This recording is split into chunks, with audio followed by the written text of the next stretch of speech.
Family, who understands?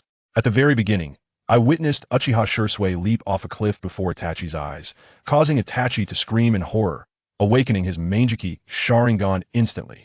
As a time traveler, I intervened to save Shisui and even acquired the extraordinary divine water to activate my own Mangekyo. With a barrage of persuasive words, I managed to pull Shisui from his stubborn resolve. But how would I reclaim his eyes? Stay tuned. Let me take you back a few moments. Just minutes ago, at the edge of the cliff, Shisui wore a bloodied visage, one eye socket empty, yet he smiled as if nothing were amiss. He held the very eyeball he had just extracted from his own socket and extended it towards Itachi, stating, "Itachi, this is for you." From a distance, I observed through my telescope technique, utterly bewildered, and I could only imagine how Itachi felt. Shisui was still making his final arrangements, entrusting the village and the Uchiha clan to Itachi, while slowly inching backward towards the cliff's edge. Itachi, in a state of panic, shouted, "Wait, Shisui," desperately attempting to reach him. But what did Shisui say? "If you truly consider me a friend, do not stop me." With a relieved smile, he leaned back and fell freely into the abyss. Who among you understands? To witness such a poignant moment from the front row VIP seats, the sensation was profound, a true immersive experience of despair. In that fleeting instant, Itachi's Mangekyo Sharingan awakened, the three tomo transforming into a triangular whirlwind. Now, the melancholic literary interlude has concluded. It is my turn to step into the shadows. I am UchihaMuming, an unremarkable time traveler. Once Itachi finished mourning and wandered off, I leisurely descended from the tree. Timing myself, I waited approximately 20 minutes until I finally spotted Shisui's corpse in the river downstream. Wading through water is a basic ninja skill, quite effortless. I crossed the river with ease and swiftly pulled Shisui from the water. In the next moment, I employed a body flicker technique, vanishing from the scene. By the time Itachi returned to search for him, not a single trace remained. I dragged him to a secret hideout I had previously prepared, a secluded cave. As I laid him down, gazing at his pallid yet handsome face, a myriad of emotions surged within me. My friend, do not blame me for my apparent indifference in your time of need. The truth is, with Danzo and his cadre of root ninjas lurking, my intervention would have been tantamount to delivering myself as a meal. I have no desire for my eyes to become one of Danzo's trophies. Now it is my turn. I slowly drew the blade from my waist, an artifact that has accompanied me since my arrival, known as Tenseiga. You understand, right? The sword of Sesshomaru from Inuyasha, capable of slaying gods, yet unable to harm the living. As the blade was drawn from its sheath, the entire cave was momentarily illuminated. I closed my eyes and could distinctly see a chilling force emerging from the void, attempting to ensnare the soul of Shisui. I cared not for your purgatory or soul collectors. I awaited your arrival. The instant that force made contact with Shisui, I swung my blade with precision. A flash of cold light surged forth, and with a sharp crack, the invisible chain binding his soul was severed by my strike. The broken energy links transformed into specks of light and vanished. With a flourish, I returned the blade to its sheath. This blade was the sole SSR I had drawn since my arrival in this realm. My wretched system often rewarded me with mundane items, rolls of tissue, paper towels, and kitchen oil-absorbing sheets. To put it mildly, the stockpile of toilet paper in my household could suffice for the entirety of Konoha village until the conclusion of the Fourth Shinobi World War. Just as I completed the rescue, a notification chimed in my mind.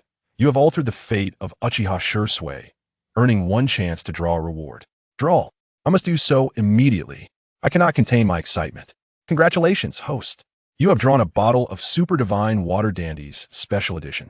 Super Divine Water, the miraculous elixir from Dragon Ball that grants explosive potential after surviving near death. And there's a note indicating it's a special edition by Dandy. I quickly glanced at the description, and indeed, the newly appointed deity Dandy had improved it, eliminating all toxic side effects. Although the efficacy had been reduced by 80%, it was undoubtedly safe.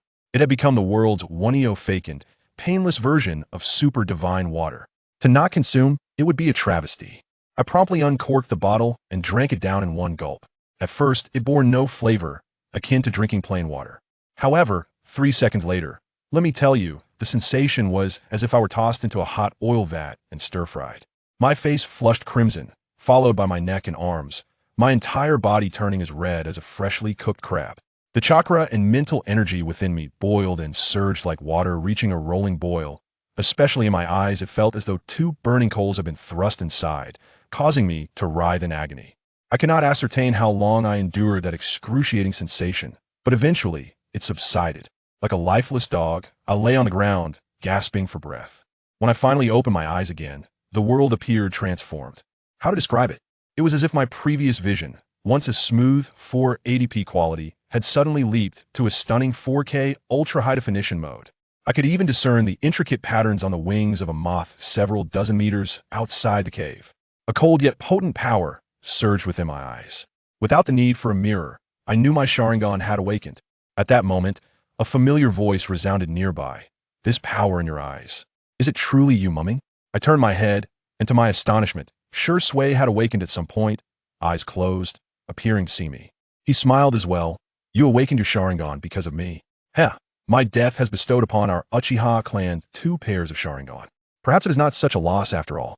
We lay on the ground in silence, neither of us uttering a word. After a while, I could no longer contain myself, and asked him, I truly don't understand why you are so intent on seeking death. Is it merely to provoke Itachi into opening his eyes? His voice, though calm, was laced with despair. I am weary, Mikomi. I cannot find a balance between my family and the village. I am exhausted. Is that all? Such a reason is utterly insufficient. I retorted bluntly. Then enlighten me, I am listening, he replied, his tone clearly dismissive. Shizuka, let me ask you this. Do you not wish for harmony between the clan and the village to prevent conflict? Yes. Then that settles it, I exclaimed, slapping my thigh. The simplest and most straightforward approach to achieve peace is absolute military deterrence. Absolutely not. He countered immediately. The village would never accept that. No, you're still too naive. I shook my finger. The reason they dare entertain ill intentions is that the deterrent force of the Uchiha is still insufficient. Consider the first Hokage and Uchiha Madara during their lifetimes, who would have dared to provoke them. As long as they refrained from war, other villages would have been grateful. Why? Because together they could have crushed the other 4 ninja villages. Power is the ultimate truth. If you are strong enough, your ideals transform from mere thoughts into reality. I paused briefly before continuing my lesson. The situation remains the same. Consider the higher-ups of Konoha as akin to the other ninja villages of Ur, and the Uchiha as Konoha itself. If we were to have an individual emerge from the Uchiha ranks who possessed the prowess of the first Hokage or Madara, do you believe they would still dare to engage in their petty schemes? That seems to make sense, Shizuka admitted, his thoughts swayed by my reasoning. Let me ask you again. If you possessed Madara's strength, would you betray Konoha? Of course not, he replied with conviction. And if Konoha were to act against the Uchiha, would you simply stand by? Certainly not, I would intervene. Do you currently possess the strength to mediate such matters? No. He turned his head away, feeling embarrassed. Then what should you be doing now? Becoming stronger? Exactly. You must strive to become stronger, I asserted decisively. Stop contemplating such notions of seeking death. That is the most cowardly form of escape. What you need to do now is dedicate yourself to becoming so powerful that you can single-handedly command everyone to sit down and engage in meaningful dialogue. That is the peace you desire. Shizuka remained silent for a long while, seemingly in a state of mental paralysis. He likely wished to argue back, but found that every word I had spoken resonated with undeniable truth. After a considerable pause, he finally exhaled and said, I understand now, Mikomi. Thank you. At last, I had managed to extricate this fellow from his dilemma. Enough of those futile thoughts, I inquired. What are your plans now?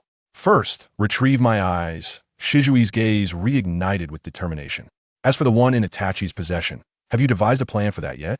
Shall I wait for an opportunity to ambush him? I couldn't help but chuckle at his naivety. Have you truly forgotten how you were deceived? He possesses Izanagi, which grants him the ability to resurrect himself at will. How do you intend to surprise him? ShisUi seemed momentarily taken aback, countering with, then what do you suggest? I shot him an exasperated glance. Of course, we still go for the ambush. Observing his expression, it was as if he wished to pin me to the ground. I quickly added, but not you, and certainly not me. Well said, Itachi. Only then did ShisUi grasp the implication. After all, the Uchiha clan was not devoid of capable members. I instructed him to remain and recover his chakra while I went to fetch Itachi. Remarkably, as soon as I departed, he was already. I suppose I have come to understand our relationship. It is akin to a kaleidoscope that he has exchanged for his very life, steadfast and unbreakable. I could never bring him harm. When I located Itachi, the scene was quite astonishing. His usual aloof demeanor vanished entirely, replaced by that of a lost, emotionally troubled youth. Aimlessly pacing by the river, perhaps hoping to retrieve Shisui's body, though regrettably, he was misguided in his endeavors. I revealed myself, startling him, and, in an instant, his three-tomo Sharingan activated, demanding to know my identity. To be honest, I cannot harbor any resentment towards Itachi, the dutiful son of Konoha. Consider the circumstances. He was subjected to emotional manipulation by his father from a tender age, while the cunning Sandame incessantly fed him platitudes. It is no wonder that he has become a victim of his upbringing. Upon recognizing me, his expression darkened further, likely contemplating Shisui. I wasted no time and simply instructed him to follow me. This stubborn lad hesitated for a moment, but ultimately complied. I led him at a breakneck pace to the cave, and, as he approached the entrance, the familiar chakra scent overwhelmed him, shattering his composure as he cried out for Shisui with a heart-wrenching lament. Upon entering, to our surprise, there he was, very much alive. Itachi stood there dumbfounded, alternating his gaze between me and Shisui, his expression a canvas of confusion. Naturally, I could not divulge the truth, so I concocted a tale of having fortuitously rescued him while passing by, before steering the conversation back to the matter at hand. Enough dawdling, Itachi. Returned Shisui's eyes to him. To my astonishment, Itachi's paranoia was palpable. He unsealed a glass vial containing a Sharingan from a scroll and handed it to me. I was at a loss for words. Was this a test? If I accepted it, I would likely find myself on the receiving end of its Tsukuyomi. I declined, and he awkwardly smiled, citing the complexity of the situation and the need for caution. Then, before my eyes, he crushed the vial, shattering the precious eye within, blood and tissue flowing through his fingers. I stood there, bewildered, pondering his peculiar behavior. He observed our expressions, and only then did he produce another vial, revealing that the previous one had merely been a sample designed for extreme testing. I cannot help but quip, "You truly are quite clever, Uchiha Itachi." Unabashed, he thanked me for the compliment before proceeding to operate on Shisui. His technique was nothing short of masterful. The eye was seamlessly installed in mere minutes, leaving me in awe. Once the first eye was secured, Itachi glanced at Shisui's vacant socket and inquired about the next steps. Shisui divulged the ill-conceived plan I had suggested regarding ambushing Danzo, prompting me to cough and interrupt, insisting that was merely jest. Ambushing? How pedestrian! I laid out my actual plan. Let us escalate the situation and rally the clan's elite to blockade the Hokage's office, boldly demanding the return of our own. As anticipated, Itachi was the first to voice his dissent, regurgitating the tired rhetoric of village loyalty superseding familial allegiance, warning me to be mindful of my stance. I was both amused and exasperated, thinking to myself, "So you believe you have me cornered, Itachi?" He appeared quite pleased with himself, brandishing his three-tomo Mangekyo Sharingan, and began lecturing me on the disparity between the three-tomo and the Mangekyo, which he insisted was far greater than that between one and three-tomo. I could hardly suppress a yawn and interrupted him. "Have you finished? Now it is my turn." Before him, my own three-tomo began to whirl vigorously, and with a hum, an intricate pattern far more complex than has appeared before us. I must say, the look on Itachi's face was akin to experiencing a sudden drop from 5G to E-signal, utterly frozen. His ocular prowess paled in comparison to mine.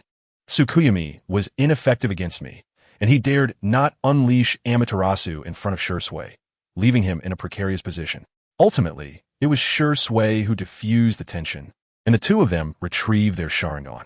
I observed as Itachi maintained his stoic demeanor, neither proactive nor oppositional, simply uncooperative. "Well then, so you wish to play this game, do you?" With no other recourse, Shisui stepped in, attempting to persuade Itachi. Seizing the moment, I proposed a wager. "Let us make a bet, Itachi." Both of them turned to me. I fixed my gaze on Itachi and articulated clearly, "Do you not believe the Sandame regards you as his own son? I can assert you are merely a disposable pawn, expendable at any moment." Itachi immediately retorted, "Impossible. The Sandame's trust in me." "Then let us wager."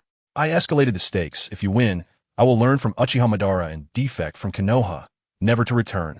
If I win, you shall obediently heed Shisui's guidance. What say you? Do you dare?" Shisui, growing anxious, attempted to intervene, but I silenced him with a glare. I continued to provoke. "What? Are you afraid? Just admit it. I am in a good mood today and will not mock you." Ah, the pride of the Uchiha, ignited by mere words. He gritted his teeth and demanded, "How shall we wager?" I replied with a grin, "Simple. Tomorrow, you shall confront the Sandame.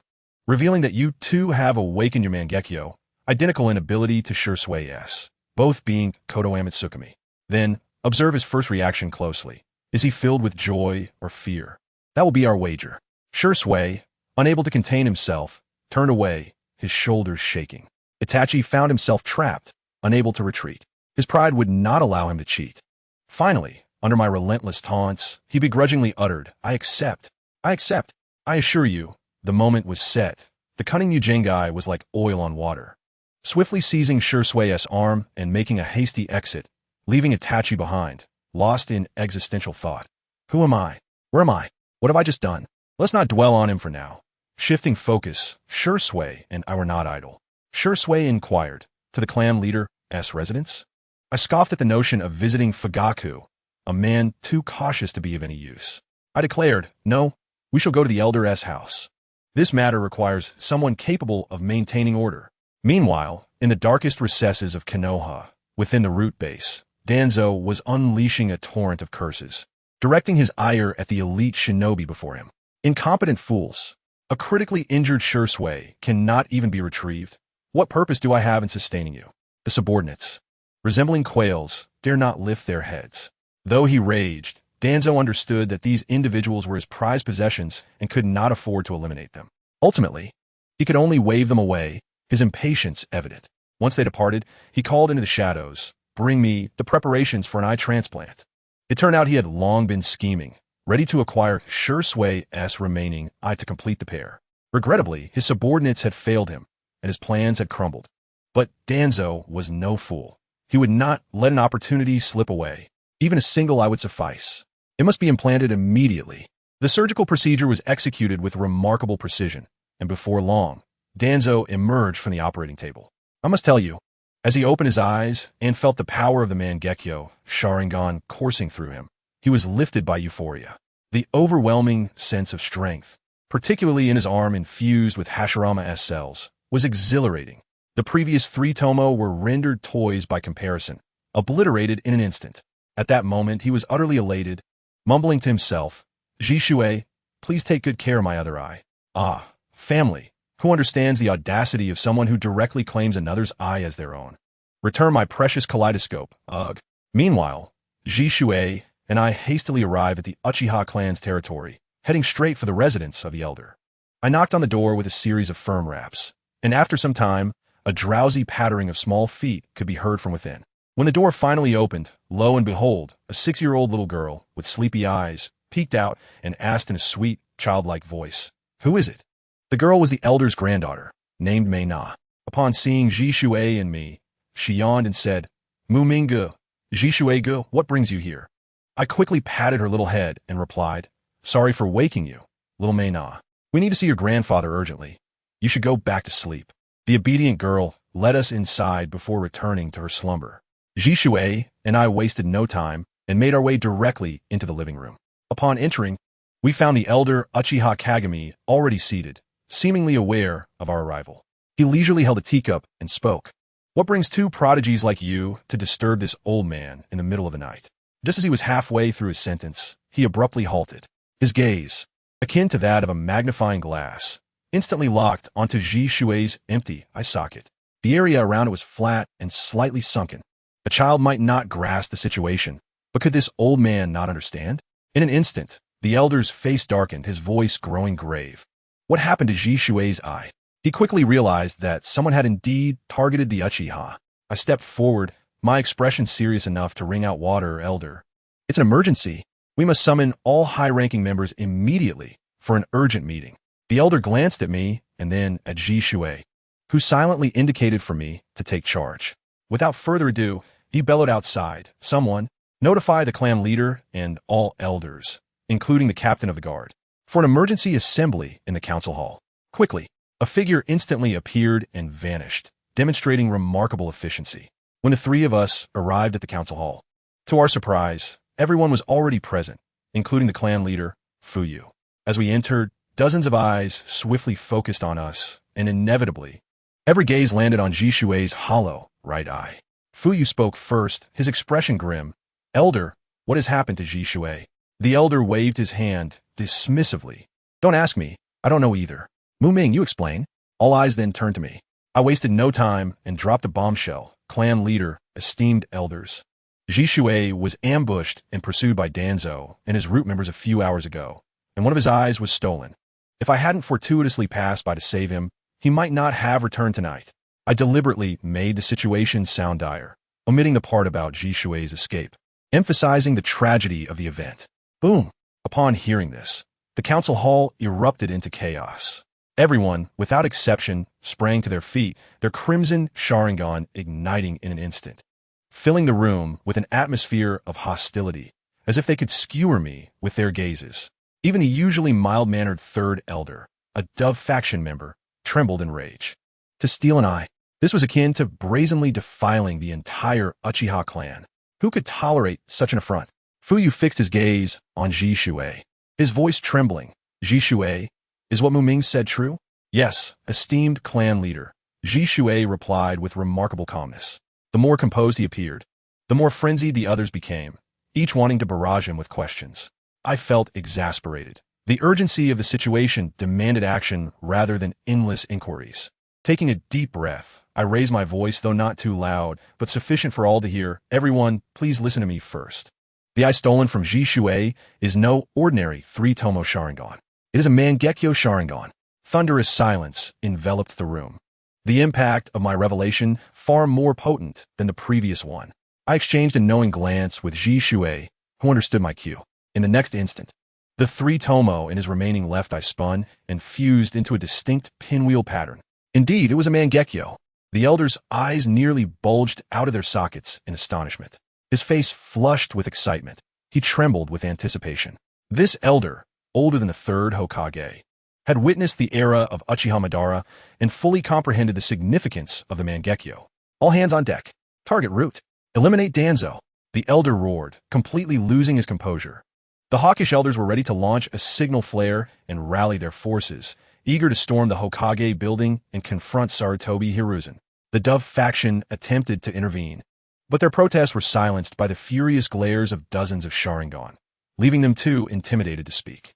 Amidst the chaos, I gently cleared my throat to recapture everyone's attention, then unleashed my third and most significant bombshell of the night.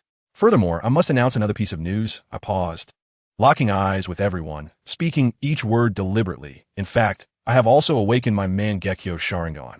As soon as the words left my lips, I closed and opened my eyes, revealing two intricate and stunning Mangekyo patterns. Oh my, family, who could comprehend the magnitude of this revelation? The entire council hall erupted in pandemonium. Everyone went wild. Bless the Uchiha.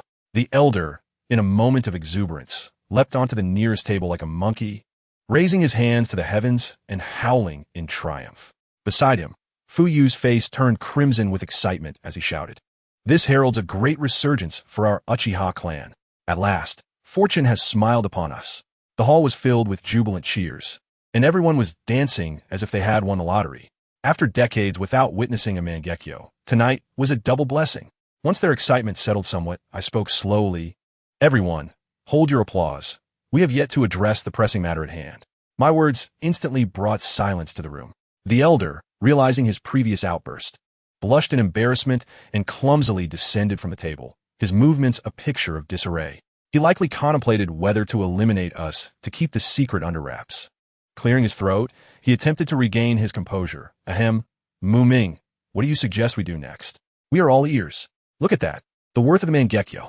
I, once an inconspicuous figure, had now become the commander, and not a single person dared to voice dissent. I surveyed the room and stated solemnly, "My plan is to gather all available Jonin. We will head directly to the Hokage building. We must confront Sarutobi Hiruzen and demand accountability." The third elder could not suppress his curiosity and asked, "Why not go directly after Danzo?" I shook my head. Danzo is insignificant. He is merely a dog for Sarutobi Hiruzen, tasked with dirty work. If we eliminate Danzo today, tomorrow another will rise in his place. It is a temporary fix. We must capture the dog and force the master to speak. I smiled, continuing, "Moreover, that old scoundrel Danzo is full of vulnerabilities. Keeping him alive is like a sword hanging over Sarutobi Hiruzen's head. We can choose to draw blood from him whenever we desire, ensuring he lives in perpetual unease. One day, Sarutobi will be compelled to deal with this mad dog himself. As I spoke, the eyes of the elder statesman gleamed with newfound understanding. Indeed, previously, we had approached matters head-on. Now, employing cunning seemed far more intriguing. Time waits for no one. I glanced at the dawn breaking outside. Elder, clan leader, gather the troops. We set off. Understood. This time, there were no divisions between hawks and doves. All Uchiha united as one. As we approached the entrance of the clan's territory, over 40 elite jonin, each embodying an aura of lethal intent, had already assembled. At the forefront stood Fugaku, who, after a fervent pre-battle rally, recounted the ambush on Shisui. Instantly, the crowd erupted, their crimson eyes gleaming with fury, as if they could incinerate Konohagakure itself. Let us depart. With Fugaku's commanding voice, he led the charge, with Shisui and I flanking him on either side. A formidable force of over 40 top-tier warriors marched unabashedly towards the Hokage's office. As we traversed the path, a sudden chime resonated in my mind, heralding a system notification. Uchiha Itachi harbors strong suspicions regarding Sarutobi Hiruzen. His stance has shifted, and the massacre storyline has been altered. Congratulations, host, you have earned one lottery draw.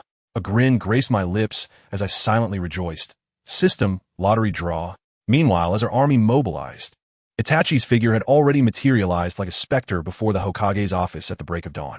He fortuitously intercepted Sarutobi Hiruzen, who was amiably greeting him with a smile and a pipe in hand. Upon seeing Itachi's icy demeanor, the old fox's smile faded, and he replied solemnly, "Follow me." Upon entering the office, Itachi wasted no time. He directly reported to the third Hokage. "Hokage-sama, I have grave news. Last night, Danzo led his men to ambush Uchiha Shisui and stole his right eye." The moment those words left Itachi's lips, the kindly smile on Hiruzen's face froze. A transformation more jarring than a face marred by 8 pounds of hyaluronic acid. In that fleeting moment, the shift in expression was akin to a masterclass in emotional breakdown. Itachi had come to provoke, and he knew the details would not be overlooked. Hiruzen's heart sank, an ominous premonition swelling within him, chilling him to the bone. After several seconds of silence, Hiruzen managed to utter, "Are you certain about this?" Without a hint of hesitation, Itachi affirmed, "Absolutely." Those 2 syllables struck Hiruzen like a pair of slaps, causing him to tremble slightly. He hastily took a couple of puffs from his pipe, attempting to cloak his unease in a veil of smoke. Observing the old fox's sudden seriousness, Itachi sensed that the moment to overturn the table had arrived. Clearing his throat, he dropped another bombshell. "Hokage-sama, there's another matter. I have awakened my Mangekyo Sharingan, and my ocular technique is the same as Shisui's Kodo Amatsukami." Boom! To those who understand, that statement rendered Hiruzen's head, which had just begun to rise, as if forcibly pressed back down by an invisible hand. Terrified, he nearly shrank into his collar, fearing a mere glance from Itachi could lead to his obliteration. The political veteran's reaction time was nothing short of astonishing. He swiftly averted his gaze, feigning to rummage through his drawer, producing a file folder that he promptly slid across the table. "Congratulations, Itachi. Konoha has gained another valuable asset." He forced a laugh, hastening to issue a dismissal. "Oh, by the way, here is a financial document that you must deliver to Elder Haruno immediately." Understood. Itachi accepted the document with an impassive expression and turned to leave. With a creak, the door closed behind him. In that instant, both parties experienced a dramatic shift. Inside, Hiruzen's face darkened, devoid of any semblance of kindness, his gaze icy enough to freeze. Outside, Itachi removed his mask, revealing a frigid countenance, radiating an aura that warned others to keep their distance. He was seething with anger. The words of Mukyu echoed ominously in his mind. The ambush on Shisui and Hiruzen's reaction confirmed that, even if he was not the mastermind, he was undoubtedly an accomplice who had chosen to remain silent. Reflecting on his own declaration of awakening the Mangekyo Sharingan and witnessing Hiruzen's fear, Itachi felt utterly disillusioned. He had lost, succumbing to Mukyu's judgment. After all, how could a wily old fox like Hiruzen trust a potential threat to his very existence? No matter how loyal you were, trust lay solely with oneself. As Itachi pondered this, he encountered a figure approaching, a white-haired man in umbu attire, his face obscured by a mask, yet the chakra emanating from his Sharingan was unmistakable. It was none other than Konoha's designated copy ninja, Hatake Kakashi. The two brushed past each other without exchanging a glance, maintaining an understanding born of camaraderie. Kakashi swiftly knocked on the Hokage's office door. After a considerable wait, a weary voice beckoned him to enter. Upon entering, Kakashi found Hiruzen enveloped in clouds of smoke, his complexion looking rather grim. Although Kakashi harbored his own doubts, the urgency of the situation compelled him to report. Hokage-sama, the Uchiha clan has assembled nearly 50 elite jonin, led by clan head Fugaku, and they are aggressively advancing towards the Hokage's office. 50? Hiruzen's head snapped up. Yes, approximately 50. The old man began to pace the room, eventually inquiring, how far along are they? At their current pace, they will reach the battlefield in about 10 minutes. Hiruzen exhaled, feeling a slight sense of relief. 50 individuals indicated they were not immediately seeking a confrontation. Gather the Umbu and have them on standby, he instructed Kakashi, who promptly complied. Hiruzen moved to the window, still clutching his half-finished pipe, and observed a dark mass of figures approaching in the distance. Leading the charge was Fugaku, whose expression suggested someone owed him a hefty sum. In the blink of an eye, as Hiruzen stepped out of the building, Fugaku and his contingent blocked the entrance. The old man attempted to feign ignorance, greeting Fugaku with a casual, "Ah, Fugaku, what brings you here with such an impressive display?" His eyes darted, betraying his apprehension. Fugaku was not one to indulge in pleasantries. He addressed Hiruzen directly. "Hokage-sama, our prodigy, Uchiha Shisui, was ambushed by Danzo's route and had his eye stolen. We demand accountability from the Uchiha." Upon hearing this, Hiruzen realized the charade could no longer be maintained. Clearing his throat, he attempted to dilute the situation. "Fugaku, let us discuss this upstairs. There may be some misunderstandings." Before he could finish, the central figure of our narrative, Mukyu, stepped forward, challenging. "Third Hokage, why must we talk upstairs? Is there some unspeakable secret at play here?" Hiruzen's expression turned ashen, his composure faltering. He averted his gaze from Mukyu and directed his frustration toward Fugaku. "Fugaku, your kin lacks decorum, jeopardizing the Uchiha's dignity." Unfazed, Mukyu seized a moment as Fugaku declared, "Hokage-sama, this is Uchiha Mukyu, our newly appointed elder. He is fully qualified to represent the Uchiha clan." The title of elder struck Hiruzen like a thunderbolt, leaving him momentarily frozen in place. His eyes widened in shock, recalling the warnings from his mentor, the second Hokage, Senju Tobirama. Remember, any Uchiha elder must be treated with utmost caution. Now, with another Mangekyo Sharingan in play, Hiruzen instinctively lowered his gaze, unable to meet Mukyu's eyes. Muming gazed at the cowardly demeanor before him, and his heart was as clear as a mirror. He leisurely spoke, "Sandaimu, may I now have the opportunity to speak earnestly?" Sarutobi Izashi was on the verge of grinding his teeth, yet he managed to force a smile. "Of course. Elder Muming. However, it is rather inappropriate to converse in the middle of the street. Why not come to my office?" "Not a chance." Muming retorted with a mocking smile. "I dare not venture into your territory. What if you signal your people and a horde of Umbu emerges to gouge my eyes out?" Such words were too cutting. Sarutobi Hizashi's expression turned sour. Muming offered him no respite, pressing on. "Sandaimu, spare us the pleasantries and provide an explanation. Furthermore, have Danzo surrender Shisui's eyes. Otherwise, today, he intended to make waves, to escalate the situation and allow the entire Konoha populace to witness how the third Hokage sheltered his subordinates while oppressing the meritorious. Indeed, the crowd gathered around grew increasingly larger. Members of the Hyuga, Inuzuka, and Yamanaka clans, the esteemed leaders of Konoha as various ninja clans, had all arrived, filling the front row VIP seats. Muming was acutely aware that the likelihood of a fight today was 99% non-existent. Sarutobi Hizashi could not afford to lose face. "Sandaimu, summon Danzo for a confrontation. I truly do not wish to see the Hokage's advisor acting traitorously." Each of Muming's words carried a sting. Sarutobi Hizashi could no longer contain himself, erupting, "UchihaMuming, state your business without your cryptic remarks." "Oh," Muming replied innocently, raising his hands, then returned Shisui's eyes to us. Sarutobi Hizashi's hand gripping the pipe trembled. He yearned to summon the Monkey King right then and there to deliver a blow to this insolent wretch. Yet he could not. He had to endure. "Do not remain silent." Muming pressed, "Call Danzo here." Left with no options, Sarutobi Hizashi turned to Kakashi. "Kakashi, go inform Danzo to come." "Wait." Just as Kakashi was about to leave, Muming called him back. Sarutobi Hizashi gritted his teeth. "What do you want now, UchihaMuming?" The name was nearly spat through clenched teeth. I fear you might tip him off. Muming smiled. Sending Kakashi alone does not inspire confidence. Why not dispatch a few more Umbu alongside him? Sendai. I trust the Umbu won't return to report that Danzo conveniently left the village. Will they? This maneuver effectively blocked all avenues for Sarutobi Hizashi. What more could he do? Fine, Kakashi. Take a team of Umbu with you. Be sure to bring Danzo here. Sarutobi Hizashi inhaled deeply, feeling as if he might have a heart attack if he did not smoke a couple more puffs. After a considerable time, Kakashi finally sauntered in with Danzo. Let me tell you, Kakashi is cunning. When he went to summon Danzo, he said nothing more than the Hokage requests your presence. Thus, Danzo arrived completely unaware of the commotion outside, thinking it was merely a meeting. However, upon his arrival, he was met with the sight of over 50 scowling Uchiha blocking the doorway, including the one-eyed Shisui, which immediately alerted him to something amiss. Before he could speak, Muming unleashed his fury. Danzo, hand over Shisui's eyes. And who was Danzo? A seasoned veteran. Maintaining a calm facade, he even chuckled coldly, feigning ignorance. What eyes? His eyes seem perfectly intact to me. Moreover, who are you to have Uchiha Fugaka speak to me? Sarutobi Hizashi quickly whispered a reminder.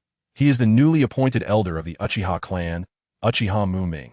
Of course I recognize him. Danzo replied dismissively, but internally, a storm of thoughts surged. An elder? Another Mangekyo? The murderous intent in his eyes flared instantly. It was clear that the Uchiha menace could not be allowed to persist. Sarutobi Hizashi, well acquainted with his old comrade, immediately noted the dangerous glint in Danzo's gaze and hurriedly stepped in front of him, signaling urgently. Calm yourself. Do not act rashly today. Danzo glared back. You are simply too weak. Sarutobi Hizashi's patience wore thin, his eyes narrowing. I am the Hokage. The two elders engaged in a silent duel of glances. But Muming would not let them off the hook.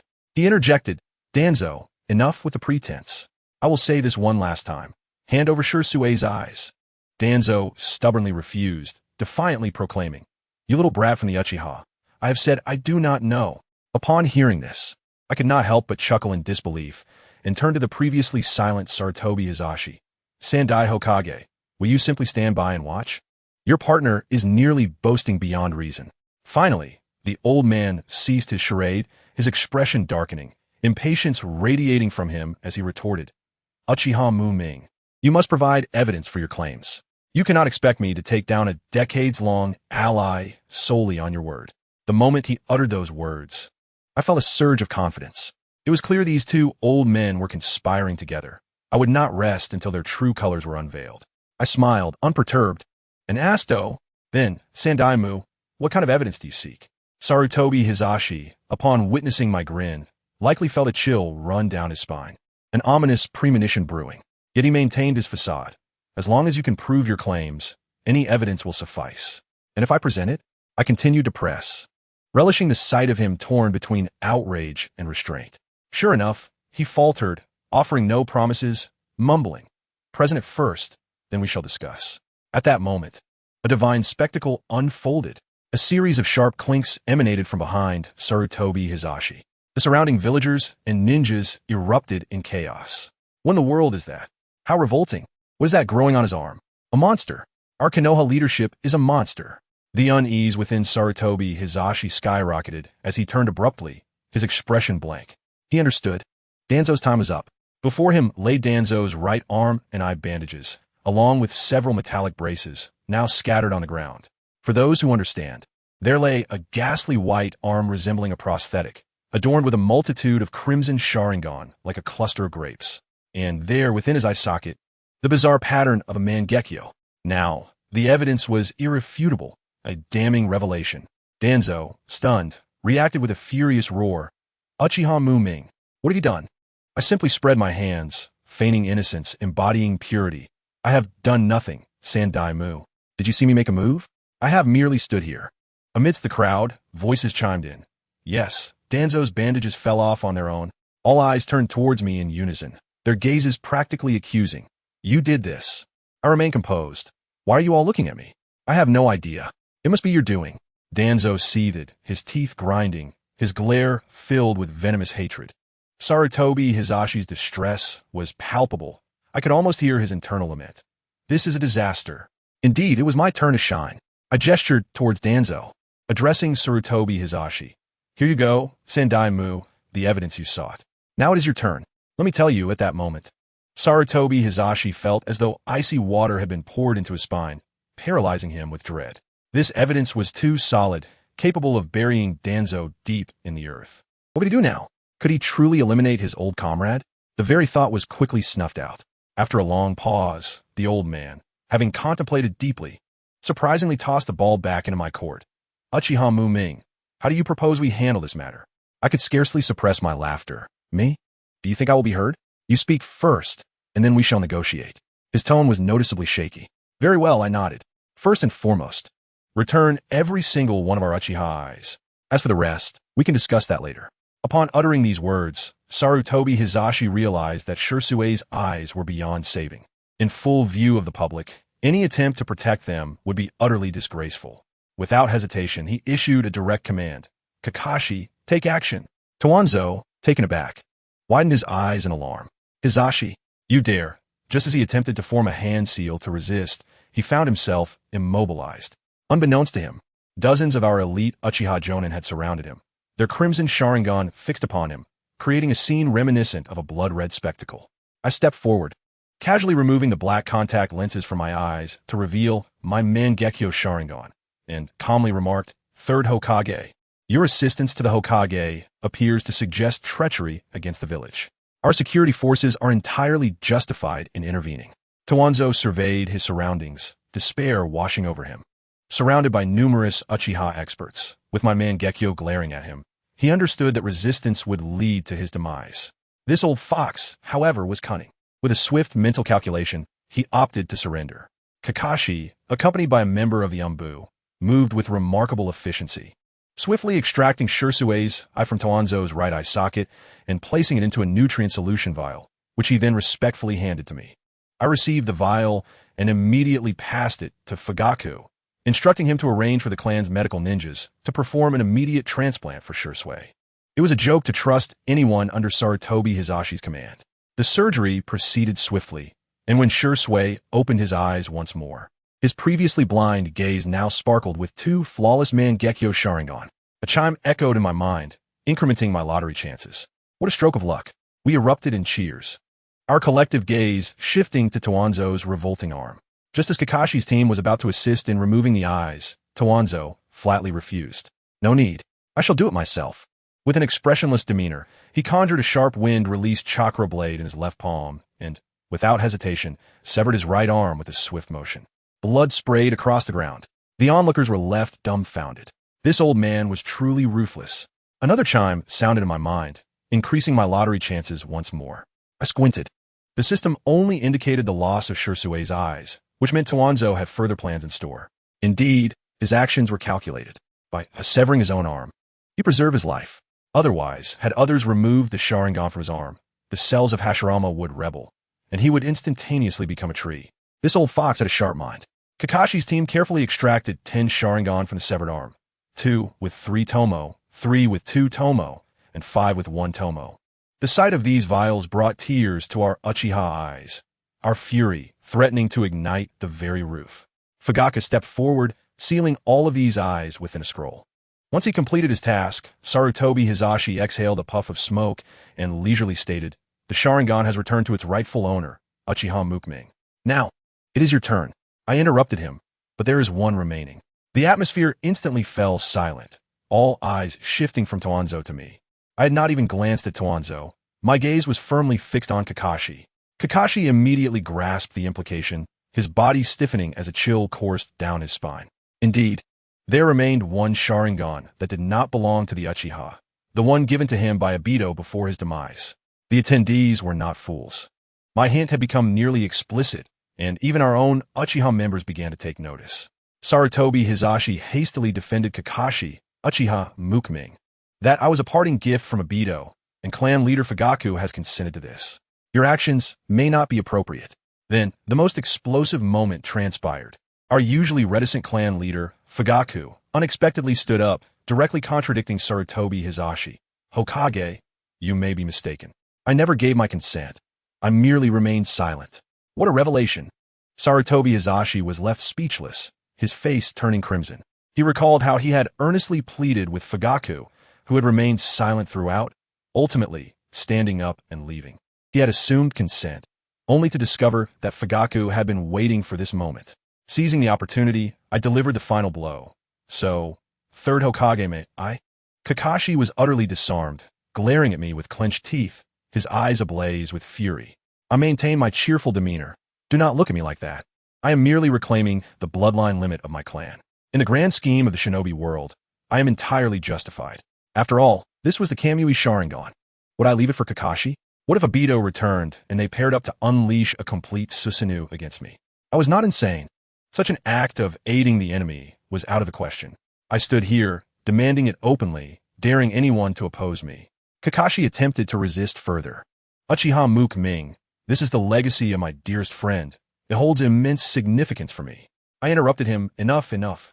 Spite me dear sobi story. There are countless others in the shinobi world who have suffered far more than you. What about that yellow-haired kid in the village? Isn't he more pitiful? But I digress. I simply want this eye. Nothing else is negotiable. Upon mentioning the yellow-haired boy, the eyes of Sarutobi Hizashi's entourage sharpened like daggers directed at me. I waved my hand dismissively, pretending I had misspoken. Kakashi's despair was palpable as he turned to Sarutobi Hizashi for assistance. What happened next?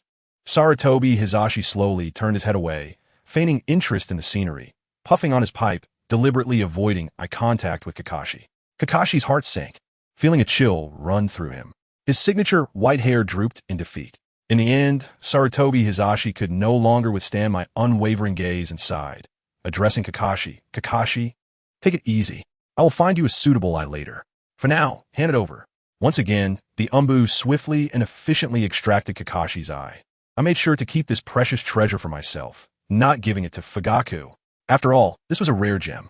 Another chime echoed in my mind, granting me another limited lottery chance. What a bountiful day this was. Having secured the eyes, I redirected my attention back to Toanzo and addressed Sarutobi Hizashi, third Hokage. Do you require my suggestions on how to handle Toanzo?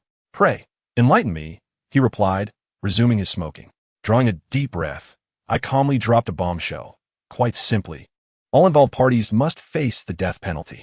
As the mastermind, Toanzo must die. His route must surrender all participants in the ambush against Shisui. If they cannot be found, the entire route shall share his fate. Oh, and Kakashi may be spared, as he is not the mastermind. As my words settled, Sarutobi Hizashi's face darkened to a shade akin to a pot's bottom.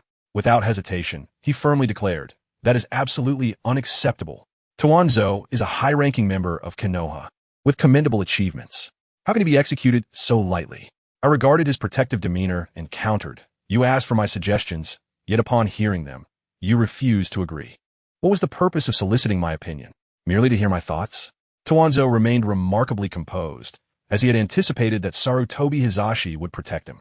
Sure enough, members of Root began to protest. Toanzo's contributions are more than sufficient to warrant leniency. Our more hot-headed Uchiha members erupted in outrage. Toanzo's lapdogs, get lost. Do you think you have the right to speak? I refrained from engaging in their quarrel and redirected the inquiry to Sarutobi Hizashi. Third Hokage, you rejected my proposal. Now it is your turn. What do you suggest? The entire assembly fell silent once more. After a prolonged pause, Sarutobi Hizashi exhaled a puff of smoke and slowly replied. Strip Toanzo of his position as Hokage's advisor, disband Root and reassign its members, and impose house arrest, allowing him to reflect and enjoy his twilight years. Upon hearing those words, my mind resonated with a thunderous hum, and I nearly succumbed to laughter. Enjoying a blissful old age? Who among my family comprehends this? After all the monumental events concerning our Uchiha clan, is this all there is? Unable to contain myself, I blurted out, is this it? Nothing more. The elder, Sarutobi Hiruzen, calmly nodded, indicating that indeed, this was all. My frustration ignited instantly, and I retorted directly, what kind of punishment is this? How about this?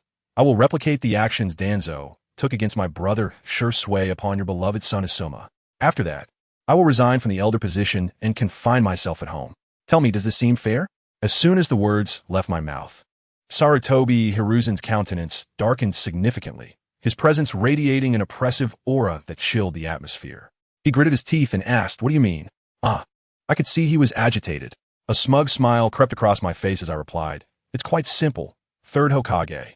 Your son Asuma is older than Shisui. I wouldn't be bullying a child, would I? Oh, and by the way, let me remind you that Danzo aimed for Shisui's life with every move he made. It was merely Shisui's resilience that allowed him to survive. So, when I act against Asuma, I assure you, I will show no mercy.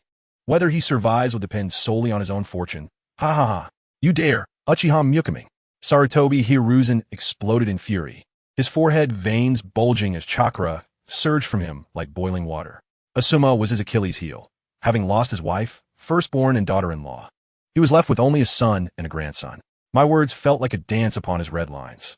With his fierce demeanor, could I possibly be intimidated? I activated my Mangekyo Sharingan, forcing him to retreat under the weight of my aura. I coldly gazed at him. What? You don't feel pain until the blade strikes you? Now, your son is in the line of fire, and you can't tolerate it? If you persist with that pathetic resolution, prepare to witness the consequences firsthand. Truth be told, I had no genuine intention of harming Asuma. My aim was to exploit the vulnerabilities of these old men.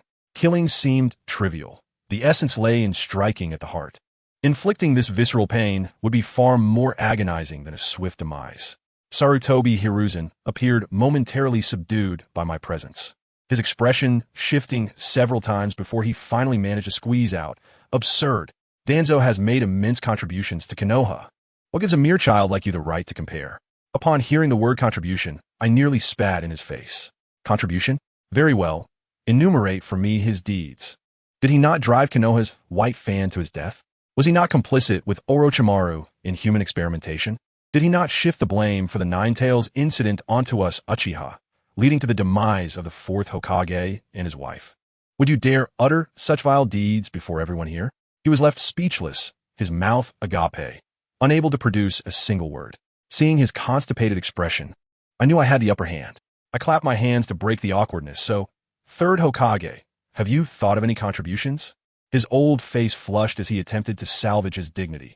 "Even without contributions, there are certainly efforts." Effort my foot. I shot back vehemently. "If you lack the ability, step aside. You occupy your position without merit, and you are precisely the type of person I refer to." Upon hearing my words, many around us could no longer contain their laughter. Sarutobi Hiruzen, furious, gestured for the Umbu to clear the room. Once the onlookers had departed, he glared at me, panting heavily. "Enough with the roundabout talk. What do the Uchiha truly want?" It was clear to him that today, the Patriarch Fugaku's words held no weight. It was I who dictated the terms. I wasted no time with pleasantries and laid it bare. It's simple compensation. 10 ordinary Sharingan at a package price of 5 billion Ryo. Shisui's Mangekyo will cost 10 billion. In total, 15 billion Ryo. Hand over the money, or Danzo's life is forfeit. As for the other root members involved, not one shall escape. I had crafted this price on the spot. Initially, we intended to demand 5 billion, but given the current circumstances, I felt it would be a disservice to myself not to seize this opportunity. "Impossible," Sarutobi Hiruzen exclaimed, nearly bulging his eyes out. "My bounty as Hokage on the black market is only 10 billion. I gazed at him impassively. I am not negotiating. With that utterance, the elder's face darkened again. He turned to Danzo, who wore an expression like a predator ready to pounce, likely seething inside. I had no intention of prolonging this. I issued an ultimatum.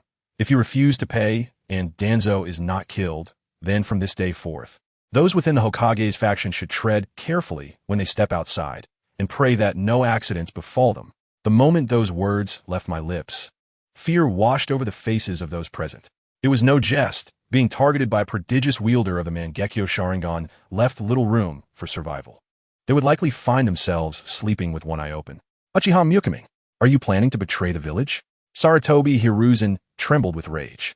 "Betray the village?" I chuckled heartily. "Sarutobi Hiruzen, comprehend this. Konoha was established together by the Uchiha and Senju clans. The intent was to create a home for our people. And now, our clan members are slaughtered within their own home while you, as Hokage, openly show bias. In such a village, we see no reason to remain." My fervor swelled, and I pointed at the other clans present. "You there, don't just stand by. Today, it is we Uchiha, but once we fall, the next in line will be you Hyuga. When this matter is presented before the first and second Hokage, we shall stand justified." As my emotions surged, my clan members behind me were ignited with fervor, each one filled with righteous indignation. Shisui promptly approached me, urging me to calm down. He then stepped forth to address Sarutobi Hiruzen, Lord Hokage. The compensation is for the entire Uchiha clan. 15 billion. Our stance is unwavering. You see, even the most composed Shisui had taken a firm stand, and Sarutobi Hiruzen realized this matter was non-negotiable. Just as he prepared to suggest alternative discussions, I seized the moment. Discuss? What nonsense! It's either Danzo dies, or you pay. Choose one, and spare me the idle chatter. An individual from the Hokage faction could no longer restrain themselves, berating me for being excessive. I simply chuckled. Benefits? Seeing your discomfort brings me joy. Is that not a considerable benefit? I, Uchiha Castle, support Elder UchihaMuming. I, Uchiha Gate, also lend my support. In an instant, all the Uchiha clan members behind me erupted in cheers. The scene was electrifying. After years of oppression, we were finally able to express our grievances. I raised my hand, and the crowd fell into a hushed silence. At that moment, I felt as if the era of the Uchiha was about to return. I turned to gaze coldly at Sarutobi Hiruzen and the others. If you do not decide soon, we shall take our leave. Should we depart, the matter would not simply dissipate. Sarutobi Hiruzen was genuinely fearful. While he himself feared not for his life, he had a son and grandson to consider. Our Uchiha generation boasted 3 Mangekyo. Should conflict arise, Konoha would face devastation. Finally, he could no longer endure, bellowing, "Do not leave." I will agree on behalf of Danzo. Success. My heart nearly burst with joy, though I maintained a composed facade. Then send someone to retrieve the money. It must be settled today. Do not attempt to drag this out. Danzo, who had remained silent throughout, was finally nudged by Sarutobi Hiruzen several times before he gritted his teeth and muttered, "Yamanaka Inoichi, go retrieve the funds." Before long, a certain Yamanaka Inoichi returned, cradling a multitude of storage scrolls, which he placed upon the ground. Sarutobi Hiruzen, with a stiff demeanor, declared, "The money has arrived. Please verify the amount." I had no trust in them, promptly raising my hand to halt our people, addressing Sarutobi Hiruzen, "Third Hokage, I kindly request you send an umbu to verify the funds first. We will then conduct a joint verification." After all, the sum was substantial, and it was prudent to avoid any mishaps. My distrust of them was glaringly apparent. Sarutobi Hiruzen had no choice but to wave his hand, summoning an umbu clad in a rabbit mask to count the money. The umbu's technique was remarkably smooth, akin to a bill counter. However, just as he reached the midway point, he suddenly froze, and with a thud, he fell backward, rigid as a board. I squinted at Sarutobi Hiruzen and coldly inquired, "Sandame, you ask me?" The moment my words left my mouth, the atmosphere in the room erupted. The Uchiha brothers behind me swiftly activated their Sharingan, their crimson eyes gleaming like searchlights. Who could witness such a scene and not tremble? Sarutobi Hiruzen's expression faltered, and he abruptly turned to glare at Danzo, his gaze sharp enough to pierce. Yet, Danzo was equally bewildered, his face a mask of confusion as he likely cursed his fate internally. Wondering how this calamity had befallen him, he hurriedly called for his confidant, Yono Tarigo, shouting for him to investigate. That fellow approached with a similarly ghostly expression, hesitating before checking the fallen umbu. With over 100 pairs of eyes upon him, he squatted down to examine the body, but after a prolonged period, he was utterly silent. Danzo, growing increasingly frantic, urged Tarigo, "Speak up." And then, to my astonishment, Yono Tarigo stood up, a look of confusion on his face, and reported, "Lord Danzo, he merely fainted from low blood sugar." Low blood sugar. Who understands, my friends? Umbu, the elite special forces of Konoha. And you tell me he fainted from hunger? Are we playing the role of naive university students here? Absurd. At that moment, the previously tense atmosphere shifted to something almost comical. Sarutobi Hiruzen, his face darkened, ordered them to carry the umbu away, considering the matter closed. The subsequent handover proceeded rather smoothly, as we Uchiha chose not to utilize the inadequate scrolls prepared by Danzo and his faction, opting instead for our own to avoid further complications. Once everything was settled, Sarutobi Hiruzen exhaled deeply, glancing at me, likely eager to rid himself of my ominous presence. He asked, "Now, everything should be fine, UchihaMuming?" I shook my head, looking him in the eye, and declared, "Not at all, Sandame." The air in the room froze instantly, more sterile than my empty wallet. I slowly raised my gaze, locking on Sarutobi Hiruzen's eyes, and bluntly stated, regarding the QB incident, We Uchiha bore an unjust burden for certain individuals. Sandame, do you truly feel no remorse? The mention of the QB incident detonated like a thunderclap among the crowd. It was a taboo topic in Konoha, a scar in everyone's heart. Sarutobi Hiruzen's face darkened, and his expression became as ominous as a brewing storm. His gaze sharp as a blade. I stood unperturbed, my voice growing louder. That night, we Uchiha were also victims. Why must all the blame fall upon us? At that moment, Danzo interjected, coldly scoffing, "Humph. Only your Uchiha with your Mangekyo Sharingan could control the QB. This is an undeniable fact." I retorted directly. Has there never been a traitor among the Uchiha? Is there no Uchiha blood outside of Konoha? What if, hypothetically, that masked man were the legendary Uchiha Madara? Or perhaps, a secret offspring of Madara? His intentions are clear. He seeks to sow discord between Konoha and the Uchiha. Such a simple truth, and yet you fail to see it? To put it plainly, everyone present understood the implications. However, weakening the Uchiha served everyone's interests. Who would dare to advocate for us? We were all cunning foxes, playing a game of deception. Indeed, Sarutobi Hiruzen resorted to evasion, merely stating, "Your claims lack evidence. Do you have proof?" My frustration turned into a chuckle as I turned to Danzo.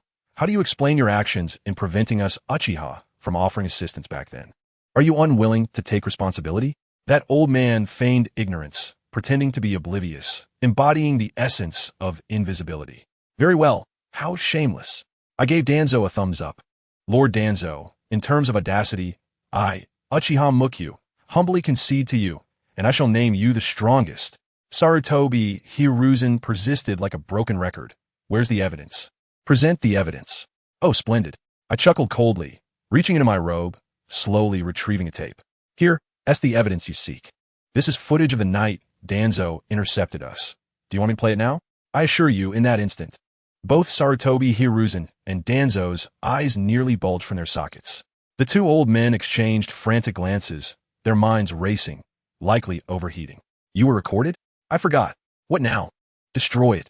That was the essence of it. The cunning foxes were still cunning, as Sarutobi Hiruzen immediately extended a warm invitation.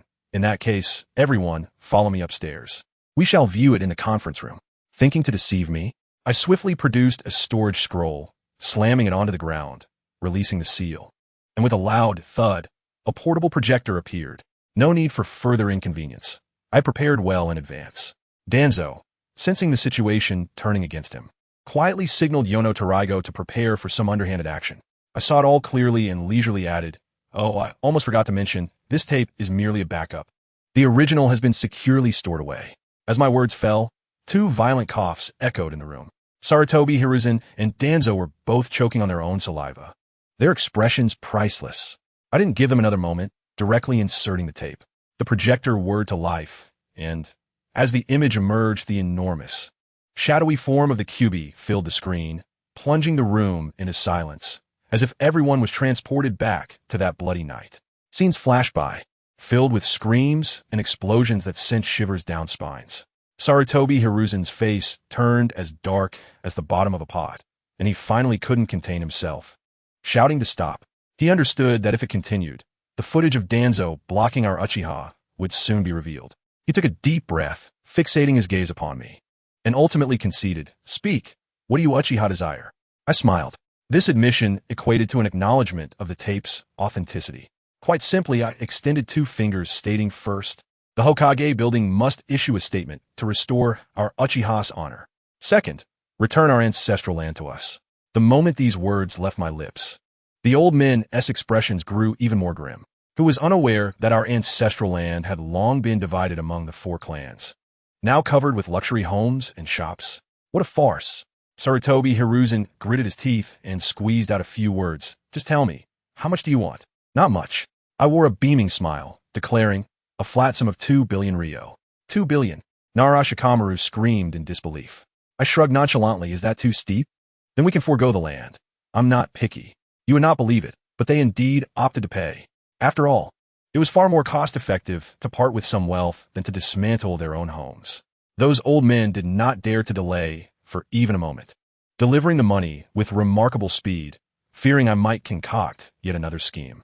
My companions, gazing at the mountain of banknotes, were utterly astounded. This episode has truly been a bountiful harvest.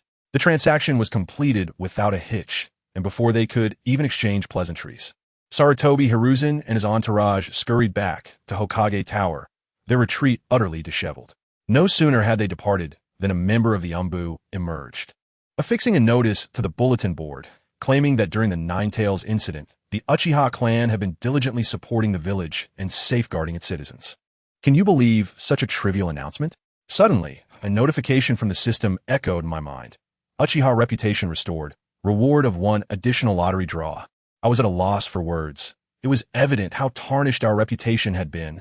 However, 3 draws in half a day, pure profit. Just as I was reveling in my fortune, a thunderous explosion shook the air.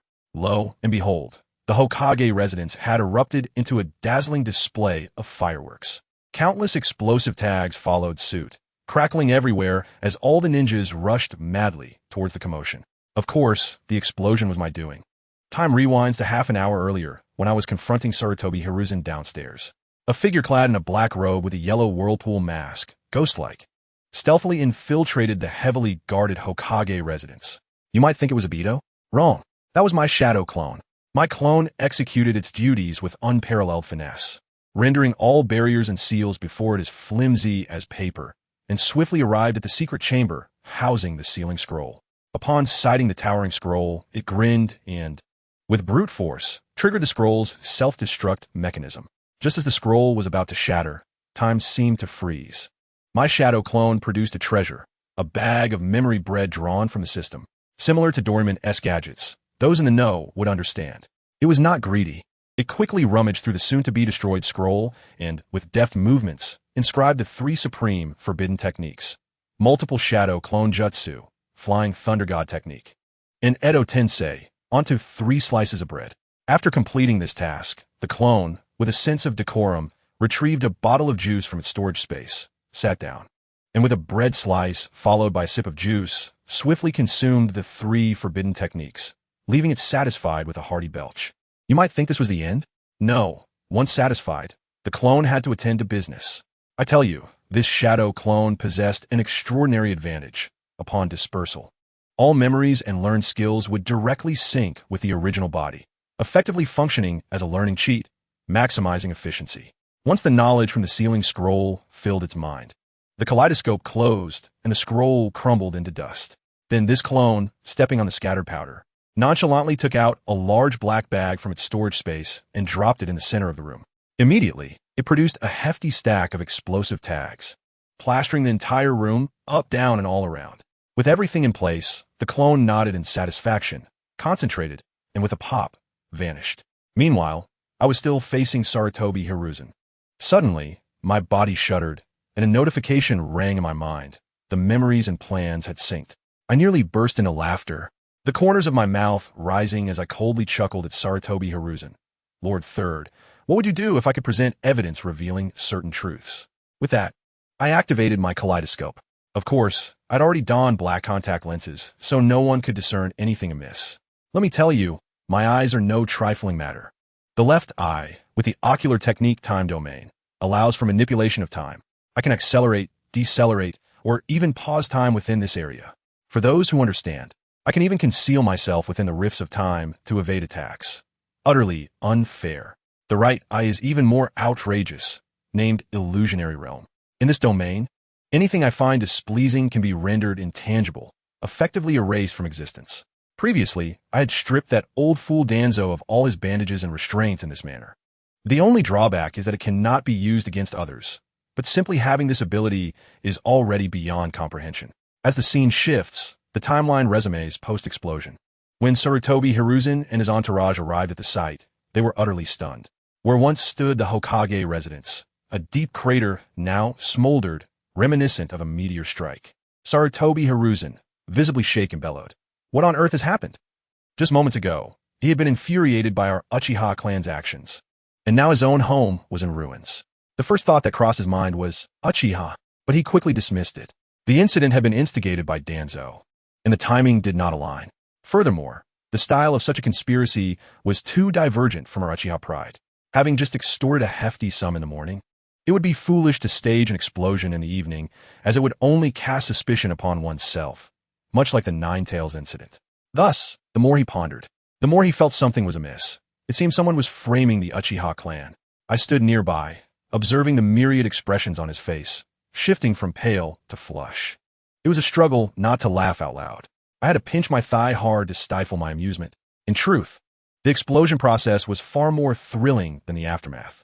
I had left a contingency in place, dispatching a crow clone to observe.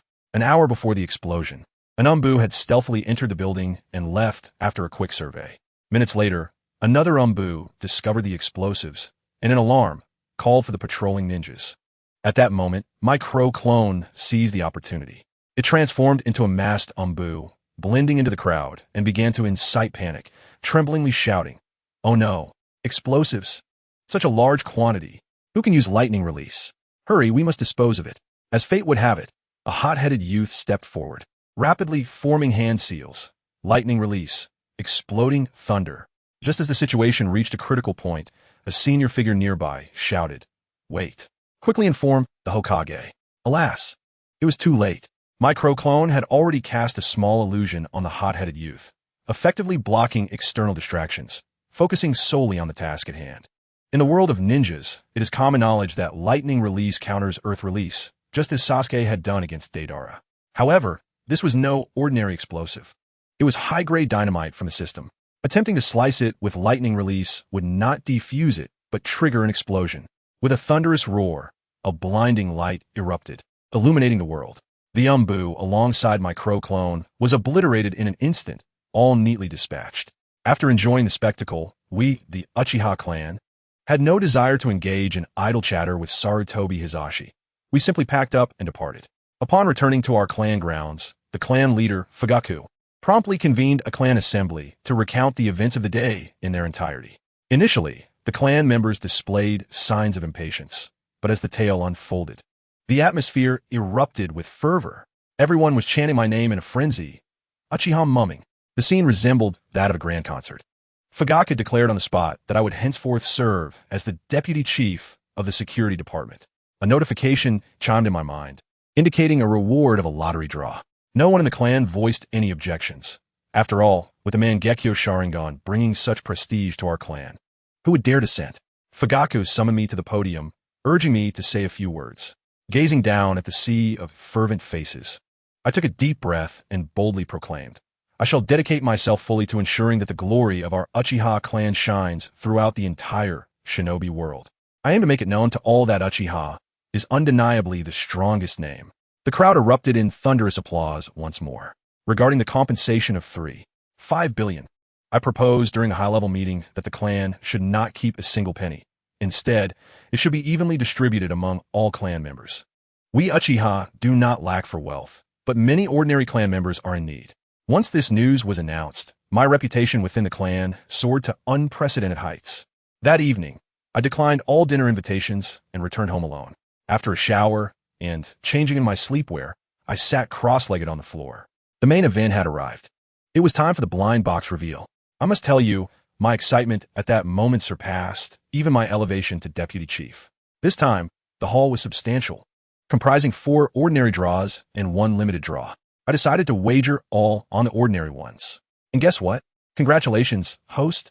You have obtained the horse talisman. Congratulations, host. You have obtained the pig talisman. Congratulations, host. You have obtained observation hockey. Congratulations, host. You have obtained the Goma no Mi. I was rendered speechless. To my astonishment, I had received 2 talismans from Jackie-chan Adventures and 2 from One Piece. Particularly, the Goma no Mi in its Nika form. I truly wanted to ask the system why it had given me Luffy's power. Was One Piece ever going to be updated again? Would Joy Boy reincarnate into our Naruto world, cultivate divine powers, and then return to save the world? That narrative seemed quite exhilarating as well. But never mind. I had drawn the items.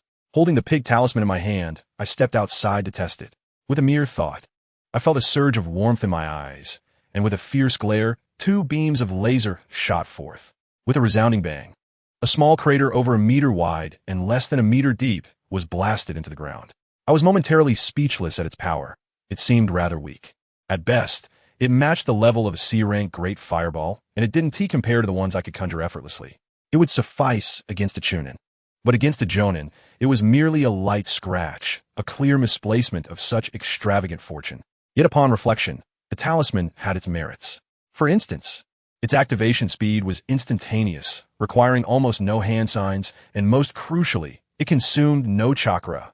It was akin to gaining an infinite blue instant cast minor skill, useful for clearing minions or catching opponents off guard. Well, it was ultimately a freebie, so I would regard it as an additional toy.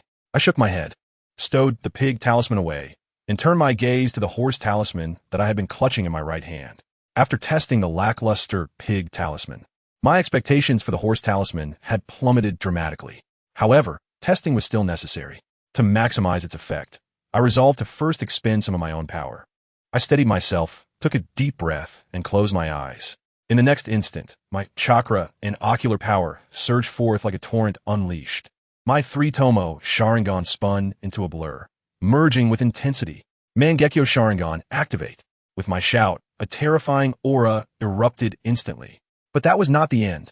I continued to pour my ocular power into the Mangekyo, as if it were limitless. Crack! Crack! Several black-red rib bones materialized out of thin air, encasing me. The pattern of the Mangekyo in my eyes was spinning so rapidly it was akin to a fan, and I intensified my efforts. With a resounding boom, an enormous skeletal apparition rose behind me. Those who understand the sensation would know that the pain in my eyes felt akin to having needles jabbed into my eyeballs. 2 streams of blood tears cascaded down my cheeks. Yet I pressed on through gritted teeth, determined to evolve this skeletal form. Gradually, the initially ethereal skeletal structure began to solidify. Ultimately, a towering black-red half-skeleton appeared behind me in full form. Its menacing shape, the eerie glow within its hollow eye sockets, and the aura of death radiating from it exuded an overwhelming sense of pressure. This black-red Susanoo was simply magnificent. However, as splendid as it was, I only admired it momentarily before hastily deactivating it. Utilizing such a form was excessively taxing on my eyesight. It was a perilous power that could render me blind if overused. Until I obtained the eternal Mangekyo, this form was merely a luxury, something to behold rather than frequently wield. Of course, my grand display had primarily been to expend chakra to test the horse talisman's efficacy. Otherwise, it would have sufficed to merely summon the ribcage, who would go to the lengths of causing themselves to bleed from 7 orifices. Dragging my somewhat exhausted body back to my room, I approached the sink, turned on the faucet, and splashed cold water on my face. The icy water washed away the blood and brought me back to my senses. As I dried my face, to my amazement, the horse talisman I had been holding began to glow. A warm energy surged through my hand and into my body, racing towards my eyes. It felt as though my parched eyes were receiving a luxurious spa treatment. The sharp pain akin to needles was instantly alleviated by a significant margin. It was utterly blissful. I closed my eyes and reveled in the sensation for several minutes. Upon reopening them, though there was still some discomfort, it was a world apart from before. I glanced at the clock in the living room. Only a few minutes had passed. Indeed, the horse talisman's effect had diminished. Its healing speed was roughly on par with the consumption rate from earlier when I activated Susanoo, leading to a precarious tug-of-war during intense battles. I needed to devise a strategy. I returned to my bedroom and retrieved a wristband with a sealed pocket from the cabinet, carefully placing the horse talisman inside before donning it on my left arm. I tested its movement, confirming it did not hinder its effectiveness. Perfect. After donning my gear, I was not yet satisfied and returned to the courtyard.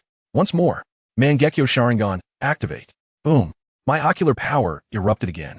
I must say, this time the sensation was entirely different.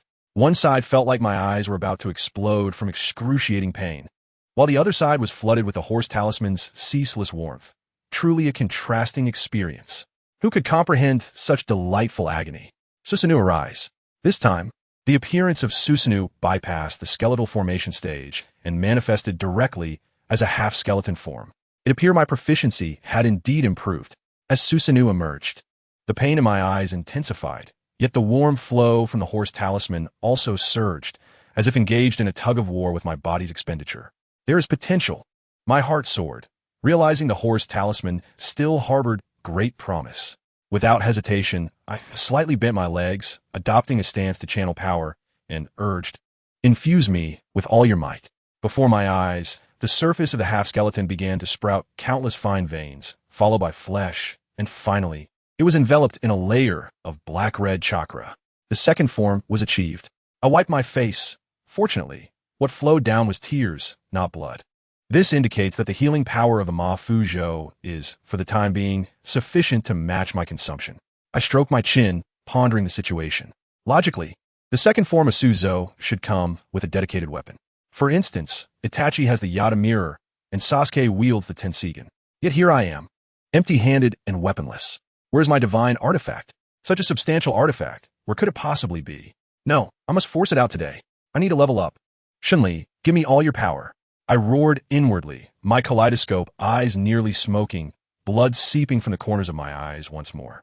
The Suzhou behind me trembled violently, and a set of black and red Yatengu armor enveloped me in an instant. Following that, it brought its hands together and forcefully pulled them apart. A staff-like object was yanked from the void. With bloodshot eyes, I commanded Suzhou's right hand to firmly grasp that staff, exerting all my strength to pull it out. I pulled and pulled. Good heavens, this thing seems endless. Like the Rui Jingubang, I refuse to be thwarted. Today, I shall discover just how long you truly are. Channeling my energy recklessly, after my frantic tugging, the staff was finally fully extracted. When I beheld its entirety, I was utterly stunned. This was no mere staff. It was in fact a magnificent Fangtian Huaji. The staff I had previously seen was merely its shaft. Upon extraction, this Fangtian Huaji was 3 times taller than my half-formed Suzhou, utterly ridiculous. However, the moment it fully detached from a void, its size rapidly diminished, becoming perfectly suited for my half-formed Suzhou to wield. Capable of expanding and contracting? Quite intriguing. I gazed at the imposing halberd, grinning from ear to ear. Although it may not be a legendary artifact, its grand design truly appealed to me. Just as I was cheerfully planning to find an open space outside the village to test the might of my newfound weapon, suddenly, my right eye twitched violently, a peculiar sensation surging within me. My heart tightened, and I abruptly looked to my right. Lo and behold, not far away on a rooftop stood 3 figures like specters. Upon closer examination, I nearly lost my composure. Uchiha Fugaku, Uchiha Shisui, and Uchiha Itachi. The 3 titans of the UchihaMangekyo were here, holding a secret meeting. I quickly realized that my earlier activation of Suzhou had created quite a stir. The ripple of my energy was as conspicuous to other Mangekyo users as a searchlight in the night, making it nearly impossible to go unnoticed. With a sigh, I dispelled Suzhou and my kaleidoscope, waving to them. How long have you been watching? Since you're here, come inside and sit. I led the 3 of them into the house, while in the Hokage building, the elders were on the verge of exploding. The entire Hokage office was shrouded in smoke. Anyone unaware would think it had transformed into a den of serpents. The sole anti-smoking advocate, Torunara, was so furious that her face turned pale. She abruptly flung open a window and inhaled deeply, seeking fresh air. You 2 stop smoking. If the culprit isn't captured, and you both choke to death first, that would truly be a joke. However, Sarutobi Hiruzen seemed oblivious, puffing away at his pipe. On the other hand, Mito Kazumi, feeling pressured, hastily discarded his cigarette and began to mutter. Hiruzen, is there any way to uncover the culprit? Please say something. Danzo, already infuriated over his lost hand and sight, exploded. Silence. Kazumi, if you're so idle, take the umbu to investigate. Don't chatter in front of me. Kazumi was silenced, his face darkening. Danzo, dismissive of him, turned urgently to Hiruzen. Hiruzen, we must act against the Uchiha immediately. This is the last opportunity. If we miss it, the consequences will be dire. Hiruzen leisurely exhaled a puff of smoke, replying with 2 words, it's too late. Danzo was instantly enraged, nearly spitting in Hiruzen's face. Too late? The Uchiha only has 2 young Mangekyo users, right? Shisui hasn't fully recovered. It's practically just 1 fully powered Mangekyo. They are at their weakest now. Even if we suffer losses, capturing the Uchiha would bring us greater gains. Can't you do the math? Hiruzen. Danzo was annoyed by his incessant chatter and pointed his pipe at him, then gestured to the others. Even if Shisui is in poor condition, who in the village can withstand him? Can you? Or can your root? Or can you 3 take him on together? This struck a nerve. Kazumi and Mito's expressions darkened. Hiruzen observed the agitated Danzo and casually dropped a bombshell. Danzo, you've miscalculated something. The current Uchiha is not 2 pairs of Mangekyo, but 3 pairs. The moment this was uttered, the other three nearly had their eyes pop out. Danzo incredulously shouted, 3 pairs?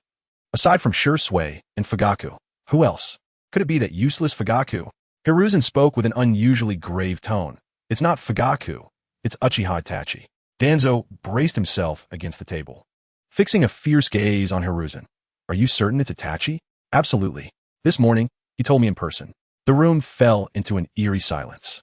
Danzo took a deep breath, posing the most critical question. What is his ocular technique? Hiruzen looked at him, slowly uttering 3 words. Bton Shun. Boom. Those 3 words struck Danzo and the others like a thunderbolt. Their expressions shifted from shock to panic, ultimately becoming a profound silence. Bton Shun. That is the legendary strongest illusion technique, capable of altering a person's will without them realizing it. How can we even fight back, let alone fighting? If war breaks out with the Uchiha, with Shisui and Itachi each wielding a Bton Shun, our high-ranking officials might become double agents before they even reach the battlefield. I tell you, the atmosphere in the Hokage office plummeted to an icy chill. It was astounding. The 4 of them sat there, exchanging glances, none daring to take a breath. The silence so profound one could hear a pin drop. Especially Danzo, whose face had turned green. Others might merely have minor frictions with the Uchiha, but he had sworn deadly enmity. He knew all too well that as soon as the Uchiha seized an opportunity, they would undoubtedly eliminate him first, given his history of underhanded schemes. Now, upon hearing that 3 pairs of Mangekyo had emerged from our clan, with 2 capable of mind control, he felt as if a mountain had fallen upon him, fearing he might be crushed by the Uchiha at any moment. This old man, resolute and without a moment's hesitation, shouted, Hiruzen, quickly recall Jiraiya and Tsunade. If all else fails, bring Orochimaru back too. Good heavens, I was taken aback. Was he gathering the original legendary trio to prepare for a civil war against the Uchiha? However, upon hearing Orochimaru's name, the other 2 elders turned pale. For who wouldn't fear a powerful and deranged scientist? Ultimately, it was decided by the 3rd Hokage to call Jiraiya back first, while Orochimaru's situation would be addressed later. Meanwhile, in our Uchiha household, I, along with Fugaku, Shisui, and Itachi, were also convening a small meeting. However, the atmosphere was rather tense. The 4 of us encircled the table, staring at one another, the tea cooling from scalding hot to lukewarm, yet none dared to speak first. I could no longer contain myself, raising my cup of cold tea and downing it in one go. Honestly, everyone, did you come all this way just to play a game of who speaks first is a dog? Let us address the matter at hand. You would believe how awkward that scene was. They had not coordinated their visit. They had merely encountered each other on my doorstep. While Shisui and Itachi shared a good rapport and were aware of each other's Mangekyo, Fugaku's presence left them bewildered. The most amusing part was Fugaku, who gazed at his son Itachi with an expression of utter complexity. Dear family, who understands this? When a father discovers that his son has secretly evolved, unlocking the Mangekyo Sharingan and surpassing him, all while he remains oblivious, the scene is nothing short of an annual family drama. Enough of the theatrics. I shall take the floor. Clearing my throat, I assertively seized the opportunity to speak. We 4 must represent the last remnants of the Uchiha clan's resilience. With 4 pairs of Mangekyo Sharingan present. Upon uttering these words, the 3 of them seemed unsurprised, indicating they were already aware. I proclaimed, as it stands, our combat prowess can easily overwhelm Konohagakure. Wouldn't you agree? I noticed the expressions of Shisui and Itachi shift, prompting me to gesture for them to hold their rebuttals. Do you not desire peace? It's simple. Let us publicly declare that the Uchiha now possesses 4 pairs of Mangekyo Sharingan. Once this news spreads, do you believe the 3rd Hokage would dare to provoke us again? And as for Danzo, the 3rd Hokage would be the first to suppress any rebellious thoughts he harbors. As soon as I finished speaking, I sensed Fugaku growing restless, as if he found my words insufficiently satisfying. With a glance, I signaled him, Elder, please be patient. Allow me to finish. After I conclude, you may deliver your acceptance speech. To my surprise, Fugaku's expression stiffened, and he obediently lowered his head, resembling a chastised schoolboy. I poured myself a cup of hot tea, savoring a sip before fixing my gaze upon him. Fugaku clan leader, I comprehend your intentions to preserve the clan. However, I must candidly state that your approach is not only naive but also foolish. Fugaku looked up suddenly, weariness and resignation etched across his face. He sighed. You are right. But to simply let it go now, I am truly unwilling. Being unwilling is justified. I slammed my hand on the table. Yet your previous actions have been gravely flawed. Compromise is acceptable, but did you have to do it in such a manner? They conjure up flimsy excuses, and you willingly surrender the ancestral lands passed down through generations? This baffling strategy leaves me perplexed. Even an undercover agent would not be so brazenly reckless. This is not safeguarding the clan. It is purchasing peace at the cost of losing everything. Fugako opened his mouth, struggling to articulate, I did it for the clan. But can one discard their spirit for the clan? My voice escalated, quickly silencing ShisUi. Do not interrupt. Tonight, no one leaves. We shall address matters one by one. I pointed at the fan emblem on Fugako's chest, my heart heavy with sorrow. Do you believe that yielding will bring about harmony? It will only encourage further encroachment. The reputable name of Uchiha was forged through the sacrifices of our ancestors, through blood and fire, not through your subservience. Have you not heard? Our forebears weep. The glory they earned with their lives has been cast aside in our generation by you. An Uchiha devoid of pride and passion is no Uchiha at all. It would be better to disband than to live on our knees. With this barrage of rhetoric, Fugako fell silent, his spirit crushed, head bowed, shoulders trembling. Having subdued one, I turned my attention to ShisUi and Itachi, whose expressions mirrored a kaleidoscope of emotions. I smirked. All right, let the clan leader gather his thoughts. Now it is your turn. I crossed my arms, leaning back in my chair. You two wish for peace between Konoha and Uchiha, correct? They nodded in unison, akin to automatons. Very well. My proposal is straightforward yet effective. Now, it is your turn. Please commence your performance. Do you have any better solutions? The two geniuses were left speechless, mouths agape, unable to utter a single word. Itachi, who once deemed the clan arrogant, now found himself lost in the weight of ancestral honor that I had thrust upon him. Internally, I reveled in delight. When dealing with such intelligent individuals, delving into intricate details is a futile endeavor. Instead, I struck from a moral high ground, invoking the honor of our forebears to dismantle their defenses, compelling them to question whether their actions were worthy of our ancestors' sacrifices. Observing their despondent expressions, I rapped the table, providing a final summary. Thus, our discourse concludes for today. Since you have no suggestions, I shall bear the burden. Your role is to stand behind me, support me, and refrain from becoming obstacles. Next, I will devise a comprehensive plan, reclaiming everything that the Uchiha has lost over the course of a year. Do you have any objections to my arrangements? The three of them, as if controlled by a remote, shook their heads in unison. Then let us adjourn, return home, and contemplate. Rising to see them off, I watched as they departed into the night, their spirits seemingly deflated. I surmised that sleep would elude them tonight. As for myself, after a day and night filled with exertion and strategizing, I was utterly exhausted and collapsed in a bed. Meanwhile, far away in a distant place, a white-haired elder lay on the ground, drooling in a daydream. Hee, Tsunade, show me your treasures. This elder, tall with long white hair reaching his waist, adorned with a forehead protector, was none other than Jiraiya. In his dream, he was likely at a pivotal moment when suddenly, with a pop, a large bubble of mucus burst on his nose. Tsunade, don't hit. It's a misunderstanding. Jiraiya sprang up abruptly, throwing punches at the air, only to realize he was alone in the room. Ah, it was merely a dream.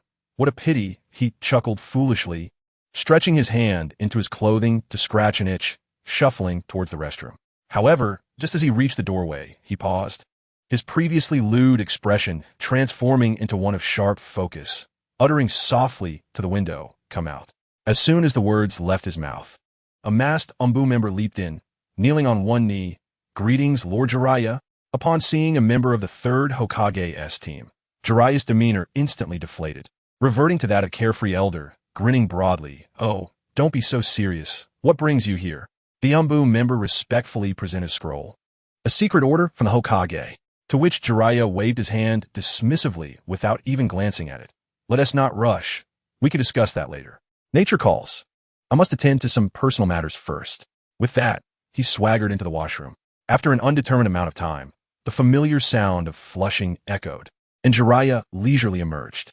You should know, upon his exit, he wiped his wet hands on his clothing with such nonchalance. The nearby Umbu member appeared astounded, his expression a mixture of confusion, likely pondering, this is the legendary San Nin? How does he resemble a vagabond? Jiraiya himself seemed to sense the awkwardness. casting a glance at the young Umbu before snatching the scroll from his hands. The manner in which he unsealed it was quite proficient. However, as he perused its contents, his demeanor shifted from nonchalance to grave seriousness. The more he read, the darker his expression became, until the frivolous air around him vanished completely. Only then did the Umbu member realize he had not made a mistake. This seemingly lewd elder was indeed the legendary Toad Sage, Jiraiya. Taking a deep breath, he uttered 2 words without hesitation. Return to the village. With that, he descended the stairs, settled the bill, and set off with the Umbu, moving with great determination. Meanwhile, for days had passed. Our protagonist, Muming, having recently assumed the role of Deputy Minister of the Security Department, had seemingly evaporated from existence. Today, he finally ventured out. Upon arriving at the entrance of the Security Department building, he encountered ShisUi, who greeted him with unrestrained enthusiasm. Muming, you finally emerged from seclusion. After all this time, have you finalized your new policies? Muming nodded, affirming that it was indeed necessary, as today marked the official announcement. Upon their entrance into the Grand Hall, I must say, the scene was bustling with people, initially quite noisy, yet the moment Muming appeared, an immediate hush fell over the crowd, followed by a chorus of greetings. Good morning, Deputy Minister. Oh, family, who truly understands this spectacle. Muming, unfazed, took the microphone and declared, good morning, everyone. At 9 o'clock, all team leaders, please gather in the conference room. Do not forget, before long, as the clock struck 9, the conference room gradually filled with attendees. Names such as Uchiha Tetsuhebe, Inazuma, Hakadai, along with Fujiwara and ShisUi were present. Essentially, all the elites, known and unknown, were there, each adorned with the iconic 3-tomo Sharingan. Approximately 30 individuals in total, quite an impressive assembly. Muming wasted no time, getting straight to the point. Everyone, on the table lies the grand policy I have meticulously crafted over the past 4 days. Let's take a look. As the attendees picked up the papers, the room erupted in chaos. What is this? Fines? Can money really secure bail? Can it absolve guilt? The meeting room resembled a bustling marketplace. ShisUi was particularly flabbergasted, his eyes wide as saucers, trembling as he held that paper, likely thinking, have I fallen under a genjutsu? Muming, after 4 days of seclusion, has concocted this? To summarize, this new policy is primarily centered around the concept of monetary power. Previously, when one committed an offense, they were required to perform laborious tasks. Now, that is no longer necessary. Just pay. Previously, confinement was mandatory. Now, simply pay. For more serious offenses requiring months of detention, pay a hefty sum and merely spend a few days inside for formality. If you cannot endure even a few days, no problem. Pay more and secure bail. However, should one re-offend, the penalties would escalate, fines would double, and imprisonment would be extended, with no room for negotiation. Oh, and by the way, fines for ninjas would be several times higher than for civilians. In short, from now on, in the security department, everything is negotiable, provided the money is sufficient. Before anyone could fully process this, ShisUi slammed his hand on the table, standing up to exclaim, no, this absolutely cannot stand. He was agitated, believing that such measures would tarnish the reputation of the Uchiha clan.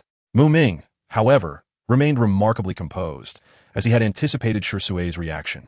He posed a soul-searching question. Reputation? ShisUi, why should we pursue something that fundamentally does not exist? Upon hearing this, ShisUi was momentarily speechless. He had expected a debate. Yet Muming had upended the entire conversation, striking at the very foundation of his argument. Muming unleashed his fervor, directing his thoughts at ShisUi. What do you believe our security department is for? Maintaining peace. But what happens when someone commits a crime? Communication? And what if they refuse to listen? Would you have to resort to genjutsu or physical intervention? If you've already taken action, do you still expect them to commend you? Stop being naive. Our work is inherently adversarial. He approached ShisUi, firmly guiding him back into his seat. Sit down and ponder this. Then Muming addressed everyone present. I understand your concerns about reputation, but you are being overly naive. The individuals we deal with are either criminals or their family members. When we apprehend them, do they offer us goodwill? Would you feel pleased if you were in their shoes? With this statement, the attendees began to grasp the gravity of the situation. At that moment, Uchiha Hakadai timidly inquired, what about those complaint letters? Muming raised an eyebrow. Complaints? The ones sent to the Hokage Tower? Let us pretend we never saw them. The ones sent to us? At the end of the month, we'll burn them all. Goodness. I exclaimed in astonishment. Hakadai was taken aback. Burn them? Hakadai grew anxious, stating that an abundance of complaints could affect the funding from the Hokage Tower. Upon hearing this, Muming turned to Fujiwara, asking, clan leader, has our funding been affected? Instantly, all eyes were riveted on Fujiwara. Yet Fujiwara, in his silence, was golden. Muming was left speechless, repeating the question. Only then did Fujiwara leisurely respond. Ahem. Regarding funding, I'm afraid we haven't received any in several years. My goodness. The revelation was earth-shattering. Muming exploded in disbelief. What do you mean there hasn't been any? Fujiwara sighed, explaining that after the Nine-Tails incident, the third Hokage constantly lamented financial shortages, resulting in a cessation of funds for the security department. Then where did our salaries come from these years? Muming inquired. From our Uchiha clan's own coffers. Fujiwara replied. The room fell silent. I must say, this news was even more explosive than the earlier monetary policy. It turned out that the Uchiha clan was working for Konoha without compensation, and on top of that, they had to pay for their own employment. This was undoubtedly the biggest workplace joke of 2025. Even ShisUi, who usually aligned with Konoha, was left dumbfounded. Muming, in a fit of anger, asked Fujiwara, how much does the village owe us? Fujiwara delivered another cryptic response. The accounts are unclear. It has turned into a muddled mess. Muming nearly choked. Do we not keep records of how much we advanced? No, Fujiwara replied. There must be some minimum funding standards, right? None, Fujiwara stated. At that moment, I felt compelled to kneel before Fujiwara. Goodness, as the clan leader, you are leading your own people into a pitfall. Thankfully, Fujiwara eventually uttered something sensible, mentioning that during Minato's tenure as Hokage, the funding was at its peak and could serve as a reference. Muming, realizing he would not be able to rely on Fujiwara, took on the burden himself, shifting the conversation back to the new policy. All right, does anyone else have any objections? ShisUi, still unwilling to relent, stood up again. Is there truly no other way? Muming gazed at him with earnestness. ShisUi, consider it from another perspective. The individuals we capture are genuine criminals.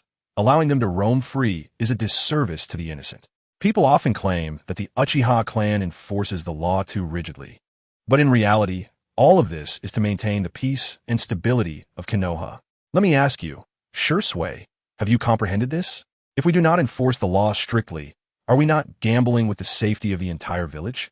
Surely, you cannot disagree with that? After hearing this, ShisUi fell silent for a moment, but ultimately shook his head. It appeared that he had not yet been entirely swayed. Seeing an opportunity, I seized the moment and continued my discourse. I said to him, look, since strict law enforcement is not an issue, let us delve into the matter of fines. In truth, fines are merely a means to an end, aimed at instilling a lesson in these rascals. If they wish to avoid paying, it's simple. Just behave themselves. It's not as if we, the Uchiha, are holding a knife to their throats, compelling them to commit crimes, right? Observing ShisUi's conflicted expression brought me immense joy. This child is so innocent, akin to a blank canvas. I continued to elaborate. Thus, ShisUi, you must understand that imposing fines is not the goal. Our ultimate aim is to ensure that all villagers can live peacefully and securely. Surely, you grasp this principle, do you not? In that moment, ShisUi, having been bombarded by my arguments, appeared utterly bewildered. He stammered, what you say makes sense, but I just feel something is amiss, yet I cannot articulate it. At that juncture, Hakadai spoke up, asking, so, what do you intend to do with the fines collected? This was precisely the question I had been waiting for. Clearing my throat, I scanned the room filled with my clansmen before dropping my bombshell. The fines collected will be distributed as follows. 30% will be submitted to the security department as operational funds. The remaining 70% will be awarded as bonuses to the brothers who apprehended the offenders. The moment I finished speaking, the conference room erupted into a frenzy. Is this for real? Deputy Minister, you're not joking, are you? 70%. Incredible. The atmosphere resembled that of a lottery win. Regardless of their previous alignment with the village or neutrality, in that instant, every pair of eyes sparkled with excitement. Who would turn down money? In essence, this move was a covert salary increase for everyone. Henceforth, apprehending criminals would be akin to injecting adrenaline. Even ShisUi, who usually exuded rectitude, was momentarily stunned, pondering for a while, seemingly unable to discern any issue with this plan. To apprehend the wrongdoers, earn commissions, and improve the livelihoods of our clansmen is indeed a closed logical loop. Observing the fervent atmosphere in the hall, I smiled faintly and inquired, "So, does anyone hold a differing opinion?" Silence fell over the crowd. Those who had previously risen to challenge me now sat quietly, as if glued to their seats. It seems that while my rhetoric may not rival Naruto's extraordinary charisma, it is still quite effective in persuading a few. Excellent. Since there are no objections, the logistics department shall promptly draft an announcement to be posted before the end of the workday, with implementation commencing tomorrow, I decisively declared. Understood. Uncle Hakadai immediately complied. Once the meeting adjourned and the crowd dispersed, only Fayek and I remained in the room. We exchanged a knowing glance. He understood my intent. "Let us head to my office. All the documents are there," Fayek said. I was well aware that the main event was about to unfold. Wordlessly, I followed him to his office. Once the door was shut, we remained inside for a full 2 hours. When I finally emerged, I can assure you, my expression was as dark as the bottom of a pot, my hands clutching a thick stack of documents. Upon returning to my own office, I slammed the door shut. I forcefully threw the documents onto the table, trembling with anger. Who among my family understands? I had just calculated a damning account with Fayek, and I nearly succumbed to rage. That old monkey, Sarutobi Hiruzen, he had the audacity to withhold the funding for our Uchiha Police Department for a full 6 years. 6 years. Do you have any idea how much our department, consisting of over 1,000 personnel, spends annually, including salaries, bonuses, and the consumption of ninja tools? The average yearly expenditure nears 500 million. Over 6 years, that amounts to 3 billion. 3 billion. That old monkey silently deprived us of this sum. It is utterly outrageous. Gazing out at the bustling scene of Konoha village, my internal fury surged. Very well, if you refuse to provide funds, I will compel you to deliver them willingly. Early the next morning, my new policy was posted on the bulletin board outside the police department. Passers-by merely glanced at it, and even the umbu monitoring us paid it no heed. Little did they know, this would soon incite a tempest. There was a small eatery at the street corner, run by a man named Jinglin Tushur. On that day, he opened his doors as usual, yet after an hour, not a single customer had arrived. Just as he began to doze off, someone entered the shop. Upon seeing the visitor, Tushur's smile instantly froze, but he forced a grin, saying, "Ah, it's Benji. What brings you here today? Please, have a seat and order whatever you like. It's on me." The visitor was Shimizu Benji, a wiry man with a sharp face and crusty eyes, exuding an unmistakable air of menace. He slammed his hand on the counter and bellowed, "Enough with the pleasantries. Jinglin Tushur, when will you repay the money you owe me?" Tushur trembled with anger. 2 months prior, he had indeed borrowed 100,000 ryo from this old classmate to tide him over, and just 3 days ago, he had repaid 115,000 ryo in total. At that time, Benji had claimed he couldn't find the IOU and would tear it up once he did. Considering their friendship, Tushur had believed him. And what happened next? The very next day, this scoundrel came knocking with the IOU, asserting that Tushur had not repaid him and demanding payment once more. Wasn't this blatant extortion? Tushur had argued vehemently, but as an ordinary person, how could he contend with a Chunin, especially since the other party was from the Shimizu clan? Thus, he found himself ensnared by this rogue. Today, Benji had returned. "Chinshing, look over there. Something seems amiss." At that moment, 2 of our police department brothers, Uchiha Chinshing and Uchiha Lufeng, happened to be on patrol. Upon seeing the crowd gathered, they pushed their way through. The onlookers, upon recognizing the Uchiha police, promptly shrank back and made way. Upon entering the fray, it was clear that this was not a mere altercation. It was a one-sided beating. Benji was atop Tushur, raining down punches. "Halt! Police enforcement! Cease at once, or face the consequences." Chinshing shouted. The assailant, blinded by rage, paid no heed. Chinshing and Lufeng exchanged glances and, without hesitation, executed a body flicker technique, charging in. Chinshing launched a kick that struck Benji squarely in the chest, sending him flying like a discarded sack onto the ground. Chinshing helped the bruised Tushur to his feet and recognized him as the owner of his favorite eatery. Meanwhile, Lufeng stared at the unconscious assailant, increasingly convinced he looked familiar. "Chinshing, this guy is from a Shimizu clan," Lufeng recalled. "You see, while we Uchiha may not remember the faces of every villager, we certainly recognize the Sarutobi and Shimizu clans, even if they were turned to ash." Upon hearing this, Chinshing's eyes narrowed, his gaze icy as he fixed it on the fallen Benji. He exchanged a knowing look with Lufeng, and both men shared a conspiratorial smile. "Lufeng, take him back to the police department. Our new policy has just been issued. We need a scapegoat to establish authority. And the Shimizu clan is conveniently offering us a KPI. I sat in my office, watching the interrogation footage sent by Chinching. The footage revealed the nonchalant Shimizu Binji divulging all his misdeeds under Jinjutsu. So, this scoundrel resorted to violence out of shame after failing to extort? I drummed my fingers on the table, unable to suppress a smile. Indeed, Deputy Minister, this footage serves as irrefutable evidence. Chinching responded respectfully. Excellent. I felt elated. It was as if my desires were manifesting. Ensure he is closely monitored and make several backup copies of the footage. No one is to release him without my explicit orders. In the police department's dungeon, Shimizu Binji continued to rant. Do you dare to arrest me? I am from the Shimizu clan. I will inform Elder Danzo. The Uchiha Jonin on guard, however, could not be bothered with his bluster, merely glaring at him with a 3-tomo Sharingan. In an instant, the previously belligerent Binji was reduced to a dazed figure in the corner, mindlessly picking at his toes. A fool who cannot discern the gravity of the situation. Before long, Lifeng delivered Binji's detailed dossier to my desk. Upon perusal, I was astonished to discover that this individual was closely related to the Shimizu clan's second elder, Shimizu Naoto, a staunch supporter of Danzo. Even more intriguing was the note indicating Shimizu Binji, personal assets, 2 million ryo. What is this? I was taken aback. How could a Chunin who had never completed an S-rank mission possess such wealth? Was it an inheritance? Deputy Minister, all of it was extorted. This is after he squandered a considerable portion, otherwise it would be double. Lifeng explained from side. Upon hearing this, I smiled with satisfaction. Very well. From this day forth, this fortune shall belong to the Uchiha. I immediately issued a decree, in light of Shimizu Binji's extortion and public assault, which has had a detrimental impact. He is hereby fined 2 million ryo and sentenced to 3 months of imprisonment.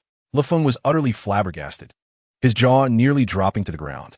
Deputy Minister, 2 million? Isn't that a bit excessive? I told him, even our own people find it outrageous, which illustrates the severity of my punishment. An S-rank mission begins at 100,000, and this fine equates to 2 perilous S-rank missions. I wave my hand nonchalantly. Excessive? I intend for all of Konoha to be aware. If anyone dares to contest this, let them come directly to me. And guess what? Someone indeed dared to contest it. The first to confront me was that old curmudgeon, Danzo.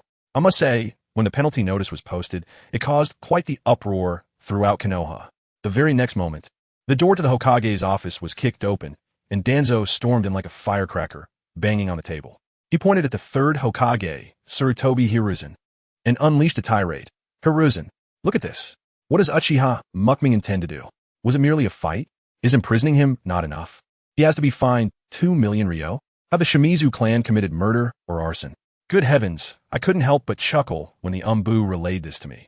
Zhu Qinbingwei, a character whose worth is regarded as negligible even by Tuanzong, now feigns to protect his kin.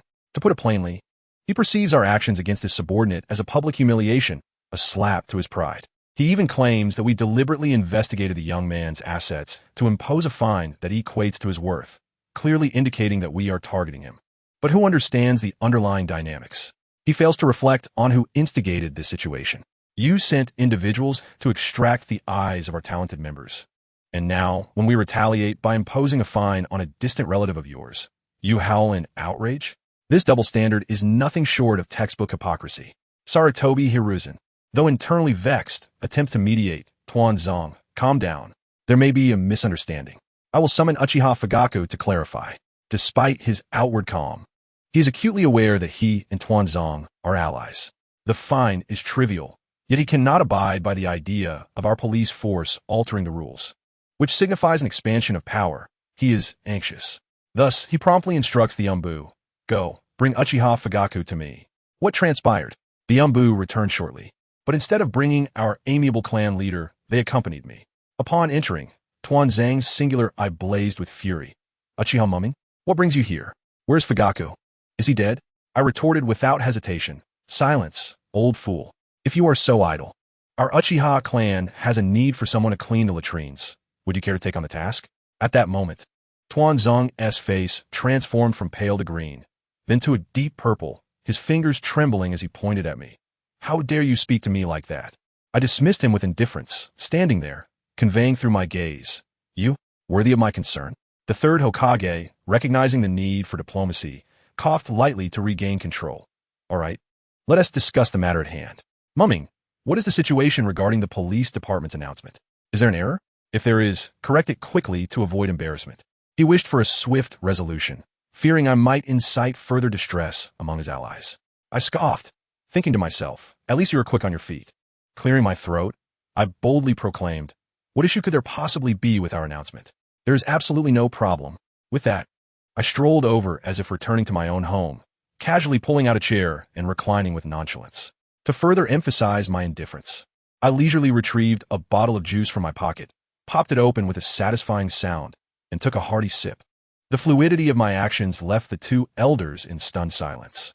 The third Hokage, likely numbed by my audacity, took a puff from his pipe and asked with a serious demeanor, why the sudden imposition of fines? Wasn't labor service the norm before? I chuckled derisively. Labor service?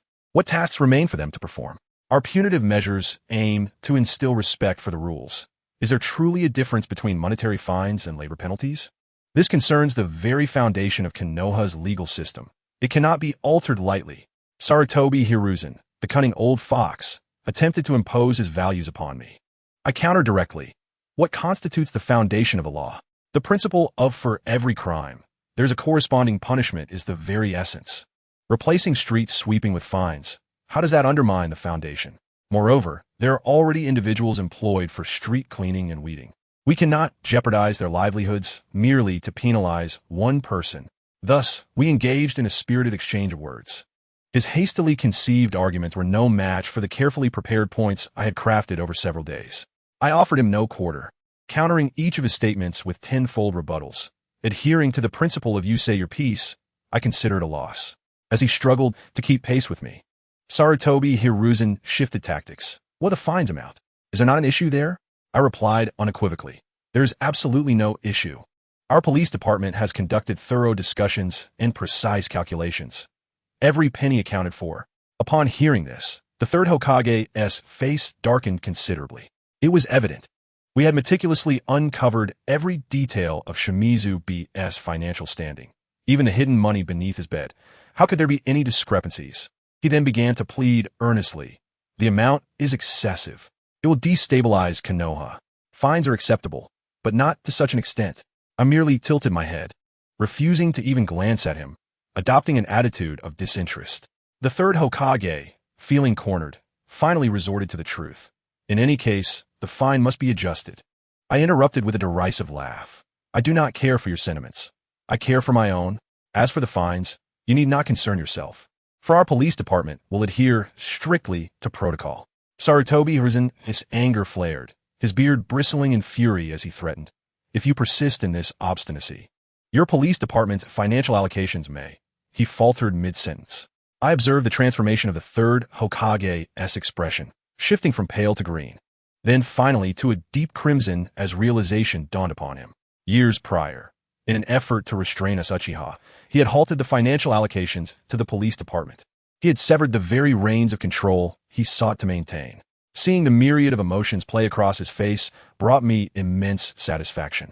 Years ago, the second Hokage had granted our clan substantial autonomy and even independence from Konoha's power structure, with financial allocations being the sole constraint.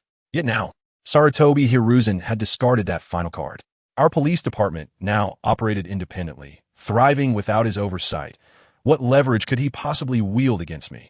I relished the sight of his discomfort and leisurely remarked, Third Hokage, have you forgotten? The Uchiha clan, in support of village development, voluntarily relinquished our financial allocations long ago. That is our clan's obligation. This statement left Sarutobi Hiruzen utterly speechless. He had intended to impose moral authority upon me, only to be outmaneuvered by my own moral stance. Now, who was truly in need of funds? Certainly not I. Observing his exasperation, I deemed it time to depart, cheerfully stating, since there are no further issues, I shall take my leave. The police department has many matters to attend to. With that, I strutted out, disregarding Tuan Zong entirely, who was seething with rage, his fists clenched tightly. Upon my exit, a resounding crash echoed through the office as Tuan Zong slammed his fist against the table. Hiruzen, did you witness that? This is the Uchiha. If they continue to grow unchecked, Konoha will inevitably bear the Uchiha name. He had struck at the very core of Hiruzen's authority. For a prolonged moment, Sarutobi Hiruzen remained silent, puffing away at his pipe amidst the swirling smoke. Eventually, Tuanzong broke the silence. Hiruzen, when will Jiraiya return? Mention of Jiraiya seemed to revive Sarutobi Hiruzen. Soon, within the next 2 or 3 days. Tuanzong, with a sinister glint in his eyes, pressed. Have you prepared for what is to come? Absolutely not. Sarutobi Hiruzen rejected without a moment's hesitation. You need not even think about it. Why hesitate? Are we to wait for them to come to us? We must strike first. Tuanzang's urgency was palpable. Sarutobi Hiruzen closed his eyes, leaning back in his chair, his voice low yet firm, each word hammering down like a nail. Tuanzong, to act? It could be done immediately. But what then? Have you considered the consequences of civil war? Will the other ninja villages merely observe? What if we do not prevail? Even if victorious, what would be the cost? The Uchiha now possess 3 pairs of Mangekyo Sharingan. Jiraiya and I could each handle one, but who would confront the remaining one? To attack a prominent clan within our own village without cause would only invite retaliation from other clans. If they do not assist the Uchiha, we should be grateful. At that moment, Sarutobi Hiruzen's mind was clear. He understood that should conflict arise, they stood no chance of victory. Tuanzong had evidently been well prepared. Taking a deep breath, he enunciated each word with deliberate clarity. Huetu Zhuanxing. A frenzied light sparkled in his eyes as he continued. I have long since devised this plan. Summoning the first Hokage and my master. Do not speak of 3 pairs of Sharingan. Even 30 pairs would be mere trifles before them. However, Sarutobi Hiruzen merely shook his head and uttered 2 words. Not possible. Those 2 words ignited a fire within Tuanzong, raising his fist in agitation. At that moment, Sarutobi Hiruzen lightly interjected with 3 words. Senju clan, Tsunade, Senju rope tree. Instantly, the atmosphere in the office solidified. Tuanzong's raised fist froze in midair. Indeed, this was a deadlock, a question that could not be circumvented. If the first and second Hokage were summoned and inquired, where is our Senju clan? How would one respond? Should he tell them that the Senju clan was on the brink of extinction in Konoha? Should he reveal to the first Hokage that his beloved grandson, Rope Tree, had been obliterated? Should he disclose that his only granddaughter, Tsunade, had left the village out of profound disappointment? How could one possibly continue such a conversation? How could one wage war under these circumstances? I tell you, at that moment, Sarutobi Hiruzen rendered Tuanzong utterly speechless. What folly to engage in battle! These 2 elders, upon deliberation, felt a chill run down their spines. To summon the first and second Hokage via Huetu Zhuanxing? What a preposterous notion. It would be tantamount to seeking one's own demise. Consider this. When Senju Hashirama established Konoha, it was to provide a home for his clan. Yet now, to summon him and say, welcome back, first Hokage. Oh, by the way, your Senju clan has perished. They have all been annihilated. I assure you, upon hearing this, the first Hokage would be enraged to the point of dying once more, perhaps even scattering the ashes of these 2 fools in his fury.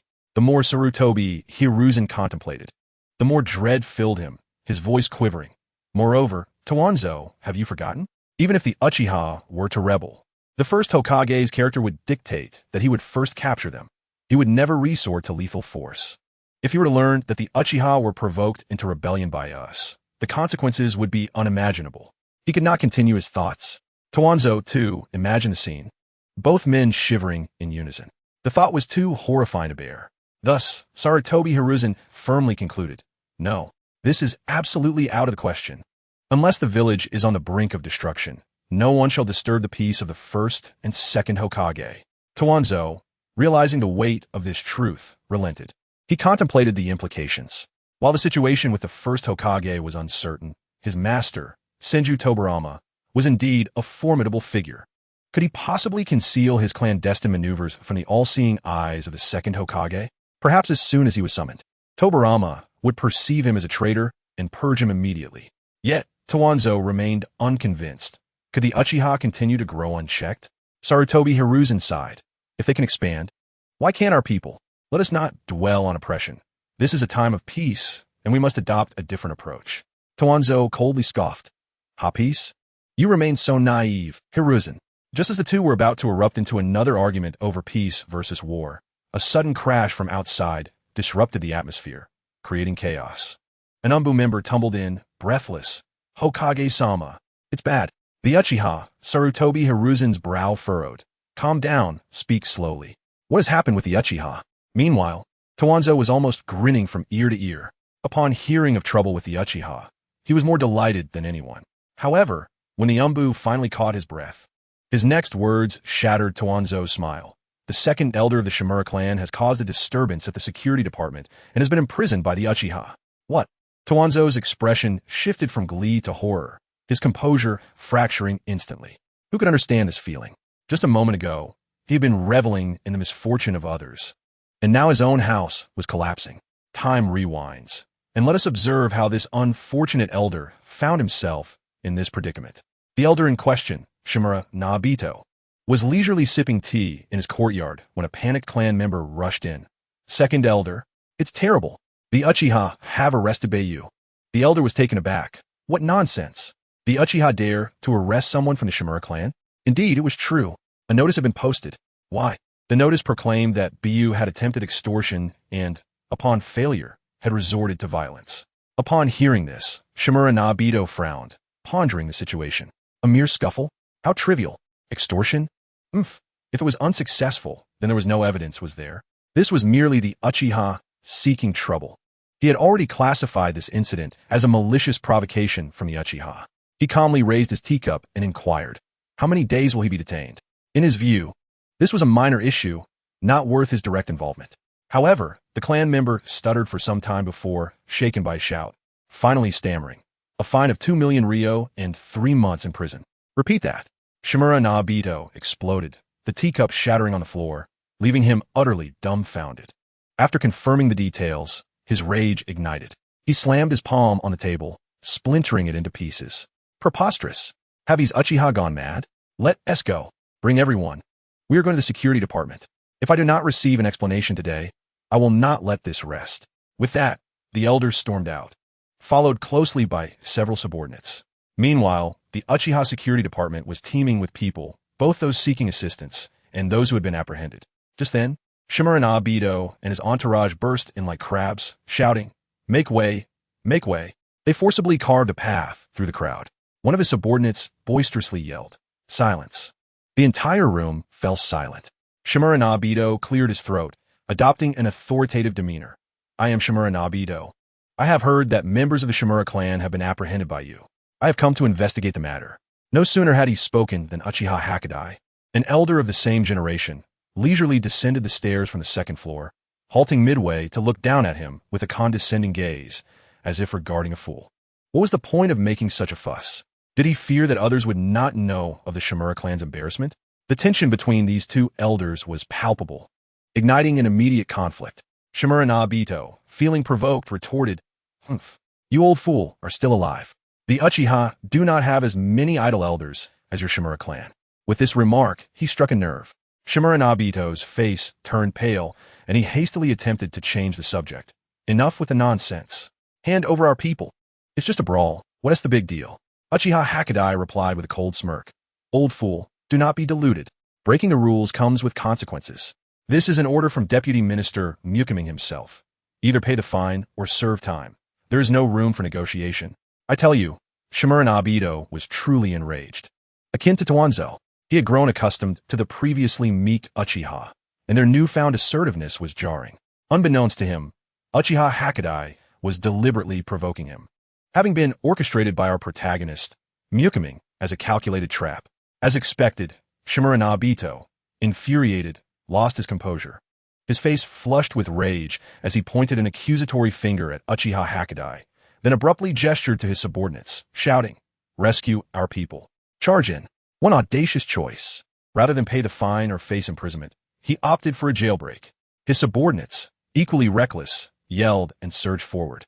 Uchiha Hakadai, observing from above, smirked, revealing a smile that seemed to say, "I was waiting for this." He coldly commanded, "Take them down. Show no mercy." Understood. The scene I witnessed was simply astounding. Over 100 Uchiha members in the security department stood by as these 6 naive individuals charged in. This was a pure act of dimensionality reduction. They did not need to swarm. Instead, they coordinated seamlessly in groups of 3. One would approach to block directly, Another would activate their 3-Tomo Sharingan. And upon locking eyes with the opponent, the latter would freeze as if ensnared by paralysis jutsu. The final member would leap from behind, delivering a precise kick to the back of the head, knocking them out cold. The entire process flowed like water, taking mere seconds. Shimura Naotao watched helplessly as his 6 subordinates fell one by one, akin to dumplings being dropped into a pot. By the time he regained his senses, he found himself encircled by a troop of Uchiha, each pair of crimson Sharingan fixated on him. The old man stood there, dumbfounded, cold sweat dripping down his face, hastily declaring, "I am the second elder of the Shimura clan, a trusted aide to Danzo. You have no right to capture me." Just then, a chilling voice emanated from the back of the crowd. "Have you still not grasped reality? Today, no one can save you, I assure you." The crowd turned to see our protagonist, UchihaMuming, returning from the Hokage building, striding confidently towards them. The Uchiha members bowed respectfully, calling out, "Vice Minister, Shimura Naotao." Seeing the main figure arrive, attempted to continue his bluster. "Are you UchihaMuming? Release me at once." However, Muming did not even spare him a glance, brushing past him effortlessly. In that fleeting moment, Shimura Naotao's demeanor changed. He stood frozen like a robot with its power cut, his eyes vacant. Incredible. A single glance, and the Genjutsu had incapacitated him. "Bring them all to the prison," Muming commanded without looking back. "Since they wish to seek someone, let them keep each other company." After dealing with these underlings, Muming patted the shoulder of the concerned Uchiha Hakadai, smiling. "Do not worry, Hakadai-senpai. Everything is going according to my plan." Then, he swaggered over to a chair by the second-floor railing, perched his legs up casually, as if sunbathing on his balcony, waiting in quiet anticipation. Waiting for whom? Naturally, for the 2 unwelcome guests. Before long, a commotion arose downstairs, accompanied by respectful greetings. "Hokage-sama." Muming opened his eyes to see Sarutobi Hiruzen and Shimura Danzo, both wearing grim expressions, flanked by several Umbu, standing in the hall. Muming greeted them with a cheerful smile. "Ah, you two seem rather leisurely today. Visiting our security department to inspect work?" Sarutobi Hiruzen, disinterested in banter, stated bluntly, "Let us discuss this in your office." "Very well, follow me," Muming replied. Once inside the office, Muming seated himself nonchalantly, not even bothering to pour tea, and simply gazed at the two, asking, "What is it?" The scene mirrored that of earlier in the Hokage building, albeit with the roles reversed. Danzo's face was as dark as the bottom of a pot as he slammed the table, demanding, "Speak. How can we secure the release of Shimura Naotao?" Muming smirked, a playful grin spreading across his face, and leisurely responded, "Since we are familiar with each other, let us skip the pleasantries. If you wish to take him, it is simple. Just pay the fee. I shall not ask for much in light of Elder Shimura's stature, 100 million. Pay the sum, and you may take him." Upon hearing this, Danzo erupted, slamming the table once more and standing up, nearly poking Muming in the face with his finger. 100 million? Have you Uchiha lost your minds? That scoundrel is not worth that much. Muming, disinterested, simply gestured towards the door with a nod. The meaning was crystal clear. If you cannot afford it, then leave.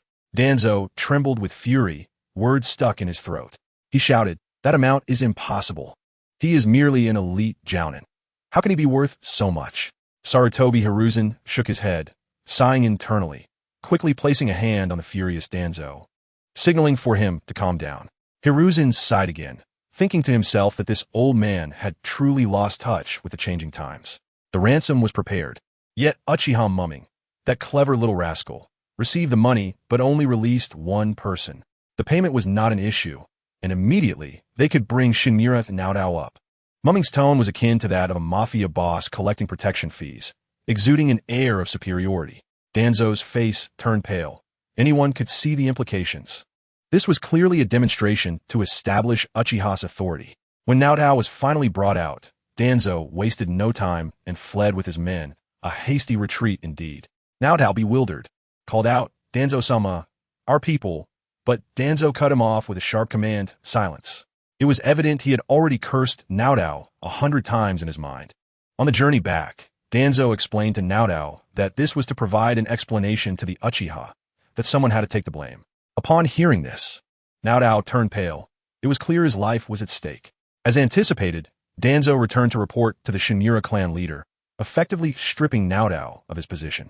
At that moment, I thought to myself, how unfortunate Naotao was. The next morning, as Muming strolled through the streets, enjoying breakfast, Uchiha Yefeng approached him, exuberant. Vice Minister Shimura Naotao is dead. Muming, intrigued, replied, oh, quite unexpected, yet not entirely surprising. After all, being stripped of power and betrayed by one's subordinates would be overwhelming for anyone.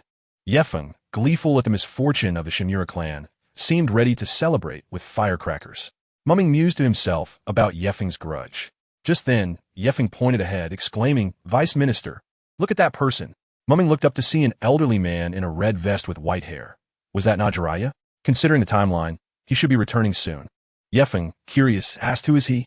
Muming replied, nonchalantly, one of the legendary 3 ninjas of Konoha, Jiraiya. Upon hearing this, Yefeng's eyes lit up with excitement, eagerly scrutinizing Jiraiya as if watching a performance.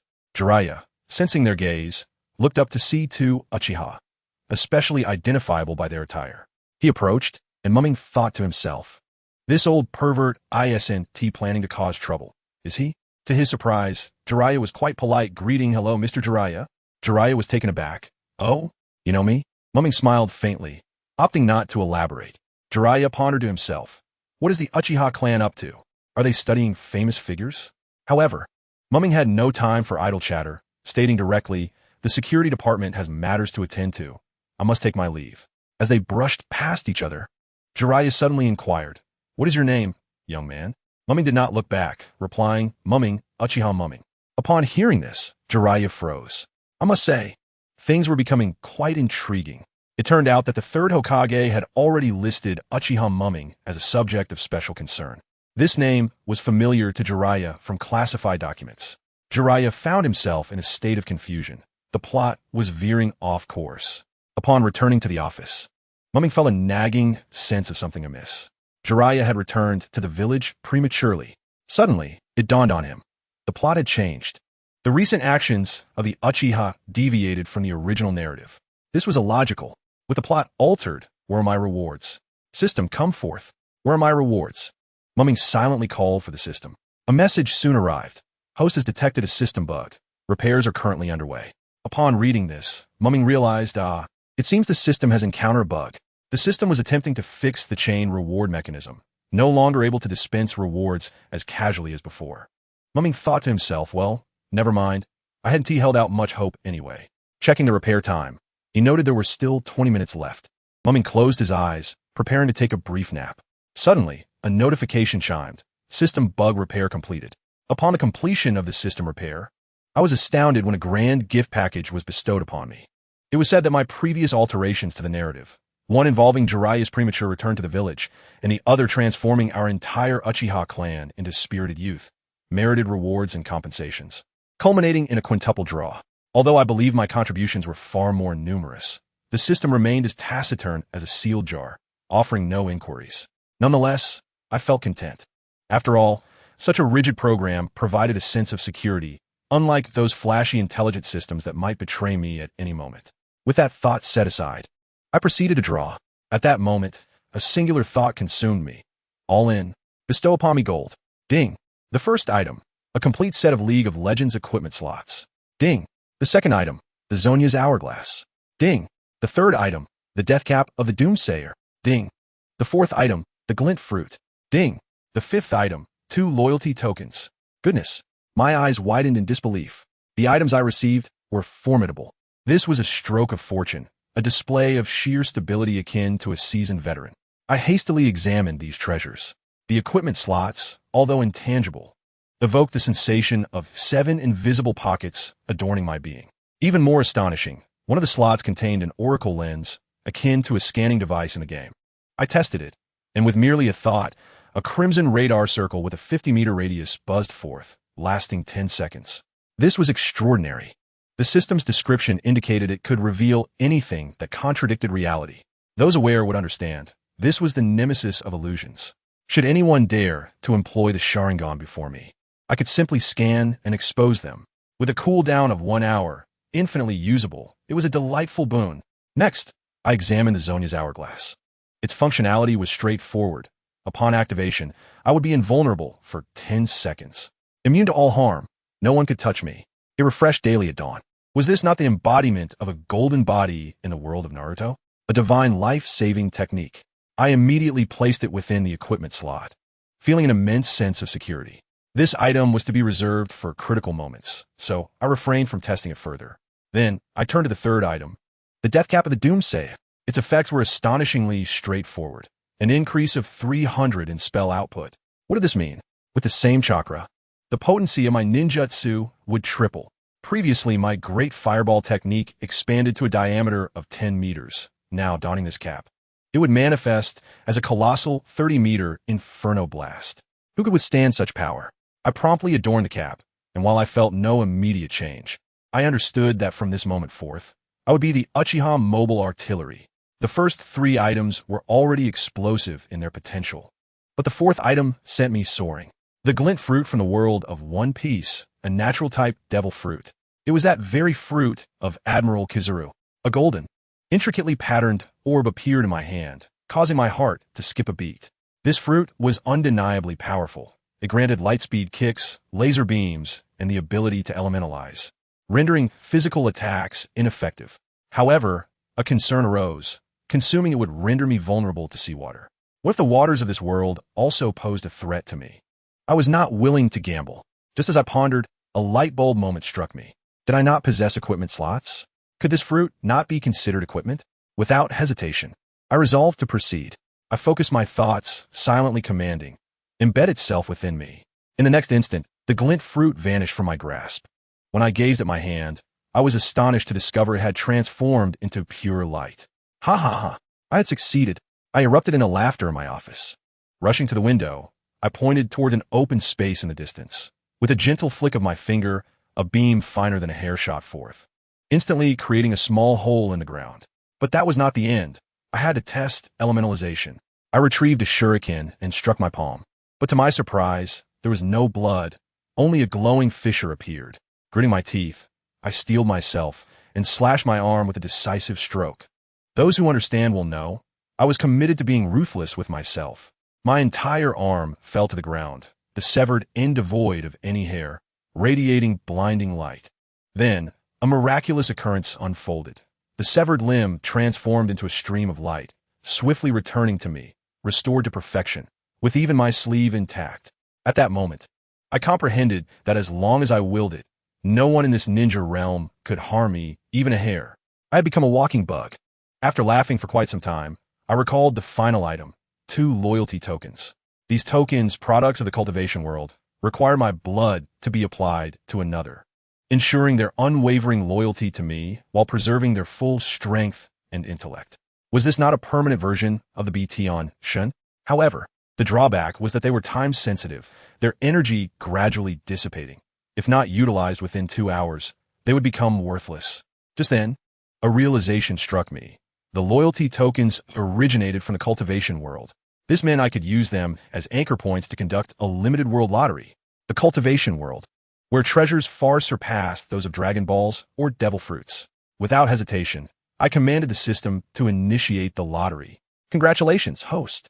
You have obtained a complete restoration elixir. I inspected the elixir, my mind boggled.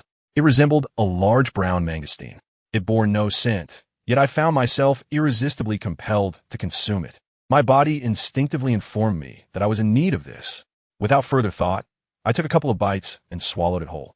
Upon ingestion, I felt a warm sensation in my stomach, and then nothing. I examined my body for changes, yet found none. The system remained unresponsive. It seemed I had acquired yet another subtle enhancement, but I brushed it aside, observing the remaining time on the loyalty tokens. With less than half an hour before expiration, I needed to act swiftly. Who should I apply them to? I had already chosen UchihaShisui and Uchiha Tachi, our Uchiha clan's 2 most obstinate figures. Perpetually entangled in conflicts between village and family, their minds set in stone. I had initially contemplated finding an opportunity to counsel them. Now, fortune had favored me with a direct approach. First, I removed the glint fruit from the equipment slot. Otherwise, I would be unable to draw blood. I then pricked my finger, allowing droplets to fall onto the 2 tokens. Once completed, I returned the fruit to its slot and rushed out the door. Locating Shisui was simple. He was undoubtedly at the security department. I ascended to the 2nd floor captain's office, and, upon entering, I found him present. Another captain was also in the office, who stood and greeted me as I entered. I nodded in acknowledgement and turned to Shisui, stating, Shisui, step outside for a moment. I need to discuss something with you. Shisui hesitated for a moment, but promptly set aside his documents to follow me out. We walked side by side down the corridor, and he inquired what I needed. I grinned like a cunning fox and replied, just call me by my name, no need for titles. How about dinner at my place tonight? As I spoke, I naturally extended my hand, preparing to pat his shoulder. Just as my palm was about to make contact, a yellow loyalty token materialized in my hand, slapping onto his shoulder and vanishing in an instant. The entire process was seamless and swift.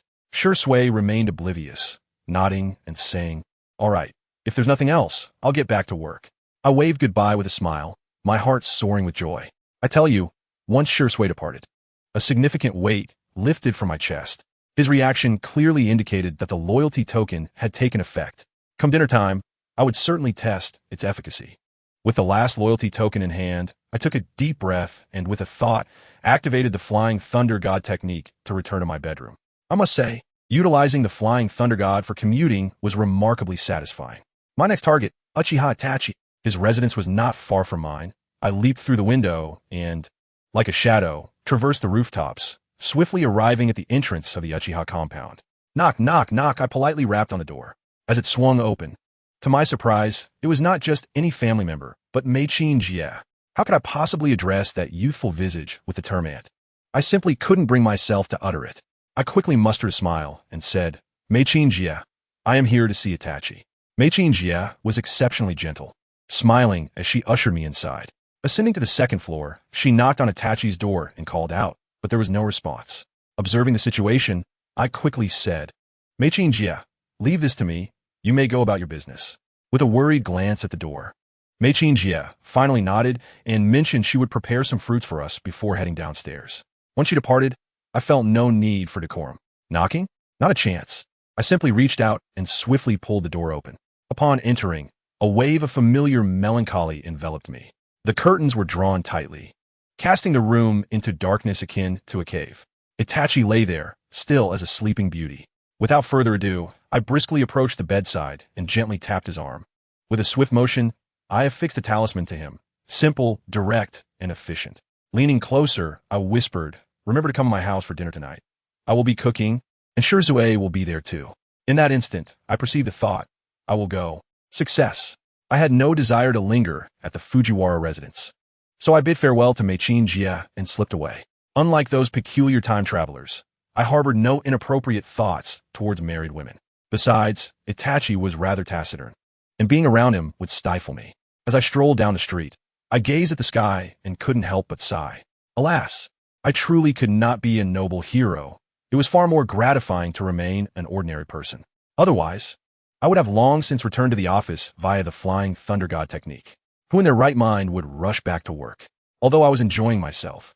On the other side, someone was nearly pulling their hair out. The scene shifted to the Hokage office.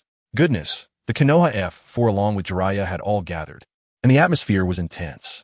It turned out that the third Hokage had urgently summoned Jiraiya back without the chance to explain in detail. Now, upon hearing the entire story, Jiraiya exploded, glaring at the four old men with disdain, and exclaimed, "Are you out of your mind? You call me back for such trivial matters?" Tsunade, the elder lady, was the first to object, standing up with her hands on her hips to assert her stance. "What do you mean trivial? The Uchiha have threatened the village's safety. Jiraiya, do you still care about the village?" I must say, Jiraiya was quite fierce in his retorts. He let out a cold laugh. "Hey, old lady, don't think that waving a moral banner can teach me a lesson. Whether one cares for the village is revealed through actions, not by someone who merely knows how to talk without substance. I'm not some naive child you can fool. I am fully aware of what is happening and do not need your translations." Such words left Tsunade trembling with rage, unable to utter a word. She couldn't strike back, nor could she argue her point, and could only look pitifully at Sarutobi Hiruzen. "Hiruzen, look at your esteemed pupil," realizing he could no longer feign ignorance. Sarutobi Hiruzen quickly intervened to mediate.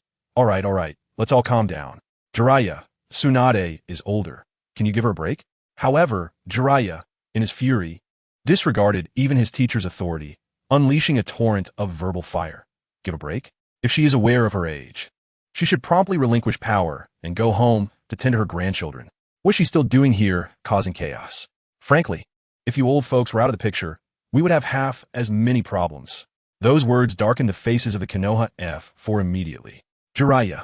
Sarutobi Hiruzen's tone grew serious. This is not the time for jokes. Konoha is at a critical juncture. Could you bear to watch the village be destroyed under the watch of your own teacher?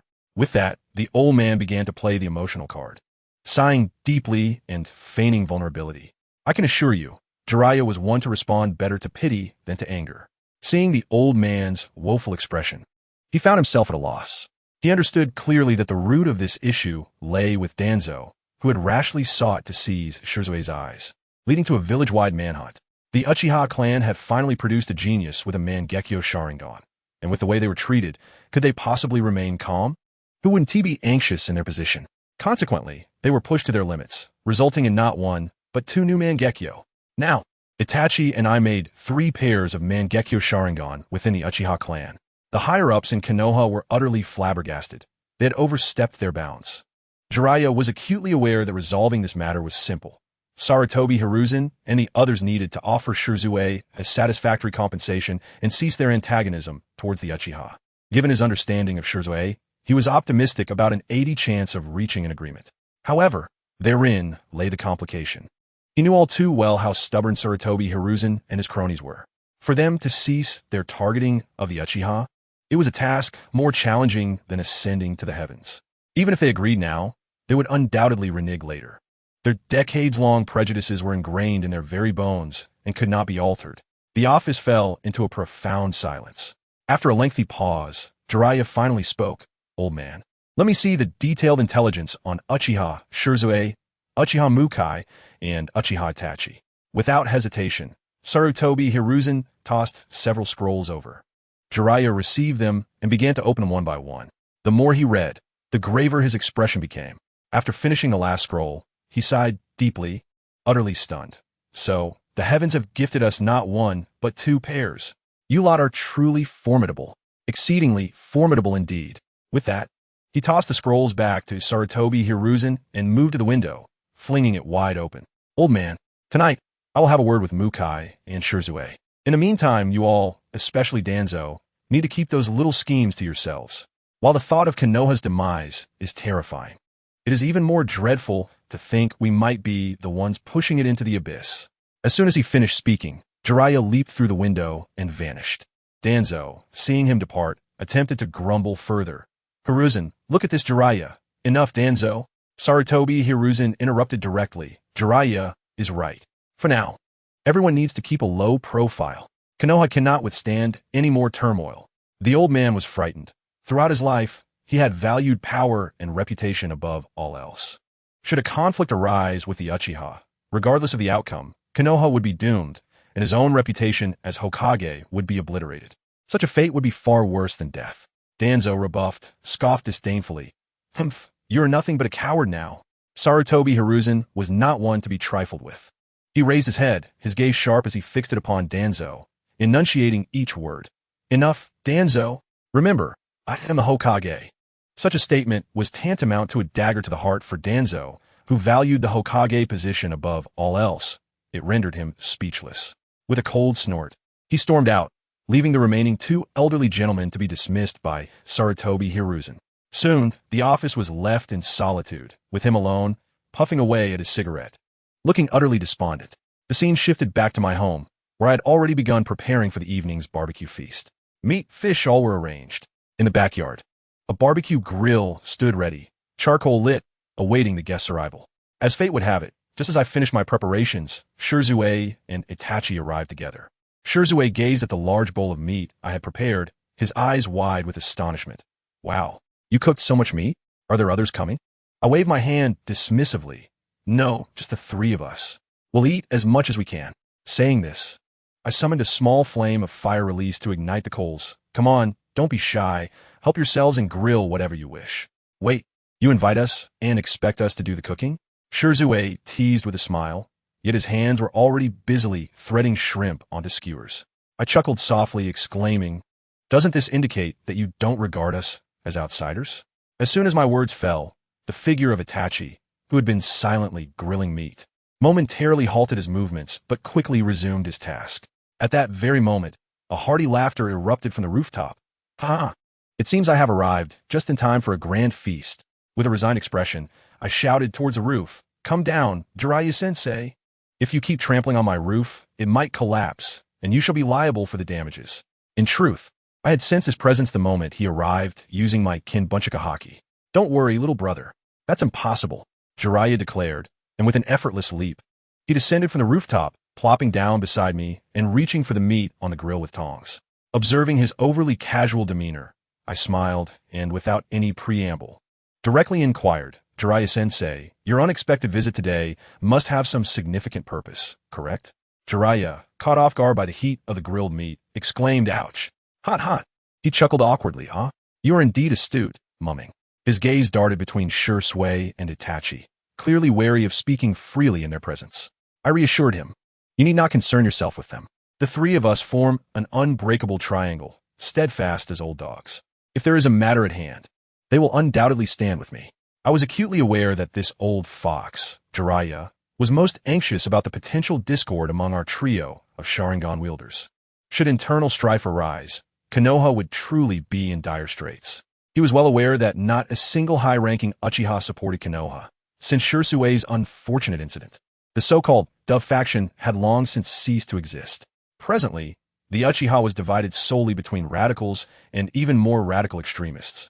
His tone carried a hint of interrogation, as if questioning the understanding of our family ties, and I, standing nearby, felt an overwhelming urge to intervene on the old man's behalf. Jiraiya, upon his arrival, had immediately caught the third Hokage off guard with his startling revelations. To provide context, Jiraiya had been preoccupied with seeking the child of prophecy and had scarcely attended to matters within the village. He was fully aware that the two Uchiha wielders of the Sharingan were rather indecisive in their allegiances.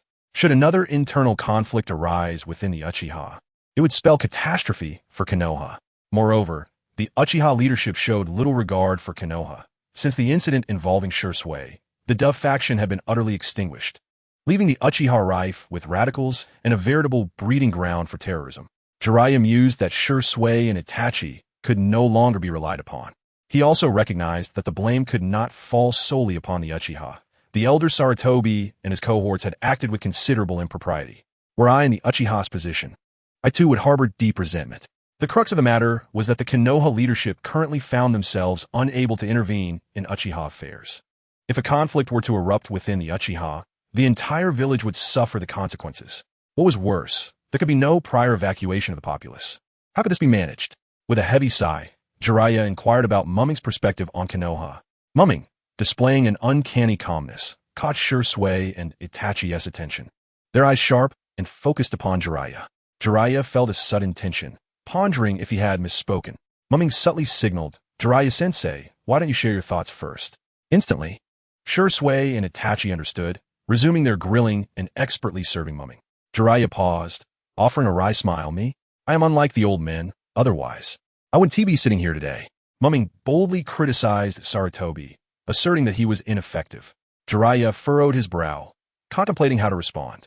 Realizing the gravity of the situation, he organized his thoughts and slowly articulated, "The village is sound. The issue lies with those who govern it." He opened a bottle of beverage, taking a sip before continuing. "I too have my grievances with the elders. At times, their decisions are indeed lacking in foresight, though not merely venting frustrations." He understood the necessity of cultivating a harmonious atmosphere for dialogue. It would be unwise to confront them directly, especially when he himself harbored dissatisfaction with Sarutobi. By aligning with their grievances, he could foster rapport, achieving a dual advantage. Mumming countered directly, "Jiraiya-sensei, your perspective is overly conservative. Sarutobi and his ilk are no longer a source of motivation. They've become a burden to Konoha's progress. The future of Konoha must first rid itself of these encumbrances." Though Jiraiya internally concurred, his demeanor remained unchanged. Mumming inhaled deeply, his eyes reflecting fury. "Jiraiya-sensei, the Uchiha have not arrived at this plight by choice. We have been coerced by Sarutobi and his cronies." Mumming was determined to glean something of value from this discussion. He had no intention of squandering his words. Upon hearing this, Jiraiya abruptly turned, fixing a serious gaze upon Mumming. "Do the Uchiha aspire to become Hokage?" ShisUi and Itachi also set down their chopsticks, staring intently, at Jiraiya. Mumming smiled slightly, waving his hand. Oh, come now, don't be so tense. Let us enjoy the food. We're merely here to chat. With that, he gestured for Shisui and Itachi to relax. Jiraiya exchanged glances with the others and resumed eating. Yet each harbored their own hidden agendas. As he chewed the meat, Jiraiya's expression was one of discontent, his brow furrowed, clearly preoccupied with pressing matters. Mumming, noticing this, contemplated teasing the old sage. Jiraiya-sensei, have you heard the name Naruto? Mumming asked earnestly. At the mention of Naruto, Jiraiya's hand froze mid-motion, his mind racing to recall the name. Naruto? It seemed vaguely familiar, yet eluded his memory. Suddenly, Jiraiya became acutely aware, his eyes widening in realization. He recalled Kushina. It was the child that Kushina had carried. The protagonist of this tale, who persevered until the very end, was undeniably admirable. This character bore a striking resemblance to his own teacher, didn't he? Is that so? Ha ha. Therefore, teacher, may I borrow the name of the protagonist from this novel? Wait, is that acceptable? Minato was merely a name that popped into my head while I was eating ramen. Naruto is a splendid name. Jiraiya's eyes widened in disbelief, his emotions swirling within him as he forced down the meat lodged in his throat, then inhaled deeply, asking, is he not the child of Minato? His voice trembled slightly. Did you not keep track of him? Mumming feigned ignorance, furrowing his brow in inquiry. Jiraiya sighed deeply. The old man assured me he would look after Naruto. I had pressing matters and departed. His departure from the village was not solely due to his discontent with Sarutobi. It was also because he had received the prophecy from the great sage Toad, compelling him to seek the child of prophecy. Consequently, that farewell had become a final parting. Alas, you must be unaware of Naruto's experiences in Konoha. Mumming shook his head, fully aware that Jiraiya had made many misguided decisions. The child of prophecy resided within Konoha and was connected to Jiraiya, yet he had missed his chance. Tragic experiences? Jiraiya wiped the grease from his mouth, muttering in disbelief. He struggled to reconcile the concepts of tragedy and experiences with Naruto's life under Sarutobi's care. Jiraiya's eyes widened as he demanded, what exactly has transpired with Naruto? How could it come to this under the old man's watch? Mumming suddenly activated his Sharingan. Words alone are insufficient. Would you like to experience Naruto's life through illusion? Or perhaps investigate for yourself? Jiraiya hesitated momentarily, but ultimately decided to trust Mumming. This was his utmost sincerity. The Tomo in Mumming's Sharingan began to swirl, and Jiraiya chose to offer no resistance. In that fleeting moment of their gaze, Jiraiya's eyes transformed into Sharingan as well. The flow of time within the illusionary realm differed significantly. Mumming consumed a few bites of meat, then glanced at Jiraiya, whose face was etched with despair, tears streaming down his cheeks.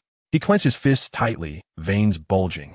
At last, he bellowed, "Old man, you have gone too far." A wave of chakra pressure instantaneously enveloped the surroundings. I sincerely appreciate your hospitality today, but I have matters to attend to, so I shall take my leave. Having learned of Naruto's circumstances, he could no longer remain seated. Uchiha, third Hokage, be gone. He was determined to meet his disciple's grandson. The illusion of Muming even revealed Naruto's home address. With a few leaps, Jiraiya vanished into the night. Muming turned to Shisui and Itachi, offering a subtle smile.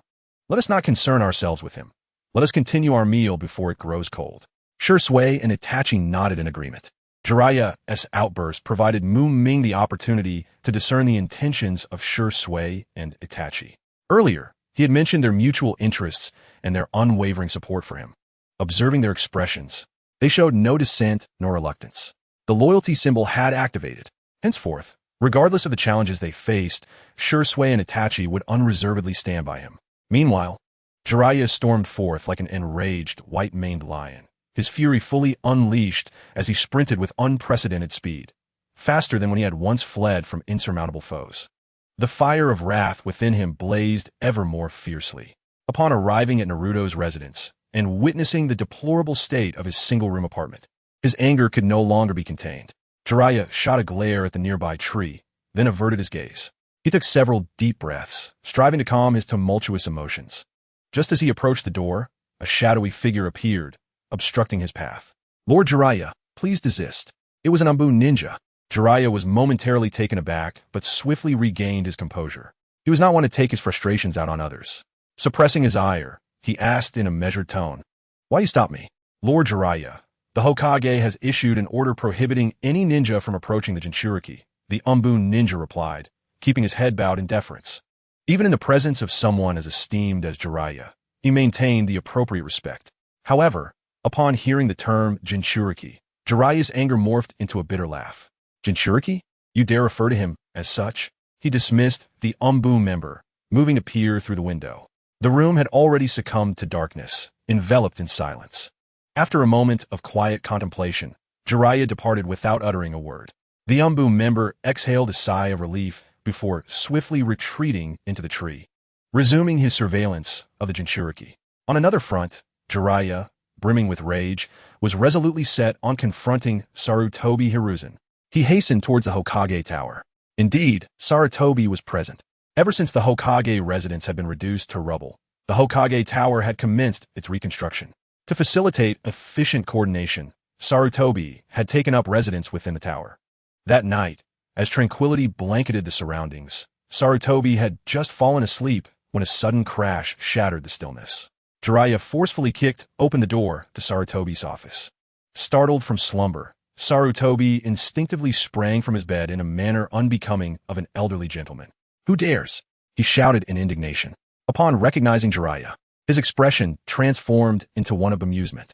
The Umbun members assigned to protect Sarutobi swiftly materialized, one of them kneeling in trepidation, hastily apologizing. "My apologies, Hokage." Upon seeing Lord Jiraiya, I presumed there was no danger and did not intervene. Who could have anticipated such recklessness? Before he could finish, guilt washed over his face. Sarutobi waved his hand dismissively. Enough, it is not your fault. You may withdraw." He had no intention of pursuing the matter further.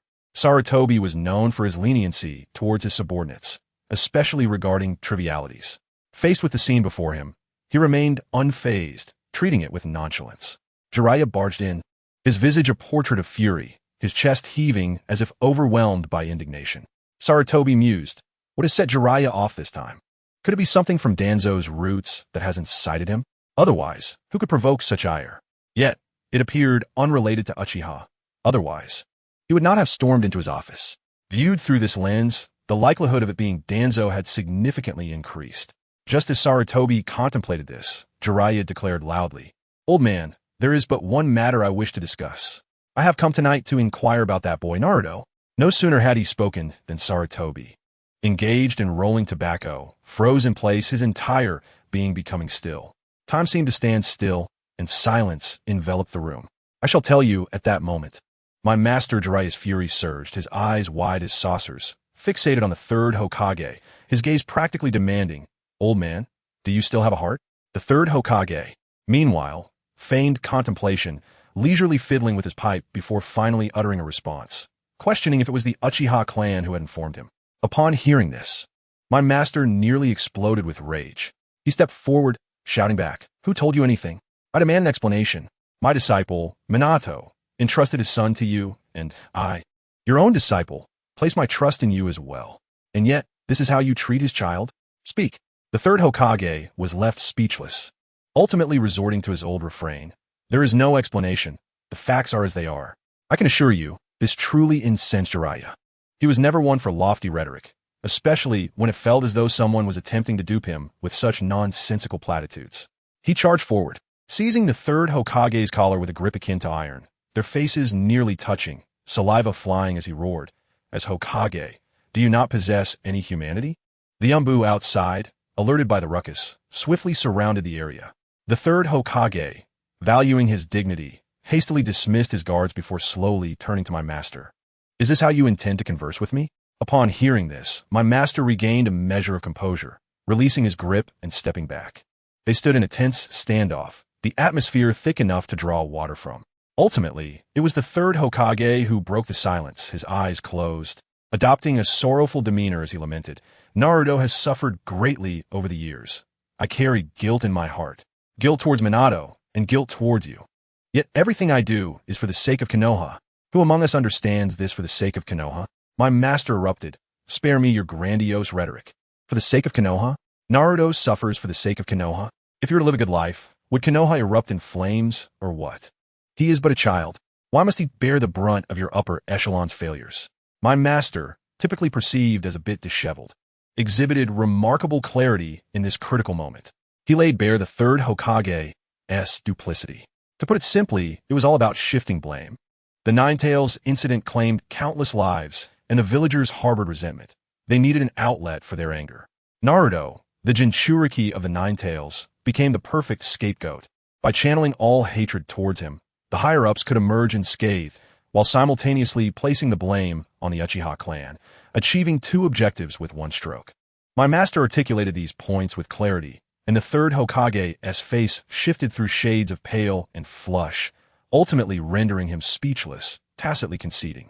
Observing the third Hokage's stubbornness, my master understood that further dialogue was futile. As Hokage, he would always uphold a facade of righteousness. How could he be wrong? Very well, so be it. My master's heart grew cold as he delivered a final remark. I shall take Naruto with me. From now on, you need not concern yourself with this child, esteemed Hokage. With that, he turned to leave. Yet the third Hokage called after him. If you leave the village as you have in the past, what shall become of the Uchiha? The word struck like an incantation, causing my master to halt in his tracks. With a deep sigh, he turned his head, his gaze sharp as a blade. I shall not depart this time. However, Naruto, do not harbor any illusions. Remember, immediately withdraw the umbu monitoring him. I have no desire to raise my hand against my own. The voice of the third Hokage turned icy in response. Must you insist on this? My master scoffed. Humph. Was it not you who made these choices, old man? With a resounding bang, he slammed the door shut and departed without a backward glance. The third Hokage visibly recoiled, his fingers gripping the pipe, turning pale. He could not afford this gamble. At such a critical juncture, to sever ties with Jiraiya would be tantamount to pushing him into the arms of the Uchiha. He understood my master all too well. For him, the essence of Konoha was paramount. Should internal strife erupt, he would undoubtedly align himself with the faction that held the upper hand. Given the current circumstances, Jiraiya was seething with anger towards the higher-ups, but harbored no animosity towards the Uchiha. If conflict ensued, it was difficult to predict who would emerge victorious. Thus, not long after, the third Hokage conceded, obediently issuing orders to withdraw all umbu surveillance on Naruto. Meanwhile, as my master and I nearly clashed, I found myself reveling in my own fortune. Just as I'd settled down to sleep, the system notification chimed. It announced that the relationship between Jiraiya and Sarutobi Hiruzen had deteriorated, and I had successfully altered the plot, earning a reward of a lottery draw. My excitement was palpable. Without hesitation, I initiated the draw. A brilliant light flashed before me, and several golden characters leaped forth to congratulate the host on acquiring the heavenly demon armor. I sprang up from my bed, bare-chested, eyes wide with disbelief. The heavenly demon armor? Could it truly be the one I knew? For those in the know, it was the armor from swallowing the stars. In the world of Naruto, it represented an overwhelming advantage. Any attack below the level of the six paths would be akin to a mere tickle. My hands trembled with excitement as I hastily retrieved it from a system space. To my astonishment, its initial form was a single gauntlet, specifically for the right arm, identical to that of Luo Feng. Carefully, I donned the gauntlet on my right arm, and a chill enveloped my skin as it seamlessly integrated with my being, drawing a bit of my blood to acknowledge me as its master. Unable to contain my enthusiasm, my youthful spirit ignited, and I shouted, "Transform!"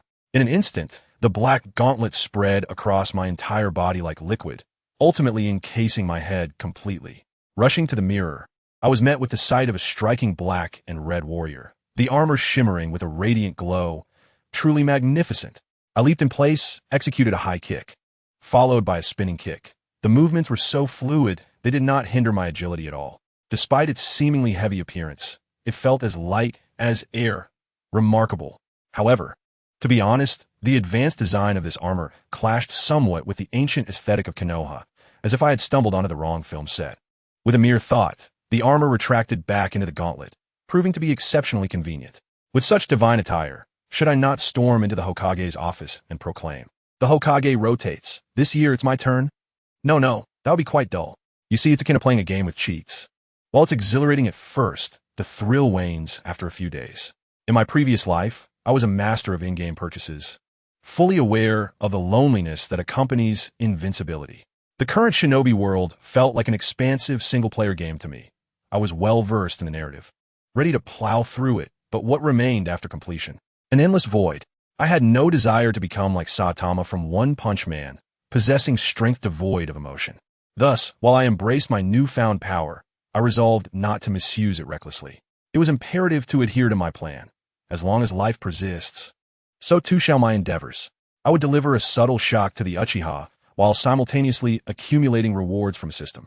Such promising days were what truly invigorated me. The scene shifted back to my master.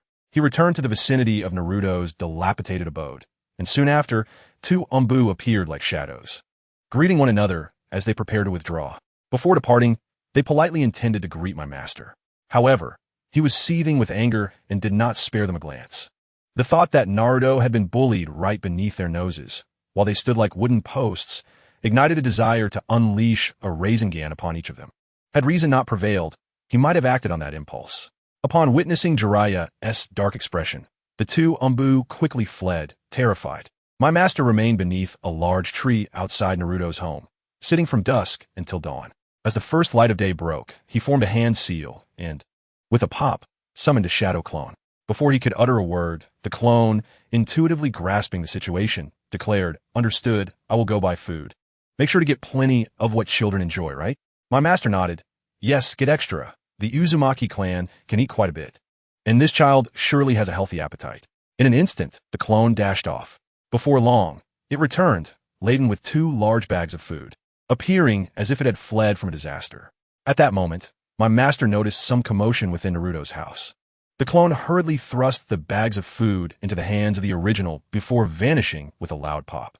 My master, grasping the 2 bags, sprang to Naruto's doorstep with a few agile leaps. In that moment, the legendary Sannin felt as nervous as a novice, his heart racing like a drum. After several deep breaths, he shakily extended his hand and gently knocked on the door. "Knock, knock, knock." A small voice from within piped up. "Who is it?" My master opened his mouth, but faltered. "How should I introduce myself? I am Jiraiya." The child wouldn't recognize that. "I am your father's teacher." That felt incorrect as well. Just as he wrestled with his thoughts, a cacophony erupted from within, accompanied by a child's startled exclamation.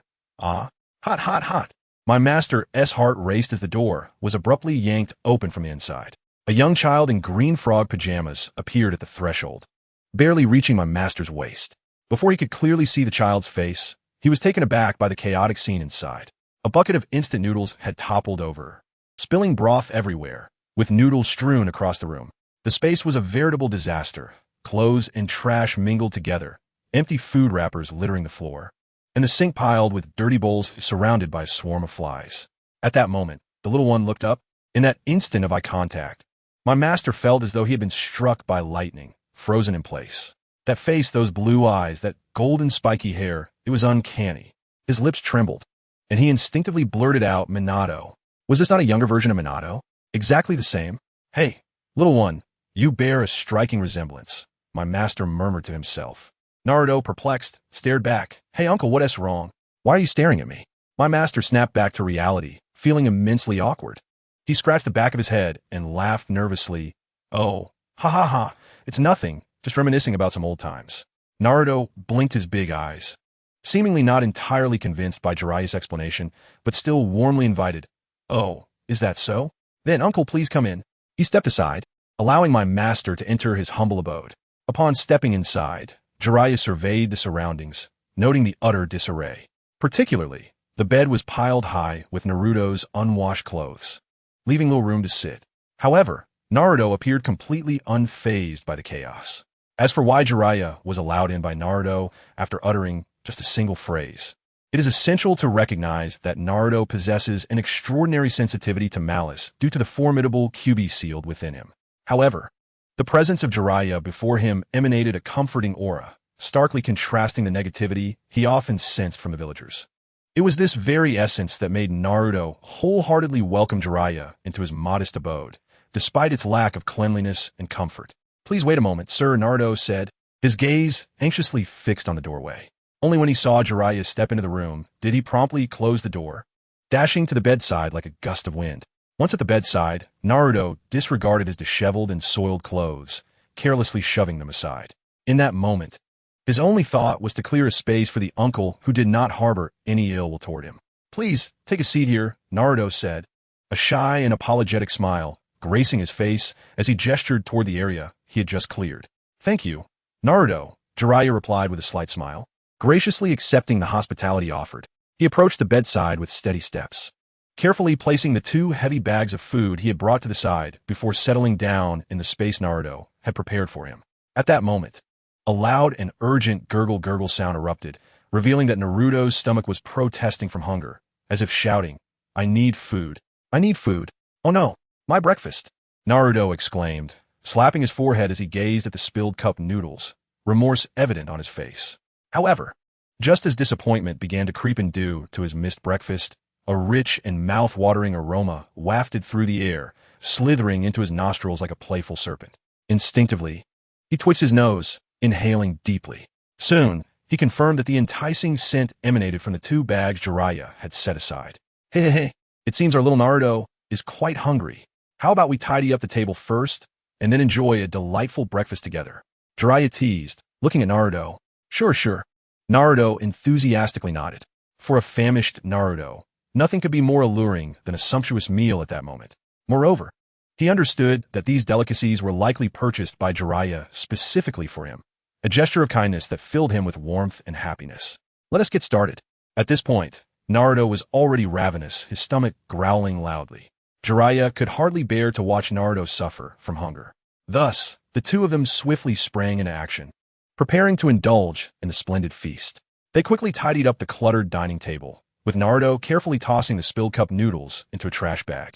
Jiraiya then gently moved the table closer to the bed. Once everything was in place, Naruto plopped down onto a small stool, while Jiraiya settled on the bed. They began to arrange the food on the table. Before long, the modest table was brimming with an array of delectable dishes, fragrant grilled meat, enticing 3-colored dumplings, steaming curry rice, and sweet, creamy milk. Some items, due to their abundance, could not fit on the table and had to remain in their bags for the time being.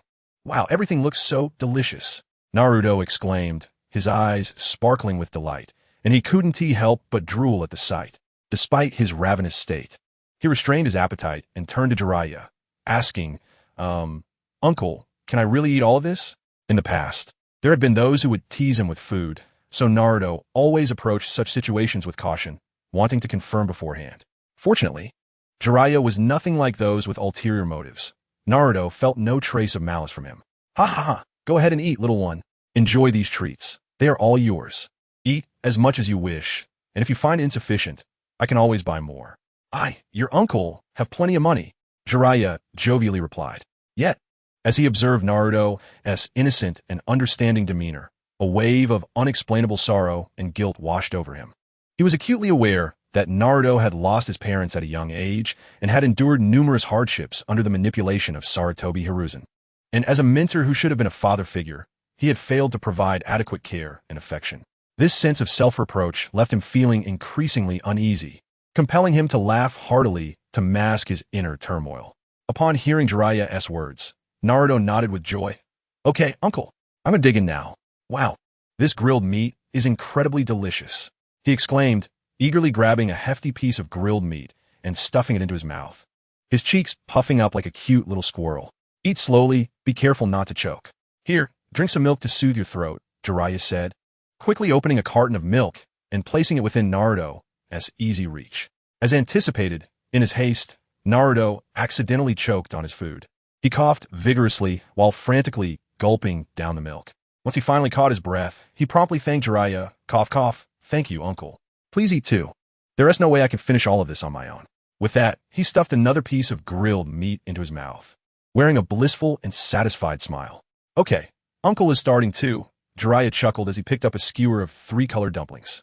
At that moment, Naruto was voraciously devouring an assortment of food, his cheeks puffed out like 2 round balloons, his mouth filled to the brim with no space left to spare. The abundance of food in his mouth made it difficult for him to articulate his words, resulting in only muffled sounds escaping. You greedy little one, slow down. I can hardly understand what you're mumbling," Jiraiya laughed as he watched Naruto indulge. However, Naruto was too engrossed in his meal to respond to Jiraiya's teasing, continuing to chew fervently. After a considerable time, he finally managed to swallow the mountain of food in his mouth and eagerly exclaimed, "I must say, uncle, this milk is absolutely delightful." Hearing this, Jiraiya leaned closer, puzzled, and asked, "What did you just say? I still didn't catch that." Thus, Narutoshi cleared his throat once more and emphatically repeated, "I must say, dear uncle, this milk is incredibly delicious." At last, Jiraiya comprehended Naruto's intent. He casually picked up a nearby carton of milk, took a sip, and scrutinized it carefully. He thought to himself, "The taste of this milk seems rather familiar. Could it be that my sense of taste has declined?" With this thought, he turned to Naruto, curiously inquiring, "You genuinely find this milk particularly delightful?" "I cannot discern any difference from ordinary milk." Naruto eagerly nodded, responding vigorously, Yes, uncle, this milk is indeed superb. However, it lacks those little beans. If they could be added, one could enjoy sipping the milk while chewing." Little beans? What little beans? Jiraiya was utterly perplexed by Naruto's nonsensical remarks, rendering him momentarily speechless. After all, in his many years of life, he had never encountered the notion of beans existing within milk. His gaze was drawn to an inconspicuous empty milk carton lying on the ground. He curiously approached, bent down, and picked it up. Upon closer examination, he discovered it was merely the most common and inexpensive milk packaging from Konoha village. Jiraiya had sampled this very milk numerous times and had never noticed anything amiss, let alone any mysterious little beans. However, just as he was about to toss the carton into the trash bag, a few drops of milk fell to the ground, prompting a flicker of doubt in his mind. He re-examined the carton, focusing on the few remaining drops of milk. "Something seems off," Jiraiya muttered to himself, his brow slightly furrowing. After a moment of observation, he finally discerned the issue. The surface of the residual milk appeared to contain some exceedingly fine granular substances. These minuscule elements were nearly imperceptible unless scrutinized closely. "Naruto, do you recall when you consumed this carton of milk?" Jiraiya called out to Naruto, who was voraciously devouring his meal at the table. Upon hearing his name, Naruto looked up, his mouth stuffed full. This time, however, he had the sense to quickly chew and swallow his food before replying, That would probably be yesterday, or the day before, haha. Uncle, I've forgotten the exact time. It was sometime in the past couple of days." "Oh, I see." Jiraiya nodded, indicating his understanding, and continued, "All right, no worries. Please continue enjoying your meal, Naruto. It will be a shame if your food gets cold." "Absolutely. I would never waste this feast. You see, it is the most lavish and bountiful meal I have had since I can remember," Naruto proclaimed, savoring the delectable dishes before him, seemingly indifferent to the world around him. His innocent and contented smile suggested that nothing else mattered but the food at hand. However, Jiraiya, standing nearby, did not share Naruto's carefree demeanor. Upon hearing Naruto's seemingly nonchalant words, a wave of anxiety struck him, igniting a surge of indignation within. He clenched the now empty milk carton tightly in his hand, applying such force that his knuckles turned pale. "Little beans. This is no little bean. Clearly, this is the sediment from expired milk." Jiraiya's eyes widened in fury as he glared at the carton, softly murmuring, "Sarutobi Hiruzen, how could you, as Hokage, allow young Naruto to consume such expired milk? It is utterly outrageous." As he recalled the myriad of hardships and injustices Naruto had endured throughout his life, Jiraiya's ire intensified. The mere mention of Sarutobi Hiruzen's full name signified that his anger was reaching a boiling point. This unfortunate child had lost the love of his parents at a tender age and often faced ridicule and scorn from the villagers. Not only that, but his diet was restricted to expired milk and nutritionally devoid instant noodles. Such dire living conditions were shockingly cruel for a child in the throes of growth. Particularly galling was the fact that his parents were heroes of Konoha. You enjoy the peace brought forth by this child's parents while bullying their offspring. The very thought of it set Jiraiya ablaze with indignation. He found himself gripped by a fear of dying, terrified of facing Minato and Kushina in the afterlife, feeling utterly ashamed to meet them. Meanwhile, as Muming walked to work, munching on a bun, the system chimed with another notification. Ding! Jiraiya's early encounter with Uzumaki Naruto has significantly altered Naruto's life trajectory. Reward, mysterious prize. Muming halted in his tracks, taken aback by the recent transformations the system had undergone. The abrupt introduction of a limited lottery had already surprised him, and now, the sudden emergence of a mysterious prize? Was this system perhaps a rogue entity? System, unveil the mysterious prize. As he was in a public area, Muming did not vocalize the command, but rather instructed the system mentally. Mysterious prize has been unlocked. After this announcement, Muming patiently awaited the response. but the surroundings remained eerily silent, devoid of any discernible changes. He understood all too well that he could not expect the rigid and obtuse system to manifest and clarify matters on its own. As the saying goes, one must take matters into their own hands to secure their sustenance. Thus, Muming skillfully summoned the system panel. Indeed, on the previously vacant system interface, a spiraling, typhoon-like symbol had materialized. At that moment, the symbol spun rapidly, accompanied by the clear indication that it was charging. Following this peculiar symbol was a series of decrementing numbers. Was this a countdown? Upon glimpsing the numbers, Muming merely cast a cursory glance before swiftly calculating the precise duration in his mind. Subtracting the time he had wasted, the initial figure must have been 720 hours, equating to a full 30 days. Now that he had grasped the situation, Muming thought it prudent to remain quietly patient, as there was little else he could do. The perspective gradually shifted back to Naruto's home. At this moment, sunlight streamed through the window onto the dining table, illuminating Naruto's contented visage. He leaned back in his chair, his stomach slightly protruding, clearly having eaten his fill. A loud belch escaped Naruto's lips, and he burst into laughter, exclaiming, "Ha! I'm so full. This was truly delicious. Thank you for your generous hospitality, dear uncle." Naruto's eyes squinted with joy, evidently satisfied with this delightful breakfast. Beside him, Jiraiya struggled to muster a somewhat stiff smile. He scratched his head, a hint of embarrassment creeping into his voice as he said, "Well, Naruto, I just remembered that I have some matters to attend to, so I may need to step out for a while." Before he could finish, Naruto sprang from his seat like a nimble little frog and, with a light-hearted gait, dashed over to Jiraiya's side. He clung tightly to Jiraiya's thigh, looking up with his big, longing eyes filled with both desire and reluctance, pleading, "Uncle, are you really leaving? Can you please stay? I promise I'll eat less in the future, really. Please don't go." As he spoke, Naruto tightened his grip, as if fearing that if he let go, Jiraiya would vanish into thin air. For Naruto, this breakfast was far more than mere sustenance. The splendid array of dishes certainly delighted his palate, but more importantly, he cherished the easygoing and joyful atmosphere he experienced in Jiraiya's company. This feeling was something he had never encountered before, akin to a warm ray of sunlight in winter, warming his heart and ensnaring him in its embrace. Every time Sarutobi Hiruzen visited Naruto, though his intentions were often clear and purposeful, offering favors and drawing closer to Naruto, his visits were typically brief. In contrast, Shikamaru and the few friends he had at school provided a completely different experience. Yet, even with them, the sentiment was incomparable to the comfort Jiraiya bestowed upon him. At some point, Naruto discovered an unusually profound sense of affection and longing for Jiraiya deep within his heart, as if this seemingly carefree man radiated a unique charm that irresistibly drew him near. This feeling had repeatedly aided Naruto in overcoming difficulties in the past, and he had gradually grown accustomed to following his heart's guidance, steadfastly pursuing this sensation. "Naruto, don't cry now. I merely have some urgent matters to handle, and I want to be able to stay with you during the day. However, we can still enjoy a delicious dinner together tonight. How about that?" Jiraiya gently bent down, softly comforting Naruto while tenderly stroking his slightly disheveled blonde hair. "Uncle, is that really true?" Upon hearing Jiraiya's promise to return for dinner, Naruto's gloomy disposition instantly transformed into uncontainable joy. "Of course, Uncle wouldn't lie to you." Seeing Naruto's smile reappear brought a warm, gentle smile to Jiraiya's face as well. "Then, Uncle, let us make a pact. The one who lies is a toad." Naruto extended his pinky towards Jiraiya.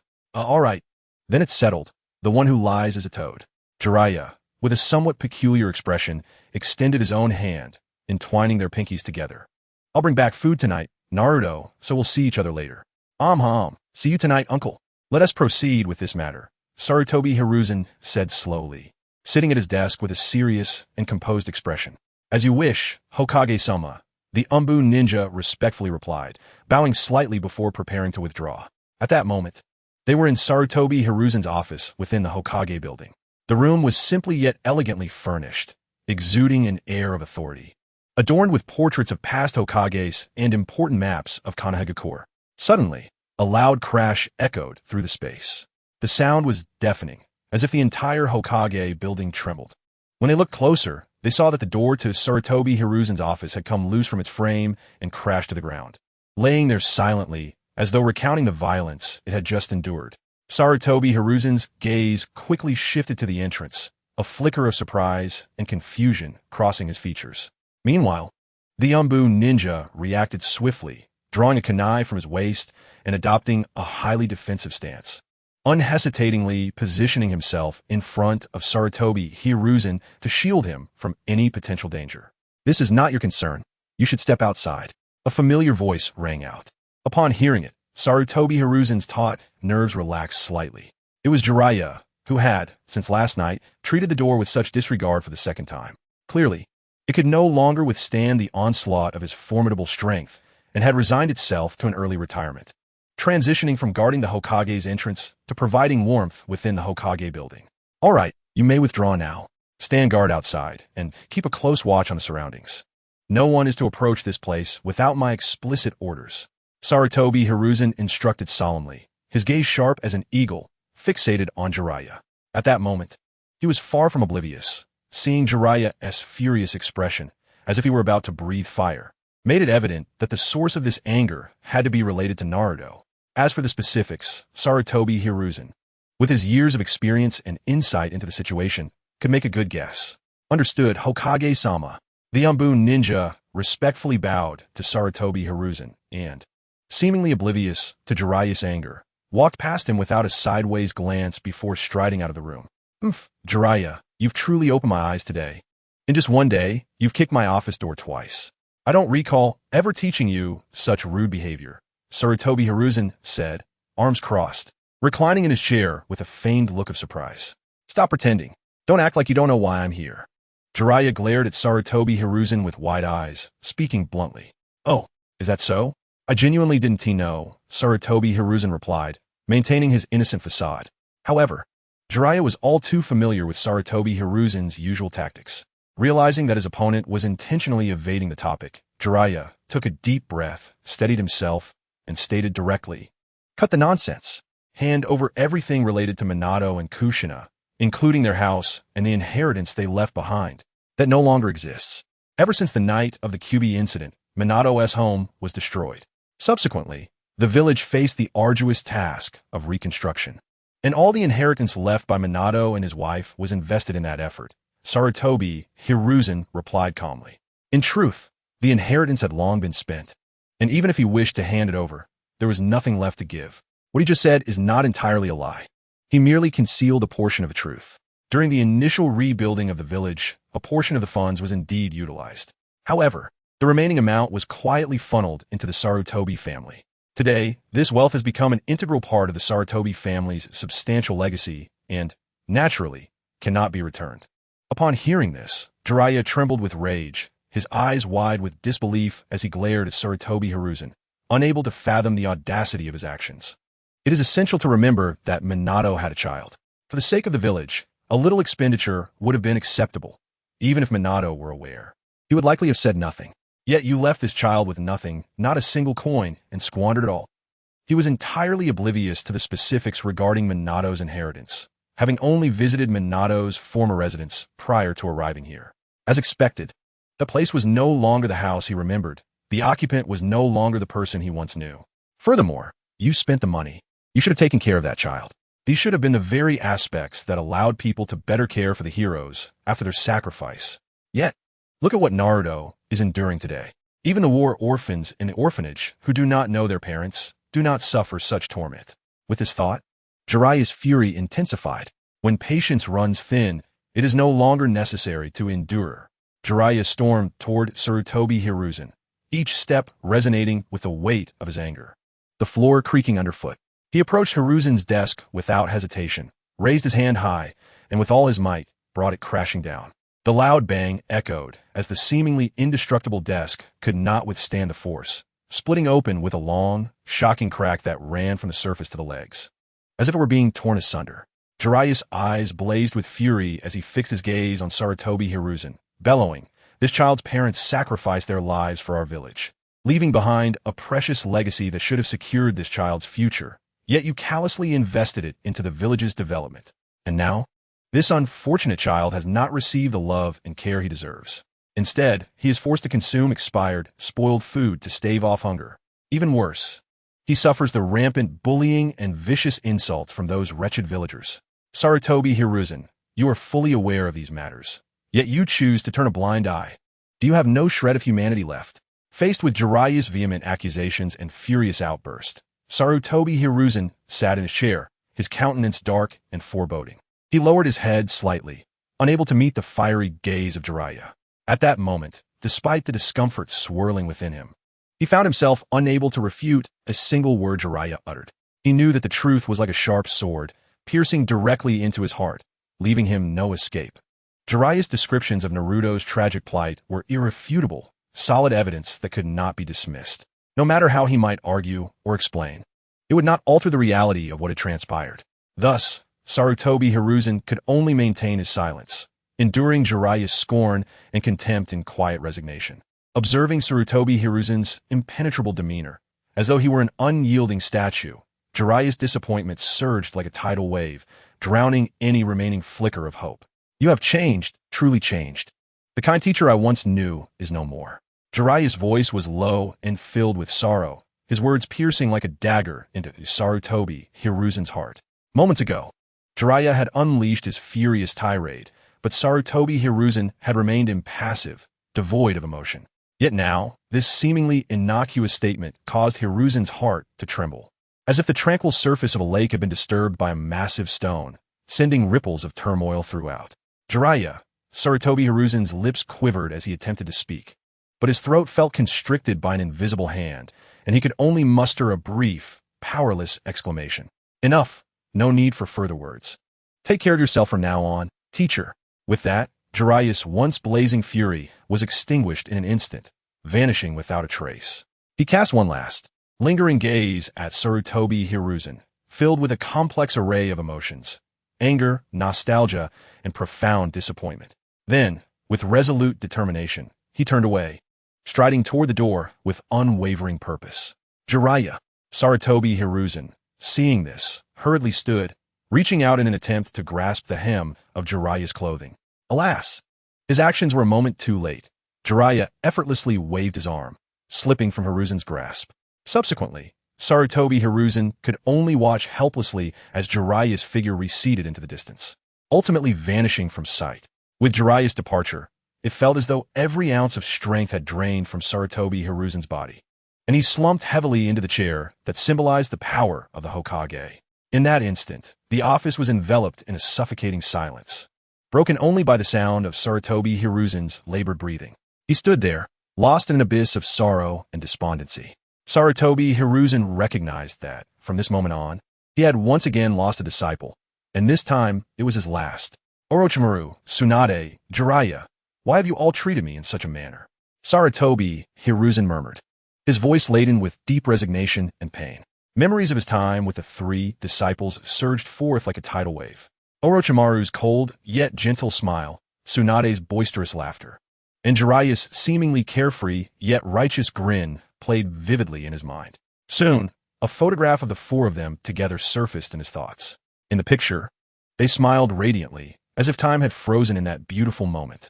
Yet just then, that precious photograph shattered like fragile foam, and with a soft pop, it completely vanished without a trace. Jiraiya exited the Hokage building with heavy steps, his tall and somewhat forlorn figure blending into the bustling crowd. At that moment, he felt as though a dark cloud enveloped his heart, his thoughts tangled and aimless as he wandered the streets. Each step seemed to bear the weight of endless sorrow and confusion, and the memory of his disciple's death struck him like a hammer, causing his heart to ache. Even more grievous was the knowledge that his disciple's child was enduring the scorn and abuse of the very villagers who benefited from their sacrifices. With this thought, Jiraiya clenched his fists tightly, his nails digging into his palms, oblivious to the pain. Most incredulous of all was the realization that his once revered teacher had undergone such a profound transformation. The once amiable and extraordinarily wise visage of the elder gradually faded, supplanted by a stranger so unfamiliar that he could scarcely recognize him. This series of blows plunged Jiraiya into profound confusion and anguish. Thus, he ambled through the bustling streets like a mere shell of himself, oblivious to the lively scenes around him, deaf to the cacophony of sounds. It was not until a voice pierced through his reverie. Mr. Jiraiya, Mr. Jiraiya. Emerging from his introspective world upon hearing this familiar call, His vacant eyes blinked slightly, akin to a long-slumbering individual being roused from slumber. In an instant, his gaze refocused, tinged with curiosity, towards the direction from whence the voice had come.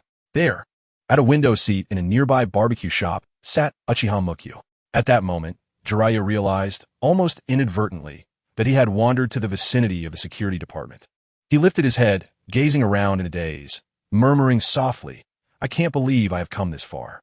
Yet at that very moment, he remained utterly unaware of where he could possibly go next. His home had been obliterated on that fateful night of the QB incident. And despite Sarutobi Hiruzen's orders for reconstruction, that so-called home had transformed into mere walls, rendering it foreign to him. The last time he crossed its threshold, the overwhelming sense of estrangement surged forth, chilling him to the bone, such that even the warmth exuded by a humble roadside and far surpassed that of his so-called home. Consequently, he harbored an aversion towards the notion of returning home, utterly devoid of any inclination. The thought of Naruto only compounded his mixed emotions. He was indeed reluctant to confront that innocent, ever-smiling child while burdened by a cascade of negative sentiments. It was truly lamentable that in the vast expanse of Konohagakure, there existed not a single place that could genuinely accommodate his weary heart. Mukyu extended an enthusiastic invitation to Jiraiya, saying, Come, sit with me for a while. Mr. Jiraiya, I sense you harbor many worries. Why not share them with me? Perhaps I might help you devise a solution. Even if we ultimately fail to uncover a perfect resolution, at the very least, it would be beneficial for you to have someone to confide in. I pride myself on being a rather good listener. At that moment, Mukyu noted Jiraiya's disheveled appearance and understood the underlying reason. It turned out that prior to Jiraiya's arrival, the system had already alerted Mukyu with pertinent notifications. Ding! Jiraiya has completely severed ties with Sarutobi Hiruzen. The plot has shifted. Reward lottery chances increased by 1. Whenever presented with a chance to partake in a lottery, Mukyu had always chosen to seize it without hesitation, never one to hoard such opportunities. This time, when he opted for the lottery mode of a spinning wheel and pressed the button, the wheel of destiny began to spin. Ultimately, it landed on a most astonishing prize, the vibrant orange creature currently devouring barbecued meat beside Mukyu. This creature bore a striking resemblance to a dinosaur, yet possessed its own unique traits. It was large and agile, with slender arms contrasting starkly against its robust legs. A pair of folded wings adorned its back. Its body was covered in a thick, resilient layer of orange scales that shimmered under the sunlight by the window, reminiscent of a majestic golden armor. Particularly eye-catching was the long tail that swayed back and forth, with flames flickering at its tip, akin to the most brilliant shooting star streaking across the night sky. Whenever the creature indulged in its meal with satisfaction, the flames at the end of its tail would surge upward, as if expressing its inner joy and excitement. From a distance, the dancing flames and the swaying tail created a breathtakingly wondrous tableau. The creature, known as Charizard, hails from the world of Pokemon. It is the ultimate evolution of Charmander and is said to unleash powerful flames capable of melting rock. Its tail flame burns brightly, and its eyes radiate fierce determination. Charizard can emit high-temperature flames, often inadvertently igniting forest fires, hence its notoriety. Mukyu's eyes widened in disbelief, his face a canvas of astonishment. It is worth noting that prior to this moment, he had already experienced immense surprise and delight from drawing skills or items. Yet now, to have drawn a living creature was truly beyond imagination. This revealed the unfathomable potential encompassed within this mysterious and seemingly simplistic system. Although he had not drawn those coveted powerful skills or awe-inspiring equipment, the sight of the imposing and charismatic Charizard before him filled Mukyu with exhilaration rather than dissatisfaction. After all, should one randomly approach a fan of the two-dimensional culture on the streets, it would be challenging to find anyone who does not adore Ash's remarkable companion, the powerful and vividly characterized old Charizard. For Mukyu, he too had once held a deep yearning and admiration for this formidable and striking Pokemon. Hence, acquiring it was undoubtedly the realization of a cherished childhood dream. Moreover, upon careful observation and comparison, he discovered that the Charizard he had obtained was considerably more powerful than the one Ash possessed. According to his memories from his past life, even common Pokemon were distinctly categorized by levels. Level 0 to 10, beginner level 10 to 30, ordinary level 31 to 45, elite level 46 to 60, gym level 61 to 80, champion level 81 to 100, legendary level. Remarkably, The Charizard in his possession had already reached the champion level at level 88. Such a high-level Pokemon was an exceptionally rare find within the Pokemon world. Furthermore, its ability was a rare hidden trait known as Solar Power, which significantly enhanced its combat prowess under specific conditions. With such strength, Charizard could undoubtedly be considered a formidable force even within the current ninja realm. It would not be an exaggeration to claim that its might could rival those at the pinnacle of the Kaga level, even brushing against the threshold of the S-Class. At that moment, Mukyu raised his hand and gently patted Charizard's shoulder. Amusingly, due to its exceptional growth, Charizard towered over Mukyu, making it impossible for him to reach its head. Roughly estimating, Charizard stood at a height exceeding 3 meters, surpassing the average size of other Charizards by more than a meter. However, despite its towering and imposing stature, when Mukyu tenderly touched it, Charizard exhibited no signs of resistance. In fact, it seemed to harbor a peculiar fondness for Mukyu, the novice trainer, despite having just been drawn moments ago. Certainly, the title of trainer seems somewhat inadequate. If we were to bestow a more fitting title upon Muming, perhaps caregiver would be more appropriate. After all, in a certain sense, Muming's assistance to it may have dwindled down to mere nurturing. Subsequently, seizing a brief moment of respite, Muming swiftly glanced over the skill panel of his Charizard. However, after that fleeting glimpse, he immediately realized that merely casting his eyes upon it was palpably insufficient. The skills Claw, Roar, Spark, Smokescreen, Dragon Breath, Flamethrower, Split Fire Blast, Horrifying Face, Flame Vortex, Purgatory, Flare Blitz, Mountain Crusher, Wide Area Destruction, Brick Break, Crunch, Dig, Dragon Claw, Dragon Dance, Dragon Pulse, Dragon Tail, Hold On, Tough It Out, Explosion, Fire's Oath, Fire Punch, Heat Wave, Throw, Energy Ball, Aura Sphere, Heat Wave, Metal Claw, Dragon's Reverse Scale, Burnout, Guard Sleep, Roar, Rock Slide, Rock Lock, Solar Beam, Shadow Claw, Dream Talk, Substitute, Sunny Day, Swift, Swords Dance, Body Slam, Go All Out, Mega Eruption, Thunder Punch, Weather Ball, Phosphor Fire, Bite Double Edge, Belly Drum, Iron Tail, Origin Pulse, Dragon Dive. This dazzling array of skills left him somewhat dazed. He felt embarrassed to even compare the meager few ninjutsu he had mastered. It was indeed a shameful spectacle. At that moment, gazing at the lengthy list of skills before him, he could not help but feel that this entity possessed a lifespan longer than his own. Reflecting on Muming's prior life, his understanding of Pokemon was rather limited. Although he had heard of the name Charizard, he was completely oblivious to the multitude of skills it could wield. Nevertheless, he estimated that it likely encompassed those he had just observed. In his shallow comprehension, apart from the legendary Mew and the deity-like Arceus, which could master all Pokemon skills, even other divine beasts would, at best, be at a similar level. With a skill panel reminiscent of a Pokemon skill showcase, perhaps influenced by the mysterious system's power, a peculiar connection of mind and spirit formed between Muming and Charizard once it was summoned. Remarkably, when Charizard let out a couple of roars towards Muming, he immediately understood its meaning. It was hungry. Thus, Muming led Charizard to a barbecue restaurant near the security department. The other ninjas and ordinary folks merely regarded Charizard with admiration and envy, treating it as a novel summoned beast. However, Muming was taken aback when he unexpectedly encountered Jiraiya there. At that moment, Jiraiya was aimlessly wandering, lacking any direction for his upcoming itinerary. Just then, he heard Muming calling his name, the sound akin to a beacon guiding him. Given this, he decided to approach and see what the matter was. Upon entering the barbecue restaurant, his gaze was immediately captured by the colossal figure seated across from Muming, voraciously devouring grilled meat. This creature was a true gourmand, relentlessly shoving juicy, tender cuts of meat into its mouth with unbridled glee. "Is this your summoned beast?" Jiraiya could not resist asking, his curiosity piqued. Muming smiled and nodded. "Indeed, this is my close companion, Charizard. Allow me to introduce you to Mr. Jiraiya, a renowned figure in the ninja world." As he spoke, Muming gestured towards Charizard. Upon hearing the introduction, Charizard slowly turned its head to glance at Jiraiya and let out a deep, powerful roar. It seemed to be greeting Jiraiya. Yet, after this brief salutation, it quickly turned back, immersed once more in the realm of culinary delights, devouring the grilled meat with an endearing fervor. Observing this scene, Muming chuckled and explained to Jiraiya, "Ah, Mr. Jiraiya, please do not take offense. Charizard is merely extending its greetings." It must be said, despite its fearsome appearance, Charizard displayed considerable intelligence. Through this brief interaction, Muming felt distinctly that this creature's emotional intelligence and insight surpassed even that of Uchiha Itachi.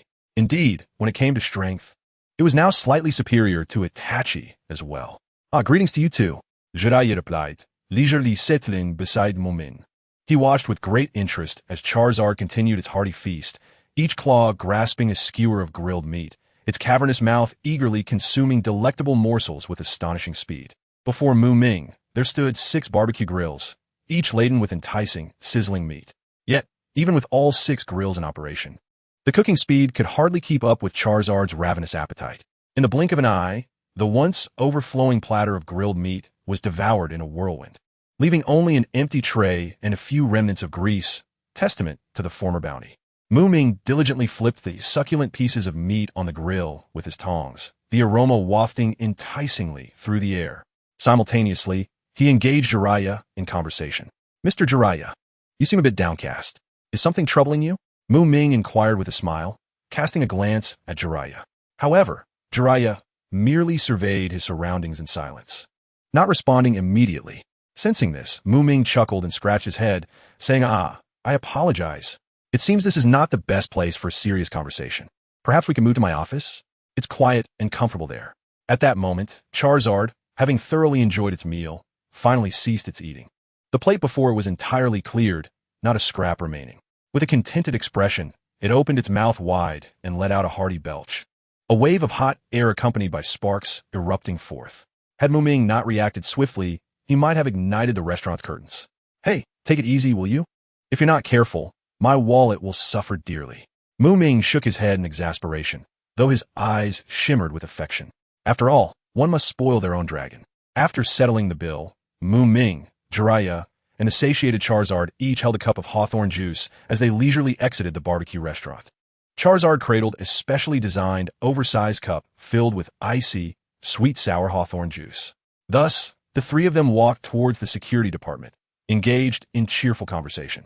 Now, perhaps it was finally time to speak. Muming smiled and said, leading both Jiraiya and the well-fed, slumberous who into his personal office. As they traversed the security department, curious glances from the Uchiha clan members surrounded them. When it noticed that the esteemed Jiraiya, a prominent figure in the Hokage lineage, was walking alongside him, an expression of bewilderment crossed their faces. Nevertheless, as Jiraiya was personally escorted by, despite their myriad queries, the Uchiha clan members refrained from obstructing his path. This clearly underscored Muming's considerable esteem within the security department. Upon reflection, such reverence was entirely justified.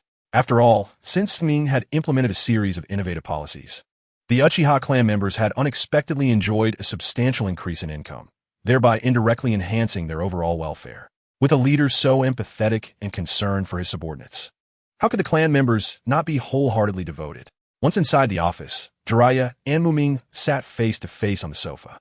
Meanwhile, the Who found a sun-drenched spot and comfortably coiled up, seemingly preparing for a delightful nap.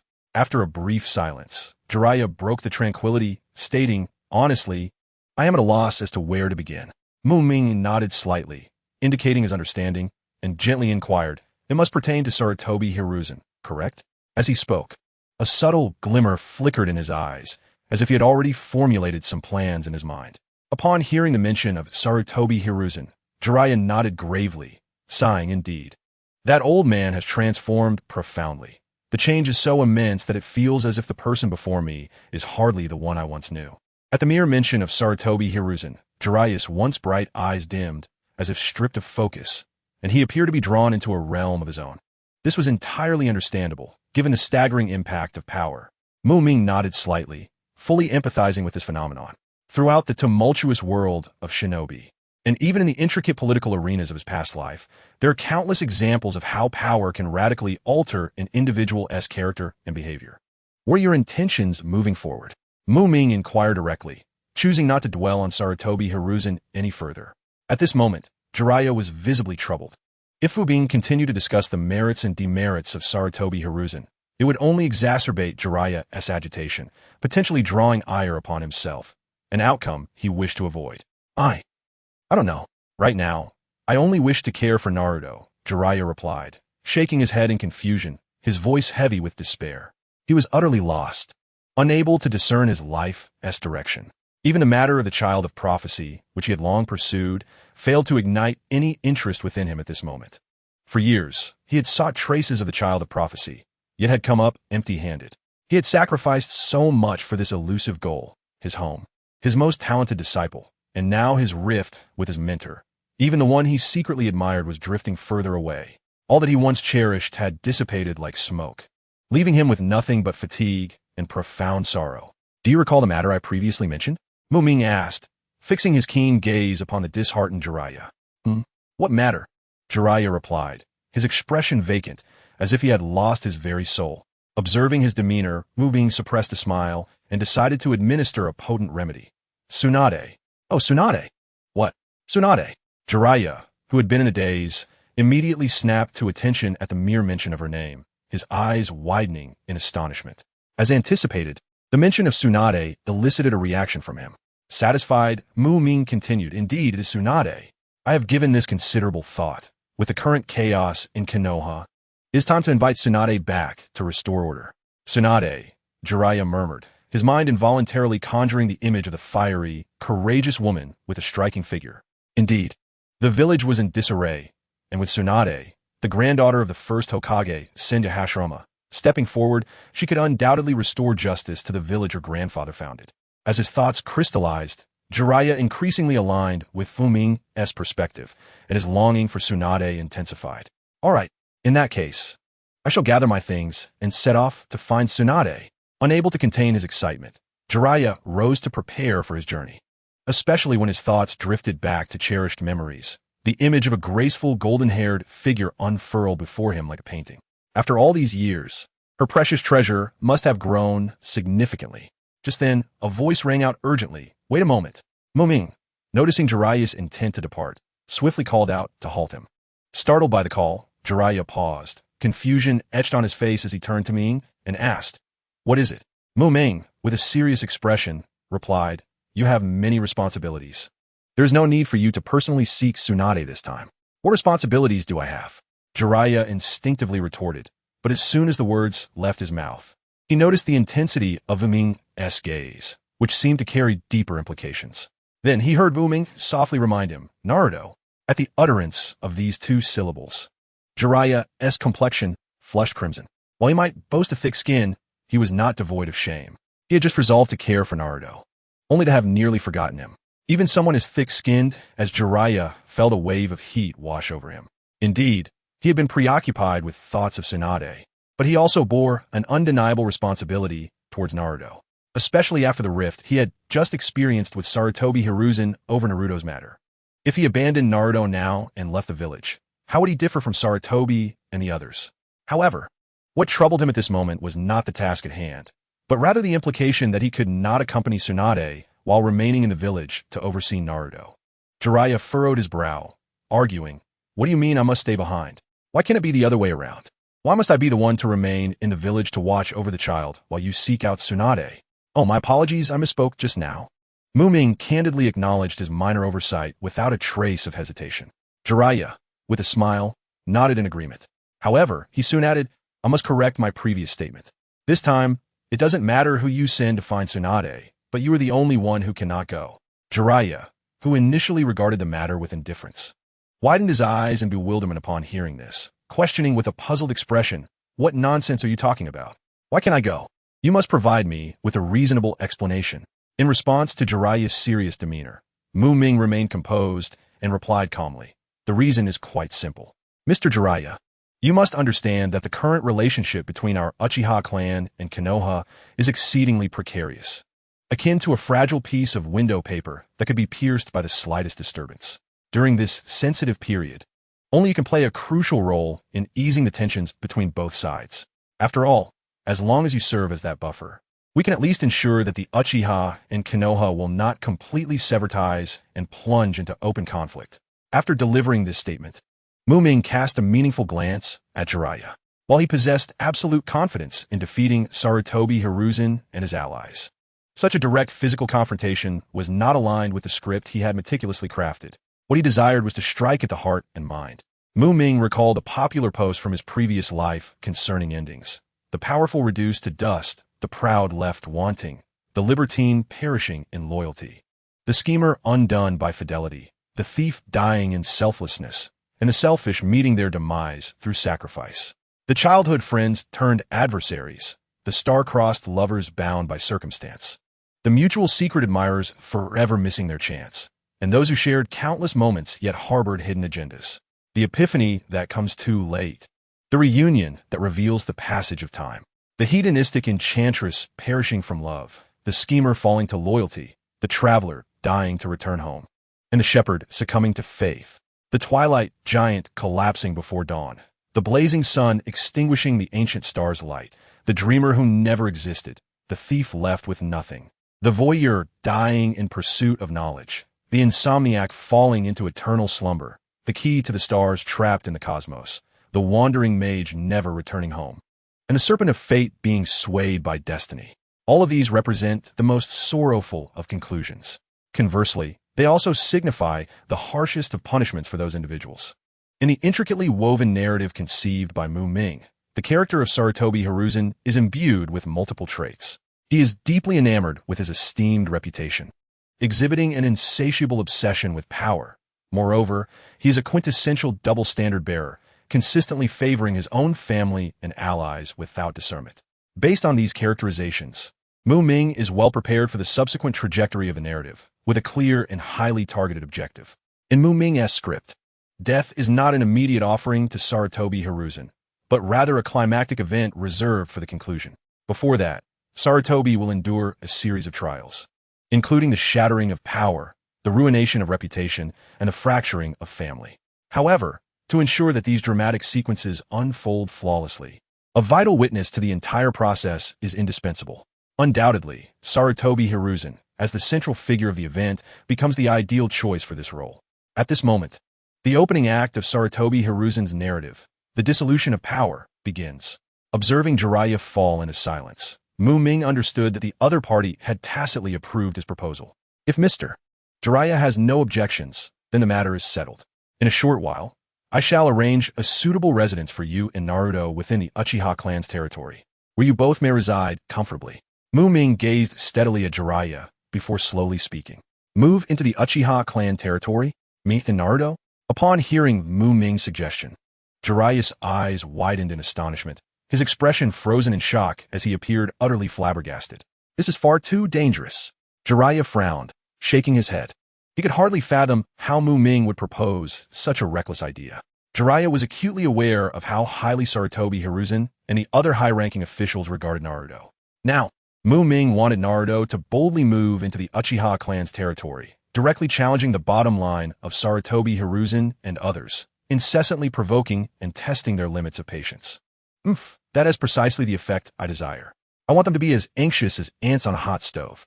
Muming's lips curled into a slight smirk, a glint of cunning in his eyes, unabashedly revealing his intentions. Clearly, he aimed to stir trouble for Sarutobi Hiruzen and his associates, igniting their frustration. Mr. Jiraiya, you need not worry excessively. Even if you move into the Uchiha clan territory, you will still be responsible for looking after Naruto. Moreover, once I leave the village, the Uchiha clan's combat capabilities will naturally be significantly diminished. Therefore, there is no real possibility of conflict arising. Muming analyzed confidently. He fully understood Jiraiya's concerns, yet he felt no fear whatsoever. If the Hokage were that cunning and impulsive Danzo, there might indeed be a risk of igniting fierce conflict between the Uchiha and Konoha due to a moment of recklessness. However, the one currently occupying Hokage's seat is not that old fiend Danzo, but rather Sarutobi Hiruzen, who had been playfully dubbed Ninja Bear by those from his past life. Speaking of Sarutobi Hiruzen, while we may set aside his other attributes for the moment, it is his extraordinary patience that stands out in Muming's eyes. Because of this, with him presiding over Konoha, the likelihood of conflict erupting between the Uchiha and Konoha is nearly negligible, especially when Muming is not physically present in the village. To Sarutobi Hiruzen, Muming looms like the sword of Damocles, instilling a sense of apprehension. This seemingly calm situation, in truth, is rife with underlying currents, perfectly showcasing the intimidating power of the Sharingan. All right, stop hesitating. Let us finalize this decision. Moreover, as a solitary man, can you truly take care of Naruto effectively? At least here, I can arrange for personnel to assist you in caring for him. observing Jiraiya's expression appear to waver. Muming seized the moment and dropped another bombshell. Furthermore, our clan leader's younger son, Sasuke, is in the same class as Naruto, and they share a very close relationship. Allowing the two of them to accompany each other to and from school, surrounded by peers of the same age, would undoubtedly be immensely beneficial to the physical and mental well-being of Xiaomingren. Very well, it is settled then. However, on another note, where do you intend to place me?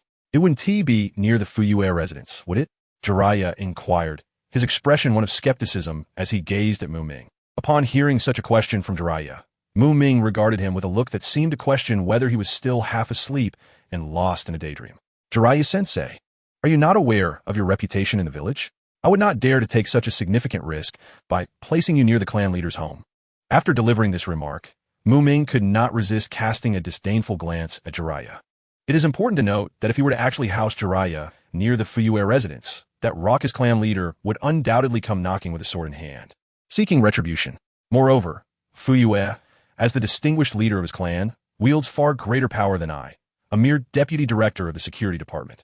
As long as Fuyue does not give his consent, it would be impossible for Jiraiya to reside within the Uchiha clan's territory. Furthermore, considering that Fuyue has a stunningly beautiful and gentle wife, and given Jiraiya's notorious reputation for being lecherous, allowing such a person to live next door would surely complicate matters.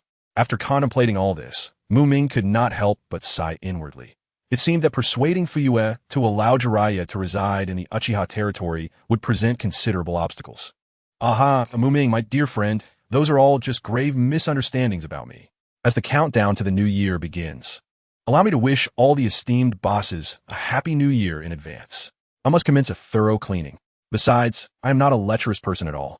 Young man, you are still naive and do not comprehend. Everything I do is for the sake of the sublime art. Those who serve as my artistic inspiration are undoubtedly noble beings, deserving of reverence, Jiraiya declared while vigorously scratching the back of his head, accompanied by a nervous laugh that Muming found rather disconcerting. Well then, let us proceed as such. Next, I must promptly seek out the clan leader for a proper discussion. As for all other matters, we shall address them once I have conferred with the clan leader. Very well. I appreciate your efforts, Muming. Since I have made up my mind to move here, Jiraiya resolved to no longer dwell on it. He stood up and strode purposefully toward the office door. After Jiraiya left the security department, Muming finally set off for Fuyue's office. Along the way, he felt somewhat apprehensive. After all, he had anticipated that Fuyue might not easily agree to allow Jiraiya to reside in the Uchiha territory. However, when Muming meticulously conveyed Jiraiya's situation to Fuyue, he was taken aback by the unexpected scene. Fuyue nodded without hesitation, expressing his agreement. The entire process was remarkably smooth, devoid of any reluctance, contrary to Muming's initial expectations. Ultimately, Jiraiya's and Mingren's new residence would be near Muming's home, mirroring its structure. A quaint three-story house with a garden. Muming emerged from Fuyue's office, a look of confusion on his face, his mind filled with questions. Upon reaching the door of his own office, he suddenly seemed to recall something and abruptly slapped his forehead. He had been misled by the animated portrayals of Jiraiya peeping into women's baths. Although Jiraiya is notoriously lecherous and possesses an inclination for voyeurism, this does not imply that he lacks discretion or understanding. A seasoned ninja like Jiraiya, well-versed in the intricacies of the ninja world, is fully aware of what is permissible and what constitutes an absolute taboo. For instance, occasionally sneaking a glance at the village's ordinary women's baths would not incite significant trouble. However, daring to spy on Mikoto would be tantamount to openly provoking Fuyue, the leader of the Uchiha clan, with a fatal affront. Such an exceedingly foolish act would be avoided by anyone with even a modicum of sense. Indeed, if such a scenario were to unfold, there would only be two possible outcomes. Either Jiraiya would eliminate Fuyue, or Fuyue would eliminate Jiraiya. In any case, one of them would have to perish. And that does not end the matter. If Jiraiya were to meet his demise, so be it. However, if Fuyue were to die, Jiraiya's troubles would multiply exponentially, given that Fuyue has two sons, Itachi and Sasuke. Itachi possesses the Mangekyo Sharingan. Moreover, at present, Jiraiya is unaware that Fuyue also wields the Mangekyo Sharingan. Yet, even without this knowledge, Jiraiya's worldly wisdom would prevent him from engaging in such a self-destructive folly. In truth, Muming's concerns were for naught. Since both Fuyue and Muming, as influential figures, had given their assent, and considering that this situation did not appear to be a cataclysmic event. The other clan members did not pay excessive attention or harbor undue worry regarding Jiraiya, a staunch member of the Hokage's inner circle, moving into the Uchiha territory. As for whether this could be a scheme orchestrated by Sarutobi Hiruzen, the upper echelons of the Uchiha clan merely scoffed, dismissing the notion. After all, it is often said that while your comrades may not truly understand you, your enemies will certainly know you inside and out. Regarding Sarutobi Hiruzen, the Uchiha clan is quite familiar with his usual methods and style of operation. Although it cannot be ruled out that he might devise schemes to gauge the Uchiha clan's reactions, the idea that he would dare to use Uzumaki Naruto, the Jinchuriki of the Nine Tails, as a pawn to test the Uchiha stance is utterly inconceivable, let alone the absurdity of having Naruto directly move into the Uchiha territory. Even the elders of the Uchiha clan speculated that Sarutobi Hiruzen was likely unaware of Naruto's relocation to their domain. Otherwise, given his typical approach, he would not be so indifferent and inactive. As for Jiraiya choosing to reside here, this matter did not seem significant to the others. They were entirely unconcerned about the reasons behind it, and showed no interest in probing further. After all, the Uchiha territory is situated at the edge of Konoha, away from the bustling village center, offering ample space, sufficient to accommodate not just 2, but even 100 or more without issue. Jiraiya's identity held little importance. The Uchiha clan values friendship not by the status of the friends, but by the friends themselves. In the eyes of the Uchiha, anyone who could evoke displeasure or even disgust in Sarutobi Hiruzen must undoubtedly be a good person, regardless of their original background or identity. Should anyone hold differing opinions on this matter, they could certainly follow Jiraiya's example.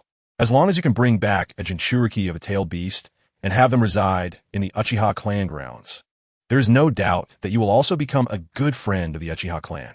The matter of moving has thus been settled in a lighthearted and joyful manner. Well, that is essentially how things are. Starting today, we shall become neighbors.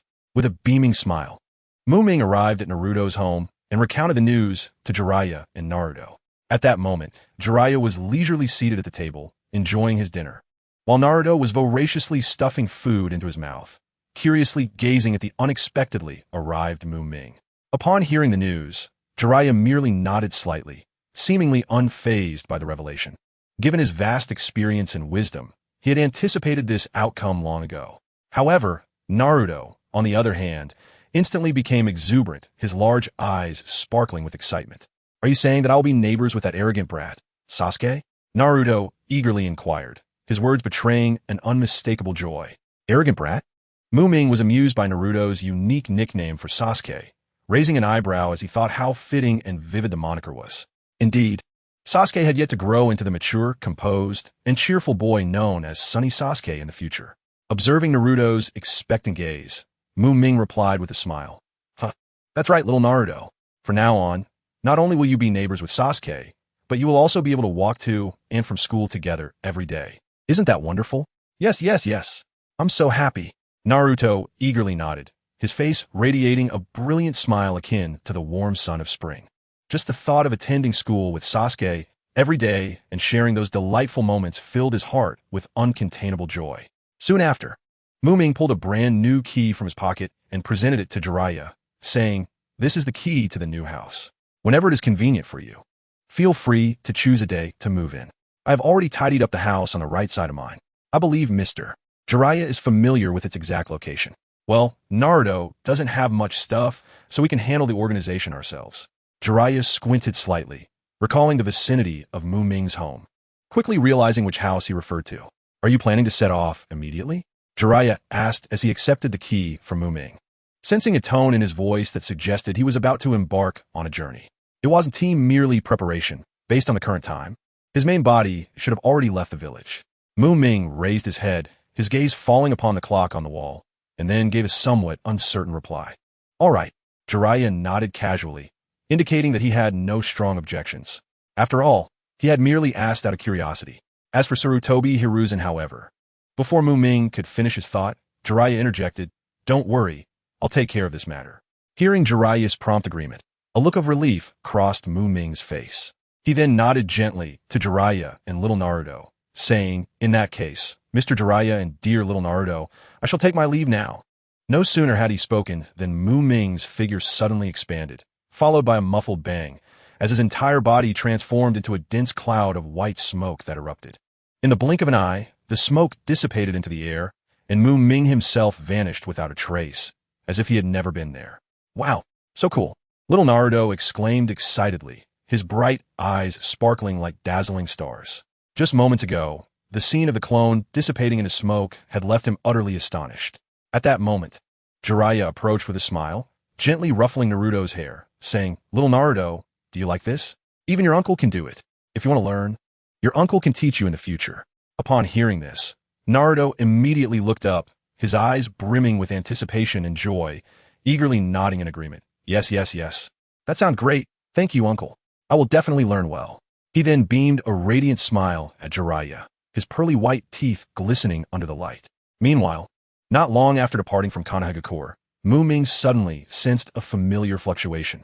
He paused, closed his eyes slightly, and concentrated on receiving information from his clone.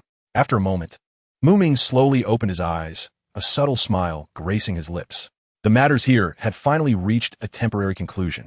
The next step was to seek out Tsunade and bring her back to Konoha, and he also needed to find a way to persuade her to take on the role of the new Hokage, Muming contemplated.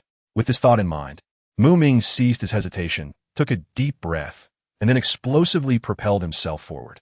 He shot forth like an arrow from a bow, transforming into a shadow that raced away at an astonishing speed. All that remained was a cloud of dust and the sound of rushing wind. Time seemed to stand still as it quietly passed, with no one able to ascertain how long had truly elapsed. Muming looked up at the bright moon hanging high in the night sky, a wave of regret washing over him. Why did I choose to hurry on this journey in the dead of night? He pondered, realizing he could have waited until the next morning to set off. It wasn't as if there was an urgent matter at hand. Could it truly make such a difference to rush just for one night? Surveying his surroundings, he found himself enveloped by a dense forest, resembling a deep green sea. The earlier enthusiasm gradually faded, replaced by an overwhelming sense of lethargy. His adorable Charizard was currently nestled comfortably within its luxurious ball, sleeping soundly.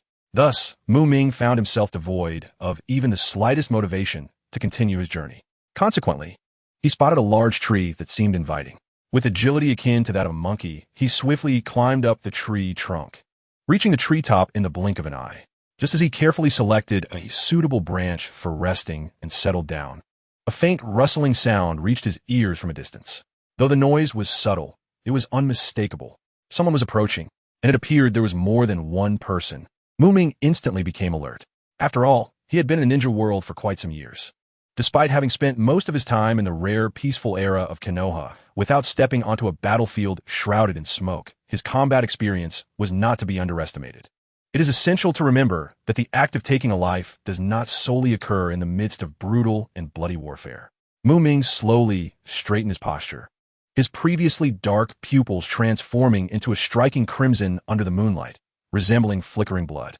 Simultaneously, 3 enigmatic black tomo subtly manifested in his eyes, shimmering with a disquieting radiance. The moonlight tonight was exceptionally bright, cascading like mercury and illuminating everything around. Possessing the Sharingan, Muming was able to discern the slightest rustle of leaves in the distance. Even the faintest stir caused by the wind could not escape his keen gaze. As time ticked by, a group of figures soon entered his line of sight. Upon closer inspection, he discovered that 5 men were approaching. One appeared to be middle-aged, with the passage of time leaving its mark upon his countenance. The other 4 were considerably younger, in the prime of their youth. After scrutinizing them, Muming noted the absence of any emblematic marks from a shinobi village on their persons. Nevertheless, their instinctive movements and the seamless coordination among them indicated that they were no ordinary wandering ninjas, but rather professionals who had undergone rigorous ninja training and possessed a lineage of shinobi heritage. Could they be spies? Muming pondered silently. He recalled the recent tensions between the Uchiha clan and Konohagakure, making it plausible for other villages to send operatives to gather intelligence. After all, in such circumstances, the one who obtains detailed information about the adversary could secure a significant advantage. As for the means of acquiring intelligence, dispatching spies is undoubtedly one of the most common and effective methods. Of course, spies are not always top-tier experts. Just like the 5 individuals before him, Muming could quickly approximate their respective levels of strength by sensing their chakra fluctuations. The leader, the middle-aged man, was evidently a competent jonin, while the remaining 4 were of chunin caliber. It appeared that a thrilling spectacle was about to unfold. A subtle smile graced Mu-Ming's lips as he prepared himself for the impending encounter. Observing their trajectory, which pointed directly towards his position as if guided by the threads of fate, he resolved to wait patiently, offering these uninvited guests an unexpected surprise. With this thought, Mu-Ming remained as steadfast as a mountain, showing no intention of rising, resembling a silent statue, patiently anticipating his adversaries to walk into his trap. 3, 2, 1. When the silent countdown in Mu-Ming's mind abruptly ceased, the 5 figures stood directly opposite him. "Greetings, gentlemen." "Good evening," Mu-Ming said with a smile, leisurely waving his hand in greeting. "A Konohagakure ninja," one of them exclaimed, quickly recognizing Mu-Ming's identity, his face instantly betraying a look of vigilance. "The flame fan. Sharingan. It's Uchiha." Another's gaze was fixated on the iconic flame fan emblazoned on Mu-Ming's right breast, and upon seeing his Sharingan, he gasped in shock. "This is bad. Our movements must not be exposed. Take action, eliminate him." The leader decisively issued the command, a glint of ruthlessness flashing in his eyes. The reactions of the group to Mu-Ming's sudden appearance were varied. Some showed astonishment, while others furrowed their brows. But in an instant, they reached a consensus to eliminate this troublesome individual. Due to the night and the fact that Mu-Ming was standing under the shade of trees, they could only see his Sharingan and failed to notice the 3 Toma within. Otherwise, their first instinct would have certainly been to flee rather than attack. In an instant, a barrage of ninjutsu erupted. Fire style, ash pile burning. A thick plume of smoke roared towards Mu-Ming like a ferocious beast. Wind style, gale palm. A fierce gust of wind, imbued with tremendous force, followed closely behind. Wind style, great breakthrough. An even more formidable gust surged forth, seemingly intent on tearing everything asunder. Fire style, fireball jutsu. A fireball, measuring 3 to 4 meters in diameter, rolled and burned in the air, hurtling towards Mu-Ming with lethal intent. The collision of the fireball with the ash pile resulted in an immediate explosion, and combined with the 2 wind techniques, the cumulative effect of these 4 jutsus reached a staggering level of potency.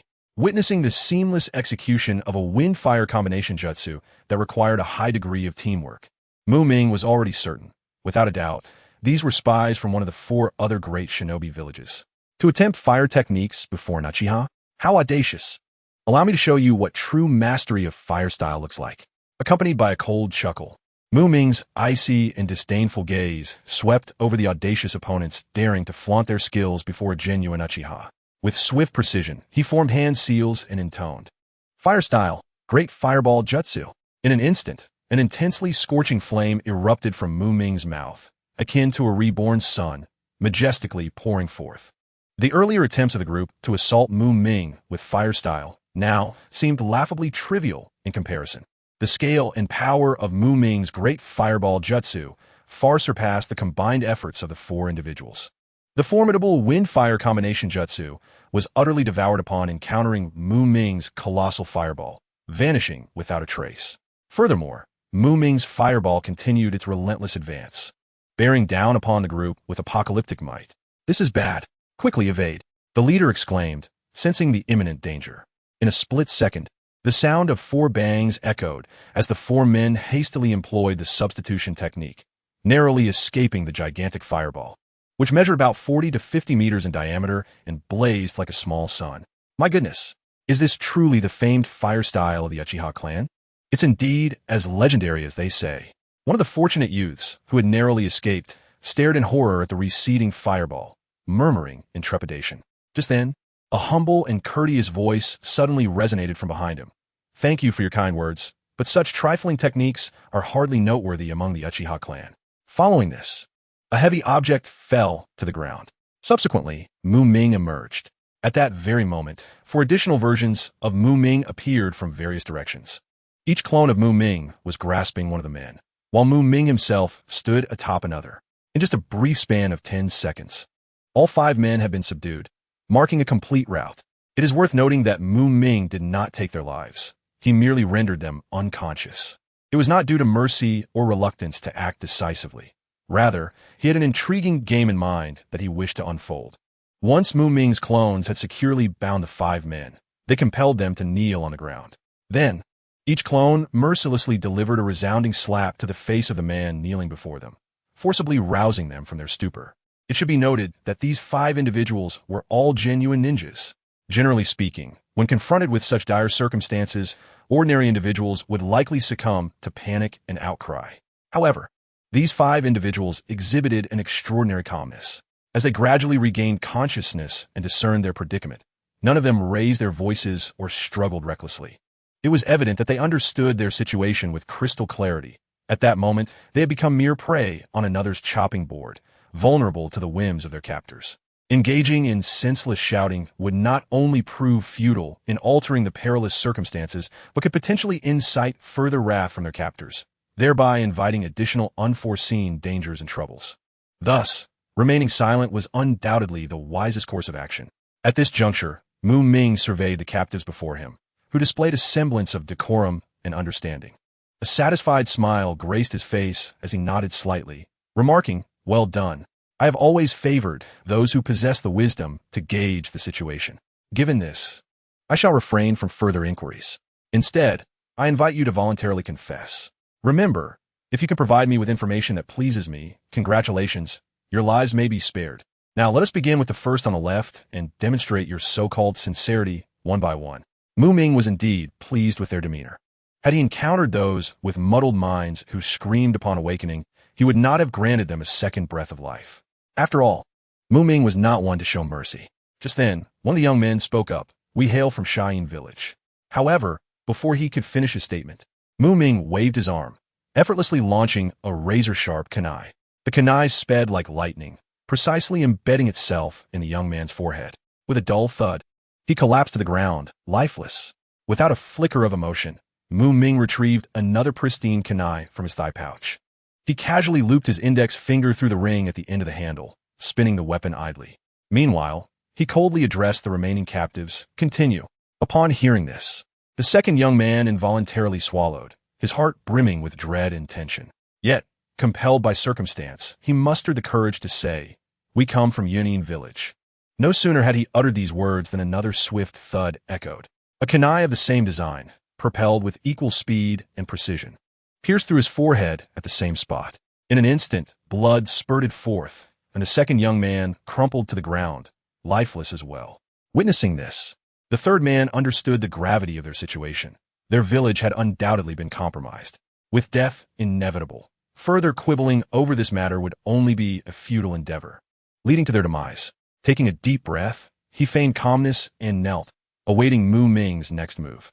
At this moment, Mu-Ming, with a playful glint in his eyes, retrieved yet another gleaming kunai from his pouch, as if signaling something to them.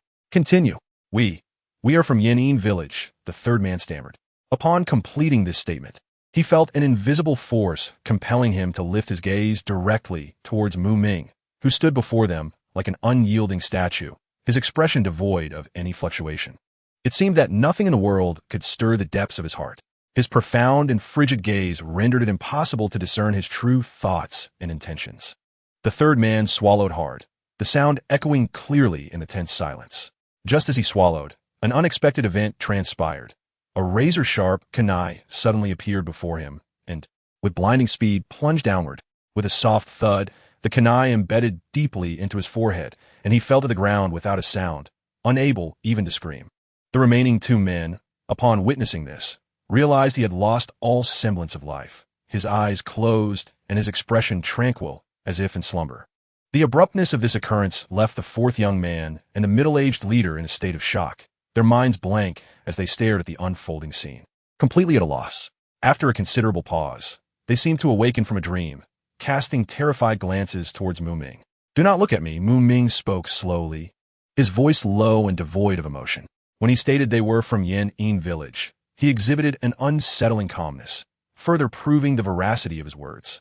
Hearing this, the 4th young man trembled uncontrollably, his speech becoming a stutter. If he spoke the truth, then why did you kill him? As the shadow of death loomed closer, his complexion turned as pale as parchment, beads of cold sweat trickling down his forehead.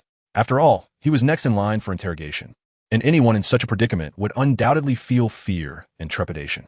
"I have already made it abundantly clear.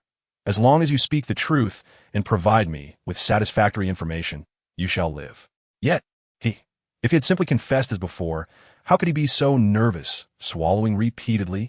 Clearly, his anxious demeanor indicated he harbored ulterior motives. He was either devising a scheme to deceive me or preparing himself psychologically to do so. Therefore, why not take the initiative? It could be seen as a means of saving him some breath. Upon Muming's declaration, the remaining 2 men stood frozen, as if struck by lightning, utterly bewildered. My lord, is there a possibility that the very atmosphere we find ourselves in is what exacerbates his tension? The middle-aged man finally mustered the courage to counter, unable to suppress his fear and doubt. Oh, such a perspective exists? It seems the fault lies with me. Very well. I shall formally apologize to him. Simima sai. Muming said nonchalantly, clasping his hands together. Yet, his expression bore no trace of sincerity. It was indeed a perfunctory gesture. Observing Muming's insincere apology, the remaining 2 fell into a profound silence. At that moment, what could they possibly do? Had they possessed the strength to overcome Muming, it would be he who would be kneeling and begging for mercy. Alas, the reality was starkly different. They were akin to fresh fish laid bare on a chopping block, while Muming, the cold butcher, wielded the blade. As the saying goes, we are the fish on the chopping block, while he is the knife-wielding butcher. They had no choice but to endure. Do not linger, continue now. It is your turn, Muming urged impatiently. The man whose turn it was snapped back to reality, hurriedly responding, I shall speak, I shall speak. Beads of sweat formed on his brow as he stammered. We are ninjas from Yin-In village. It has come to my attention that recently, there have been some rather unpleasant occurrences between Konoha village and your Uchiha clan. Our esteemed Suchikage has specifically dispatched us to investigate the situation. We bear no ulterior motives. We are merely here to conduct a simple inquiry. The young man who spoke last clearly learned from the experiences of his 3 companions. His response was nothing short of fluid and seamless, akin to a graceful stream. The entire exchange unfolded smoothly, devoid of any interruptions or hesitations. After he finished speaking, he cautiously raised his gaze to the figure of Muming standing opposite him. Muming inclined his head slightly, signaling his approval. With this affirmation, the young man felt a silent relief wash over him, a smile of survival beginning to form on his face. However, in that very instant, a razor-sharp kunai hurtled toward him with lethal precision.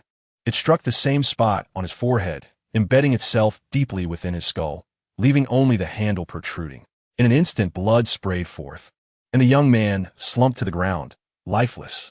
At that moment, the middle-aged leader, the sole survivor of the original group, was rendered utterly frozen by the sight before him. His expression morphed into one of shock and disbelief, as if he had been petrified by fear. His mouth agape as he gazed at the unfolding horror, trembling uncontrollably from sheer terror. Enough! You fiend, you never intended to spare us, the wretched. The middle-aged man roared. His voice hoarse, eyes bloodshot, his face a canvas of despair and fury. In this instant, he realized that the Uchiha before him had never entertained the thought of mercy. Muming had treated them like mere playthings, toying with their hopes only to crush them mercilessly. Once he deemed the amusement sufficient, he would execute them without a shred of compassion. The middle-aged man's heart brimmed with regret and resentment, astonished at how easily he and his companions had fallen into the enemy's carefully laid trap, becoming lambs to the slaughter. Yet it was far too late. No amount of struggle could alter the grim fate that awaited them. I must say, the ninjas of Awakensmangekyo are truly naive to the point of absurdity. Pray tell, did you honestly believe that after being captured, you could simply walk away unscathed? I would never dare to dream such a foolish dream, Muming remarked, a sardonic smile gracing his lips as he coldly addressed the now petrified middle-aged man. Now, why waste more words? You would do well to close your eyes and indulge in a peaceful slumber. Upon awakening, you may find that this was merely a dreadful nightmare and that nothing has truly transpired. As he spoke, Muming fixed the middle-aged man with a serious gaze. In that moment, a flash of vivid red flickered in the man's eyes. Instantly, he seemed to lose all strength, collapsing to the ground, his eyes shutting tightly, completely unconscious. Witnessing this, Muming shook his head, inwardly lamenting the astonishing simplicity of their thoughts. In truth, Muming was not devoid of curiosity regarding the information they possessed. However, he had already extracted all the knowledge he required through his own means. Let's ponder, from which clan does Muming hail? The answer is evident, the Uchiha clan. It is well known that the Uchiha are renowned for their mastery of Jinjutsu. So the question arises, when has the Uchiha clan ever needed to rely on tedious interrogation methods to extract information from captives? Typically, a single Jinjutsu would suffice, compelling the victim to answer truthfully. That is precisely what Muming had accomplished. Given his current prowess, a mere glance was all it took for these individuals to divulge their secrets. Following their exchange, the last person's statements were devoid of deceit. They had indeed been dispatched by the Tsuchikage of AwakensMangekyo, Inoki. However, considering that the friction between Konoha and the Uchiha was neither critical nor particularly difficult to ascertain, it was not worth activating the already embedded spies within Konoha, nor was it necessary to deploy elite operatives for such trivial information. Thus, after careful consideration, Inoki decided to send these 5 specialized ninjas, mere amateur spies, to undertake this task. Among them, Fortunen were responsible for security and defense throughout the operation, while the leading Jonin, a sensor-type ninja, was tasked with reconnaissance and intelligence gathering. No further instructions were provided. As for AwakensMangekyo's core confidential intelligence, they were utterly oblivious. In essence, these individuals held little value for AwakensMangekyo. Perhaps their sole purpose was to provide Muming with a modicum of emotional diversion during this rather mundane moment. Nevertheless, the emotional value they offered was sufficient. The middle-aged man whom Muming ultimately chose to spare was not a decision made lightly. Indeed, he would play a critical role in the unfolding narrative. Without hesitation, Muming proceeded to handle the remaining corpses with deftness and speed, as if it were the most mundane of tasks. Once completed, he escorted the middle-aged man to another location. There, Muming employed a specialized Jinjutsu targeting memory, skillfully altering the man's recollections. While the man's mission remained unchanged, the number of participants had dwindled from 5 to just him alone. Moreover, Muming meticulously implanted a powerful Jinjutsu deep within the man's mind, set to activate at a predetermined time. When the moment arrived, the effects would be rather intriguing. Having accomplished all this, Muming smiled slightly and softly declared, "I wish you a delightful dream." He then turned away, leaving without a trace of regret. As the minutes ticked by, 2 hours after Muming's departure, the middle-aged man gradually opened his eyes. Stretching with a yawn, he murmured to himself, that was quite a refreshing sleep. I mustn't linger. I need to continue my journey." At that moment, he remained blissfully unaware of any irregularities. In his memory, every experience felt entirely natural. He simply attributed his fatigue to the long trek, choosing to rest momentarily. Such a behavioral logic is entirely reasonable. How could it possibly arouse the suspicions of a middle-aged man? Thus, the middle-aged gentleman, harboring what he believed to be an infallible false memory, embarked once more on his path as a spy. As he gradually receded from sight, tranquility returned to the scene. At that moment, a soft thud resonated from a nearby tree, followed by wisps of smoke drifting from the dense foliage. Meanwhile, Muming, having found another canopy to rest beneath, received information from his clone. The plan unfolded precisely as he had envisioned. The middle-aged man encountered no unexpected incidents during his slumber. The doppelganger technique proved to be remarkably effective. Muming found himself rather fond of this method, which served as a real-time monitoring device. With a casual sigh, he closed his eyes. "Big, big, big," the gamblers shouted hoarsely, their faces flushed with excitement or tension, appearing particularly sinister amidst the swirling smoke. "Small, small, small." Another group responded in equally fervent tones, their eyes wide, fixated on the rolling dice upon the gambling table, as if it bore their every hope and fate. "Ha ha! The dealer wins."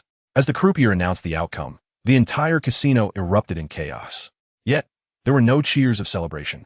Only the sounds of despair as some pounded their chests and others cursed vehemently. "Impossible. You're cheating." This was a smoke-filled, cacophonous indoor venue, with the pungent scent of tobacco permeating the air, nearly suffocating. The gambling table was crowded with a diverse array of individuals, some in tattered clothing, others donned in ninja attire, yet all wore expressions of exhilaration, their eyes gleaming with greed. At the center of the hall, a circle of people surrounded the VIP area, which was somewhat quieter but still charged with a stifling tension. A beautiful croupier in a black-maid uniform stood expressionless at the center of the table, expertly manipulating the dice and cards. Among this crowd, aside from the croupier, the vast majority of those present were men, sporting stubble or slick-back hair, each displaying an eager, avaricious gleam as they sought to showcase their skills in pursuit of immense wealth. However, one exception emerged. "Lord Tsunade, please stop after this round, will you?" A girl with black hair and eyes spoke softly, cradling an adorable pink pig. Her gaze revealed a hint of concern and helplessness. The woman addressed as Lord Tsunade wore a green jacket, her golden hair tied in a ponytail cascading like a waterfall down her back. Her voluptuous figure drew the attention of many nearby men. Upon hearing the girl's words, Tsunade waved her hand dismissively and shouted, "Oh, Shizen, I'm about to win. Go away and don't bother me." It turned out that these two were the renowned Tsunade and her little assistant, Shizen. "Please, Lady Tsunade, do not continue gambling. It truly cannot go on like this. If this persists, we might find ourselves homeless tonight, sleeping under a bridge." At that moment, Shizen was no longer the girl who had left the village of Konoha with Tsunade. Faced with Tsunade, who was now ensnared in a frenzied gambling spiral, Shizen knew that every word she uttered would be brushed off by the intoxicated Tsunade, rendering her efforts futile. After all, for a gambler like Tsunade, whose addiction had taken hold, mere words could never sway her resolve.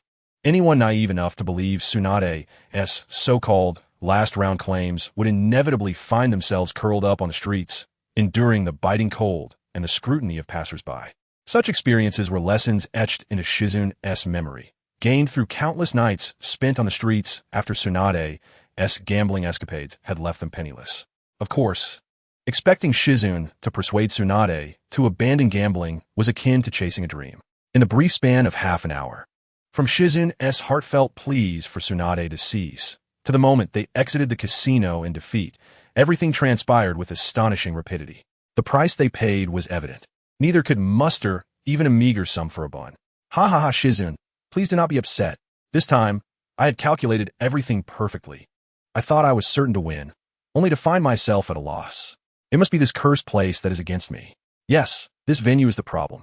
Next time, we shall find a better location, and I shall surely emerge victorious. I will take you to enjoy the finest delicacies the world has to offer." Tsunade laughed heartily, beaming at Shizen. Yet, Shizen stood silently beside her, offering no words. Realizing she may have inadvertently angered her little companion, Tsunade quickly approached, attempting to soothe her. "Oh, Shizen, don't be so glum. Trust me, next time will not disappoint." Unfortunately, Shizen had long grown accustomed to such hollow reassurances.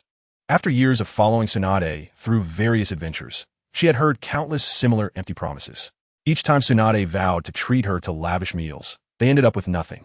Over time, Shizen had developed an immunity to such meaningless platitudes. "Lady Tsunade, what shall we do tonight?" After a prolonged silence, Shizen finally inquired. Upon hearing Shizen's voice, Tsunade felt a sense of relief wash over her. At least the girl was speaking again, indicating that she might have calmed down. A radiant smile blossomed on her face as she replied, "As long as I'm here, everything will be just fine. Don't worry, Shizen." In truth, the reason Tsunade could still laugh so carefree after losing was simply because she had grown accustomed to such outcomes.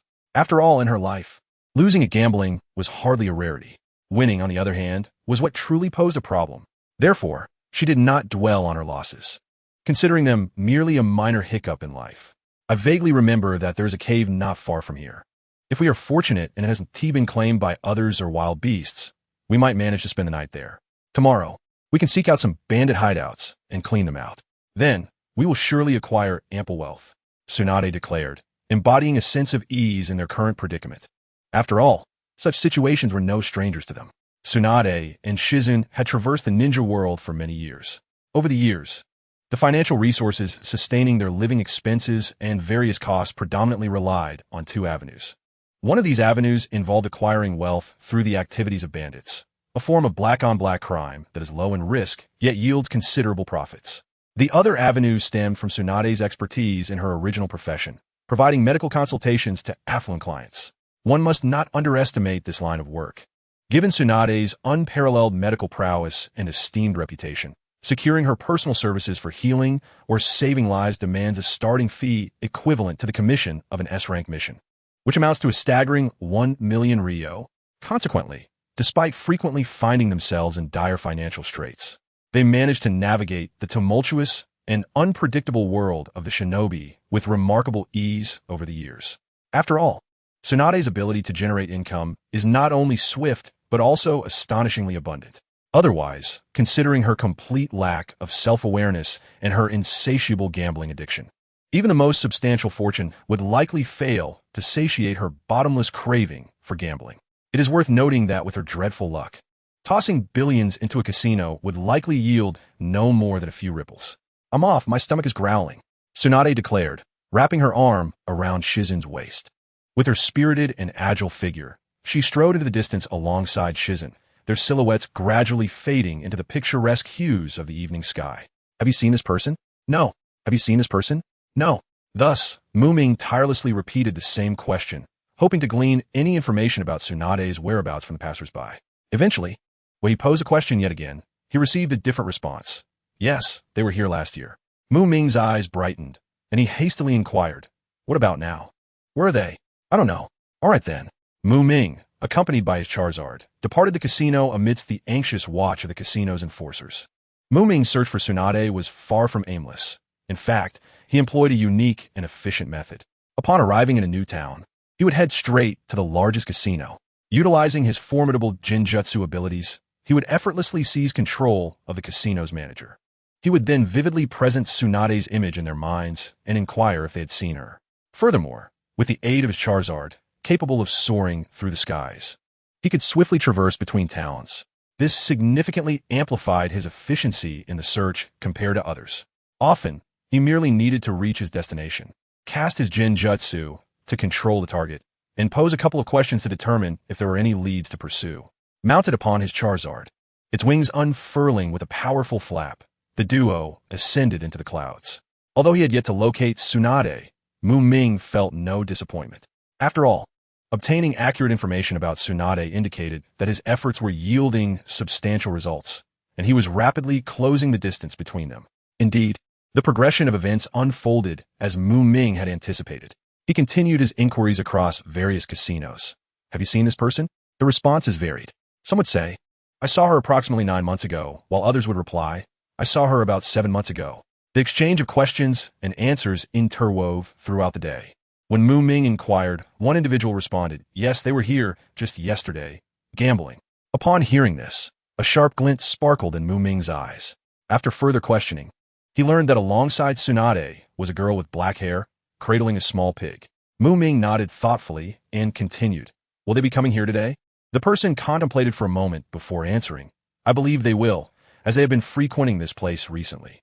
A faint smile crept onto Muming's lips, and he quietly remarked, "Excellent." Subsequently, 3 Tomo in Muming's eyes gently rotated, causing the Jinjutsu cast on the casino manager to dissipate like mist. Only then did the ensorcelled casino manager awaken from his stupor, slowly regaining his awareness. "Esteemed Uchiha Lord, I am humbled by your presence. How may I serve you?" Upon rousing from his daze, the first sight he beheld was a figure clad in the distinctive attire of the Uchiha clan. Looking up, he discerned the chilling 3 Tomo Sharingan in the person's eyes. Faced with such an individual, the casino manager dared not exhibit even a hint of negligence. Promptly bowing and adopting a subservient demeanor, eager to please this prominent figure from the Uchiha clan. Individuals in the gambling business may manage without various resources, but the ability to read the room is absolutely indispensable. They are acutely aware of whom they can easily provoke and whom they must never offend. The Uchiha clan undoubtedly represents the latter category.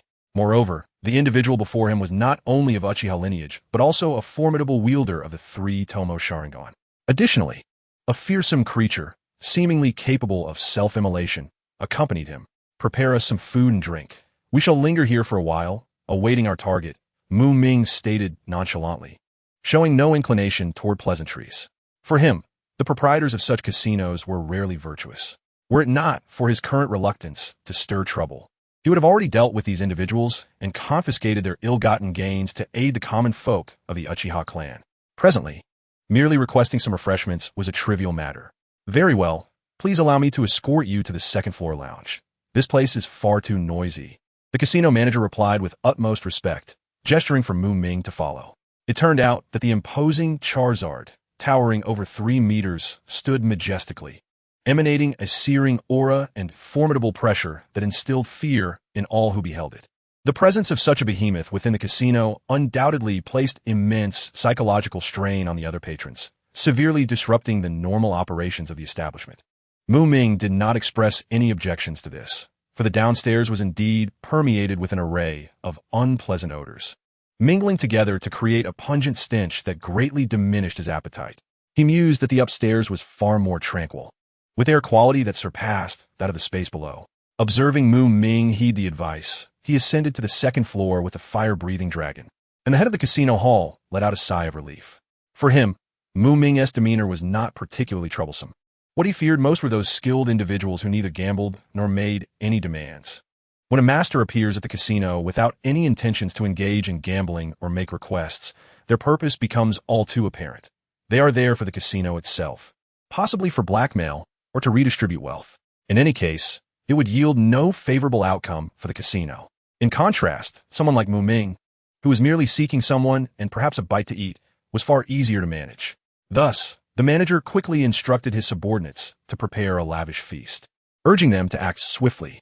At that moment, Mu-Ming and the fire-breathing dragon were comfortably seated in the second-floor lounge, indulging in delectable dishes. However, they remained unaware that the person they were seeking was also en route to the casino. Jingyin, have you calculated how much funding we've acquired this time?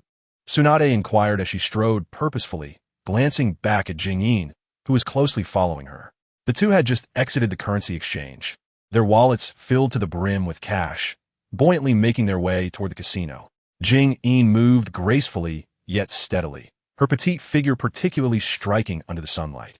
With a small dressed pig perched atop her head, she held a small notebook tightly in her left hand, while her right hand continuously scribbled calculations, muttering to herself. Lady Tsunade, after our campaign against the bandits, we've amassed approximately 130,000 Ryu, coupled with the bounties provided for these bandits by the currency exchange. Our total income amounts to 317,000 Ryu. Jing-in raised her head, her face beaming with joy as she reported their achievements to Tsunade. However, upon hearing this figure, Tsunade frowned slightly, a hint of dissatisfaction crossing her features. Is that all? What can we accomplish with such a meager sum? A couple of games, and it will be gone. For Tsunade, such income was evidently unsatisfactory. After all, she was accustomed to earning substantial rewards for her medical services. In contrast, the profits from this bandit extermination were pitifully scant. Jing-in, understanding Tsunade's sentiments, quickly explained, Lady Tsunade, it's different. Those bandits are not comparable to the wealthy gentry. They hardly possess any wealth, and extracting 317,000 Ryu from them is already quite an achievement. Despite Jing Yin's attempts at persuasion, Tsunade still felt a sense of discontent. She shook her head and sighed. Why can't it be different? Both endeavors consumed a considerable portion of our time and energy, yet the rewards are worlds apart. If this continues, this thankless endeavor may become untenable. She pouted in resignation. Tsunade held a very clear view regarding the two undertakings. For her, treating others was merely a matter of lifting her finger. Confronting the fierce and brutal bandits, to completely defeat them and successfully plunder their hideouts was also something she could accomplish with minimal effort. The level of difficulty was essentially equal. Treating patients, though seemingly simple and effortless, consumed an entire day of her time. On the other hand, plundering bandits also required a full day to complete. The time investment was thus equivalent. Treating patients necessitated no arduous journeys. Patients and their families often treated her with utmost respect, providing her with the finest food and wine. In contrast, raiding bandits involved long treks through treacherous terrain, and the conditions in their hideouts were appallingly filthy, making her nauseous. In terms of effort, treating patients was clearly superior. Lastly, the most crucial comparison was the income. Treating patients, excluding meals and drinks, began at a minimum of 100,000 Ryu, with no upper limit. In contrast, plundering bandits, with no provisions for meals, could yield less than 10,000 Ryu at times. In this aspect, treating patients overwhelmingly triumphed. Thus, after a comprehensive comparison, Tsunade was acutely aware the endeavor of raiding bandits was evidently far less cost-effective than treating patients. After all, who wouldn't he prefer to work leisurely while enjoying generous rewards? As for the notion of ridding the world of bandits for the sake of the people, Tsunade was not one to selflessly expend her energy without a worthy cause. When witnessing injustice, she would not hesitate to take action, but the idea of intentionally ridding the world of evil was beyond her noble aspirations. With that time, she might as well indulge in a few games of chance. Esteemed guest, welcome. Please come inside. The receptionist at the entrance greeted Tsunade and Jingin with a broad smile.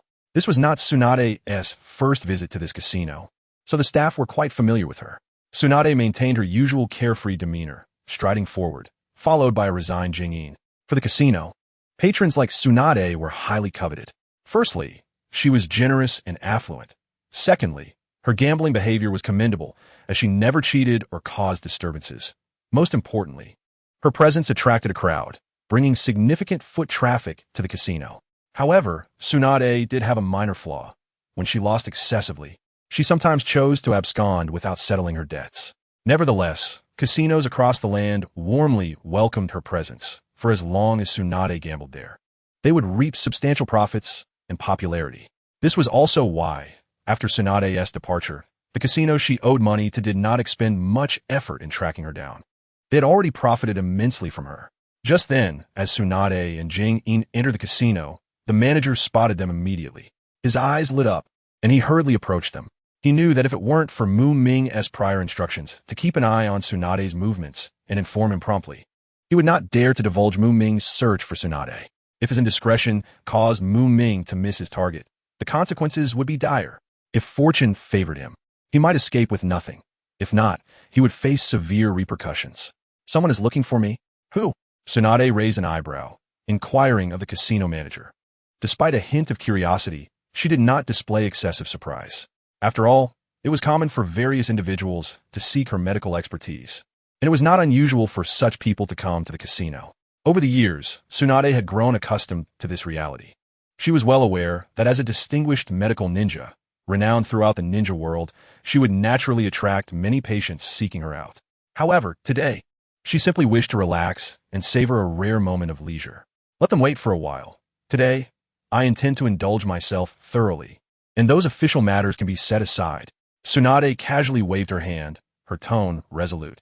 At this moment, her thoughts were entirely detached from the so-called visitors and were solely focused on how to showcase her skills at the gambling table. For Tsunade, her workday had already concluded, and what lay ahead was her personal time for entertainment. She was eager to immerse herself in the exhilarating games of chance, liberating herself from stress and fatigue. As for work, she would consider it only after she had satisfied her gambling cravings and emptied her pockets. However, the casino manager appeared hesitant, struggling to find the right words. But that esteemed gentleman. Unbeknownst to him, the manager did not recognize Tsunade's true identity and background, merely perceiving her as a lavish spender with poor fortune. In contrast, another waiting patron, UchihaMuming, possessed the three-tomo Sharingan, which instilled a sense of reverence in him. Thus, the casino manager unhesitatingly leaned towards Mumming over Tsunade. All right, enough of the chatter. Let him wait patiently. If he inquires, simply inform him it is my decision, and he can approach me for any matters. Tsunade expressed her irritation, pushing aside the casino manager who stood in her way, and without looking back, she strode confidently into the casino alongside Shizun. Ha ha, my dear little darlings, I have arrived. Tsunade exclaimed excitedly as she hurried towards the gambling table, her face flushed, her eyes gleaming with eagerness and anticipation, as if she could hardly wait to commence this thrilling game. Observing Tsunade's urgency, the casino manager could only shake his head helplessly, inwardly muttering, I truly do not understand this extraordinary individual. Though she consistently loses at gambling, she remains infatuated with it. Is the thrill of losing truly so captivating? Of course, the casino manager was keenly aware that the man named Mumming sought Tsunade not for revenge or trouble. Since Tsunade was unwilling to meet him and had even indicated she could shoulder all responsibility, why should he foolishly assume the role of the villain? With this thought, the casino manager decisively turned and ascended the stairs. Meanwhile, Tsunade, intensely focused on the gambling table, seemed to sense the manager's departure. She slightly lifted her head, casting a sidelong glance at the manager's retreating figure before quickly redirecting her attention back to the impending game. With unwavering confidence, she boldly declared, Big. I'm betting on big this round. I have a strong premonition that this opening round will certainly be extraordinarily smooth, with fortune on my side. A series of rhythmic knocks echoed through the room. Come in, a steady voice resonated from within. The casino manager took a deep breath and slowly pushed open the slightly heavy office door. Upon entering, his gaze first fell upon Mumming. who was leisurely seated on the sofa, sipping a drink, then shifted to the side where Charizard was casually gnawing on a kunai, seemingly indifferent as it used the deadly weapon to pick its teeth. The once lavishly adorned table now lay strewn with empty plates, as if it had just witnessed a whirlwind banquet. "Sir, the person you inquired about has arrived, and she is downstairs. I have informed her, as per your instructions, that you are waiting for her, but she is quite obstinate and refuses to come up," the casino manager reported cautiously, beads of sweat forming on his forehead, fearful of incurring the wrath of the esteemed figure before him. "Understood. In that case, I shall personally go down," Mumming replied, rising from his seat with an air of composure. He tidied his attire slightly before making his way to the door, followed closely by the imposing Charizard.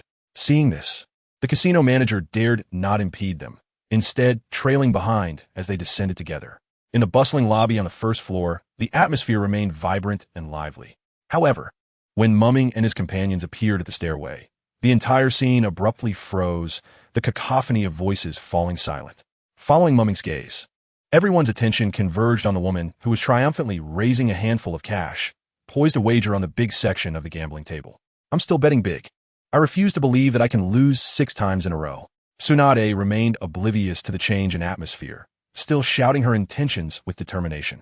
Just then, she felt someone gently tugging at her sleeve.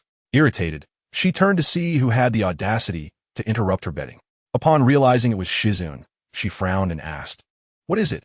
"Tsunade-sama, look over there," Shizune exclaimed, her expression filled with surprise as she pointed in a specific direction. Tsunade followed her gesture and was taken aback to see Mumming standing alongside a massive, imposing orange beast. The previously boisterous crowd fell silent, captivated by the aura emanating from the Charizard. Everyone gazed in awe, seemingly paralyzed by its presence, afraid to even breathe. It is important to note that this was no ordinary Charizard, but a creature of dominion. The mere hint of its formidable aura was enough to instill a profound sense of pressure among the ordinary onlookers. Uchiha, upon seeing Mumming, an unsettling premonition washed over Tsunade, as if her hard-earned moment of joy was shattering like fragile glass. "Tsunade-senpai, this place is crowded and not suitable for conversation. We should seek a quieter location to discuss matters," Mumming suggested with a gentle smile, looking at Tsunade with calm assurance. Tsunade scanned her surroundings, fully aware that since Mumming had approached her today, it was imperative to resolve this situation appropriately. Otherwise, her enjoyment would be abruptly curtailed. After a brief moment of contemplation, she nodded and replied, "Very well, let us go." With that, Tsunade handed the large wad of cash she held to Shizune. Subsequently, the group slowly departed the casino under the watchful eyes of the awed onlookers. Once they left, the remaining patrons within the casino soon resumed their previous lively atmosphere. Mumming and Tsunade's party exited the tranquil town and ventured toward the wilderness. Along the way, silence enveloped them, interrupted only by the rustling of grass beneath their feet. After an indeterminate time, Mumming finally halted, turning to glance at Tsunade and the others who had followed him, and spoke, "I believe we have traveled far enough. It is time to disclose certain matters to you." He stood quietly, awaiting Tsunade's response. Gangshu crossed her arms, displaying an expression of utter indifference. Her beautiful and piercing eyes casually swept over Muming, and she said coolly, "Oh, then do speak quickly. Do not waste my time." However, when Muming uttered his next words, the transformation in Tsunade's demeanor was instantaneous. With a hint of a mysterious smile, Muming softly stated, "Tsunade-senpai, according to my sources, Konoha is on the brink of an unprecedented crisis, and it is highly likely that it will be erased from the shinobi world after this storm." "What?" Tsunade exclaimed in shock, her eyes widening as she stared at Muming in disbelief, her previously nonchalant attitude evaporating. At that moment, her heart was filled with astonishment and concern as countless possibilities raced through her mind, each capable of leading to such a dire outcome. From a moment, Muming stepped out of the village. He was consumed with a singular question. What approach should he take to successfully persuade Tsunade to return to the village? It was well known that Tsunade possessed an exceptionally strong and stubborn character. This was evident from her resolute decision to abandon everything and leave Konoha without a backward glance, choosing instead to wander alone in the treacherous and unknown shinobi world for many years, refusing to return. Moreover, Muming was acutely aware that he lacked the charismatic presence and persuasive charm of the protagonist, Uzumaki Naruto, who could effortlessly sway others with his simple and direct communication. Thus, if he merely relied on ordinary rhetoric to engage Tsunade, the outcome would likely be futile. Just when Muming felt utterly helpless and at a loss, a sudden flash of inspiration struck him like lightning. He recalled a well-known theory from his previous life, famously known as the demolition effect. To illustrate the demolition effect, if one were to propose opening a window in a dimly lit room for better light and ventilation, the person might promptly refuse. However, if one were to initially insist on tearing down the entire roof for ventilation, the other party would be more inclined to negotiate, thereby allowing the initial request to open a window to be presented as a more reasonable compromise. In essence, the strategy involved first proposing an enormous, challenging, and somewhat absurd request. After it was categorically rejected, one could then follow up with a smaller, more feasible request that fell within the realm of what was initially desired. This comparison would create a psychological illusion, leading the other party to perceive the latter request as more reasonable and acceptable, ultimately softening their stance and prompting them to compromise. Thus, this ingenious demolition effect transformed into Muming's tactical guide and behavioral principle for dealing with the formidable Tsunade. He merely gazed at her with a faint smile, remaining silent. This peculiar silence caused Tsunade to furrow her brow, prompting her to ponder inwardly. Despite her disdain for certain individuals in Konoha, it did not equate to a hatred for the village as a whole. After all, Konoha was the place where her ancestors and clan had devoted everything, sacrificing all for its establishment. It held countless memories and emotions, occupying a significant place in Tsunade's heart. No, although I currently do not reside in Konoha, I am still quite aware of the general situation in the shinobi world. There is no overwhelming crisis that could lead to Konoha's erasure. The Uchiha brat thinks he can deceive me? How naive. Tsunade's sharp gaze bore into Muming as she swiftly analyzed the information at her disposal, concluding that the likelihood of this matter being false was exceedingly high. However, undeterred by Tsunade's skepticism, Muming maintained that infuriating smile. The curve of his lips remained unchanged. He spoke with unwavering conviction. Tsunade-senpai, you are mistaken this time. I can assure you with 100% certainty that this situation is indeed occurring. Tsunade, taken aback by Muming's certainty, felt a twinge of doubt mixed with impatience. She replied curtly, I do not have time for your roundabout games. Speak plainly. I doubt you brought me here just to engage in a tedious guessing game. Although Tsunade was a woman, she harbored a deep aversion to coyness and trivial matters. With her arms crossed, she impatiently urged, if you have something to say, spit it out. Do not dawdle. At that moment, Muming, standing before Tsunade with a grave expression, began, the situation is not complicated. Our Uchiha clan can no longer remain patient. Konoha was founded by your Senju clan and our Uchiha clan together. Therefore, before we destroy it, I believe it is only right to inform your Senju clan. As his words fell, Muming directed his gaze toward Tsunade, who upon hearing this, instantly grew serious. Are you serious? I do not have time for games, she said, her eyes scrutinizing Muming with skepticism. He smirked slightly, retorting, do you really think I traveled all this way just to share a tedious joke with you? His previously indifferent gaze sharpened, piercing through Tsunade's furrowed brow. Tsunade's heart quickened, and she replied in a low voice, who are you to dare speak of destroying Konoha? Muming replied flatly, I am UchihaMuming. Upon hearing this, Tsunade's expression shifted in surprise. So, you are the newly appointed elder of the Uchiha. Clearly, she had heard of Muming before. Muming nodded slightly in acknowledgement. What can you achieve alone? Do you think your Sharingan alone can overturn Konoha?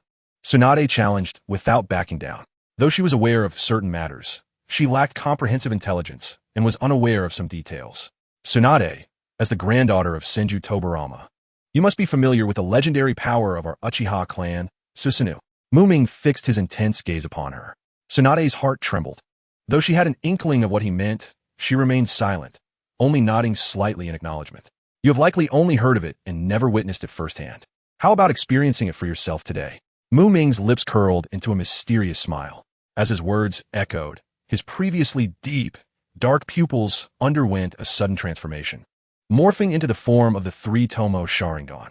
The vivid scarlet of the hook jade spun rapidly in his eyes, gaining momentum until in the blink of an eye, they intertwined into a singular entity, forming a novel and intricate pattern. This is the kaleidoscope Sharingan, Tsunade whispered in awe. Her eyes widened as she scrutinized Muming's gaze. This was the symbol of the Uchiha clan's most potent and enigmatic power. In that instant, she felt a profound sense of shock. Tsunade's heart brimmed with astonishment and curiosity as she fixated on Mukming, intent on etching every detail into her memory. Suddenly, the chilling power of his eyes erupted, and a dense, black-red chakra began to emanate from him like a mist. This black-red chakra surged and swirled as if it possessed a life of its own, rapidly expanding outward. In mere moments, it enveloped the surroundings, instilling an overwhelming sense of oppression and suffocation. At that moment, as the chakra surged like a tumultuous tide, a breathtaking spectacle unfolded before Tsunade and Shizen. A colossal, half-armor warrior, towering several meters high, materialized, its body gleaming with a profound and mysterious black-red hue, resembling a demon risen from the abyss of hell. This half-armor warrior had transcended the previous skeletal and chakra-clad stages, officially entering the third stage of the half-armor Susanoo. Mukming was taken aback by the sight of this half-Susanoo. It was significantly larger than the last one he had summoned. The formidable figure radiated an unparalleled aura of strength, as if it could effortlessly crush any adversary daring to obstruct its path. To instill sufficient psychological pressure and visual impact upon Tsunade and her companions, Mukming unhesitatingly chose to unveil the third stage of the half-armor Susanoo as his opening act. After all, in a situation where his life was not at stake, this was the most potent manifestation of his abilities. Gazing at the imposing black-red Susanoo, Shizen, who had been steadfastly standing beside Tsunade, suddenly turned pale with fear, her legs trembling uncontrollably. Then, with a thud, Shizen collapsed to the ground, her legs weakened by sheer terror, utterly lacking the strength to rise. Even Tsunade, seasoned by countless battles and well-versed in the extraordinary, could not help but gasp at the terrifying spectacle, momentarily rendered speechless. However, her astonishment was not merely due to fear of this overwhelming power. The true source of her shock lay in another revelation. Tsunade had extensively perused valuable notes left by her great-granduncle, Senju Tobarama, detailing the Uchiha clan's kaleidoscope, Sharingan, and Susanoo. At that moment, her eyes widened in disbelief as she witnessed the legendary power of the Uchiha clan manifesting vividly before her. Those scenes that had previously existed only in written form suddenly came to life, pulsating with vibrancy and dynamism. This visual impact crashed upon her psyche like a raging torrent, stirring tumultuous waves within her heart. The towering figure before her, reminiscent of a colossal mountain, exuded an unending sense of oppression. Its massive and solid form seemed capable of effortlessly obliterating any obstacles in its path. Yet the sensation of such a behemoth on paper and in reality was worlds apart. No matter how lifelike the illustrations, they remained mere flat representations. Now, the living entity stood before her, imbued with breathtaking power and majesty. Furthermore, within Tobarama's precious notes, a name was frequently mentioned, UchihaMadara. Tsunade gazed at Mukming, her thoughts drifting toward the detailed accounts of UchihaMadara within the notes. She mused about the rumored colossal Susanoo, purportedly hundreds of meters tall, and the unimaginable devastation it could unleash. Just the thought of such catastrophic imagery sent tremors through her hands. If the Uchiha truly declared war on Konoha, the village's fate would likely align with Mukming's ominous predictions, resulting in its eradication from the ninja world. So, what do you think, Tsunade-sensei? Shall we test this out firsthand? Mukming's voice resonated clearly from within the Susanoo, unaffected by its colossal shell. In that case, I shall not hold back. Tsunade was not the type to cower before a formidable adversary. Hearing Mukming's almost taunting words ignited her fiery spirit, compelling her to respond. With a fierce cry, she exclaimed, "Painful heavenly foot." Without delay, Tsunade channeled her chakra into her legs. In an instant, her legs shimmered with a soft blue light as she launched a powerful kick toward the chest of the Susanoo, controlled by Mukming. In the face of Tsunade's formidable strike, Mukming remained remarkably calm and composed. He stood firm, controlling the Susanoo without any defensive maneuvers. A resounding crash echoed, reverberating through the air like thunder. However, to everyone's astonishment, Tsunade's full-force kick landed on the Susanoo without leaving a single mark or crack, as if it had vanished into the depths of the sea. How is this possible? Tsunade's face contorted with disbelief, her eyes wide with astonishment as she gazed at the unscathed Susanoo. Initially, she had speculated that the Uchiha clan's Susanoo possessed formidable defensive capabilities, doubting her ability to inflict any harm upon Mukming.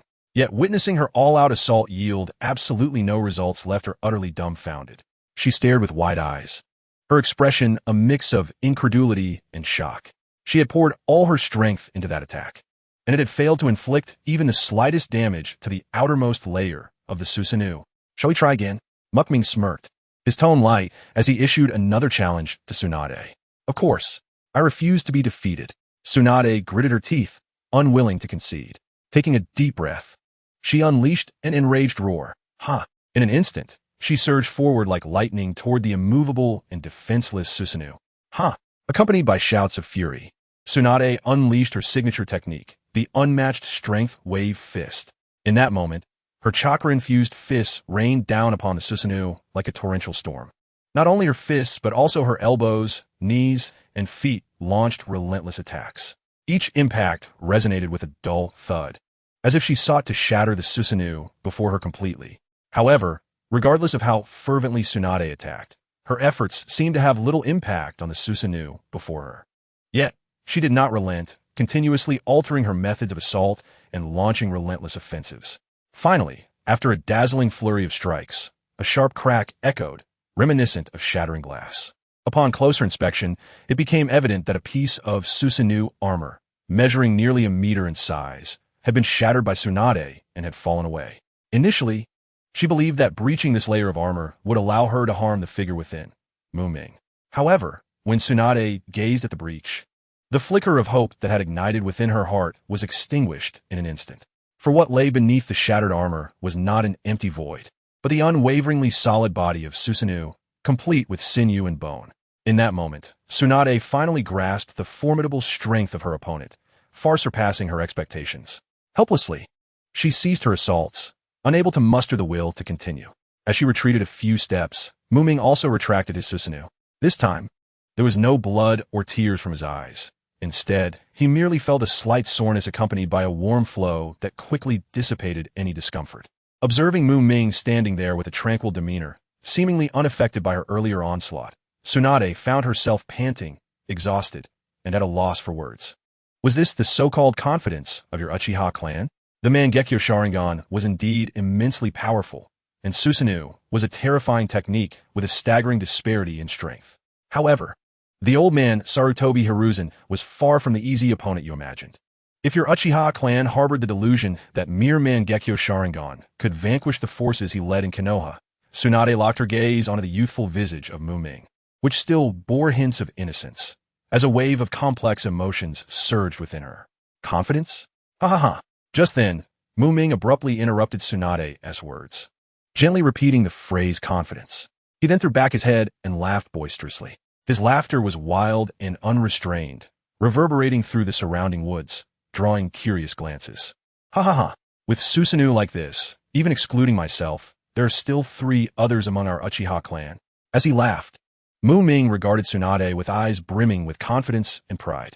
In truth, he was not exaggerating. Given the prowess of Fujitaka, Shisui, and Itachi, unlocking such a level of Susanoo was not a challenge.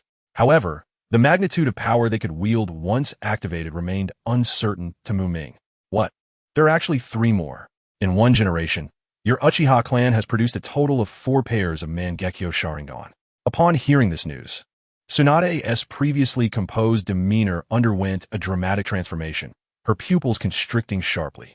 In that moment, she finally understood the source of the Uchiha clan's formidable confidence. If she were in such a position, possessing such powerful backing, she too would likely have the audacity to overturn the current situation without hesitation. 4 pairs of Mangekyo Sharingan. Was that not sufficient to instill fear in Konoha? Muming's voice was cold and oppressive, as if it could freeze the very air around them. He continued, not only that, but our Uchiha clan boasts nearly 100 elite jonin who have awakened their 3 Tomo Sharingan. Each of them is a killing machine on the battlefield, capable of taking on 5 without breaking a sweat. At this point, Muming paused momentarily before raising his voice sharply. Alongside those hundreds of clan members proficient in fire techniques, working in seamless concert and unafraid of death, facing such a formidable army, do you believe Konoha can withstand it? At that moment, Muming left Tsunade with the impression of a fervent zealot for war.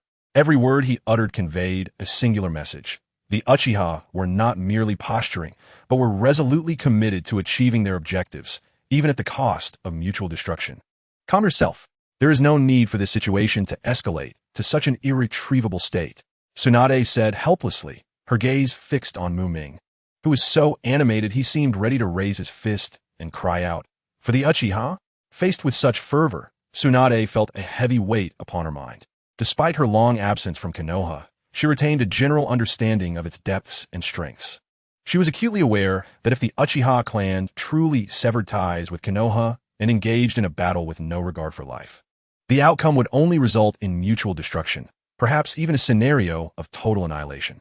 The thought alone caused her brow to furrow deeply. One must understand that should the Uchiha and Konoha plunge into such brutal conflict, it would undoubtedly present a golden opportunity for other hostile forces, particularly for those like Inoki of Awagakure and A of Kyomogakure, who had long coveted the land of fire. They would surely awaken with delight. After all, Konoha's internal strife would be akin to a colossal boon falling from the heavens. And not just that, when they sliced into this pie, they would be pleasantly surprised to find it filled with dazzling gold. Haha, I refuse to believe, Tsunade-senpai, that you do not comprehend the dire circumstances we Uchiha currently face, nor that you are unaware of the actions and style of Sarutobi Hiruzen and his cohorts. All of this has led us Uchiha to this point, completely contrary to our original intentions. We never wished to escalate matters to such an extent. We merely desired to live our lives in peace. Yet, reality is cruel. As the saying goes, the tree desires tranquility, but the wind does not cease. Muming's face was etched with fury, his voice trembling slightly as he expressed the grievances and frustrations of the Uchiha clan. His words struck Tsunade like a piercing arrow, targeting the very truths she wished to evade, plunging her into silence. How could Tsunade be unaware of the nature of Sarutobi Hiruzen and the others? The actions they had taken against the Uchiha clan were not recent developments. They were remnants of grievances from long ago. She had left Konoha precisely to avoid such toxic individuals. At this moment, Tsunade silently cursed Sarutobi Hiruzen and his ilk. Damned old man. Look at the chaos your gang has wrought. You have pushed the Uchiha into such a dire situation that they are now compelled to awaken their Mangekyo Sharingan, with the first thought being to bring you down with them. Tsunade stood there, her brow furrowed, lost in deep contemplation. As time passed, the surroundings fell silent, leaving only the sound of her breathing and the rustling of leaves in the breeze. After a period of profound reflection, Tsunade slowly raised her head, a glimmer of resignation illuminating her gaze. She had to concede that the current situation was indeed quite challenging, and it seemed nearly impossible to devise a more suitable solution than the existing plan.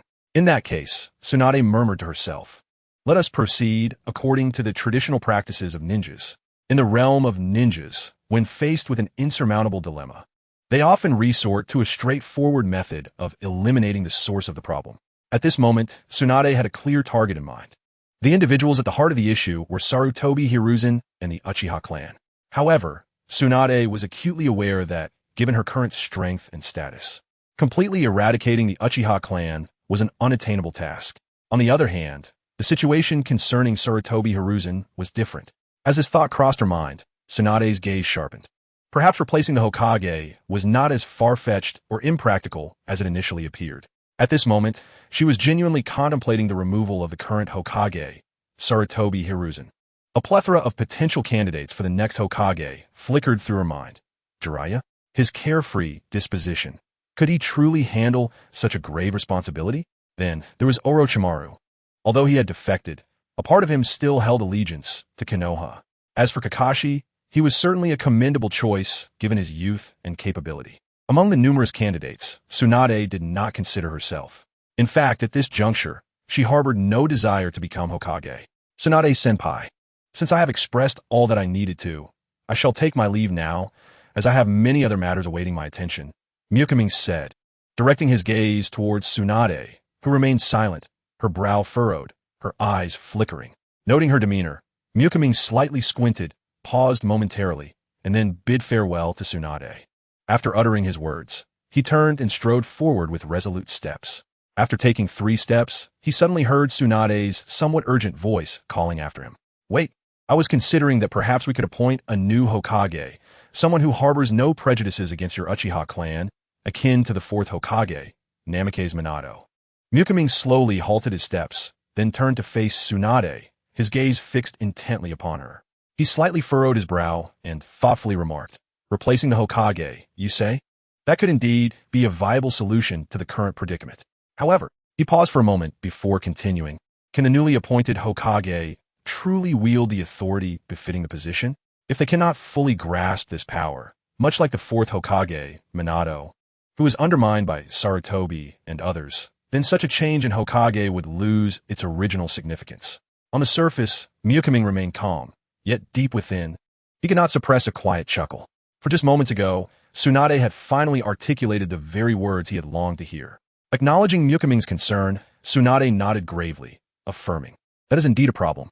Expecting someone to seamlessly adapt to the role of Hokage and efficiently manage the complex affairs of governance from the outset is evidently no simple task. After all, this involves numerous factors and vested interests." Tsunade understood well that this was a formidable and unavoidable challenge. Be it the elder Jiraiya or the younger Kakashi, neither was likely to grasp the full extent of the Hokage's power without encountering significant obstacles upon assuming office. As for Orochimaru, who had long since diverged from Konoha's path, Tsunade had swiftly crossed him off the candidate list. Regardless of Orochimaru's current intentions, his status as a rogue ninja of Konoha formed an insurmountable chasm. The difficulty of allowing him to ascend to the position of fifth Hokage was considerable. Therefore, she decided against it. She preferred to avoid complications. "No, this can still be avoided," Miyuki asserted decisively, his tone resolute, as if he possessed complete confidence in the matter. Upon hearing Miyuki's unwavering declaration, Tsunade frowned and inquired, "Who can avoid it? I cannot think of anyone in Konoha who fits that description." While Tsunade racked her brain, contemplating whether she had overlooked a key figure, she suddenly felt a gaze intensely fixed upon her. Following that gaze, she discovered Miyuki smiling as he observed her. Instinctively, she glanced down at herself, and in an instant, she was struck dumb as if hit by lightning.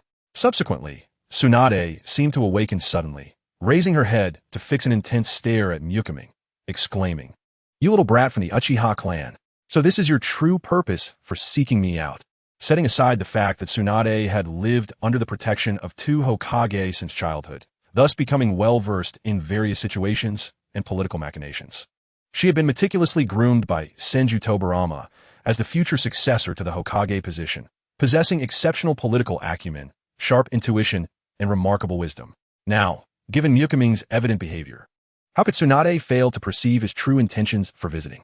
Reflecting on Miyuki's earlier remarks about notifying her in advance of any plans to obliterate Konoha, she deemed them utterly absurd.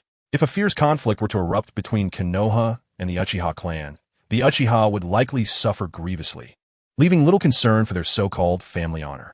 After all, once life has faded, all hollow renown becomes meaningless. You little brat. I never imagined you would be so audacious as to scheme against me." Tsunade glared fiercely at Miyuki, her ire escalating. She clenched her fists tightly, as if poised to strike him at any moment. However, reason told her that, given her current strength, she could not hope to rival Miyuki. To act recklessly would only lead to her own humiliation. With this realization, Tsunade suppressed her urge to strike, gritting her teeth as she said, "If I weren't certain that I couldn't defeat you, I would relish the opportunity to give you a few punches, you arrogant brat." In the face of Tsunade's fury, Miyuki appeared remarkably composed. He slightly shrugged, maintaining that inscrutable smile, and calmly explained, "Tsunade-senpai, please do not be angry. I acknowledge that my actions were inappropriate, and I apologize. However, I had no intention of jesting with you. My purpose in seeking you out is to request your return to the village to assume the role of Hokage. Of course, if you truly wish to refrain from involvement, then the conflict between Konoha and the Uchiha will become unavoidable. I refrain from voicing this sooner merely to avoid compelling you to act against your own wishes." Upon concluding his remarks, Miyuki seemingly bowed his head in sincerity towards Tsunade to express his apology. Yet, his dismissive nod revealed the insincerity of his purported contrition. Hearing Miyuki's explanation, Tsunade could not help but let out a scoff, retorting, "Oh, so, according to you, everything you have done has been for my sake? Should I thank you for your consideration?" he queried. "There is no need, Senpai Tsunade. Such matters are simply my duty as a junior." Muming replied earnestly, seemingly oblivious to the sarcasm in Tsunade's words. He slightly bowed, adopting a demeanor of humility and respect. Tsunade widened her eyes, gazing at the naive youth before her, her anger surging within her like a raging fire. "You!" she exclaimed, her chest heaving with indignation, her fingers clenched into fists. Had it not been for the last vestige of reason restraining her, she would have undoubtedly hurled a punch without a second thought. Yet, Muming remained unfazed, continuing to smile as he said, "Do not be upset, Senpai Tsunade. I merely wish to lighten the atmosphere. After all, your little subordinate seems quite tense." With that, he cast his gaze toward the still-seated Jingyin. Realizing her presence, Tsunade quickly turned and approached, bending down to assist Jingyin to her feet. Her voice laced with concern. "Jingyin, are you all right? Are you injured?" "I am fine, Lady Tsunade," Jingyin replied softly, shaking her head. Her complexion remained pale, clearly shaken by the formidable Susanoo that Muming had just displayed. After all, for someone of her limited rank as a mere chunin, such terrifying power was beyond her comprehension. Taking a deep breath, Tsunade exhaled slowly, striving to calm her tumultuous emotions. She then lifted her head to regard Muming, who stood waiting for her response. After a moment of silence, Tsunade finally lowered her gaze. "Let's return to Konoha." She understood the hidden complexities surrounding the relationship between Sarutobi Hiruzen and the Uchiha clan. It was precisely this knowledge that weighed heavily on her mind. Despite the seemingly innocuous words spoken by Muming, an undercurrent of ominous intent lurked beneath, tightening its grip on her heart and inducing a sense of physiological discomfort. If only Sarutobi Hiruzen and the others could adjust their attitudes in time. If only the Uchiha clan did not possess those fearsome Mangekyo Sharingan. If only countless ifs swirled in her mind. Yet the harsh truth remained. There existed no such thing as if in this world. Let us rewind the clock to the dawn, following Muming's departure from Konoha. Sunlight filtered through the dense foliage of the village, casting dappled shadows. At this moment, within the confines of the Hokage building's office, the atmosphere was tense. A ninja knelt on one knee, respectfully reporting to the Hokage seated behind the desk, "Honorable Hokage, UchihaMuming quietly left the village yesterday evening." Upon hearing this, Hokage Sarutobi Hiruzen furrowed his brow, inquiring, "UchihaMuming has left the village? Do we know the purpose of his departure?" The ninja hesitated, his expression troubled, before replying, "I apologize, Hokage. UchihaMuming's strength is too formidable. We were unable to approach him for close surveillance. Hence we could not gather precise intelligence." After a brief silence, Sarutobi Hiruzen waved his hand dismissively. "Very well. Let us not concern ourselves with him for now. Are there any other pressing matters to report?" The ninja hesitated again before stating, "Additionally, Jiraiya has moved into the Uchiha compound with the Jinchuriki last night." "What? What did you say? Repeat that," Sarutobi Hiruzen exclaimed. Disbelief etched across his face as he stared at the Umbu. He even pinched his own ear with his pinky finger, questioning whether he had misheard. The Umbu took a deep breath and reiterated respectfully and clearly, "Lord Jiraiya has quietly moved into the Uchiha compound with the Jinchuriki last night." Upon hearing this, Sarutobi Hiruzen's head buzzed as if swarmed by countless bees. His eyes widened, mouth agape, and it took him a moment to regain his composure, muttering to himself, "I truly did not mishear. That rascal Jiraiya has indeed brought Naruto into the Uchiha compound." He never anticipated receiving such alarming news so early in the day. Recently, he and Jiraiya had experienced considerable disagreements regarding Naruto. However, he never imagined Jiraiya would act so recklessly, brazenly moving Naruto, the Jinchuriki harboring the Nine Tails, pivotal to Konoha, into the Uchiha compound simply out of spite. Even now, Sarutobi Hiruzen did not believe himself to be at fault. He had not taken their conflict to heart, viewing Jiraiya's dramatic exit as mere petulance. And now, Jiraiya, his once respected disciple, had brazenly taken Naruto to reside with the very Uchiha clan he despised most. In that moment, Sarutobi Hiruzen's fury ignited. What on earth was Jiraiya thinking? Did he no longer regard me as his teacher? He bellowed in rage, the sound reverberating through the room. Once composed and collected, he could no longer maintain his usual demeanor. His face, lined like the bark of an ancient tree, twisted grotesquely with fury. With a resounding bang, Sarutobi Hiruzen slammed his palm onto the desk, rising abruptly. His authoritative gaze swept across the Umbu before him as he shouted, "Immediately gather personnel. We are heading to the Uchiha compound." As anticipated, the higher-ups within the Uchiha clan had predicted this reaction. Upon learning that Naruto, the Nine-Tails Jinchuriki, had moved into the Uchiha compound, Sarutobi Hiruzen could not remain indifferent. He swiftly assembled a cadre of several dozen Umbu operatives, personally leading the elite team towards the Uchiha clan's domain.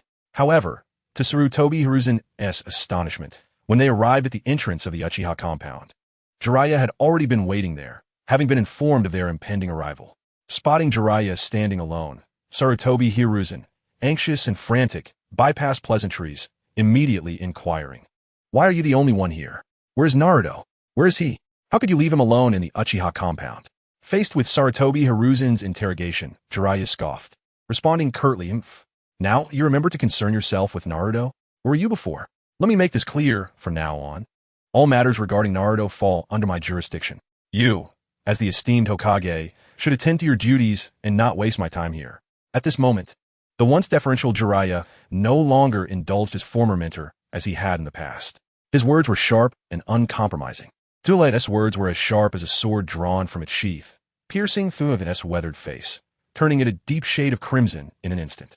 "Zulai, I truly do not have the leisure to engage in a battle of wits with you today. Quickly take Mingren and vacate the Uchiha clan grounds. In this vast village of Uyit, I permit you to choose any place to reside. Just express your preference, and I will exhaust every means to facilitate your move. If all else fails, once my Huiying Zhijia is completed, you may move in with Mingren." At that moment, Furjan was solely focused on one thought. He must ensure Zulai takes Mingren away from the Uchiha territory. However, in response to Nifiv's seemingly sincere request, Zulai remained nonchalant, replying, "There is no need.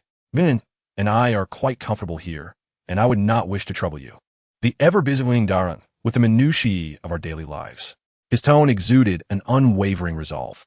Seeing Zulai's obstinacy, Furjan felt a surge of anger, and his previously mild tone shifted abruptly as he bellowed, "I'm not jesting with you. This is an order. I command you to leave this place at once." His voice resonated, seemingly capable of piercing the heavens. Yet to his stern command, Elijah merely smiled with indifference, a hint of mockery dancing on his lips as he responded, "Oh, an order?" His disdainful demeanor suggested he held his so-called command in utter disregard, almost as if it were invisible to him. "All of you obey." Yanfur's expression turned grave as he shouted, his gaze fixated intently on Zulai, who appeared utterly unfazed, seemingly indifferent to everything around him. He sighed internally, recognizing that self-willed as Zulai was, he likely could not expect any assistance from him. "Yes, Huiying Daran." Following Furgan's command, the members of the Anbu responded in unison, their voices harmonious and resounding, reflecting their rigorous training and strict discipline. These Anbu members, clad in tight black attire and donning various animal masks that conceal their faces, revealed only their piercing eyes, radiating an intimidating chill that would instill fear in ordinary folk. Yanfurjan took a deep breath, determination flickering in his eyes. He resolved to act without hesitation, hastily ordering his Anbu to forcibly breach the Uchiha clan grounds and retrieve him. However, just as he was about to speak, shadows suddenly flashed like lightning from within the Uchiha territory, appearing before them in the blink of an eye. Yurjirboa, Drusoi, and Urduyo emerged one after another. Yanfurjan gazed upon these figures, murmuring their names, his expression darkening with each utterance.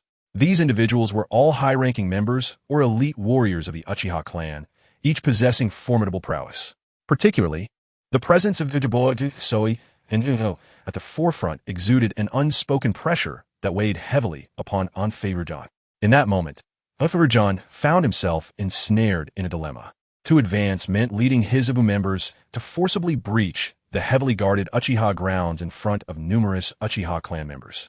Given their notoriously proud and resilient nature, they would not allow passage easily, and a bloody, brutal battle was inevitable.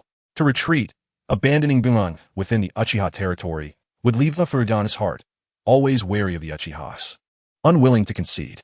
Contemplating this, Furgan's brow furrowed tightly, beads of sweat forming on his forehead. He felt restless, akin to an ant on a hot pan, unable to settle.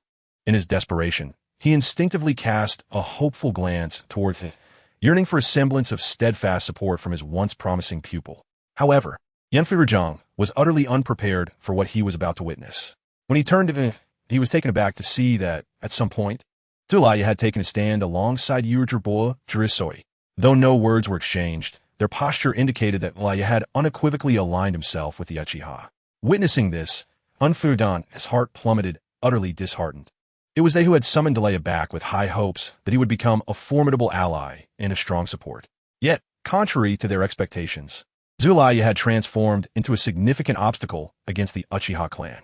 This turn of events had escalated the situation into a real predicament, just as if Urudan's heart was embroiled in turmoil. Torn between advancing and retreating, a glint of cold light suddenly emerged from behind him.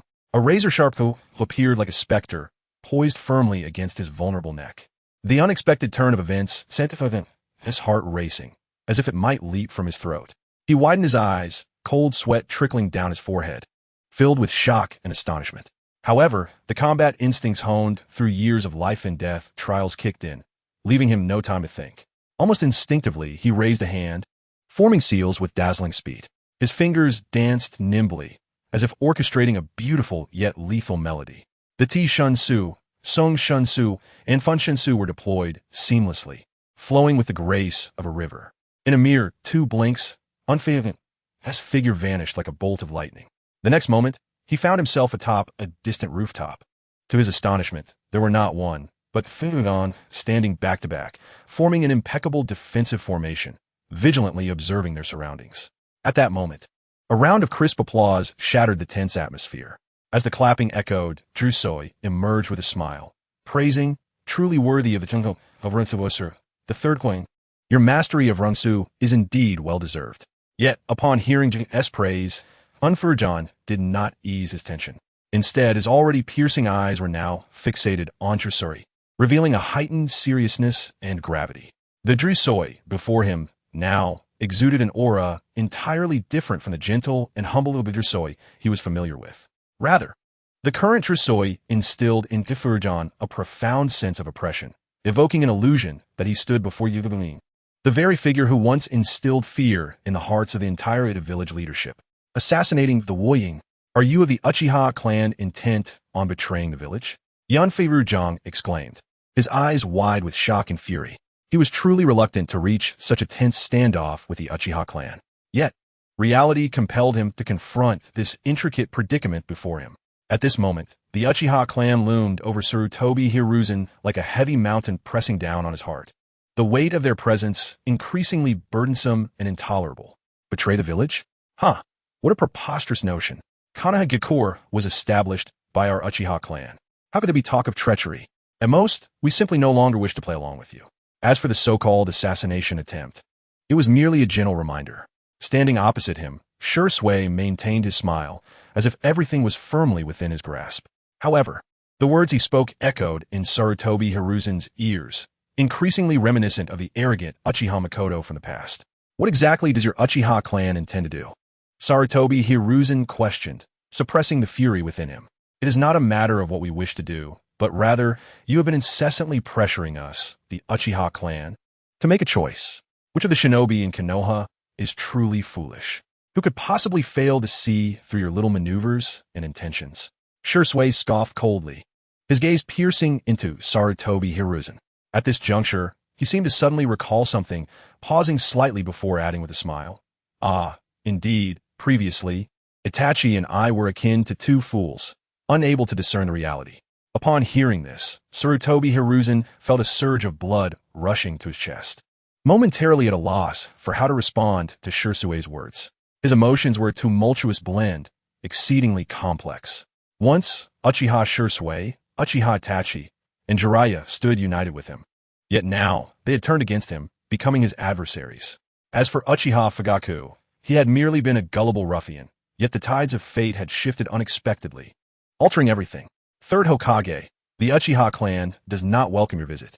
Should there be matters to discuss in the future, please have someone inform the security department. As for the Uchiha territory, we kindly request that you refrain from returning to avoid unnecessary misunderstandings. Shisui's gaze was icy, and the familiar 4-pointed pinwheel pattern re-emerged in his eyes. As the pinwheel spun slowly, the Umbu shinobi who had been under Shisui's powerful genjutsu directing a kunai towards Sarutobi Hiruzen, finally began to shake off the shackles of Shursue's Mangekyo Sharingan, regaining consciousness. Upon recalling his audacious actions against the Hokage, a wave of fear washed over him, causing his hands to tremble uncontrollably, the kunai slipping from his grasp with a sharp clatter as it hit the ground. Worry not. This was merely a brief exertion of control. With his meager strength, he was only worthy of enduring such a degree of jinjutsu. Shursuei spoke nonchalantly, casting a casual glance at the recently freed Umbu member. Noticing Sarutobi Hiruzen's gaze shift in that direction, Shursuei seemed to anticipate the Hokage's thoughts and kindly began to elucidate. However, the words that fell upon Sarutobi Hiruzen's ears had taken on an entirely different tone. This action was merely a minor warning.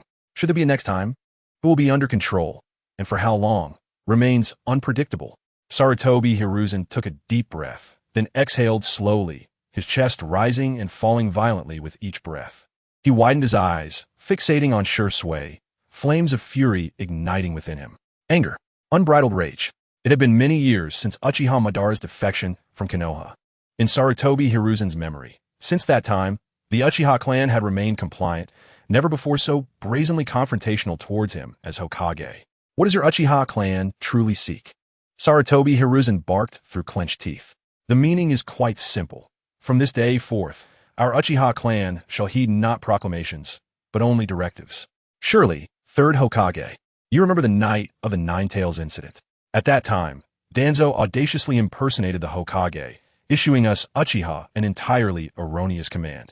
It was precisely due to this misguided order that the Uchiha clan suffered immensely dire repercussions. Shursuei's gaze remained resolute as he addressed the assembly, continuing, thus, to prevent such incidents from occurring again, should the Hokage wish for us Uchiha to undertake tasks in the future, it is permissible. However, one condition must be met. A physical document bearing the Hokage's handwritten signature must be provided. In the absence of such documentation, no verbal command, regardless of who issues it, would be recognized by us Uchiha. Shursuei's emphatic declaration struck like thunder, rendering Sarutobi Hiruzen momentarily speechless, confusion clouding his mind. He stared wide-eyed, contemplating. After going to such lengths, this is all it amounts to? Sarutobi Hiruzen could hardly fathom what was amiss in this situation. In his view, it merely added a slight inconvenience, with no significant repercussions. After all, what was it to the Hokage to sign a piece of paper? A mere flick of the pen, and such documents could be produced in abundance. Yet, just as Sarutobi Hiruzen remained lost in thought, Shursuei unflinchingly issued the order to leave. Enough, the Uchiha territory does not welcome you. Please depart at once. His tone was decisive and resolute, leaving no room for Sarutobi Hiruzen to respond. Slowly, Sarutobi Hiruzen turned, casting one last lingering glance at the members of the Uchiha clan standing before him. That gaze seemed to imprint the faces and expressions of each individual into his memory. We depart. With his low, firm command, the well-trained Umbu members immediately sprang into action, swiftly following Sarutobi Hiruzen as a tide of black, leaving the tense atmosphere of the Uchiha territory behind. Jiraiya, who had been observing Sarutobi Hiruzen's retreating figure, finally exhaled deeply. Among all present, perhaps no one dreaded the prospect of this conflict escalating into genuine combat more than him. Regardless of which side struck first, the image of comrades slaughtering one another was a nightmare he desperately sought to avoid. He approached Shursuei with light steps, a hint of curiosity on his face. Upon reaching Shursuei's side, he lowered his voice to inquire, "What is so special about this demand? Why insist on it?" In response to Jiraiya's urgent question, Shursuei simply shook his head slightly, a mysterious smile gracing his lips as he replied, "Special? In due time, Senior Jiraiya will come to understand the reasons behind it." However, in truth, even Shursuei himself was not entirely aware of the deeper implications behind this order. This was all due to Makoto's serious instructions prior to his departure, advising him to strictly adhere to the requirements and to avoid divulging further information, including the manner in which to approach Sarutobi Hiruzen, the specific actions to take next, and how Sarutobi Hiruzen would react upon hearing it. Prior to his departure, Muming had meticulously prepared a comprehensive plan, which he subsequently entrusted to Shisui. Now, it was evident that Muming's carefully orchestrated strategy had indeed proved its worth. What was even more astonishing was that all of Sarutobi Hiruzen's reactions were in perfect alignment with Muming's prior expectations. Even the entire sequence of events unfolded exactly as anticipated. Oh no! As Sarutobi Hiruzen stepped into his spacious and well-lit Hokage office, he immediately spotted Danzo seated leisurely at the desk where he usually conducted official business.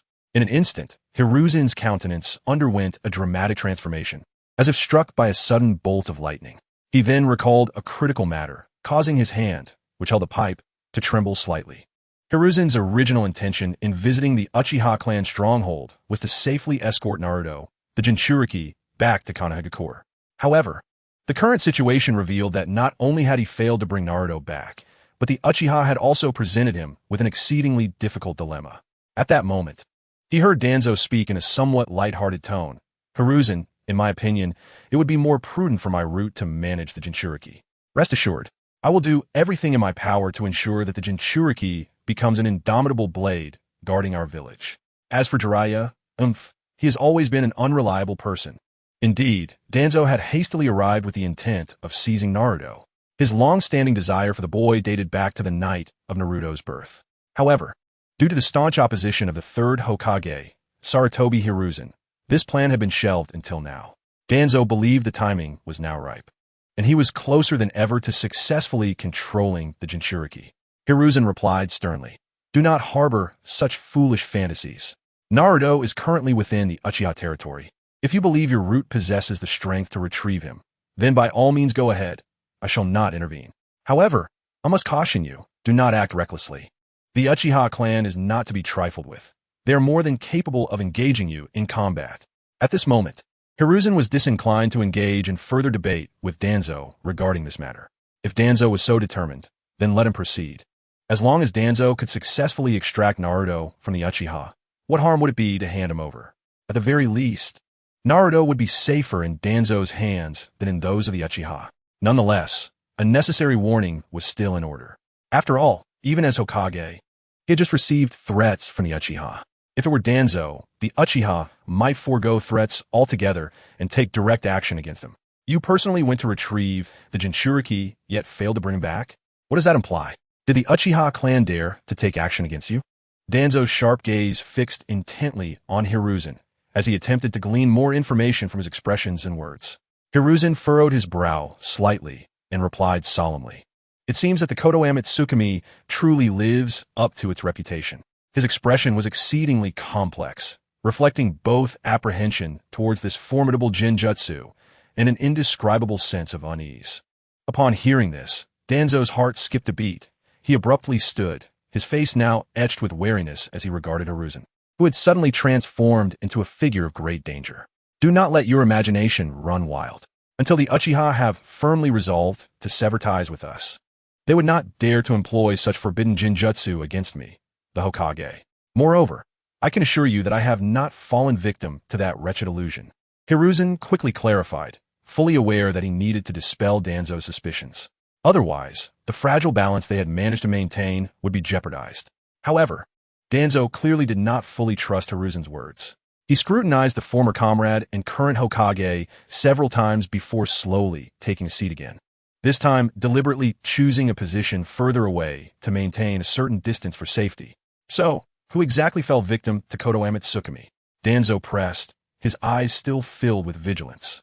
"It was a member of my Umbu," Hiruzen responded, yet his mind involuntarily recalled the terrifying power of Kodoame Tsukimi. At this moment, he had entirely lost the inclination to continue debating with Danzo. The mere thought of Kodoame Tsukimi made him furrow his brow, his complexion growing grave. Upon hearing this, a glint of sharpness flashed in Danzo's eyes as he eagerly inquired, "What exactly is the effect of Kodoame Tsukimi?" Hiruzen nodded slowly, his tone heavy as he replied, "It is indeed shameful to admit, but I'm still unclear as to when this Umbu member fell under the influence of Kodoame Tsukimi. However, since being ensnared, he has acted entirely according to Shishui's commands, as if he has lost all sense of self." Pausing momentarily, Hiruzen's face displayed a hint of disbelief. "You must understand, he was a formidable elite jonin. Yet even so, when faced with Shishui's Kodoame Tsukimi, he exhibited no resistance whatsoever, not even a hint of abnormal reaction before being completely engulfed by the technique. It is truly terrifying."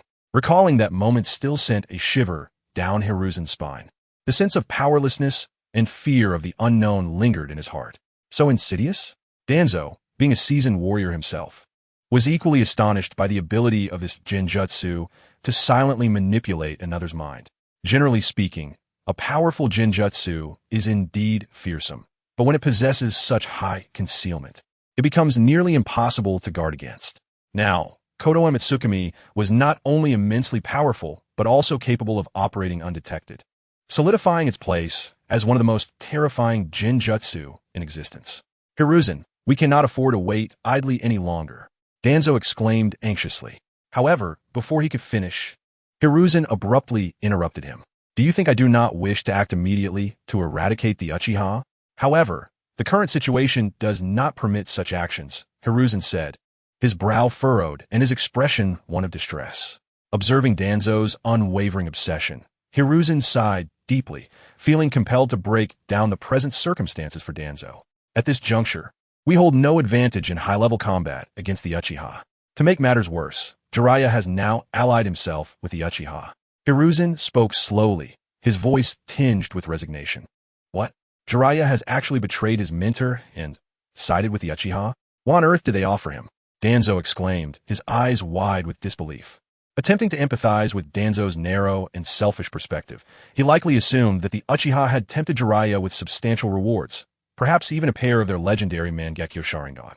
Stop shouting and let me finish, Hiruzen reprimanded, irritation evident in his voice.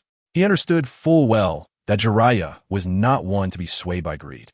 His decision stemmed from other motives entirely. Even the reasons are clear as day to Sarutobi Hisashi. However, these explanations are difficult for him to articulate, especially when it concerns his own less than glorious role in the matter, making it even more challenging to convey the truth to Danzo. Let us cease discussing irrelevant matters. The current situation is already abundantly clear. The Uchiha clan's elite combat power holds a distinct advantage, and crucially, that formidable Uchiha Mukai is not present in the village at this moment. Sarutobi Hisashi sighed and continued, stating that if they acted recklessly, regardless of whether they succeeded in annihilating the Uchiha clan, even if they were fortunate enough to do so, they would likely sustain severe injuries themselves, rendering them considerably weakened. At that point, a lone wolf Uchiha, endowed with the Mangekyo Sharingan, would pose an immense threat to them. Should matters go awry, their clans might find themselves on the path to extinction alongside the Uchiha. Upon finishing his remarks, Danzo, who had remained silent, slowly raised his head but did not immediately respond. Deep down, he recognized that every word spoken by Sarutobi Hisashi was irrefutable fact. Indeed, if they merely succeeded in eliminating the Uchiha clan before Mukai remain alive, the Uchiha would not be regarded as truly extinguished. Given Uchiha Mukai's demonstrated personality, immense power, and terrifying talent, should he learn of his clan's catastrophic downfall at the hands of Konoha, he would undoubtedly seek vengeance with reckless abandon against them and their families. Considering their condition and strength at that time, completely eradicating the Uchiha clan would have already drained their utmost efforts, leaving them incapable of resisting Mukai's devastating counterattack. More critically, based on the current comparison of actual combat capabilities, merely attempting to eradicate the Uchiha clan seemed nearly impossible. If they truly provoked this genocidal war, the odds of victory would likely be heavily skewed against them, with them as the underdogs. In this unfolding scenario, the most probable outcome after they acted against the Uchiha would be that upon Mukai's return to the village, he would find Hokage had become an Uchiha, and Konoha would have followed suit in adopting the Uchiha name. In contrast, they would become merely a part of the history of the shinobi world. Both Sarutobi Hisashi and Danzo, acutely aware of the reality, wore expressions of deep concern. Acting now would mean death.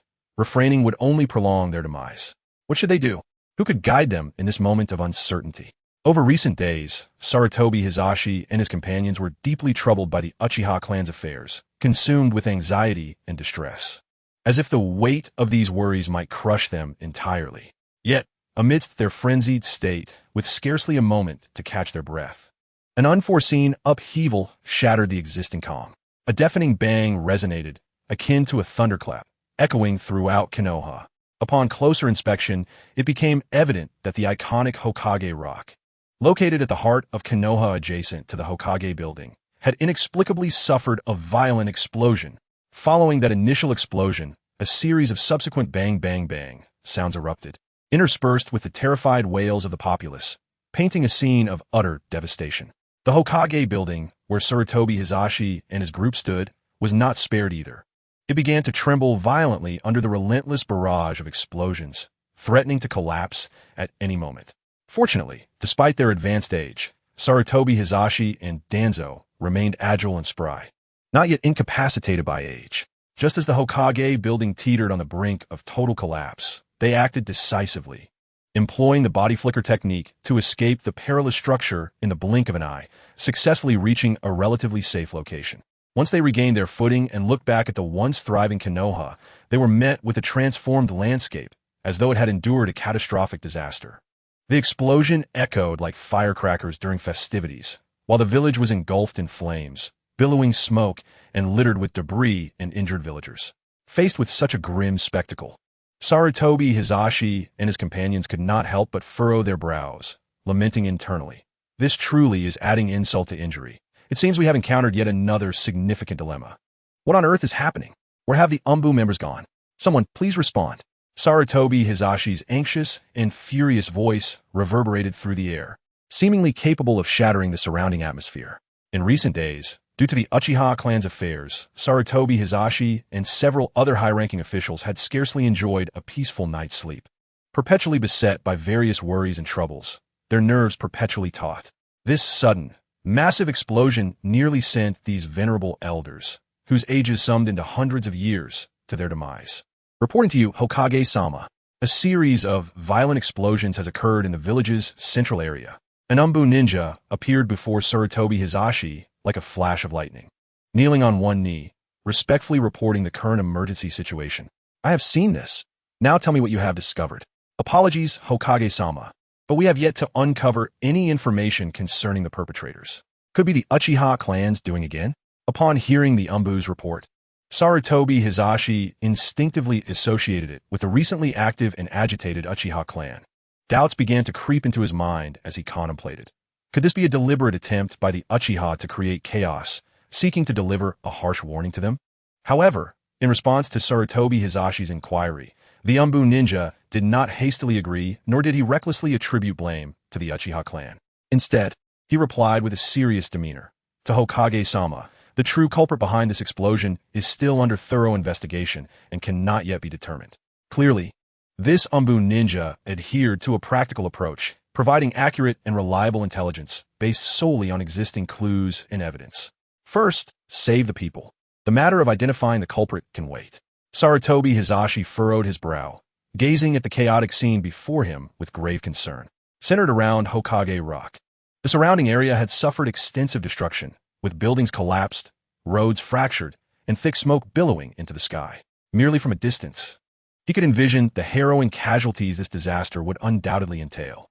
Without a moment's delay, he resolutely commanded, "All present, heed my orders. In my capacity as Hokage, I hereby command an immediate rescue operation to ensure the injured villagers are saved." With his declaration, numerous ninjas responded, swiftly engaging in the crucial rescue efforts.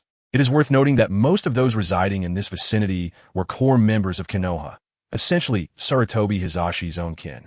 Those who are not part of the inner circle have long been relegated to the outskirts of the village, such as the marginalized Uchiha clan. At that moment, a sharp and hostile voice suddenly pierced the air. "Hiruzen, I believe this must be the work of the Uchiha."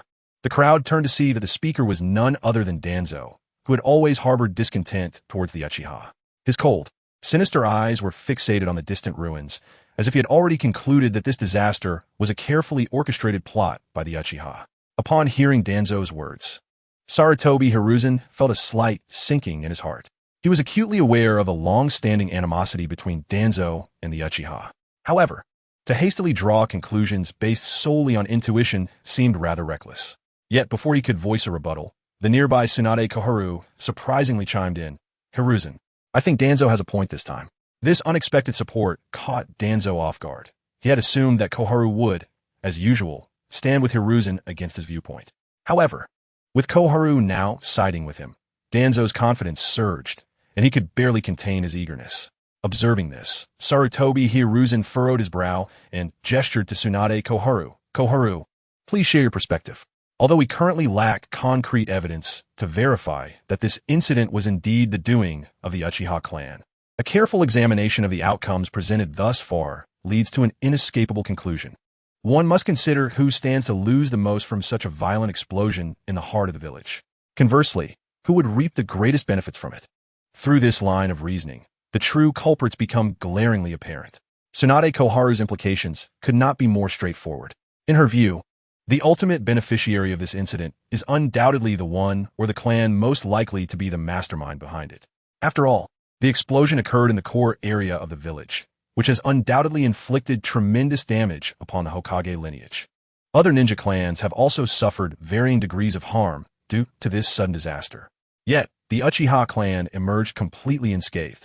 Setting aside the severe blow to the Hokage line, other ninja clans possess shops or properties in this central location. Strangely enough, the Uchiha clan owns not a single inch of land or a single building in this crucial area. Could this all be mere coincidence? Or is there some hidden conspiracy at play? With the Uchiha appearing as the most apparent beneficiaries of this catastrophe, the likelihood of them being the perpetrators has risen dramatically. Surely, Danzo, you were thinking along these lines as well, weren't you? Tsunade Koharu turned to Danzo. Yes, you are correct. That is indeed what I believe. Danzo responded somewhat uncomfortably, as the others were oblivious to this exchange given the late hour. Well, let us cease this discussion. We must prioritize saving lives. Sarutobi Hiruzen sighed heavily, his brow furrowed in distress, and gestured for everyone to stop arguing, directing the ANBU members to commence rescue operations in an orderly manner. He understood that time was of the essence. With each passing second, more innocent lives could be put at risk. Thus, he was unwilling to squander energy on meaningless disputes. Understood, the group responded in unison, promptly following Sarutobi Hiruzen's directives. Nevertheless, the atmosphere remained heavily laden with tension, as each individual harbored doubts and concerns regarding the truth behind this incident. Tsunade Koharu was right. The Uchiha clan indeed possessed no assets in the village's center. But why was that the case? Could it really be as simple as it appeared? If the Uchiha desired ownership, it was inconceivable that they would not pursue it. After all, who would not want to stake a claim in a thriving area? As the foremost noble clan in Konoha, the Uchiha were certainly not lacking in wealth. Hence, the only plausible explanation is that the Uchiha were forbidden from doing so. How convenient it is to place the blame squarely on the Uchiha. Anyone with a modicum of intelligence could surmise why the Uchiha had no holdings in the village center. Now, an elder was deliberately exploiting this situation to push for a complete rift with the Uchiha, leading to inevitable conflict. During the rescue efforts, a ninja muttered in frustration. Given the current situation, Sarutobi Hiruzen's foremost objective is to prevent any military confrontation between the factions. So why does he harbor such animosity towards the Uchiha? The root of this animosity stems from a fear of the Uchiha's formidable power potentially threatening the safety and stability of Konoha, thereby undermining his supreme authority as Hokage. Should a conflict erupt, all prior concerns would swiftly transform into a brutal reality, bringing immeasurable disaster to the entire village. The weight of these events and their potential outcomes was far too heavy for Sarutobi Hiruzen to bear. Thus, faced with such circumstances, he ultimately chose to endure. After all, at this moment, there was no irrefutable evidence that could directly point the finger at the Uchiha clan. To recklessly provoke a conflict with them would clearly not serve his interests. How dire was the situation regarding casualties? It was only at this moment that Jiraiya, Shisui, and Itachi hurriedly arrived on the scene. The incident had occurred in the dead of night, and the three had been fast asleep, blissfully unaware until they were jolted awake by the sudden, thunderous explosion. Now, they had rushed here at the fastest possible speed. The specifics of the situation remained unclear, as everyone was fully engaged in the rescue of the injured. Sarutobi Hiruzen glanced up at Jiraiya and, after a moment of contemplation, chose to address the question he had posed. Upon hearing this, Jiraiya wasted no time. He decisively bit into the thumb of his right hand, swiftly drawing blood, and made a quick incision on his left palm. Following this, he rapidly formed various hand seals while chanting, summoning jutsu. In an instant, he slammed one hand firmly onto the ground. At that moment, a series of mysterious, dark, tadpole-shaped symbols shot forth from his palm like lightning, rapidly spreading in all directions. Simultaneously, a loud bang resounded as a dense, almost tangible white mist erupted forth. Within this thick fog, several indistinct shadows could be seen, as if they were on the verge of emerging at any moment. As the white mist dissipated, several enormous toads appeared, towering over the humans. "Everyone, there's no time for chatter. Please assist in the rescue," Jiraiya called out as he dashed forward. The large toads swiftly followed suit, leaping into action to help. Shisui and Itachi exchanged glances and likewise joined the rescue efforts. After an entire night of tense yet orderly rescue operations, dawn finally broke. At this moment, the dawn light filtered through the clouds, casting its glow upon the ravaged remains of the Hokage building, now reduced to a desolate ruin. The explosion had been confined to a small area at the heart of Konoha, allowing the collective efforts of the townspeople to swiftly assess the damage and the number of affected individuals. A captain of the Umbu, clad in a black uniform and bearing a solemn expression, approached Sarutobi Hiruzen with haste, kneeling on one knee to report. "Hokage-sama, according to our investigations, the explosion was centered around Hokage Rock, with immense power that obliterated all structures within a 3-kilometer radius. Moreover, the shockwaves extended as far as 5 kilometers from the epicenter." Taking a deep breath, he continued, "Regrettably, as the incident occurred during the late hours of the night, most individuals were in slumber. This unforeseen calamity has resulted in the tragic loss of 29 lives, 41 severe injuries, and 163 individuals sustaining minor injuries. As for the financial losses, we are currently unable to provide an accurate estimate." At this juncture, he lowered his head slightly, a hint of guilt etched upon his face. The weight of such grim statistics filled the atmosphere with an oppressive gravity. When this information reached the ears of those present, a shared somberness enveloped the crowd. However, one individual remained an exception, Danzo. Standing impassively to the side, he appeared indifferent to the unfolding events. After all, his root organization had remained largely unaffected, even thriving amidst the chaos. Although the Shimura clan had suffered some losses, for Danzo, whose focus was solely on his own interests, even greater losses would hardly disturb him. The Uchiha clan, while similarly unscathed, felt the gravity of the situation upon hearing of the numerous civilian fatalities. Shisui and Itachi's expressions transformed into masks of grave concern. Shisui furrowed his brow, his eyes reflecting profound worry, while Itachi pressed his lips tightly together, the muscles of his face twitching slightly, clearly wrestling with intense internal turmoil.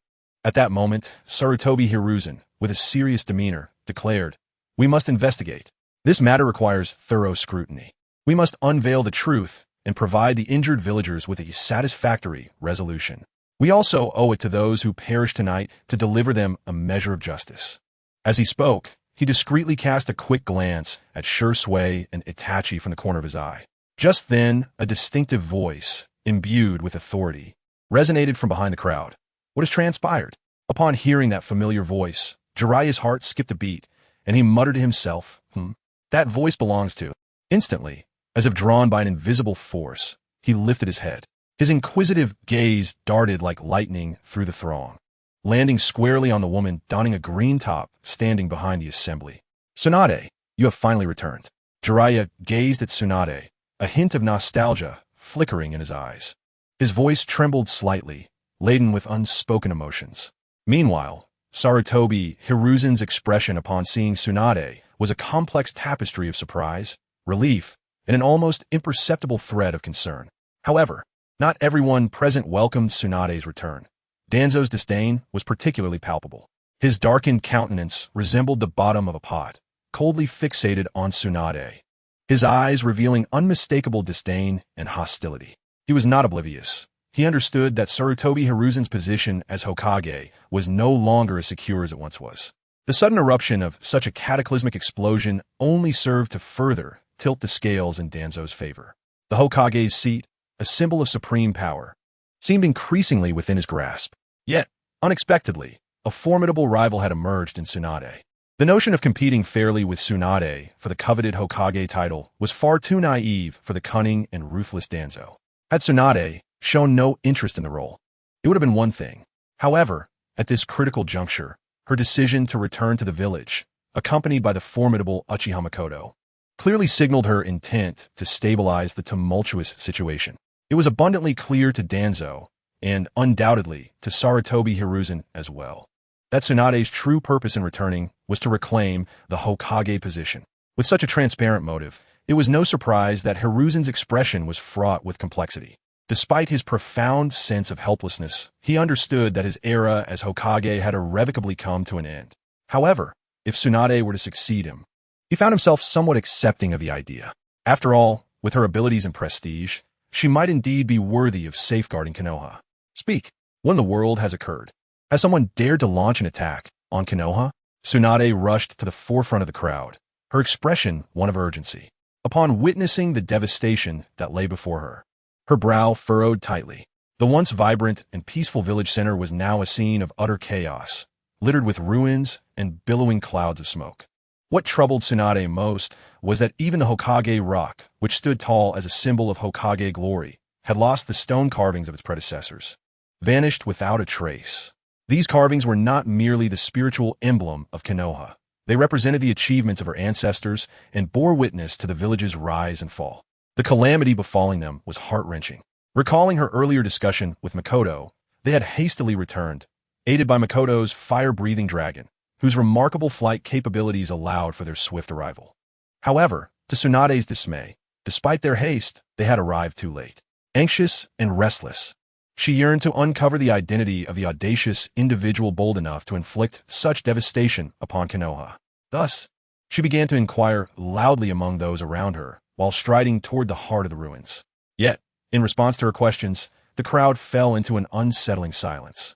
Offering no replies, Jiraiya, standing nearby, gazed at Tsunade with rapt attention as if mesmerized. Meanwhile, the others' gazes were fixated on the imposing fire-breathing dragon beside Makoto.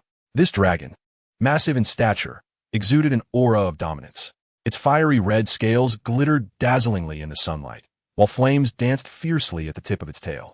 Its piercing eyes conveyed both authority and intimidation, instilling a sense of awe in all who beheld it. At that moment, the fire-breathing dragon resembled a grand beacon, capturing the attention of the crowd and rendering its presence impossible to ignore. When the world is happening, Makoto's expression was grave as he turned to Shisui, inquiring with utmost seriousness.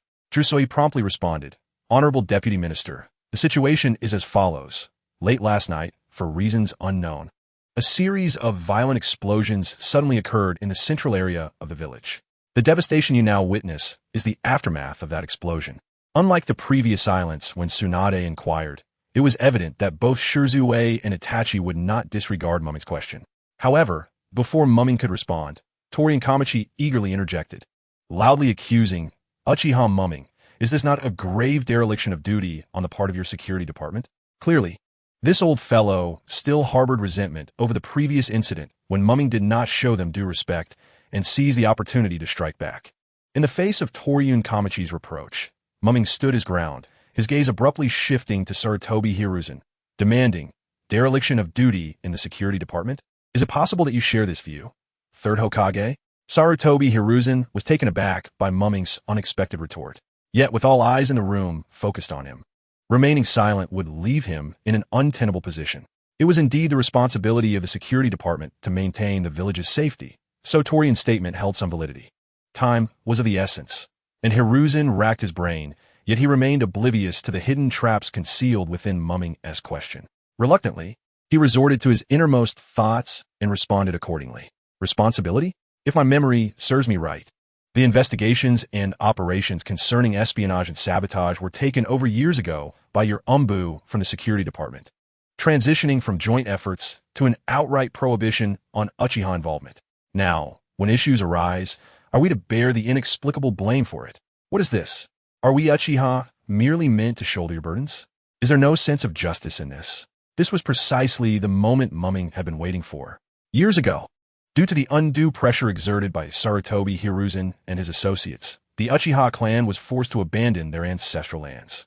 Even worse, the authority once held by the security department had been substantially usurped by the umbu under Hiruzen's command. Now, by manipulating a spy from Awakensmangekyo to trigger a portion of the explosive tags secretly buried by the vengeful Jinno beneath Konoha, Mumming aimed for this very moment. This strategy would inflict significant damage on the Hokage's faction and provide Tsunade with an excellent pretext to ascend to power. Amidst the chaos sparked by this incident, Tsunade could naturally rise to prominence, resolving issues and stabilizing the situation to become the new leader. Furthermore, the Uchiha clan could seize the opportunity to reclaim the authority lost to the Umbu. Regaining these crucial powers would significantly enhance the Uchiha's capacity for reasonable retaliation, further solidifying their standing. Additionally, destroying Hokage Rock would not only please Mumming, but also serve as a profoundly symbolic act. The Uchiha clan without a Hokage? Very well. Then let the Hokage Rock be relinquished as well. The reason is simple. Seeing those large heads is quite nauseating. Lastly, the other ninja clans that chose to stand idly by while the Uchiha were oppressed by Sarutobi Hiruzen were hardly enemies. They were merely strangers. If they inadvertently find themselves caught in this scheme, then I must express my apologies, but they may as well accept it quietly.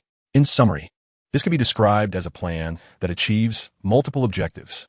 For the Uchiha, it is an endeavor that promises myriad benefits with no detriment. However, the two primary victims of these years are likely to be Hokage Sarutobi Hiruzen and Tsuchikage Inoki. The former's grip on power will face severe repercussions, even potential loss.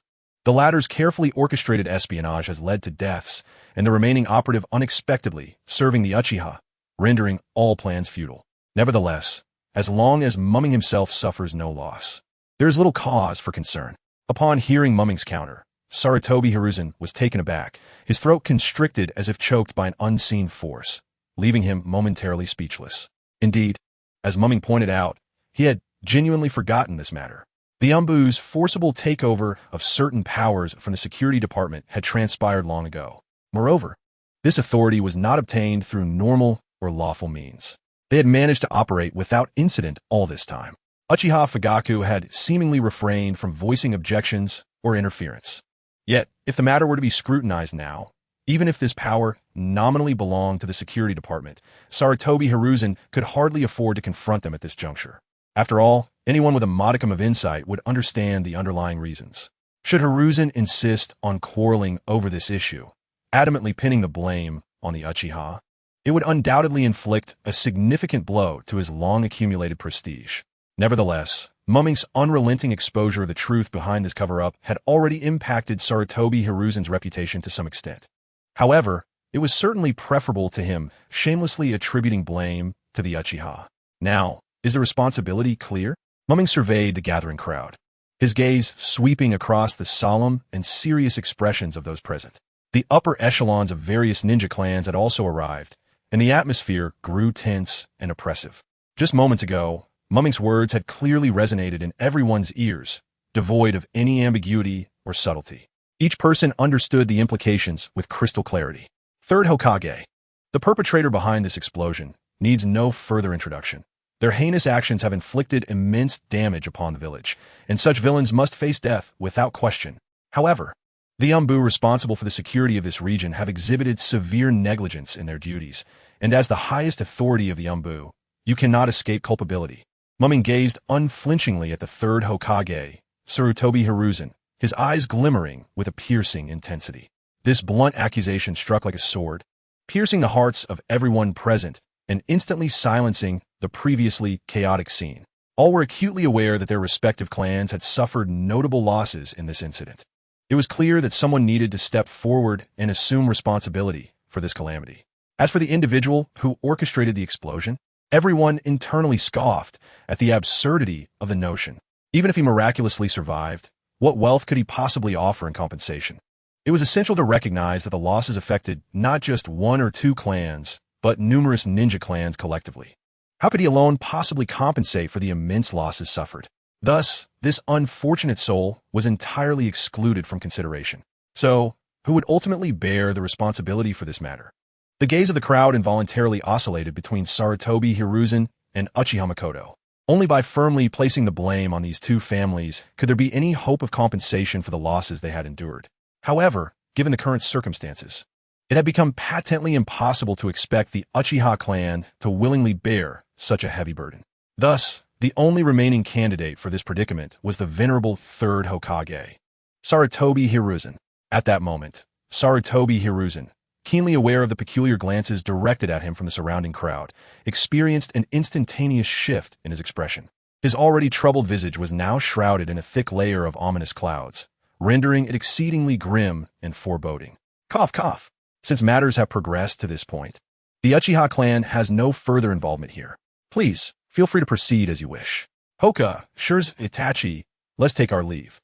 A subtle, barely perceptible smirk of cunning graced the corners of Makoto's lips.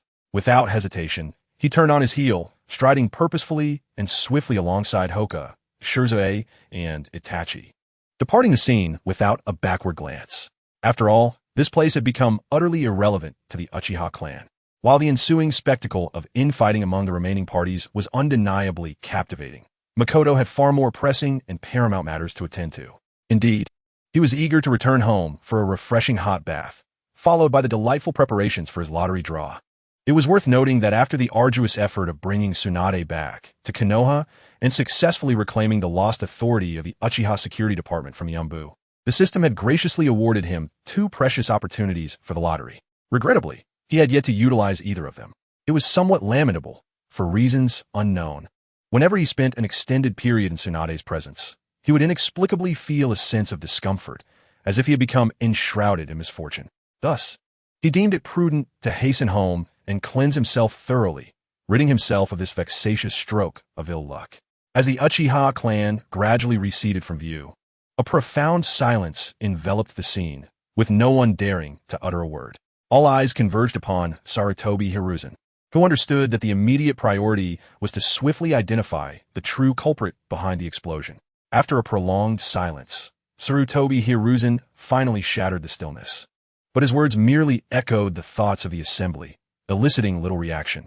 With a sense of resignation, Sarutobi Hiruzen recognized that, despite his esteemed position as Hokage of Konoha, he was utterly powerless in this situation. It was inconceivable for him to simultaneously alienate all the ninja clans within the village. What the predicament?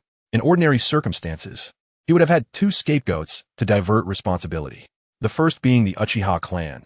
Yet at this moment, they were as unblemished as a non-stick frying pan, devoid of any grounds for blame, particularly given Makoto's clear delineation of accountability, which pointed solely at the Yambu. Thus, even if Sarutobi Hiruzen wished to deflect the blame onto the Uchiha, he found no opportunity to do so. The second potential scapegoat would have been the root organization led by Danzo. Yet this notion was similarly impractical. While it might be plausible to task Danzo's roots with certain offensive operations, to assert that they were responsible for the entire village's defense was sheer folly, a nonsensical claim that even the simplest fool in Konoha would not believe. With this realization, Sarutobi Hiruzen let out a deep sigh, fully aware that he alone must bear this substantial burden. Yambu, he my command. The situation is urgent. You must exert all your strength to capture the wretched culprit. There can be no slacking. Sarutobi Hiruzen commanded, his tone grave and authoritative. Yes, Hokage-sama. The Yambu members responded in unison, their voices resonant and firm, reflecting their commitment to the task at hand.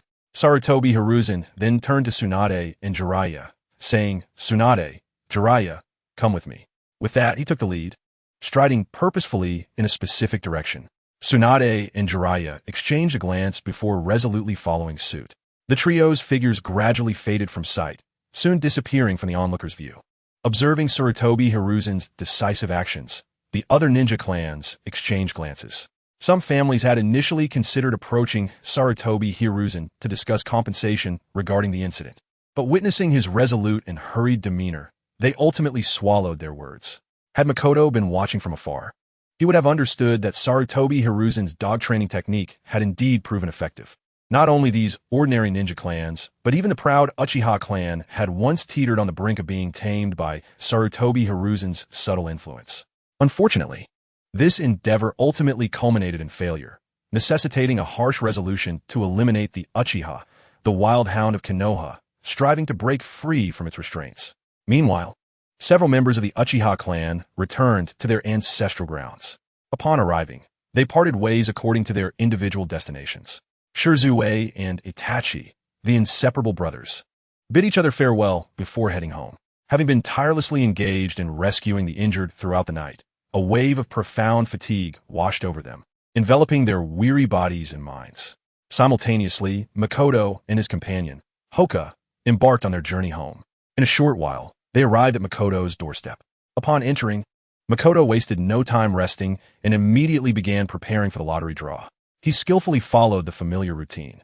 First, a refreshing bath to cleanse away the dust and fatigue. Next, he donned a fresh and tidy outfit. As he sat in the living room post-bath, a sense of reflection washed over him. The transformation after bathing indeed imparted a feeling of inviting good fortune, a curious sensation that seemed somewhat unscientific. Should anyone express skepticism regarding this belief, Makoto would fervently recommend they try it for themselves. If they found no results, it would only indicate that they had not thoroughly cleansed themselves. Thus, Makoto proposed, one might as well attempt a high-temperature disinfection with boiling water, once everything was in order. Makoto took a deep breath and silently intoned, "System lottery draw. Congratulations, host, you have obtained the inverted pointer. Congratulations, host, you have received a washing marrow pill."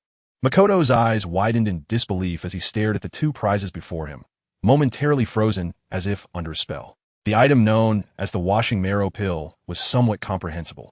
After all, this type of pill, capable of transforming one's muscles and marrow, akin to a rebirth, would either originate from a world filled with swordplay and chivalry, or from the mysterious and wondrous realm of cultivation.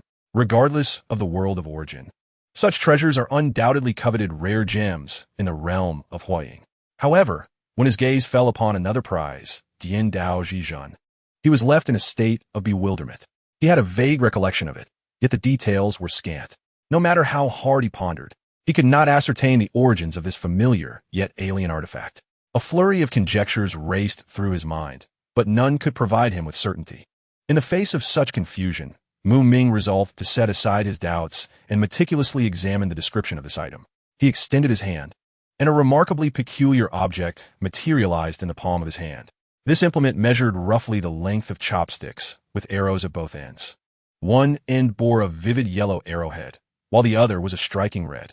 The moment Muming grasped this tool, a sense of familiarity washed over him.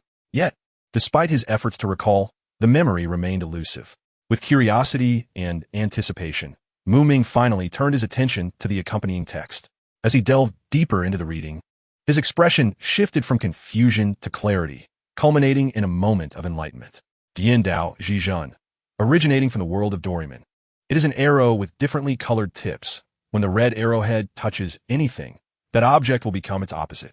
However, the exact nature of this reversal is uncertain, as it may affect the functionality, performance, properties, weight, and appearance of the object. The yellow arrowhead can be used to restore items that have been reversed by the red arrow. It is a tool that can create chaos if misused. "Ah, so this is what it is," Muming exclaimed, suddenly enlightened. He was indeed familiar with this tool, though the name had initially left him somewhat hazy. Now, in what scenarios should this item be utilized? Muming mumbled to himself while scrutinizing the peculiar implement before him. He harbored no doubts regarding the immense power of this tool. However, what perplexed him was the specific circumstances under which its capabilities could be fully realized. It is important to note that this tool must be activated through close contact, which inherently limits its practicality. Perhaps it would be best to store it in the equipment slot for the time being, Muming mused inwardly. As soon as this thought crossed his mind, the item known as Dian Dao Zhizhan seemed to respond to his summons and swiftly settled into the equipment slot. At that moment, a remarkable sensation surged within Muming's heart. Instinctively, he raised his right hand, only to be astonished to discover a small, exquisite red arrowhead had appeared on his right index finger.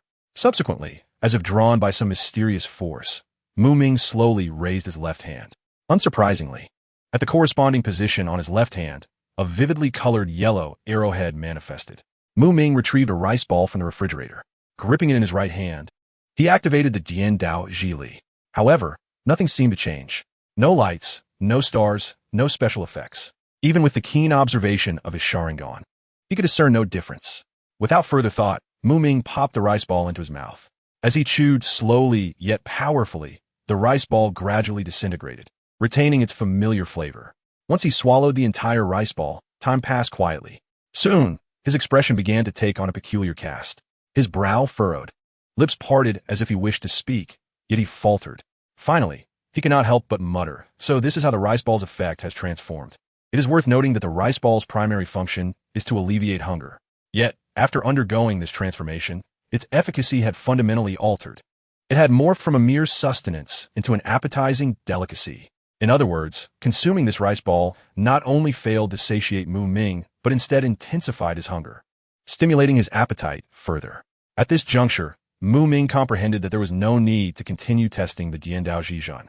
At least for him, experiencing the sensation of increasing hunger was unnecessary. Nevertheless, through this experience, he could roughly infer some potential uses for the enigmatic Diandao Zhizhan. A sly smile crept onto his lips as he contemplated the delightful prospects of utilizing this tool against those he deemed adversaries in the future. Unfortunately, Muming lamented that his equipment slots were already filled. Currently, aside from the Shun Yu Tu Jing, a scanning device he received as a bonus during the initial lottery, the remaining 6 slots were occupied by various items, including Zhong Yasha Lu, the Death Hat of the World Annihilator, Shangguang Wushi, Ma Fuzhou, Zhu Fuzhou, and the recently acquired Diandao Zhizhan. In the game of League of Legends, the meager 6 equipment slots are a perpetual source of frustration for players. Each time they reach the late game, staring at their 5-digit gold while lamenting their inability to fit any more equipment into their already full slots, the sentiment of annoyance is palpable. At that moment, Muming felt a frustration akin to that of those players. He still had numerous items to equip, such as the innate tooth or the Black God set. There was even that rubber fruit languishing in the corner, nearly forgotten by Muming. If only he could draw additional slots from other games featuring a plethora of equipment. Akin to weapon slots, accessory slots, and armor slots found in certain role-playing games, he could freely mix and match various powerful items. Just thinking about it brought a smile to his face. Of course, all of this was merely a figment of his imagination for now. But who could predict the future? Perhaps one day, such dreams would indeed materialize. Thus, Muming decided not to dwell on the matter, casting his gaze toward the horizon. At that moment, he casually reached out, and suddenly, a delicate white porcelain vial appeared in his hand. Upon closer inspection, he noticed it was adorned with a lifelike plum blossom motif, exuding an air of elegance. Xiang Sui Dan, originating from a low-level cultivation world. He continued to read, and the description of this cleansing pill brought a smile to his face. Purification of physique. The most remarkable effect of this pill is its ability to completely cleanse the practitioner's body. Upon consumption, long-accumulated impurities within the practitioner's body will be swiftly eliminated, greatly enhancing their constitution, thereby accelerating their subsequent cultivation speed significantly. Unleashing potential. The Shisui Dan possesses the extraordinary ability to awaken the latent capabilities of cultivators. Upon ingestion, this elixir activates the practitioner's hidden potential, enhancing their cultivation aptitude, thus enabling them to ascend to higher realms of spiritual practice. At this juncture, Muming hesitated not for a moment, decisively. He removed the stopper from the small porcelain vial and gently poured its contents into the palm of his hand. In an instant, a round pill, brownish in hue and roughly the size of a longan, rolled into his grasp. This so-called Shisui Dan bore an astonishing difference compared to the previous Shi Chuan Buzu Dan. Muming carefully pinched the Shisui Dan between 2 fingers, scrutinizing it closely, yet he discerned no particular distinction. Without further contemplation, he unhesitatingly placed the pill into his mouth and stepped out of the living room. Crossing the threshold, he arrived at the corridor of the courtyard, casting aside the mundane chore of cleaning, and sat down abruptly on the steps. As for the mysterious workings of this miraculous pill, Muming found himself utterly at a loss. Initially, when he held the pill between his fingers, it felt solid. However, once it entered his mouth, a wondrous transformation ensued. Its texture was akin to that of jelly, soft and smooth, melting instantly upon contact. Almost simultaneously, a familiar warmth surged from his throat, coursing down his esophagus and swiftly radiating throughout his body. Soon, Muming found himself enveloped in a cozy warmth. Yet, this delightful sensation did not endure for long. Before too much time elapsed, an overwhelmingly foul stench assaulted his senses. The odor was so pungent that it was several times more repugnant than the noxious fumes emanating from a sewer. Fortunately, Muming had mentally prepared for this eventuality and thus was not taken aback. After all, he had deliberately come to the courtyard, anticipating that the ingestion of the pill might yield an unpleasant odor, allowing it to dissipate in the open air. As seconds ticked by, the foul smell showed no signs of abating. Instead, it intensified. Faced with this situation, Muming could not help but shake his head in resignation, realizing that he had underestimated the potency of the Jin Shisui's effects. With a flicker, he vanished from his spot. In the next moment, a shadow flitted by, and Muming's figure appeared like a wraith in a densely wooded forest, nearly devoid of light. He lifted his gaze, fixating on a towering tree at the very heart of the grove. On its sturdy trunk, a faint flying thunder god seal was distinctly visible. He then shifted his attention to the surroundings, scrutinizing the environment closely. Was it possible he had misremembered? Muming muttered to himself, furrowing his brow. Yet, in the blink of an eye, his figure vanished like a wisp of smoke. As Muming's form flickered and moved, the scenery around him transformed as though enchanted. At times, it morphed into a lush forest. At others, it became an expansive plain. Then it shifted into a serene valley, followed by a climb to the summit of a towering peak.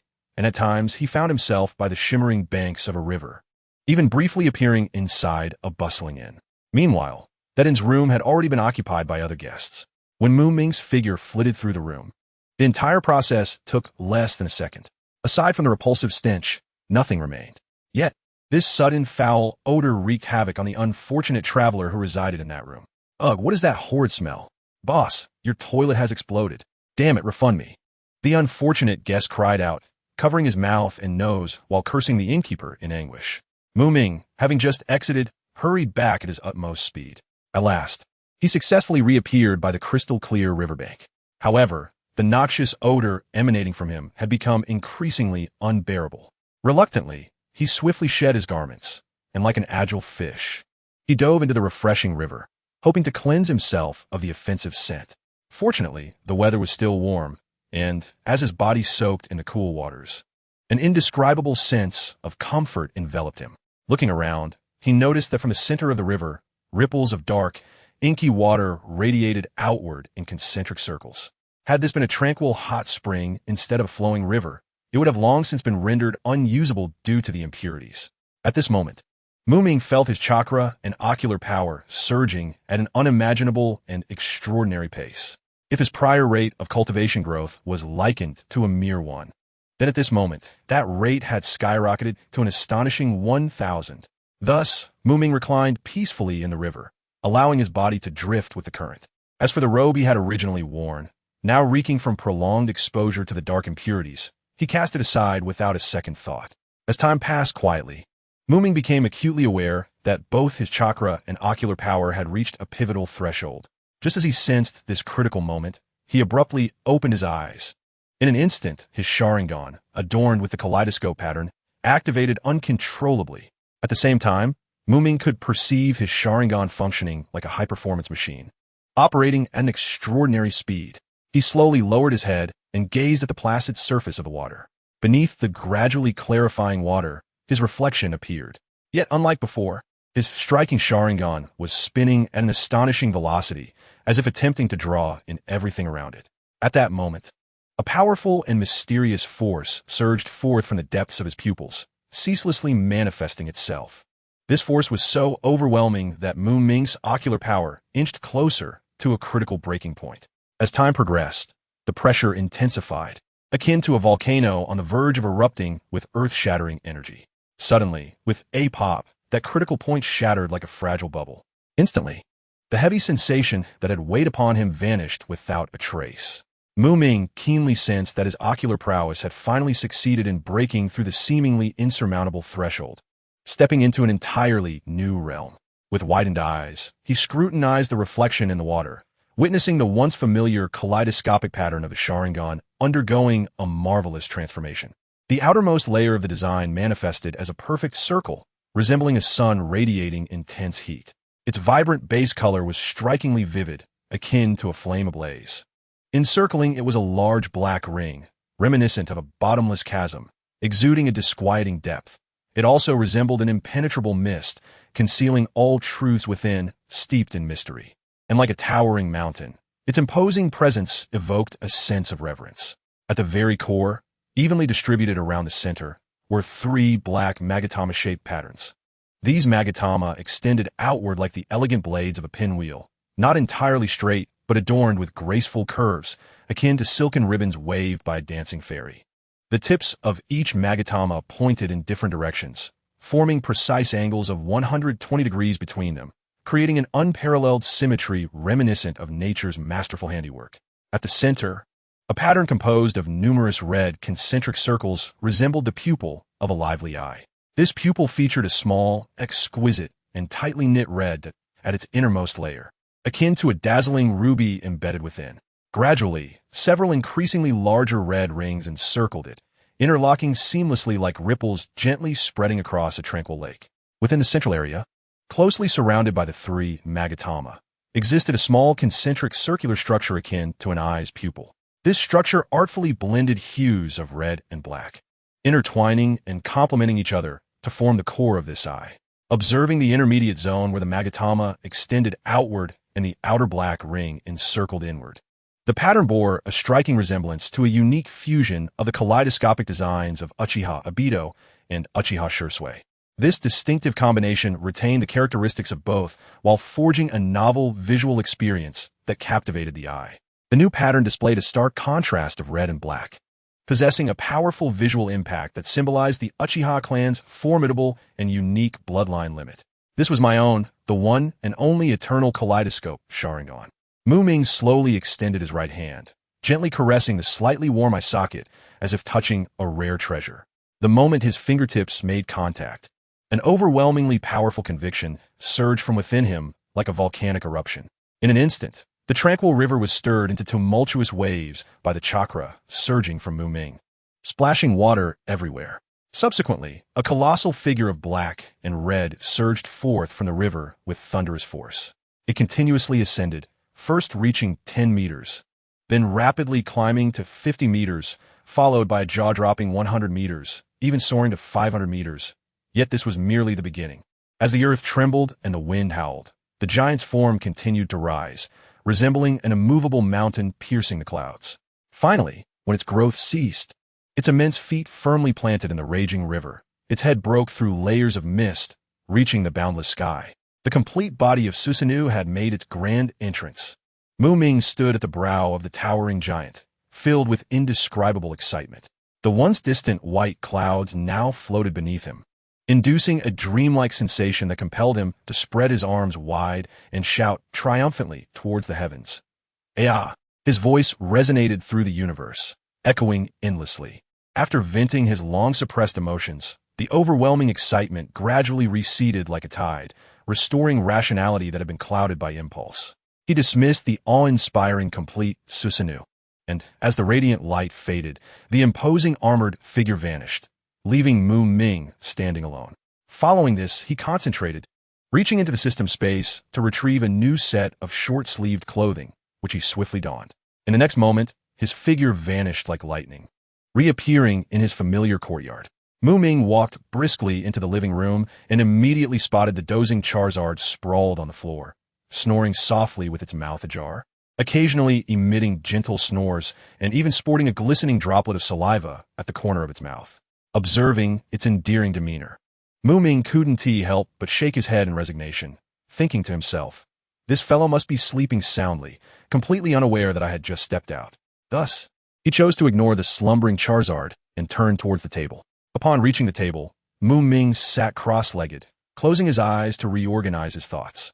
With the activation of the eternal kaleidoscope Sharingan, the most significant change for Muming was not merely the ability to summon the formidable complete form of Susanoo at will.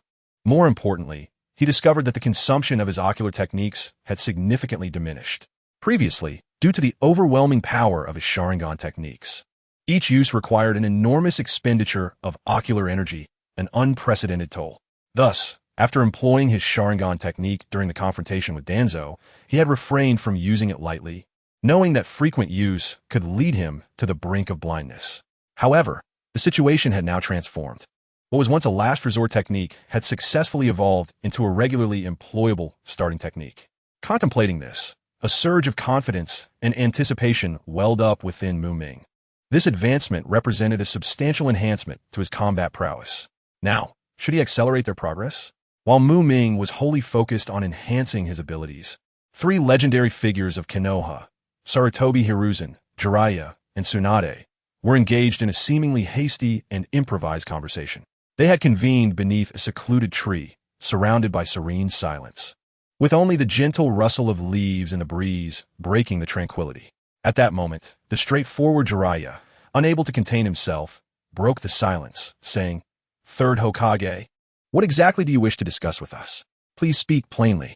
However, Upon hearing Jiraiya address Sarutobi Hiruzen in such a manner, Tsunade displayed a look of surprise, glancing at Jiraiya with a puzzled expression. In her recollection, Jiraiya and Sarutobi Hiruzen had always shared a close bond, never addressing each other in such a distant manner. Upon hearing the title bestowed upon him by Jiraiya, Sarutobi Hiruzen's heart was filled with understanding. It appeared that the events of the past had left Jiraiya's anger unresolved. Jiraiya's visit the previous night was not merely an act of support for his mentor, but rather a commitment to protect Konoha and the innocent villagers suffering from calamity. In light of this situation, Tsunade opted to remain silent, although she felt profoundly perplexed by the sudden rift between Sarutobi and Jiraiya. Yet, with a woman's keen intuition, she could sense the existence of some undisclosed complexities and contradictions between the two men, which even she could not fully grasp. She contemplated that the most pressing matter at hand was to gather relevant intelligence. Only by thoroughly understanding the circumstances could they effectively navigate the forthcoming upheavals. At that moment, Sarutobi, wearied and with a solemn expression, declared, "I have decided to abdicate. As for the position of Hokage, you two should deliberate on who would be the most suitable successor." With a faint sigh, he seemed burdened by an immense weight, his demeanor reflecting profound exhaustion. Surprisingly, when Jiraiya heard this, he reacted with indifference, merely scoffing lightly before turning away, seemingly unconcerned, even refusing to spare Sarutobi a glance, and promptly preparing to leave. Witnessing this, Tsunade furrowed her brow. It was evident that the issue between these two was anything but trivial. However, she could not allow Jiraiya to depart so easily, and called out, "Hey, Jiraiya, where are you going?" Her voice was equally filled with confusion. In response to Tsunade's call, Jiraiya paused and turned to her, a faint smile gracing his face as he softly said, "Ah, Tsunade, it has been quite a while since we last met. Why don't we find a quieter place to reminisce and chat? This is hardly a suitable venue for conversation." Throughout his speech, his gaze never once fell upon Sarutobi. Tsunade first directed her attention to Jiraiya and then swiftly to the side, where Sarutobi remained silent, puffing on his cigarette. The atmosphere was thick with tension, as if an invisible pressure enveloped everyone present. After a considerable pause, Tsunade finally broke the silence, softly stating, "Very well, since that is the case. Let us not wander anymore. We shall go to your home." Internally, she mused that perhaps it would be wise to begin her investigation with Jiraiya. After all, their long-standing friendship led her to believe that he would undoubtedly provide her with a clear and satisfactory answer to her inquiries. Upon hearing Tsunade's suggestion, Jiraiya replied, "Then follow me," and turned to walk ahead. Without hesitation, Tsunade followed closely behind, watching Jiraiya and Tsunade gradually fade from view until they disappeared completely. Sarutobi's previously tense countenance now revealed an indescribable complexity.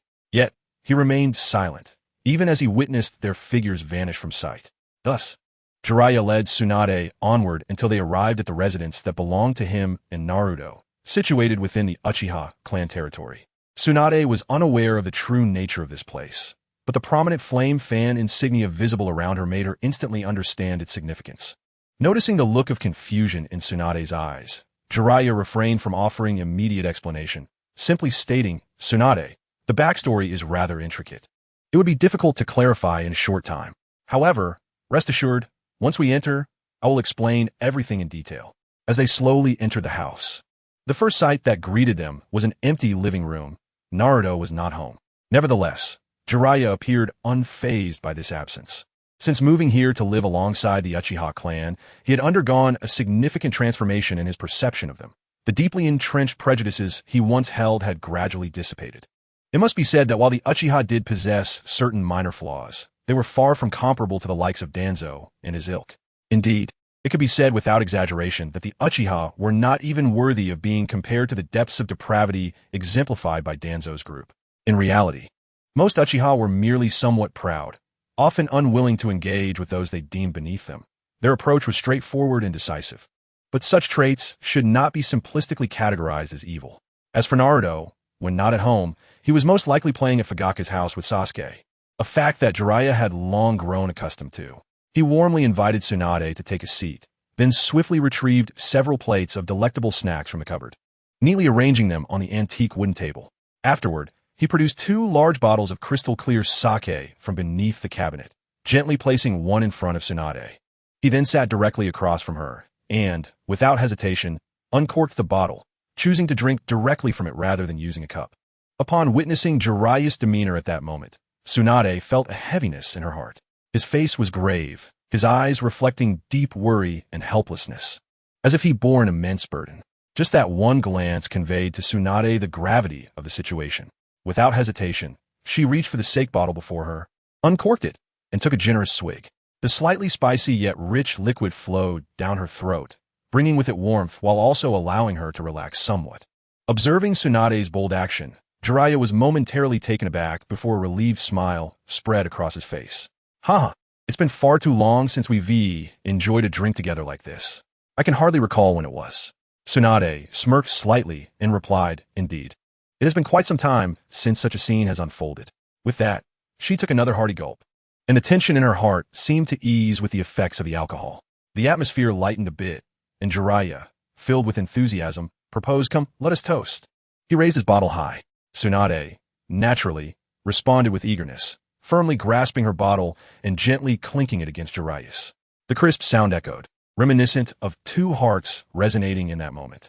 Immediately afterward, they both tilted their heads back and drank deeply.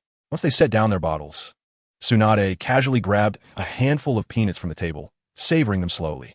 She waited patiently for Jiraiya to unveil the stories concealed behind the scenes.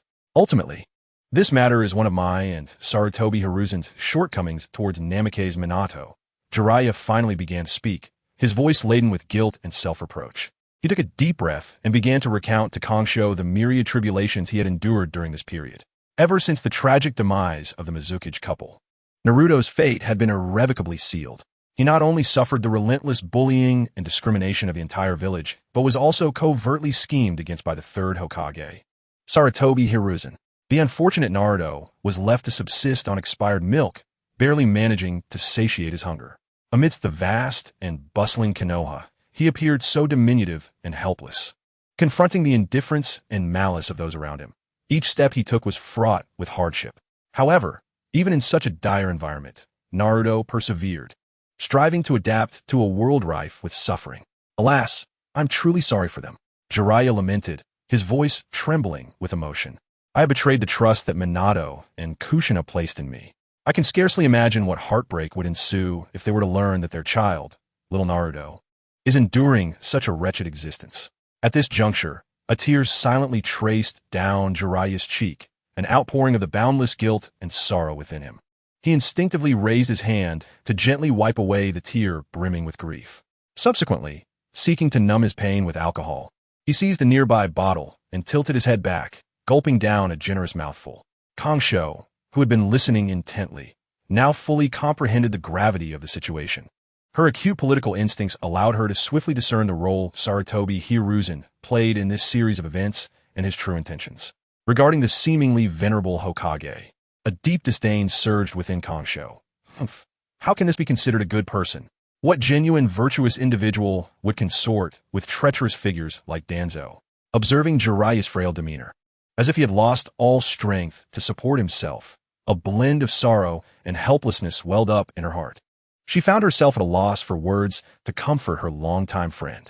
After a brief silence, Kongsho gently sighed. Well then, since it has come to this, I shall join you in drinking. With that, she reached for the bottle, clinked it with Jiraiya's, and drank deeply. In a back-and-forth exchange, 2 bottles of sake quickly vanished.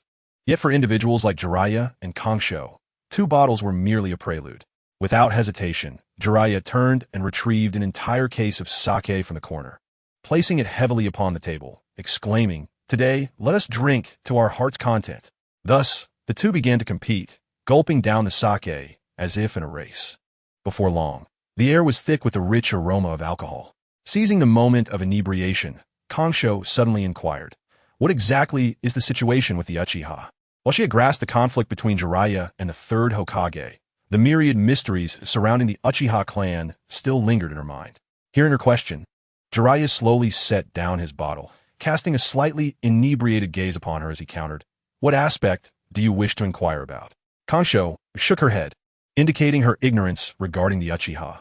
In recent years, I have paid little attention to news from Konoha, much less to the Uchiha clan, which has never had a harmonious relationship with our Senju clan. I have heard some rumors circulating in the streets, but regarding matters that have not been disseminated. I am completely in the dark. Therefore, please share everything you know about the Uchiha. She then raised her bottle again, taking a hearty swig. As for the Uchiha, my knowledge is indeed quite limited. I only know a little, Jiraiya replied, gently shaking his head, seemingly resigned to his lack of information. Nonetheless, after a brief pause, he decided to relay what he knew to Kongsho in detail. Firstly, following the Nine Tails incident a few years ago, there was a significant relocation of the Uchiha clan. As for the specific reasons, I cannot elucidate, but it certainly involves some complex issues. Jiraiya spoke slowly, his gaze becoming deep and distant, as if his thoughts had drifted back to that time. Moreover, it seems that the Uchiha police force has faced suppression and restrictions from Sarutobi Hiruzen and other high-ranking officials in Konoha. Internal power struggles are truly vexing. At this point, Jiraiya frowned, a hint of concern etched upon his face. Another crucial matter is that Danzo had previously targeted the only individual in the Uchiha clan possessing the Mangekyo Sharingan, Uchiha Shisui, with lethal intent. Yet unexpectedly, his machinations resulted in the number of Mangekyo Sharingan within the Uchiha clan increasing from 1 pair to 3 pairs. How delightful! Jiraiya unconsciously raised his bottle for another sip. Had I not known of the intricate and bitter enmity between Danzo and the Uchiha, I might have been led to believe that Danzo sought to assist the Uchiha in rising to power. What was that saying? Ah, yes, from the brink of death comes rebirth. Huh, how ironic that is. Upon reaching this point, Jiraiya could no longer suppress his laughter. He held a profound disdain for Danzo and scoffed at his modus operandi. The mere sight of Danzo encountering misfortune brought him immense satisfaction. At this moment, Kongsho, who had been quietly listening, found herself unable to contain her laughter upon hearing this. Their hearty laughter echoed throughout the room, lingering in the air. Yet, in the next second, Kongsho's smile abruptly froze. If she were not to assume the mantle of Hokage, then the strength of the Uchiha clan would bear no consequence for her. After all, her own Senju clan had long since perished. For Kongsho, who stood alone, the future of the Uchiha clan was of no concern. Regardless of whether the Uchiha rose to prominence or vanished entirely, or encountered any other fate, she could remain entirely indifferent. However, the current situation was fundamentally different. Upon her return, Kongsho intended to succeed Sarutobi Hiruzen as the Hokage of Konoha, tasked with mending the mess that had been created. Thus, if the Uchiha clan were to become overly powerful, it would undoubtedly present her, as Hokage, with numerous challenging dilemmas. It must be noted that the innate defiance of the Uchiha was deeply ingrained in their very essence. As a descendant of the Senju clan, who had battled the Uchiha for over a millennium, Kongsho possessed ample authority to comment on this matter.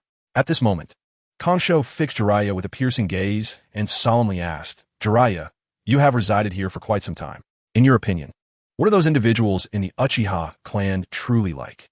Observing Kongsho's earnest expression, Jiraiya suddenly grasped the underlying concerns that prompted her inquiry.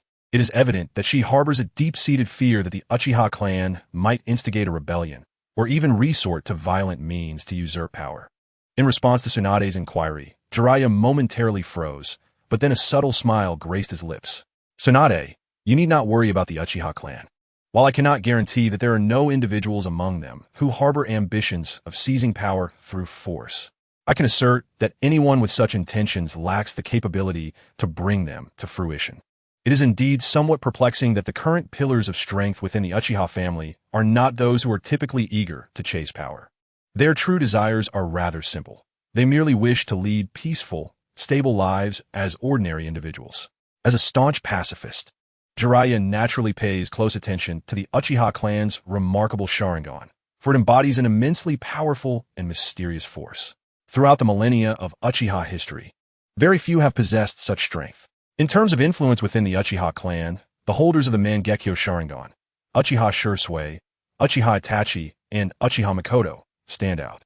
Jiraiya has a clear understanding of their attitudes toward Konoha village, which are remarkably gentle and composed. They exhibit none of the arrogance and pride typically associated with Uchiha clan members. Particularly, Uchiha Shisui and Uchiha Itachi are known for their silent guardianship of the village, contributing to the preservation of peace and tranquility in Konoha. Of course, there is also the rather fiery and well-known Uchiha Makoto. Although he has previously clashed with individuals like Sarutobi Hiruzen and Danzo, Jiraiya has intentionally downplayed or even overlooked these incidents. In his eyes, Individuals like Danzo do not even qualify as true human beings. Now, he has added Sarutobi Hiruzen to that list. From Jiraiya's current perspective, he believes that such beings are unworthy of being referred to as his peers. Upon hearing Jiraiya's words, Tsunade felt an immediate release of tension, as if a heavy stone pressing upon her heart had finally been lifted. The reason for her sense of relief is quite straightforward. Firstly, Tsunade regards Jiraiya as an utterly trustworthy individual, confident that he would never deceive her. Moreover, she possesses a considerable degree of trust in the Uchiha clan. This belief is not unfounded, as the Uchiha clan members have always been straightforward and candid, disdainful of deceit and pretense, let alone acting against their true feelings. At this moment, Jiraiya shifted the conversation to the matter of the Hokage position. The title of Hokage rightfully belongs to you. You know my nature. I have no interest in that lofty position. Furthermore, I bear other responsibilities. Tsunade displayed no sign of surprise at Jiraiya's candid admission. After all, their meeting today would inevitably lead to discussions about this crucial matter. Regardless of who broached the topic first, it was bound to arise eventually. Concurrently, Tsunade was well aware of the significant matter that Jiraiya mentioned. Accepting the position of Hokage was thus a decision she made without hesitation. When discussing serious matters with Jiraiya, there was no need for her to be indirect or cryptic. Their familiarity and deep bond rendered such behavior unnecessary. They were not family. Yet their connection surpassed that of kin. Upon hearing Tsunade's decision, Jiraiya smiled and nodded in agreement. Yes, I will wholeheartedly support you. And I am certain the Uchiha clan will also stand by your side. Tsunade, filled with curiosity, inquired, why is that? The reason was quite simple. Uchiha Makoto is an exceptionally astute individual. He is acutely aware that, given the current situation of the Uchiha clan, ascending to the position of Hokage is akin to an insurmountable challenge. Moreover, they are unwilling to engage in fierce competition for this title. Therefore, choosing to fully support the next Hokage is undoubtedly the best course of action available to the Uchiha clan at present.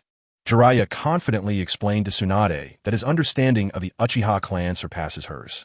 In the depths of Tsunade's mind, the Uchiha clan still retained the image of being rebellious and disdainful. However, she failed to recognize that time has changed and that the world has evolved. It is no longer comparable to the circumstances of several decades ago. Most of the Uchiha clan members who once left a profound mark in her memory have gradually faded into the annals of history. The new generation of Uchiha youth has significantly altered in temperament compared to their predecessors, especially those in leadership positions. If that is the case, perhaps I should call them over for a face-to-face discussion, Jiraiya suggested, having noticed Tsunade's conflicted expression. All right then, let's do that. It would be good to have a conversation with them. Tsunade agreed after a moment's contemplation. As a legendary figure in Konoha, Tsunade had very little interaction with the new generation of the Uchiha clan. Among her limited encounters, the only one who left an impression was Uchiha Makoto, who had previously brought her back to the village. He was an astonishingly powerful individual. But what surprised her even more was how different he was from the traditional image of an Uchiha clan member. He displayed a level of intellect that reminded her of her great uncle, completely shattering her preconceived notions about the Uchiha clan. Consequently, Tsunade was left with a profound impression of him. Meanwhile, Jiraiya swiftly formed hand seals with one hand, and with a series of sharp explosive sounds. 3 identical clones of Jiraiya materialized in the living room. I trust you are all well aware of the details of this mission. Now, I leave everything in your hands, Jiraiya said solemnly. Rest assured, the 3 clones replied in unison. No sooner had the words left their mouths than they shot out the door like arrows released from a bow. Each of these clones had a distinct objective. One raced directly toward the Shisui household, another sped toward the Fugaka residence, while the last clone ambled leisurely, as if taking a stroll, eventually arriving at the Makoto home. Upon reaching the entrance, this clone first glanced around to ensure no one was watching, then firmly grasped the low wall with both hands, and with a coordinated effort of hands and feet, effortlessly scaled the wall, successfully infiltrating the yard. However, just as he had firmly planted his feet upon the ground, a sudden chill crept up from behind, leaving his entire spine feeling icy. The shadow clone, Zelaya, felt a pang of anxiety in his heart, instinctively lifting his gaze, only to be met with the astonishing sight of a colossal creature, resplendent in vibrant shades of orange and red, perched by the living room window. At that moment, the creature, with its wide, bell-like eyes, was fixated intently upon him. Upon witnessing this, Zaleya's taut nerves finally relaxed, and he exhaled a long breath of relief. With a beaming smile, he waved at the Charizard, cheerfully greeting, "Oh, Charizard. Good afternoon." Previously, Charizard had encountered Zaleya and was well aware that this seemingly eccentric individual was a friend of Muming. Hence, upon recognizing Zaleya, Charizard naturally lowered its guard. Subsequently, it lazily stretched its massive form, then reclined comfortably on the soft sofa, continuing to bask in the afternoon's serenity and tranquility. Observing this, Zaleya felt at ease and, without hesitation, pushed open the door, striding into the room with purpose. Once inside, he could hardly contain his excitement. Raising his voice to call out, "Muming, Muming, are you home?" His booming voice echoed through the room, as if it might shake the very foundations of the house. At that moment, Charizard, who had been dozing on the sofa, could no longer tolerate such noise. It opened its enormous mouth, releasing a series of deep, irritated roars. Roar, roar, roar. Surprisingly, Zaleya, accustomed to interacting with creatures, frogs, easily grasped Charizard's intent. A look of realization crossed his face, and he exclaimed, "Oh, so you're saying he has gone out and is not at home?" Hearing this, Charizard slightly lifted its head and nodded in affirmation, indicating that Zaleya had accurately interpreted its message. It then settled back down, ignoring the uninvited guest, disturbing its afternoon slumber. "Do you know when he'll return?" Zaleya slowly approached Charizard, gently sitting down before the creature, his expression brimming with anticipation as he inquired. "Roar, roar, roar." Charizard responded with a low growl, shaking its large head to signify its uncertainty. "You don't know? That's troublesome." Zaleya frowned, letting out a resigned sigh while scratching the back of his head, seemingly pondering his next course of action. After a moment, as if struck by inspiration, he quickly said, "How about this? When he returns, please remember to tell him to come to my house. This matter is of great importance, so it must not be forgotten." With that, Zaleya regarded Charizard with eyes full of trust and hope. Roar. Charizard comprehended Zaleya's request and nodded slightly in agreement. However, perhaps due to fatigue or reluctance to move, Charizard did not even open its eyes. Observing Charizard's lackadaisical attitude, Zaleya felt a twinge of unease. Yet, with no better alternatives at hand, he chose to place his faith in the creature. Taking a deep breath, Zaleya swiftly formed a single-handed seal, dispelling the shadow clone technique. With a resounding bang, a dense cloud of white mist enveloped Zaleya entirely. Soon, as the white mist dissipated, the shadow clone was completely gone without a trace. Charizard, who had been half asleep on the sofa, was startled by the sudden sound. It opened its eyes wide, scanning its surroundings in alarm. Upon realizing Zaleya's absence, its eyes widened to the size of saucers. In a flurry of panic, Charizard hastily scrambled off the sofa, emitting a series of distressed roar calls. It flailed its short arms, attempting to grasp the lingering white mist, as if wishing to draw Zaleya back to its side. However, regardless of how hard Charizard tried, the white mist quickly vanished entirely. Unwilling to relent, Charizard began searching frantically throughout the spacious living room. It rummaged through cabinets, peeked beneath tables, and even lifted the heavy sofa, hoping to find Zaleya hiding beneath it. Yet, no matter how much effort Charizard exerted, it could not uncover the slightest trace of the shadow clone. After a chaotic search, it gazed around with its large, round eyes, leaping about and occasionally sniffing the air, trying to catch even a whiff of Zaleya's lingering scent. Alas, despite its efforts, no clues regarding Zaleya's whereabouts could be found. Ultimately, after expending considerable time and energy, Charizard had to accept the incredulous reality that Zaleya had vanished without a trace in such an abrupt manner. Roar? It growled in confusion, its voice laden with bewilderment and uncertainty. Yet, at that moment, the house was silent, with no one present to respond to its inquiries, let alone provide a reasonable explanation. Roar, roar, roar. In resignation, Charizard shook its head, mumbling incomprehensible words to itself, before trudging over to the nearby sofa. It found a comfortable spot to lie down, resting its large head between its front paws, blinking at the ceiling, as if still pondering the mystery of Zaleya's sudden disappearance. Gradually, the warm afternoon sunlight streamed through the glass, casting gentle rays upon it, inducing a wave of drowsiness. In no time at all, Charizard's once open eyes began to droop, its breathing becoming steady and deep. Thus, with a mind filled with questions, Charizard drifted into a sweet slumber, hoping that upon awakening, all mysteries would be resolved. 3 days later, in the morning. Location: Uchiha Clan Grounds, Muming's Courtyard. Characters: UchihaMuming, Charizard, Uchiha Shisui, Uchiha Itachi, Uchiha Fugaku, Tsunade, Jiraiya, and 2 others, Naruto. Sasuke. Finally, everyone is gathered. Tsunade's gaze slowly swept over the crowded table, and she couldn't help but let out a soft sigh. What was supposed to be a meeting with all present had been repeatedly delayed due to various circumstances. On that day, Muming was absent. While Shisui and Itachi were utterly exhausted from a night of rescue efforts, desperately trying to catch up on sleep at home. By the first day, Muming, Shisui, and Itachi had finally managed to free up time, but Tsunade was occupied with her own issues. On the second day, Muming and Itachi were available. Yet Shisui was assigned patrol duties.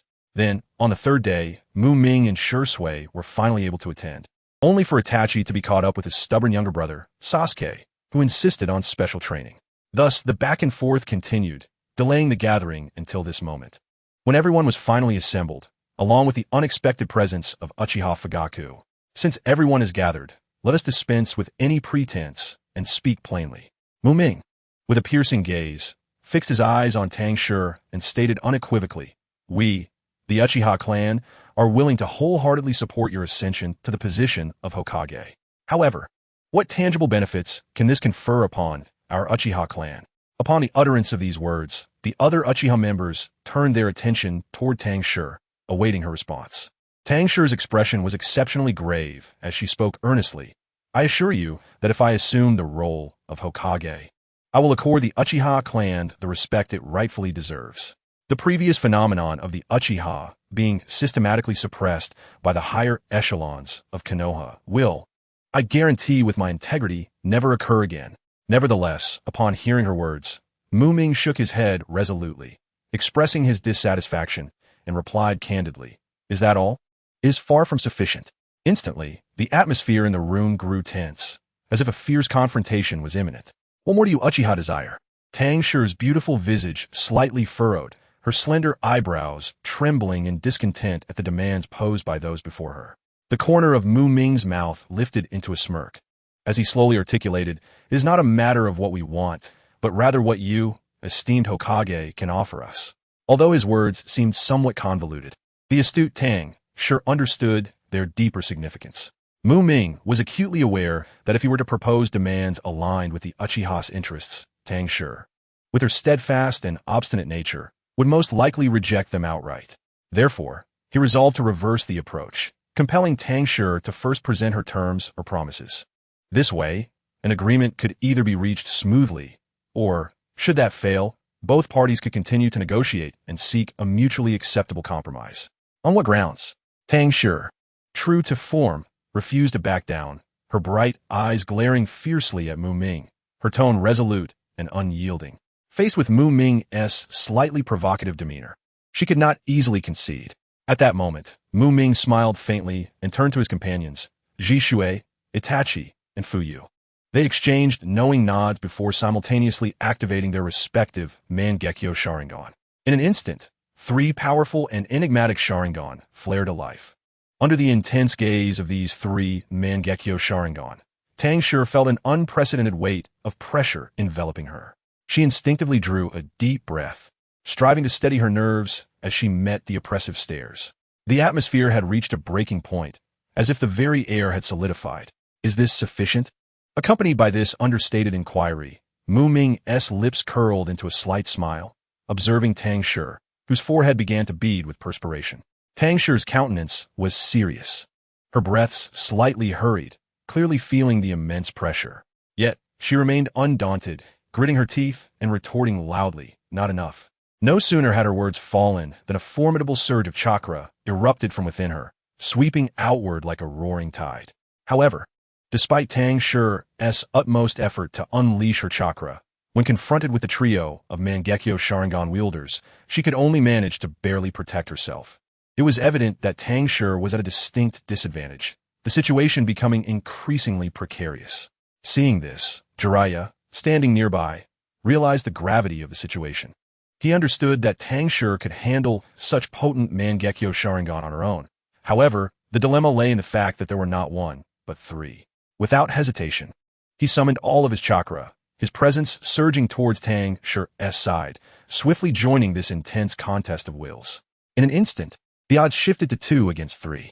Although Tang Shi and Jiraiya remained somewhat outmatched, they were no longer in as dire a predicament as before.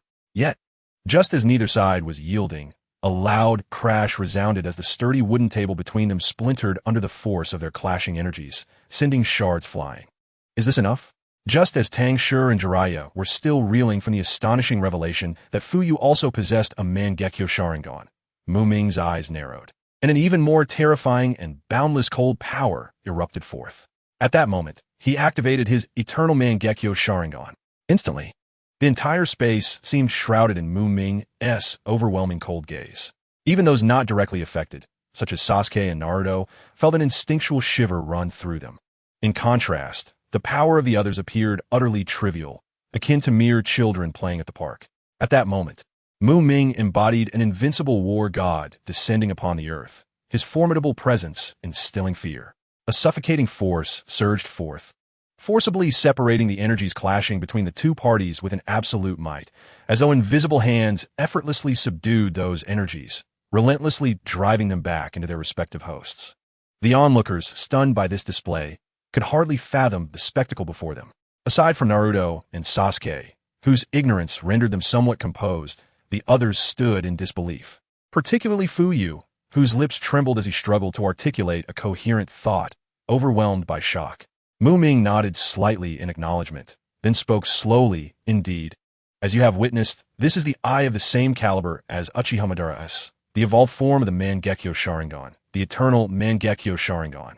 Upon experiencing the chilling and immense power of Muming's gaze, Tang Shi and Jiraiya fell into a profound silence.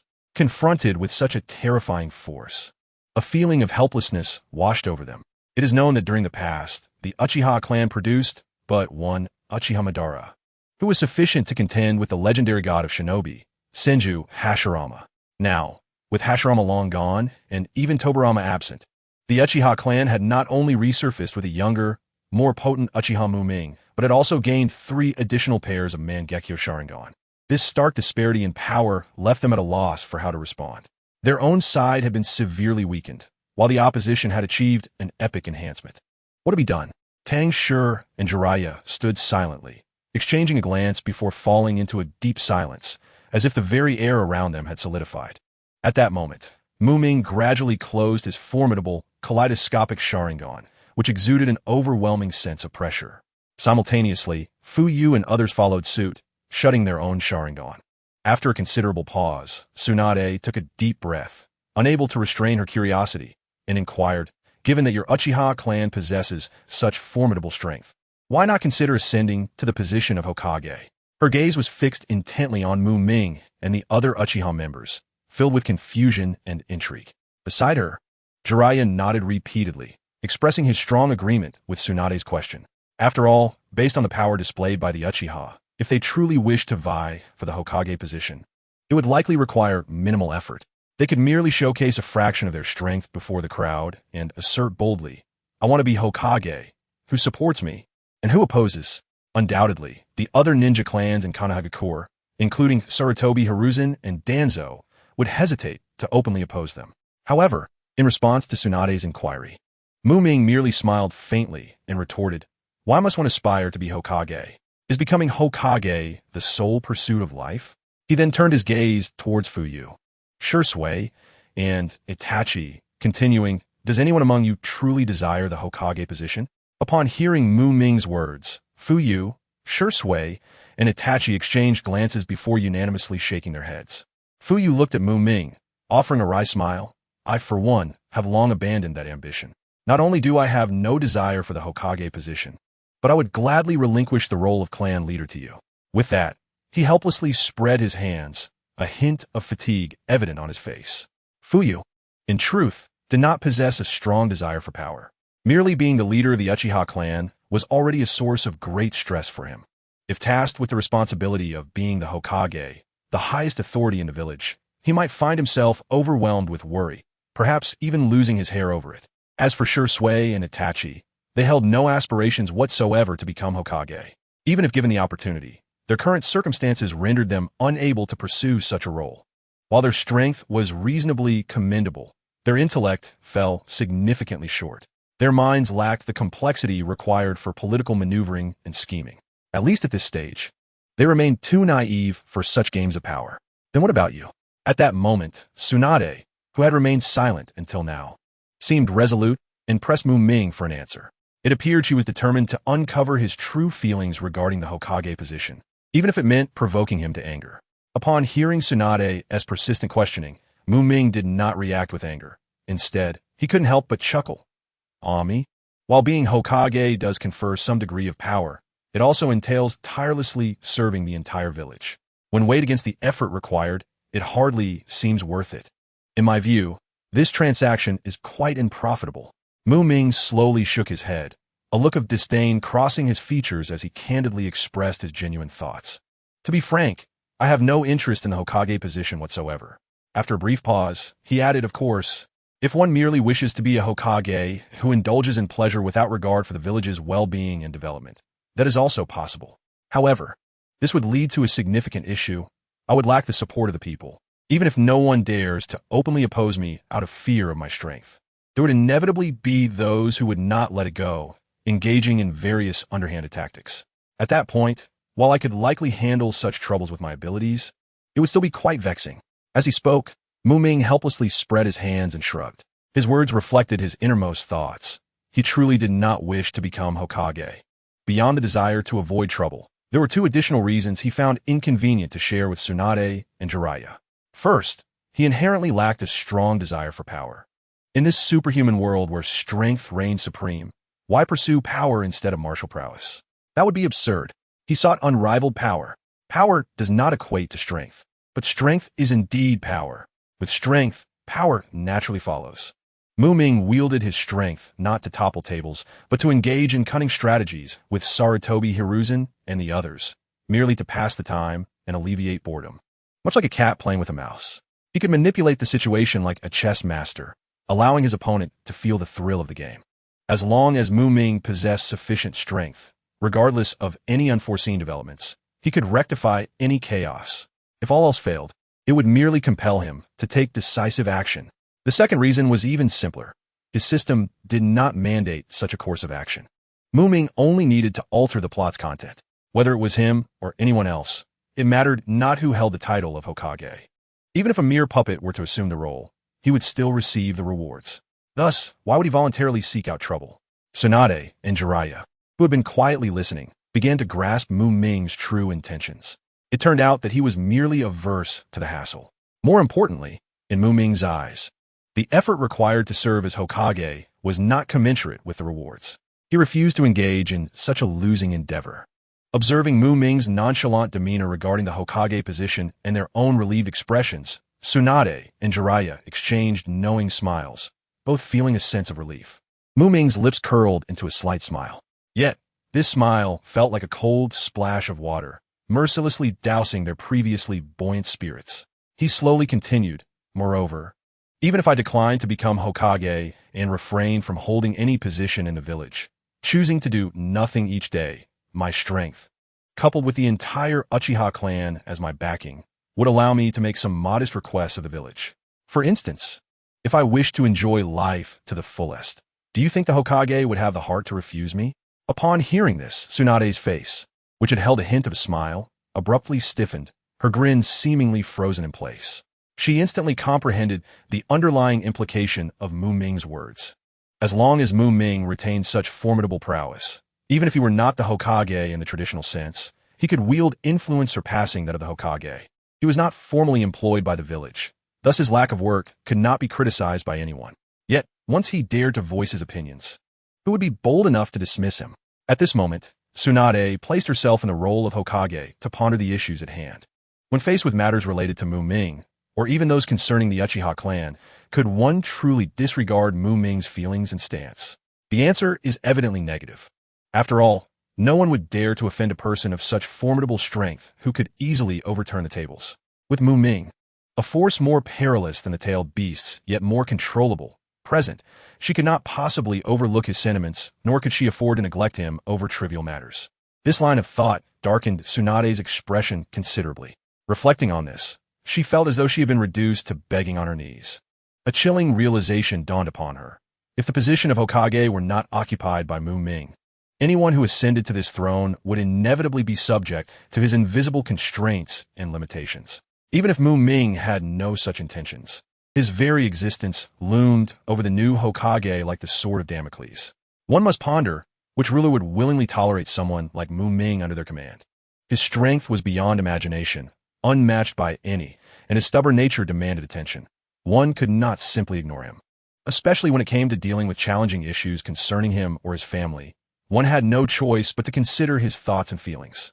In this light, what meaning remained in the position of Hokage? Even if she were to become Hokage, would she be able to fully pursue her ambitions and realize her ideals? The Hokage seat felt as though it were shackled with heavy chains. Thus, as long as Muming was not the one to assume this role, whoever became Hokage would face insurmountable difficulties ahead. Tsunade's already grim expression darkened further, as if it could drip with water, and a faint redness emerged in her bright eyes, signaling that her emotions were on the verge of spiraling out of control. Muming felt a sudden tightening in his chest, realizing he may have spoken too harshly and inadvertently angered the fiery Tsunade. What if, in a fit of rage, she decided to abandon her responsibilities and leave the village? After all, the position of Hokage was not one that anyone could simply occupy at will. Aside from Tsunade, there were few suitable candidates. Although it was not impossible to find a lesser candidate, convincing them to willingly take up the mantle of Hokage would require considerable effort. Moreover, should another be appointed as Hokage, doubts would inevitably arise. Why would the Uchiha clan, possessing such formidable strength, refuse the position of Hokage and instead push it onto others? Was there some hidden conspiracy or trap? Such a situation would surely lead to inevitable troubles for Muming, and even the thought of it made him feel as though he would lose his hair. Realizing this, Muming understood he must stabilize these two pivotal figures and persuade one of them to assume the role of Hokage to fill the vacancy. Thus, he quickly donned a smile and said, "Tsunade-senpai, please do not take my words to heart. I merely spoke in jest, purely as an example, and you need not dwell on it." However, Tsunade did not accept his attempt at placation, responding coldly, "No, your example was indeed vivid and illustrative, allowing me to grasp the severity of the current situation." With that, her expression remained complex, and after a slight shake of her head, she fell silent. An oppressive silence enveloped the room, and others wisely kept their mouths shut, wary of breaking the stillness. Time seemed to freeze, and the air grew heavy. "Tsunade-senpai, you must be the one to take on the position of Hokage." Almost simultaneously, another voice chimed in, "I have decided to take on the role of Hokage." These two statements struck like hammers on the ground, capturing the attention of all present. The speakers were Muming and Tsunade, both expressing the same intention in unison. In an instant, everyone exchanged astonished glances, particularly Muming, who looked at Tsunade with a hint of confusion, clearly not understanding why she would make such a decision.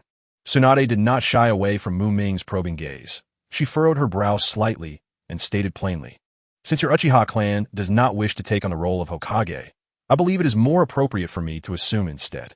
Her tone was resolute and decisive, leaving no room for easy rebuttal. In truth, Tsunade's reasoning was quite straightforward. In her view, the current situation was intricate and unpredictable. She found it exceedingly difficult to trust any potential candidates for the new Hokage role. After all, power often distorts one's judgment.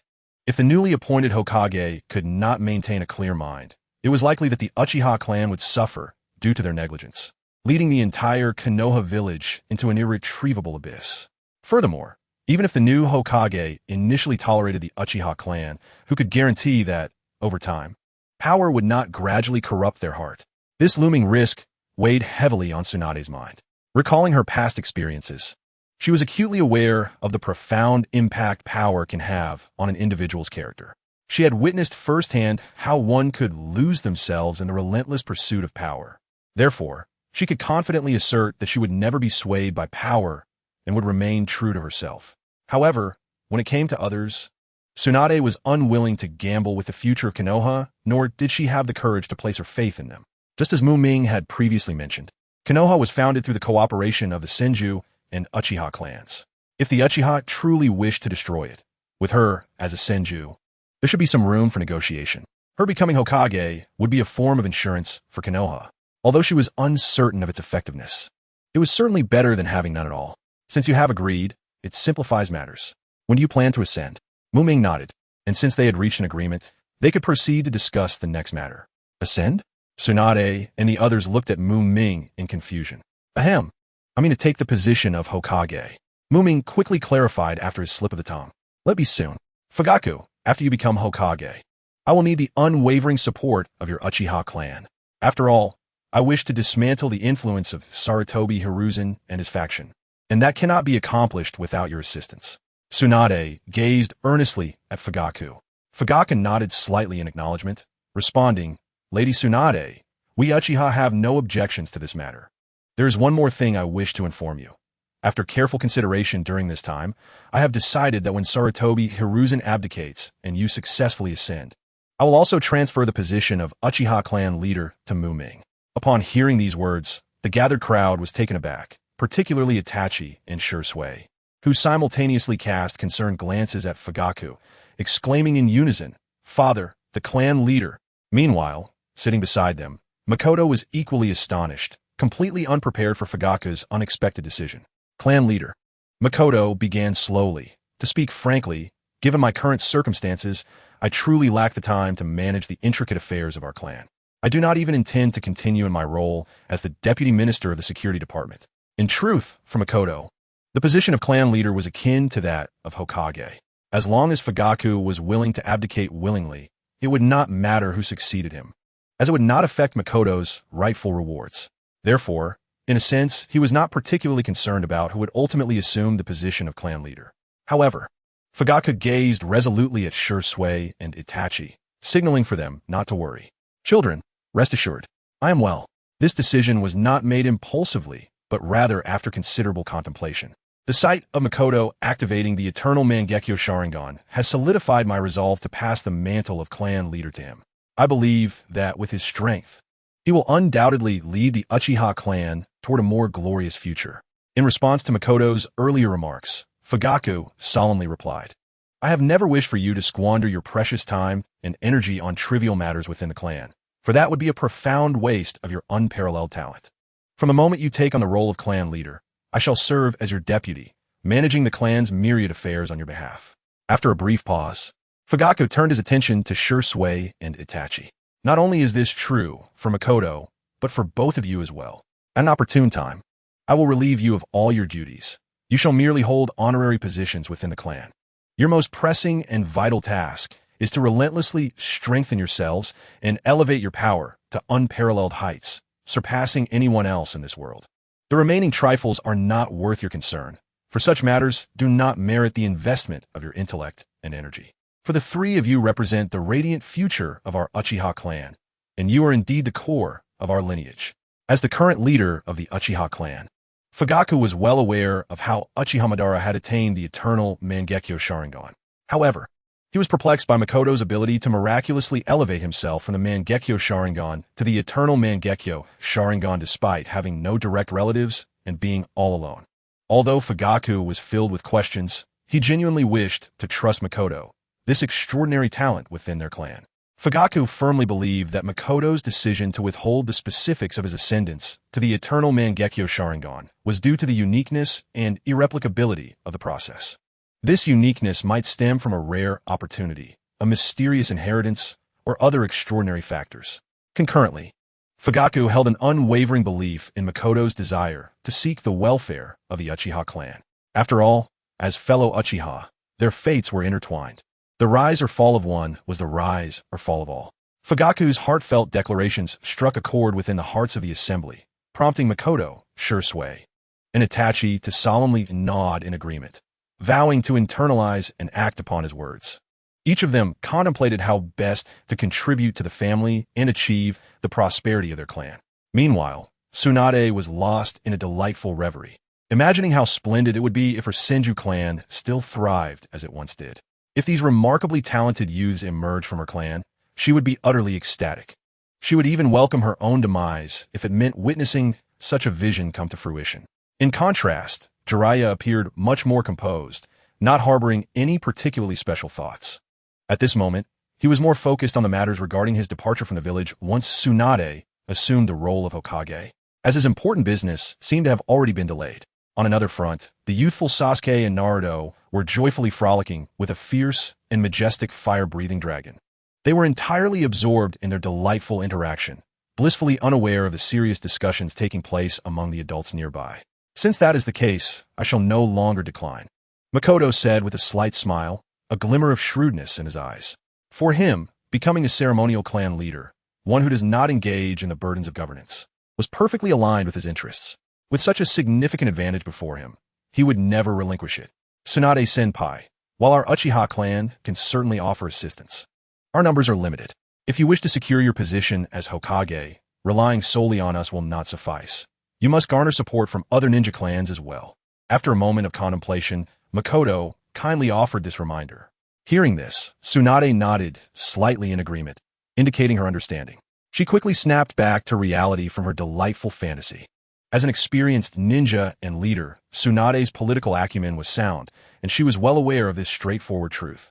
Then, Tsunade-senpai, when do you intend to ascend to the position of Hokage? Makoto inquired further. After this explosion case is fully resolved, the sooner, the better, Tsunade replied gravely.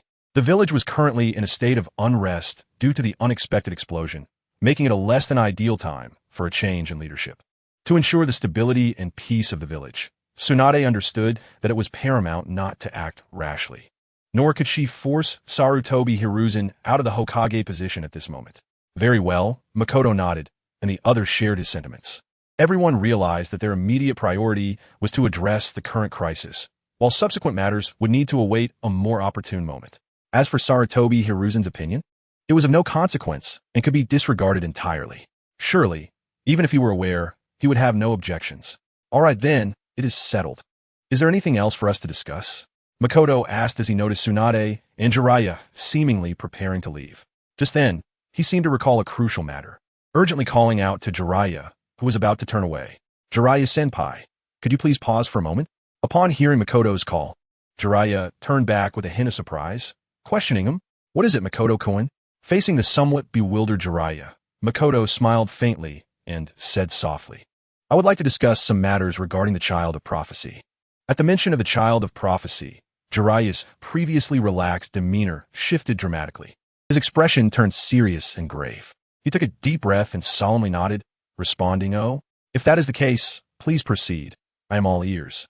At this moment, the surrounding individuals, having overheard their discussion on the enigmatic topic of the Child of Prophecy, cast curious glances, expressing their keen interest.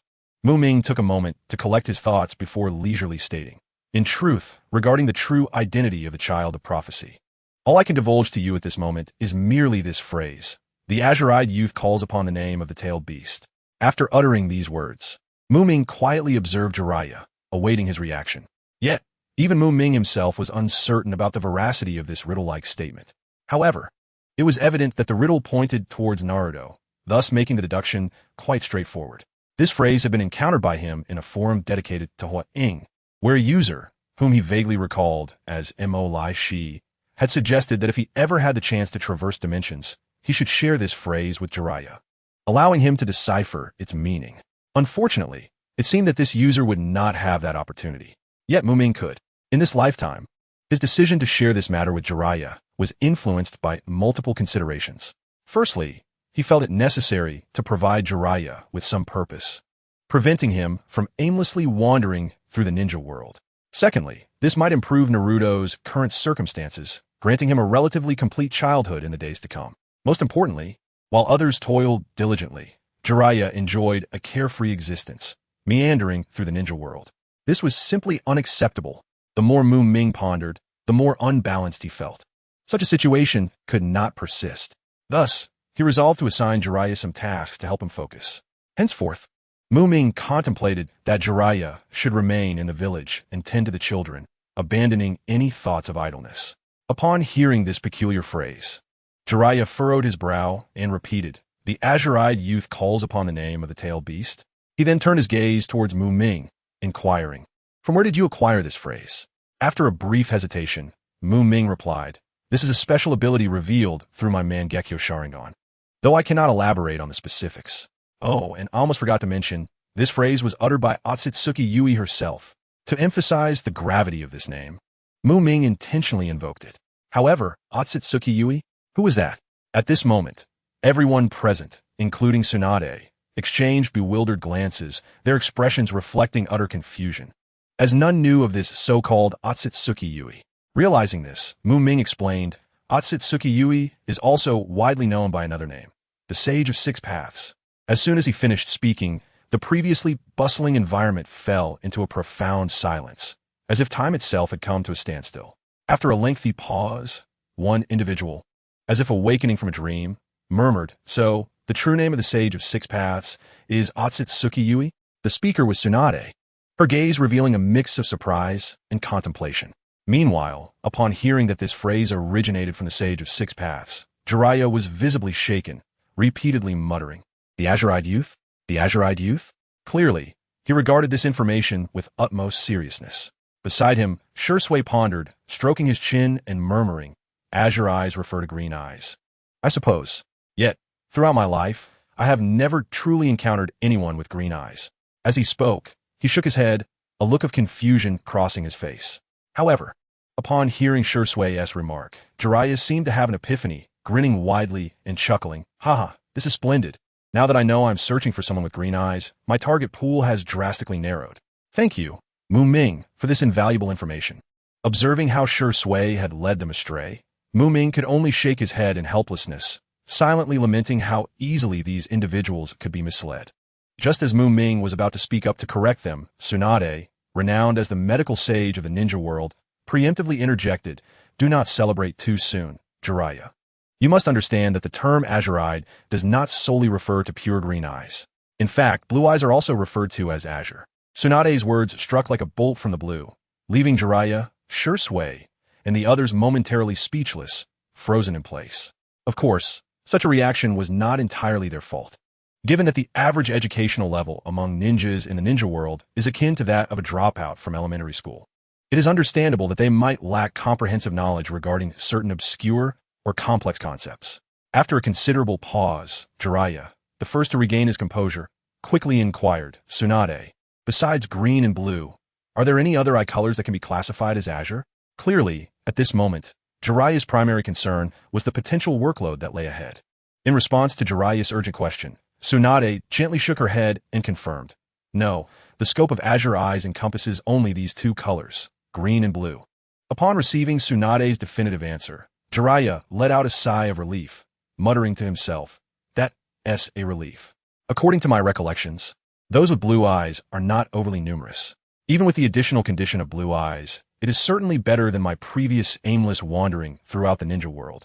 Hoping for luck, Jiraiya had always maintained an optimistic outlook, and upon hearing that he merely needed to add the condition of blue eyes, he did not feel particularly perturbed. In fact, he experienced no disappointment whatsoever. After all, this modification represented a significant improvement compared to the myriad of challenges he had previously faced.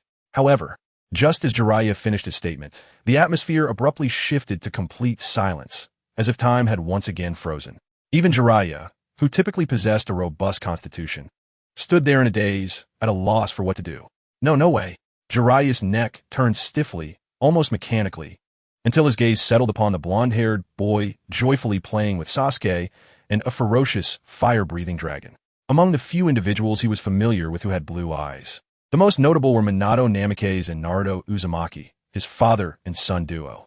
At this moment, a thought flashed through his mind like lightning. Could it be that this seemingly ordinary yellow-haired boy is, in fact, the mysterious being capable of summoning the names of the tailed beasts?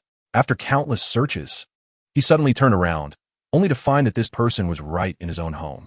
With a whisper, Jiraiya murmured, "The boy with the azure eyes," calling the name of the tailed beast.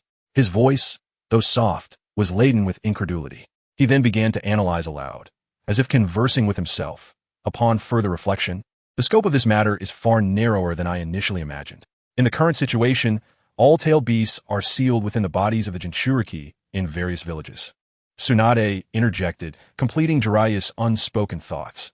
Thus, the individuals who can communicate with the tailed beasts are likely the Jinchuriki themselves. Shisui also chimed in, following Tsunade's lead. We can then narrow down our focus to the Jinchuriki among these 9, specifically those who possess azure eyes and are still youths. The target range becomes crystal clear. After hearing the analysis from Jiraiya and the others, Fugaku narrowed his eyes slightly, lost in contemplation. Moments later, he spoke slowly. To my knowledge, among the Jinchuriki of the various villages, only the Jinchuriki of One Tail from Sunagekyo and Naruto from Konoha are still in their youth. He paused briefly before continuing. Interestingly, the Jinchuriki from Sunagekyo, known as Gaara, possesses unique green eyes, whereas our Naruto has clear blue ones. As the head of the Uchiha clan, Fugaku undoubtedly held significant authority regarding the tailed beasts and had ample grounds to speak on the matter. At that moment, Jiraiya, with his hand on his chin, gazed pensively at Naruto, who was laughing uncontrollably and lost his composure. However, Tsunade did not share the same concern for Fugaku's insights about the Jinchuriki. Instead, her attention was entirely focused on how Fugaku could be so well informed about such confidential information. With her brows furrowed, she fixed her sharp gaze upon Fugaku and directly inquired, "Fugaku, how do you know these secrets so clearly?" In response to Tsunade's blunt question, Fugaku displayed no sign of panic.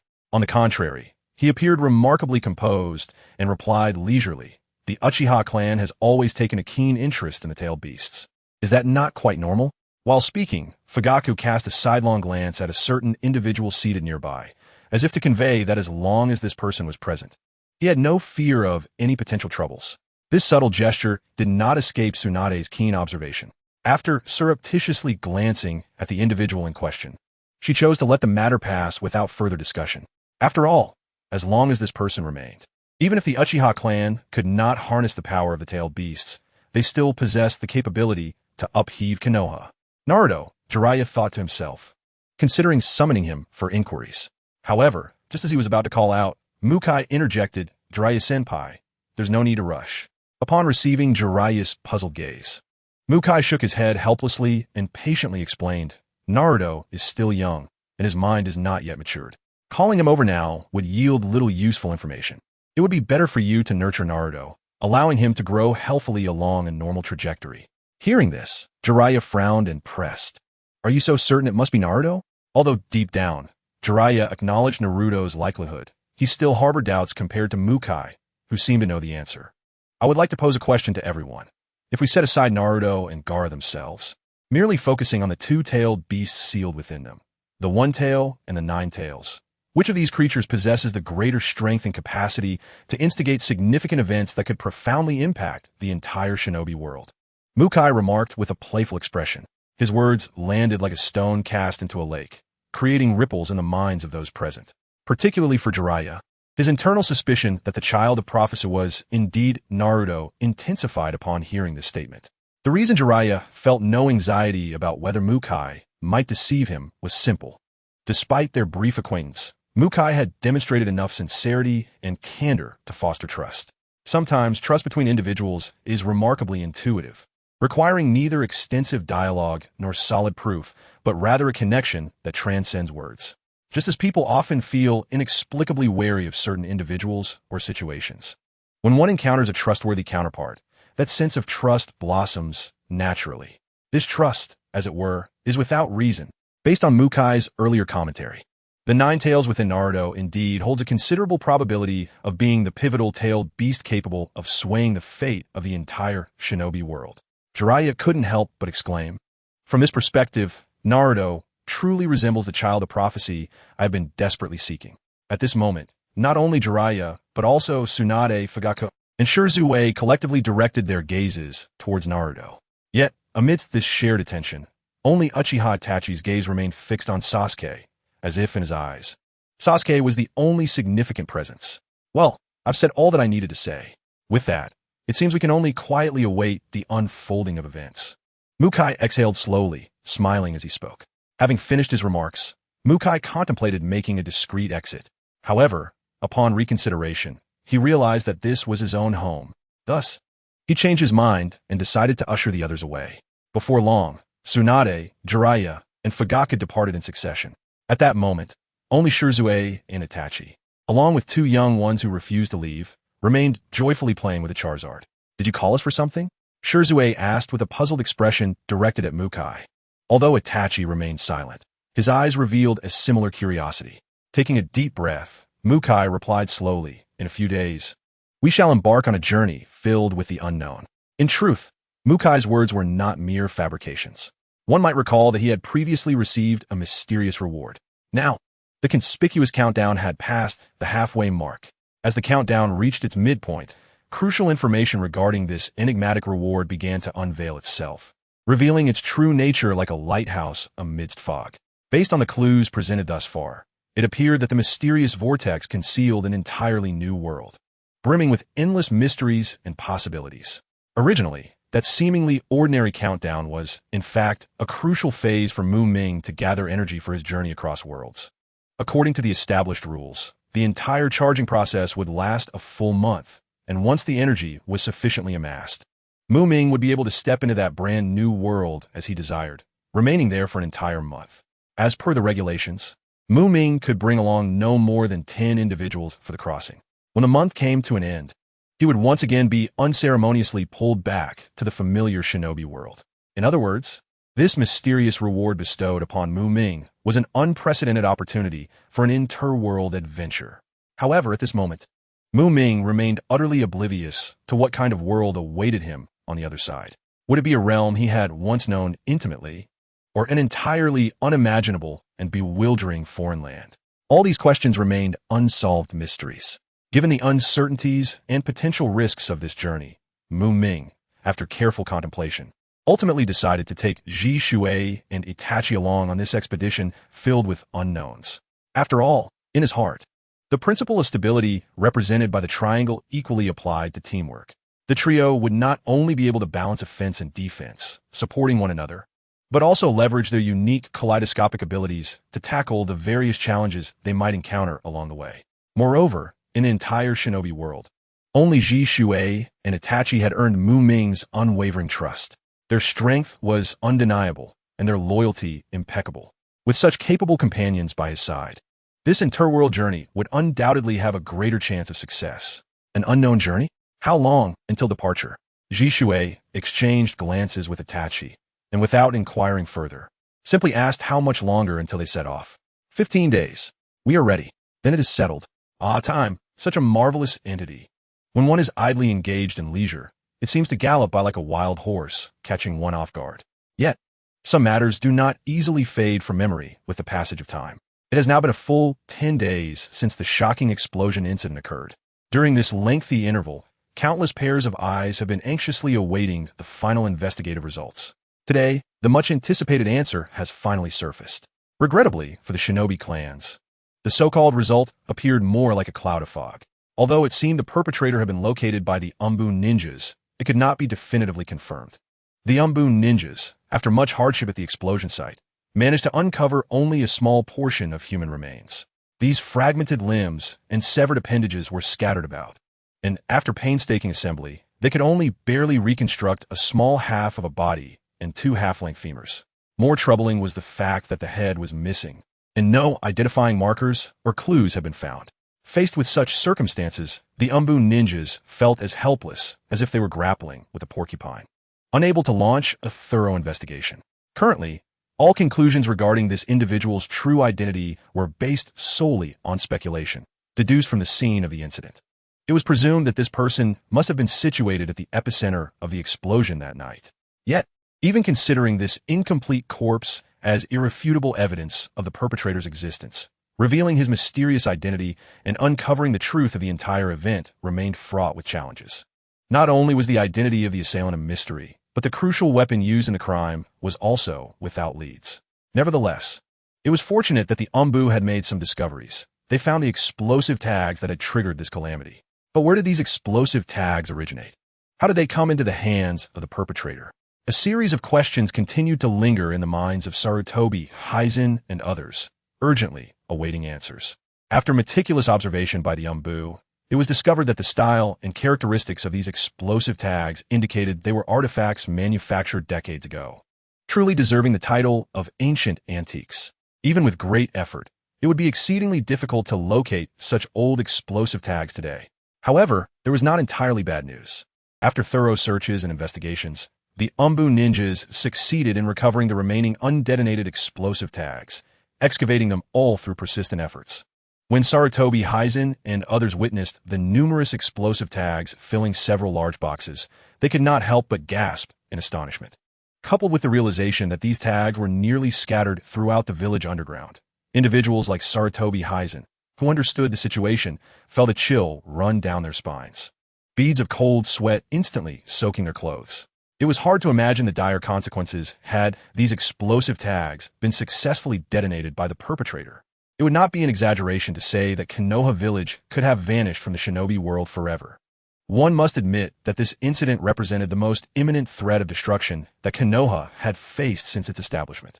A moment's carelessness could transform this once thriving village, teeming with talent, into mere ruins. The influential jonin of Konoha gathered together to convene a tense and serious council meeting. The atmosphere in the room was heavy, and the faces of the attendees darkened as they fixed their gazes upon the third Hokage, Sarutobi Hizen, who sat at the head of the table. This explosion incident had inflicted significant damage and panic upon the village, and, as Hokage, he could not escape responsibility. The primary blame lay with him. Therefore, he declared his intention to resign in disgrace. Bowing his head, he spoke with a heavy heart. He understood the severe ramifications of this explosion case, and since his umbu had not truly identified the real culprit, he would inevitably become the target of collective ire. Worse still, he could not even find anyone to take the fall for him. Now, Sarutobi Hizen and his umbu had become the prime suspects, bearing the brunt of pressure and accusations from all sides. With no other option, Sarutobi Hizen chose to resign gracefully. After intense discussion and deliberation, the meeting ultimately reached a decision. Both the once respected third Hokage, Sarutobi Hizen, and the umbu leader, Hatake Kakashi, would resign in disgrace.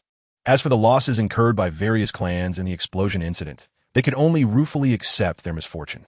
Amidst the silence, Sarutobi Hizen slowly lifted his head, scanning the faces of everyone present, before solemnly declaring, "Although I am no longer serving as Hokage, as the former Hokage, I still have the duty to promote the stable development of the village.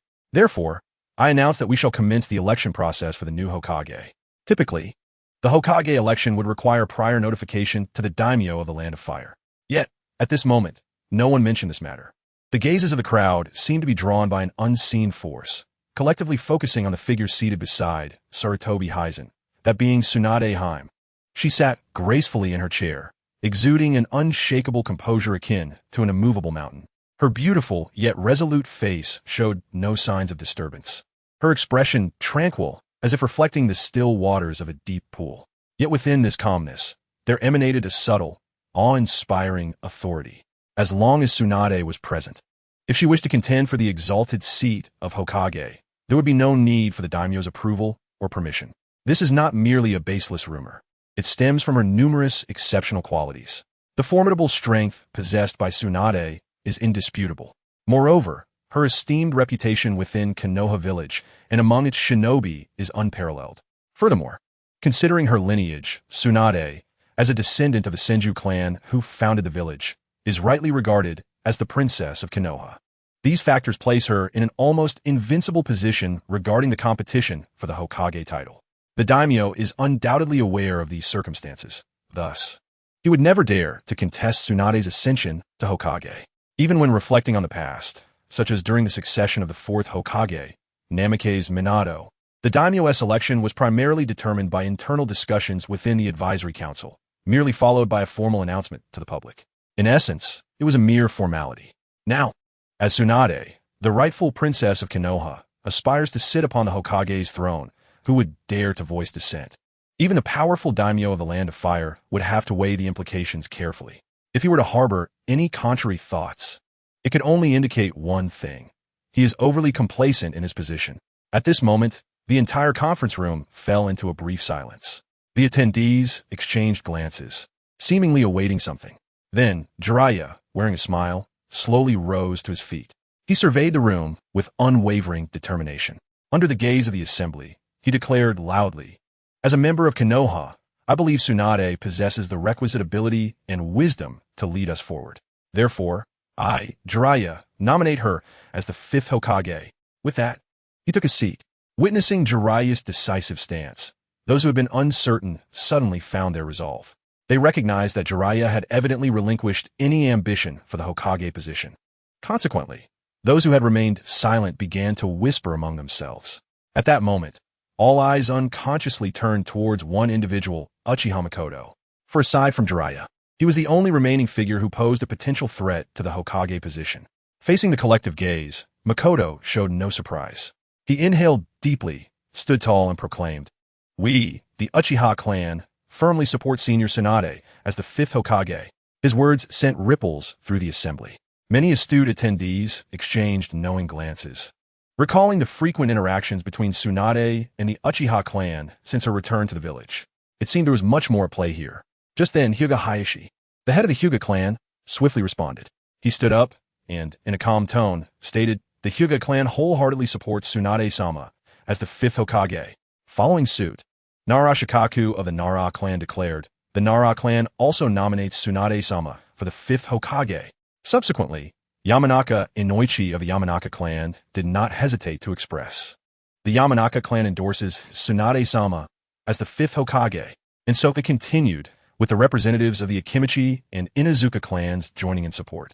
Witnessing the initial show of support, the remaining clan representatives, not wishing to be left behind, quickly followed suit, each articulating their endorsement for Tsunade.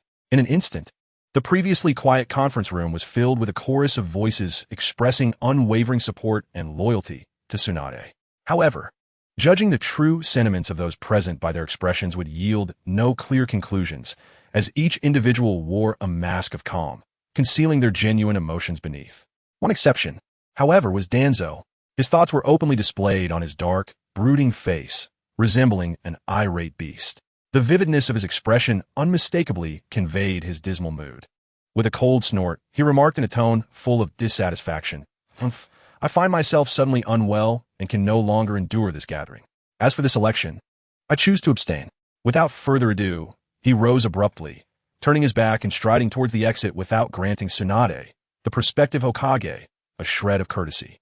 Observing Danzo's resolute departure, Makoto could not suppress a slight upward curve of his lips. After all, he believed that engaging directly with those he deemed inferior would be beneath him. Instead, instigating conflict between others while leisurely sipping tea from the sidelines was far more enjoyable. Ignoring him, let us continue. Sarutobi Hiruzen furrowed his brow, his face tinged with irritation. At that moment, he was already feeling overwhelmed. Seeing Danzo's blatant disrespect only fueled his frustration. Nevertheless, Sarutobi restrained his anger and refrained from further words, turning instead to preside over this crucial election meeting. Traditionally, the election of the Hokage is a solemn and intricate process. Typically, multiple candidates vie for the position, and those with voting rights cast their ballots anonymously to select their preferred leader. However, due to Jiraiya and Uchiha Makoto's unexpected interference, everything had taken an unusual turn. The election process for the 5th Hokage had transformed into an open, live voting event. Even more surprising was the fact that there was only one candidate throughout the entire election. This unprecedented situation left the attendees astonished and perplexed. Regardless, the election must proceed. As the voting concluded, an unusual silence enveloped the room, all eyes fixed upon Sarutobi Hiruzen, who presided over the proceedings. He took a deep breath and slowly announced, "After a fair and just vote, I hereby declare Tsunade has been elected unanimously as the 5th Hokage of Konoha Village." At this moment, Sarutobi's expression was complex as he gently lifted the Hokage hat, a symbol of supreme authority and honor, and approached Tsunade, ultimately placing it in her hands. The dramatic nature of the outcome left the attendees momentarily speechless. It is worth noting that the previous Hokage election had been fraught with difficulties, taking considerable time to finalize the candidate. Yet this time, in a single meeting, the old Hokage stepped down and the new Hokage was determined. The swift transition of Hokage has indeed left those who have experienced the selection of the 4th Hokage feeling utterly taken aback. The suddenness of the event was such that Tsunade's Hokage robes had yet to be commissioned for creation. However, upon reflection, this unexpected turn of events is perhaps not so astonishing after all. Historically, when we consider the succession of Hokages in Konoha, those who have ascended to the position through the so-called formal procedures are exceedingly rare. In fact, up to this moment, it appears that only Namake's Minato can lay claim to such a distinction. Let us examine the first Hokage, Senju Hashirama, whose rise to power was solely attributable to his unparalleled strength, achieved through relentless battles, while the second Hokage, Senju Tobirama, inherited the mantle as a natural continuation of familial legacy, seamlessly taking on the responsibilities of his elder brother.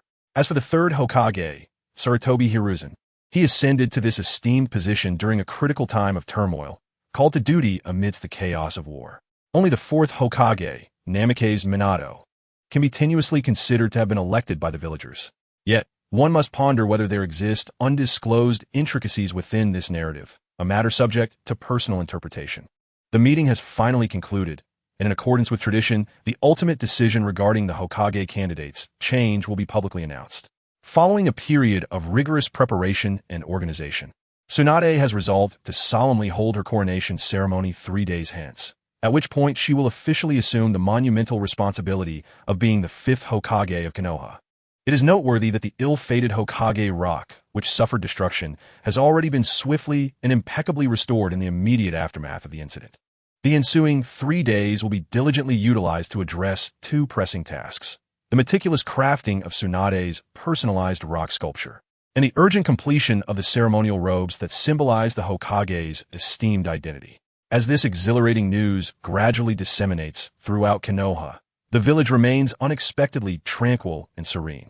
This calmness is not difficult to fathom, for Tsunade's appointment as the fifth Hokage is undoubtedly well-deserved and beyond reproach, reaching a level where dissenting voices are nearly non-existent. Should one attempt to enumerate those who might oppose her, they could likely be counted on one hand. As for the others, even if they harbor slight discontent or displeasure, they would not dare to express it openly.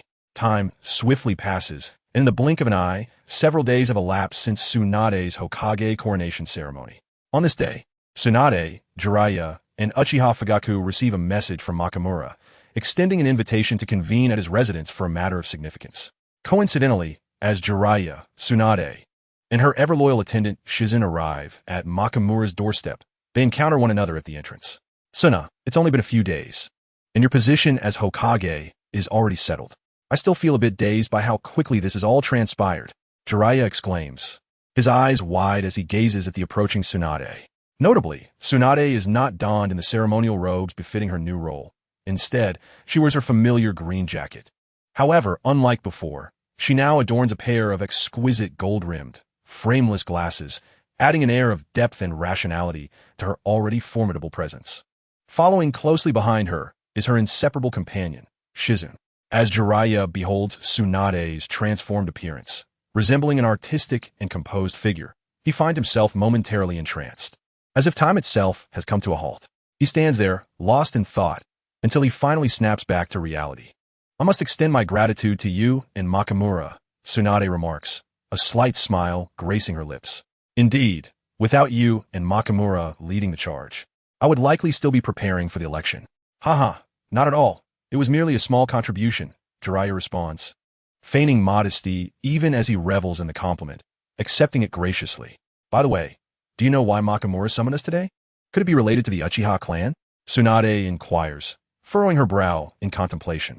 After all, not only has she become Hokage, but Makamura has also recently transitioned into the role of the new Uchiha clan leader. "Well, I'm not quite sure either. We'll find out when we see him," Jiraiya replies, a playful smile on his face as he shrugs nonchalantly. He pushes open the slightly antiquated door before stepping confidently inside. Tsunade hurries after him, with Shizen keeping pace beside her. As the trio enters the room, they are taken aback to find that, apart from themselves, Shisui, Itachi, and Fugaku have been waiting there for quite some time. "Since you've all been here before, there's no need for formality. Please, make yourselves comfortable," Makamura says with a warm smile and a relaxed demeanor.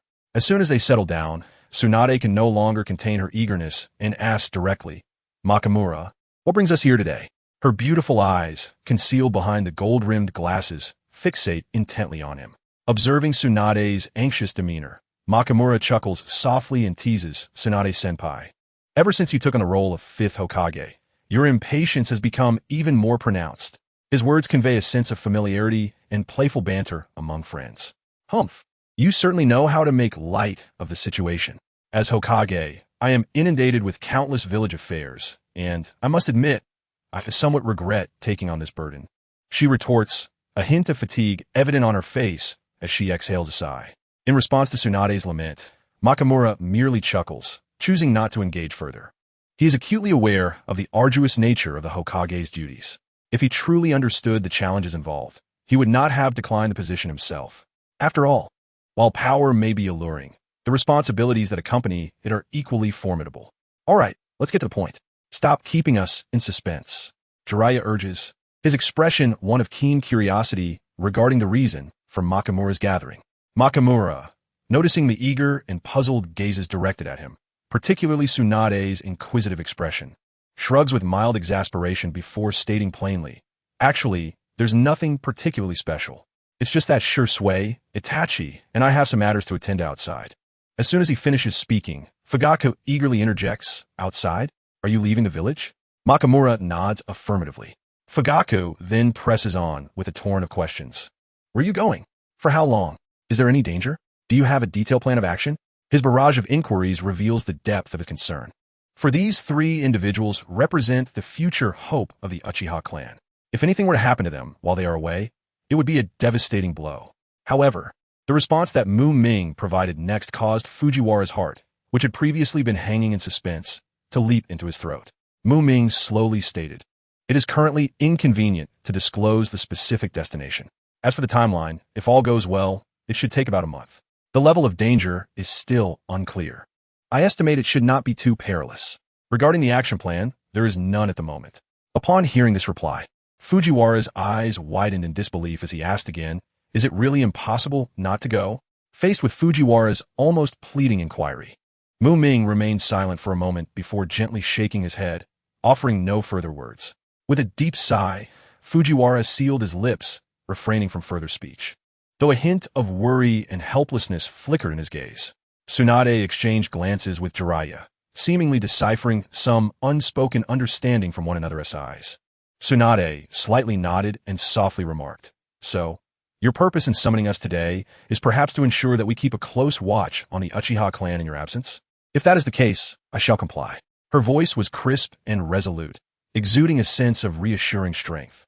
Jiraiya promptly concurred, "Indeed, if that is your request, I shall certainly take responsibility." He then patted his chest in assurance.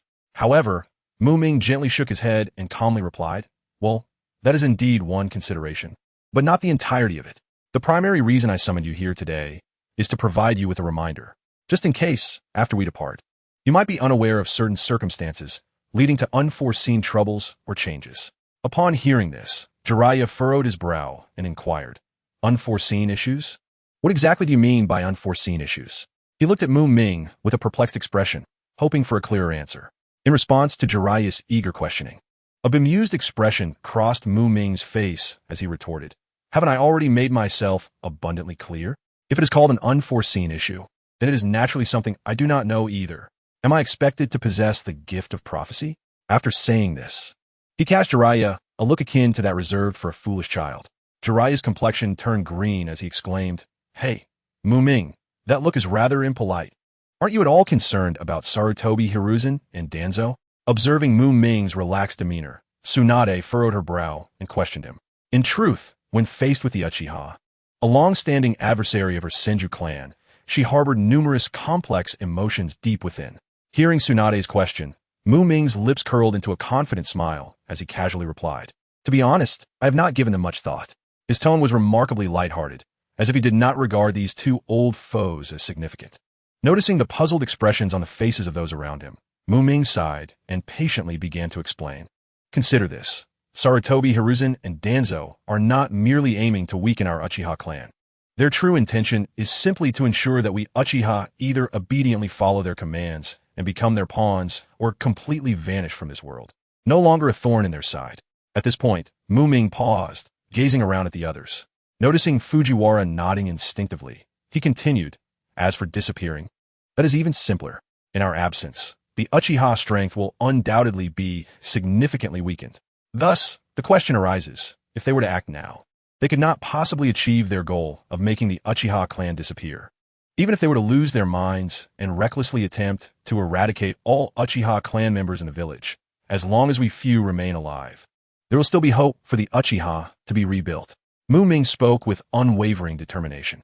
He paused before adding, "If it truly develops in such a manner, Upon our return, those families that dared to act against the Uchiha will certainly face our reckoning. At that time, we, the few wielders of the Mangekyo Sharingan, will relentlessly pursue them.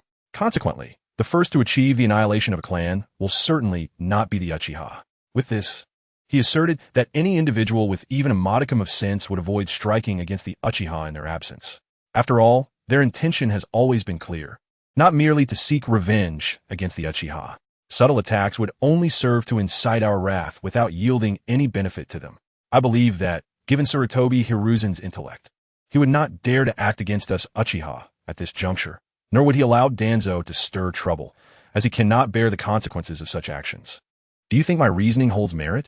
As Muming's words fell, silence enveloped the surroundings. Tsunade and Fujiwara remained silent, seemingly contemplating the words Muming had articulated. Meanwhile, Jiraiya wore a thoughtful expression, murmuring to himself, "Oh, so there's this perspective as well." Hearing Jiraiya's remark, Muming continued, "Precisely for this reason, I stated that after we depart, the Uchiha should not encounter any issues, but it is not a guarantee that problems will not arise. This is why it is imperative to remain vigilant against those who think in ways akin to Jiraiya-sensei."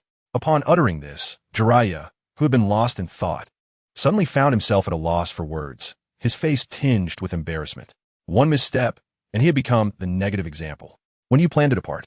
Fujiwara, who had remained silent, could no longer contain his curiosity and finally spoke before their imminent departure. "Tomorrow," Muming replied, casting an expressionless glance at the countdown that others could not perceive, and calmly answered. Upon hearing this, Jiraiya furrowed his brow, displaying a look of confusion. "Why the rush?" Muming gently shook his head, clarifying, "It is not that I am eager to act. Rather, I specifically chose this moment to inform you." Jiraiya nodded in understanding, muttering, "All right then." Subsequently, Muming directed his gaze toward Shisui and Itachi, solemnly instructing, "Shisui, Itachi, tomorrow morning at 9 o'clock, be sure to gather in my home punctually." "Understood." Shisui and Itachi replied in unison, nodding at Muming. After everyone had departed, Muming slowly turned around, fixing his gaze upon the system panel that only he could see. At this moment, his emotions were somewhat complex, for the system panel indicated that he still had 4 valuable lottery chances remaining. It made sense, after all. The explosive incident that had shaken the entire Konoha counted as one.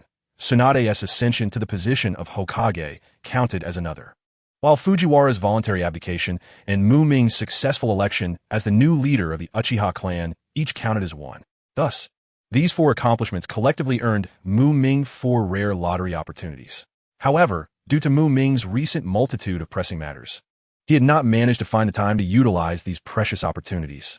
Now, just before departing, was indeed the perfect moment to enhance his strength. So he decided not to hold back any longer. System, execute the lottery, all of it. As the lottery commenced, congratulations poured in for the host, who received the extraordinary talents of strength in adversity, healing through injury, and limitless physicality. The host was also bestowed with a weapon-piercing thorn spear. The sudden acquisition of these 3 talents left Muming momentarily astonished. The ability to draw talents was indeed remarkable. He felt a profound satisfaction with these gifts. Aside from a few top-tier treasures, such talents were among the finest treasures one could possess, capable of accompanying him on his journey to becoming more formidable. The talent's strength in adversity allowed him to transcend his current limits in the face of powerful foes, thereby enhancing his abilities accordingly. The old saying, "strength in adversity," aptly encapsulated this notion. The talent healing through injury could be likened to a diminished version of the Scion ability, which, while not allowing for a doubling of combat power upon recovery from injuries, still enabled a modest increase in strength. Such an ability was commendable. What more could one desire? The talent Limitless Physicality unlocked the genetic codes of a human body, lifting the restrictions on physical levels. As long as one persevered in training, there was no limit to improvement, aiming to unleash the power to split planets or perform one punch to shatter stars. However, one must exercise caution. Overexertion could lead to dire consequences. While the descriptions of these talents were intriguing, Muming was far more captivated by the talents themselves. As subtle red glimmers flickered, he sensed slight shifts in his abilities. He clenched his fist, feeling no extraordinary sensations. Shortly thereafter, a crimson spear adorned with unique patterns materialized before him. The piercing thorn spear was a weapon that reversed the sequence of causality. In the moment it was projected, the opponent's heart would be pierced, creating the effect before the cause of the strike occurred. Without considerable luck, this technique could indeed result in a guaranteed instant death strike. With low magical consumption, the spear's capability to penetrate the heart required minimal magical energy, rendering it exceptionally effective. Once released, the spear's trajectory could not be altered, even if the opponent were killed beforehand, as the outcome was already determined. The assured accuracy of this weapon was astounding, setting aside its remarkable efficacy. The spear's appearance was breathtaking. Muming grasped the crimson spear tightly, his gaze ablaze with determination, as if seeking to unveil the hidden powers within. He delicately tossed the piercing thorn spear upward, executing the motion with grace and elegance. As the spear ascended and began to descend, he swiftly reversed his grip on the hilt, embodying the tension of a volcano ready to erupt. He then lifted his gaze sharply, honing in on an eagle soaring high above. In an instant, Muming's arm launched upward, channeling immense force into the spear. In a flash, the piercing thorn spear shot forth like a released arrow, transforming into a dazzling streak of red lightning. Merely 0.01 seconds later, the bolt accurately struck the eagle in mid-flight.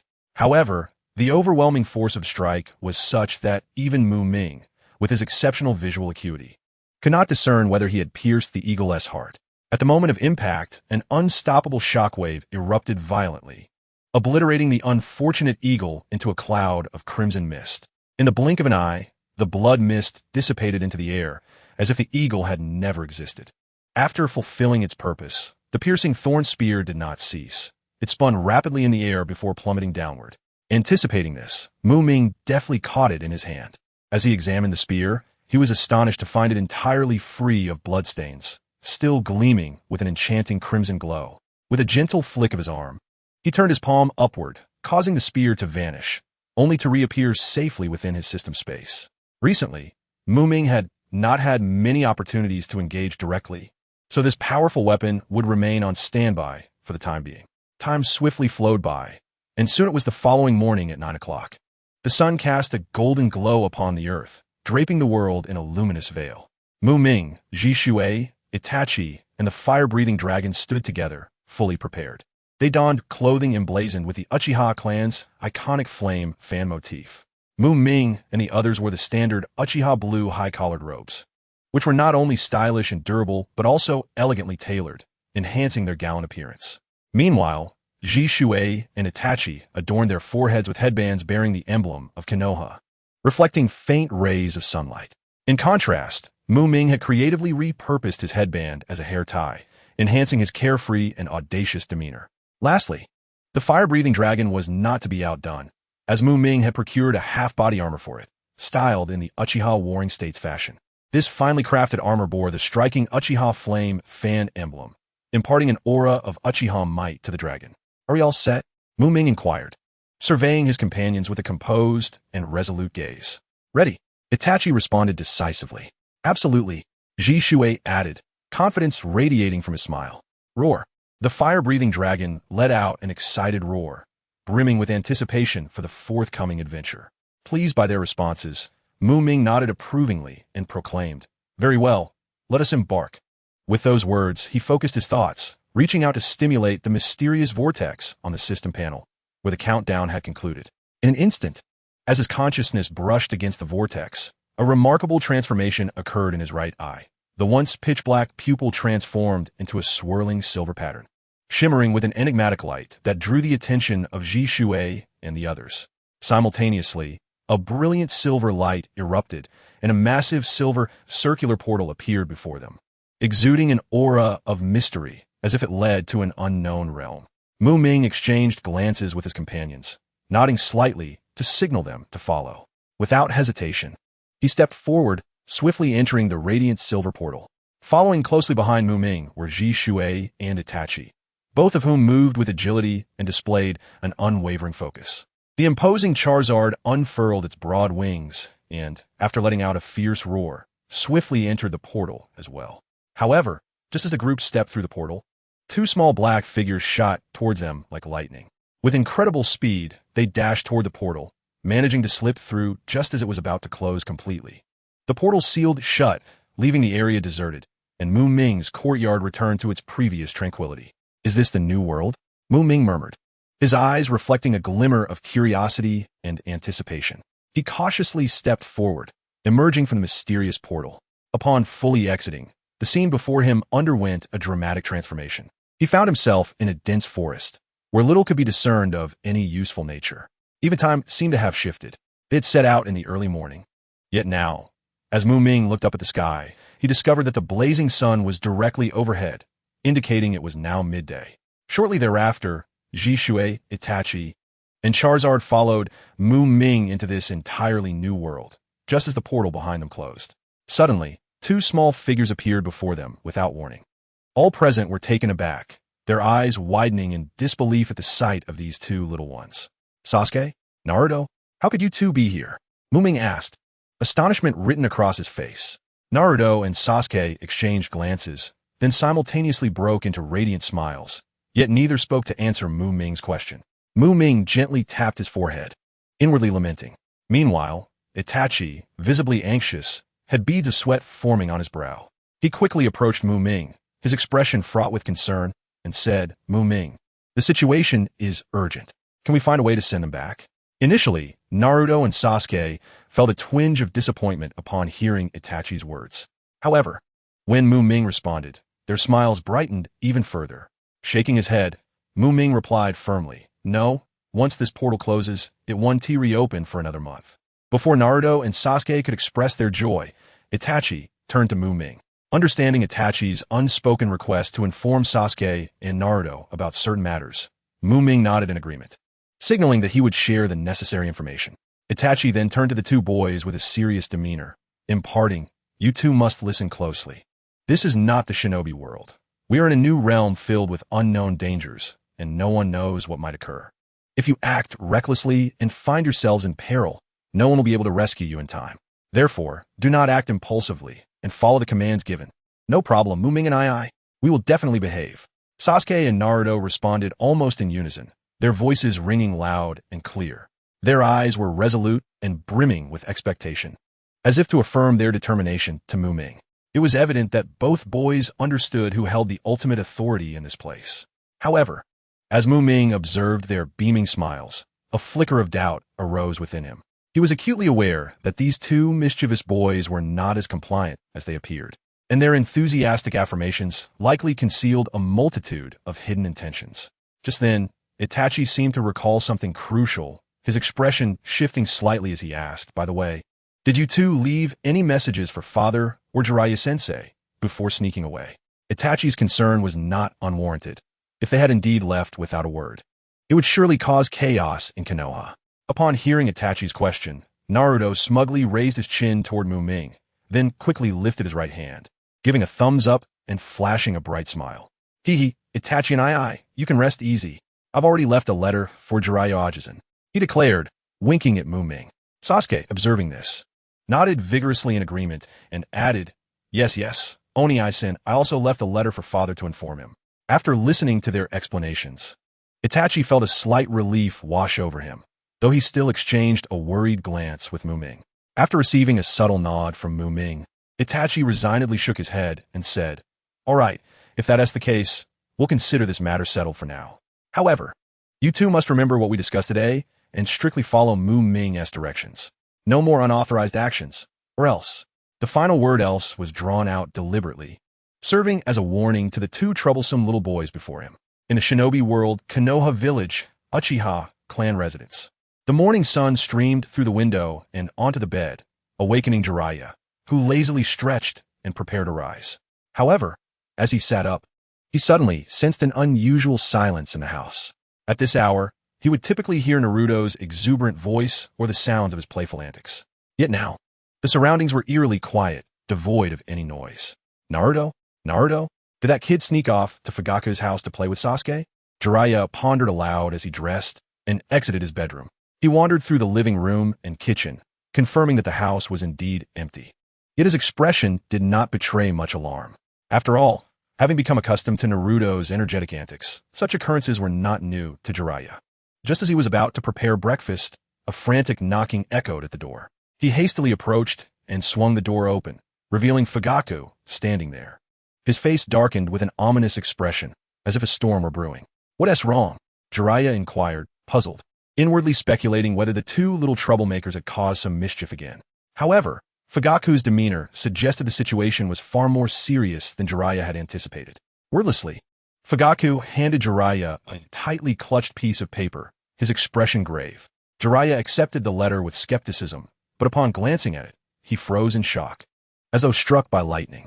Without uttering a word, he abruptly turned and dashed toward Naruto's room like an arrow released from a bow. Moments later, Jiraiya emerged from the stairs, his face equally as grim. In his hand, he tightly clutched another sheet of paper identical in style to the previous one. Yet the content inscribed upon it incited a wave of anger and astonishment within him. "Uncle, I want to play with Suisu, read one note." "Father, I want to find Aoni-san with Ming Run," stated the other. Jiraiya, filled with an overwhelming urge to dash outside, was promptly halted by Fu Yu's timely intervention. "Do not go, Jiraiya-senpai. The Muming household is currently deserted," Fu Yu remarked, shaking his head in resignation. Deep down, Fu Yu understood all too well what Jiraiya intended to do. After all, he himself had recently engaged in a similar escapade. Indeed, he had just hurried over from the Muming residence. In that moment, the two men shared a silent gaze, each perceiving the profound helplessness and worry reflected in the other's eyes. Ultimately, they could only exhale a simultaneous sigh, as if expelling all their pent-up frustrations along with it, before turning to return to their respective homes. At that moment, no matter how anxious they felt, it would be futile. Perhaps the only course of action left was to trust that Muming would manage everything competently. The scene shifted to a brand new world. Ha ha ha. Ming Ren and Suisu were laughing heartily, completely carefree. However, observing their lightheartedness, Muming furrowed his brow and remarked, "All right, you two may laugh to your heart's content, but upon our return, a beating is undoubtedly in store for you." Indeed, as soon as those words left Muming's lips, the previously unrestrained laughter of Ming Run and Suisu abruptly froze on their faces. One could only say that Ming Run truly lived up to his name. Despite hearing the possibility of punishment upon their return, Ming Run swiftly regained his composure and waved dismissively. "Oh, what is there to be afraid of? We'll deal with future matters when they arise. For now, enjoying ourselves is what truly matters." With that, he broke into laughter once more. "Then, let us hasten our departure," Muming thought to himself, eager to explore what this new world had in store. He took the lead, guiding everyone toward the distant place where wisps of smoke were rising. The ninjas moved with agility, their forms darting swiftly like the wind, and before long, they had exited the vast forest. Soon, a modest village came into view. It seemed they had arrived at mealtime, as the streets were sparsely populated with passers-by, few and far between. Suddenly, Itachi noticed an elderly man with graying hair, engrossed in mending his fishing net not far ahead. He approached the elder, intending to inquire about their surroundings. "Hello, sir. May I ask where we are?" The old man, initially absorbed in his task, looked up at the sight of Muming and his companions, his expression turning tense. "What can I do for you, gentlemen?" he inquired, all the while discreetly assessing the fabric of their garments, realizing from their luxurious attire that these individuals were of no ordinary status.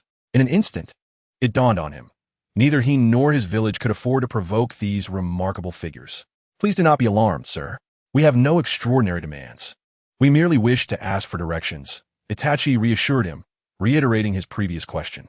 "This is UchihaMuming village," the elder explained hastily.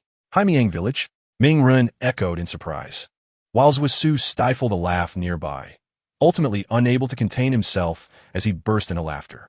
However, the moment he did so, he felt Itachi's disapproving gaze upon him. Immediately, Suisu suppressed his laughter, his face turning a deep shade of crimson. Seeing his beloved younger brother in such a state, Itachi stepped aside, skillfully shielding Suisu behind him. Understanding his brother's intent, Suisu ducked behind Itachi, continuing to chuckle discreetly. At that moment, Itachi stood by, unsure how to proceed with his inquiry. The elder, not daring to dismiss Itachi, merely observed him in silence, creating a moment of awkward stillness. Just then, Shisui, with keen observation, detected something amiss. In a flash, he utilized his Shunshin technique and vanished without a trace. Moments later, he reappeared, almost specter-like, clutching a large white seagull that towered over Suisu. The group gazed in astonishment as the seagull, sported a pristine naval cap atop its head, a vibrant red pouch hanging from its neck, and a side satchel strapped to its back. Such unique attire stirred a familiar sensation within Muming, as though he had encountered it before. Noticing that the seagull had fainted, ShisUi shook it awake, causing a stack of papers to tumble from the seagull's satchel. Muming, seizing the opportunity, picked them up from the ground and discovered they were the real-time newspapers of this world. The front page prominently featured the familiar visage of a red-haired individual, adorned with a straw hat that Muming recognized all too well. In the year 1509 of the Sea-Round calendar, the infamous pirate crew Red-Haired has emerged in the East Sea. In the year 1509 of the Sea-Round calendar, the legendary Amazon Lily Kingdom has undergone a royal transition, with the new queen being Boa Hancock, the captain of the Kuja pirates.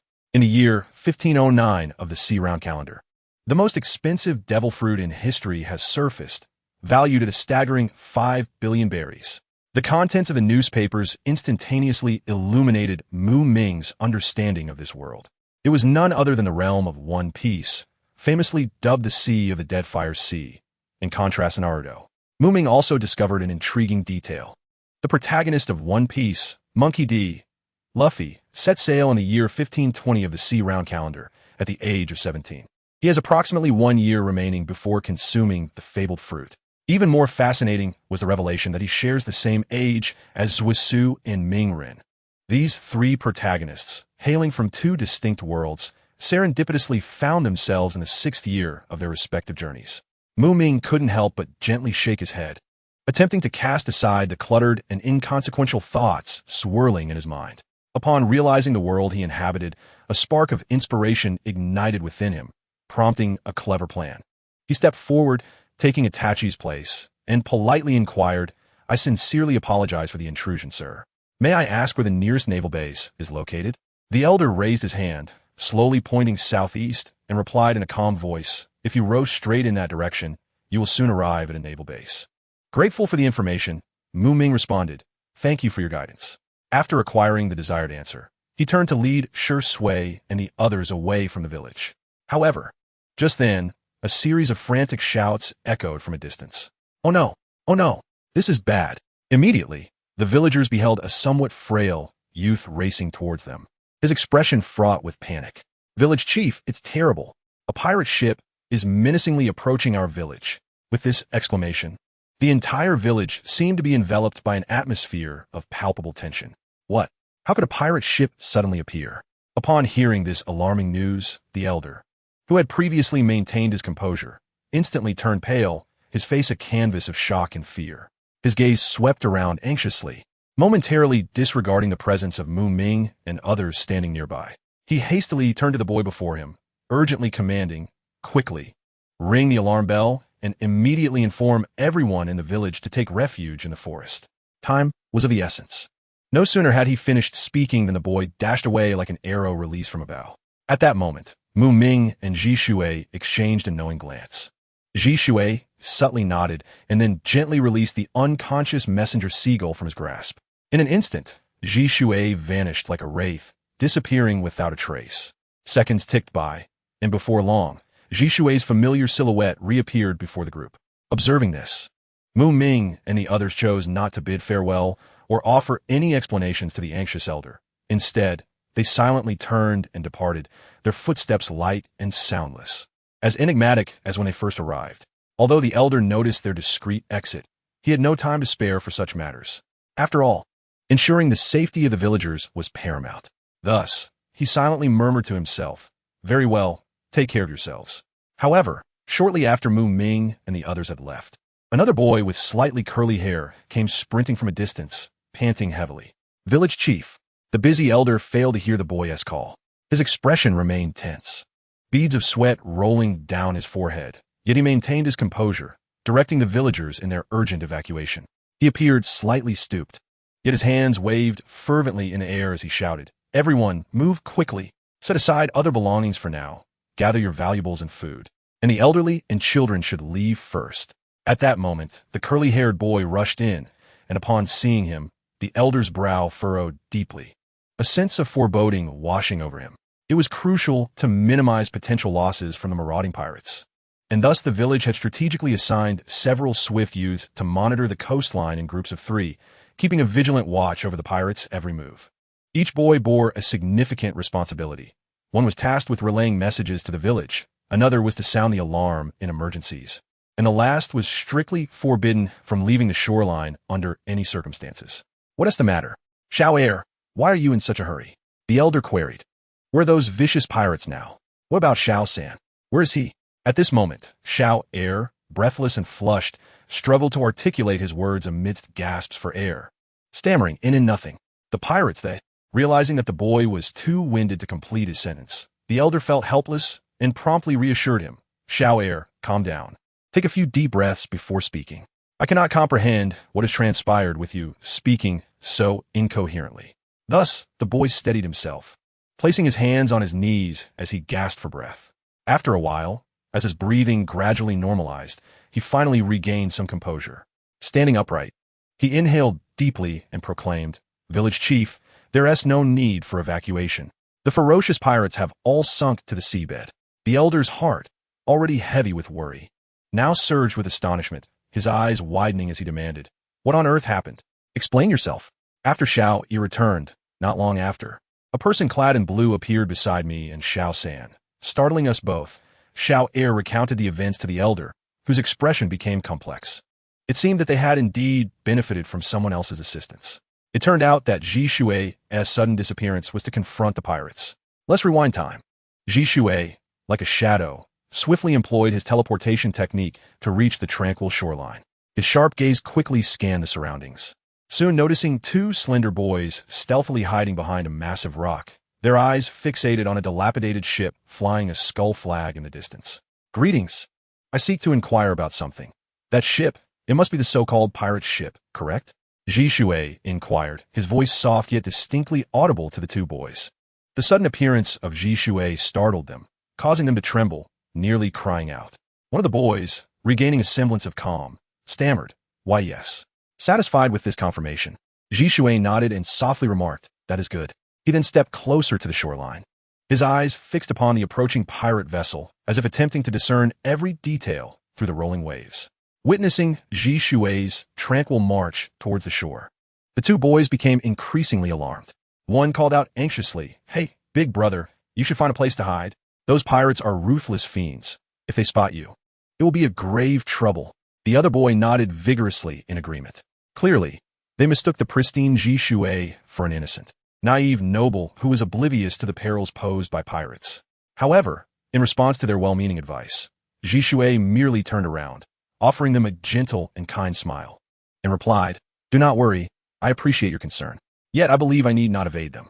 With that, Jishui resumed his unwavering gaze upon the increasingly near pirate ship, standing steadfast as though patiently awaiting something.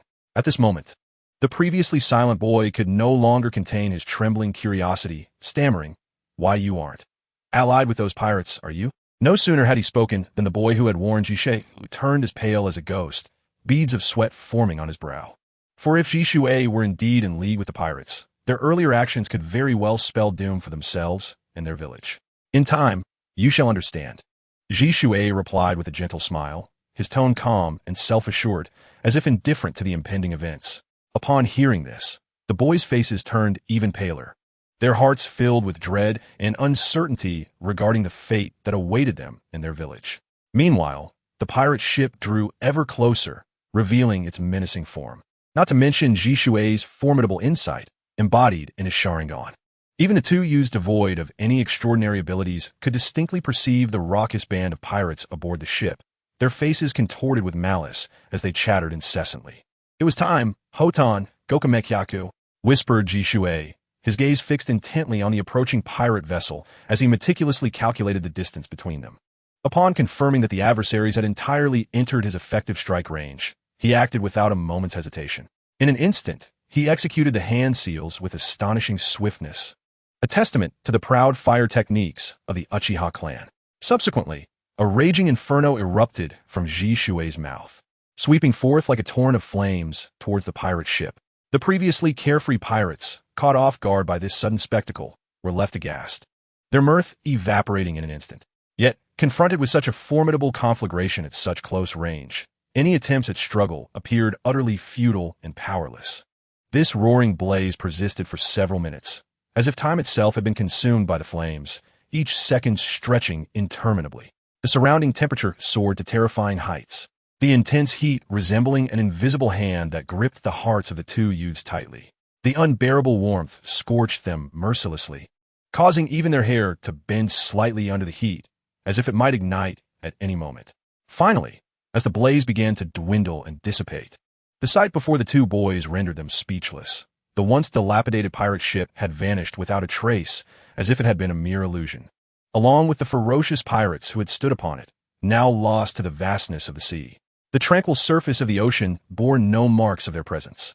Nearby, the water continued to bubble and gurgle, as if it were boiling. The pervasive heat enveloped the entire space. Observing this scene, an inexplicable fear surged within the two youths. Where had the sea's former tranquility and profundity gone? It was akin to the colossal iron pot their family used for cooking. What on earth is happening? One boy exclaimed, his eyes wide with terror. The other stood frozen, mouth agape, unable to utter a word. After a considerable time, as they slowly emerged from their shock, they realized that aside from themselves, no one else remained. The mysterious youth had vanished without a trace, similar to how the pirates had seemingly evaporated moments before. Soon after, what they had just witnessed, the scene of a boy returning to the village to deliver news, unfolded before them. Meanwhile, Muming led the group back into the forest where they had previously appeared. Sunlight filtered through the dense foliage, casting dappled shadows that resembled a layer of golden satin upon ground. Brother Muming, do we truly need to construct a ship to reach the so-called naval base? Sasuke pondered, recalling Muming's earlier inquiry as he surveyed the lush trees around him. Muming nodded slightly in affirmation. Indeed, we are destined for the naval base. However, we need not travel by ship. With that, he ceased further dialogue, his eyes suddenly glimmering with a crimson hue. The eternal Mangekyo Sharingan had been activated. Sasuke gazed at the legendary eyes of the Uchiha clan with a look of admiration.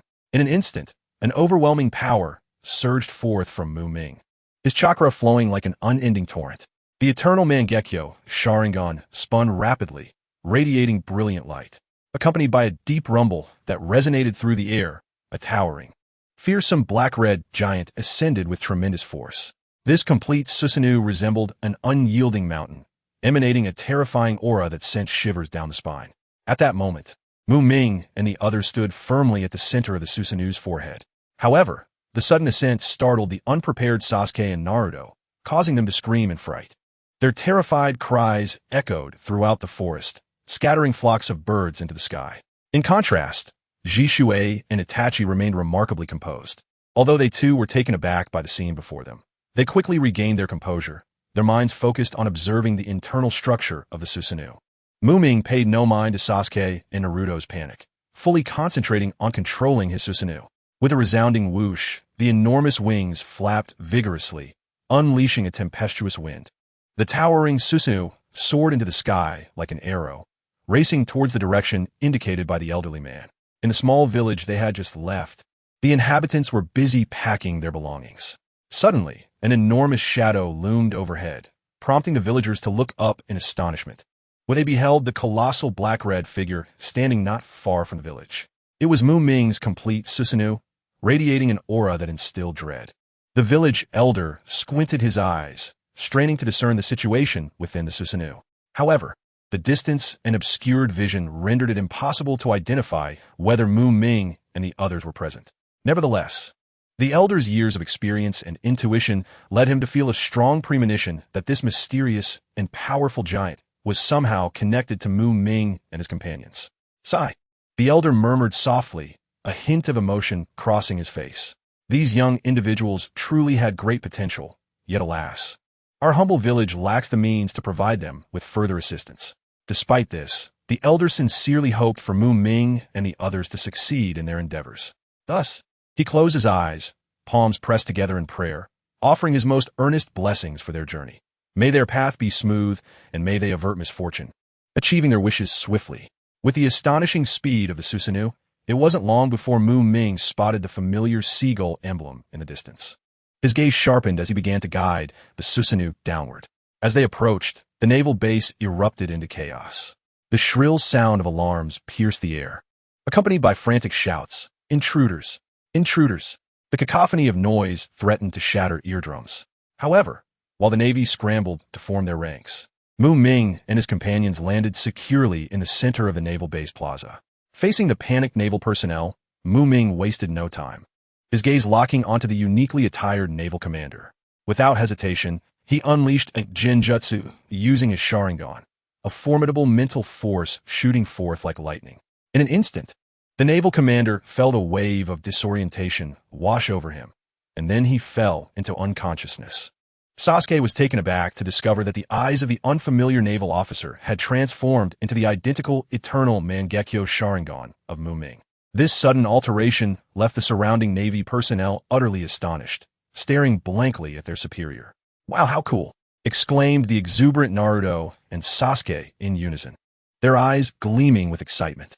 In stark contrast, Muming remained remarkably composed. He coldly regarded the naval commander, who had fallen under the illusion, and solemnly instructed, "Immediately ensure your subordinates remain calm, and fetch me the permanent record pointer from your naval headquarters at Marinfando." "Yes, everyone be quiet. Please bear with me a moment."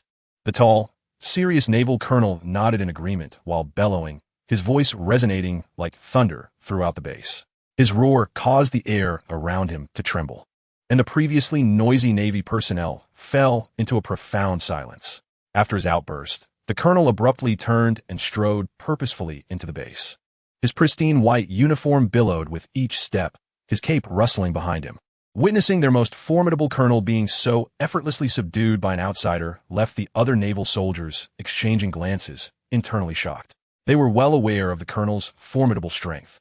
Yet at that moment, he was utterly powerless before the intruder, which left them at a loss. Particularly, upon noticing that Muming and his companions exhibited no further malicious intent, merely requesting the permanent record pointer from the naval headquarters at Marinfando. They dared not act impulsively. After all, they recognized that a moment of recklessness could provoke dire consequences, and none were willing to gamble with their lives. As the tension mounted, time ticked by. Before long, the colonel returned, hastening back with a small object resembling an hourglass in his hand. "Here, this is the permanent record pointer from our naval headquarters at Marinfando." He presented the item, and upon closer examination, SavesShisui and the others discovered that the so-called permanent record pointer consisted of two circular wooden pieces at either end, connected by three slender wooden rods, creating a remarkably intricate design. At the center of these rods was a striking green glass sphere, securely held in place, resembling a radiant pearl. Through the transparent glass, a delicate pointer could be seen gently swaying within, seemingly guiding individuals toward their destined path. Moreover, the upper circular wooden piece was meticulously engraved with the prominent inscription Marinfando. "Thank you. I shall take my leave now." After scrutinizing the permanent record pointer, which reflected a soft green light under the sun, Muming determined there was no cause for further delay. With a wave of his hand, SavesShisui and the others immediately understood and followed suit. Just as they turned to depart, a colossal and imposing black and red complete Susanoo descended upon the world like a divine apparition. Its wings unfurled with a mighty flap, stirring a tempest that sent the Navy personnel reeling, before the Susanoo surged skyward with tremendous force. Meanwhile, the naval colonel, who had previously succumbed to Muming's overwhelming power, gradually emerged from his dazed state. Blinking his now restored eyes, he scanned his surroundings in confusion, instinctively shouting, "Enemy attack!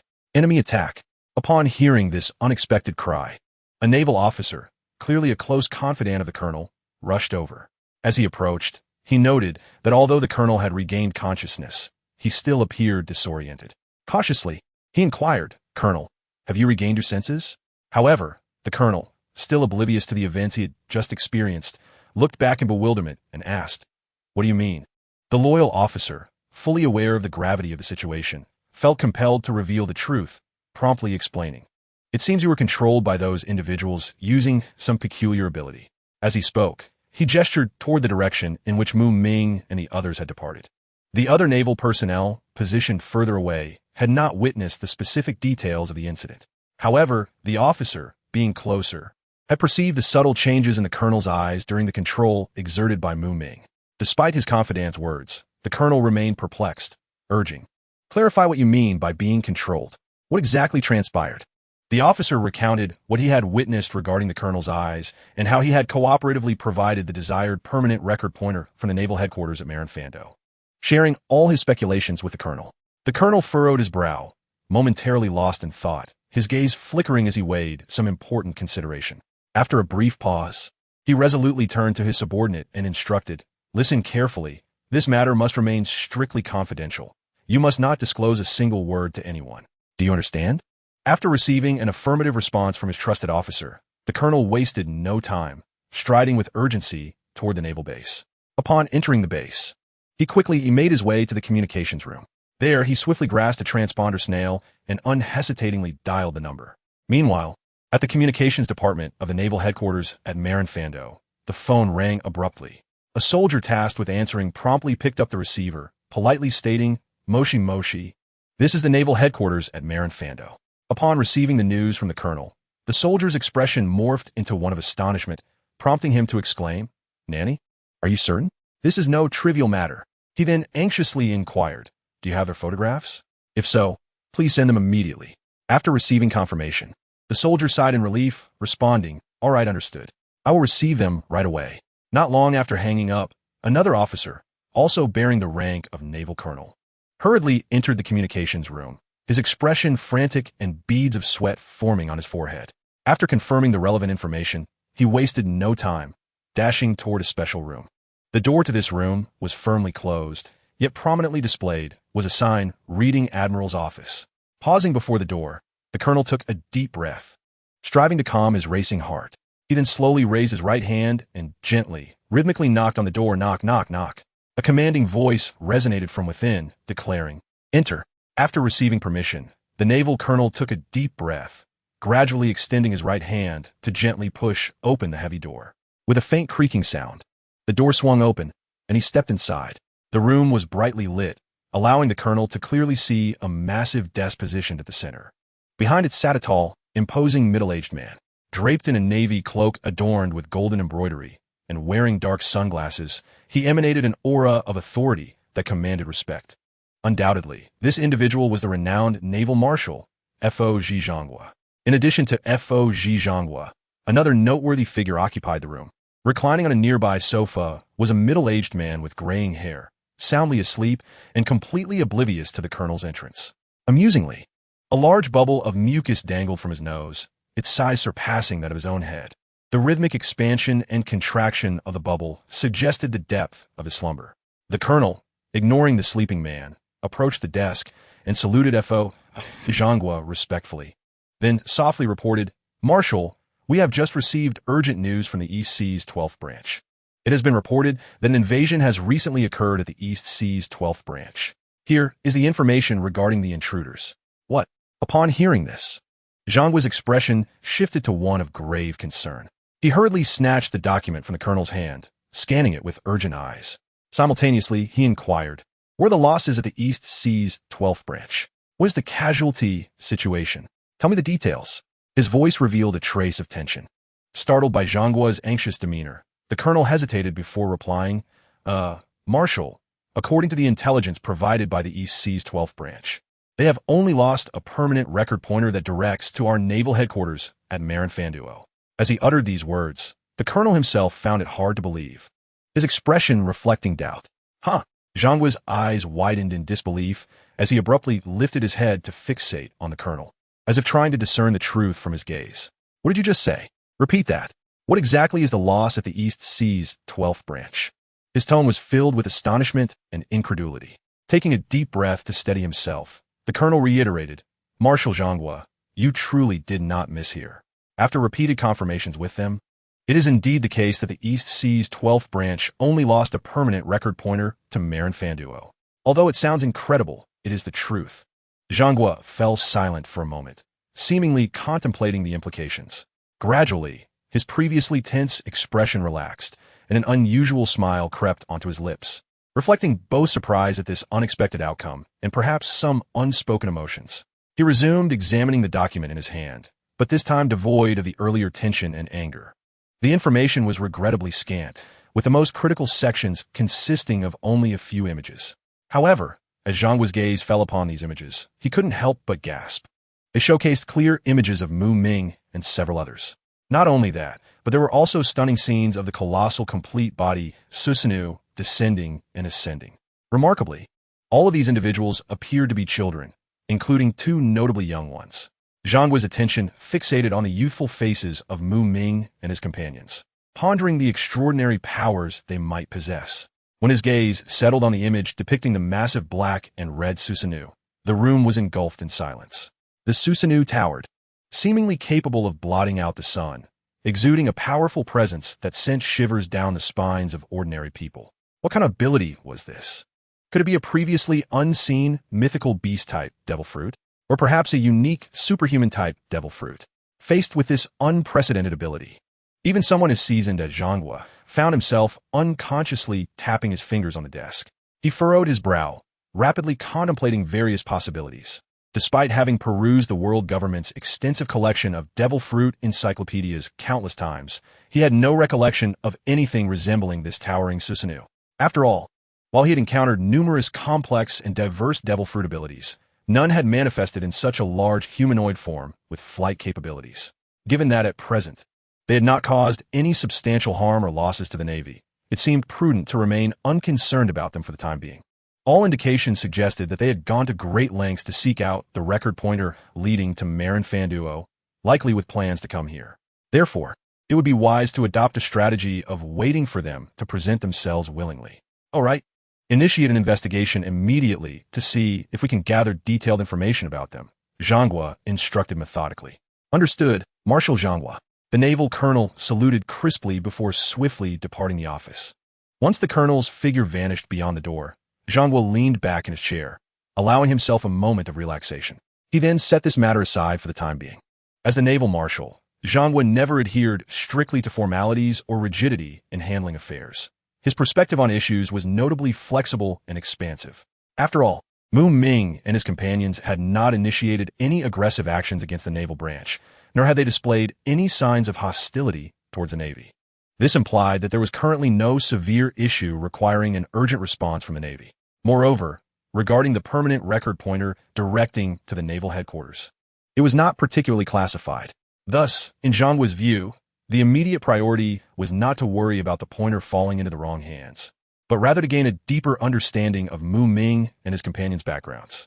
He pondered whether it might be possible to integrate these young individuals into the Navy's ranks, especially the one possessing the colossal black and red devil fruit ability. Merely catching a glimpse of him conveyed immense strength. Not to mention, he possessed the ability to fly. Such a remarkable talent was something Zhangguo eagerly sought, wishing he could recruit him without delay. Meanwhile, the naval headquarters remained entirely indifferent to the existence of Mu Ming and his companions, even when they were completely disregarding their surroundings. Mu Ming and his companions were hastily traversing their path at full speed. At that very moment, the Susanoo, which had been soaring at high velocity, abruptly halted its forward momentum without any warning. The immense wings of the Susanoo flickered as it steadied itself mid-air. "What's the matter, Mu Ming-ji?" Naruto swiftly turned his head, a look of confusion etched across his face as he inquired. Sasuke, standing beside him, also ceased his admiration of the surrounding scenery, directing his gaze towards Mu Ming alongside Naruto. It is noteworthy that since their birth, neither Naruto nor Sasuke had ever laid eyes upon such a magnificent expanse of ocean. Particularly beneath the water-esque surface, colossal shadows would occasionally glide by, their sizes rendering the two boys utterly speechless. The heart-stirring visual impact was an unprecedented experience for them, truly exhilarating. In response to the questioning glances from Naruto and Sasuke, Mu Ming offered a faint smile and softly replied, "I just spotted someone intriguing down below." Thanks to Mu Ming's extraordinary vision, bestowed by his eternal Mangekyo Sharingan, even at this altitude of thousands of meters above the ground, he could see the bustling crowds and still objects below with remarkable clarity. It was this acute perception that prompted Mu Ming to halt his stride. Having keenly detected the presence of individuals residing on that island below, of course, the fact that someone was living there was not the crux of the matter. What truly mattered was that Mu Ming had discerned a figure all too familiar to the sea enthusiasts, a boy with striking green hair, transformed by the Chunin exam into a person of directionless nature. "Where? I can't see anything." Upon hearing Mu Ming's words, Shirzei, Itachi, and others immediately cast their eyes downward. They widened their eyes, striving to locate that unique presence. That child is quite fascinating, Shisui remarked, as he and Itachi activated their respective three-tomo Sharingan.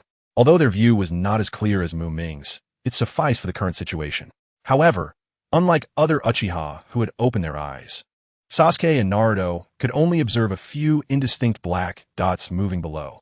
No matter how hard they strained to see, the specifics eluded them. Onizen, what is happening down there? Sasuke asked anxiously. Despite his inability to see clearly, he took solace in the fact that his revered Onizen could serve as a live commentator. There's a boy with vibrant green hair, appearing to be around your age. At this moment, he is engaged in a rather intense sparring match with another girl of similar age. Itachi patiently explained to Sasuke, maintaining his usual gentle tone. What's so interesting about that? Sasuke inquired, his gaze fixed on the unfolding scene. He then exchanged a glance with Naruto, inwardly questioning. Isn't it just an ordinary spar? From Itachi's earlier description, they could not discern any aspect that would pique Muming and the others' interest or curiosity. To them, such a scene was utterly mundane, far less captivating than observing the enormous shadows gliding beneath the sea. At that moment, Shisui suddenly spoke up. Look, that boy is truly impressive. They beheld the boy wielding 3 bamboo swords in each hand, with yet another 3 clenched between his teeth. Thus, he was technically armed with 9 bamboo swords while sparring with the girl. Upon hearing Shisui's comment, Sasuke and Naruto suddenly realized that this seemingly ordinary spar possessed its own unique charm. Now, unable to contain his curiosity and excitement, Naruto gazed imploringly at Muming, exclaiming, Muming-ji, please. I really want to see what is happening down there. I truly want to see. Witnessing Naruto's pitiful expression, Muming nodded slightly. All right. With his approval, Naruto erupted into jubilant cheers, exclaiming, Yay, Muming-ji is the best, as he danced about in delight. As the Susanoo, under Muming's control, gradually descended, the figures below began to come into sharper focus for Naruto and Sasuke. Simultaneously, the detailed scene on the ground became increasingly clear, as though a painting was unfurling before their eyes. Just as Shisui had previously described, the boy was engaged in a breathtakingly unique stance, brandishing 9 bamboo swords in a spirited spar with a girl. They observed the green-haired boy, firmly gripping 3 bamboo sword in his hands while biting down on another 3. Fully armed and poised. Opposite him stood a similarly aged girl, wielding only a single bamboo sword. However, the outcome of this seemingly lopsided duel greatly surpassed Naruto and Sasuke's expectations. Regrettably, despite the green-haired boy's overwhelming armament, once they engaged in combat, Naruto and Sasuke quickly realized that he was no match for the girl wielding merely 1 bamboo sword. He was thoroughly outclassed. This indeed exemplified the adage of the underdog with an abundance of tools. As the enormous Susanoo continued to lower its altitude, its shadow spread wider across the ground. The two combatants, along with the surrounding onlookers, naturally turned their attention to the unusual occurrence above them. Who are you? A middle-aged man clad in a gray kimono bellowed, tilting his head back to scrutinize them. With a ponytail, he sported round, rimless glasses perched on his nose, and his narrow, squinting eyes obscured his true feelings. His right hand gripped the hilt of a gleaming katana at his waist, poised as if ready to draw at the slightest provocation. We are merely passers-by. Muming answered calmly, having no intention of provoking Shogetsu Goshiro and his companions. Their descent was solely due to Naruto's fervent request. Otherwise, he had no intention of landing. Passers-by? Shogetsu Goshiro continued to squint, his gaze piercing as it fixed upon Muming and his companions, who had released the Susanoo state. His perpetually half-closed eyes acted as a barrier, concealing his innermost emotions, making it difficult for others to glean any insight from his expression. Indeed, just passers-by. Have you ever seen an intruder accompanied by children? Muming remarked nonchalantly, his demeanor radiating confidence and assurance. Given his formidable strength, there is truly little reason for him to feel apprehensive in the presence of these individuals. He was reluctant to engage in conflict, yet should it come to that, it was not he who should be concerned. Upon hearing this, UchihaMuming could not help but scrutinize Sasuke and Naruto, who stood beside Muming from head to toe. After careful observation, he noted that these two youngsters appeared to be of a similar age to his own daughter, Guyaina, and his disciple, Zoro. UchihaMuming narrowed his eyes slightly, and shifted his gaze sequentially onto the trio before him. The leader, Muming, bore an expression of nonchalance, as if the myriad of worldly affairs could not stir the slightest ripple within his heart.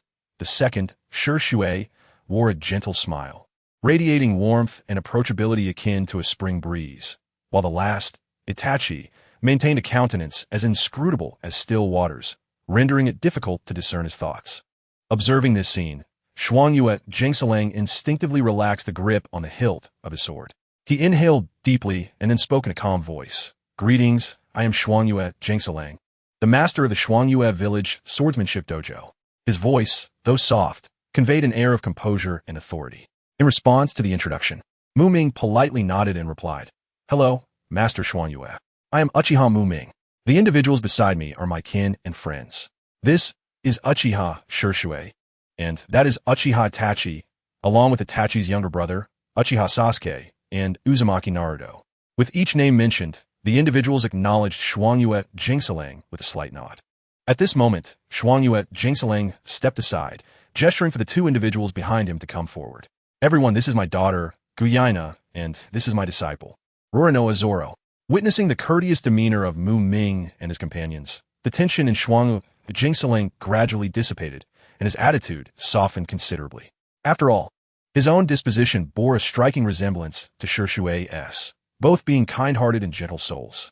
As Jingsaling spoke, Guyaina offered a shy smile to the group, while Zoro clutched 6 bamboo swords in his arms, with 3 more precariously held in his mouth, exuding an air of rebelliousness.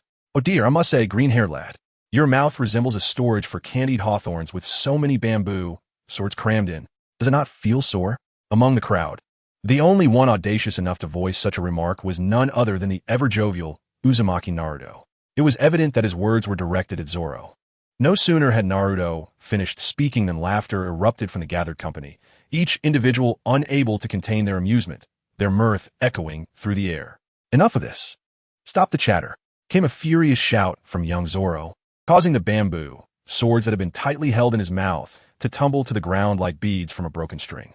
In a flurry, Zoro bent down to retrieve the fallen swords. However, in his haste, he entirely forgot that he still clutched another 6 bamboo swords in his embrace. The inevitable transpired, and 2 more swords slipped from his grip, landing with a clatter on the floor. Now, instead of the 3 swords that had initially been scattered, there were 5 lying haphazardly about, creating a chaotic scene. Yet, Zoro was not one to be easily discouraged. His mind was sharp and quick. An idea sparked in his mind, and without hesitation, he declined Guyaina's offer of assistance and hastily cast all the remaining bamboo sword from his arms onto the ground. He then crouched down, deftly organizing the scattered 9 bamboo swords, aligning them neatly before cradling them once more. Having completed this task, Zoro stood up, a triumphant expression adorning his face, casting a challenging glance at the blushing Guyaina, who was struggling to conceal her embarrassment. Witnessing Zoro's antics, even Uchiha Sasuke could not suppress a smile, the corners of his mouth lifting slightly. As for Naruto, he was even more animated, laughter spilling forth to the point of tears as he pounded his thigh and exclaimed, "You're absolutely hilarious, green-haired lad. Hey, listen here. I'm not merely a green-haired lad. I have a name. Remember it well, for I am Roronoa Zoro." The slender yet resolute Zoro shouted, his face flushed with indignation. Naruto, observing Zoro's earnestness, scratched his head and chuckled in reply. All right, got it, Roronoa Zoro. Hee, what long name you have." In that moment, Naruto shed his usual playful demeanor, appearing surprisingly agreeable. Curious, Sasuke could not resist asking, "If that is the case, why do you carry so many bamboo swords, Zoro?" He gestured towards a heap of bamboo swords behind Zoro, his expression tinged with confusion. Without hesitation, Zoro replied loudly, "What a question. It is, of course, to defeat that insufferable Guyaina." As he spoke, he gripped one of the bamboo swords tightly, as though preparing for an imminent duel. Then, as if recalling something, he lowered his head slightly and muttered, "It's infuriating. I have challenged her 2,000 times and have not won once. But I shall never give up. One day, I will surely triumph over her." He vividly remembered Guyaina's words. Even if you wield 2 swords, being weak is still being weak. The defeated should learn to be silent. From that moment on, Zoro abandoned the notion of merely using his mouth to express himself. 2 swords were insufficient. So he decided upon 3. Thus, the 3-sword style was born. Will having more weapons guarantee victory? Sasuke's question caused Zoro's face to flush crimson. For despite wielding 3 swords, he had yet to best Guyaina, who fought with but one. Enough of this chatter. I will win eventually. Just wait for my 2001st challenge. Guyaina. Observing Zoro's flustered state, Sasuke wisely chose not to pursue the topic further. The notion of a 2001st challenge seemed oddly coincidental. Muming narrowed his eyes slightly, pondering deeply. To be honest, he could no longer recall the precise moment of Guyaina's passing. However, within the narrative of Guyaina and Zoro, there existed a crucial temporal juncture. As for whether Guyaina met her fate atop the grand staircase or succumbed to the enigmatic supreme sharpening stone, Muming's memory was hazy. The only certainty was that Guyaina had indeed passed into the ether thereafter, regardless whether this was mere coincidence or not.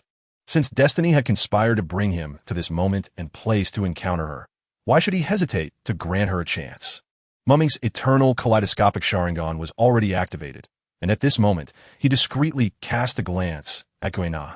In that fleeting instant, a flicker of crimson light flashed deep within Guyaina's eyes, but it was merely a transient occurrence. The unusual hue appeared so briefly that none present, including Guyaina herself, noticed it. Only Muming was aware that, in that moment, he had silently inscribed a jutsu into Guyaina's gaze. Dear friends, just ahead lies my dojo. If you don't mind, shall we retreat to my humble abode for a brief respite and sample some tea I have personally brewed? Shuangyue Jingsalang smiled warmly, extending a sincere invitation to Muming and the others, gesturing for them to follow him to his dojo. Zhisui and the others turned their gazes to Muming, awaiting his decision. However, Muming gently shook his head, indicating his refusal. I apologize, Master Shuangyue. We have pressing matters to attend to and cannot linger longer. His polite demeanor conveyed a hint of regret. Hearing this, Zhisui and the others nodded in understanding, voicing no objections to Muming's decision. After all, they all knew they could only remain here for a month. Seeing Muming's resolute stance, Shuangyue Jingsalang ceased his attempts to persuade them to stay. Very well. I hope the next time you have leisure, you will visit my humble abode. Certainly, we shall part ways here today, Muming replied. At that moment, little Naruto dashed to little Zoro's side, pumping his fist to encourage him. Zoro, I remember you. Give it your all. You must defeat your opponent next time. Little Zoro beamed confidently, responding loudly, Don't worry, Naruto. I will not lose. I will definitely win next time. On the other side, Sasuke, witnessing this, deliberately countered Naruto's enthusiasm. He approached Guyaina and urged, Guyaina, you must not lose to that guy. In the face of Sasuke's provocation, little Zoro glared back defiantly, vowing silently to prove his strength in the next contest against Guyaina. Fear not, for at least for now, he cannot best me. Guyaina crossed her arms, tilting her head slightly, her gaze radiating unwavering confidence. This assurance was not unfounded. It stemmed from her long and intense rivalry with Zoro, having triumphed over him an astonishing 2,000 times. With such an impressive record, she had cultivated an invincible belief when facing Zoro. Observing Guyaina's resolute declaration, Muming understood that Shuangyue Jingsalang must have imparted the absurd notion that women inevitably grow weaker as they mature, rendering them incapable of becoming the strongest swordsmen. Contemplating this, a thought flickered in Muming's mind about whether to instigate some change. He slowly lowered his head, gazing tenderly at Guyaina, and gently urged, Pursue your dreams, Guyaina. Do not be ensnared by outdated notions. You must recognize that within this vast world, there exist many formidable women worthy of admiration. He placed a reassuring hand on Guyaina's shoulder, prompting her to lift her gaze to the expansive sky. For instance, there is Charlotte Linlin, revered as the Empress of the Sea in the New World, and the Admiral, Jin, who, through her exceptional swordsmanship, has ascended to the pinnacle of swordsmanship, mere steps away from becoming a Grandmaster. Thus, never surrender your aspirations. Guyaina listened intently to Muming's words. Initially, upon hearing the names of these formidable women, a glimmer of hope sparked in her eyes, akin to a candle flame reigniting in the darkness. Yet, that glimmer quickly faded like a shooting star. But a woman's body ultimately cannot rival a man's, Guyaina murmured, her voice trembling slightly. Despite the aspirations ignited by Muming's tales of powerful women, the deeply ingrained biases instilled by her father lingered, difficult to erase entirely.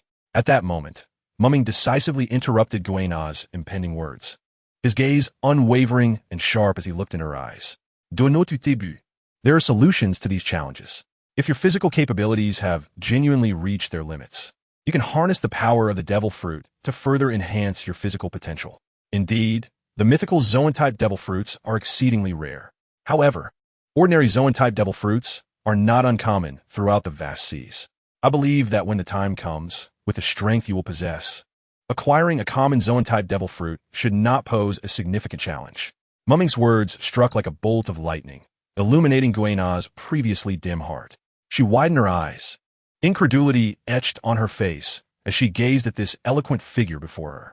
The flickering flame of hope, recently extinguished, ignited once more with fervor. At that moment, Guena was no longer the lost soul she had been.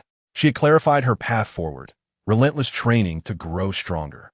Even if her body eventually reached its so-called limits, alternate avenues would still exist to help her transcend this barrier.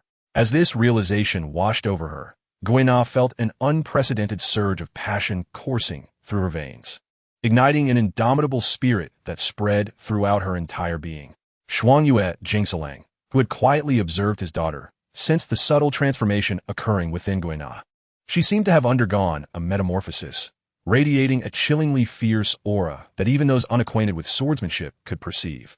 In witnessing this, Jingsalang understood that his daughter had achieved a remarkable breakthrough in her swordsmanship training, as Guena's once dull eyes transformed into bright stars.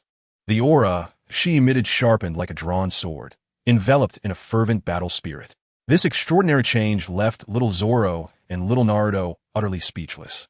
Naruto, bewildered, turned his gaze to Mumming, his mouth opening as if to speak, but ultimately he remained silent. Meanwhile, little Sasuke, as if he had discovered something amusing, burst into uncontrollable laughter. Guena, with unwavering determination, approached Mumming, bowing deeply, her gratitude evident. "Thank you, Mr. Mumming, for your guidance. From this day forth, I shall strive tirelessly to grow stronger, ever stronger. In the future, my name, Xuangyue Guena, will undoubtedly be among the names of renowned female warriors." Mumming gazed at this girl who had embarked on a path so distinct from the original narrative, feeling a profound sense of satisfaction. After all, how could someone who had triumphed over the so-called monster Zoro 2,000 times be anything but extraordinary? The answer was undoubtedly negative. At this moment, Muming's lips curled upwards ever so slightly, revealing a hint of an amused smile as he murmured to himself, "It seems this matter has truly become increasingly interesting." Before he could finish his thought, he took a few steps back and suddenly widened his eyes, unleashing a formidable gaze.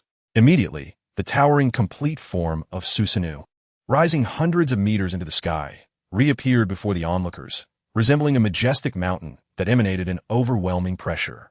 The colossal Susanoo slowly raised its arm and gently waved towards Xuangyue Jingsairo and the others, as if bidding farewell. It then abruptly unfurled its enormous wings, accompanied by a howling gale, soaring towards the boundless sky. Zoro and Guena fixed their eyes on the receding figure of Susanoo until it dwindled into a mere speck. "Muming, until we meet again, I, Xuangyue Guena, shall not disappoint you with my strength." Guena suddenly cupped her hands around her mouth and shouted towards the little black dot in the sky. Little Zoro tilted his head, observing the somewhat excited Guena. Jingsairo felt a blend of emotions welling up inside him, and even the smile that usually adorned his face faltered at this moment.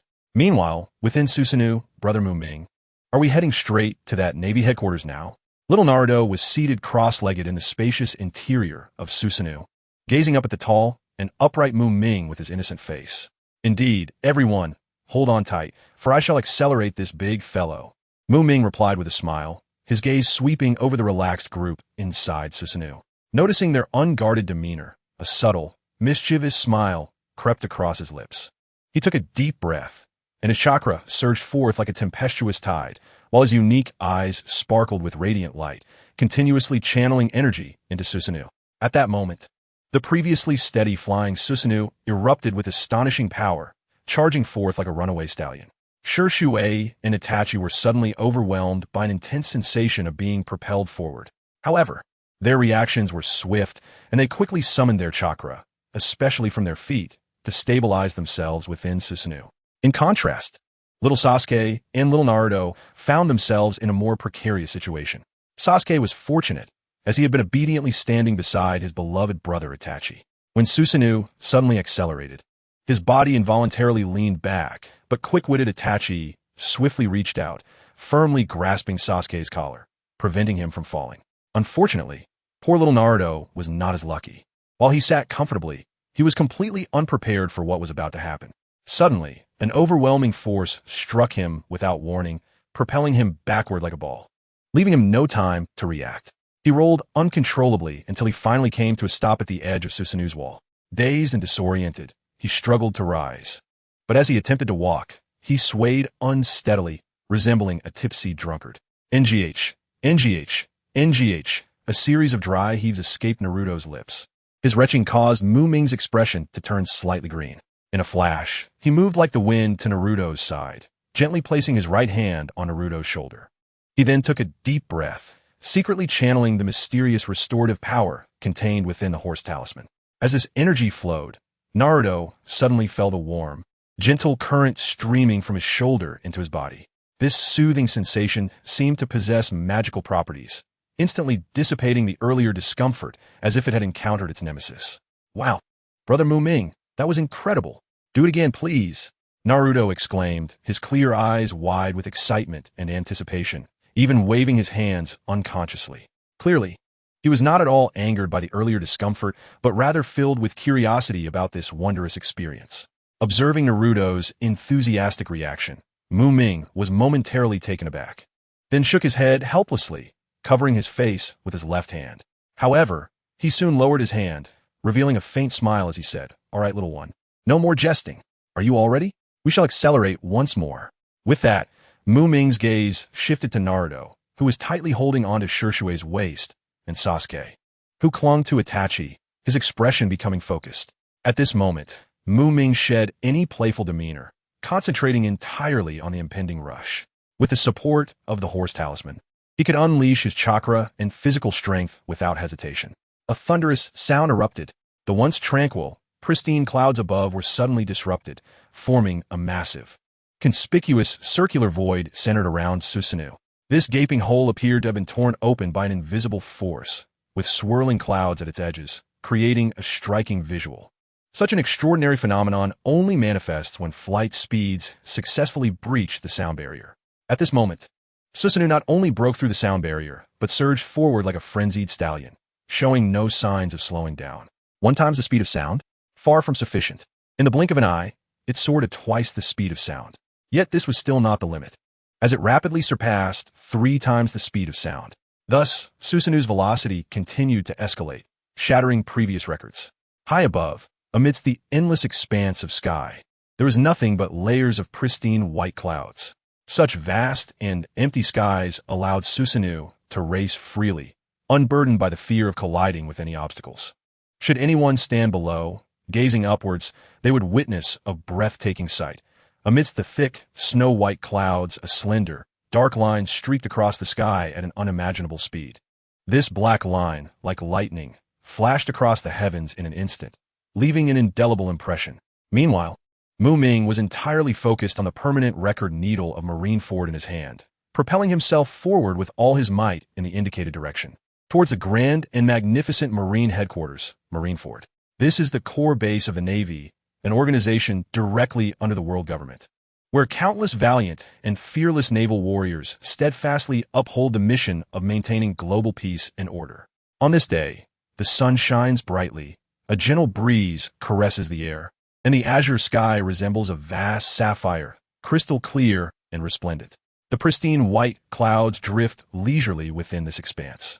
The warm sunlight bathes every inch of Marineford, bestowing a sense of tranquility and serenity upon this formidable military stronghold.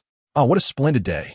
It is indeed a perfect weather for a nap, came a languid yawn, as a tall and imposing middle-aged man entered the scene. His hair, dark and peculiar, was neatly combed on top while the sides boasted a voluminous, frizzy style. He wore a meticulously tailored blue and white suit, with the sleeves of his admiral's coat adorned in blue, elegantly accentuating the robust contours of his physique. Draped with a cloak symbolizing the Navy's glory and justice, a green eye mask rested upon his brow, lending him an air of indolence. In his hand, he held a large sun umbrella, as if grasping the very coolness of summer. At that moment, another voice resonated from a distance. Indeed, it is a splendid day, perfect for sipping tea and reading the news. The speaker was also a middle-aged man, tall and slender, moving with a light and leisurely gait. His hair was a short, curly black. He donned a striking yellow-striped suit, vibrant and eye-catching. A stylish pair of sunglasses perched upon his nose obscured his lackluster eyes. The sleeves of his admiral's coat were a vivid yellow, harmonizing beautifully with his overall attire.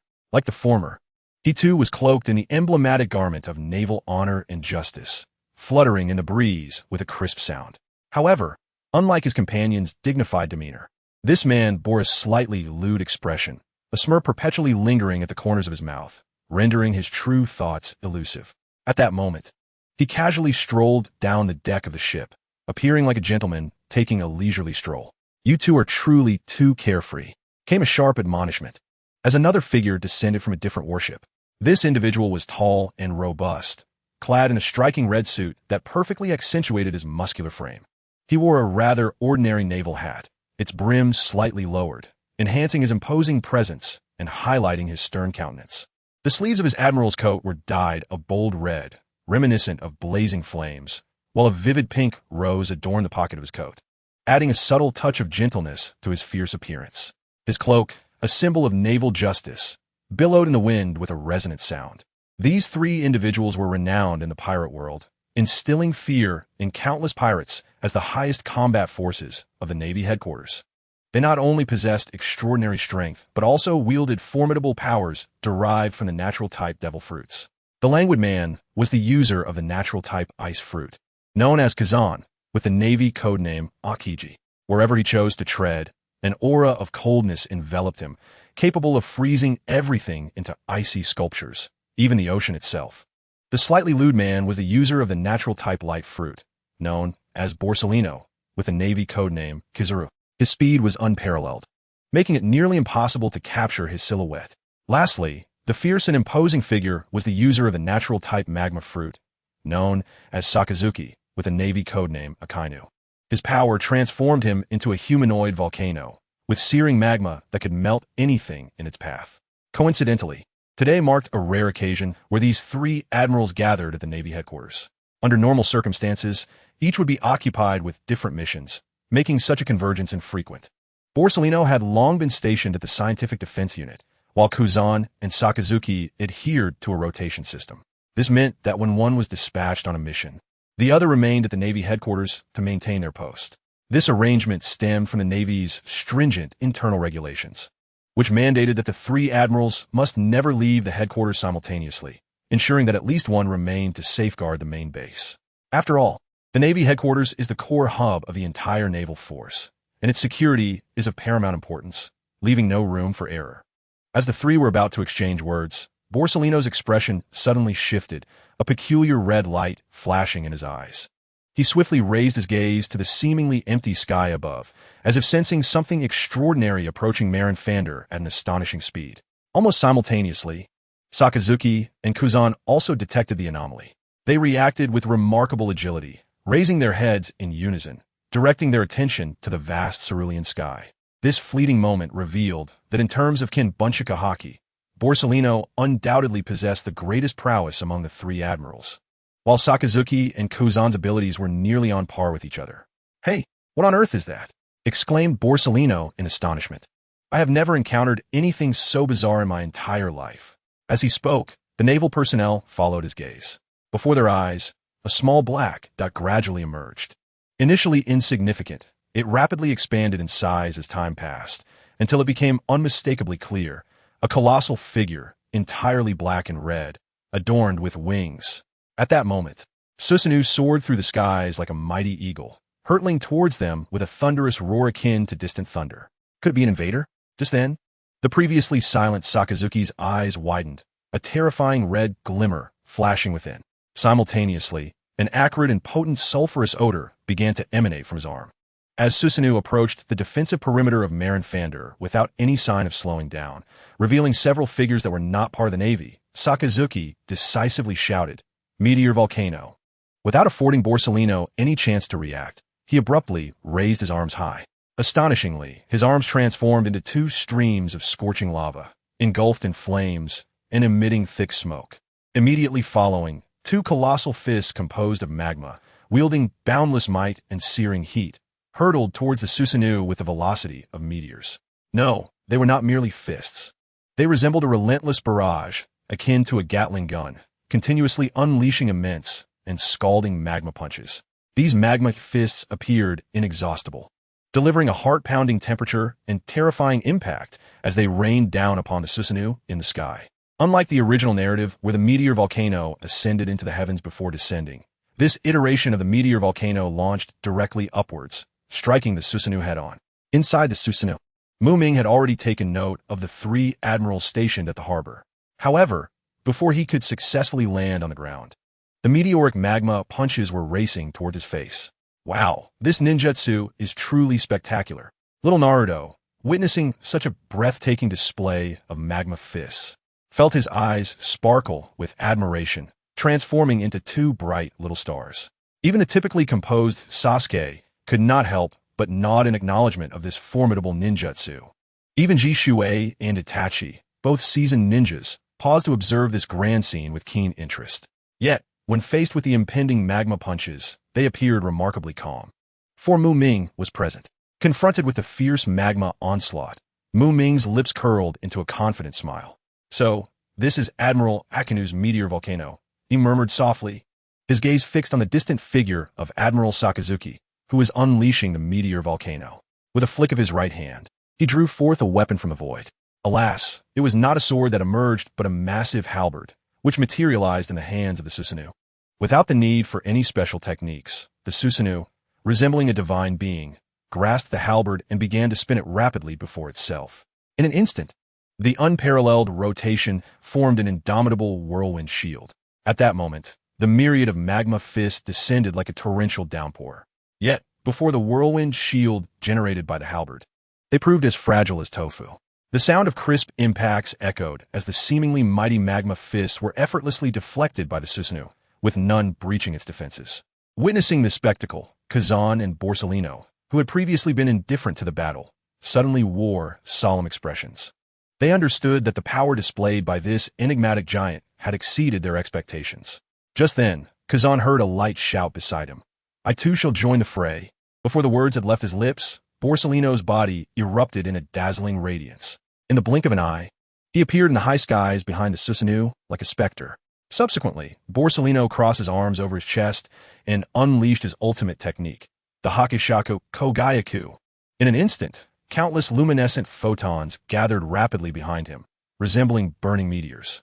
As Borsalino initiated his attack, these photons surged forth like wild stallions, racing towards the Susanoo below and transforming into a multitude of dazzling light bullets that rained down mercilessly. Such a large-scale offensive technique was capable of covering vast areas, rendering escape impossible. However, in the face of this ferocious assault, Muming remained unperturbed within the Susanoo, not even blinking an eye. He maintained control over the Susanoo, allowing it to hover silently, shielding only against the meteor volcano while the light bullets ruthlessly battered the massive form of the Susanoo, with thunderous explosions echoing. Thick smoke billowed upwards, momentarily enveloping the Susanoo.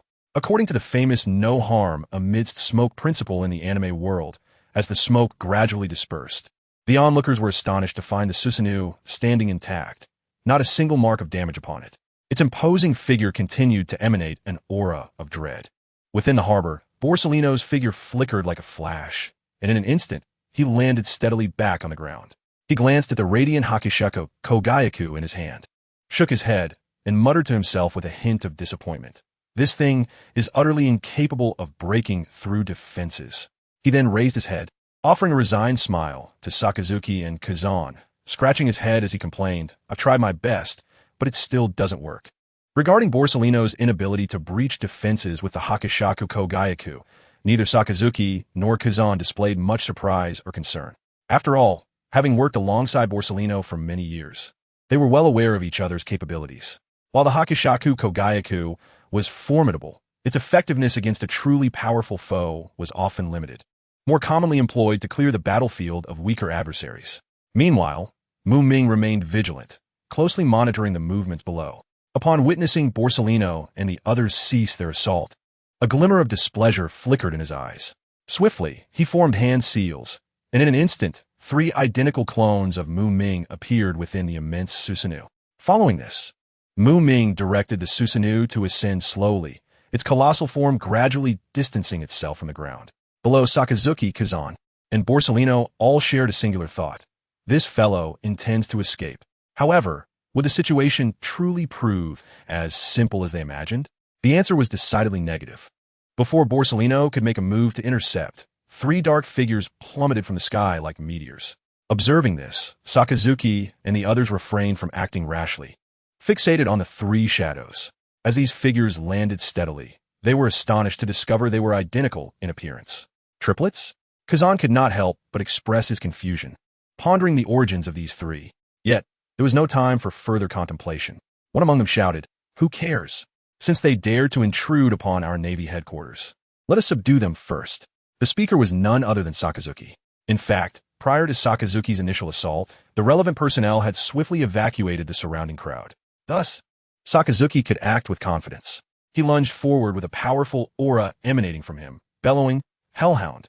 Simultaneously, his right fist transformed into a grotesque, dog-headed form of molten magma, propelled by searing heat and terrifying force towards the 3 Mu-Ming clones. In the face of such a fierce assault, the other 2 clones reacted swiftly, evading Sakazuki's attack with nimble movements. Only the central clone remained stationary, directly in the line of fire. However, he appeared unfazed by Sakazuki's onslaught. With his eyes ablaze with energy, he commanded, "Sus, manifest." In an instant, a brilliant light flashed, revealing a diminutive yet complete form of Susanoo. This version of Susanoo was meticulously controlled by the clone Mumming, standing at approximately 3 to 4 meters tall, nearly matching Sakazuki's height. The condensed Susanoo was a unique skill developed by Mumming after expending considerable effort and deep contemplation. Typically, the full form of Susanoo is colossal, proving advantageous against weaker foes, easily overwhelming them, particularly when facing multiple opponents. However, when confronted with equally formidable adversaries, such a massive figure becomes a vulnerability, rendering Susanoo a conspicuous target, easily exploited by opponents. Aware of this dilemma, Mumming conceived a novel idea. If he could enlarge Susanoo, why not attempt to minimize it? Driven by this thought, he disregarded the severe drain on his ocular power and chakra, conducting repeated experiments and adjustments. Fortune favored the diligent. After countless failures, he ultimately succeeded in achieving the remarkable feat of shrinking the complete Susanoo. Upon its reduction, the form of Susanoo underwent a wondrous transformation, morphing into an imposing suit of armor. Perhaps due to this high concentration, the armored Susanoo possessed an unimaginable level of defensive capability, especially in one-on-one close combat. It was nearly an invincible entity. With the solid protection of armored Susanoo, the clone Mumming chose to engage in a fierce fistfight with the magma of the dog-headed creature. Eschewing his usual weapon, the Fong Tianhua Ji, he fearlessly faced the creature's ferocious punches, trading blows in a head-on collision. Regrettably, despite the clone Mumming's commendable courage, he ultimately fell short in terms of raw power. Although the magma of the dog-headed creature could not penetrate the indomitable defense of armored Susanoo, the violent impact nonetheless sent the clone Mumming hurtling through the air. Yet, the situation was far from resolved. It is well known that Sakazuki is ruthless and merciless, adhering to a combat style that exploits his opponent's weaknesses. Witnessing the clone Mumming suffer a severe blow, Sakazuki would not let such a prime opportunity for attack slip away. Without hesitation, he surged forward, poised to deliver a fatal strike to the clone Mumming. In a flash, Sakazuki vanished from sight, appearing behind the retreating Mumming like a specter. This was the Marine's 6 styles, Soru. Greetings, esteemed readers. I wish to briefly elucidate the power dynamics between the worlds of Hokage and pirates as presented thus far in this narrative. In the world of Hokage, the hierarchy is as follows: Shadow level, Super Shadow, Semi-6 pads level. For example, Tsunade Senju, Tobarama, Senju Hashirama. In the realm of pirates, the structure is 7 warlords, vice admiral candidates, admirals, 4 emperors. In my conception, the powers of Shisui and Itachi, wielders of the Mangekyo Sharingan, are at the pinnacle of shadow level or on the cusp of super shadow level. With formidable attack power and unpredictable abilities, yet lacking in physical endurance. In the pirate world, this translates to a destructive capacity equivalent to that of an admiral. However, considering their physical and endurance deficiencies, their overall combat capability barely qualifies as admiral candidates or vice admirals. When the Mangekyo Sharingan reaches its zenith, it stabilizes at super shadow strength, albeit with a fleeting peak. Furthermore, the strength of the four emperors and admirals remains a subject of ambiguity, as hinted at by Oda.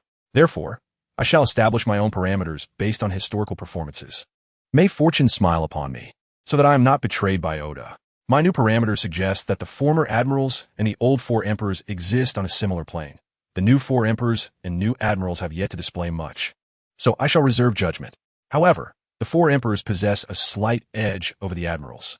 If quantified, it resembles a disparity of 10 to 8. In simpler terms, in a one-on-one confrontation between an old four emperor and an old admiral, the four emperor would undoubtedly prevail, albeit not without difficulty. Of course, this pertains to their peak states. The battle between the elderly Whitebeard and Akainu holds little comparative significance.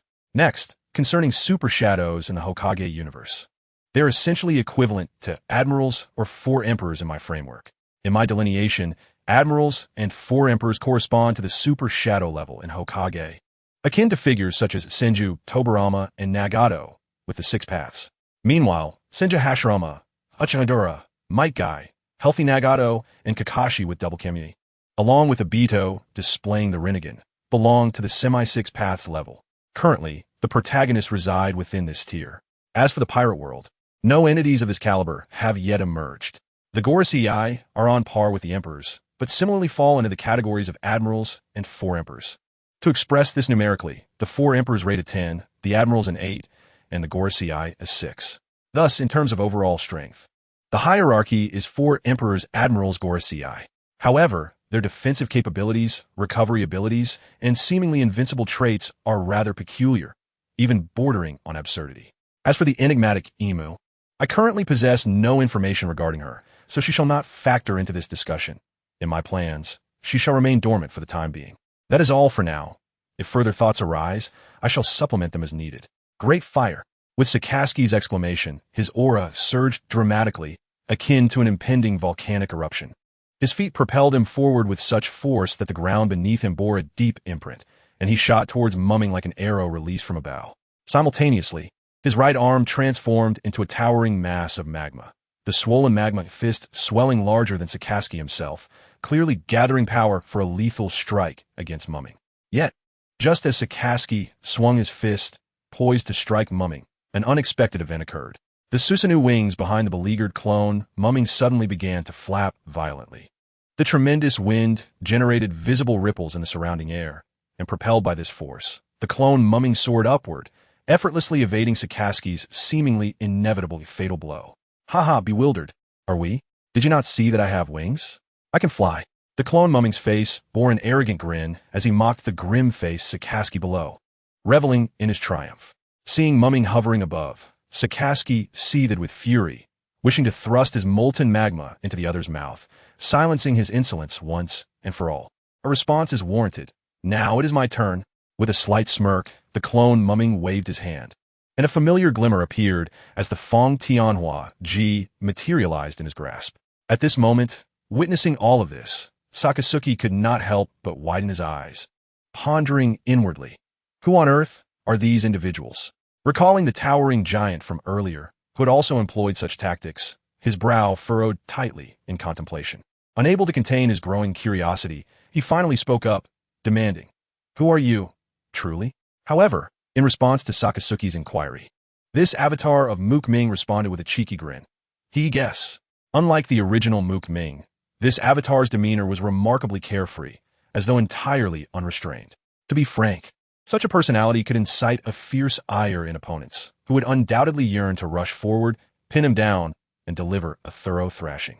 Hearing the mocking retort from the avatar Mook Ming, Sakasuki's expression darkened further. With a cold huff, he snarled, guess. Once I capture you and take you to Impel Down, there will be ample time for you to confess."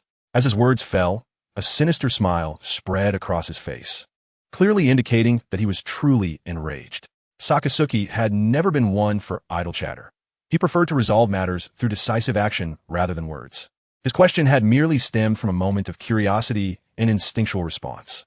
Now, faced with the avatar UchihaMuming's blatant disrespect, he could no longer tolerate it. Sakasuki bellowed, "Great fire!" Instantly, an intensely hot stream of magma erupted from his fist, hurtling toward the avatar UchihaMuming. In response, the avatar UchihaMuming showed no signs of backing down. Gripping his Fong Tian Hua Ji tightly, he shouted, "Serious slash." He then swung the Fong Tian Hua Ji to meet the oncoming magma fist. In an instant, magma and the halberd collided with a thunderous roar, sending shockwaves through the air. Sparks flew and heat waves surged, igniting the surrounding atmosphere in a fiery blaze. The Fong Tian Hua Ji was evidently at a disadvantage. As for the naming of their techniques, upon witnessing that Sakasuki's move had a name, the ever-spirited avatar UchihaMuming could hardly stand being outdone. Yet, the contrasting styles of their technique names were striking. Sakasuki's name was undoubtedly serious and imposing, while our whimsical avatar UchihaMuming's was utterly nonsensical, a mere fabrication. In truth, this avatar UchihaMuming was significantly weaker than the original.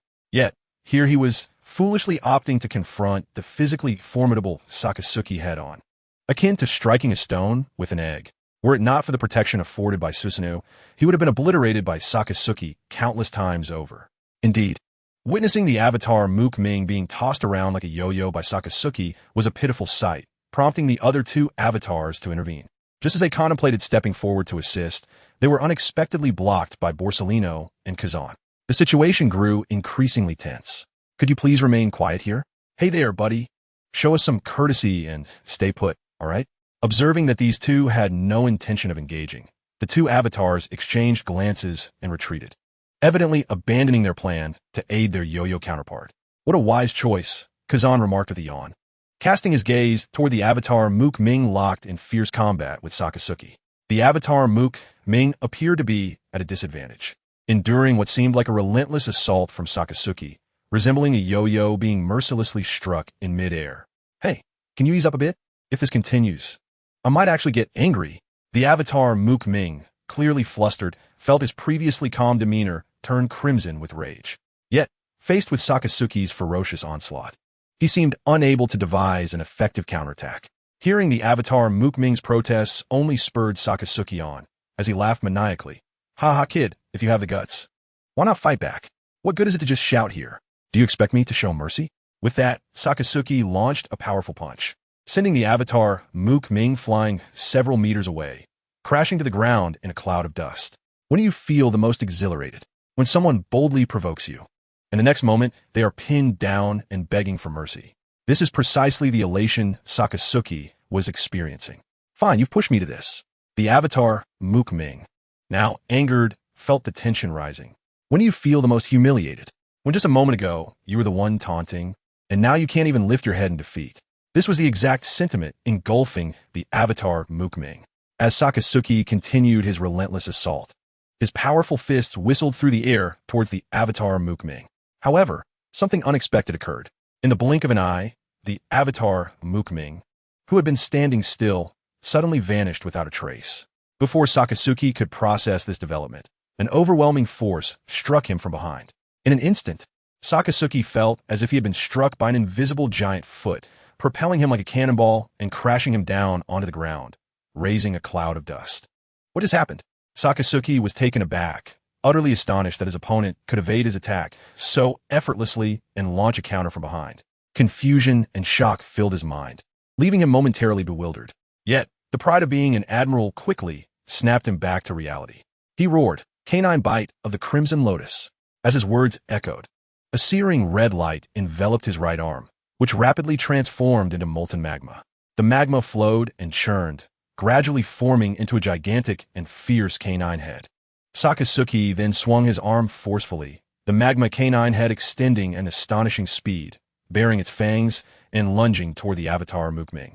This attack was immensely powerful, combining the scalding damage of magma with the destructive force of a ferocious bite.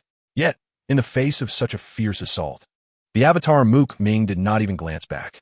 With a leisurely stride, he continued to advance towards Sakasuki, as if the terrifying technique before him posed no threat whatsoever.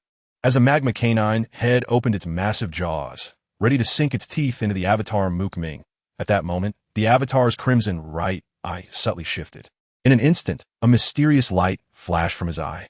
Immediately following this, an astonishing scene unfolded before his eyes.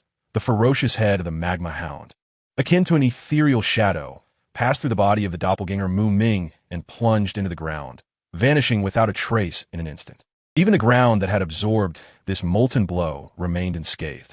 This was the ocular technique Su Lingyu from Muming's right eye, the kaleidoscope Sharingan. It felt as though this technique had not been utilized in quite some time.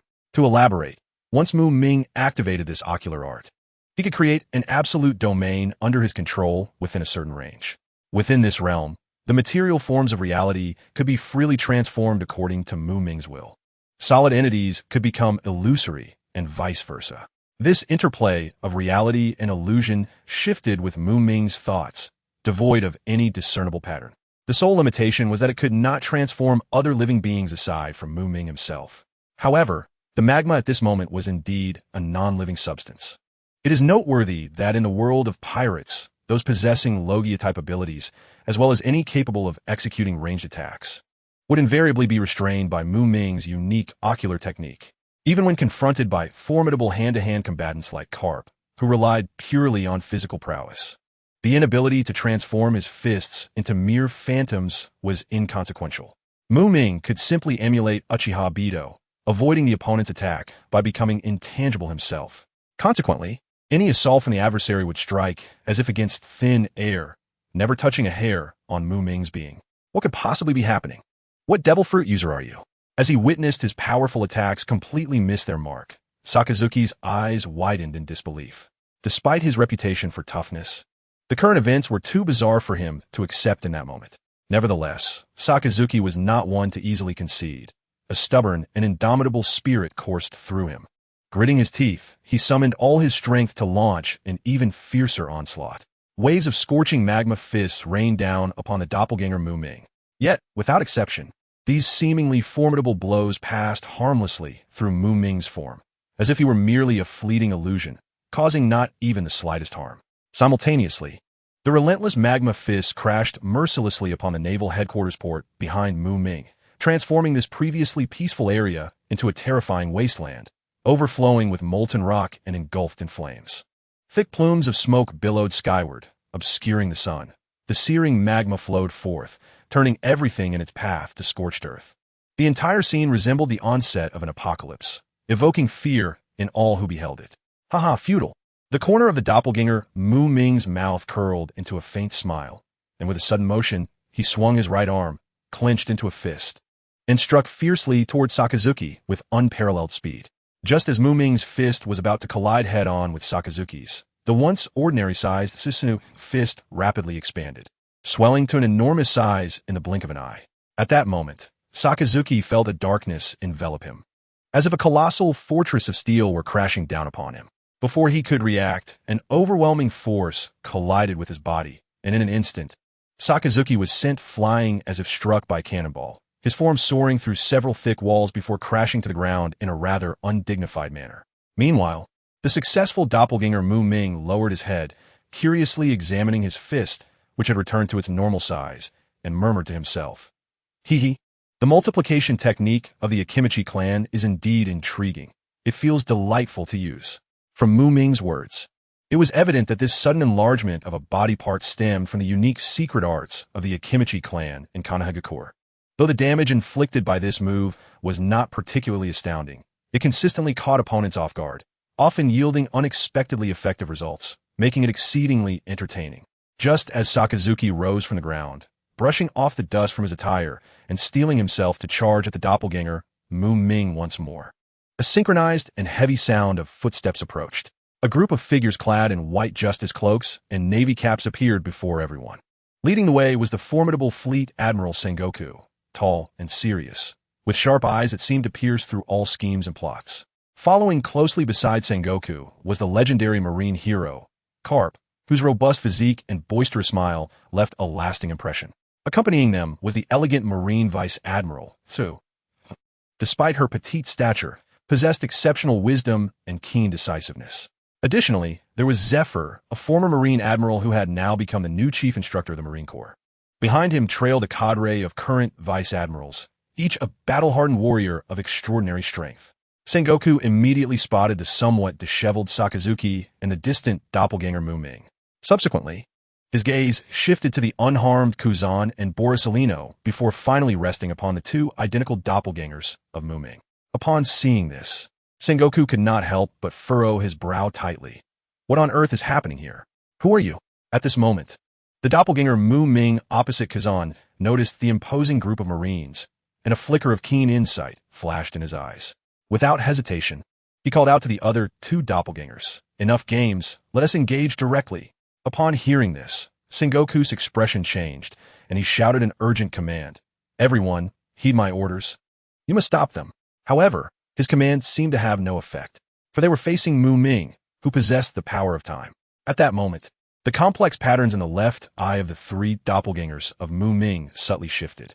This minute motion appeared to trigger some mysterious mechanism, causing time itself to freeze in an instant.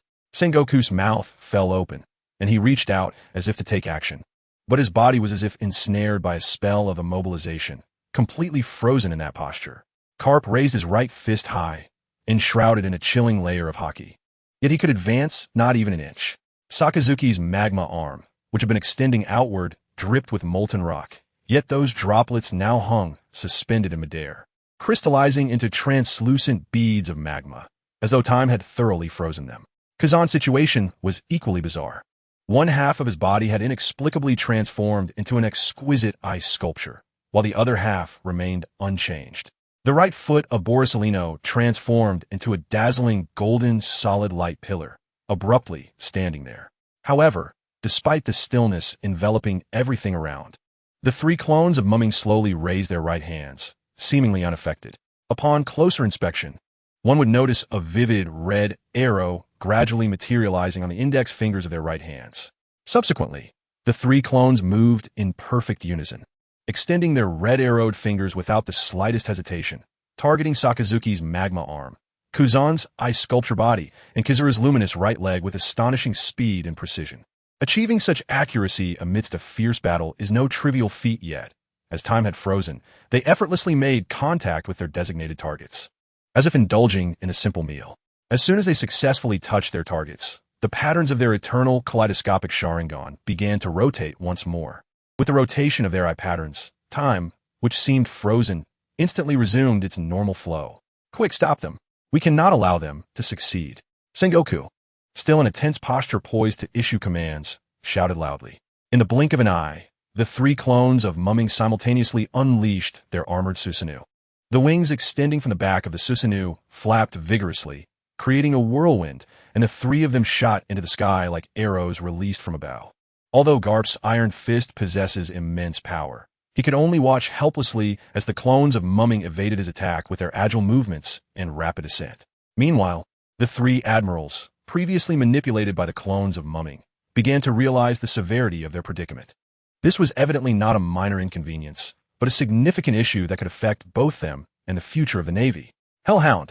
With a furious shout, Sakazuki swung his right arm, unleashing a searing column of magma that surged towards the soaring clones of Muming like a roaring hellhound. However, this time, as the attack named Hellhound was executed, Sakazuki sensed something amiss. Compared to before, this hellhound felt entirely different in both sensation and power. The originally unstoppable, forceful magma column only traveled a mere 7 or 8 meters before it seemed to lose its strength and plummeted heavily to the ground. Even more bizarrely, whenever Sakazuki's magma touched the ground in the past, it would ignite a fierce blaze, transforming everything nearby into a magma-infested zone. Yet now, there were no signs of any magma burning the ground. Sakazuki's eyes widened in disbelief, his expression filled with shock, and for a moment, he was at a loss. He instinctively stepped forward to approach the stagnant magma on the ground, his mind swirling with confusion and unease.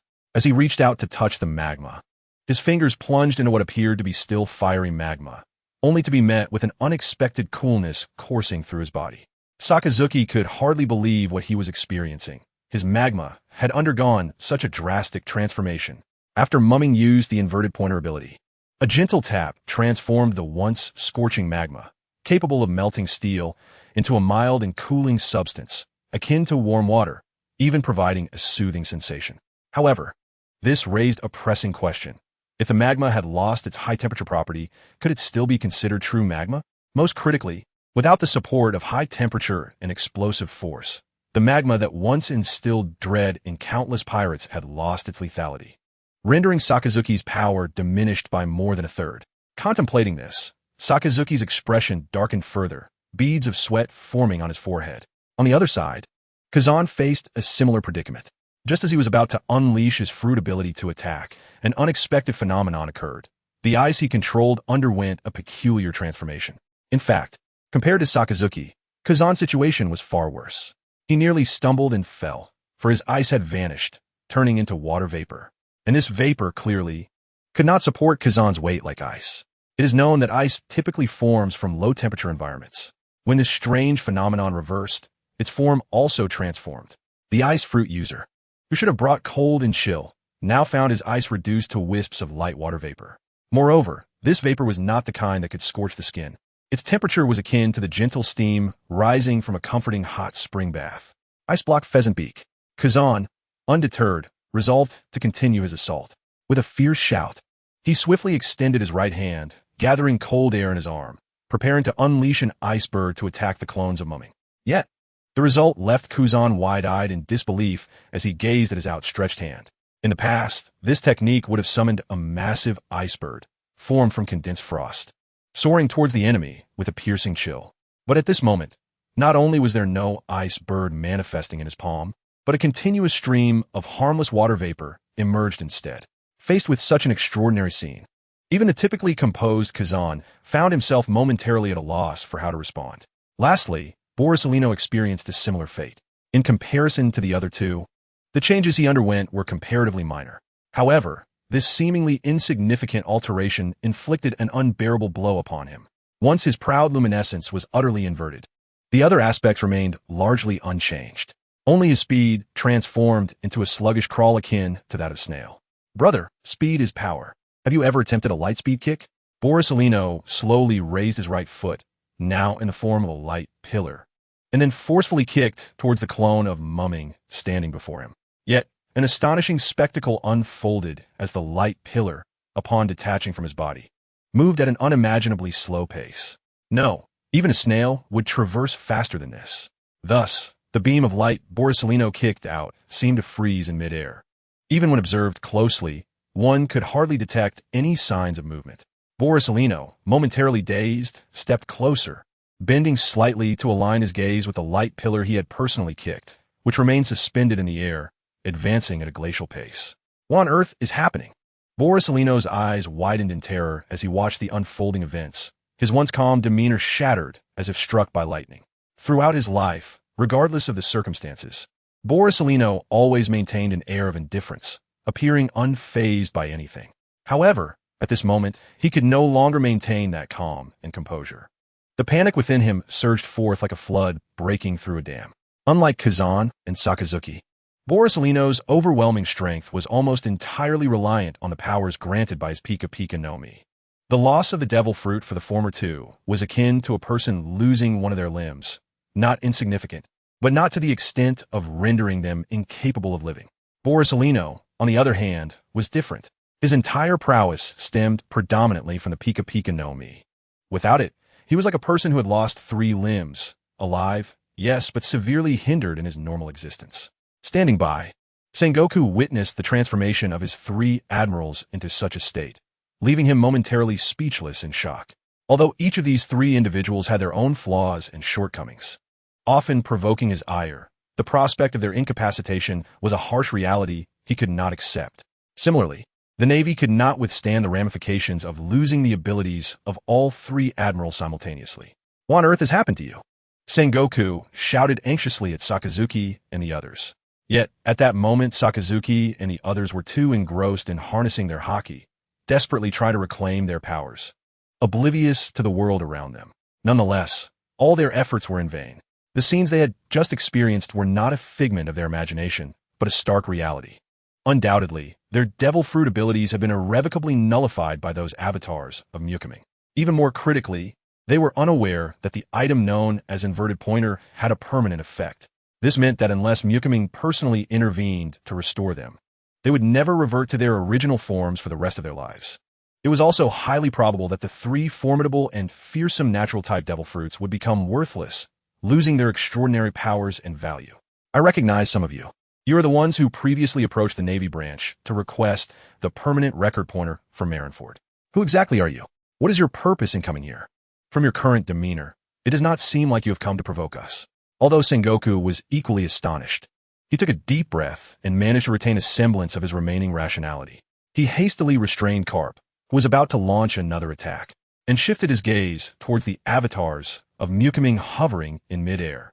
At that moment, the corners of the mouths of the three avatars of UchihaMuming curled upwards in unison, followed by a series of muffled explosions.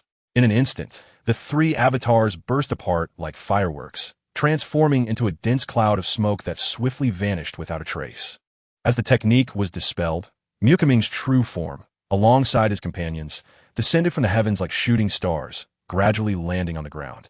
With the convergence of their immense power, the complete form of Susanoo dissipated like a dream, revealing their true selves before Sengoku without reservation. Admiral Sengoku, it is an honor to finally meet you. I have long admired your illustrious reputation, UchihaMuming said with a smile, his tone respectful yet assertive. However, Borisolino, Sakazuki, and Kuzan, standing beside him, were too preoccupied to acknowledge the fact that their powers had been stripped away. Their gazes burned with intensity, fixated on UchihaMuming as if they wished to devour him whole. At the same time, a torrent of haki surged forth from their bodies, enveloping their arms in a thick, black armor. They clenched their fists so tightly that veins bulged on the backs of their hands, and their joints cracked audibly. Had they not known that they were no match for UchihaMuming, and had Sengoku not expressly prohibited them from acting hastily, they would have surely pounced upon UchihaMuming with the ferocity of starving tigers. Sengoku's gaze was heavy as he regarded the surprisingly youthful UchihaMuming and his companions, a wave of complex emotions stirring within him.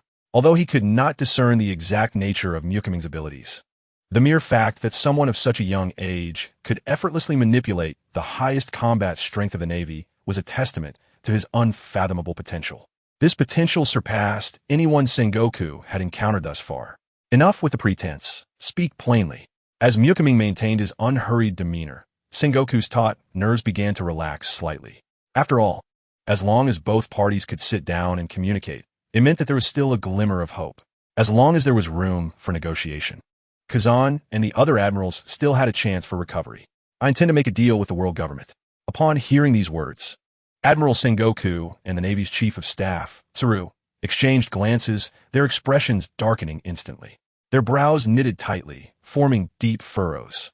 If you wish to negotiate with the world government, why not go to Mariewa instead of coming here to Marineford? Furthermore, is this truly the attitude you take towards negotiation? Sengoku questioned UchihaMuming while gesturing towards the furious Kuzan and the others. The atmosphere grew increasingly tense, as if a storm were about to break. First of all, Mariewa is not a suitable place to bring children. Its environment is far too complex and could expose them to undesirable influences, UchihaMuming said with a shrug, subtly indicating his concern for the children, Sasuke and Naruto. He then turned casually to Sengoku and continued, secondly, we had no intention of resorting to violence. You must understand, the first to strike was clearly your Navy. While UchihaMuming maintained an air of nonchalance, he was fully aware of the underlying tension. He genuinely believed that avoiding Mariewa was the right decision, as it was a place rife with the darker aspects of humanity, a perilous environment for innocent children like Sasuke and Naruto. He did not wish for their young hearts to be tainted by such shadows, nor did he want them to stray from their destined paths. Although the probability of them going astray was almost zero, to claim that he had no intention of engaging in conflict would be a blatant falsehood. From the very beginning, UchihaMuming understood the hawkish nature of Sakazuki and his ilk. The audacity of these unidentified strangers to invade the Navy headquarters without a word was undoubtedly a blatant provocation of Sakazuki's limits, particularly considering the previous rampant invasions by the Golden Lion that the Marin Vondo had suffered. The entire naval force found itself in a heightened state of alert. In such circumstances, the intense reactions of the hawkish, iron-willed military personnel led by Sakazuki towards these uninvited and discourteous strangers are easily discernible without the need for Muming to overthink. Thus, The outbreak of this conflict could almost be deemed a part of Mu Ming's plan. This time, Mu Ming decided to take matters into his own hands, motivated by two significant objectives.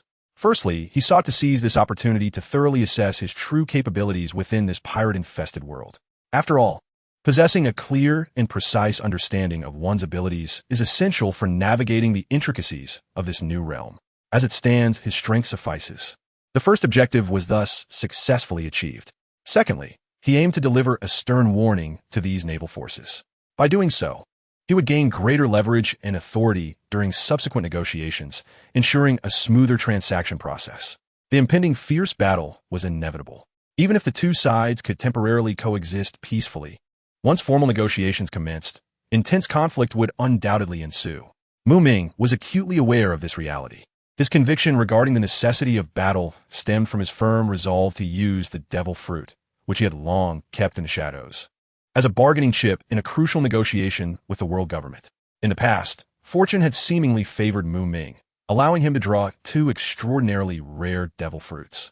One of these, the shining fruit, was already in his possession, closely resembling the ability of the Marine Admiral Kazuru. The other, acquired much earlier, was the legendary Paramecia-type rubber fruit, famously associated with the protagonist, Luffy. More precisely, it was the mythical Zoan-type human fruit, Nika form. Mu Ming understood that once he revealed this devil fruit in front of the world government, even if he refrained from attacking the Navy at that moment, the world government would undoubtedly issue orders to the Navy to take action against him afterward. Given this, it would be more prudent for him to strike first. After all, there is an age-old adage: the early bird catches the worm, while the latecomer suffers the consequences. Of course, in Mu Ming's estimation, even if he clashed with the Navy, the world government would likely not relent and might send the mysterious intelligence agency known as CP0 to probe the situation. At most, the Navy would cease direct involvement. Now, do enlighten me about the nature of the transaction you wish to discuss, Sengoku said, intrigued by Mu Ming's proposition. It was indeed remarkable that these young individuals dared to assault their naval headquarters, incapacitating 3 of his subordinate admirals and then proposing a deal with the world government. This situation, upon reflection, was both perplexing and amusing. Are you truly intent on negotiating here? Mu Ming surveyed the formidable naval forces surrounding him and wore a smile imbued with a hint of mockery, directing his gaze firmly at Sengoku.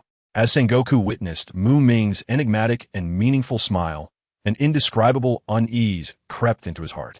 It felt as though countless ants were crawling within him, rendering him uncomfortable.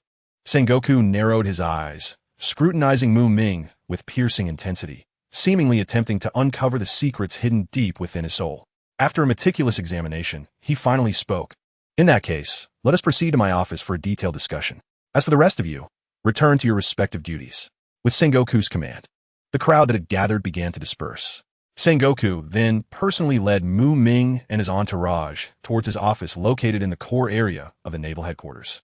Upon their entrance, Sengoku's typically spacious office appeared somewhat cramped, yet it was fortunate that it belonged to the highest commander of the Navy, providing ample space to accommodate everyone. At this moment, representatives from the Navy took their seats in the expansive office, with Sengoku himself at the forefront, accompanied by Vice Admiral Tsu, the Navy hero, and the legendary Admiral Karp. Naturally, the 3 incapacitated admirals were also present. In stark contrast, Mu Ming entered the room with an air of carefree nonchalance. Showing no signs of restraint, he casually settled into a sofa, deftly poured himself a cup of fragrant tea, and savored it with ease. Furthermore, he even offered an unopened pack of snacks to his companions, Xiao Zhuo and Xiao Ming. Meanwhile, Shisui and Itachi stood silently behind Mu Ming, their postures as upright as pines, their expressions solemn and dignified, akin to devoted and responsible guardians, silently safeguarding Mu Ming and his companions. At that moment, Zephyr entered with purposeful strides, swiftly closing the office door behind him. Once this was accomplished, Sengoku turned his attention to Mu Ming, who had been quietly seated and appeared remarkably at ease, signaling that it was now his turn to speak. Mu Ming, being a person of straightforward disposition, wasted no time. With what seemed to be a casual yet deliberate gesture, a mysterious purple devil fruit manifested in his palm. This fruit, adorned with intricately carved arabesque patterns, was particularly eye-catching. Upon catching sight of the devil fruit, Sengoku sprang to his feet as if jolted by electricity. His face was a mask of astonishment. His gaze fixated on the fruit, as though attempting to penetrate its surface to uncover its hidden, monumental secrets. Observing Sengoku's intense reaction, Muming couldn't help but smile faintly and remarked, "Indeed, as I anticipated, you, as the esteemed admiral of the Navy, are well aware of the true identity of this devil fruit." Sengoku first cast a wary glance around the office to ensure no outsiders were present before letting out a sigh of relief. However, he then clenched his teeth, his face filled with anger as he bellowed at Muming, "I truly must thank you for being so considerate towards our Navy." In response to Sengoku's sarcastic remarks, Muming remained unfazed, instead smiling even more brightly as he replied, "Haha, Admiral Sengoku, I appreciate your compliments. In truth, you should be thanking me." If Muming truly revealed that devil fruit before the watchful eyes of the Navy and casually uttered a few insignificant words, even if he did not disclose any crucial information, the astonishing act of neutralizing the devil fruit possessed by the three admirals would inevitably lead to a swift dissemination of related matters, akin to a wildfire. The devil fruit in his possession would undoubtedly become a topic of discussion. However, this devil fruit is entangled with highly classified secrets of the world government. Once news of this devil fruit begins to circulate within the Navy, even the most junior soldiers who are oblivious to the specifics would be caught in the crossfire. Given the world government's customary methods, a large-scale purge of the lower ranks of the Navy is a routine maneuver they have employed time and again. Consequently, not only ordinary sailors, but even prominent figures like vice admirals would find it difficult to remain unscathed. After all, not every vice admiral possesses the formidable strength and lofty reputation of Carp. It is foreseeable that the overall strength of the Navy would suffer a significant blow, leaving it severely weakened. What is even more disheartening is that such losses would be inflicted by their own organization, the world government. At this moment, all present were rendered speechless by the exchange between Fleet Admiral Sengoku and Muming, standing frozen like statues.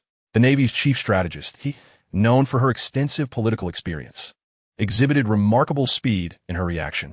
With piercing eyes, she turned to Sengoku, her brows furrowed, and asked solemnly, "Sengoku, is there something we are not privy to in this matter?"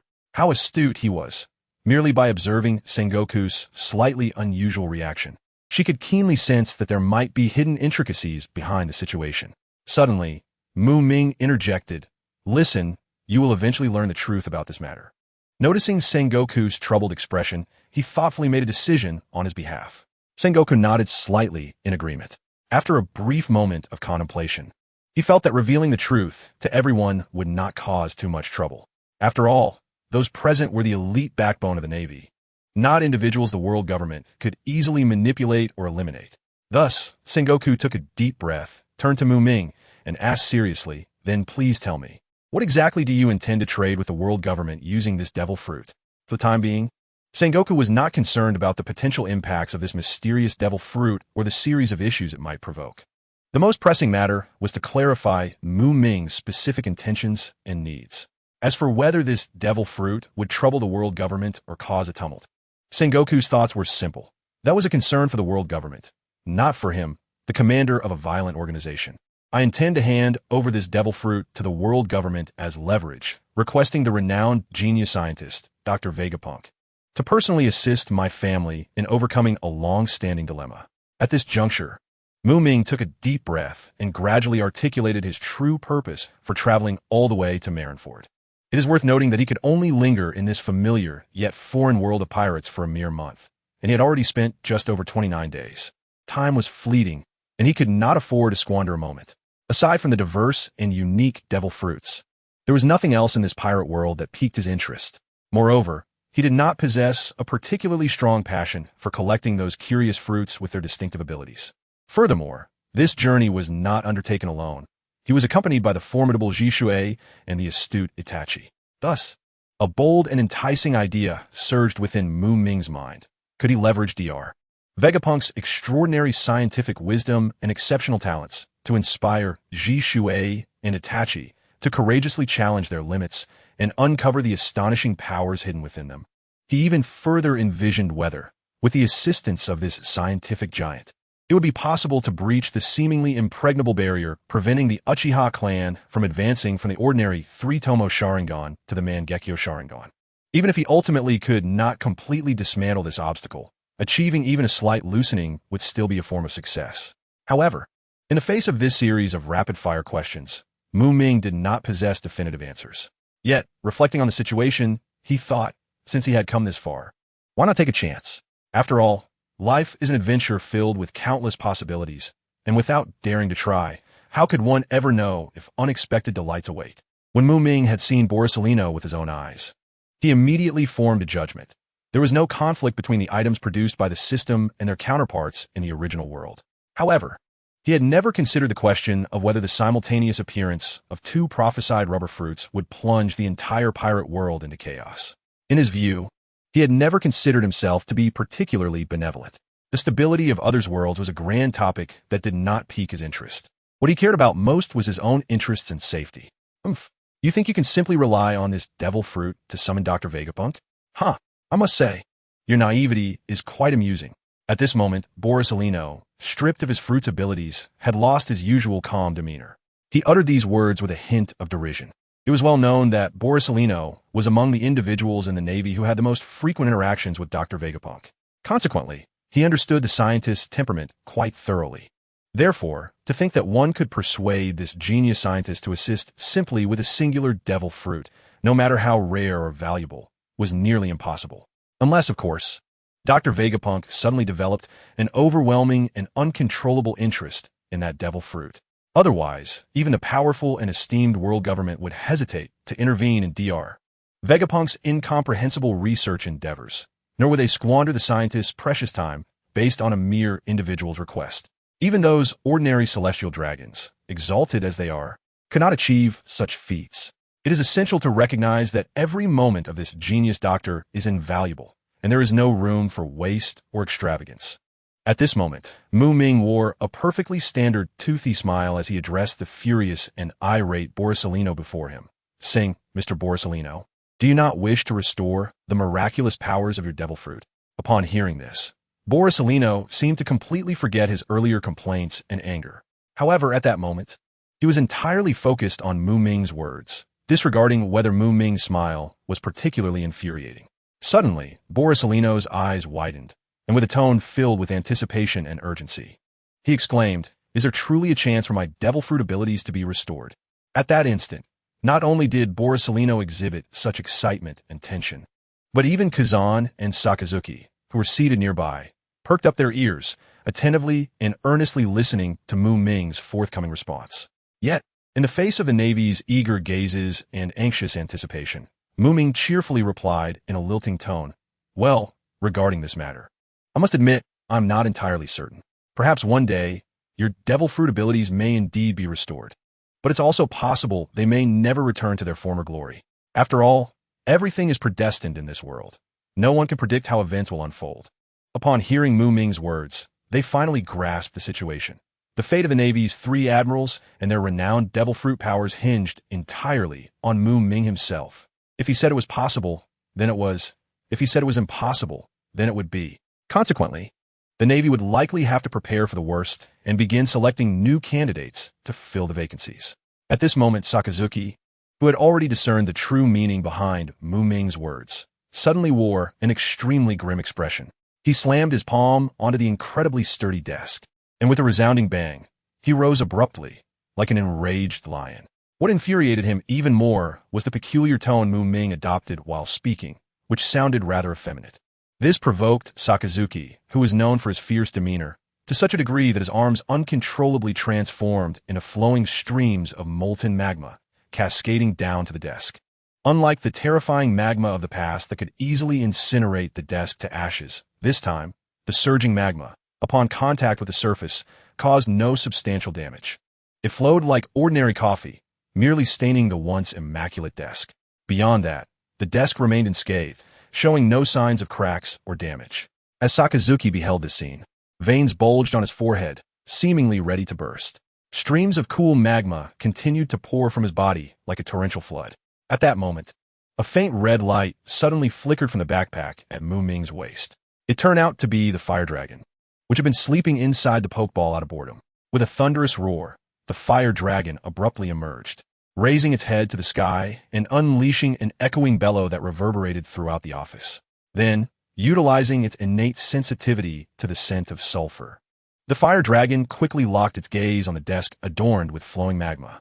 Its eyes gleamed with excitement, and without hesitation, it took several steps forward, darting toward the desk like an arrow released from a bow.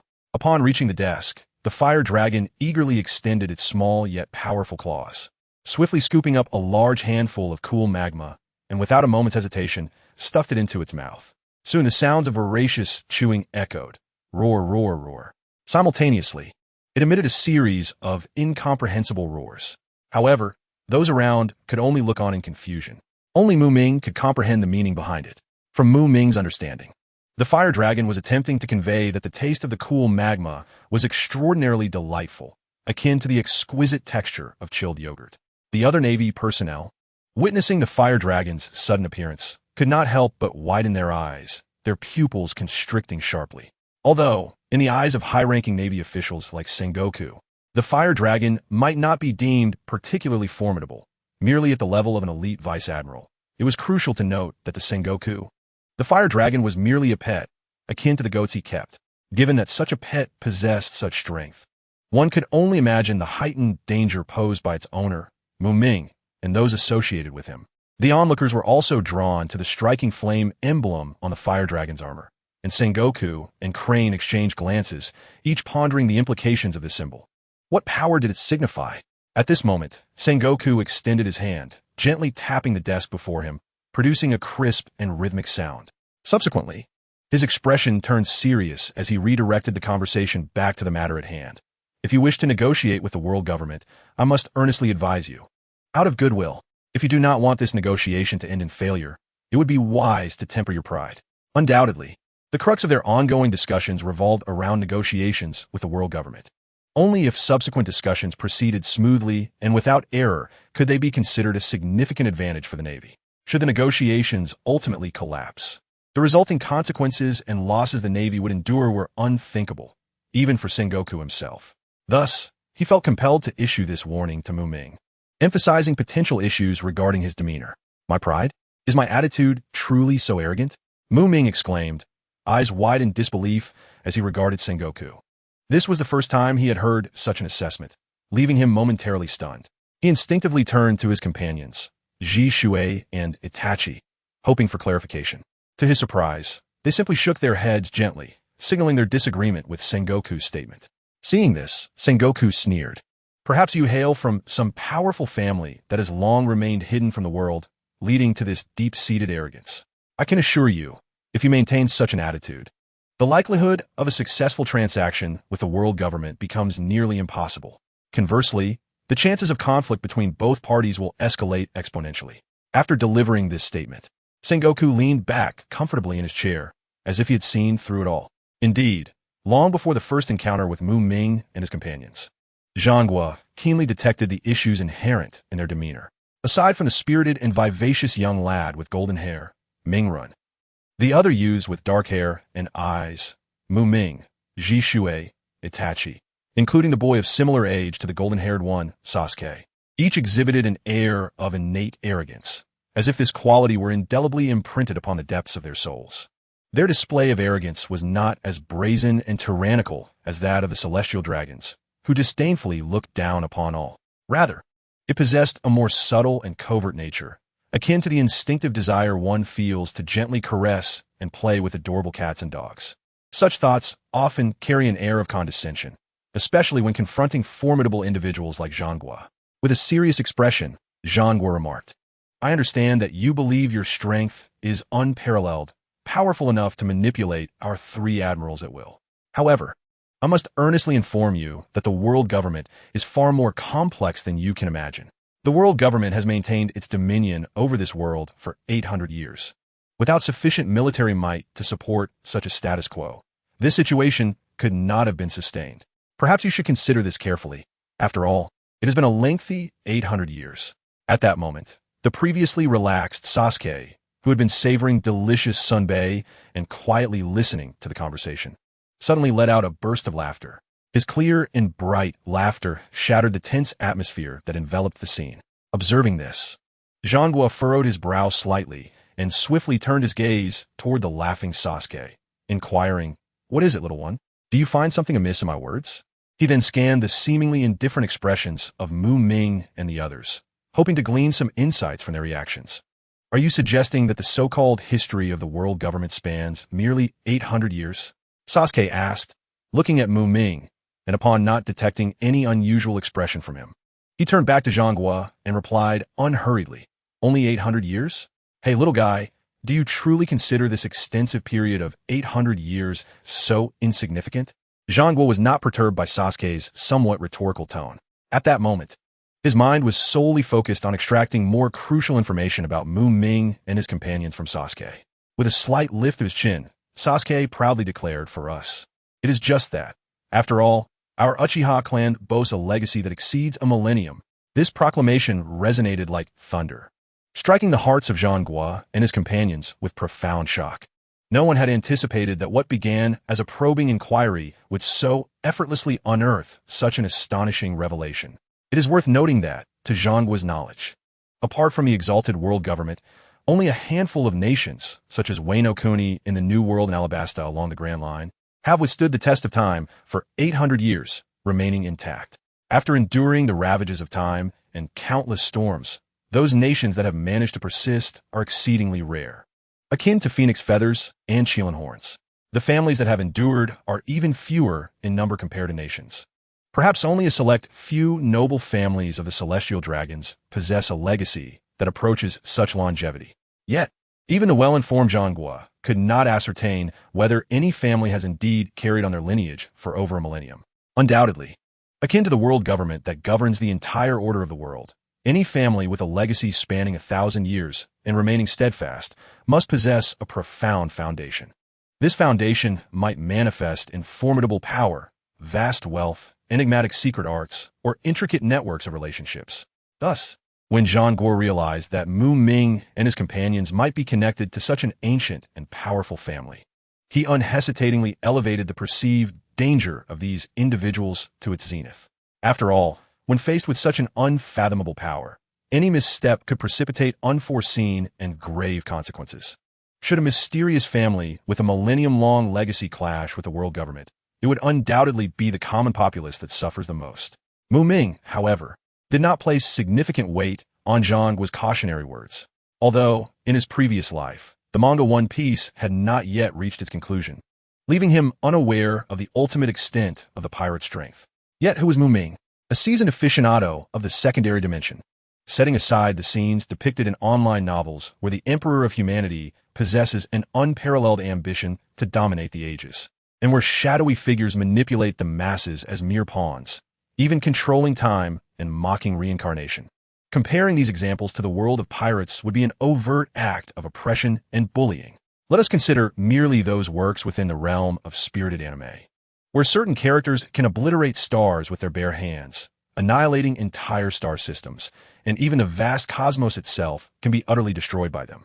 Presently, Mu Ming not only possesses a mysterious and formidable system as a solid backing, but is also equipped with the so-called Black God set, which is virtually invincible within the pirate world.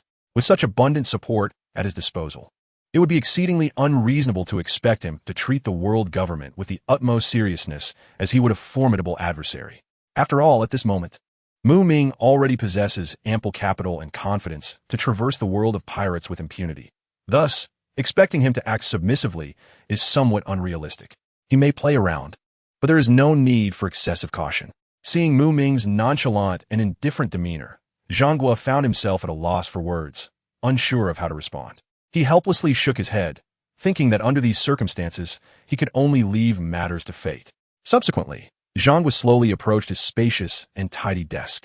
With a grave expression, he extended his right hand and gently picked up the uniquely designed Denden Mushi resting on the surface. He then skillfully dialed several specific numbers on the device. The Denden Mushi emitted a series of urgent beeps, as if eagerly calling for the recipient to answer. As moments ticked by, at last, accompanied by a crisp click, the call was successfully connected. "Hello, is this Zhangguo? Why the sudden call? Is there something important you need to discuss?" Came the low, authoritative voice of a middle-aged man from the other end of the line. From just these brief words, one could sense the exceptional status and powerful aura of the speaker. Greetings, Lord Satan. The situation is such that a few individuals have just arrived at Marineford, claiming they wish to negotiate a transaction with the world government. As they directly approached our navy, they expressed a desire for us to convey a message to you. Zhanghua dared not exhibit any negligence and promptly elucidated the purpose of his call. Oh, someone wishes to negotiate with the world government? How intriguing. Pray tell, what sort of transaction are they proposing? The previously calm San Tong Sheng instantly became animated at this revelation, inquiring with genuine interest. It is indeed only a person of Zhangguo's unique status who could initiate such a call. After all, not just anyone's words could pique the curiosity of a figure like San Tong Sheng. Naturally, individuals as insignificant as common folk would never be able to reach out directly to him. Moreover, it is typically impossible for ordinary individuals to find Zhanghua and request his assistance in relaying messages. Thus, one could deduce that either the caller possesses formidable strength, compelling the Navy to comply, or they hold something of dire necessity for the world government. Hence, Zhanghua agreed to assist in conveying the message. One must commend San Tong Sheng, as one of the 5 elders responsible for the field of technology, possesses a remarkably astute and resourceful mind. Zhanghua then glanced at Muming beside him and remarked, "He happens to be here at this moment. I shall hand the phone over to him so that the two of you may communicate directly. What do you think?" In truth, Zhanghua was acutely aware that this matter did not bode well and could potentially lead to complications, a predicament he wished to avoid at all costs. Upon hearing this, San Tong Sheng nodded slightly and replied, "That is acceptable." At that moment, Muming, without waiting for Zhanghua to speak, confidently stepped forward. He swiftly seized the receiver from Zhangguo's hand and turned around, facing those present. He then nonchalantly sat upon Zhangguo's desk, crossing his legs in a relaxed and casual manner. "Greetings, is this San Tong, the god of scientific defense among the 5 elders? I happen to have a transaction that perfectly aligns with your responsibilities." Muming unabashedly addressed San Tong Sheng by name, omitting the honorific Sheng that signifies respect. For the exalted celestial dragons, the inclusion of terms like Sheng or Gong in their names serves to convey profound reverence, akin to addressing someone as Your Highness or My Lord in the world of Naruto. However, Muming did not consider that anyone in this chaotic and perilous pirate world could merit such respect from him. Thus, when he spoke, he instinctively omitted those honorifics.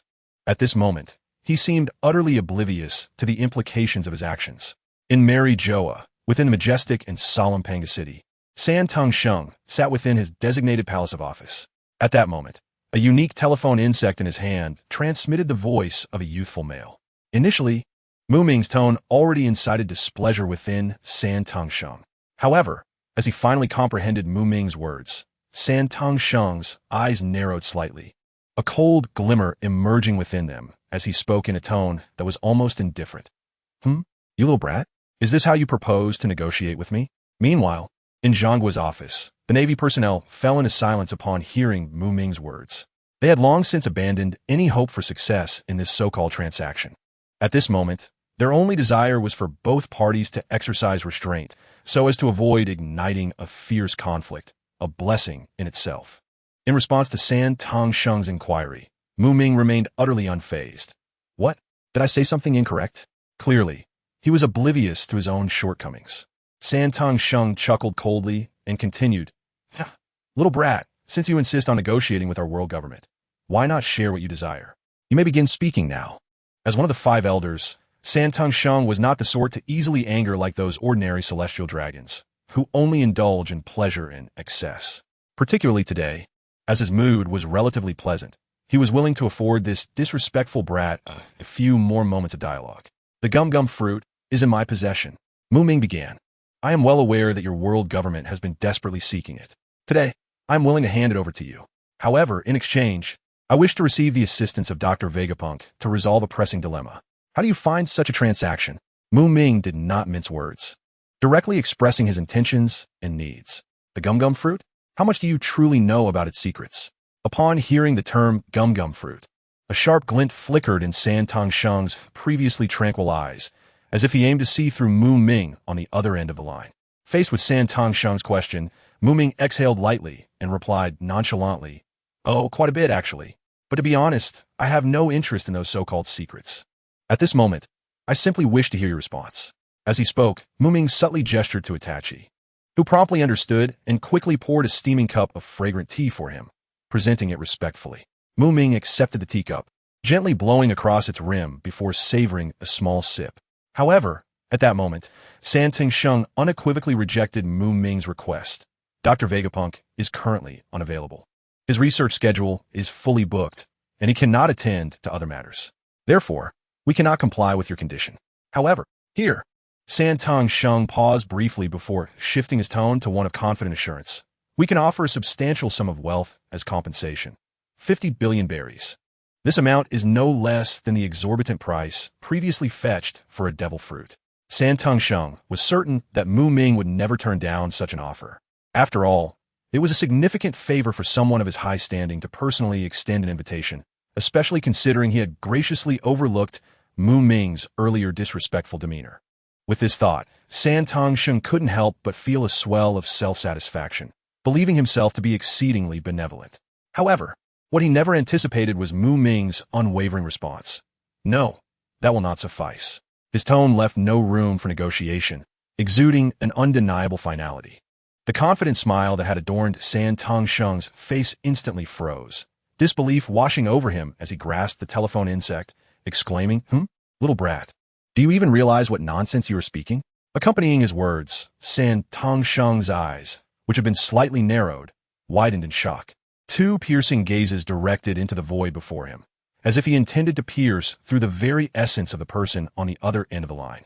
Muming, however, remained unfazed, resolutely and clearly stating, I say no. My request is simply this, and it will not change. I will not entertain any bargaining or rebuttal. After delivering this declaration, Muming deliberately paused to ensure his message was conveyed with utmost clarity. At that moment, Satan Sheng was seething with rage, gritting his teeth as he continued to threaten, You brat, I'm giving you one last chance to consider your choice. Will you obediently accept the money and graciously accept the goodwill of our world government? Or will you refuse and become an enemy of the entire world government? Unfortunately for him, before Satan Sheng could finish, Muming swiftly interrupted him. Without a word, Muming pressed the hang-up button, denying Satan Sheng any opportunity to continue his tirade. As the busy tone echoed, this conversation abruptly came to an end. Seated at the desk of Zhanghua, Muming casually shrugged at those around him, displaying no signs of disappointment or anxiety over the failed transaction. On the contrary, his serene expression seemed to communicate to everyone that this was merely an inconsequential interlude. Well, you all heard it. The deal has fallen through, Muming remarked nonchalantly, his voice neither loud nor soft, yet clear enough to reach everyone's ears. At that moment, a familiar buzzing sound suddenly disrupted the brief silence. It was the phone bug on the desk, growing restless and ringing once more. Observing this, Muming effortlessly grabbed the phone bug and lazily asked, Moshi Moshi, who is this? On the other end came Satan Sheng's deep and authoritative voice. Brat, do you not realize that your actions will bring calamity upon your family and clan? This sudden warning plunged the already quiet office into an even deeper silence, with all eyes fixated on Muming, eager to see how this young man would respond to such a threat. To everyone's astonishment, Muming appeared utterly unfazed by the words spoken against him and promptly pressed the hang-up button again, not even bothering to offer a single word of explanation or rebuttal. Satan Sheng, taken aback by the abrupt disconnection, was well aware that in his esteemed position and with his formidable power, no one had ever dared to treat him with such audacity. It seemed that throughout his life, no one had ever had the audacity to hang up on him mid-sentence, let alone do so twice in succession. This unprecedented encounter left him feeling both furious and astonished. After regaining his composure, Satan Sheng quickly realized he could not let this matter rest. Taking a deep breath to suppress his anger, he hastily dialed the previous number again. As expected, the call was soon connected, and that infuriating youthful voice echoed in his ear once more. Brat, you will surely perish. Your family and clan will meet their end due to your actions. Mark my words. Welcome, welcome. Muming's response remained indifferent, bordering on dismissive. After uttering this nonsensical remark, he once again cut off the call without allowing Satan Sheng a chance to speak. Within Panga City, the once high and mighty Satan Sheng, now consumed by fury due to Muming's unexpected antics, could no longer contain his beastly form, which had been carefully concealed until now. His upper body retained its human appearance, but his lower half sprouted 8 powerful legs, reminiscent of a spider, supporting his frame. Furthermore, he was enveloped in a layer of black flame clouds, the flickering flames lending him an air of both mystery and terror. Most striking were the sharp horns atop his head, glimmering ominously and sending chills down the spine. Third time now. That utterly detestable brat. This is intolerable. Someone come. Satan Shung bellowed with unrestrained fury, his voice reverberating like thunder throughout the palace. Accompanied by the sound of hurried footsteps, a figure swiftly pushed through the door and entered. This individual was tall, clad in a suit as white as snow, and wore a pristine mask, obscuring his true features. He approached Satan Shung briskly, then knelt without hesitation, respectfully stating, "Lord Satan Shung, how may I serve you?"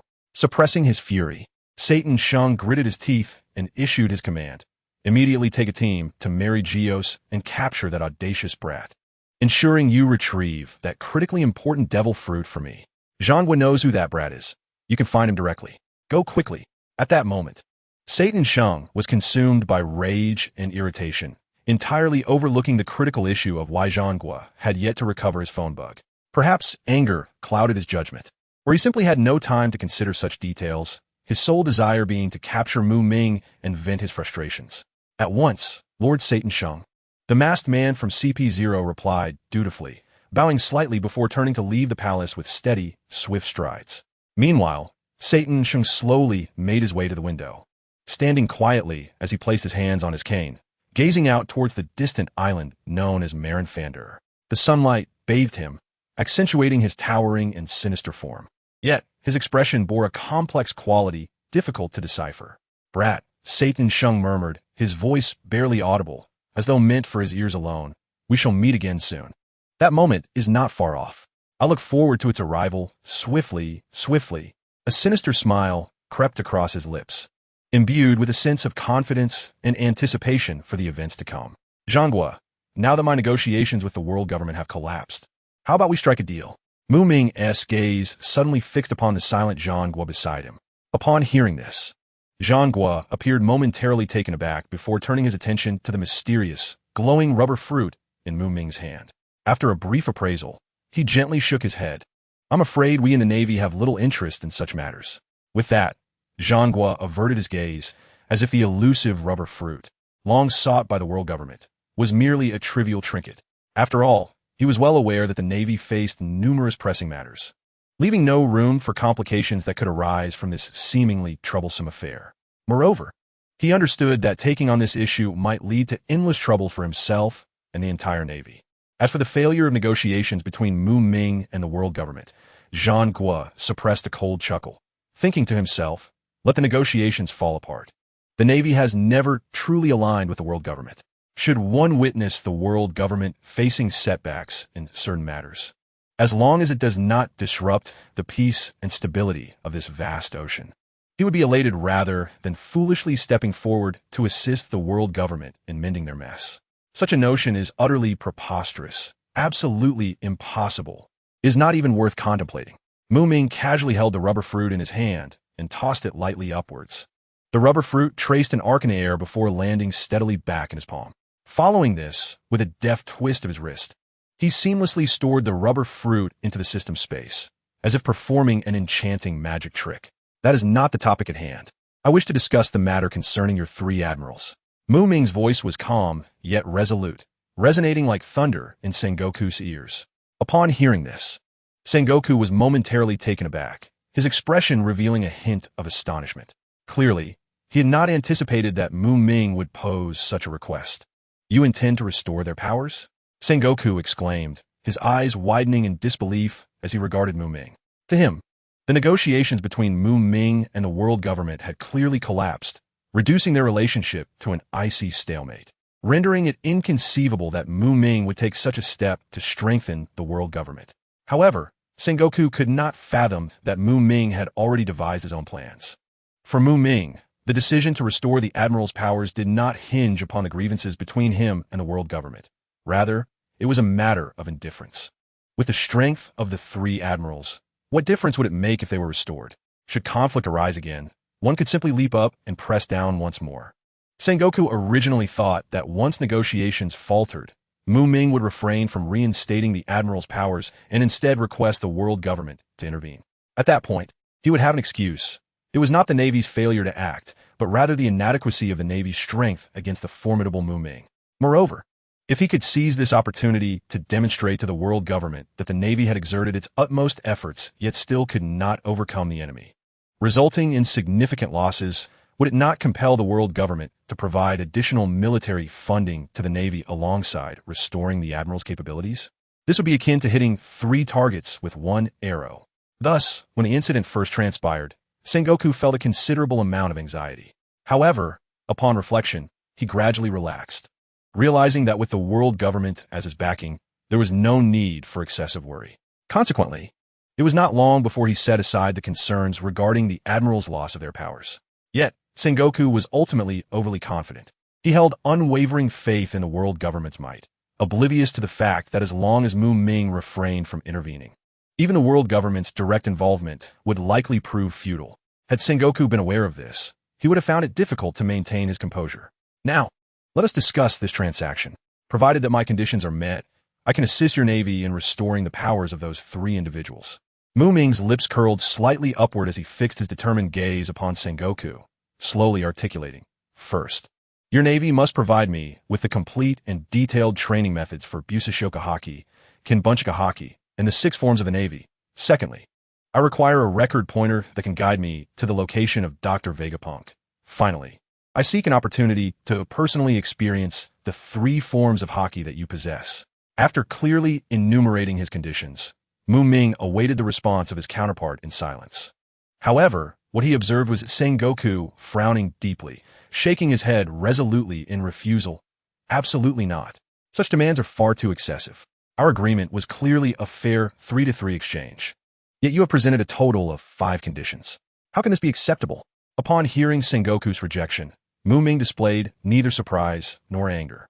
Instead, he merely regarded Sengoku with a knowing smile, his eyes glimmering with an inscrutable light as he leisurely countered, "Oh, do you wish to bargain with me here?"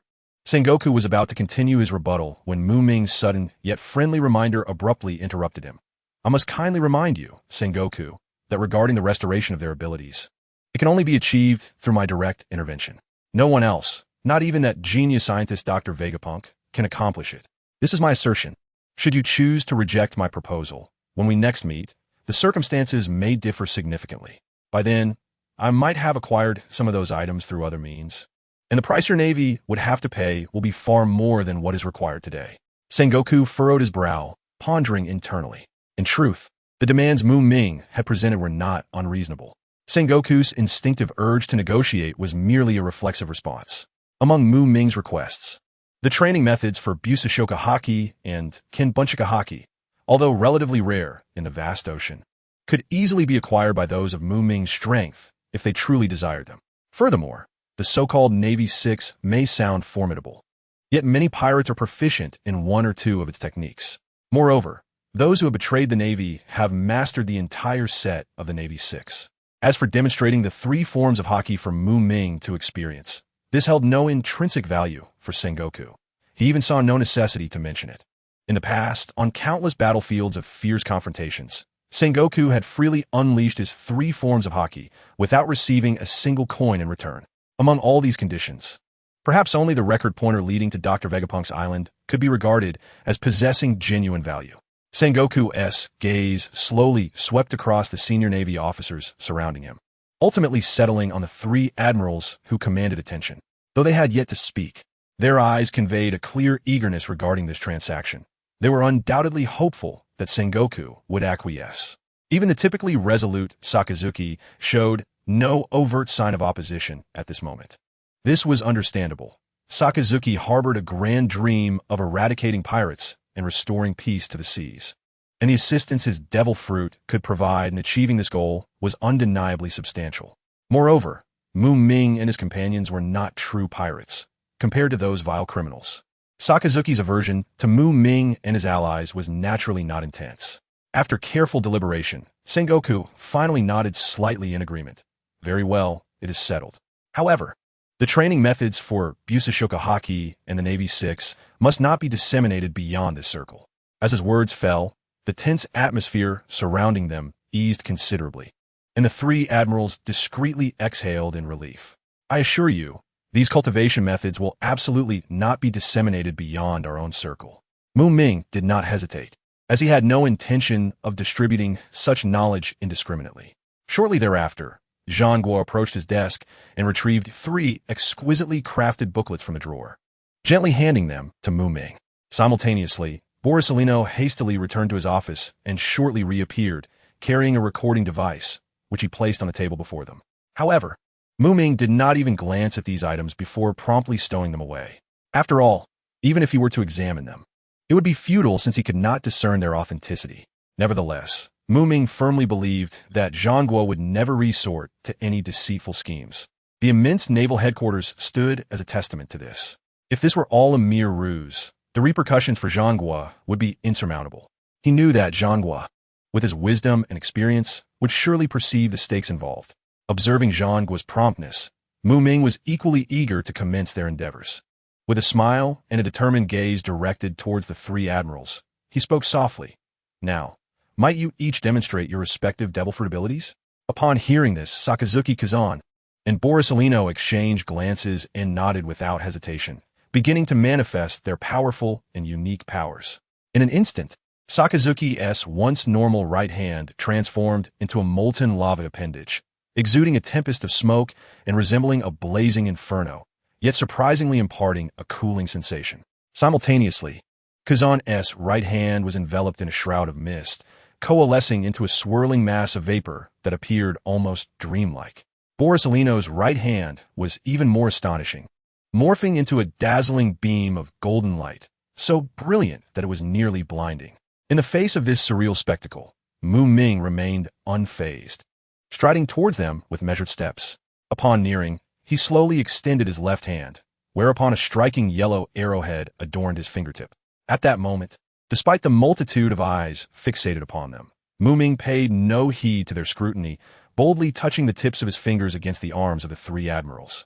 When he pressed against Sakazuki's lava arm, an intense heat surged forth, akin to a volcanic eruption, causing the surrounding individuals to acutely feel the temperature spike. The wave of heat was suffocating to an ordinary person, yet fortunately, none of them were typical individuals. Conversely, when he touched Kazan's vaporous arm, the situation reversed entirely. The surrounding heat was swiftly replaced by a biting cold, with the vapor condensing into tiny droplets that instantly solidified into glimmering ice blocks, forming a robust and frigid icy arm. Caught between Sakazuki and Kazan, Borisolino instantly experienced the sensation of the duality of ice and fire. However, his thoughts were not occupied by this temperature fluctuation, as his constitution allowed him to disregard such changes. In contrast to the others, Borisolino's light-formed arm remained unchanged when Muming touched it, consistently radiating its brilliant luminosity, as if it were an eternal presence. Very well, your abilities have returned to their normal state. You might as well test if there are any discrepancies in your powers, Muming remarked, retreating a few steps to provide ample space for their experimentation. Among the trio, Borisolino was the most eager to test his newfound strength. He eagerly directed his gaze towards the open window and, extending his right index finger, lightly tapped the window.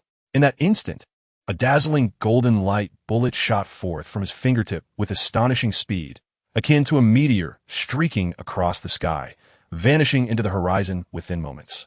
Concurrently, Kazan also made a move. He slid his chair back, creating some distance from the table, then clasped his hands together in front of his chest and slowly spread his palms apart. As he performed this action, a transparent military knife, forged from pure ice, gradually materialized before the onlookers. This knife, glistening and exuding an icy aura, possessed an incredibly sharp blade that shimmered ominously. Sakazuki's actions, however, were notably straightforward and forceful. He stood, turned to face his chair, and slowly extended his robust fingers, from which a drop of searing lava began to flow down, ultimately dripping onto the wooden chair before him. At the moment of contact between the lava and the chair, a sizzling sound erupted, and a fierce flame suddenly erupted, engulfing the entire chair in a sea of fire within moments. The inferno raged violently, swiftly consuming the chair's surface and continuing its descent towards the ground. Yet, in the face of this chaos, Sakazuki remained unfazed. His gaze was sharp as lightning, and his movements swift as the wind, as he effortlessly caught the falling drop of lava with his hand. Interestingly, when the lava made contact with Sakazuki's palm, it did not cause burns or any harm, but rather it seamlessly merged into his hand as if it were a droplet dissolving into the ocean, as though it had never existed. Witnessing the Admiral's restored abilities, Zhang and the senior officers finally breathed a sigh of relief. The weight that had burdened them now lifted. At this juncture, Muming turned to Zhang and stated, "Then, only the final task remains, and upon its completion, our transaction will be deemed fulfilled." Now, Zhang raised an eyebrow, seemingly indifferent to the remaining task of experiencing his Haushika Haki. After all, he had already provided them with everything of significance. This final aspect was of little value. Let us proceed to the training ground. Teacher Zay Fa stepped forward, leading the group toward the secluded and seldom visited training area. This training ground, being distant from the naval base, was typically quite tranquil. Soon, they arrived at their destination. Zhang confidently positioned himself in the center of the training ground, while the others stood aside, intently observing the unfolding events. Jishui, Itachi, you must pay close attention. The ability Zhang is about to impart is incredibly practical. Muming earnestly advised the two beside him. The reason for requesting Zhang to personally demonstrate the Haushika Haki was due to Muming's awareness of Jishui and Itachi's remarkable talents.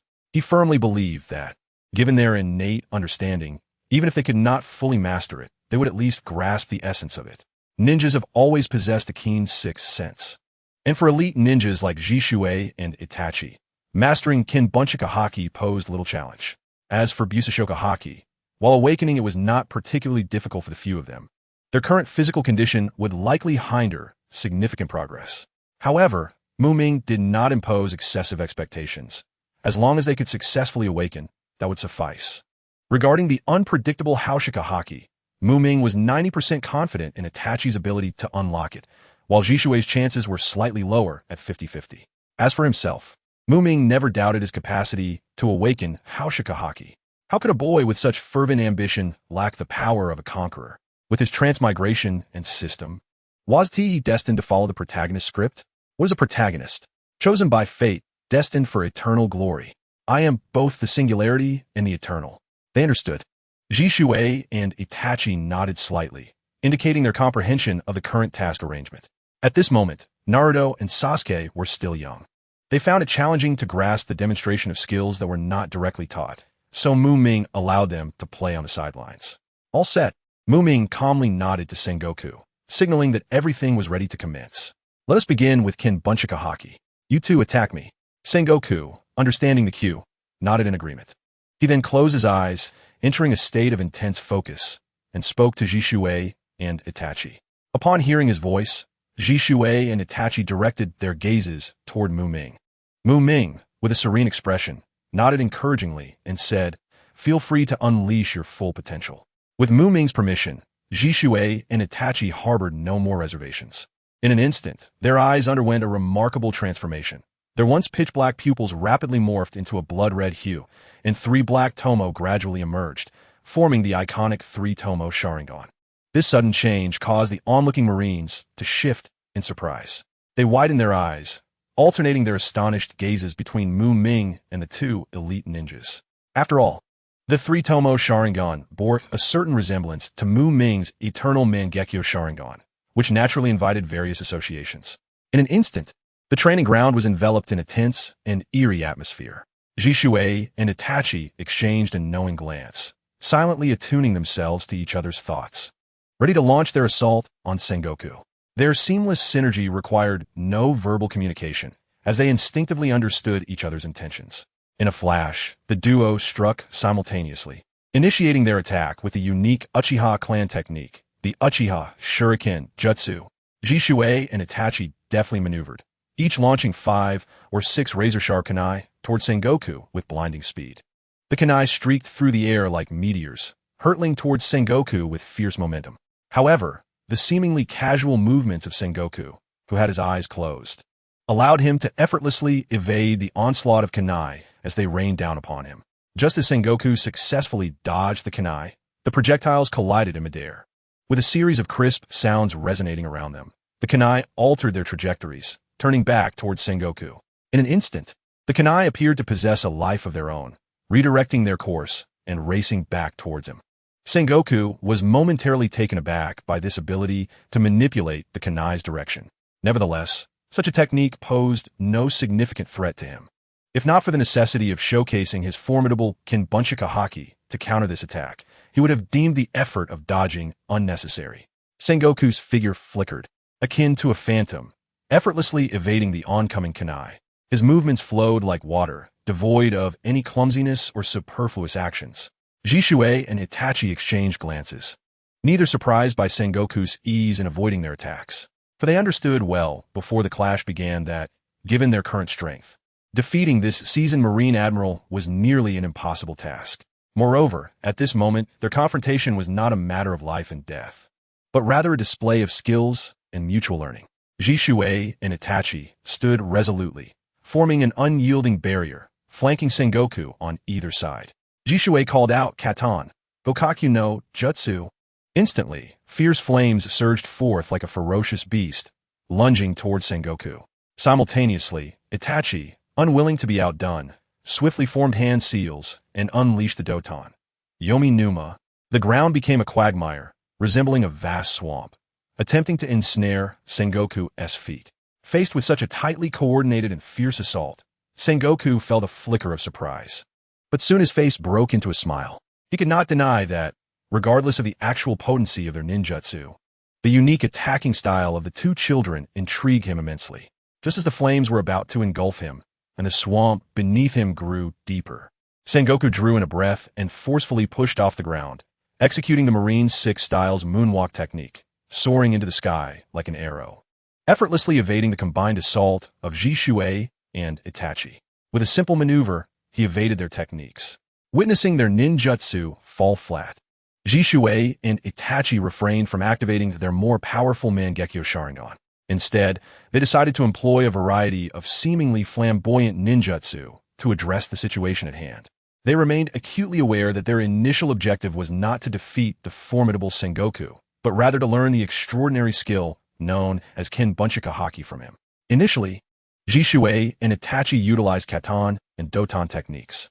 However, these conventional ninjutsu posed no real threat to Sengoku, akin to firing blank shots into the air. Without hesitation, they sequentially unleashed Futon, Suiton, and Raiton techniques. Although their proficiency in these elements was somewhat lacking compared to their mastery of Katon, their solid foundation as ninjas allowed them to execute the corresponding ninjutsu with relative ease. Unfortunately, no matter how diligently Jisue and Itachi varied their techniques and attack strategies, Sengoku effortlessly evaded all their assaults, as if their fierce ninjutsu were merely dazzling yet futile fireworks displays. Indeed, it is a fact that at this moment, both Jisue and Itachi, having merely activated their Sangoyu Sharingan, possess strengths that can at most be likened to that of elite jonin. When confronted with an adversary as formidable as Zhangguo, the disparity between the two parties is starkly evident. What has caused the pause? Could it be that they have achieved something? As Zhangguo spoke, he opened his tightly shut eyes. Upon casting his gaze towards the battlefield, he beheld Jisue and Itachi standing still like two statues, their eyes closed, seemingly in a state that eludes comprehension. As time ticked by, it was Jisue who first opened his eyes, closely followed by Itachi. After exchanging a glance, they once again closed their eyes in perfect synchrony. However, in the next moment, an unexpected event transpired. They both acted almost simultaneously, each throwing a vital ninja tool, a Bing Liang Wan, towards the other's direction. Muming focused intently on the two rapidly flying Bing Liang Wans, although they appeared to be heading towards Jisue and Itachi. A closer inspection revealed a subtlety. While their general trajectory was correct, the precise path did not lead directly to Jisue and Itachi, but rather towards an open area behind them. As the Bing Liang Wan whizzed past, barely missing Jisue and Itachi, the stillness of the two was shattered as they sprang into action like arrows released from a bow. Itachi, with his eyes still shut, seemed to shift through space and appeared in front of the Bing Liang Wan in the blink of an eye. He extended his slender arm forward, seemingly anticipating an imminent encounter with the Bing Liang Wan. Yet, at that moment, the onlookers noticed that his right hand was slightly lower than expected. In an instant, the Bing Liang Wan sped past, narrowly avoiding Itachi's grasp and continuing on its trajectory. Itachi's initial attempt ended in failure, leaving his palm empty. However, he was not one to be easily discouraged. His reflexes were astounding, and almost instantaneously he adapted. He pivoted sharply, taking a step forward, and with a swift motion of his left hand, he lunged for the Bing Liang Wan like a flash of lightning. This time, he successfully seized the airborne Bing Liang Wan, gripping it firmly. Meanwhile, SavesShisui displayed remarkable prowess as well. With a swift motion, he vanished from sight like a fleeting shadow. In the blink of an eye, he reappeared directly beneath the Bing Liang Wan. He raised his right hand high, fingers splayed perfectly, and as the Bing Liang Wan descended, it seemed to be drawn by an unseen force, landing directly in SavesShisui's palm. With a seamless motion, he closed his hand around it, securing his hold. From these two outcomes alone, it was evident that SavesShisui's performance eclipsed the other. His movements flowed like water, executed with such fluidity that there was no hint of hesitation or delay. His mastery of Kinbunchiko Haki transcended mere awakening. He had taken a significant stride forward since then. The sound of applause erupted in crisp, resounding waves throughout the training ground. Naruto, Sasuke, Carp, Zifa, and he all stood, their faces alight with joy and admiration as they applauded SavesShisui and Itachi, showering them with accolades. A true genius indeed. No, they were more than that. They were prodigies, a rare breed of talent seldom seen in a century. Zifa was the first to voice his astonishment, his weathered face betraying a surge of uncontainable excitement. As the instructor responsible for training the new generation of the Navy, he understood the challenges of nurturing exceptional talent. The power and aptitude displayed by SavesShisui and Itachi surpassed his wildest expectations, particularly their uncanny ability to grasp Kinbunchiko Haki with just a few glances, which could only be described as extraordinary. It was noteworthy that the young naval recruits he trained were generally older than SavesShisui and Itachi. Yet, when comparing their performances, the disparity was nothing short of jaw-dropping. Indeed, the difference could be likened to that between heaven and earth. For a considerable period, the Navy had not witnessed such astonishingly talented individuals, aside from the illustrious three admirals.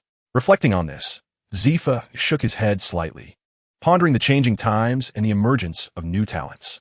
His gaze then shifted to MumingKyo, who stood quietly nearby, before returning to SavesShisui and Itachi. At that moment, Zifa's expression was one of deep contemplation, as if he were lost in profound thought. It is only natural for a teacher to be awed by such gifted students. With Kinbunchiko Haki now conquered, the next step was to master Busashoku Haki. Taking a deep breath, MumingKyo steadily approached the center of the arena. Kinbunchiko Haki was familiar territory for him, having previously drawn it from the system. However, the realm of Busashoku Haki was still uncharted.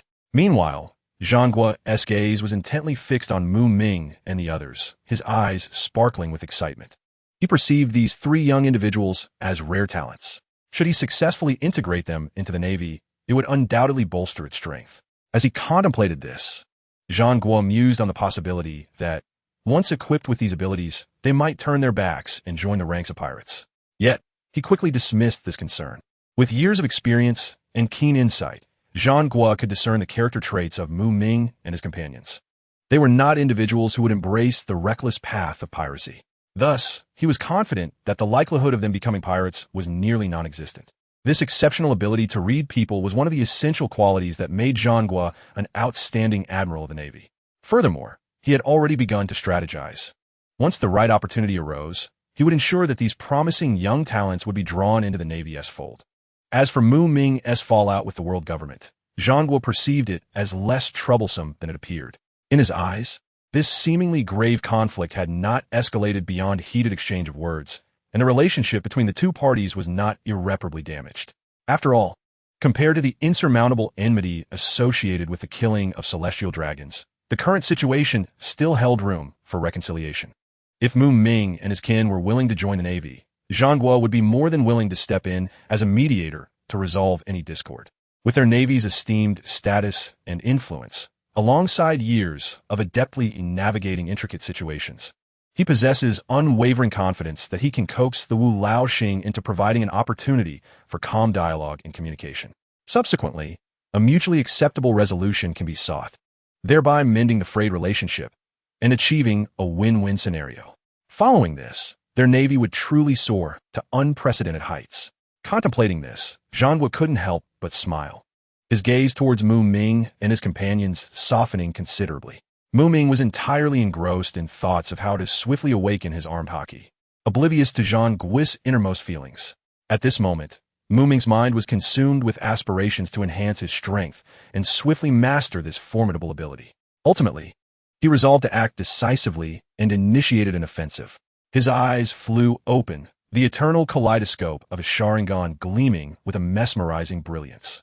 In an instant, an impenetrable armor of Susanoo enveloped his form. However, unlike previous encounters, Muming did not wield any weapons. He chose to charge at Zhangguo with his bare fists, as if determined to vanquish his opponent with the purest of strength. Faced with Muming's fierce onslaught, Zhangguo stood resolute. Just as Muming's fists, accompanied by a fierce wind, were about to strike him, Zhangguo made a move that everyone had anticipated. His arms suddenly turned as black as ink, as if shrouded in a layer of solid, ebony substance. Without hesitation, Zhangguo swung his fist forward, meeting Muming's blows head-on. In that fleeting moment, their fists collided with a force reminiscent of two meteors colliding in the sky. The impact unleashed a powerful wave of compressed air that erupted from the point of collision, sweeping through the surroundings like a tempest, stirring dust, and causing leaves to rustle. Yet, neither Muming nor Zhangguo was fazed by this overwhelming force. Instead, they swiftly adapted their techniques, preparing to counter each other's forthcoming ferocious attacks. The atmosphere grew intensely tense, heralding the onset of an exhilarating battle. Fists clashed violently, legs intertwined in midair. Muming was acutely aware that his strength paled in comparison to Zhangguo's. Nevertheless, bolstered by the formidable power of Susanoo, he found himself evenly matched against Zhangguo, who had yet to unleash his full potential. Following a powerful punch from Zhangguo, Muming adeptly retreated, creating distance between them. He then surged forward like a bolt of lightning, positioning his body sideways before unleashing a fierce roundhouse kick aimed at Zhangguo's head. This kick carried the force of a landslide, as if intent on utterly defeating his opponent. In response to Muming's relentless assault, Zhangguo reciprocated with a sidekick. In an instant, their legs collided with a thunderous crash. Remarkably, due to the utilization of armed haki and the power of Susanoo, this clash produced a sharp, metallic sound that echoed throughout the training ground. Meanwhile, on the other side, SavesShisui and you were equally engaged, showcasing their remarkable synergy as they employed the Uchiha clan's unique kunai manipulation technique to initiate their assault. In an instant, several gleaming kunai shot forth from various angles, targeting Zhangguo's vital points. However, Zhangguo exhibited an extraordinary calmness, not even glancing back, let alone attempting to evade. A series of crisp sounds rang out as the kunai, which had been expected to inflict serious harm, struck Zhangguo's back, knees, and temples with pinpoint accuracy. Even the skin beneath his eyelids was not spared. Yet unsurprisingly, these seemingly formidable attacks appeared to have no effect on Zhangguo, akin to a mere tickle. Not only did they fail to inflict any substantial damage, but they could not even distract him momentarily. The thrown kunai brushed past him like a gentle breeze, failing to capture his attention. Observing this, SavesShisui and you exchanged knowing glances, narrowing their eyes slightly before unleashing their signature ninjutsu attacks. Fire release, great fireball technique. Zhu swiftly formed hand seals, unleashing a colossal orange-red fireball that erupted from his mouth, far larger than Zhangguo himself, hurtling towards him like a blazing meteor. Fire release, great dragon fire technique. Simultaneously, SavesShisui, determined not to be outdone, inhaled deeply, his chest swelling before unleashing a massive dragon of deep orange flames that roared toward Zhangguo. This fiery dragon was vividly animated, as if it intended to wholly consume its target. However, Zhangguo remained unfazed in the face of such a fierce onslaught. Just as the fire dragon and fireball were about to strike him, he swiftly reacted, enveloped in a layer of black luminescence, transforming into an embodiment of impenetrable black armor. His entire body was cloaked in armed haki, significantly amplifying his defensive capabilities. When the fire dragon and fireball collided with Zhangguo, a thunderous explosion ensued, engulfing the area in a torrent of flames and billowing smoke. The ensuing detonation produced an immensely violent blast, warping the surrounding air with its formidable force and intense heat. At the epicenter of the explosion, a terrifying vortex of flames formed, with scorching temperatures and rampant energy radiating outward. In this critical moment, Muming did not hesitate to leap into the fray, joining the fierce assault with lightning speed. He swiftly formed hand seals, uttering the incantation, wind release, violent wind dance.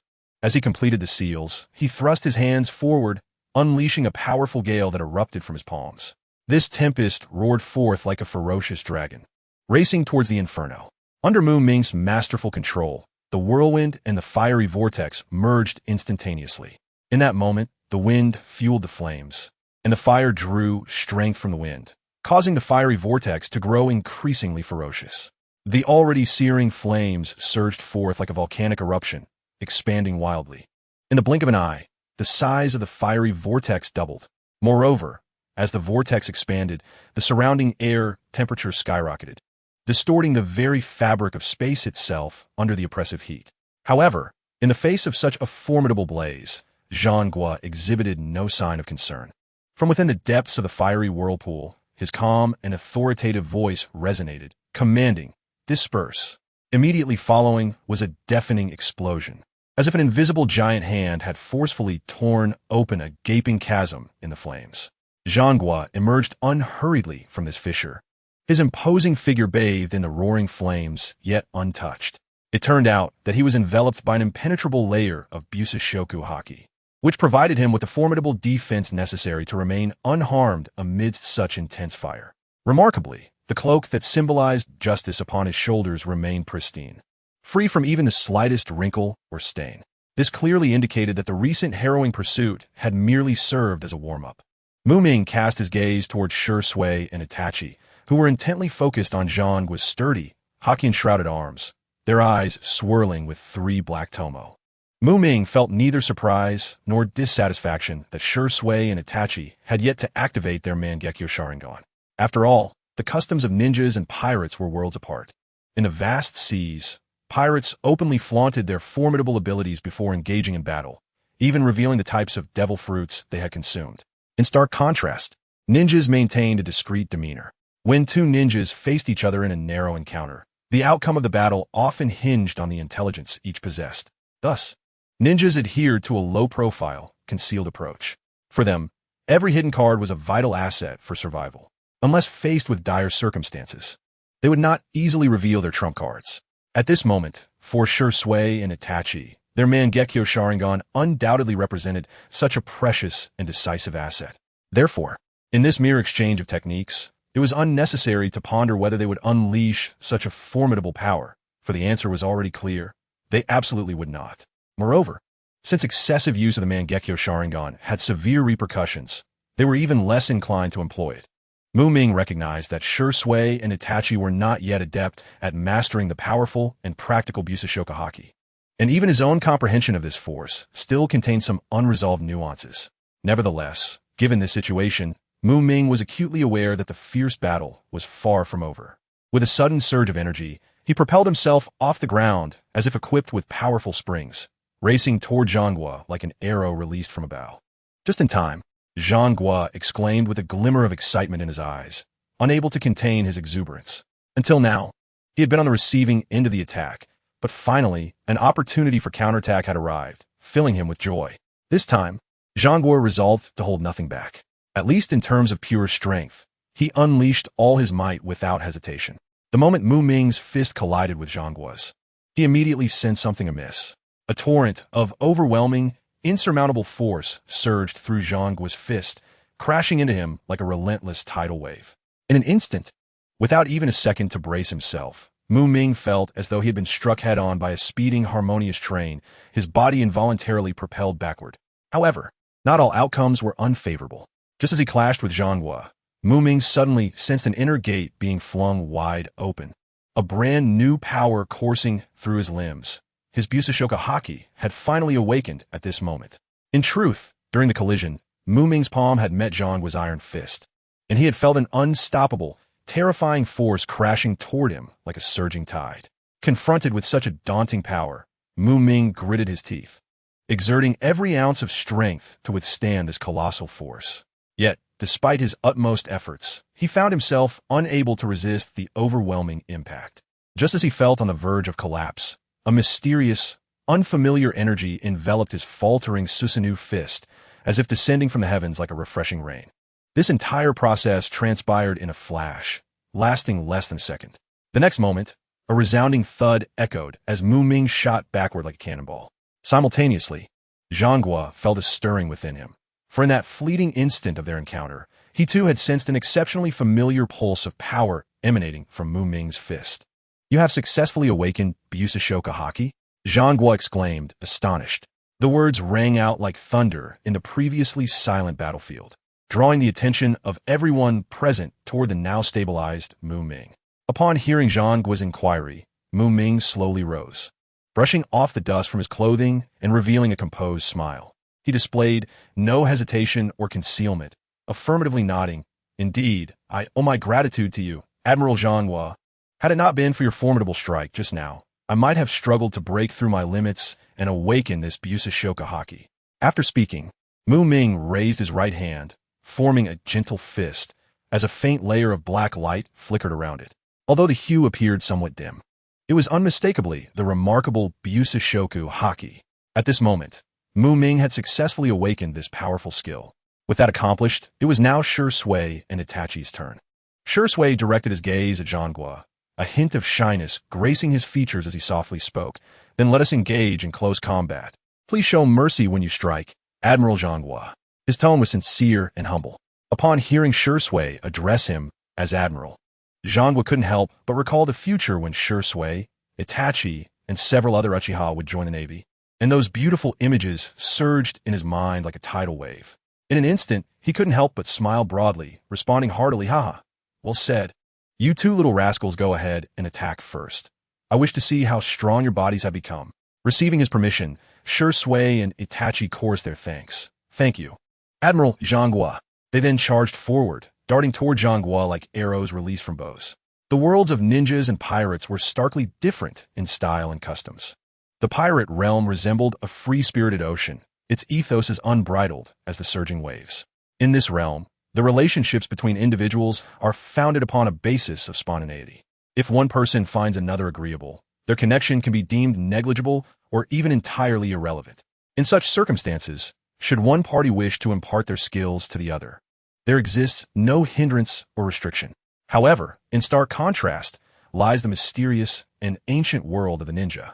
This world resembles a concealed mountain, steeped in rigor and tradition. Here, personal legacy is sacred, and the barriers of clan allegiance are deeply entrenched. To learn a new ninjutsu is no trivial endeavor. Firstly, the learner must become a formal disciple of a certain ninja master. Secondly, they must endure stringent scrutiny and acknowledgement from this master. Only when both conditions are met will the master selectively impart new ninjutsu techniques to the disciple, based on specific circumstances. As for outsiders, even if they possess remarkable talent or irresistible charm, without having entered a master's tutelage, the prospect of uncovering the profound mysteries of ninjutsu remains an unattainable dream. This significant disparity has instilled a deep sense of gratitude in Shisui and Itachi toward Sengoku. Although their exchange was merely a transaction rooted in mutual benefit, Sengoku's meticulous and responsible demeanor in this demonstration earned their genuine respect. In an instant, Shisui and Itachi moved like two bolts of lightning, utilizing their superb Shunshin technique to appear beside Sengoku. The duo, exhibiting remarkable synergy, launched an assault while maintaining a coordinated formation on either side, launching fierce attacks against Sengoku. Yet, Sengoku faced their rapid onslaught with ease, smiling as he remarked, "Indeed, your speed is commendable." At that moment, he resembled an experienced mentor earnestly instructing his students. However, unbeknownst to Sengoku, he harbored ulterior motives, wishing to leave a favorable impression on Shisui and Itachi to smoothly recruit them into his naval faction. Yet, Sengoku remained oblivious to the fact that this was merely a figment of his imagination. The likes of Muming and others were not of this world and could not linger here for long. The notion of joining the Navy was an elusive aspiration for them, akin to the moon reflected in a well or a flower in water. At that moment, Jishui's right fist surged towards Sengoku like a tempest. Yet, Sengoku reacted swiftly, effortlessly blocking Jishui's punch with his right hand. Simultaneously, Itachi's right fist struck with tremendous force.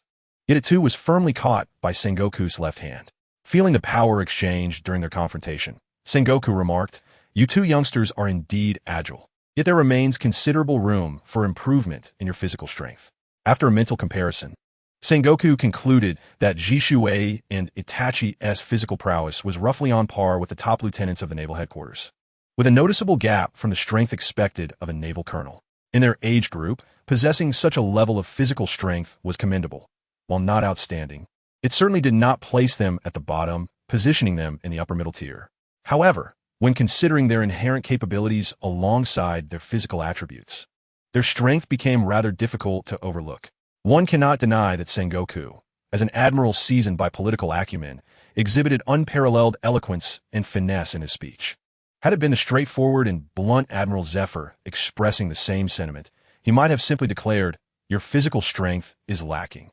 Yet, through Sengoku's articulation, despite the core meaning remaining unchanged, the impression conveyed was vastly different. After meticulous observation and analysis, Sengoku gained a clear and comprehensive understanding of their physical capabilities. Thus, he felt a sense of assuredness. While Jishuei and Itachi's physical strength was indeed lacking, they had at least crossed the minimum threshold required to awaken Haki. With this realization, Sengoku resolved to take a bold step forward, seizing the opportunity to allow Carp, Zephyr, and others to witness the potential of these two. Even if he would no longer hold the title of Admiral, he would still remain an exceptional and impeccable teacher.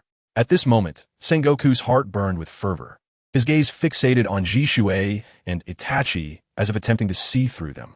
A slight smile, tinged with an air of danger, curled at the corners of his mouth. Although Sengoku had never personally taught anyone how to awaken Haki, this did not imply ignorance on the subject. Quite the opposite. Having himself undergone the arduous and challenging awakening process, he was well versed in the intricacies involved. In Sengoku's perspective, awakening Haki was not as complex as one might imagine. Provided one grasps the correct methods and techniques, possesses unwavering will and resilience, and meets the minimum physical standards, anyone could potentially awaken this formidable ability. The so-called correct method, in Sengoku's words, entails learning to endure strikes. Indeed, this may sound somewhat absurd, yet encapsulates profound wisdom. Only by continuously enduring external attacks and pressures can the body gradually adapt and unleash the latent power within, thus achieving the awakening of Haki. Sengoku knew that this time he must assume the role of the one delivering the blows. With that in mind, relying solely on Haki was evidently insufficient. Listen well, you too. Awakening Haki is not overly complicated, yet it is by no means easy. The crux lies in delivering sufficient force upon your bodies. Naturally, this presupposes that your physical strength has already met the required standard. Only then, when subjected to a fierce attack, will your bodies instinctively develop a protective awareness. This awareness will urge you to tap into the mysterious power hidden within, and once successfully awakened, that will mark the moment of Haki's awakening. Sengoku spoke gravely, offering advance caution to the two before him. Jishuei turned to Itachi, exchanging a determined glance before responding in unison. "We understand. Please proceed, Admiral Sengoku." As soon as the words left their lips, Sengoku suddenly stomped his foot, the force causing the ground to tremble slightly. In the next moment, he vanished, executing the Soru technique from the Marine 6 styles with ghostly speed.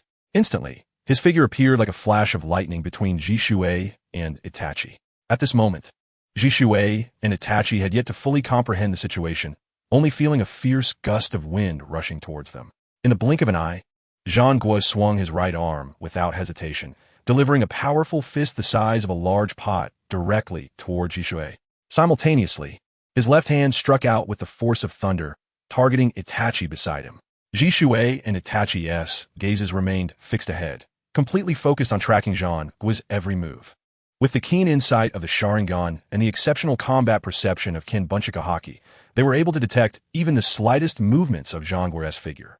It felt as if time had slowed, everything becoming vividly clear. In an instant, Jishuei's figure flickered as he quickly reacted. He raised his arms, attempting to block the fierce attack that came crashing down like thunder. Meanwhile, although Itachi was slightly slower, after a brief moment, he managed to bring his arms together in a defensive posture. However, despite their defensive stances, Zhang Guo's strength was simply too overwhelming. With a resounding bang, the two were sent flying like kites with severed strings, crashing heavily to the ground and kicking up a cloud of dust.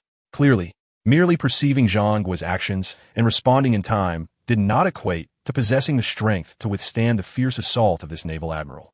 What followed was a one-sided beating that was difficult to behold. Sasuke and Naruto, who were watching from the sidelines, widened their eyes, filled with shock and anger. Witnessing his beloved brother Itachi being so ruthlessly beaten by Zhangguo, Sasuke's eyes gradually reddened, nearly bursting with blood. He clenched his fists, his nails digging deep into his palms, oblivious to the pain. Muming pondered silently. If at this moment Itachi were to throw his head back and howl, spewing blood while declaring to Sasuke that he would leave the Uchiha clan to him, it might just awaken the latent Uchiha power within Sasuke, successfully unlocking the bloodline limit of the Sharingan. Even if he were to break through to the two-tomo Sharingan state like Obito, Muming would not be surprised. On the other side, SavesShisui and Itachi, although in a state of purely enduring punishment in this fierce battle, could clearly sense their own strength steadily rising. Thus, they harbored no grievances regarding the beating Zhangguo administered. However, among all present, Zhangguo was undoubtedly the most comfortable and at ease, as he was the one actively engaging in the assault. Furthermore, through this means, he could not only relieve his somewhat stiff body from prolonged sitting, but also effectively alleviate the frustrations brought on by dealing with a series of complex naval affairs, achieving a dual purpose. As for SavesShisui and Itachi, they were essentially airborne, rarely having the chance to return to the ground. Even when they attempted to evade Zhangguo's attacks using their recently awakened Kenbunchika haki, it proved futile. No matter how hard they tried, they could not escape the vast range of Zhangguo's formidable strikes. This illustrates that when Kenbunchika haki is employed against relatively weaker opponents, it indeed possesses an overwhelmingly advantageous edge. If not, perhaps it would be best to halt here for now. Muming contemplated, if attempts continued to be unsuccessful, it would be wiser to wait until they returned to the shinobi world to find time to learn the relevant skills. After all, they had already mastered the training methods for Busashoka haki, and he had awakened Busashoka haki himself. The effectiveness of SavesShisui and Itachi continuing to endure such beatings would likely diminish significantly. After all, for SavesShisui and Itachi, Busashoka haki represented an entirely new power system, and it was understandable that they struggled to keep pace with their rhythm upon initial contact. Just then, SavesShisui resolutely declared, "Wait a moment, please, Admiral Zhangguo. Increase the intensity of your attacks. We can still endure." Despite being battered and bruised, SavesShisui and Itachi appeared quite tragic on the surface. Yet in reality, Zhangguo had shown restraint, leaving them with no substantial internal injuries. Upon hearing this, Zhangguo's eyes lit up as he responded, "Good lad, you certainly haven't disappointed me. Very well, prepare yourselves." At that moment, Zhangguo felt invigorated. It is worth noting that he rarely accepted such challenging endeavors. Buddha's palm, with his thunderous shout, Zhangguo's once ordinary arm transformed into a dazzling spectacle. His right arm radiated a brilliant golden light, reminiscent of the sun, while beneath the golden hue lay a layer of deep black, the result of Zhangguo's honed Busashoka haki. In an instant, the golden and black energies intertwined, erupting into a colossal black and gold energy palm that surged forth from Zhangguo's arm. This palm, carrying the force to devastate the heavens and the earth, rushed towards SavesShisui and Itachi with unimaginable speed akin to lightning. Faced with such a fierce assault, SavesShisui and Itachi showed no signs of retreat. They roared in unison, their chakra surging rapidly, their eyes glowing with an unsettling brilliance. In the next moment, two Mangekyo Sharingan manifested before them. SavesShisui and Itachi swiftly adjusted their positions, standing side by side, one to the left and one to the right. At that moment, a mysterious and vast power erupted from their bodies, summoning the ultimate divine power of the Uchiha clan, Susanoo. Before SavesShisui on the left, a colossal green skeletal arm suddenly materialized. This arm, devoid of muscle, exuded an explosive sense of power, as if it could effortlessly tear apart any obstruction. Simultaneously, before Itachi on the right appeared an orange-red skeletal arm, radiating a similarly chilling aura. The two arms, differing in color, crossed in the air, forming an indomitable line of defense that securely shielded SavesShisui and Itachi behind them. Additionally, thick ribs extended from beneath each arm, intertwining like a sturdy fortress, completely enveloping the two.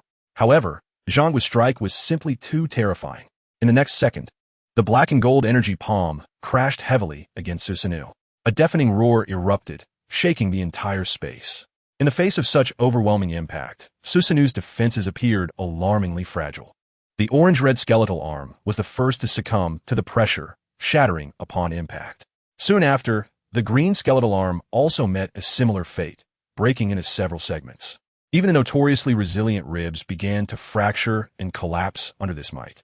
Yet, after enduring the successive blocks and weakening effects of Susanu's arms and ribs, the originally fearsome black and gold palm had its power significantly diminished. At this moment, although it still bore a semblance of residual power, it was no longer comparable to its initial formidable might. Jishui and Itachi chose not to summon a new Susanu to confront this final strike. Instead, they exchanged a tacit glance and resolutely crossed their arms tightly across their chests, bracing their physical forms to withstand the impending wave of energy. To the onlookers, the colossal hand of Sengoku, shimmering with a black-gold radiance, descended upon Jishui and Itachi like a battering ram. Subsequently, a deafening roar erupted, accompanied by a blinding flash of light that seemed to shake the very ground of the training field. The immense shockwave caused the earth to tremble violently, raising clouds of dust that swiftly coalesced into a heavy fog, obscuring the vision of all present. For a moment, the spectators could only hear the cacophony of thunderous sounds echoing in their ears, unable to discern what transpired within the swirling dust. "Onaizen!" shouted the young Sasuke, his voice strained with terror and concern. At the same time, his eyes experienced a stinging sensation, compelling him to shut them tightly. As the discomfort gradually subsided, he quickly reopened his eyes, fixating intently on the swirling dust, his feet instinctively moving forward, as if he were about to charge recklessly into the fray. However, just as he was about to act, a powerful hand reached from behind, precisely grasping his collar. Sasuke felt an overwhelming force lift him off the ground, leaving him suspended in midair. "Nakamura, let me go. I must save my Onaizen." Sasuke struggled fiercely, flailing his arms in a desperate attempt to break free from Nakamura's grasp. His small face flushed with urgency and anxiety. He showed no signs of surrender, continuing to writhe and shout for the rescue of Uchiha Itachi. Meanwhile, the dust thickened around them, resembling a heavy curtain that completely obscured the view of everyone present. Nevertheless, the onlookers were not ordinary individuals. How many among them were incapable of using Kinbunchika haki? Oh, certainly excluding Naruto and the young lad currently being held by Nakamura. Fear not, Sasuke, both Itachi and Jishui are unharmed. In fact, they have gained immensely. Really? Nakamura? Sasuke's movements came to an abrupt halt, his body no longer twisting as he stared wide-eyed at Nakamura, his expression a portrait of anxious hope, yearning for affirmation. "Indeed, you shall see them shortly." The voice that responded was not Nakamura's, but that of Carp, standing nearby. His tone was steady and resolute, instilling a sense of unwavering trust in Sasuke. Was Carp truly taking the time to address Sasuke's concerns? Why did Carp exhibit such an attitude? Nakamura speculated that perhaps it was due to Sasuke and Luffy being of the same age, evoking a grandfatherly affection within Carp. Yet at that moment, such thoughts were of little consequence. The reason was clear, as the dense cloud of dust that had enveloped the arena began to gradually dissipate. Once the dust settled, the onlookers finally beheld the scene within. Particularly for the anxious Sasuke, his eyes widened as he fixated on the sight before him. He saw that both Jishui and Itachi bore faint traces of blood upon their faces. They stood firm, eyes closed, arms crossed protectively over their chests, legs slightly bent, maintaining their stance without being blown away by the overwhelming force as they had anticipated. However, this was not the most crucial aspect. The true focal point lay in the faint, nearly transparent black light that shimmered upon their arms. "Haha, we have succeeded, everyone." At this juncture, Jishui and Itachi straightened, standing resolutely while gasping for breath, easing the tension they had just endured from the fierce battle. "How about it, gentlemen? Would you consider joining our navy? While I cannot guarantee much, I can assure you that if you choose to enlist, you will at least start from the rank of a rear admiral." Sengoku's gaze towards Jishui and the others grew increasingly fervent, eagerly anticipating the prospect of recruiting such exceptional talent into the Navy. "Well, let us not rush. We currently have other pressing matters to address." In response to Sengoku's enthusiastic invitation, Jishui remained courteous yet politely declined without hesitation. "Greetings. May I be so bold as to inquire about the sudden appearance of the skeletal arm earlier?" The question came from Marine Admiral Tsuru. whose focus starkly contrasted with that of Sengoku and Carp. While they were engrossed in observing Jishui and his companions, Tsuru's attention was entirely captivated by the fleeting Susanoo. Speaking of the Susanoo, it was indeed shrouded in mystery. Just moments ago, a flash of light had revealed a colossal skeletal arm, yet the dust had obscured visibility, leading the others to be drawn to the awakened Busashoku Haki instead. Now, as Tsuru posed her inquiry, Sengoku and the others jolted back to awareness, redirecting their gaze toward Makamura. After all, the posture of the skeletal arms closely resembled the Susanoo that Makamura had previously employed, startlingly similar in nature. The Navy members silently speculated. Could there be an undisclosed connection or secret behind this? With a gentle smile, Makamura approached Jishui and Itachi, his steps light and assured. As he positioned himself between them, he extended his hands, softly yet firmly pressing his palms onto their shoulders. In that moment, Makamura closed his eyes, concentrating, and began to channel the enigmatic power of the Mafu spell within him.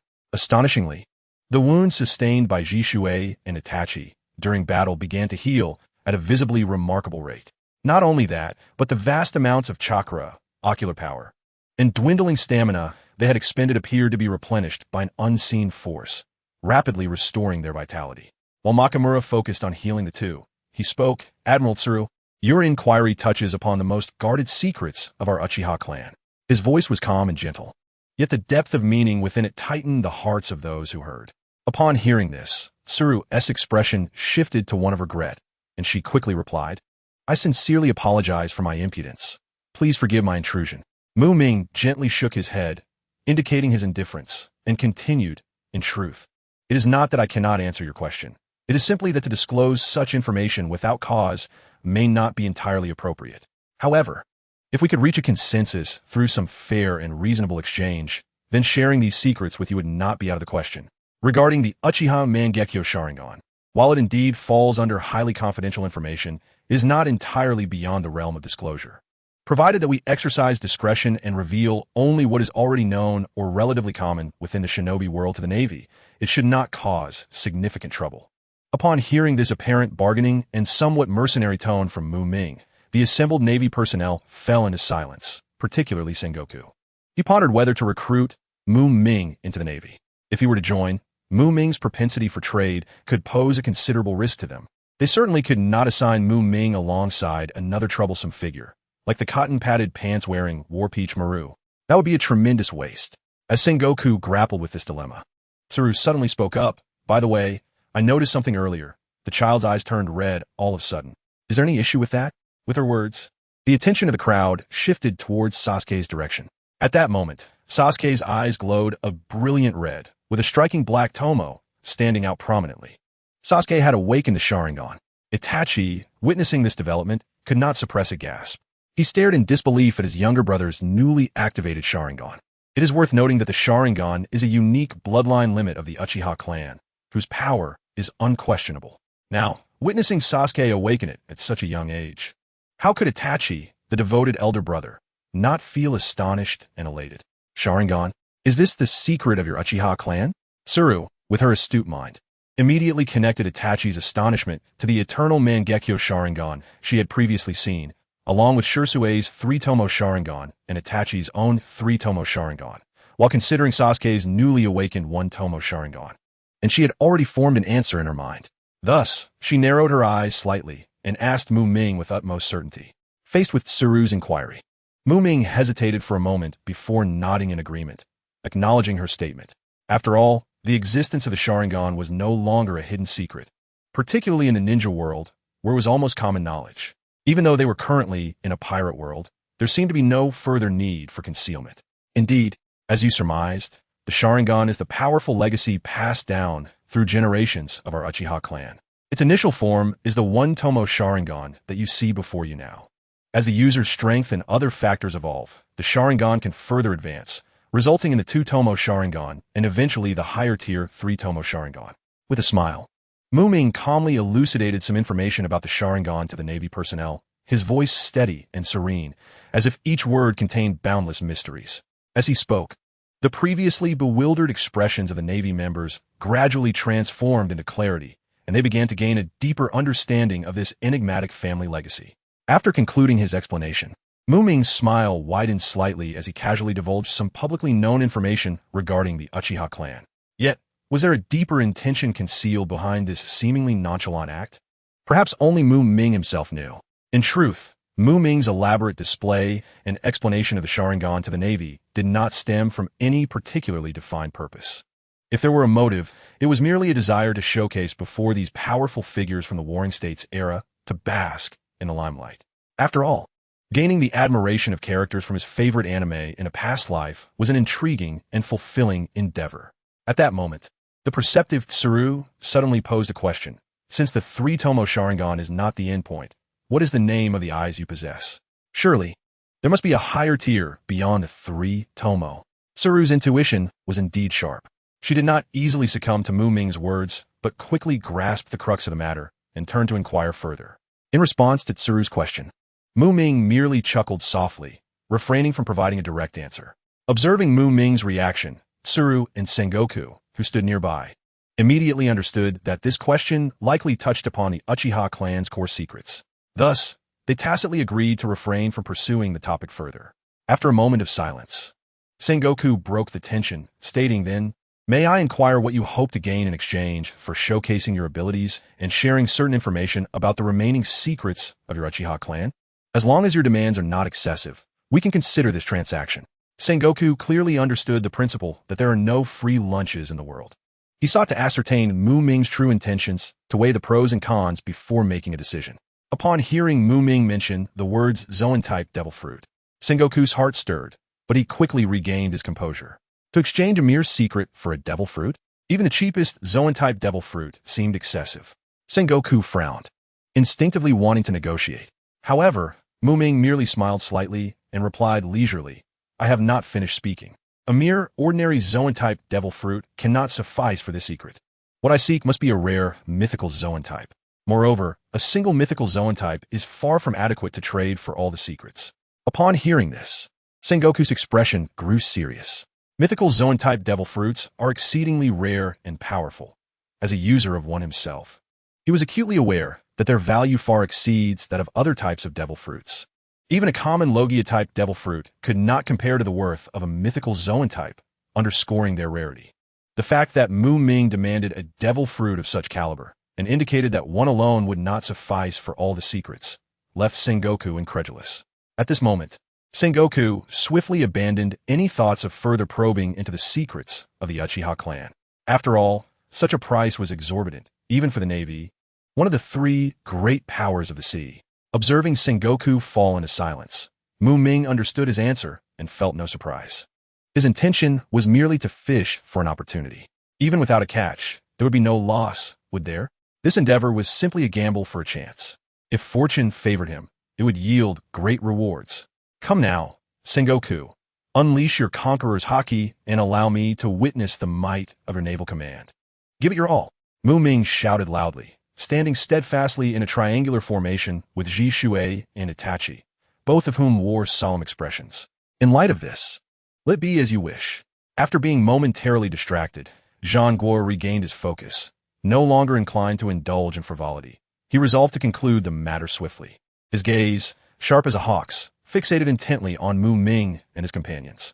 Suddenly, his eyes widened dramatically, resembling 2 bolts of lightning cleaving the sky.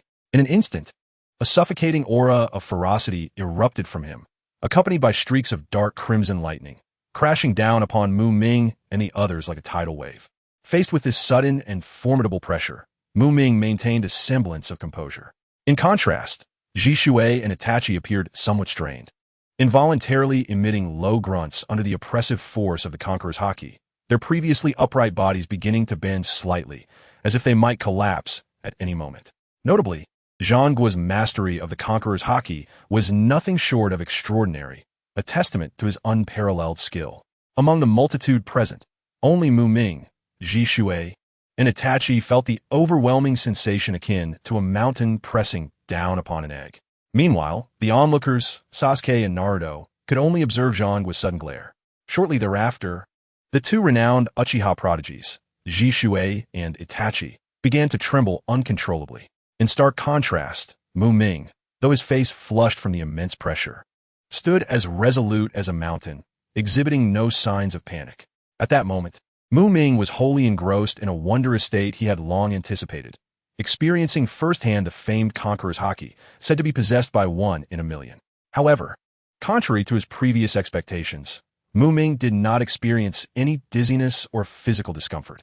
If one were to describe his feelings at that moment, the only accurate term would be an overwhelming sense of frustration. An unprecedented, ineffable feeling of oppression surged within him, as if he were on the brink of being overwhelmed by this stifling, negative emotion. This feeling intensified, causing his complexion to redden further, akin to someone forcefully pressing down on his head, compelling him to kneel. Confronted with such a humiliating sensation, Muming's anger erupted like a volcano, uncontrollable and fierce. In a flash, his previously dormant eternal Mangekyo Sharingan activated, spinning rapidly at his subconscious command. Simultaneously, a chilling and formidable power emanated from within him, akin to an invisible whirlwind sweeping the surroundings. Remarkably, this power continued to grow at an astonishing rate, seemingly boundless. Witnessing this series of transformations in Muming, Karp, Zifa, and others wore expressions of grave concern, their gazes fixated on him, wary of missing any crucial detail. The 3 admirals, standing quietly to the side, instinctively activated their devil fruit abilities, partially transforming their limbs. Sakazuki's right hand transformed into seething magma, capable of incinerating all. Kazan's left hand solidified into crystalline ice, exuding a chilling aura, while Borsellino's right foot sparkled with blinding light, radiant as the sun. Sensing the familiar scent of sulfur, the fire-breathing dragon turned its gaze towards Sakazuki's magma hand. Sakazuki, sensing something, showed no reaction, his right hand reverting to its original state. Opposite Muming, Zhanghua undoubtedly felt the weight of the moment more profoundly than anyone else present. His eyes widened, intensely focused on Muming, unwilling to relent. He clearly observed Muming's crimson eyes, adorned with intricate and mysterious patterns, spinning at a breathtakingly rapid pace. Simultaneously, the chilling aura emanating from Muming surged like a tide, spreading further into the surroundings. Sasuke and Naruto, the 2 youngsters, instinctively rubbed their arms, attempting to dispel the encroaching cold. The training ground, once pleasantly warm, had transformed into an eerily cold environment, a chill unlike Kazan's, as if one had plunged into the depths of an abyss. Ah, the heavens! My fate lies in my own hands, not in the hands of fate. Muming howled to the sky, his voice echoing as if striving to pierce the clouds, reaching the heavens. In this moment, the accumulated frustration, anger, and unwillingness within him manifested in his roars, resonating throughout the realm. With the oppressive sensation from Zhanggua's conqueror's haki reaching its zenith, Muming could no longer endure. At the pinnacle of this pressure, he finally unleashed the latent power buried deep within him. As Muming's cry reverberated, a miracle unfolded.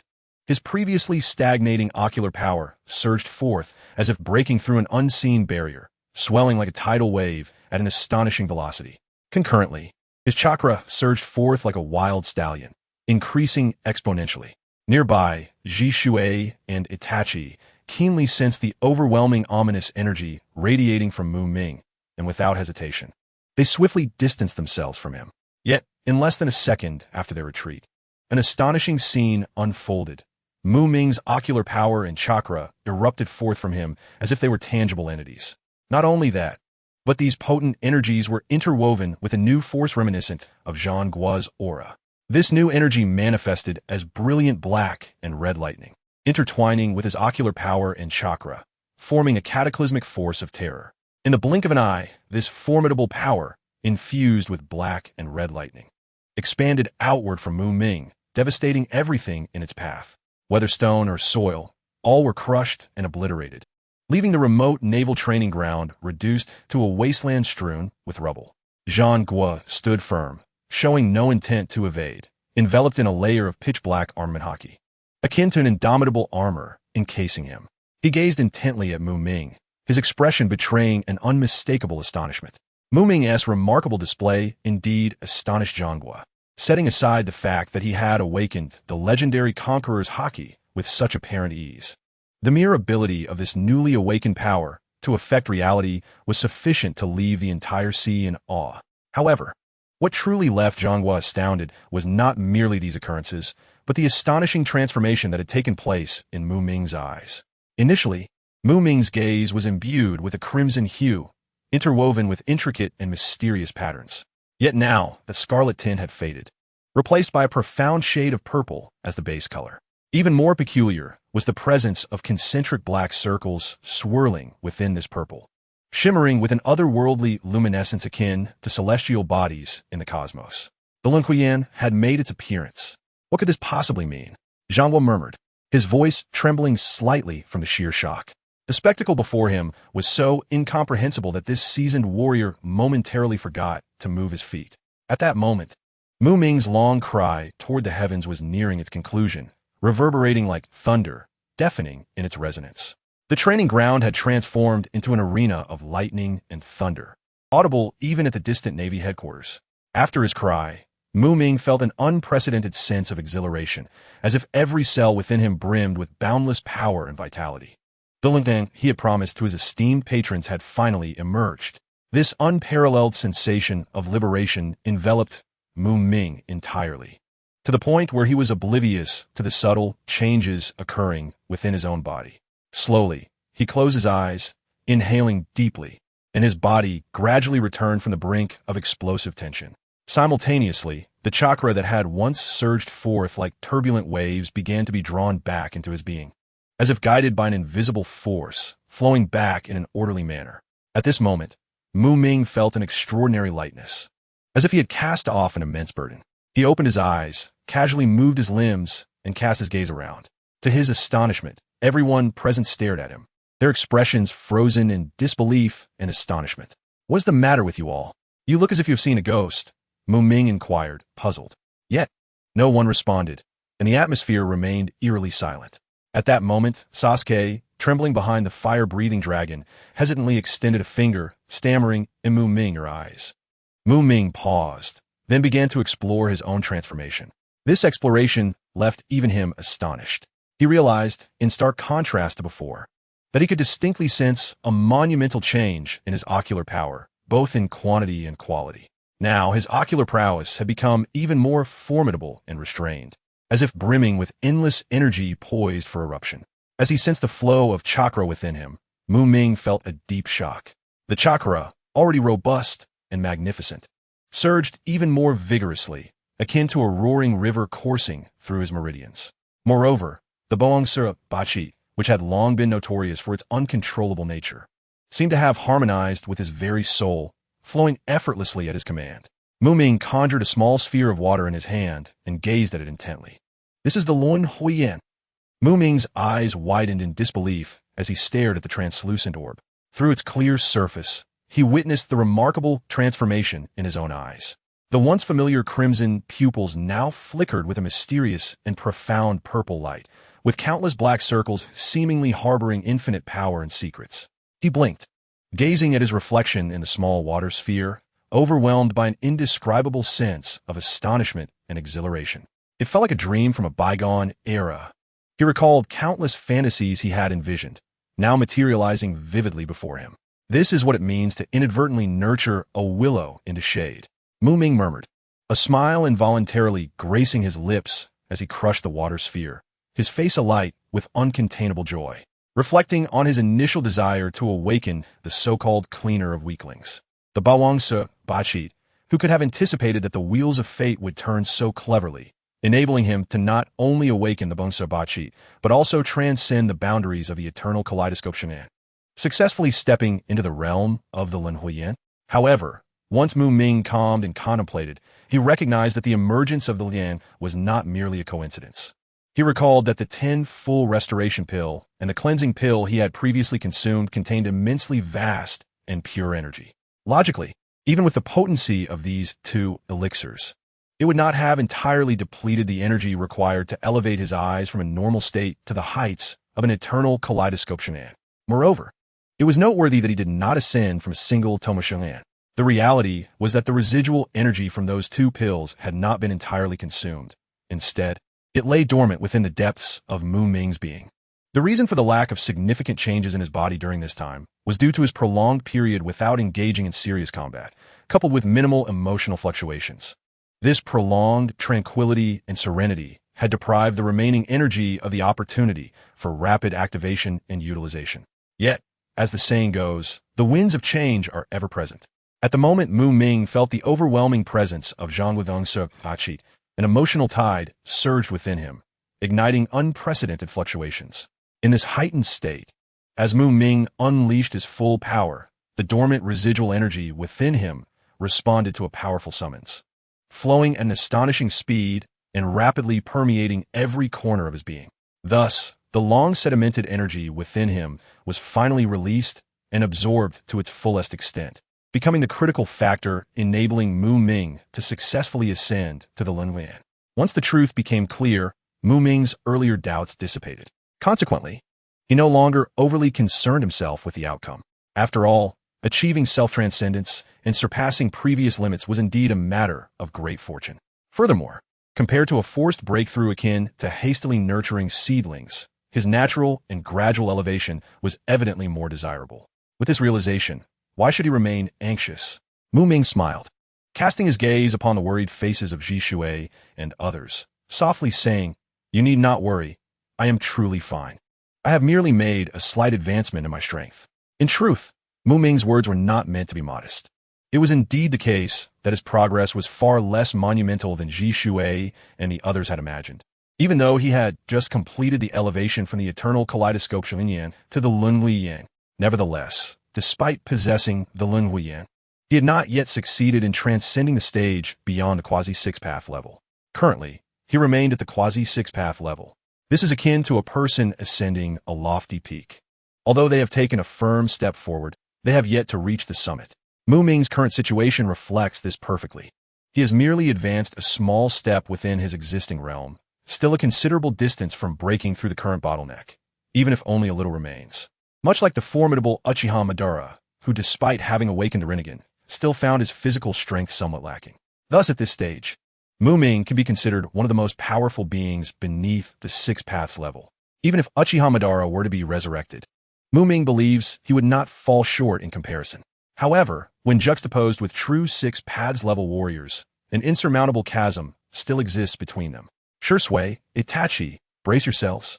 Mu-Ming's lips curled into a sly smile, and his black eyes, shining like stars, suddenly glimmered with a barely perceptible light. At that moment, standing beside him, Zhang seemed to intuitively grasp Mu-Ming's intentions. Simultaneously, an overwhelming aura erupted from both Mu-Ming and Zhang, akin to surging ocean waves, sweeping towards ShisUi and Itachi. This force was their conqueror's haki, accompanied by black and red lightning, imbued with boundless pressure and strength. At that moment, ShisUi and Itachi, still reeling from the shock of Mu-Ming awakening the Rinnegan, found their thoughts drifting far away. However, when they sensed the oncoming tidal wave of conqueror's haki, all astonishment and daze dissipated in an instant. Before they could react, the dual conqueror's haki descended upon them with the force of a mountain crashing down. ShisUi felt as if a colossal mountain had pinned him down, making breathing an arduous task, his body trembling uncontrollably. Itachi felt as if he were caught in a tempest, teetering on the brink of being utterly consumed by this terrifying force. Under this irresistible pressure, both ShisUi and Itachi were compelled to kneel. Beads of sweat cascaded down their foreheads, splattering onto the ground and creating tiny droplets. They gritted their teeth, exerting every ounce of strength to avoid collapsing entirely. At that moment, centered around ShisUi and Itachi, the air within a 10-meter radius seemed to freeze. Dangerous black and red lightning appeared out of thin air, accompanied by deafening roars, striking wildly in all directions. These lightning bolts, infused with destructive power, rampaged like enraged dragons through the space. Moreover, due to the intense impact and oppression of the conqueror's haki, the ground beneath ShisUi and Itachi began to tremble violently, dust swirling around them. As time passed, the earth beneath them sank several centimeters, forming a noticeable depression. ShisUi and Itachi exchanged grave glances, their lips quivering slightly, clearly filled with unspoken words. Yet, under the tremendous external pressure, those words remained lodged in their throats, difficult to articulate. At that moment, as if reading their minds, Mu-Ming spoke softly. "You need not hold back. unleash all your power without concern for other factors. The reason Muming uttered such words was quite simple. Having successfully awakened the Rinnegan, his strength had reached a level that allowed him to act freely, unencumbered by any restraints. As soon as Muming's words fell, Zhangguo and he immediately fixed their gaze on ShisUi and Itachi, curiosity brimming in their eyes. Meanwhile, upon hearing Muming's encouragement, ShisUi and Itachi exchanged a glance and simultaneously inhaled deeply, no longer suppressing the surging power within them. In an instant, two crisp sounds echoed as the three-tomo Sharingan in their eyes transformed into the kaleidoscopic pattern of the Mangekyo Sharingan, adorned with four-pointed windmill and triangular dart designs. Radiant emerald green and brilliant orange light shimmered around them. Then, an overwhelming surge of chakra and ocular power erupted from their bodies, swiftly merging together, ultimately manifesting two colossal Susanoo that resembled tangible entities. With the activation of their Mangekyo Sharingan, intertwining waves of green and orange energy began to surge around ShisUi and Itachi. Before long, several sturdy, two-toned Susanoo ribs slowly emerged, encircling them like a formidable shield. Supported by this potent force, ShisUi and Itachi, who had been nearly immobilized by pressure, gradually straightened their postures, reclaiming their own momentum. However, just as they began to acclimate to the prevailing intensity of pressure, Muming, who had been silently observing, suddenly widened his eyes, unleashing two chilling crimson beams of light. In the next moment, Muming's eyes transformed into a pair of eternal Mangekyo Sharingan, radiating an overwhelming aura. Yet this was not the end. The intricate and mysterious patterns of the eternal Mangekyo Sharingan began to spin rapidly, reminiscent of swirling cosmic nebulae, leaving those who beheld it in a state of dizzying awe. Following a breathtaking contraction, the previously vibrant crimson light morphed into a deep purple hue, while the complex patterns instantaneously transformed into dark, profound circles, exuding an unsettling aura. The Rinnegan activated. In that fleeting moment, Muming's eyes became akin to two blazing suns, dazzling and captivating. Concurrently, Muming's Conqueror's haki surged like never before, multiplying several times over. Compared to Zhangguo's black and red lightning, it was as starkly evident as the difference between a thick rope and a needle. The massive black and red lightning tore through the sky, wielding the power to devastate worlds. Just as ShisUi and Itachi had managed to stand upright, they found themselves once again bent under the overwhelming pressure emanating from Muming. Even their Susanoo began to dim, with the ribs gradually fading away. They gritted their teeth, straining with all their might to resist this terrifying force. Yet, their legs trembled uncontrollably, as if they might collapse at any moment. ShisUi and Itachi understood clearly that the immense pressure radiating from Muming felt like a towering mountain, so heavy it was nearly suffocating. Reflecting on the past, when Muming, ShisUi, and Itachi stood as equals, celebrated as the trident of the Uchiha clan and drawing significant attention. Yet now, just the aura Muming displayed was sufficient to subdue them to the point they could hardly stand tall. Faced with such a stark disparity, even though Muming had never uttered a word about it, for these two proud youths, it was an unbearable torment. Despite their unwavering loyalty to Muming, there was an unavoidable twinge of discontent within them, not directed at Muming himself, but stemming from their strict self-expectations, resenting their inability to keep pace with Muming's rapid ascent. As the pressure weighing upon the two intensified, it felt as if an invisible mountain bore down heavily upon their shoulders. With each passing moment, this oppressive force relentlessly eroded the last vestiges of their inner fortitude. Finally, just as they were on the brink of succumbing to their knees, the taut string of reason within them snapped under the unbearable strain. Both ShisUi and Itachi clenched their fists almost simultaneously, their gazes lifting towards the boundless sky. Soon after, a thunderous roar erupted from the depths of their throats. Accompanied by this desperate howl, tears of crimson began to seep from their eyes, resembling two vivid trails of blood cascading down their cheeks. Simultaneously, the chakra within them surged forth uncontrollably, a torrential wave of energy. Their eyes glimmered with a fierce intensity, akin to blazing flames, radiant and captivating. Before them, the once dimmed hues of emerald green and fiery orange of their Susanoo, previously overshadowed by the dual might of Muming and the Warring States, began to undergo a remarkable transformation. First, the Susanoo regained its solidity, with ribs re-emerging, followed by the gradual formation of its massive skeletal arms. In the blink of an eye, two colossal skeletal giants stood imposing before them. Yet this was far from the end.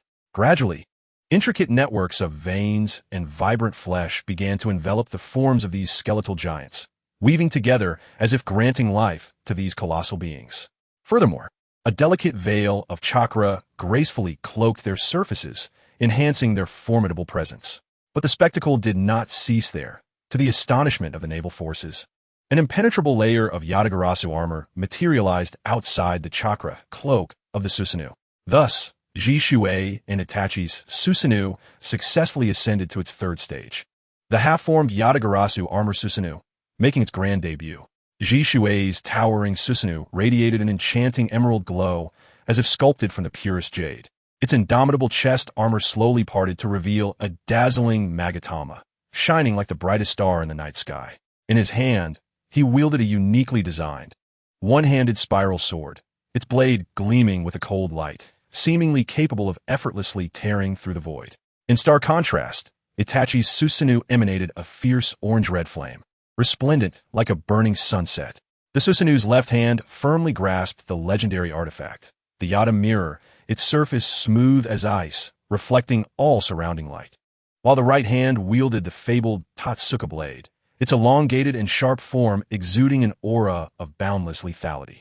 Thus, Itachi's Susanoo possessed two divine artifacts, a perfect amalgamation of offense and defense, utterly impeccable.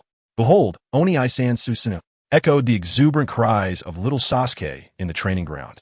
Both Naruto and little Sasuke gazed at the gigantic shadow before them, their faces alight with joy, while admiration and pride sparkled in Sasuke's eyes as he exclaimed, "Wow, how incredible! This is Oni Isan's Susanoo. I will definitely have one too." Upon hearing his words, Tsuru, maintaining an outwardly calm demeanor, felt a sudden spark of excitement in her eyes. As a chief advisor of the Navy, her keen insight led her to realize that this could be an excellent opportunity to gather vital intelligence regarding the Uchiha clan. She hurried to Sasuke's side, eagerly inquiring, "Susanoo? Did you just say that this technique is called Susanoo?"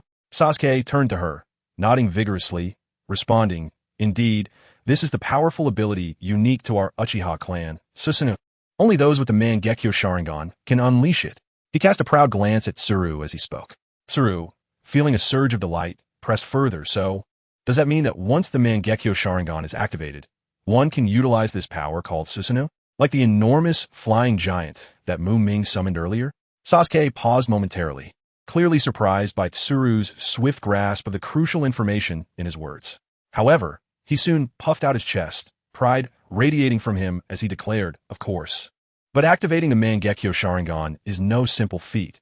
Most clan members never manage to awaken it in their lifetime. My Oni Isan succeeded in activating his Mangekyo Sharingan at the age of 13, becoming an undisputed genius within our clan." As he spoke, admiration for his brother filled his gaze. Regarding Muming's Susanoo, although they appear different and possess varying colors, there is no doubt that they all belong to the category of Susanoo. They merely exist in different forms. In response to Tsuru's inquiry about Muming's Susanoo, Sasuke nodded gently, affirming her assertion. Hearing Sasuke's explanation, Tsuru furrowed her brow, a hint of contemplation appearing on her face. She then pressed, "What does it mean that they are not in the same form? Could you please elaborate?" Her eager gaze remained fixed on Sasuke, anticipating a more detailed and clear response. "Ah, you are truly troublesome," he remarked. "Susanoo is an extraordinarily powerful and enigmatic ocular technique of our Uchiha clan. According to clan records, it has evolved to possess as many as 6 distinct forms or stages, each exhibiting astonishing power and unique characteristics. The initial form is what we just witnessed, where Susanoo can only manifest gigantic arms and a solid skeletal structure. These massive arms can be deftly employed for ferocious attacks, while also serving as sturdy shields to effectively withstand various external impacts. Moreover, they possess the capability to grasp enemies and engage in lethal combination attacks with the main body.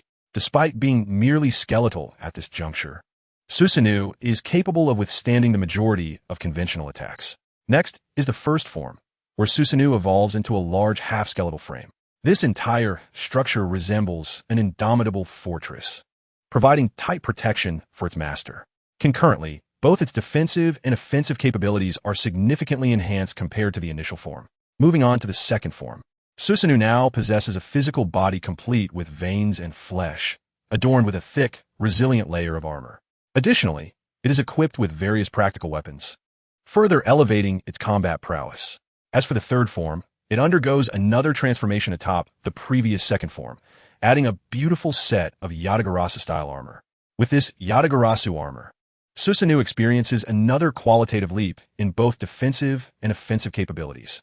The fourth form marks a significant turning point in the evolutionary journey of Susanoo. Preserving the fundamental characteristics of its second form, it successfully developed a complete lower body, transforming into a fully formed and mobile human being. As for the ultimate complete form, unlocking it is no simple feat. It requires not only the mastery of ocular power to its pinnacle, but also an immense reservoir of chakra to sustain it. However, once this form is successfully activated, the size of Susanoo will become unimaginably colossal, akin to a towering mountain. Additionally, a pair of broad and powerful wings will sprout from its back, endowing the user with the ability to soar through the skies and roam freely. The power exhibited in this state is extraordinarily terrifying, capable of effortlessly obliterating mountains and severing meteors, as if all things in the world are under its control. Speaking of the colossal flying being once utilized by Muming, is indeed the complete form of Susanoo. Nevertheless, such a form is exceedingly rare. Although many within the Uchiha clan possess the ability to awaken the Mangekyo Sharingan and manifest Susanoo, those who can wield the complete Susanoo are few and far between. Upon close examination, there are only two individuals, and Muming is one of them. At this moment, little Sasuke is entirely focused on Itachi, who is unleashing his full power, leaving him oblivious to anything else. Therefore, when General He attempted to extract information from him, he unwittingly divulged everything he knew without realizing the implications. By the time little Sasuke regained his senses and recognized the gravity of the situation, he found that he had already spoken far too much. Suddenly realizing the seriousness of the matter, he hastily covered his mouth, his face displaying an alarmed expression as he fixed his gaze on General He, who appeared dazed, seemingly still reeling from shock. General He paid no mind to Sasuke's vigilance. She was astounded by his words. What exactly is the enigmatic Uchiha clan? A powerhouse like Muming exists within the clan, and there is yet another individual who stands alongside him. At this moment, General He widened her eyes, staring blankly at the two half-giants clad in Utengo armor, resembling a significant portion of a naval base. The terrifying strength displayed by Shisui and Itachi instilled a profound sense of shock within her.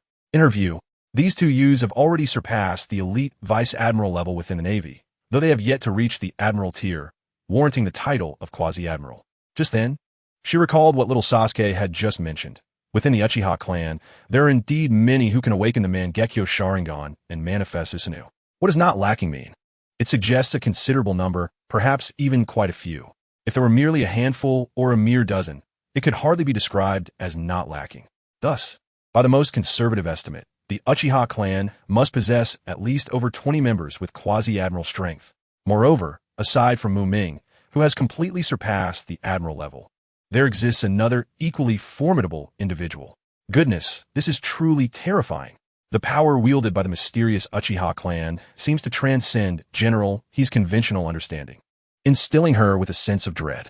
Should this terrifying force direct its aggression towards their naval headquarters, what kind of unprecedented battle would ensue? General He pondered silently, but the more she thought, the greater her fear grew. She could scarcely imagine whether their navy, with its current strength, could withstand the overwhelming onslaught of the Uchiha clan. The thought sent a shiver down her spine, and beads of cold sweat appeared on her forehead. She understood that if such a moment were to arise, the outcome would likely be disastrous. Yet, the potential answer loomed over her like a sword, preventing her from delving deeper into her thoughts. What was that Rinnegan they had mentioned? General He mused internally, realizing she could no longer dwell in such a state of extreme pessimism. She must swiftly extricate herself from this negative mindset. Thus, she decisively shifted her focus, redirecting her gaze to little Sasuke, who was entirely captivated by Itachi's Susanoo. At this moment, little Sasuke remained blissfully unaware that he had again become the target in General He's eyes. Meanwhile, General He began to skillfully interrogate him. Pray tell, what was that Rinnegan? It must be said that Sasuke truly lives up to the moniker Sunny Day Helper. He tends to forget past lessons. Having just fallen victim to General He, and now he is unwittingly stepping in her trap once more. Initially, General he anticipated that little Sasuke would instinctively reveal the secrets of the Rinnegan, but something unexpected occurred. Suddenly, Sasuke's eyes rolled back, and he collapsed limply to the ground, as if all strength had drained from him. Likewise, Naruto, who was present with him, exhibited the same response, also rolling his eyes and slowly toppling over. Upon seeing this, General he was taken aback, quickly lifting her gaze towards the training ground. In an instant, the previously calm air above the training ground became interwoven with streaks of black and red lightning, crackling with sound. These black and red bolts seemed almost alive, rapidly spreading and transforming the entire training ground into a sleeping arena filled with the terrifying presence of Conqueror's Haki. Their Conqueror's Haki had indeed awakened. Witnessing Shisui and Itachi successfully awaken their Conqueror's Haki, the training ground fell into an eerie silence. Even Carp, who usually exudes a carefree demeanor, now bore no semblance of ease. In truth, Carp has always projected the image of a roguish old child, but that is merely a facade. In reality, his insight is as clear as a mirror. He perceives matters more keenly than anyone else, though he prefers to refrain from involvement. Much like how he chooses to remain a free vice admiral rather than accept an admiral's position. Those who perceive Carp as a fool are the true fools. Setting aside Carp's approach to affairs, his peak strength alone is not something an ordinary fool could cultivate. At this moment, Carp's gaze was fixed intently on Muming and his companions. The abilities and performances exhibited by these three thus far had rendered his smile entirely absent. Look at them. Not only does each possess the formidable power of the three types of Haki, but they also wield the elusive and mysterious Sharingan.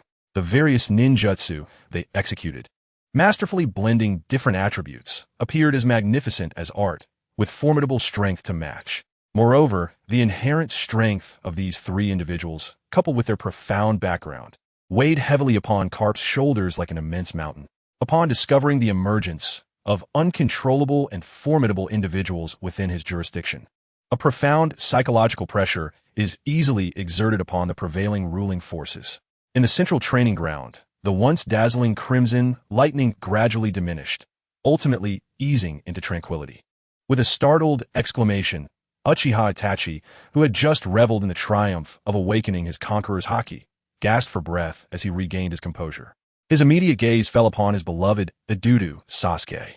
However, the sight that met his eyes caused his heart to tighten. He beheld Sasuke and Uzumaki Naruto lying motionless at the feet of the fire dragon, as if they had lost consciousness. Despite his own dwindling strength, Itachi disregarded everything else, swiftly forming hand seals with one hand to perform the body flicker technique, instantly appearing beside Sasuke. He crouched down, meticulously examining Sasuke's condition, his eyes filled with concern and urgency. At that moment, General Crane spoke up. "Do not worry. They are unharmed, merely rendered unconscious by the Conqueror's Haki you just unleashed. A brief rest will have them recovering swiftly." Although reassured by General Crane's explanation, Itachi remained uneasy and insisted on conducting a thorough examination of Sasuke himself. Once he confirmed that Sasuke had indeed suffered no substantial harm, he felt a modicum of relief. Subsequently, Itachi turned his attention to Naruto, only to discover the same symptoms, which allowed him to breathe a sigh of complete relief. "Thank you. Please keep an eye on them, Fire Dragon," Itachi said gratefully to General Crane, before turning to the Fire Dragon. With a low growl, the Fire Dragon seemed to respond to Itachi's request. It then slowly crouched down, spreading its immense wings, gently enveloping Sasuke and Naruto in a warm embrace. At that moment, Sasuke and Naruto lay quietly together, their eyes tightly shut, clearly still in a state of unconsciousness. However, the gentle rise and fall of their chests indicated that their vital signs were stable and they were not in grave danger.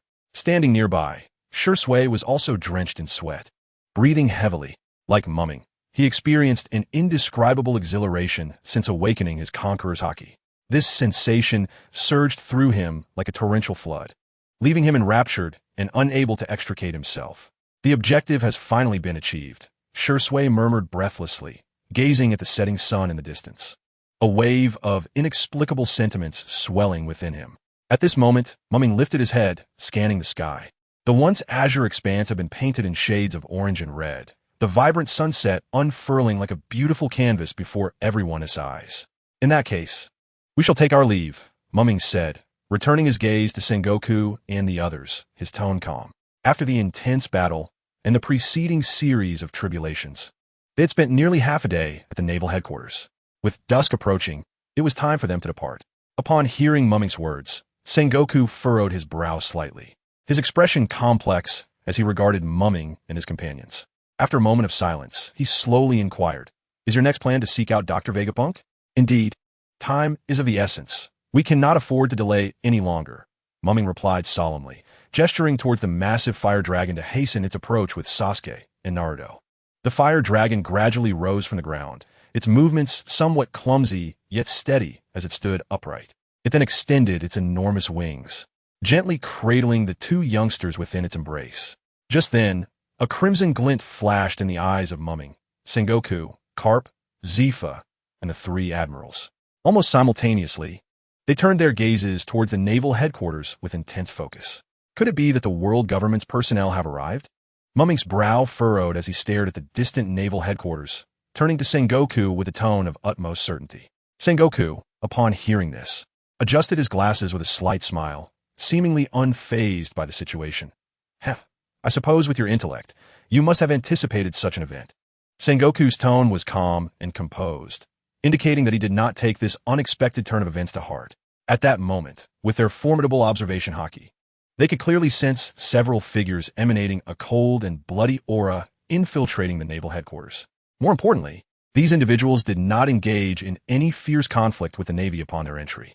Instead, after a brief pause, they swiftly changed direction, heading straight towards them. Judging by various signs, there was a 99 chance that these uninvited guests were the vicious hounds meticulously trained by the world government. "Very well, we appreciate your hospitality. Therefore, before we depart, let us tidy up your premises as a gesture of gratitude towards Admiral Sengoku and everyone here," Muming said with a smile, first glancing at Shisui and then at Itachi. In response to Muming's words, Sengoku and the others remained silent. In truth, among the high-ranking naval officers present, none harbored genuine goodwill towards the world government. Although openly opposing them might be unrealistic, choosing to overlook trivial matters that pose no significant harm was an acceptable stance for them. "Then, we shall leave everything to you. Given the forthcoming developments, our presence here may be inconvenient, so we shall no longer linger," Sengoku declared, leading the naval members to turn and depart. Their path was in stark contrast to that of the world government personnel approaching. During this brief period of waiting, Muming certainly did not allow himself to be idle. He placed his hands on Shisui and Itachi's shoulders, channeling the power of the horse charm, a mysterious energy radiating from his hands and flowing directly into their bodies.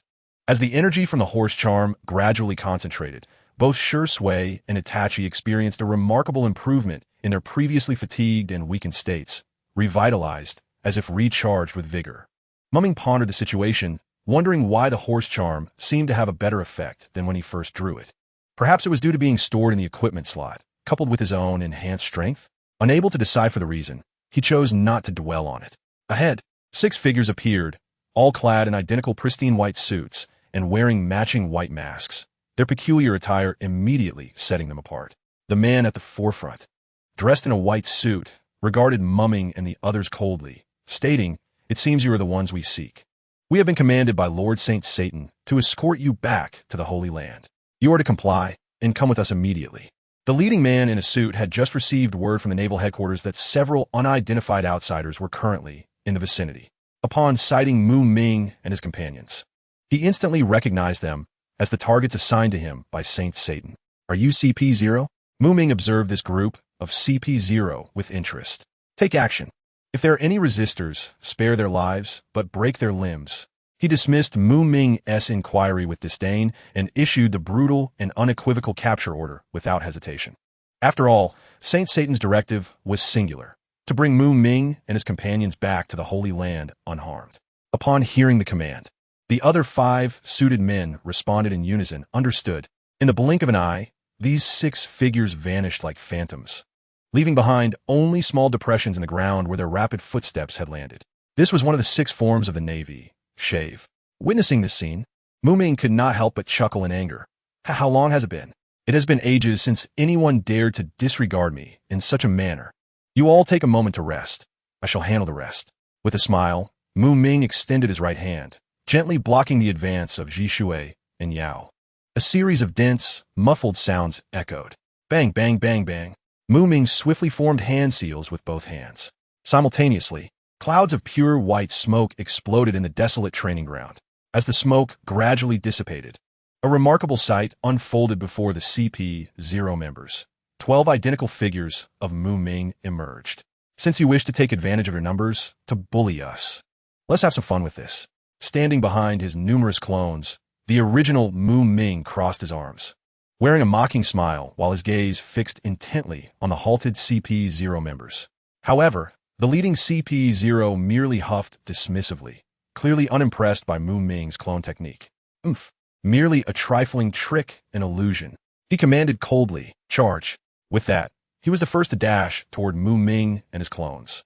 At that moment, Muming keenly sensed the concealed presence of many observers, emanating a distinct aura of Kenbunshika haki. Without a second thought, he realized that these hidden watchers were none other than Sengoku and the others who had departed earlier. It seemed this battle had drawn considerable attention. Sigh. The original Muming sighed lightly, a look of ennui crossing his face as he muttered to himself. Suddenly, this battle feels rather pointless. It's better to end it swiftly. Playing around in front of Sengoku and the others felt akin to being a performer in a circus, and Muming instantly lost interest in continuing the charade. The strength of these CP0 members was not as formidable as anticipated. At best, they were merely at the level of elite vice admirals. The leader, in comparison to the rest, was only slightly stronger, an inconsequential margin. It must be noted that this margin was indeed minimal, not an exaggeration in the slightest. Nonetheless, whether they were strong or weak made no difference to Muming. In his eyes, these so-called CP0 members were nothing more than insignificant, fragile beings akin to ants. Whenever he wished, he could effortlessly eliminate them as easily as squashing an insect. Just then, the 12 Muming clones darted in different directions with lightning speed, instantly creating distance between them. Subsequently, a mysterious and profound purple light ignited in the eyes of the clones, revealing 12 pairs of eyes radiating an ominous aura. Ha ha! Muming erupted in a wild laugh, his voice resonating across the battlefield. Since it has come to this, allow me to bestow upon you the power of my newly awakened reincarnation eye.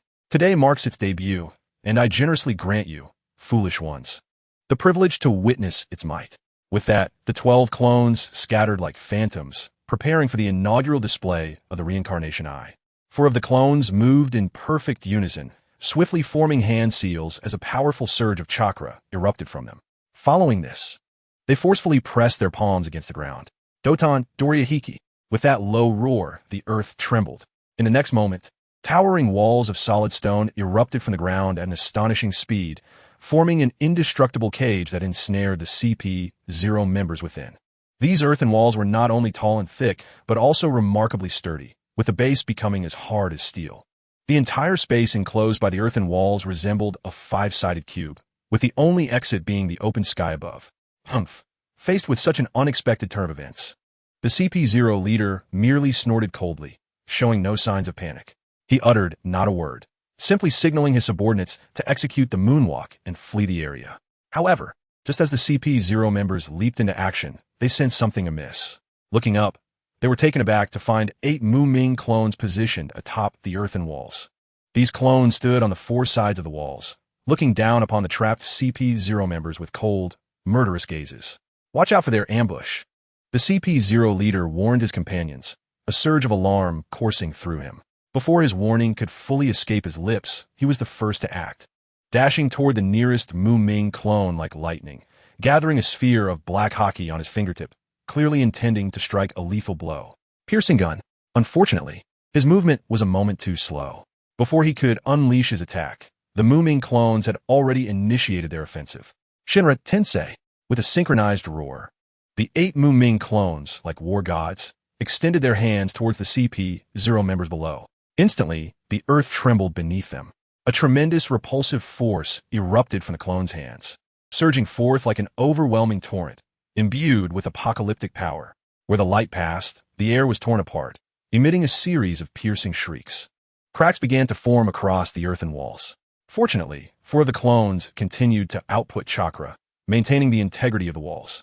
As for the 360-degree attack of Shinra Tensei, this immense repulsive force, unlike in the original tale, did not scatter aimlessly but was expertly controlled by the clones, striking down directly toward the trapped CP-0 members like arrows released from a skilled archer. With a dull thud, 6 CP-0 agents were abruptly slammed to the ground under the immense pressure of 8 formidable repulsive forces. They were as if pinned beneath an invisible mountain, utterly immobilized, helplessly watching their bodies sink deeper until they were firmly pressed against the earth. Subsequently, torrents of crimson blood erupted from their mouths, forming a gruesome mist in the air, painting a starkly tragic scene. Even worse, the overwhelming force arrived so swiftly and violently that the CP-0 agents had no time to react.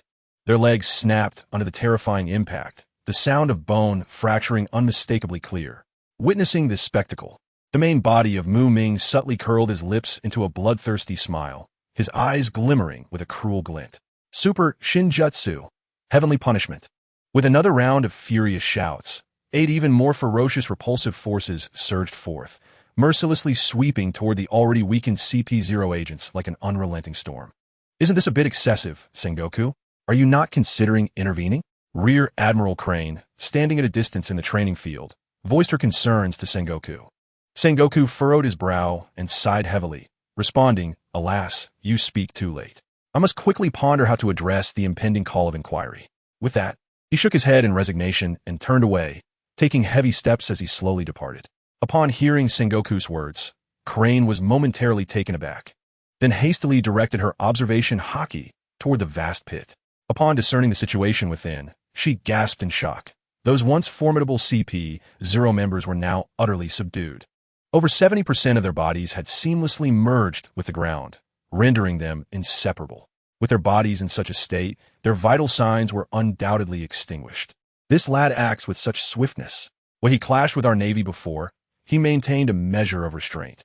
Yet now, facing these CP-0 from the world government, his methods have become unexpectedly ruthless, leaving me somewhat astounded. This unfolding situation cannot bode well. With this thought, Crane's mood grew increasingly somber.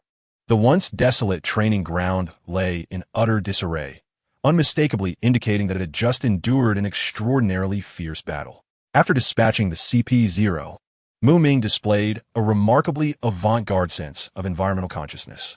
He swiftly formed hand seals, employing earth release techniques. As he did so, the ground began to tremble slightly, transforming from a solid surface into a soft marsh.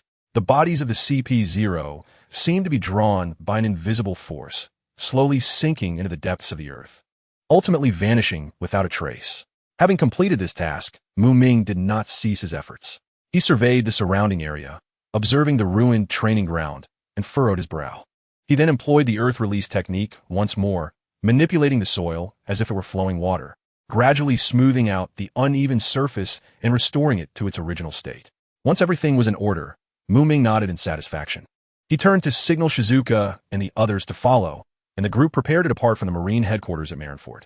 Meanwhile, within the Marine headquarters building, Sengoku sat in his spacious, well-lit office.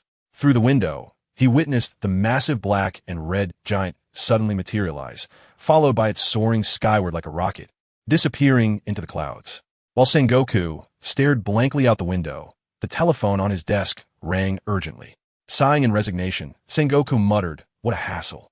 Despite his reluctance, he picked up the telephone, saying, "Hello, this is Sengoku." Mu-Ming retrieved the permanent record pointer indicating the location of Egghead Island from the system space. Instantly, his formidable chakra surged forth, enveloping the colossal Susanoo, which radiated an intimidating aura and began to accelerate. They soared over tumultuous seas and countless islands, both inhabited and uninhabited, the sheer number of islands passing by too great to count. Surprisingly, this journey encountered no setbacks or hindrances. As Mu-Ming poured his chakra into the Susanoo, time sped by. When night fell and the stars twinkled in the sky, the group finally caught sight of the extraordinary island below. This island resembled a colossal, transparent mushroom, quietly rising from the sea. Even in the depths of night, the island remained brightly lit, resembling a futuristic city brimming with technological allure. "Wow, Brother Mu-Ming, is this our target island? It looks just like a mushroom. How fascinating!" exclaimed Xiaoming Run, eyes wide with excitement as he pointed at the island below. Unable to contain his awe, Muming instinctively nodded, his gaze captivated by the unique island. At this moment, Muming and his companions hovered high above, gazing down at the remarkable Egghead Island, known as Agehead. The island was dotted with towering buildings, various peculiar structures arranged in an orderly fashion, some shimmering with vibrant colors, reminiscent of a dreamlike scene. In the center of the island stood a towering research tower, undoubtedly the location of Dr. Vegapunk. The structure of Egghead Island was distinctive, divided into two starkly contrasting parts. The lower section appeared relatively ordinary, while the upper portion seemed inverted as if a gigantic plate had been placed under a transparent glass dome, exuding an odd yet mysterious aura. The architectural style of Egghead Island diverged dramatically from other places, embodying an array of futuristic modern elements that showcased high technology and an avant-garde essence. Traditional architectural forms were entirely absent, replaced by sleek, visually striking modern skyscrapers and complex, sophisticated machinery. Wait a moment, Vegapunk should have originally been at Punk Hazard. He relocated to Egghead Island only after Caesar's experiment went awry, turning Punk Hazard into a life-threatening zone. Why is he now appearing on Egghead Island? Muming furrowed his brow at this revelation before relaxing again. Unable to find an explanation, he attributed it to the butterfly effect caused by his presence from another world. Of course, these trivial details were of little consequence, and Muming was unconcerned. The location of Vegapunk was not what mattered. What was essential was finding him. Let us descend. With Muming's words, he directed the Susanoo to dive toward Egghead Island like a fierce falcon. A piercing and shrill sound suddenly reverberated, beep, beep, beep, beep. As the Susanoo entered the alert zone of Dan Tu Dao, the entire island was instantly engulfed in alarms. Simultaneously, an invigorating crimson light began to flicker incessantly, resembling flames dancing in the air. In this moment, even those unfamiliar with the island's defense systems, such as Muming and his companions, could immediately recognize the implications of an unwelcome intruder invading their domain. As they approached, they beheld a translucent defensive barrier, akin to an indomitable fortress wall, standing resolutely before them. Beneath this barrier, a row of ominous black cannons was meticulously aligned, glaring at them with formidable intent. Soon after, these cannons, seemingly synchronized by a common command, unleashed a barrage of dazzling laser beams, intertwining into a dense shower of light, cascading relentlessly toward Susanoo. With an air of nonchalance, Muming gazed at these so-called toys, a hint of disdain curling at the corners of his mouth. A laser defense system? Huh. Do they really believe this can impede me?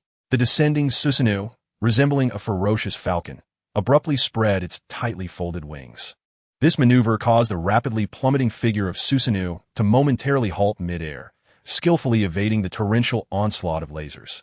Assessing the power of these lasers, Muming chose not to evade any further. Without hesitation, Susanoo continued its dive, disregarding the relentless lasers striking its form, and charged directly towards the island's defensive barrier. As it neared the barrier, Susanoo suddenly clenched its massive right hand, then swung it forcefully towards the barrier. In an instant, a gleaming halberd appeared in its once empty grasp. As the arm swung, the blade of the halberd violently scraped against the surrounding air, producing a piercing shriek. In that fleeting moment, the temperature around surged dramatically, even reaching a point capable of igniting the air itself.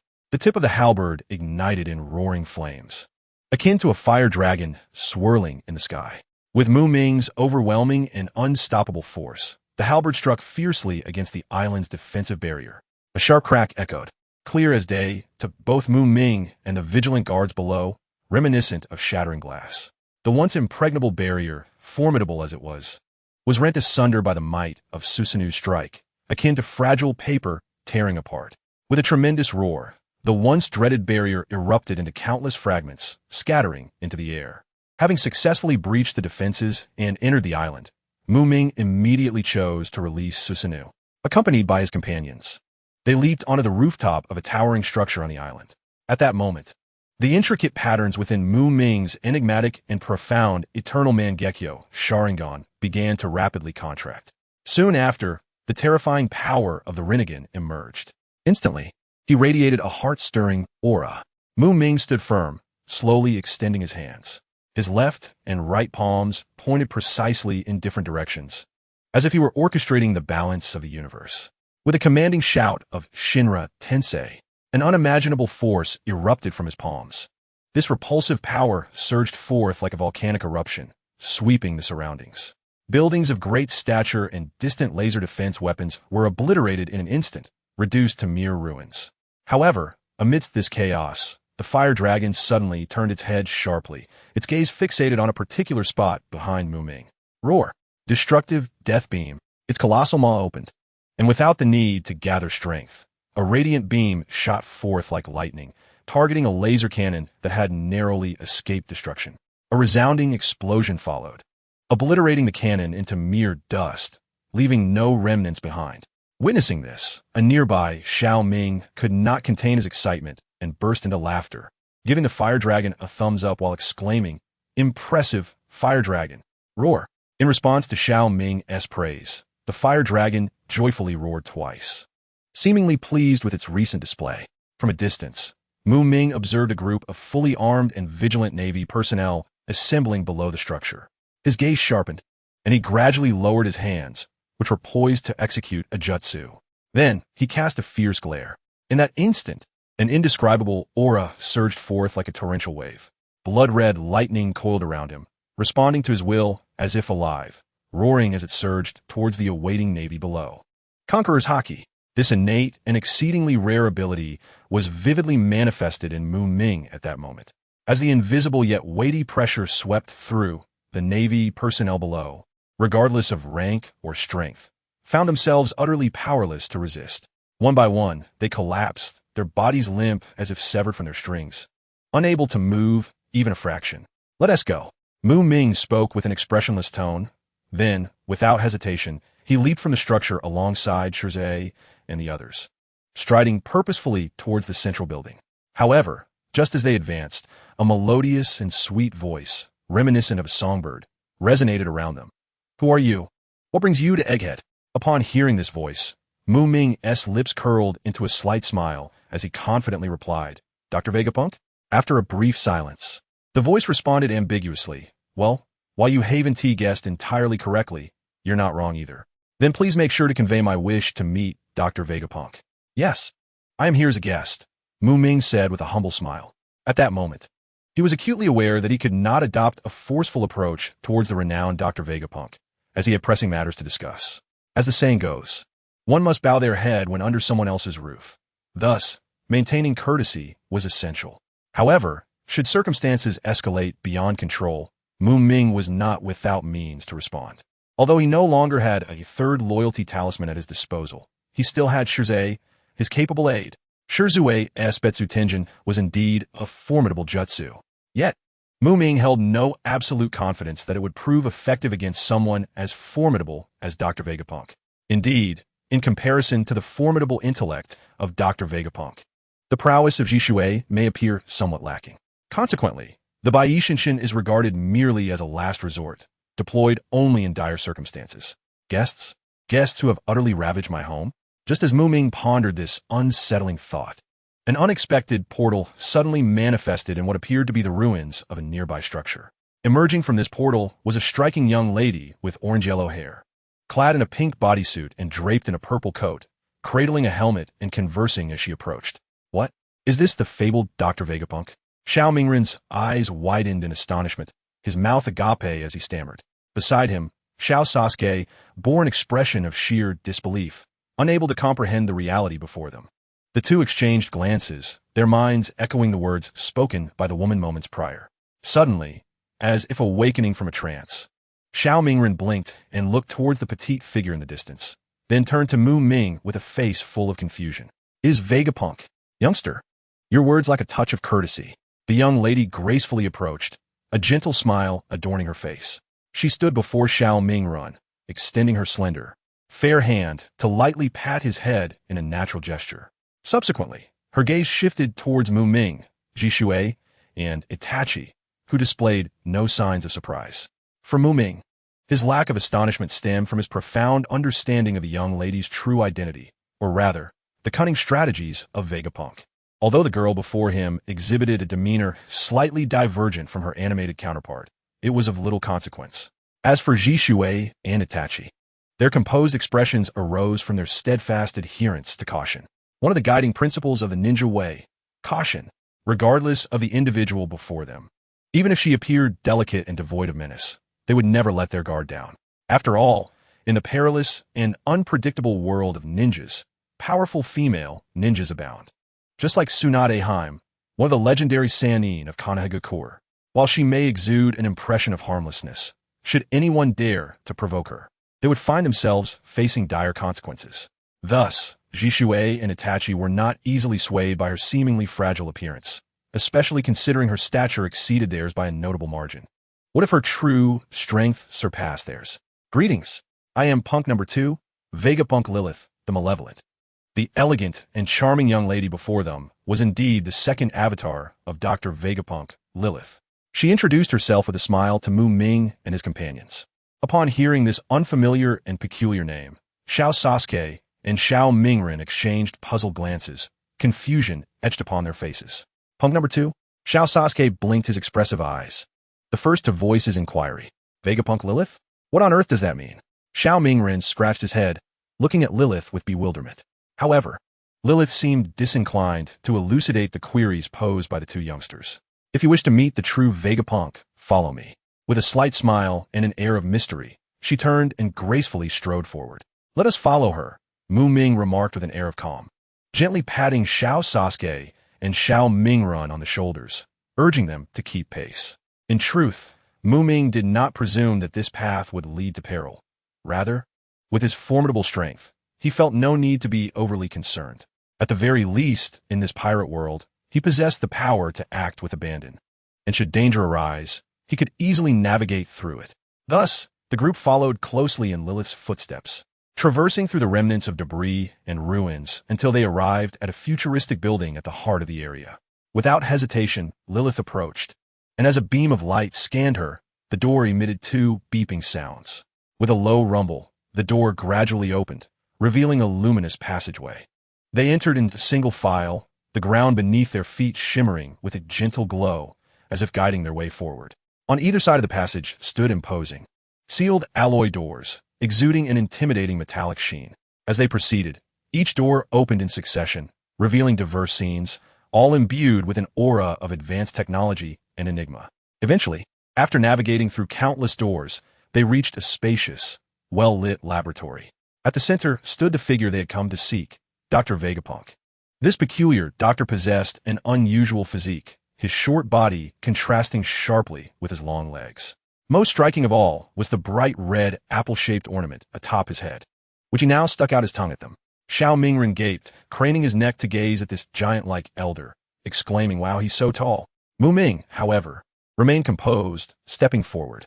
An unseen force enveloped him, allowing his body to levitate gradually until his gaze aligned with that of Dr. Vegapunk. With a smile, he greeted, "Hello, Dr. Vegapunk. It is a pleasure to finally meet you. It has been quite a challenge to arrange this encounter."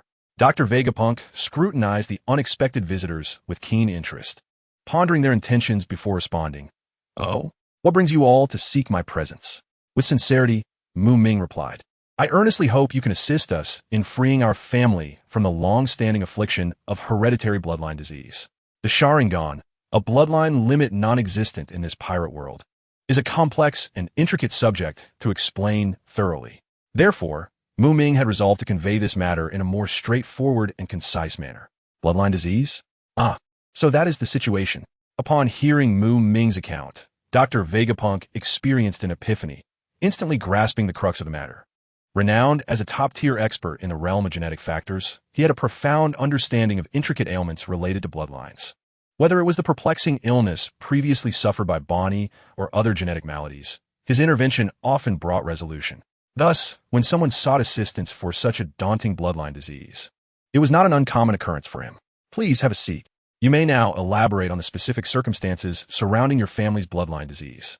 Dr. Vegapunk, wearing a smile, greeted Mumming and his companions, gesturing for them to sit down and share their thoughts at a leisurely pace. It was evident that he had no intention of rejecting Mumming's request. How astute Vegapunk was. It is often said that those who understand the times are the true heroes. The very fact that Mumming and his companions dared to confront both the world government and the Navy to seek an audience with him speaks volumes about the significance they attributed to this matter. Thus, it was prudent for him to cooperate sincerely. While it was improbable that they would resort to violence, it remained uncertain whether they would refrain from striking him. Given their previously displayed destructive potential, his frail form could scarcely withstand their wrath. With a cheerful demeanor, Vegapunk led the group to one side and signaled for everyone to take their seats. At that moment, Lilith entered, carrying a tray laden with beverages and cookies, which she then placed on the table before them. Now, let me begin by tracing the origins of my tale. Our family possesses a unique lineage of ocular powers known as the Sharingan. The Sharingan typically awakens in response to intense external stimuli, Muming softly articulated, his gaze fixed intently on Vegapunk as he slowly raised a hand to point at his own eyes. His pupils, initially as dark as ink, began to transform as he concentrated and summoned an inner power. The black orbs shifted to crimson, and suddenly, a dark that appeared within, accompanied by a black tomo, which rapidly multiplied to two, ultimately forming a tritomo Sharingan that spun in mesmerizing harmony. The entire spectacle resembled a breathtaking magical performance, leaving SavesShisui and others utterly astounded. Hey, Oni-san, can the tritomo Sharingan regress to a bitomo or even a monotomo Sharingan? The bewildered Sasuke whispered to Itachi beside him. I am uncertain. Theoretically, it should not be possible, Itachi replied, shaking his head slightly. Equally puzzled by Muming's extraordinary feat, the ordinary Sharingan can be categorized in a monotomo, bitomo, and tritomo variations, with the most notable distinction being the number of tomo present. Muming patiently elaborated. Witnessing such a wondrous phenomenon, Dr. Vegapunk's previously indifferent expression vanished, replaced by astonishment and profound curiosity. Clearly, the Sharingan Muming exhibited had piqued the interest of this brilliant scientist immensely. While the ordinary Tomo Sharingan may not possess formidable abilities, it lacks glaring weaknesses. However, to transcend its limitations and achieve a qualitative leap is an entirely different matter. At this juncture, Muming nodded subtly to SavesShisui and Itachi, who immediately understood and without hesitation revealed their own kaleidoscope Sharingan for all to see. Behold the advanced form of the Tritomo Sharingan. Marvel at this unique and extraordinary pattern, truly breathtaking. Not only that, but even the aura emanating from them underwent a dramatic transformation, exuding a chilling intensity. Is it the manifestation of mental power? How fascinating! It makes one eager to delve deeper into the mysteries. Dr. Vegapunk's eyes remained riveted on SavesShisui's peculiar pattern resembling a four-pointed pinwheel, and Itachi's enigmatic design akin to a triangular dart, causing him to marvel silently. Simultaneously, he acutely sensed that upon awakening their kaleidoscope Sharingan, the two youths radiated a chilling presence, akin to a frigid wind from the depths of hell, penetrating the very core of his being. In response to this scene, the desire within Dr. Vegapunk's wise eyes to uncover the truth behind the kaleidoscope Sharingan surged intensely. Indeed, it is the mental power. Since the inception of the kaleidoscope Sharingan, latent dangers have quietly taken root. Muming inhaled deeply, his expression grave as he continued. Every member of our family possesses a kaleidoscope Sharingan. Beyond its fundamental abilities, each awakens unique ocular techniques rooted in their innermost desires. However, the crux of the issue lies in the fact that once the ocular power of the kaleidoscope Sharingan is depleted, it cannot be replenished autonomously.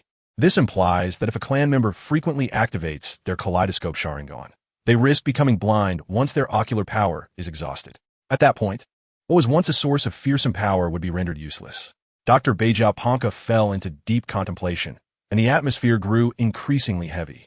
After a moment of silence, he suddenly inquired, "So, how have you previously addressed such a daunting dilemma?" His gaze was not fixated on the formidable capabilities of the kaleidoscope Sharingan itself, but rather posed a question that caught both SavesShisui and Itachi off guard. After a brief silence, SavesShisui and Itachi exchanged glances, and Itachi began to respond slowly. Through the experiments of our Uchiha ancestors, we discovered a viable solution. If we can gather the ocular power from two pairs of kaleidoscope Sharingan and apply it judiciously, we can facilitate the evolution of one pair into an eternal kaleidoscope Sharingan, one that will never succumb to blindness. Itachi elucidated the intricacies of the kaleidoscope Sharingan to Dr. Vegapunk, while Muming activated his own eternal kaleidoscope Sharingan. In that instant, the entire laboratory was enveloped by the overwhelming aura of his ocular power. This manifested in a chilling sensation that pervaded the previously tempered environment. Though Dr. UchihaMuming himself lacked substantial combat prowess, his prolonged interactions with formidable beings endowed him with an acute perception of power. Upon witnessing Muming's eyes, an indescribable dread surged within him. He could distinctly sense the disparity between Muming's gaze and those of SavesShisui and Itachi. The chasm was so vast it felt akin to the divide between heaven and earth. If SavesShisui and Itachi's Sharingan were already powerful and mysterious, Muming's eternal kaleidoscope Sharingan resembled the gaze of a demon from the abyss, exuding an aura that instilled fear. To merge two pairs of Sharingan, this lineage of yours seems excessively bloody and ruthless, Dr. UchihaMuming stammered, his voice trembling involuntarily, especially when he locked eyes with Muming's eternal kaleidoscope Sharingan. He felt an unprecedented pressure enveloping him. The blood-red orbs harbored not a trace of human emotion, but rather an endless chill and malevolence. Such a gaze evoked the image of a helpless infant ensnared by the unyielding gaze of a venomous king cobra, where a moment's misstep could spell doom.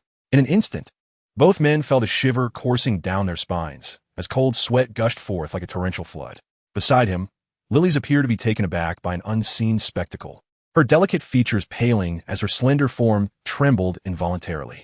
Upon witnessing the unusual behavior of UchihaMuming and Lily's, Muming felt an immediate surge of vigilance within his heart. With his keen insight, he swiftly realized that something was amiss. Without hesitation, he closed his oppressive eternal kaleidoscope Sharingan. As he did so, the laboratory seemed to warm, dispelling the surrounding chill. After a brief period of calming, UchihaMuming and Lily's gradually regained their composure, a sensation akin to being pulled back from the brink of death washing over them, eliciting a collective sigh of relief. Something was distinctly odd about my previous behavior. UchihaMuming suddenly furrowed his brow, murmuring to himself. His gaze appeared somewhat bewildered, as though he had yet to completely extricate himself from the prior bizarre state. Meanwhile, he began to meticulously recall everything he had just experienced, seeking to uncover the source of the anomaly. At that moment, UchihaMuming abruptly lifted his head, fixing his gaze upon Muming. He scrutinized Muming's profound eyes and inquired with curiosity, "Does your pair of eyes possess the extraordinary ability to conjure illusions?"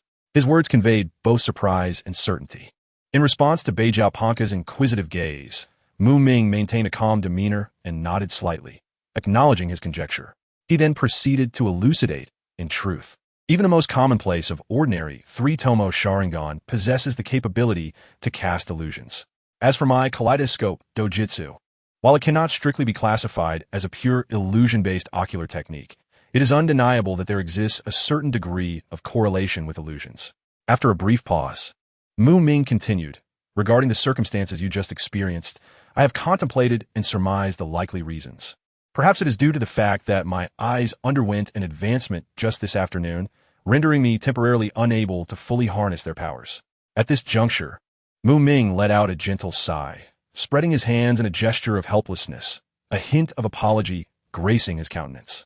"Therefore, it is highly probable that this is the reason why, upon activating my eyes, a portion of my mental energy inadvertently leaked out, resulting in the earlier situation. I sincerely apologize, Doctor." After listening to Muming's earnest explanation, UchihaMuming fell into contemplative silence for a moment before nodding, satisfied that his doubts had been dispelled. "I see now. Indeed, my initial thoughts were not misguided. I cannot possibly have felt such an overwhelming sense of dread, merely due to your aura." With that, UchihaMuming finally unraveled the confusion that had lingered in his mind. "So, your purpose in seeking me out is to determine whether I can resolve the long-standing issue of blindness associated with the kaleidoscope Sharingan in your family?" UchihaMuming regarded Muming with keen intensity, slowly articulating his question. Muming solemnly nodded in affirmation, responding, "You are correct, Dr. UchihaMuming. Although my eyes have advanced to the eternal kaleidoscope Sharingan without the aid of another pair, this progression was purely coincidental and cannot be replicated in other members of our clan. Thus, I sought your assistance as the preeminent scientist of the seas." He continued, "Through extensive observation and contemplation, I have come to believe that the seemingly formidable kaleidoscope Sharingan is merely a partial construct. It possesses some of the potent abilities of the eternal kaleidoscope Sharingan, while simultaneously revealing numerous severe flaws." Muming paused to gauge the attentive expressions of SavesShisui and Itachi before elaborating. As for the root cause of this condition, I suspect it may stem from either a critical substance missing within our clan members or an inadequacy of energy required for evolution, necessitating the entire process to be segmented into 2 stages. Of course, it is also possible that both factors coexist. At present, I lean towards believing in the latter possibility. After absorbing Mu-Ming's thorough and profound analysis, Vegapunk nodded slightly, indicating his agreement. Your deductions do possess a degree of rationality. However, theories ultimately require empirical testing for validation. How about this? I would appreciate it if you could provide me with a small sample of blood from the 3 of you for further research. Without hesitation, Vegapunk made his request for their blood samples for research purposes. Oh, by the way, that adorable little fellow over there must also be a member of your clan. I would like to extract a blood sample from him as well to facilitate a comprehensive comparison and analysis. Before Mu-Ming, Shisui, and Itachi could respond, Vegapunk eagerly redirected his curious gaze toward Sasuke, who was happily indulging in delicious cookies alongside Naruto. After a moment of contemplation, Mu-Ming smiled and nodded in agreement, stating, "No problem, that is acceptable." In fact, he had anticipated the possibility of needing to provide blood samples for research when deciding to seek Vegapunk as assistance. Thus, he was not taken aback by the request to extract blood from them, including Sasuke, having already prepared himself mentally. Seeing Mu-Ming readily agree, Shisui, Itachi, and Sasuke naturally had no objections, as they shared a common purpose of resolving the myriad concerns and questions surrounding the Uchiha clan's bloodline power. A small sacrifice of blood was a trivial price to pay for such an endeavor. At that moment, Lilies, who had been quietly observing the unfolding situation, stepped forward and volunteered to assist Vegapunk as a temporary aid in the subsequent blood collection process. With practiced skill, she retrieved several pristine syringes and efficiently drew a full vial of crimson blood from each of the 4: Mu-Ming, Shisui, Itachi, and Sasuke. Holding the 4 vials of blood, glistening like rubies, Vegapunk's eyes sparkled with excitement, as if he had stumbled upon a rare treasure. Gripping the precious specimens tightly, he hurriedly instructed, "All right, please bear with me for a moment. Analyzing the data within these blood samples is no simple task and will require considerable time. However, rest assured, I will strive to deliver accurate results as swiftly as possible." With that, Vegapunk eagerly turned and made his way into the laboratory, clearly unable to contain his eagerness to commence his in-depth research. Observing the uncontainable enthusiasm in Vegapunk's eyes, Mu-Ming couldn't help but smile, revealing a satisfied expression of success. For Mu-Ming, he harbored no fear that Vegapunk would take an interest in their Sharingan. On the contrary, what he dreaded most was the possibility that Vegapunk would exhibit no enthusiasm for exploring the latent powers of the Sharingan. After all, if Vegapunk were to develop a profound curiosity and desire to investigate the formidable strength of the Sharingan, there would be no need for Mu-Ming to urge or remind him. This brilliant scientist would immerse himself with an unparalleled fervor into the in-depth study of the relevant issues, solely to unravel the myriad uncertainties that plagued his mind. In this process, the Uchiha clan would undoubtedly reap significant reward from Vegapunk's research. At that moment, while Vegapunk and Mu-Ming were engrossed in their fervent activities within the laboratory, an unexpected situation unfolded outside. Among the naval soldiers who had been rendered unconscious by Mu-Ming's conqueror's haki, some gradually began to regain consciousness. Among this group of slowly awakening sailors, one individual stood out conspicuously. This person sported a voluminous bob hairstyle and wore a striking red apron adorned with a white triple tomo emblem. After this distinctive man struggled to rise from the frigid ground, his complexion turned as pale as a sheet. "Not good. Their target is Dr. Vegapunk," he exclaimed, turning to the still-dazed sailors beside him. "Wake up. Quickly report the situation here to the Navy headquarters and request Admiral Kazuru to come for urgent support. I must check on the doctor's safety." With that, the man in peculiar attire dashed towards the direction of the laboratory without hesitation. "Yes, Major Momonosuke." The other awakened sailors replied in unison before swiftly dispersing to search for a Den Mushi, eager to relay the unfolding situation to their superiors. Meanwhile, Major Momonosuke strode purposefully towards the central building housing Dr. Vegapunk and his team. As he rushed, anxiety gnawed at him, and he fervently prayed, "Doctor, you must not come to harm." The mere thought of the genius scientist encountering misfortune filled Momonosuke with trepidation. Upon arriving at the entrance of a laboratory, Momonosuke took a deep breath to steady himself and then opened the heavy door. As soon as he cracked it open, he peered inside eagerly. Noticing that the building's exterior bore no apparent signs of attack or destruction, he felt a slight sense of relief. However, he remained cautious until he personally confirmed Dr. Vegapunk's safety. Uncertainty loomed large. Thus, he cautiously navigated through one closed door after another, with each step tightening the knot of apprehension in his heart. As he delved deeper into the laboratory, the silence enveloped him, broken only by the sound of his own slightly labored breathing and footsteps. Finally, when the last door slowly creaked open, the sight that greeted him allowed the tension in Momonosuke's nerves to ease. The spacious and brightly lit hall was filled with various experimental instruments, meticulously arranged, mirroring the scene of Dr. Vegapunk's usual diligent research. Seeing this familiar sight, Momonosuke couldn't help but exhale a sigh of relief, murmuring to himself, "Ha, it seems those enemies failed to locate Dr. Vegapunk. Thank goodness." At that moment, the immense weight on his heart lifted, and a long-lost smile graced his face. Not all. The absence of a battle is merely due to our successful collaboration with Dr. Vegapunk. Just then, a strange and melodious youthful voice suddenly resonated behind Momonosuke. The unexpected voice struck him like thunder, causing him to shudder, drenched in cold sweat. With a swift whoosh, Momonosuke instinctively executed one of the Navy's 6-styles, Suru, propelling himself forward like a shadow, rapidly creating distance from the mysterious voice behind him. Only then did he allow himself a moment of respite, turning to glance at the figure standing not far behind him. A tall, handsome youth sat on a sofa, smiling at him, with eyes as clear as water, yet glimmering with an elusive cunning. It was Muming, the one who had just spoken. "Who are you? What is your purpose here?" Momonosuke demanded, his eyes wide with suspicion as he prepared to summon his inner strength for any sudden developments. "This is bad. I came in such haste that I forgot my axe." Cold sweat trickled down Momonosuke's brow, despite Muming and his companions appearing as merely a group of charming, innocent youths. Momonosuke was not deceived by their facade. Their audacity in brazenly invading Egghead Island was enough to reveal that they were indeed a lawless bunch. Even more alarmingly, their ability to breach Egghead Island as formidable defenses with such ease suggested they possessed formidable strength to support their reckless behavior. "Do not be alarmed, my friend. Even without your axe, there is no need for concern. It would serve no purpose. Did I not make it abundantly clear? We have come seeking assistance from Dr. Vegapunk. Consider us guests of his." Muming nonchalantly lifted a glass of brown liquid from the table and took a delicate sip. This is a tart, sweet flavor, with a delightful effervescence. Guests? Huh, what a joke. I have never heard of guests who would barge in uninvited, demolishing the door without the homeowner's consent. Momonosuke retorted, his hands on his hips, glaring at the audacious individual before him. Hey, this fellow certainly has a sharp tongue. However, Muming was no pushover either. A slight smirk crept onto his lips, revealing a playful demeanor. "Well, here you are you not?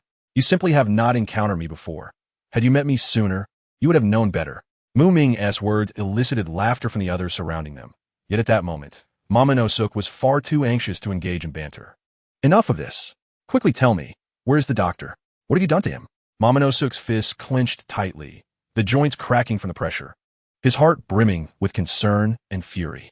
"He is perfectly fine. He is currently inside, engrossed in his research." "I say, Momonosuke, did you truly think that if I remained silent, you would remain unaware of my presence?"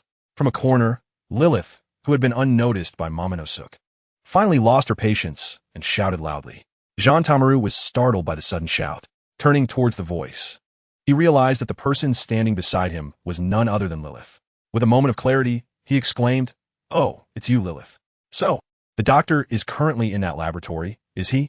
Lilith nodded slightly, confirming his assumption, and replied, "Indeed, that is the case. Therefore, you need not worry about our situation here.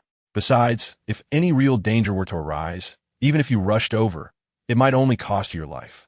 Rest assured, we are quite safe at the moment. As for you, it would be prudent to go outside and restore some order." Lilith, who is usually rather meticulous, not only scolded Jean Tamaru without mercy, but also assigned him a task. Initially taken aback, Jean Tamaru then slapped his forehead, a look of regret washing over his face as he muttered, "Oh no, this is a complete disaster. I inadvertently sent those soldiers to contact the Navy headquarters." "It's all right, brother," We came directly from the Navy headquarters. Jisue responded with a carefree smile, patting Jean Tamaru's shoulder in consolation. However, Jean Tamaru remained furrowed in worry, replying, I'm not concerned about the old man Kizaru coming personally. What truly troubles me are those individuals from the world government suddenly showing up. As he spoke, he unconsciously rubbed his hands together, revealing his anxiety. Well, based on my observations thus far, despite the unconventional manner in which you all arrived on this island, various signs indicate that you are friends with Dr. Vegapunk. If that is the case, then you're naturally friends of mine, Jean Tamaru. As for old man Kizaru, should he really come, I'm confident I can persuade him to refrain from meddling in our affairs. However, if the world government intervenes, it could cause significant trouble. After all, given the formidable powers held by both the world government and your group, an intense battle erupting on Egghead Island would result in unimaginable losses for us Navy personnel stationed here. After expressing this concern, Jean Tamaru suddenly remembered something important, hurriedly exclaiming, Oh no, I have some urgent matters to attend to. Please excuse me. Without waiting for a response, he dashed out like a gust of wind. Seeing Jean Tamaru ramble on without pause before rushing off, Jisue and Itachi exchanged bewildered glances, their expressions reflecting surprise. What on earth is going on with him? Jisue exclaimed, wide-eyed as he pointed in the direction Jean Tamaru had left, turning to Lilith with a puzzled look, hoping for answers. Lilith shrugged her shoulders helplessly and chuckled. Don't mind him. He is always like this, unable to keep anything to himself. Once a thought crosses his mind, it immediately spills from his lips. You'll get used to it. Clearly, she had long since grown accustomed to Jean Tamaru's character, which was akin to an incessantly chattering child. At that moment, Naruto, who had been listening nearby, couldn't he help but interject, If this guy were a ninja, I'd bet he would never earn a ninja headband. He scoffed, clearly dismissing Jean Tamaru's loquaciousness. Sasuke, standing beside him, nodded slightly, indicating his agreement with Naruto's sentiment. Roar. The Charizard emitted a deep, resonant roar. Lowering its massive frame and tightly clutching an empty plate, its gaze fixated on Lilith while it incessantly called out. Lilith, noticing this, expressed her confusion and tentatively asked, Aren't you full yet? Upon hearing this, Charizard vigorously nodded and extended its small three-fingered claws towards the empty plate in front of it, gesturing up and down as if trying to convey something to Lilith. After contemplating for a moment, Lilith's eyes lit up as she exclaimed, Oh, I see. You're saying you want food that fills several plates, correct? Charizard excitedly nodded once more and surprisingly extended a finger towards Lilith, forming a thumbs-up gesture. Witnessing this, Lilith couldn't help but laugh. At that moment, Naruto raised his hand high and shouted, I want some too. I want to eat a lot. His round eyes brimmed with anticipation as he looked at Lilith. Sasuke, sitting nearby, gently shook his head and smiled, replying, I'm already full. I don't need more food. Sasuke had a normal child's appetite, which was incomparable to Naruto, who could eat as much as an adult. As for Charizard, it was not human. Comparing anything to it was futile. Meanwhile, Jean Tamaru bolted out like a cannonball. He dashed forward and finally found the Navy personnel who had just regained consciousness and gathered themselves. Hey, have you notified the Navy headquarters? Jean Tamaru panted, halting to catch his breath as he directly addressed them, his urgency palpable. At that moment, he was too anxious to consider the condition of the other Navy personnel and cut straight to the point. In truth, Jean Tamaru was already well aware of the specific situation within the Navy. When Mumming ruthlessly destroyed the laser defense weapons, those Navy soldiers who were not targeted had sustained no injuries. Subsequently, many, including himself, had been knocked unconscious by the overwhelming Conqueror's haki. However, this had not posed a severe threat to their lives. Thus, Jean Tamaru was not particularly worried about casualties among the Navy. After all, from the current circumstances, the overall situation remained manageable. Nevertheless, as his gaze swept across the devastated buildings and battered equipment surrounding him, Jean Tamaru's brow furrowed slightly. Yet, this worry quickly dissipated. He knew that all funding for Egghead Island came directly from the world government and did not encroach upon the Navy's precious military budget. Therefore, the damaged buildings and weapons were not his responsibility to fret over. With this thought in mind, Jean Tamaru couldn't help but chuckle inwardly, declaring aloud, If there's really no money to repair the buildings or procure new equipment, let the doctor submit a funding request to the higher-ups. Such matters are trivial. Why waste my precious time and energy on these minor issues? Thus, when Jean Tamaru returned to his senses, He abruptly lifted his head and fixed his gaze on the group of Navy soldiers before him. To his surprise, they stood there, bewildered and speechless, frozen in place. Jean Tamaru, feeling a surge of frustration, bellowed, "What are you all standing around for? Speak up. Are you all mute?" Upon hearing his furious roar, the crowd seemed to awaken from a dream. At that moment, a man adorned with the insignia of a naval captain hastily stepped forward, saluted Major General Jean Tamaru, and spoke. "Report, Major General Jean Tamaru. We have followed your instructions and notified both the Navy headquarters and the world government. We just hung up the phone, and both sides have responded that they will immediately arrange for reinforcements to come." However, upon hearing this, Jean Tamaru's expression darkened significantly, and veins bulged on his forehead. He glared at the captain, gritting his teeth as he demanded, "What? You fools! I only instructed you to notify the Navy headquarters. Who authorized you to inform the world government?" The captain, clearly intimidated by Jean Tamaru's imposing presence, trembled involuntarily but mustered the courage to explain, "Major General, please calm your anger. The situation was urgent, and we thought that more support would equate to more strength. Therefore, we sent out distress signals to both sides simultaneously." "Humph." Jean Tamaru interrupted the captain coldly. "Do you realize the trouble this will cause?" "Enough. It is too late to dwell on this. What exactly did the Navy headquarters and the world government say? Did they mention who would be sent as reinforcements?" Although Jean Tamaru was seething with anger, he understood that since the matter had escalated to this point, blaming his subordinates would be futile. The most pressing issue now was to discern the nature of the reinforcements from both sides to formulate an effective response. Major General Jean Tamaru, the captain's complexion turned ashen, beads of sweat rolling down his forehead. His lips trembled slightly, and he made a gurgling sound in his throat as if he were choking on a fishbone, struggling to articulate his thoughts. Jean Tamaru furrowed his brow. He was not a fool, and the captain's demeanor only heightened his unease. He fixed his gaze on the panicking captain and barked, "Stop hesitating. Speak clearly. Who is coming?" The captain jumped at Jean Tamaru's roar, nearly collapsing to the ground. He took a deep breath, swallowing hard, and stammered, "It is," yet the words caught in his throat, refusing to come out. Seeing this, Jean Tamaru's fury surged. He turned to a nearby lieutenant standing stiffly and pointed, commanding loudly, "You tell me, who is it?" The lieutenant trembled, fear flickering across his face. Yet he stiffened his resolve to salute and replied in a quivering voice, "Report, Major General Jean Tamaru. The person sent as reinforcement from the Navy headquarters is Admiral Kazuru." Upon hearing this, Jean Tamaru's taut nerves relaxed instantly, and he exhaled deeply, murmuring to himself, "So, the old man has arrived. Excellent, excellent. What were you all afraid of?" His tension dissipated, and the anxiety that had hung over him lifted, leaving him considerably more at ease. However, at that moment, the lieutenant cautiously raised his head, his eyes flickering with uncertainty and hesitation, and carefully added, "There's one more thing regarding the individual coming from the world government." Hearing this, all eyes turned to the lieutenant.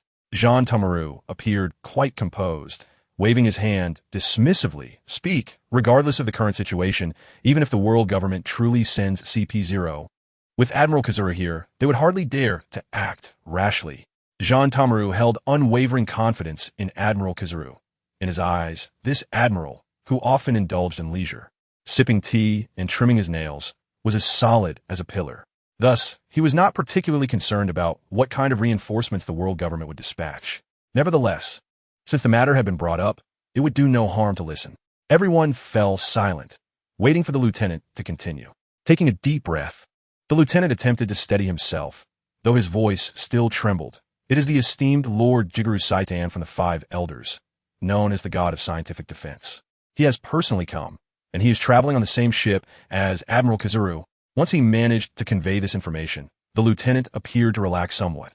Yet, the others in attendance fell into a brief silence upon hearing this news. After all, the Five Elders represented the highest authority of the world government. The presence of one of them on Egghead Island undoubtedly introduced greater variables and uncertainties into the situation. "Oh, so it is the Five Elders." Jean Tamaru initially failed to grasp the gravity of the situation, muttering these words. However, upon repeating the term Five Elders, he suddenly felt as if struck by lightning. Freezing in place, his eyes widened to the point where it seemed they might leap from their sockets, and his mouth gaped open, large enough to fit a watermelon. After a considerable pause, he regained his composure and exclaimed, "What? Lord Saidan from the Five Elders has personally come, and he is traveling with the old man? How is that possible? At this moment, Jean Tamaru could no longer maintain his composure. He lunged at the lieutenant like a frenzied beast. Grasping the lieutenant's collar with a fierce grip, he hoisted the tall officer off the ground and shouted hysterically, "Clarify this. Are you absolutely certain? Are you trying to mock me with such a trivial matter? How could such a small issue warrant the personal involvement of the Five Elders? You had better not be deceiving me, or you will bear the consequences." Caught off guard by Jean Tamaru's violent treatment, the lieutenant was left flustered. As Jean Tamaru's agitation caused spittle to rain down on the lieutenant's face, the officer frantically wiped away the saliva while stammering, "Why yes, you heard correctly. It is indeed Lord Saidan from the Five Elders who has come personally to handle this matter. By the time calculations suggest, they should be ready to depart now." Upon hearing the lieutenant's confirmation, Jean Tamaru felt as though all his strength had been siphoned away. His grip on the lieutenant's collar gradually loosened, and he wearily lowered the officer back down, swaying slightly as if he might topple over. His legs felt weak, trembling slightly as a profound sense of helplessness began to envelop him. Finally, he could no longer bear this overwhelming sensation and plopped heavily onto the cold, hard ground. At that moment, his eyes were vacant, devoid of focus, staring blankly at the nearby desolation and ruin. "Oh, Egghead Island. It seems this time is truly going to be turned upside down," he murmured, his voice filled with despair. At that moment, another naval lieutenant approached briskly, standing upright before Major General Jean Tamaru. After rendering a standard military salute, he spoke, "Major General Jean Tamaru, we have just received orders from the world government, demanding that we hold off the invading enemies at all costs until Admiral Kazuru and his fleet arrive." Upon finishing, the lieutenant awaited Jean Tamaru's response with a serious demeanor. However, Jean Tamaru merely cast him a fleeting glance, too disinterested to utter a single word, completely disregarding the lieutenant who had come to convey the orders. For he was acutely aware that within the Navy, there were those like him who upheld justice and adhered to their conscience. But there were also individuals who, devoid of discernment, blindly worshiped power. The moral compass of such individuals had long been corroded by authority, naturally leading them to side with the world government, the embodiment of absolute power. The lieutenant, who eagerly relayed the world government's command, undoubtedly belonged to the latter category. Jean Tamaru had always held such individuals in disdain. Time flew by like a fleeting horse, and a week had swiftly passed since Muming and his companions forcefully invaded Egghead Island. During this past week, everything appeared remarkably tranquil, with no unusual incidents occurring. Yet, this superficial calm was not the serene and harmonious stillness that people had hoped for. Rather, it resembled the unsettling prelude before a storm. At this moment, the atmosphere within the Navy felt akin to the tense anticipation before a tempest. As the surrounding air seemed to accumulate power, every second amplifying the sense of oppression and anxiety among the naval personnel. A brief wait was all that was required. When this pent-up energy finally erupted, its force would undoubtedly be capable of obliterating all existence and bringing about catastrophic consequences. On the other side, a burst of youthful, lively laughter suddenly resonated through the air. "How fun! Ha ha ha, look, Oni-I-san, I can fly." It was no surprise that the source of this joyous sound was none other than the exuberant young Sasuke. Strangely, however, the laughter emanated from the sky. Curiously, they looked up to see Sasuke and Naruto clad in outfits reminiscent of Lilith's Egghead Island attire, soaring through the heavens like two brilliant shooting stars. Naruto's outfit was a vibrant orange, while Sasuke donned a mysterious, deep purple ensemble. Notably, these futuristic garments were not only stylish, but meticulously tailored to their individual specifications. The back and front of their attire featured the iconic symbols representing the Uzumaki clan, Uzumaki, and the unique emblem of the Uchiha clan, Flame Fan. This ensured that even in pirate attire, upon returning to the ninja world, their familial identities would remain unmistakable. Their shoes blazed with fiery flames, resembling two pillars of fire that lifted them effortlessly into the sky. The intense flames did not scorch them. Rather, they served as a source of propulsion. Until now, it had been Muming's formidable power that enabled their flight. Yet, at this moment, experiencing the thrill of autonomous flight filled them with an indescribable joy and excitement. Unlike being led by another, they now soared like birds, relishing the exhilarating freedom of racing across the skies. Not far below, Muming, Shisui, Itachi, and the Fire Dragon had completed their outfit changes. Muming wore a striking black and red ensemble, interweaving deep black with vibrant red. exuding an aura of mystery and authority. Shisui donned a refreshing green outfit, radiating softness and vitality. Itachi chose an orange-red ensemble, where bright orange harmoniously blended with the steady red, accentuating his unique, composed youthfulness. The fire dragon, ever straightforward, sported a custom black and blue outfit of its own design. Apart from its tail, wings, and head, every other part of its body was covered, including its tail, neck, claws, and feet. It is worth noting that these garments were not randomly selected. They were thoughtfully designed and prepared by Lilith. Each outfit's color corresponded precisely with their respective Susanoo hues, a clever coordination that was clearly the result of Lilith's meticulous care. Moreover, this new attire far surpassed their previous garments in terms of defensive capabilities and comfort. Even in terms of weight, this new outfit felt significantly lighter, almost imperceptible as a burden.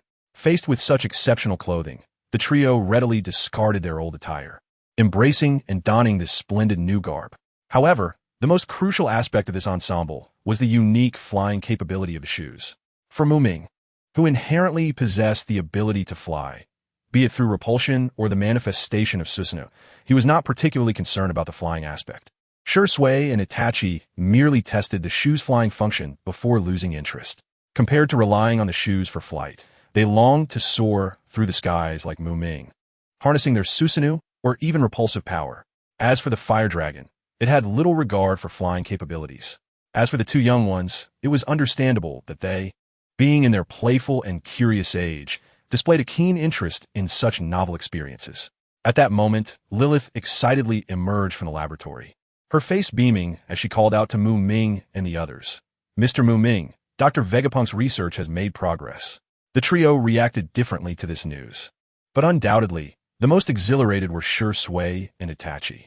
It was well known that Dr. Vegapunk's research results could closely relate to their potential breakthroughs in strength. Thus, they hurriedly followed Lilith back to the laboratory without a moment's delay.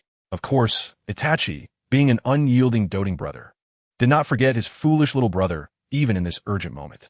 Before departing, he cleverly used the shadow clone technique to leave a clone behind to guard the two young ones, who were still frolicking joyfully in the air.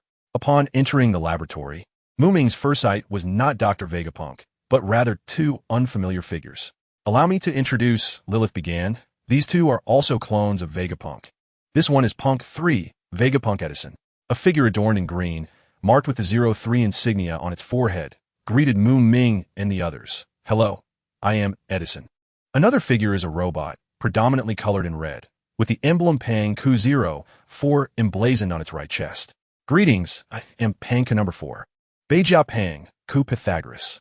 Without the introduction from Lilith, Pythagoras spoke directly. "Hello, I am UchihaMuming, Uchiha Shisui, Uchiha Itachi."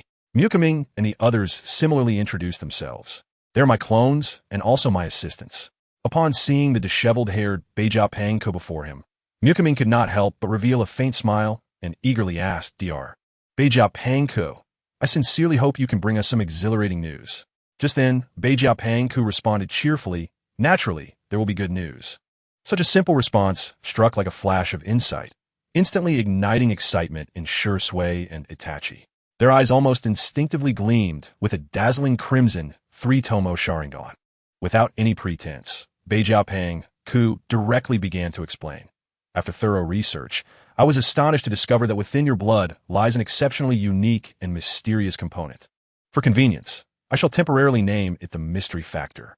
Based on the varying levels of your Sharingan, the concentration of this so-called mystery factor in your blood exhibits a gradual increase, starting from little Sasuke's 1-tomo Sharingan, as the level of Sharingan ascended, up to the current Mangekyo Sharingan possessed by you two.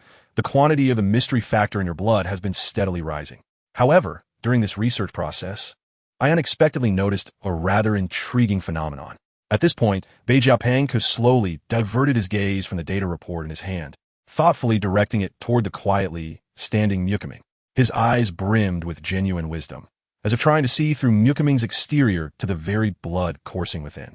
After a brief pause, Beijia Pangku spoke in a deep yet audible voice. "In comparison, your blood does indeed exhibit a significant difference from theirs. This difference does not manifest in surface components, but rather resides at a microscopic level, imperceptible to the naked eye." Upon hearing this, Muming, who had been calm until then, suddenly became animated. His bright eyes sparkled with excitement, and he unconsciously stepped forward, eagerly inquiring, "Oh, is that so? Please, Dr. Beijapang-ku, elaborate for us. To be honest, I'm aware of my own peculiarities, yet I cannot quite articulate what makes me special." Mukiming's tone revealed an unmistakable anticipation and curiosity. Clearly intrigued by the topic, Beijapang-ku nodded slightly in affirmation. Then, after organizing his thoughts, he began to explain in detail. "After several days of meticulous testing and in-depth analysis, I have finally uncovered the secret contained within your blood, which is an extraordinarily high concentration of the mystery factor. The sheer quantity of these mystery factors is almost beyond belief. If we set the concentration of the mystery factor in your blood at 1, then by comparison, the concentration in Shisui and Itachi's blood is merely around 0.0001. As he spoke, Beijapang-ku could not help but shake his head gently, as if still astonished by such a vast disparity. Once again, he gazed at the detailed report in his hand, furrowing his brow in contemplation as he remarked, "Moreover, the situation is far from what you might imagine. In fact, it is not merely a matter of quantity. More crucially, the quality of the mystery factor in your blood is extraordinarily high. No, that is not accurate. To be precise, this mystery factor in your blood has undergone a qualitative transformation for reasons unknown. It is no longer comparable to the mystery factors in others' blood. The gap between them is so vast that it is utterly incomparable, deserving to be called a super mystery factor." As Beijapang-ku articulated this, he continuously shook his head, as if doubting and refuting his previous statements. "Oh dear, doctor, please spare us the roundabout explanations.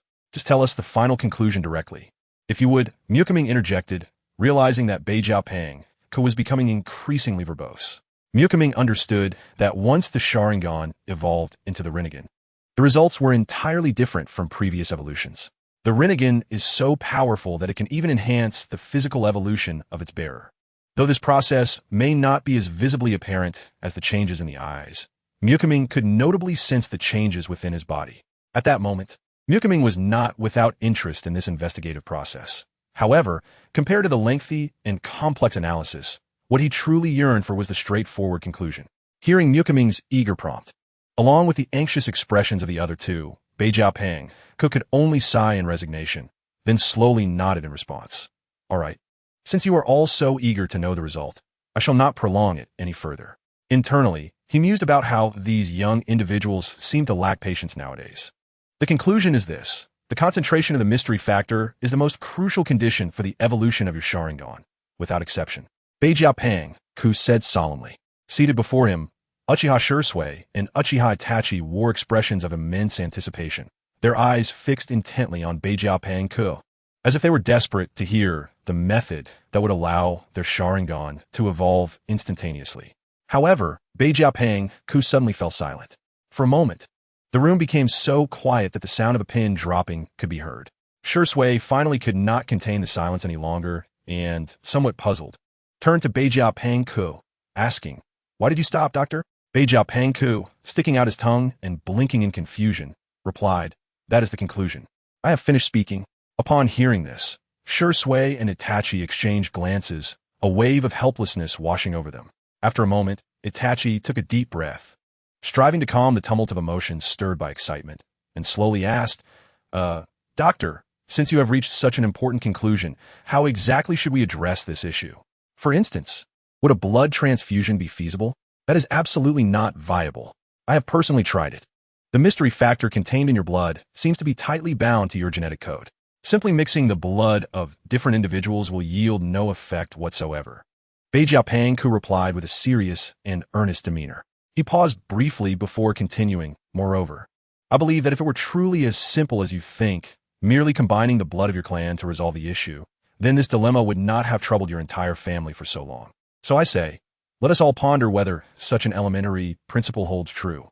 At this moment, Muming had been quietly listening to every word spoken by Beijapang-ku, particularly when he noticed the comparatively relaxed tone in Beijapang-ku's speech. He couldn't help but ponder. It seems this renowned genius scientist from the vast ocean must have a well-thought-out plan. Otherwise, given a scientist's usual demeanor, he would never exhibit such calmness without certainty. Perhaps he has not only discovered an effective solution, but may also facilitate a qualitative leap and enhancement of their family Sharingan. After all, without a certain degree of confidence or progress, Bei Jiapeng could not possibly appear so self-assured. Doctor, stop teasing us and quickly share your solution, Muming said, looking at Bei Jiapeng with a helpless expression. Upon hearing Muming's words, Bei Jiapeng's long tongue, which was slightly visible, quivered gently. Seemingly amused by Muming's remark, he shook his head and sighed. Oh dear, how is it that you little ones all act like old men? Lacking even a hint of the vitality typical of your age? Bei Jiapeng was truly at a loss for words, taken aback by the overly composed and mature demeanor of Muming and the others. These children were nothing like the youthful generation that should be adventuring across the seas. If the other young people in this maritime region had, like them, been ruthlessly thrust into brutal and merciless bloody wars since they were only 4 or 5 years old, they too would have matured rapidly and become as sophisticated as they were. After all, those who are not sufficiently mature have long since been well done. Itachi spoke slowly, his expression impassive, yet the weight and sorrow embedded in his tone were impossible to overlook. For a moment, the entire laboratory fell into a profound silence. Even the robot Pythagoras remained silent, and the atmosphere grew increasingly tense and oppressive. Clearing his throat, Bei Jiapeng coughed deliberately a couple of times, seemingly to mask the heavy topic previously discussed, and then began, well, let's not dwell on that. Do you remember when Muming mentioned the Mangekyo Sharingan of your Uchiha clan? To evolve into the eternal Mangekyo Sharingan, one must use 2 pairs of Mangekyo. Upon hearing this, a simple idea suddenly popped into my mind. After saying this, Bei Jiapeng coughed lightly again, as if this would make his words sound more natural. At this point, Muming and the others had already perked up, their expressions focused and serious, eager not to miss a single word from Bei Jiapeng's mouth. Bei Jiapeng paused momentarily, seemingly to build suspense, before slowly uttering the word clone. These 2 simple syllables resounded like thunder in the ears of the listeners. For a moment, the room was engulfed in brief silence. Then, as realization dawned, expressions of enlightenment appeared on Muming and Lilith's faces, indicating they understood the implications. However, on the other side, ShisUi and Itachi wore blank faces, utterly perplexed. Unable to contain his curiosity, Muming quickly inquired, Doctor, when you refer to cloning, are you suggesting merely cloning the eyes? Or do you intend to clone the entire person? Both can be attempted, but cloning a complete individual will take significantly longer. Should we only clone a pair of eyes? The process will be considerably quicker. Bei Jiapeng spoke with a relaxed demeanor regarding the realm of cloning technology. After all, for him, this technology had been extensively researched and was completely under his control, making it devoid of any difficulty. In that case, let us attempt both, Muming decisively concluded. After all, they did not have any particular plans at the moment, so waiting the remaining 20 days for experimental results was not unacceptable. As ninjas, patience was a necessary lesson. How long will each of these scenarios take? Muming felt a twinge of concern, uncertain if they would witness the final results before their departure. Oh, that's actually quite simple. If it is merely cloning individual organ parts, it would take about 7 days to complete. If we were to clone a whole person, it would require approximately double the time needed for organ cloning. Bei Jiapeng was well-versed in cloning technology, having conducted countless studies and practices in this field. Thus, he could readily estimate the approximate completion time with minimal contemplation. Well then, we are entirely relying on the doctor and all of you. Muming nodded with delight, expressing his full trust in Bei Jiapeng's abilities.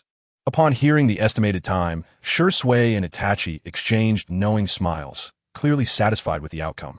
Just before Muming and the others prepared to leave, they left Bei Jiapeng with 3 vials of blood. After completing this task, the trio turned to depart, leaving Bei Jiapeng along with his 3 clones to face the vials of blood and the impending tense experimental work. Exiting the laboratory filled with wisdom and high-tech equipment, the 3 walked side by side along the path. ShisUi, positioned to the left, slightly turned his head, casting his gaze upon Muming in the center, and softly asked, Muming, do you believe that the so-called cloning technology mentioned by Dr. Bei Jiapeng can truly resolve the challenges we face with our Mangekyo Sharingan? Itachi, standing on the far right, felt a surge of curiosity upon hearing this. Just moments ago, in a laboratory, although the 2 had only a vague understanding of the related topics brought up by Dr. Bei Jiapeng, they had remained silent, due to the presence of others. Now, in the absence of any onlookers, they could finally express their innermost doubts to Muming without reservation. Muming pondered for a moment, seemingly contemplating how to articulate his response. After a brief silence, he slowly replied, "Well, cloning can be understood as replication. The replication of a pair of Mangekyo Sharingan, or even the replication of an UchihaMuming, an UchihaShisui, or an Uchiha Itachi." He looked at Shisui and Itachi, stating, "Based on the clan records we've previously reviewed, I believe this cloning technology will indeed have certain efficacy. However, it is still difficult to definitively ascertain its success or the extent of its effectiveness at this juncture." Pausing for a moment to gather his thoughts, he continued, "Throughout our clan's lengthy history, no one from the Uchiha clan has ever ventured into the realm of cloning. Not even the thought of it has ever crossed our minds. However, this technological power, which is entirely distinct from ninjutsu, seems to hold a considerable potential for success given my current knowledge and understanding." Observing the somber expressions of Shisui and Itachi, Muming naturally comprehended the thoughts occupying their minds. Yet at this moment, all matters remained shrouded in uncertainty, leaving them with no choice but to patiently await developments.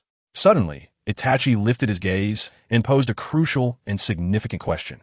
"If the cloning technology becomes feasible and practical, how shall we respond upon returning to the shinobi world? Should we bring Dr. Vegapunk back with us? After all, Itachi's father, Fugaku, also possesses the Mangekyo Sharingan. If the endeavor fails, that would be acceptable. But what if it succeeds? What then for Fugaku? Even disregarding Fugaku, what will become of Sasuke in the future? While Itachi might be able to overlook Fugaku, could he possibly neglect Sasuke? In light of Itachi's series of inquiries, Muming smiled gently and replied in a composed manner, "This matter is not overly complex.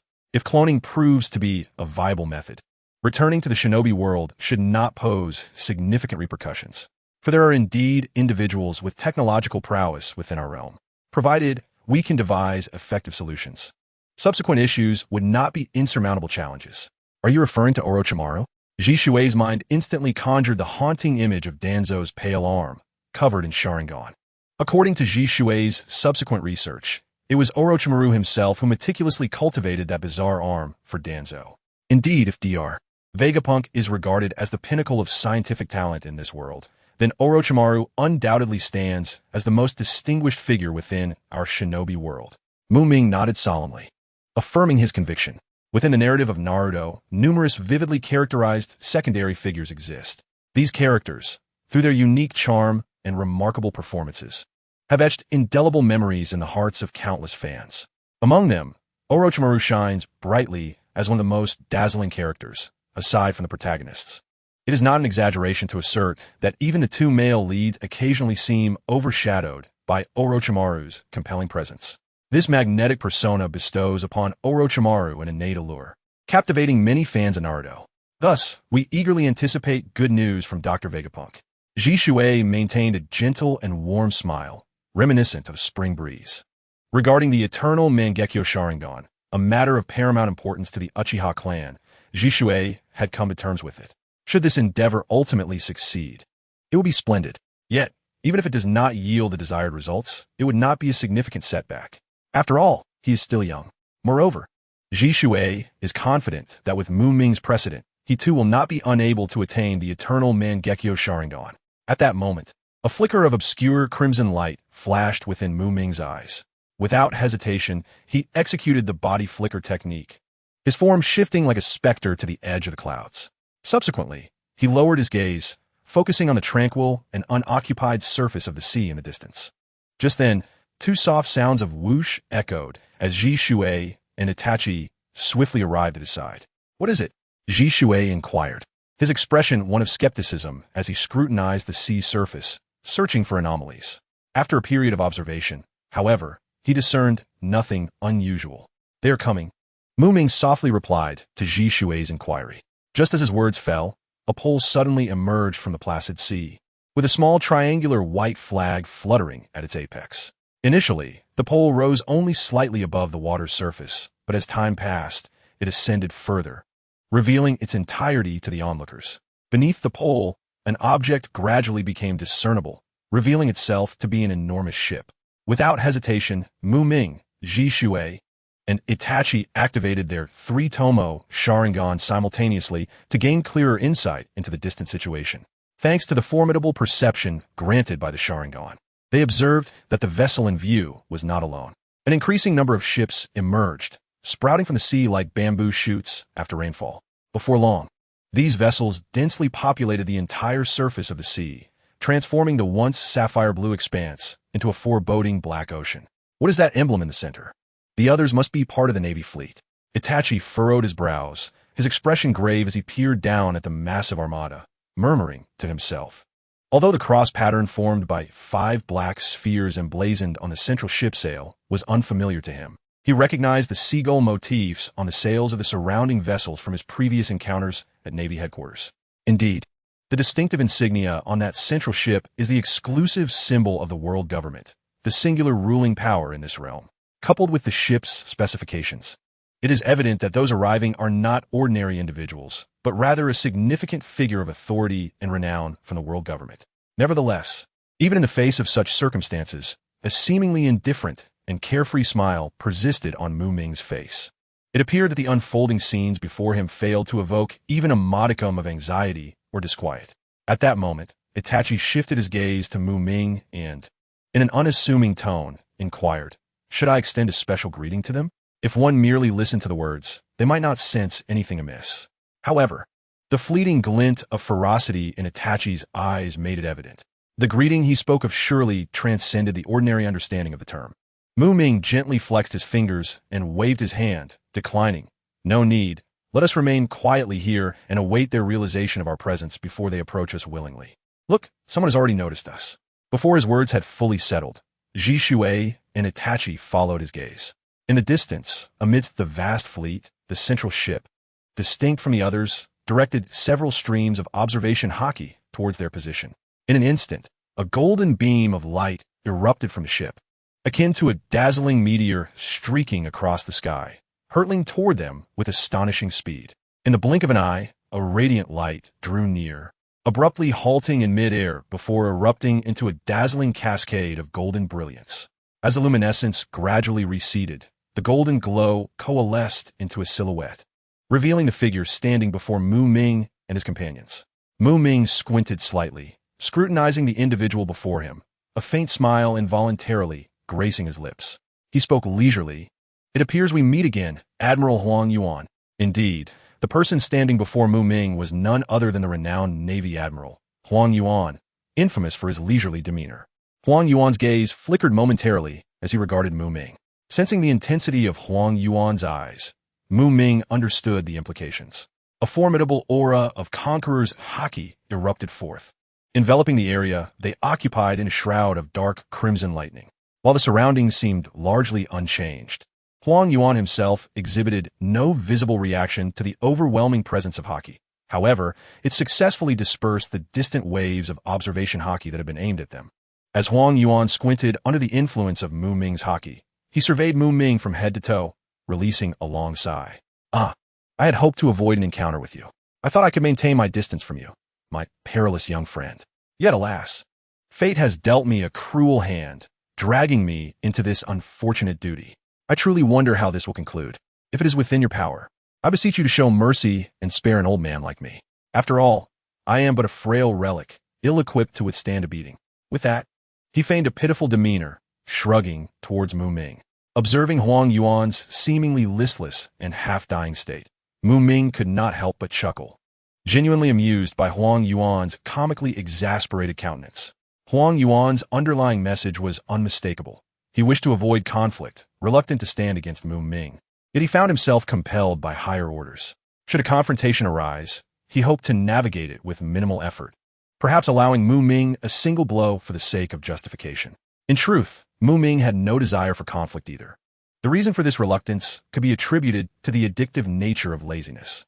However, he believed the decision to engage or not ultimately rested beyond their control.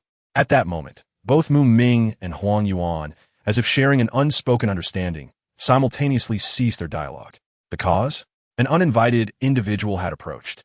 With their acute perception through observation haki, Muming and Huang Yuan distinctly noted an elderly gentleman clad in a black suit. Adorned with a black top hat and leaning on a cane, his beard speckled with gray. Just moments before, he had been stationed on a distant vessel. Yet in an instant, he materialized before them. "Little brat, we finally meet," the old man addressed Muming in a deep, authoritative voice. "Lord Satan." Upon the appearance of this enigmatic elder, Huang Yuan wasted no time in extending his greetings. Yet, in stark contrast to Huang Yuan's eagerness, Satan appeared to disregard the admiral's salutation entirely, not even lifting his gaze to acknowledge him. Since his arrival on Egghead Island, regardless of his profound observation haki or the keen sharpness of his eagle-like eyes, he had remained fixated on Muming, his attention unwavering. "Indeed, we have met," Muming remarked, breaking the silence. He met Satan's piercing gaze without flinching, a subtle smile playing on his lips. In an unexpectedly relaxed tone, he responded to Satan's words, laced with a hint of playful mockery. Throughout his previous life, Muming had harbored a profound curiosity regarding the elusive Gorosei. In a world dominated by pirates, their supreme authority hinted at an equally unfathomable power. Now, standing face to face with one of the Gorosei, his long-held doubts began to unravel.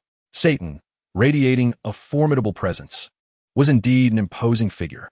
Judging by the overwhelming aura he exuded and the latent energy coursing within him, he could easily be classified as a top-tier powerhouse. However, despite both being of similar caliber, Muming sensed a palpable difference. Satan, while undeniably strong, did not exude the same overwhelming aura as Huang Yuan standing beside him. This disparity, however, might not solely stem from Satan's prowess, but could arise from Muming's own perceptions. As accurately gauging an individual's strength is no simple task, even for an experienced individual like Muming. Nonetheless, these nuances held little significance for Muming. The crux of the matter was that upon first glancing at Satan, he had instinctively recognized that this seemingly formidable figure, towering over the pirate world, would ultimately serve as nothing more than a competent punching bag for him, lacking the qualifications to be a true adversary. "Meeting is not as good as hearing of you," Muming quipped, evoking a chuckle from the onlookers. "Ah, little brat, you are rather audacious." Satan's eyes narrowed slightly, a flicker of danger surfacing within them. In an instant, an overwhelming torrent of Conqueror's haki erupted from Satan, crashing towards Muming like a flood breaching its dam. Yet, in the face of such terrifying pressure, Muming remained utterly unfazed.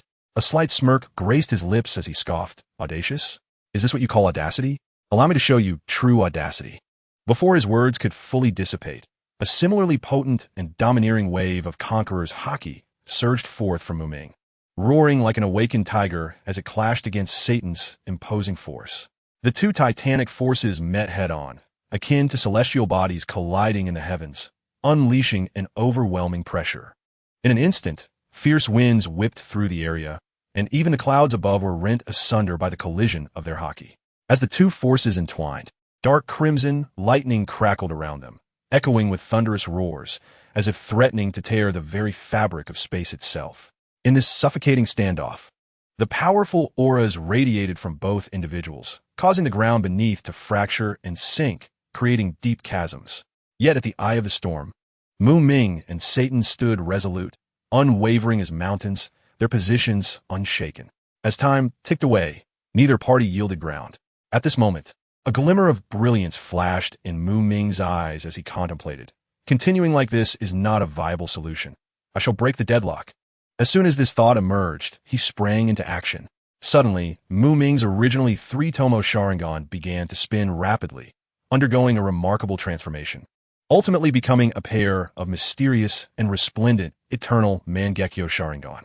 With the completion of this transformation, the Conqueror's haki emanating from Muming surged to an unprecedented level, its formidable aura firmly suppressing that of the Saint of Satan. The previously stalemated clash of haki, which had seemed evenly matched, now witnessed a remarkable shift. The Conqueror's haki released by the Saint of Satan was gradually overpowered by Muming's, creating a one-sided scenario. However, in the face of such an unfavorable situation, the Saint of Satan displayed no signs of tension.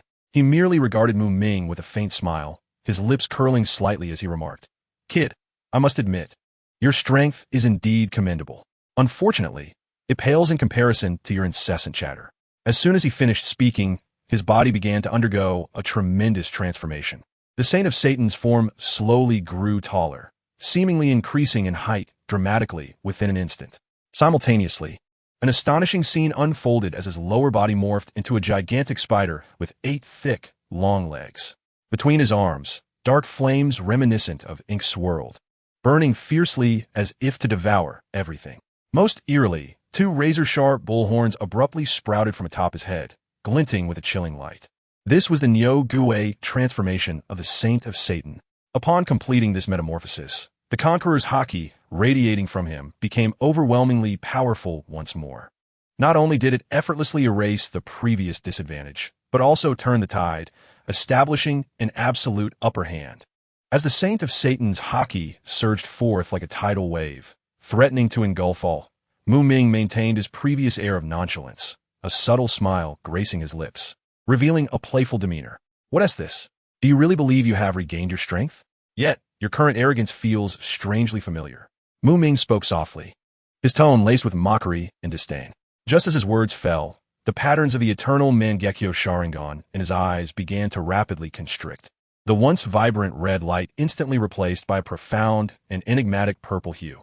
In that fleeting moment, an overwhelming aura erupted from him as the Rinnegan officially made its entrance. With the emergence of the Rinnegan, Muming's Conqueror's haki erupted like a volcanic explosion, crashing down upon the Saint of Satan with unstoppable force. At this juncture, Muming unleashed his full might. The intensity of his haki was beyond what the Saint of Satan could withstand. This time, the clash of their haki bore no semblance of a fair confrontation. As the Saint of Satan barely opened his mouth, yet to utter a single word, Muming's unparalleled haki struck him like a massive hammer, shattering his haki as effortlessly as a hammer crushes tofu. The Saint of Satan felt a sudden tightness in his chest, involuntarily emitting a painful grunt from his throat. Stumbling backward several paces, clearly having suffered a significant blow. The outcome of this intense clash of haki was indisputable. Without a doubt, the ultimate victor was UchihaMuming. Kid, this world is vast, far beyond your imagination, and the sky is so high you will never reach it. The Saint of Satan fixed his gaze upon Muming's face, which bore a faint smile, his eyes suddenly flashing with a hint of brutality. As the saint concluded his speech, several razor-sharp spider legs, glinting ominously, hurtled through the air towards Muming. These legs emitted a disquieting blue glow, and just a mere glance revealed their capacity to inflict severe harm. Indeed, they were items capable of delivering a devastating blow. Oh, the world is vast. The sky is high.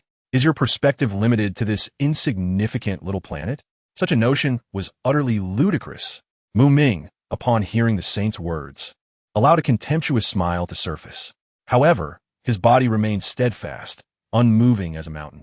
As the Saint of Satan's vicious spider legs were about to strike Muming, a sudden, sharp clanging sound echoed through the air. In a critical moment, a formidable black-red, translucent barrier materialized out of nowhere, effectively stopping the onslaught of the spider legs. Following this, the mysterious black-red barrier seemed to possess a life of its own, rapidly expanding at a visible rate. In the blink of an eye, a colossal and majestic black-red, complete Susanoo gradually revealed its awe-inspiring form from this barrier. At this moment, Muming controlled the Susanoo, expertly adjusting its size to match that of the Saint of Satan's beastly form. An insignificant little planet? Kid, your arrogance is truly outrageous. A hint of disdain curled at the corners of the Saint of Satan's lips as his piercing gaze fixated on the naive Muming before him.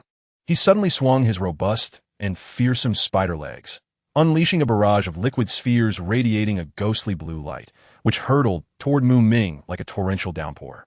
The Saint of Satan was no simple-minded brute. As a formidable figure known for his scientific prowess within the world government, he was also a well-educated scientist. His understanding of the planets in the universe, from their formation to their internal structures, was profound. Thus, when he heard Muming belittle the planets, he could not suppress a rising urge to laugh. Meanwhile, Muming remained utterly unfazed by the impending attack. He stood calmly, his demeanor exuding an unshakable composure. Just as the blue liquid spheres were about to strike him, the hand of the Susanoo suddenly drew forth a gleaming halberd from the air. In an instant, the Susanoo wielded the halberd with the grace of a dragon dancing in the sky, effortlessly shattering the once formidable blue liquid spheres. The shattered remnants of the blue liquid splattered everywhere, releasing a series of chilling hisses as they met the ground. Almost immediately, The uneven surface began to corrode swiftly, emitting acrid smoke and forming varying depths of sinister pits. How absurd it is that you believe, merely by grasping a few superficial concepts about celestial bodies, you can transcend beyond this planet. I have traversed through the annals of time, witnessing countless individuals like yourself who, having acquired a modicum of trivial knowledge, inflate with arrogance and become insufferably haughty, blind to the world around them. Yet, throughout this entire journey, they remain woefully unaware of the profound weight that the phrase world government carries on this planet. As the furious roar of Satan Shung reverberated, an unparalleled aura of dominance erupted from him. His eyes widened, and two piercing gazes shot toward Muming like bolts of lightning. Simultaneously, an extraordinarily fierce mental assault, accompanied by dazzling black-red lightning, surged toward Muming with a force akin to an overwhelming tide. Arrogance? Perhaps that is indeed the case. However, your perspective is confined within the narrow bounds of the world government, and you pitiful souls have never truly witnessed what constitutes a genuine powerhouse. In the face of Satan Shung's formidable mental onslaught, Muming remained remarkably composed. He merely offered a subtle smile, choosing to disregard the seemingly devastating attack. The overwhelming aura of dominance, which could shatter the spirit of an ordinary person, appeared as a gentle breeze before his enigmatic eyes, failing to affect him in any way. At most, it merely added some embellishment of black-red lightning, which had already been obstructed by the equally black-red Susanoo. What kind of unparalleled prowess have you, with your myopic vision, ever encountered? Could it be the legendary Joy Boy of your tales? How utterly laughable! It is worth noting that even the so-called Joy Boy, whom you revere, was decisively defeated by our illustrious world government 800 years ago. It was that pivotal victory that established the world government's dominion over the globe for the past 800 years. With a face full of disdain, Satan Shung regarded Muming, his words dripping with contempt and mockery. At this moment, Satan Shung believed he had unraveled Muming's true identity. In his eyes, someone like Muming, who harbored intense animosity toward the world government, was likely a devoted follower of their most feared adversary, Joy Boy. Thus, he audaciously disparaged Joy Boy in an attempt to suppress Muming's spirit. Joy Boy, the figure whom many exalt to mythical heights? To my mind, he is nothing but a complete joke. Yet, to everyone's astonishment, Muming's response was utterly unexpected. Instead of succumbing to the indignation that Satan Shung anticipated, he appeared unfazed, as if the name Joy Boy held no significance for him. Your narrow-mindedness has severely constrained your pitiable imagination. Observe that legendary savior, the sun god Joy Boy, and then behold the three ancient legendary weapons, Pluto, Poseidon, and Uranus. Can these truly be regarded as embodiments of real strength? Muming paused, nodding slightly before continuing. Perhaps. The Pluto capable of obliterating an entire island, the Poseidon commanding all sea kings, and Uranus, based on existing intelligence. The Uranus that your world government has concealed for so long must be some form of celestial weapon.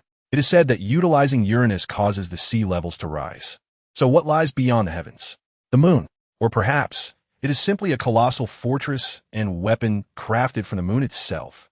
Consequently, after deploying Uranus, the gravitational fluctuations between the moon and this planet result in a corresponding rise in global sea levels. Never mind, these matters are inconsequential. For beings like you, who have yet to take a single step beyond this planet, they may indeed seem formidable. A smirk of disdain graced Muming's lips as he continued to articulate his thoughts. At that moment, Muming was entirely focused on maneuvering the Susanoo, which wielded a colossal halberd, engaging in a fierce and breathtaking confrontation with Satan Shung's iron-hard spider legs. The two sides exchanged blows, neither yielding, with each collision erupting into resounding booms and flying sparks. You little brat, do not indulge in such foolish dreams. Your arrogance is simply a reflection of your ignorance. Upon hearing Muming's words, Satan Shung's pupils constricted momentarily, followed by a furious roar. Faced with Muming's insufferable and fearless demeanor, even his seasoned temperament was nearly overwhelmed by exasperation. After all, throughout his extensive maritime exploits, this was the first time he encountered someone as audaciously ignorant as Muming. Yet, Satan Shung was slowly growing accustomed to Muming's outrageous tone. Individuals like Muming, who inflate themselves merely due to a smattering of hidden secrets, no longer astonished him. Previously, such individuals were merely slightly overconfident. However, encountering someone like Muming, whose arrogance had reached such absurd heights, was indeed a first for him. Regarding Muming's audacious conjecture, a flicker of palpable murderous intent flashed in Satan Shung's eyes. Yet, he conceded that Muming was correct in stating that these matters were insignificant. This little brat and his subordinates would undoubtedly perish here, at his hands. Sighing, Muming shook his head gently, his expression reflecting the pity one might show to a fool. After a deep sigh, he fixed his cold gaze upon Satan Shung. Suddenly, the Susanoo took the initiative, swinging its massive arm like a mountain, delivering a punch that whistled through the air towards Satan Shung's poised spider leg. With a thunderous crash, the hastily retaliating spider leg was forcefully repelled, causing Satan Shung to stagger backward several paces before regaining his balance. A smirk of disdain appeared on Muming's lips as he remarked, "It seems you are not only lacking in strength, but also in imagination even in your dreams." After saying this, he stood with his hands clasped behind his back, meeting Satan Shung's gaze with an air of arrogance. True power allows one to unleash the bounds of imagination that you cannot even fathom. Invincible within your planet? You should have employed Uranus 800 years ago. If you utilized Uranus, and this planet still exists, it indicates that Uranus's might does not reach the level of annihilating planets. As for genuine powerhouses, even at the initial stages, they possess physical strength that is astonishingly formidable. A mere punch from their pure physicality, striking the surface of a planet, could achieve the terrifying feat of a star's explosion. Can you even begin to comprehend such power? Their casual gestures could surpass the might of a Uranus. Muming paused before continuing. When true warriors advance further, they need not exert their full strength. A mere flick of their finger suffices. Just a tiny energy sphere the size of a fingertip can obliterate a planet, turning it into cosmic dust. As they ascend further, they can effortlessly annihilate entire star systems, leaving shattered stars and desolation in their wake. At this juncture, Muming's voice rose slightly. It is as if one is recounting an extraordinarily heart-stirring event. However, this is merely the tip of the iceberg. There exists a far more formidable force, lurking in the shadows like a puppet master orchestrating the grand design of existence. They possess the uncanny ability to manipulate time and the cycle of life, using the vast expanse of eternity as their chessboard, with countless lives as mere pawns. They are willing to expend millions, tens of millions, even billions of years, sacrificing innumerable lives to establish a breathtaking scheme. All of this is solely to secure an opportunity for themselves, a chance to transcend, to liberate themselves from the shackles of worldly laws, and ascend to a state of supreme existence, eternally present in the cosmos. Such concepts are far beyond the comprehension of you narrow-minded individuals. Muming felt a profound sense of helplessness, for his opponent's vision was tragically limited, their understanding shockingly superficial. He recognized that if he were to flaunt or demonstrate his prowess outright, his adversary would likely stand there, bewildered and lost, akin to a monk unable to decipher a riddle. Thus, before embarking on his display of grandeur, Muming deemed it essential to assume the role of teacher, imparting fundamental knowledge and insights to the ignorant fool before him. Otherwise, even if he were to exert all his efforts to showcase his might, the essence would likely remain elusive to his counterpart. This scenario is reminiscent of the extravagant advertisements launched by luxury brands. Regardless of the exorbitant prices set by these opulent companies or the awareness of the general populace, it is evident that such luxuries are far beyond the reach of ordinary individuals. Yet, the question arises, why do these brands invest copious amounts of resources in relentless promotion? The answer is elegantly simple. Their goal is to disseminate knowledge of their extraordinary status and esteemed quality to the masses, thereby endowing customers who purchase their products with a profound and lasting sense of satisfaction and joy, a notion referred to as emotional value. This same principle applies to Muming in this moment. The narrow-mindedness of Satan Shung was almost unbearable for Muming. Even if he wished to showcase his abilities before him, it was likely that Satan Shung would merely blink in confusion, rooted to the spot like a statue. Therefore, Muming's task was to first broaden Satan Shung's horizons, allowing him to grasp higher-level concepts before executing his meticulously planned display of superiority, in hopes of achieving the desired impact. Have you lost your mind? You are undoubtedly insane. Satan Shung bellowed in unrestrained fury, his words saturated with indignation. Instead of shock, His initial reaction to Mu Ming's declarations was one of palpable anger and disbelief. He could hardly fathom that he had been entangled with such a lunatic for so long, squandering his precious time and energy. This thought ignited a flame of unnameable rage within him. Suddenly, he raised his right hand, and in an instant, countless blue venomous spikes erupted in the sky, cascading like a torrential downpour from all directions. But this was merely the beginning. As Satan Shung focused his thoughts, his profound armed color haki, combined with his terrifying conqueror's haki, surged forth, enveloping each venomous spike. The powerful haki intertwined, amplifying the already formidable spikes into something even more terrifying. At that moment, Mu Ming looked up to behold an endless array of venomous spikes, shimmering with a sinister blue light, akin to harbingers of doom from the underworld, hurtling towards him with lethal intent. Faced with this breathtaking scene, Mu Ming maintained an expression of serene indifference. "Prepare to meet your demise," Satan Shung roared, swinging his arm down with force. As he did, the venomous spikes shot through the air like arrows released from a bow, accompanied by a piercing whistle, rushing towards Mu Ming with overwhelming momentum. The entire space was suffused with this powerful force, inducing a sense of dread. Confronted by the torrent of venomous spikes, Mu Ming remained unperturbed, slowly raising his right hand in tandem with the action of Susanoo, deftly aiming at the oncoming spikes. At that moment, he softly intoned, "Shinra Tensei." His voice, though soft, seemed to resonate with boundless power and authority. Almost instantaneously, a colossal force, intertwined with Conqueror's haki, erupted from within Mu Ming, rapidly expanding outward. The air itself warped and twisted in its wake, emitting a chilling hum. In the next instant, an unparalleled repulsive force erupted in the direction Mu Ming indicated, akin to a tempestuous hurricane sweeping away all in its path. The once menacing barrage of venomous spikes collided with this formidable repulsion, as if striking an indestructible invisible wall. Their advance came to a sudden halt, after which they were propelled backward at an astonishing speed, retreating faster than they had come. On the other side, Satan Shung, who had anticipated exploiting a moment of vulnerability in Mu Ming's defense, momentarily displayed surprise. However, his reflexes were swift. He thrust his staff forcefully into the ground. Instantly, the dual-colored haki enveloping the venomous spikes dissipated into nothingness. Miraculously, those spikes that had been sent flying were transformed back into liquid venom, cascading downwards. The majority of the venom poured to the ground below, with only a scant few landing upon the second-level platform. Observing the tumultuous battle from the sidelines, Kizaru's expression shifted dramatically upon witnessing this breathtaking turn of events.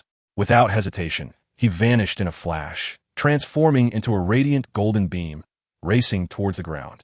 As he sped, Kizaru gestured with both hands, shouting, "Hakushaku Chago Yumi." Before his words had fully escaped his lips, a myriad of shimmering energy orbs descended like a meteor shower. Countless in number, each orb contained an overwhelming amount of energy. A series of explosive sounds punctuated the air as the falling venom met the energy orbs, evaporating into nothingness upon contact. Once the last vestiges of venom had been eradicated, Kizaru exhaled a sigh of relief. Hovering in midair, he cast a glance at the unscathed Navy soldiers below. The weight of anxiety finally lifted from his chest. In the next moment, Kizaru's mortal form erupted in dazzling brilliance. And in the blink of an eye, he transformed back into a golden beam, racing with astonishing speed towards the battlefield above. At this very moment, the upper battlefield was witnessing a scene that was both harrowing and profoundly tragic. A youthful individual, vibrant and at the zenith of his prowess, resembled a ferocious beast as he commanded a colossal black and red figure. He relentlessly pressed the head of an elderly man, whose hair and beard were as white as snow, forcefully smashing it against the ground, accompanied by a barrage of furious punches that fell like a torrential downpour upon the old man's body. Each blow contained immense power, sending dust swirling and debris scattering, while the thunderous impact reverberated across the battlefield, instilling a sense of dread. "Yell, Huang Yuan, come help." At that moment, the beleaguered Saint Satan, pinned beneath the relentless assault of Mu Ming, cried out in fury. The once haughty demeanor he bore had vanished, replaced by an overwhelming sense of frustration and rage. Just then, Huang Yuan's figure reemerged, akin to a shadow before the crowd. Upon hearing Saint Satan's desperate call for aid, he cast a resigned glance at Mu Ming, who was atop Saint Satan, raining down fists imbued with terrifying strength. rendering Saint Satan utterly defenseless. Without a moment's hesitation, Huang Yuan unleashed his signature skill, Lightspeed Kick. The kick was as swift as lightning, cutting through the air with a fierce gust aimed directly at Muming. Yet astonishingly, Muming seemed oblivious to this onslaught, as if he had not perceived Huang Yuan's movement at all. In the next instant, a resounding crash echoed as Huang Yuan's foot struck firmly against Muming's Susanoo from behind. In that instant, a powerful shockwave radiated outward from the two, causing the ground to tremble. Strangely, both Huang Yuan and Muming remained unscathed, while the unfortunate Saint Satan, who had been enduring Muming's relentless pounding, bore the brunt of the impact. The colossal force of Huang Yuan's kick propelled him several meters away, crashing heavily to the ground, blood spurting from his mouth. Saint Satan, your regenerative abilities are indeed formidable, but alas, before me, you are merely a competent target. Muming's Susanoo surged forward, showing no mercy as it continued to rain down blows upon the beleaguered Saint Satan, taunting him with a cold smile. Observing Saint Satan's flesh being rapidly mended within mere breaths, Muming felt a flicker of surprise within him, quickly drowned out by an overwhelming desire for battle. With a steely gaze, he commanded the imposing Susanoo, which suddenly exerted its might, swinging its massive arm with the force of a thunderclap, sending Saint Satan soaring into the air. Then, Muming shouted Ultimate Flash. The Susanoo stood firmly on the ground, its legs spread apart as if bracing itself. It slowly raised its colossal hands, precisely targeting the airborne Saint Satan. At that moment, the wrists of Susanoo aligned tightly, its fingers fanning out like the petals of a blooming flower, forming an extraordinary calyx shape. In an instant, a brilliant golden beam erupted from the palm of Susanoo, roaring forth like a dragon unleashed. This beam was not only immensely thick, but also blindingly radiant, containing a power that seemed capable of rending the very fabric of space. It is noteworthy that the inspiration for this ultimate technique derived from a certain haughty second to none scion prince, and the energy within was sourced from the shining fruit. However, despite this seemingly unmatched imitation of ultimate flash striking Saint Satan with pinpoint accuracy, the outcome was far from satisfactory. It merely interrupted the 4 spider legs that Saint Satan had hastily raised in defense. For Saint Satan, though the injury was painful, it amounted to little more than superficial wounds. Even before Saint Satan could descend back to the ground, the severed spider legs rapidly regenerated, returning to their former state with astonishing speed. Unlimited Fill Virtual Flash. With a fierce shout, Muming's eyes gleamed with madness and excitement. At this moment, he was entirely indifferent to whether he could vanquish Saint Satan, as this opponent with his monstrous regenerative capabilities had transformed into a rare and intriguing plaything for him. The colossal figure of Susanoo loomed majestically between heaven and earth. Its 10 robust fingers unleashed a continuous barrage of dazzling golden beams, akin to a machine gun. These beams sliced through the air, hurtling towards Saint Satan with unparalleled ferocity. In contrast to the earlier ultimate flash, the beams emitted in this onslaught were markedly slender, yet their power remained astonishing. Moreover, in terms of quantity, they were on an entirely different scale. A dense array of golden beams wove together into a breathtaking tapestry of light, enveloping Saint Satan and leaving him with no avenue of escape. Saint Satan, at that moment, several figures clad in white suits from CP0 aboard the ship arrived on the scene. They witnessed the assault on Saint Satan and instinctively transformed, positioning themselves protectively in front of him: a gray bear, a black and white dog, a brown wild boar, and a black eagle. In the next moment, they all found themselves caught within the range of Muming's relentless barrage. Time ticked by, and in the blink of an eye, a minute had passed. Yet, Muming showed no signs of slowing down. His onslaught grew increasingly ferocious.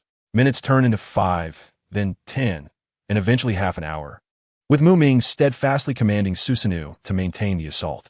For a full hour, Saint Satan was submerged beneath a deluge of golden beams, his once impenetrable defenses crumbling under the weight of such terrifyingly concentrated attacks.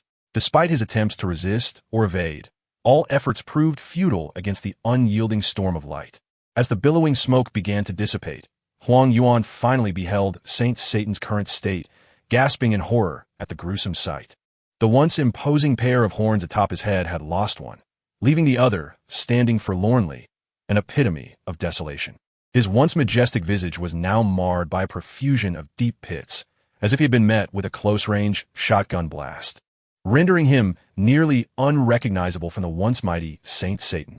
Furthermore, his body was riddled with wounds, a sight of blood and flesh that resembled greedy mouths voraciously consuming his life force. The most harrowing aspect lies in his arms. The left arm has been severed at the root, with blood gushing from the wound, droplets incessantly falling to the ground. The right arm is scarcely in better condition, with only a portion of the forearm remaining, trembling slightly with his body-esque convulsions, as if it might completely detach at any moment. As for his horrifying 8 spider legs, they are in a state of utter despair. 6 are already lost, and the remaining 2 are grievously damaged. One reduced to merely a fragment, struggling to support the massive form of Satan Shung from collapsing onto the ground. The CP-0 members, having made their entrance, have vanished without a trace, leaving behind only a few pools of blood on the ground before Satan Shung.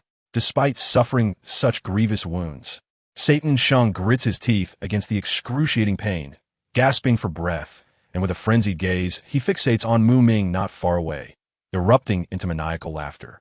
Ha ha ha, little brat, is this all you are capable of? Let me tell you, I am immortal. No matter how severe the injuries I sustain, I can swiftly recover.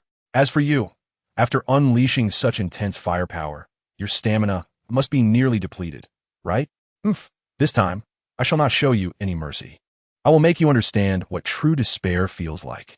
At that moment, to everyone's astonishment, Satan Shung's already battered body began to rapidly regenerate at an astonishing pace.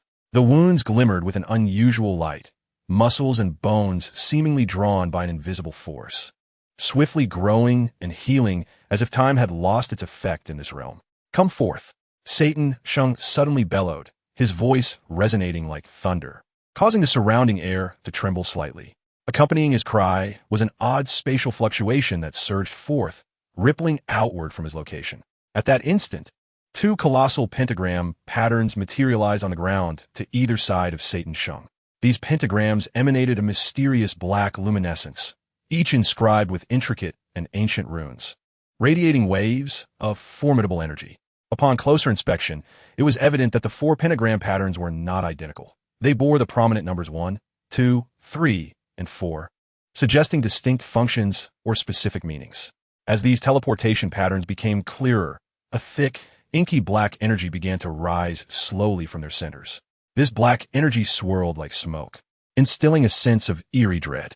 Gradually, this black energy coalesced, enveloping the entire teleportation array, obscuring the interior from view. However, it was not long before the black energy began to dissipate, revealing the scene within the teleportation array to all. 4 figures gradually emerged from the darkness, their shapes initially vague but soon illuminated by the surrounding light, revealing their true forms. They were none other than 4 other members of the renowned Gorosei. The figure on the far left was tall, with a shining bald head that stood out prominently. He wore gold-rimmed glasses, and his gaze was sharp as an eagle's. Clutching the cursed blade Shodai Kitetsu, his eyes glinted with a chilling light. This was Izambaron V. Nejiru, the financial warlord of the world government, Venus. Next was a man with golden hair and a beard, dressed in a meticulously tailored black suit, with his collar wide open, exposing a muscular chest marked by a ghastly scar that told tales of countless fierce battles. He was the agricultural warlord Shepherd T. Bit Jupiter. Looking at the third figure, similarly white-haired but completely bald on top, he sported 2 wispy white mustaches resembling the character buff on either side of his chin. Clad in a black suit, he exuded a solemn and austere presence. Yet the most striking feature was the large crimson birthmark on his forehead. He was the judicial warlord Topman Vacheli, Mercury. The final figure had long, flowing white hair and an equally long white beard that danced in the wind. He too wore a black suit, radiating an extraordinary aura with every gesture. He was the environmental warlord Marcus Mars. Ah, you Gorosei have finally gathered. I've been waiting for so long. Muming yawned broadly, his face a picture of impatience, as if he were on the verge of falling asleep. At that moment, all eyes turned to Satan Shung, who bore several unhealed wounds, appearing rather disheveled. Seeing this, Mars furrowed his brow and inquired with concern, Satan Shung, what has happened? How did you end up in such a state? With a bitter expression, Satan Shung replied helplessly, this little brat-ass strength is far beyond my expectations. I was unable to handle him alone. which is why I urgently summoned everyone for assistance. Upon hearing this, the other Gorosei exchanged glances, a flicker of gravity passing through their eyes. Nejiru snorted coldly, slowly drawing forth his gleaming long blade. Simultaneously, his body began to undergo a remarkable transformation. His previously normal form swelled, muscles bulging, and astonishingly, his lower half gradually morphed into that of a tall, powerful skeletal horse. Nejiru, the phantom beast user of horsebone. Not only Nejiru, but the other Gorosei also began to shift in form. Bit's legs pressed tightly together, and his entire lower body rapidly transformed into a long, slender tail resembling that of a worm. His head morphed directly into that of a massive sandworm, fearsome and menacing. Bit, the phantom beast user of sandworm. Vachali, the phantom beast user of sealing boar. In an instant, he radiated light, transforming into a towering, bipedal boar man. The most striking feature was the long, sharp tusks that jutted from either side of his mouth, glistening ominously as if ready to rend anything that stood in their way. Meanwhile, Mars unleashed his unique phantom beast ability, Izanami. In the blink of an eye, he transformed into an extraordinary being, his head resembling that of a bird, with a sharp beak and vivacious eyes. Behind him unfurled a pair of large, powerful wings, each feather shimmering with an unusual brilliance. Moreover, his hands and feet morphed into talons, with a muscular upper body that continually flicked a long tail. In addition to the previously mentioned Satan Sheng, these 5 formidable beings, collectively known as the Wu Lao Xing, exhibit a remarkable diversity in their appearances. Yet, despite their strikingly different forms, they share a singular characteristic. Each of them is enveloped by a swirling black flame cloud, reminiscent of a flowing ribbon between their arms. The infernal blaze appears as if it emanates from the very depths of hell, imbuing them with an aura of both majesty and terror, while also signifying that their mastery over phantom beasts has reached a state of awakening. At this moment, for uniquely distinctive beastmen, alongside the fully restored Satan Sheng, direct their piercing gazes towards Muming. Their eyes betray an unmistakable hostility and an oppressive presence, seemingly intent on delivering a heavy psychological blow through this intangible mental force. Hee. Muming chuckled disdainfully, surveying the figures of the Wu Lao Xing before him, a smirk curling at the corners of his mouth, laden with unrestrained mockery as he remarked, "Look at you now. You resemble nothing more than monkeys performing acrobatics in a circus." His words struck like a dagger, piercing directly into their hearts. However, in the face of such provocation and derision, the Wu Lao Xing remained remarkably composed and unflustered, as if they were oblivious to Mu Ming's taunts. Mu Ming, too, felt no pressure from the Wu Lao Xing's mental onslaught, even finding the leisure to ridicule them further. Kill! With a thunderous cry, SavesShisui Sheng charged toward Mu Ming without hesitation. The 4 skeletal hooves forcefully propelled him off the ground. Accompanied by a cloud of dust and debris, his entire form hurtling toward Mu Ming like a bolt from a crossbow. Simultaneously, SavesShisui Sheng gripped the demon blade, Chudai Guiche, one of the supreme great blades, its blade glinting ominously as it sliced through the air, aiming to cleave Mu Ming in two. Faced with this ferocious assault, Mu Ming merely smiled, unperturbed as he commanded his Susanoo. He grasped the Fang Tian Hua Ji firmly with one hand, then reversed it to drive the weapon into the ground. With a resounding clang, sparks flew as SavesShisui Sheng's full-force strike was effortlessly deflected by Mu Ming. However, at that moment, Wokiili Sheng seized the opportunity and executed a swift ambush. In an instant, he transformed into a massive, tusked boar man, roaring fiercely as he unleashed the formidable charge of the wild boar, an overwhelming force surging toward Mu Ming. Mu Ming was acutely aware of Wokiili Sheng's movements, yet to the astonishment of the Wu Lao Xing, he made no attempt to dodge or defend himself. Wokiili Sheng relished this display of arrogance, and as he bore down upon Mu Ming, he struck with full force. In an instant, a tremendous power erupted from behind Mu Ming, sending his body hurtling backward like a kite severed from its string. Meanwhile, Maz Sheng, who had long been poised in midair, displayed a cunning glint in his eyes. Having transformed into a birdman, he had already spread his wings, positioning himself in Mu Ming's trajectory. As Mu Ming soared toward him, Maz Sheng wasted no time in raising his claw and delivering a powerful kick. Before the eyes of all, Mu Ming plummeted toward the ground like a shooting star. With a thunderous crash, the earth trembled beneath him. The immense impact created a colossal pit in the uneven terrain, as if struck by a celestial meteor. The Wu Lao Xing stood in a line, firmly positioned at the edge of the pit, their expressions impassive as they gazed down at the dust-covered crater. As the dust began to settle, the silhouette of Mu Ming's sinew could be faintly discerned lying at the bottom of the pit.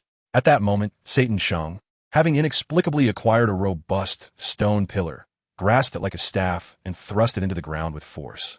With a slight smile of disdain, he called, "Down in the pit, little brat. Are you still so arrogant now? If you have the ability, continue to leap about." Beside him, the previously passive bugman, Bai Te Sheng, cast a sidelong glance at Satan Sheng, his tone laden with skepticism and confusion. With such skill, how could you be bested so thoroughly by him? Upon hearing this, Satan Sheng was momentarily taken aback, although he felt perplexed by the stark disparity in Mu Ming's displayed strength.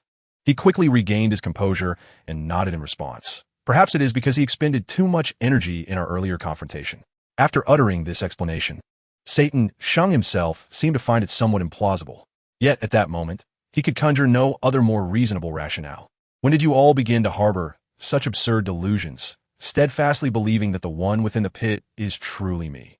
Just then, a crisp and resonant voice, akin to thunder, erupted from behind the Wu Lao Xing. Startled, they turned abruptly. Not far away, atop the remnants of a crumbled structure, sat a youth leisurely with his legs crossed. His demeanor was relaxed, and his expression bore a hint of boredom, as if the unfolding events were nothing more than a farce to him. This individual was none other than UchihaMuming.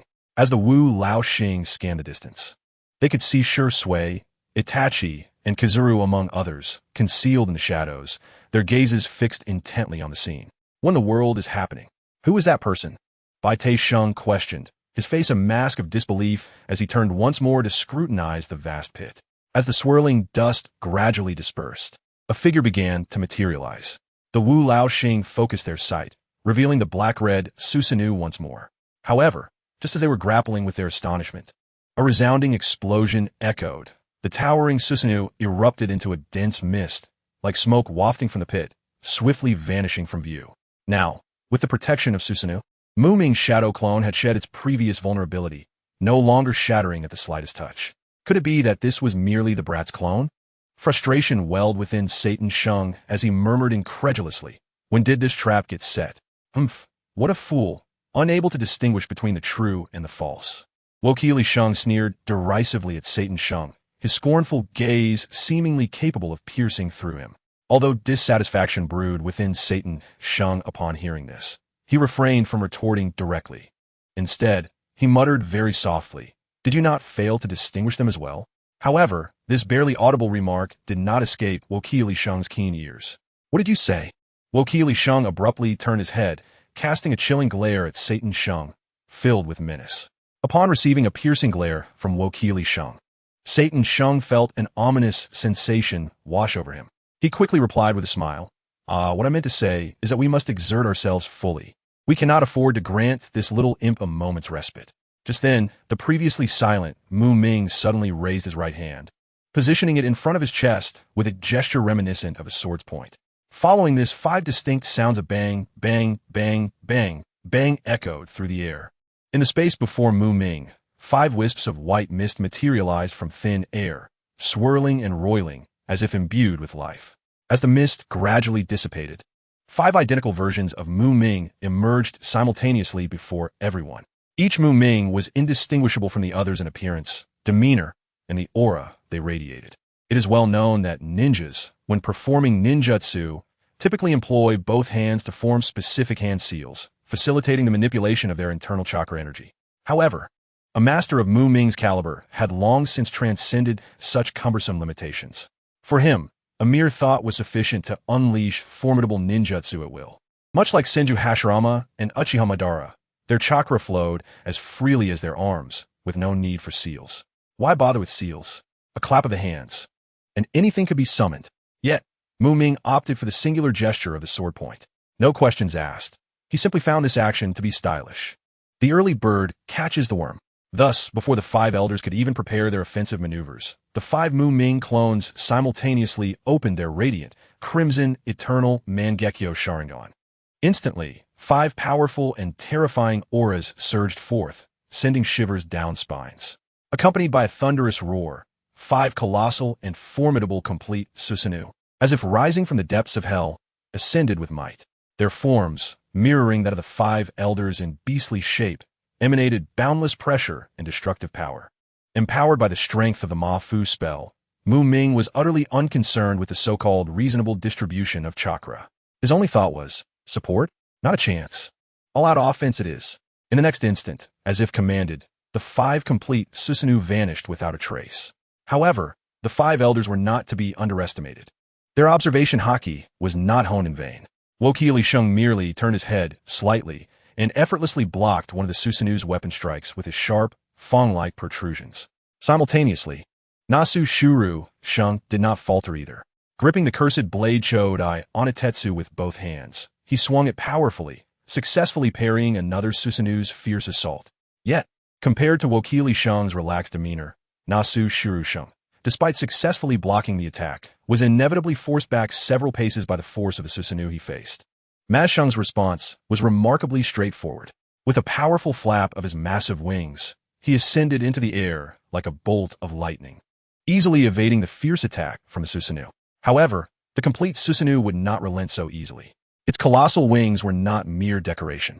With a strong tremor, the Susanoo unfurled its wings, pursuing Ma Shung like a predatory bird, seemingly intent on bringing him to his demise. At this moment, in the vast sky, the human-beast form of Ma Shung and the Susanoo engaged in a captivating aerial duel. They exchanged blows, neither yielding, with each strike harboring destructive power that left the onlooking navy awestruck and terrified. Meanwhile, Satan Shung, armed with the invaluable experience gained from his previous encounters with Susanoo, exuded confidence. Without hesitation, he lifted his 4 sturdy, shell-covered spider legs and instantly enveloped them in an impenetrable layer of pitch-black armament haki. He then charged with thunderous might toward the gleaming weapon in the Susanoo's grasp, resulting in a deafening clash that seemed to shake the very island. In contrast, the situation for Peter Shung was considerably more precarious. When the Susanoo launched its surprise attack, despite his attempt to respond, he was ultimately a fraction too slow. With a swift sound, the weapon hurtled toward Peter Shung's massive insect head. In a moment of desperation, he managed to tilt his head aside, narrowly escaping decapitation. Regrettably, he could not completely evade this lethal strike, as the razor-sharp blade grazed his forehead, instantly shearing off nearly half of it, blood splattering in a gruesome display. Before the Susanoo could deliver a finishing blow, Peter Shung's severed head visibly regenerated at an astonishing pace. However, this detail made it abundantly clear that compared to the other 4, Peter Shung lagged slightly behind in both reaction speed and defensive capability. How intriguing!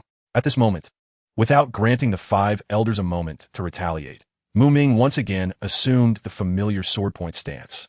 In an instant, a rapid succession of sounds, bang, bang, bang, bang, bang, resounded through the air. This series of familiar noises echoed like a relentless drumbeat. Simultaneously, an even more recognizable white mist swiftly enveloped the entire space. Faced with this sudden turn of events, the 5 elders felt a weight settle heavily upon their hearts, as though a colossal stone had crashed down upon them. They anxiously gazed at the dissipating mist, each heartbeat quickening uncontrollably. Once the mist had fully cleared, the sight that greeted them nearly halted their hearts.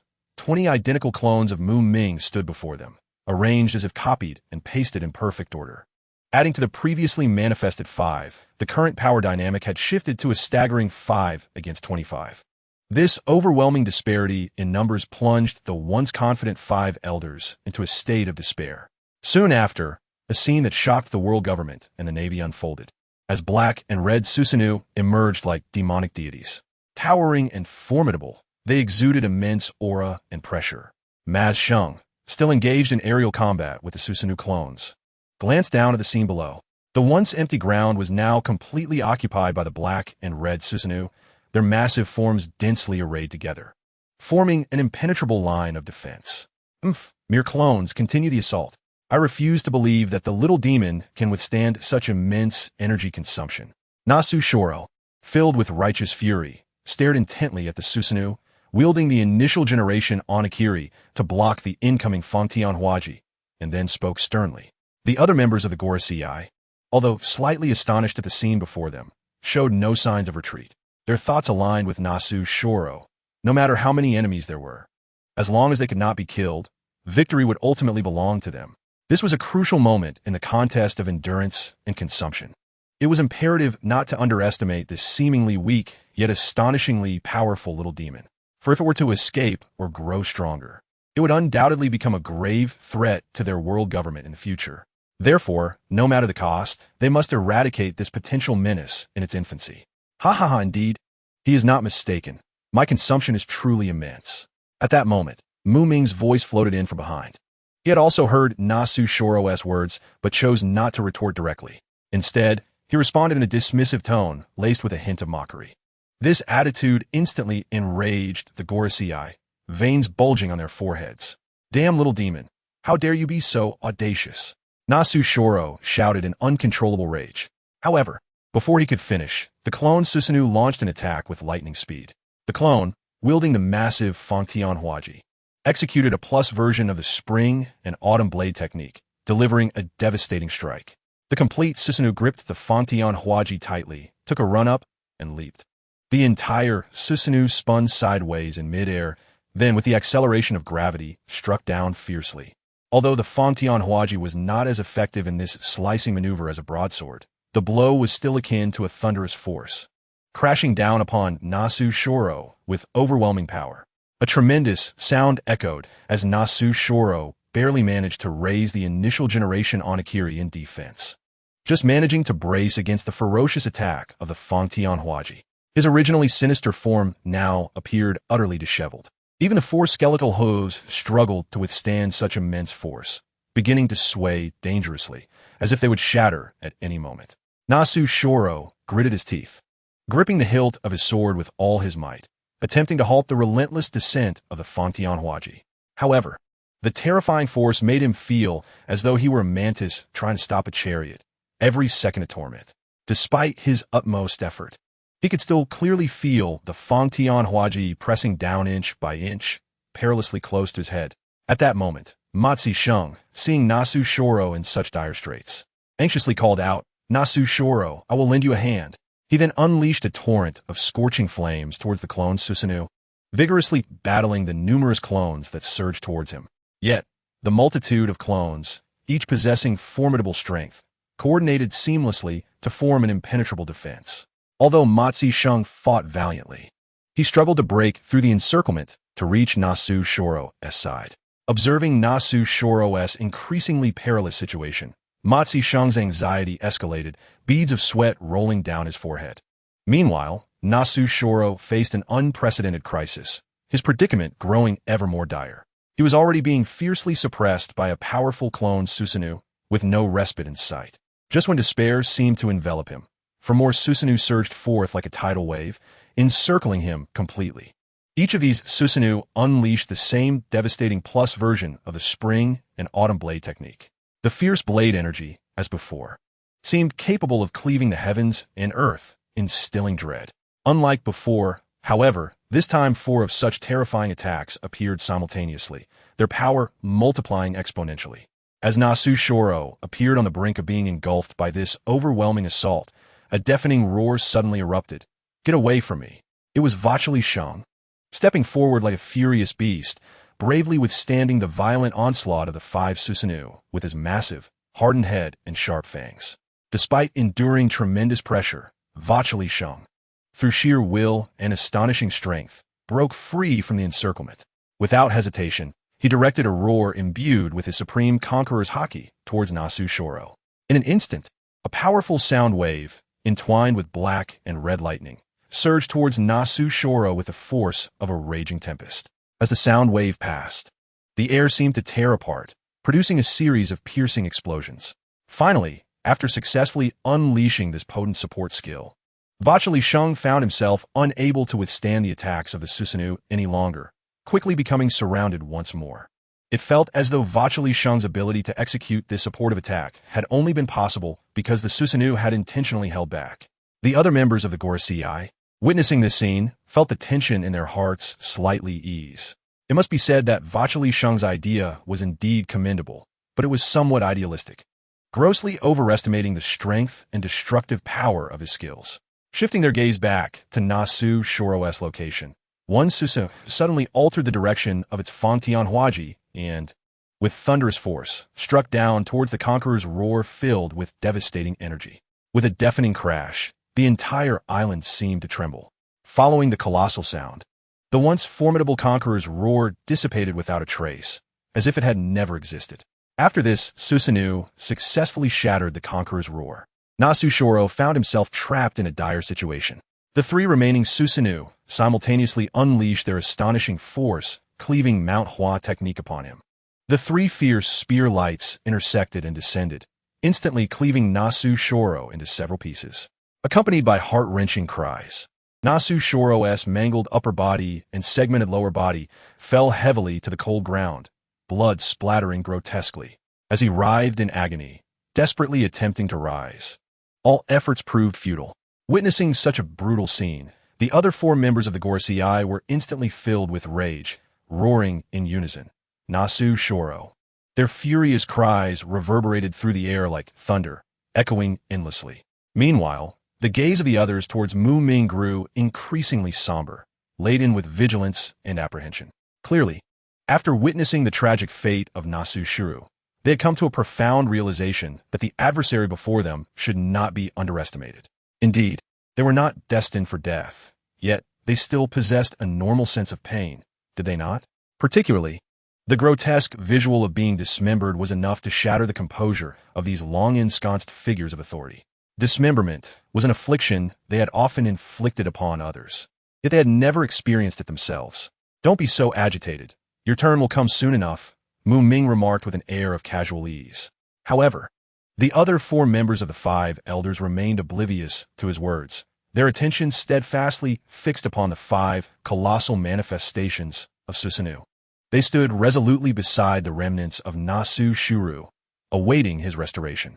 At that moment, Saint Satan trembled slightly, attempting to speak, but seemingly choked by an unseen force, allowing only fragmented syllables to escape. Yu Muming, adorned with a smile, appeared to have discerned Satan's thoughts and slowly began to elucidate. I am well aware of your immortality. However, I am merely curious to explore whether your so-called immortal capabilities possess any limits. Upon hearing this, the expressions of the other four elders darkened instantaneously, their mental burdens growing heavier, akin to a mountain pressing down upon an egg. They understood all too well that this young man, named Muming, was far from a simpleton with brawn, but no brains. Thus, a question arose: what was his elaborate scheme? The answer was rather evident. He sought to ascertain the limits of their immortality through relentless testing, treating them as mere playthings. At that juncture, the dismembered Nasu Shuru finally completed his self-repair. Struggling to rise from the ground, he grasped the first-generation Kitetsu to support his faltering body, gasping for air with each breath, accompanied by labored wheezes. In that fleeting moment, Nasu Shuru's eyes widened, filled with unmistakable terror, as he beheld the five towering Susanoo lunging towards him like ravenous beasts.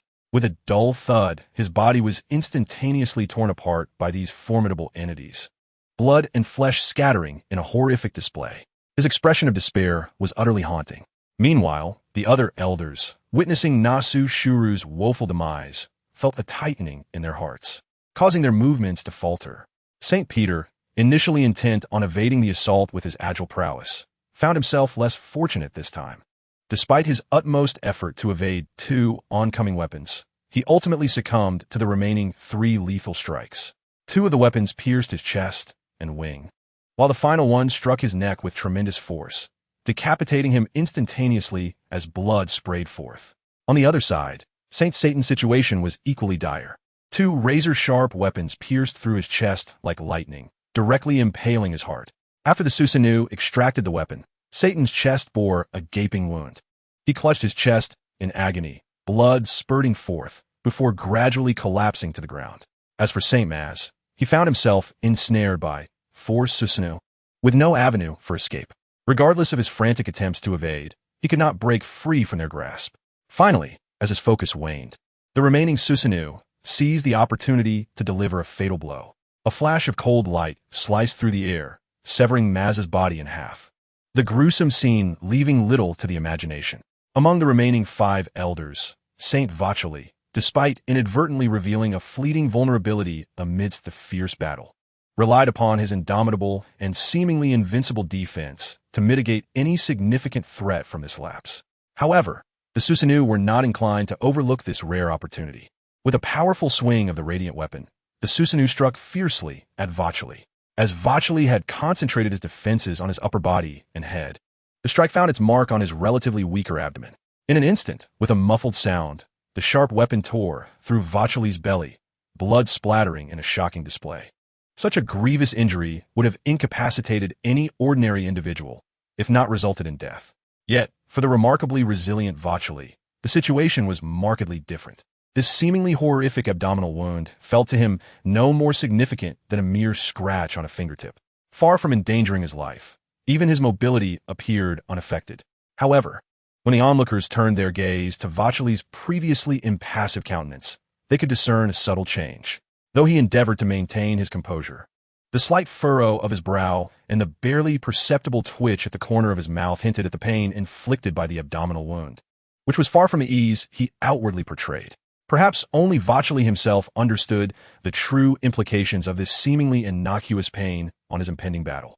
"Wow, that wound seems rather painful," Muming remarked, devoid of any compassion, as he sat cross-legged nearby, delivering his cold jests.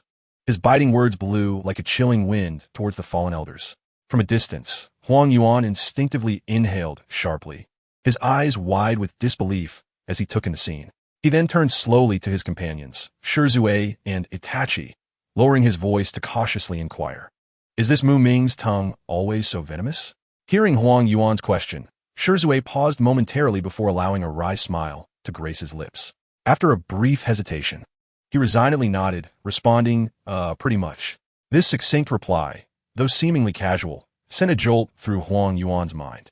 Images flooded his thoughts. If ever he were to find himself pitted against Muming, what fate awaited him? The mere contemplation of such a scenario sent a shiver coursing down his spine. After all, being easily manipulated by another was an exceedingly humiliating experience. To add to that, the unrelenting mockery and humiliation from the adversary would be more unbearable than death itself. With this realization, Huang Yuan resolved steadfastly within himself. No matter what, he must never provoke this formidable and morally bankrupt Muming. As the Saint of Wakili remained utterly focused and on high alert, intently observing the next move of the Susanoo, no one anticipated the astonishing action that Muming would suddenly take. Without hesitation, Muming raised his sword finger once more, as if preparing to unleash a mysterious, formidable, and familiar technique. Upon witnessing this, Wakili's Saint was taken aback, instinctively retreating several steps. Simultaneously, he swiftly adjusted his stance, crossing his arms over his chest, his limbs enveloped in a layer of dark, gleaming haki. Adopting a defensive posture, his gaze firmly locked on Muming, unwilling to let his guard down for a moment. In the next instant, a series of thunderous, familiar sounds erupted, echoing loudly. A billowing white mist surged forth from the area where the Susanoo stood, rapidly expanding in all directions. In the blink of an eye, the once clear battlefield was completely shrouded in dense fog, obscuring visibility. This scene rendered not only the stunned five elders motionless, but even the usually composed Kizuru was momentarily taken aback. He turned to his side, gazing incredulously at Shisui, and exclaimed, "How can he still continue to create clones after already summoning more than 20? Kizaru was bewildered. What kind of terrifying ability is this? Is there truly no limit to this cloning power? He simply could not fathom how Muming could continue to produce clones after having already summoned so many. What kind of extraordinary ability is this? In comparison, the so-called top-tier Logia or legendary zone abilities they possessed seemed trivial, scarcely worthy of mention. No, they were not even worthy of being considered as younger siblings. They were the epitome of insignificance. Viewed through this lens, Muming alone could encircle the entire Navy headquarters. What significance do a mere 20 clones hold? One must remember the forbidden technique of the multi-shadow clone jutsu. Once unleashed, hundreds of clones are merely a trivial matter. Take Muming, for example. I distinctly recall an instance where he summoned thousands, nearly 10,000 clones. Shisui remarked with an expression that conveyed disbelief at Kizaru's lack of worldly experience. Upon hearing this, Kizaru's eyes widened in disbelief as he gasped, "Thousands? And even tens of thousands? Is this guy even human?" Clearly, Shui's revelation had entirely surpassed Kizaru's imagination, leaving him speechless with astonishment. Shui's words struck Kizaru like a heavy blow to the heart, instantly extinguishing his desire to continue the conversation. In that moment, the battlefield fell into a profound silence. As the surrounding white mist gradually dissipated, the concerns of the five elders and Kizaru ultimately did not materialize. The fog was indeed a result of the cloning technique, but contrary to their expectations. It was not due to the emergence of new clones. On the contrary, Muming had actively recalled all previously summoned clones, staring at the unexpected scene before them. The soul-standing five elder, Wokili Saint, wore a grave expression, wary and cautious. He fixed his gaze on Muming, sternly demanding, "What do you mean, kid? Why have you suddenly withdrawn your clones?" Could it be? Though he appeared calm on the surface, his heart was filled with unease and vigilance. "I have grown weary of such trivial tricks like the cloning technique. Henceforth, I intend to explore some fresh and intriguing variations," Muming replied, a subtle smile gracing his lips. The five elders, with their toughened physiques and exceptional durability, were the perfect living targets for Muming, who was eager to test his recently awakened Rinnegan techniques on them. Muming's Rinnegan was not awakened without purpose. Much like UchihaMadara's fearsome Rinnegan, which boasts terrifying abilities such as Limbo and Shinra Tensei, Muming's Rinnegan had also birthed a formidable new ocular technique. However, unlike Madara, Muming had only awakened a singular ocular technique, a consequence of its immense power. Even merging two original techniques together had only barely resulted in its creation. The name of Muming's Rinnegan technique is Celestial Simulation.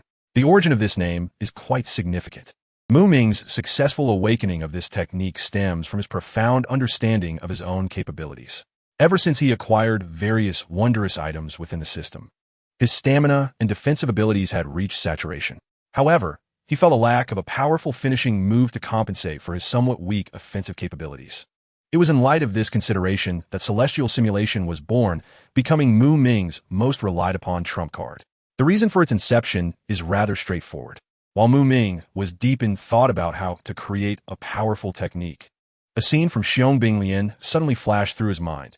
Delana elegantly raised her hand, instantaneously creating a dazzling sun and unhesitatingly detonating it. A sight both majestic and powerful. This moment provided Muming with immense inspiration and insight. After extensive contemplation and refinement, Celestial Simulation, this unique and mighty ability, was birthed alongside his Rinnegan awakening. It not only replicates the spectacular scene of Delana creating and detonating a sun, but also possesses unimaginable potential, with developmental avenues beyond merely creating and exploding a supernova. Although currently limited by Muming's own strength, the power of this ocular technique remains restricted. Its growth potential is virtually limitless, able to evolve alongside Muming's increasing prowess.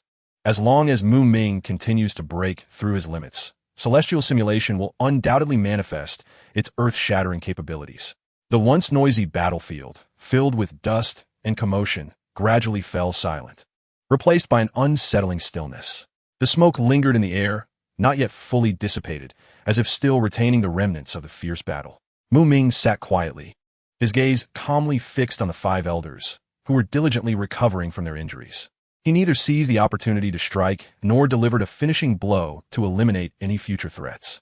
Meanwhile, the five elders silently rejoiced in Muming's restraint, hastily working to accelerate their healing processes. After all, against such a formidable opponent, any lapse in focus could lead to an irreversible end. This tense moment did not last long. Within mere minutes, the five elders had largely returned to their former states. They stood shoulder to shoulder, five agile figures exuding an undeniable synergy. Yet, each pair of eyes was filled with wariness, firmly fixated on the distant figure of Muming.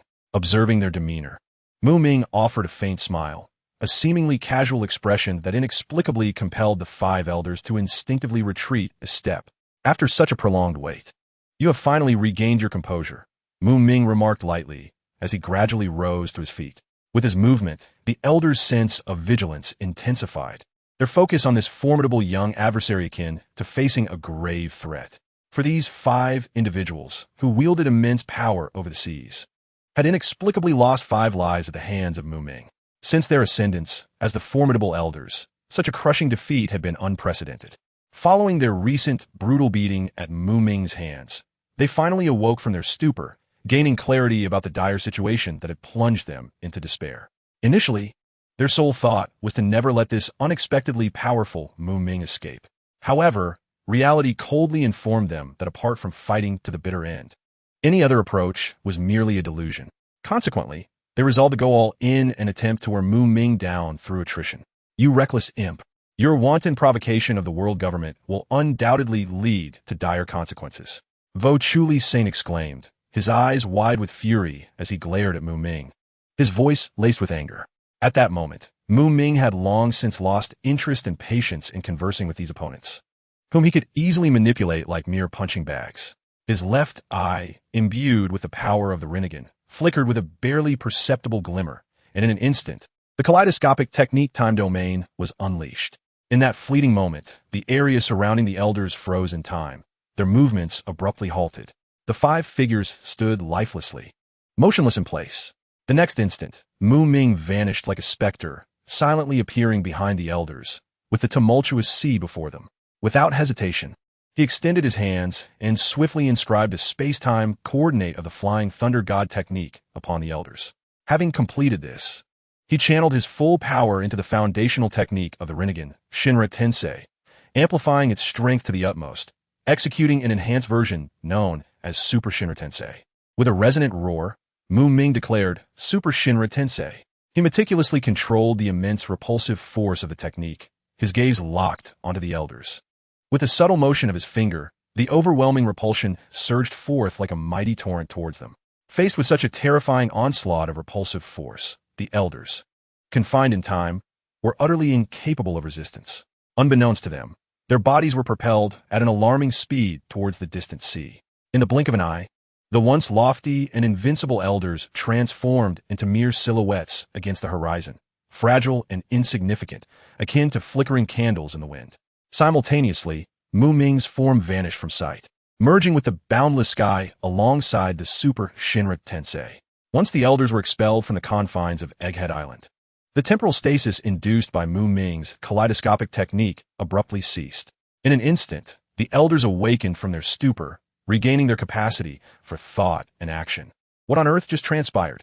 One of the elders, St. Peter, gasped in disbelief, his eyes wide with astonishment. The other 4 shared his bewilderment, utterly clueless about the events that had unfolded. Just a moment ago, they had been vehemently interrogating Muming, yet in the next instant found themselves inexplicably soaring high above the ground, leaving them utterly perplexed by the sudden turn of events. Brief introduction. During a nighttime jog, Muming was transported to the world of Naruto through a traditional Japanese sword technique, becoming a member of the Uchiha clan. Since he had traversed to this new realm, it was only fitting that he possessed a system, right? Oh, this system is the conventional mainstream type that rewards one for altering the plot. How splendid. As a seasoned reader with a penchant for heavy narratives, Muming found it remarkably easy to navigate. Altering the plot? He asserted, as long as one has hands, it suffices. Shisui dead? He plunged a knife directly into the matter.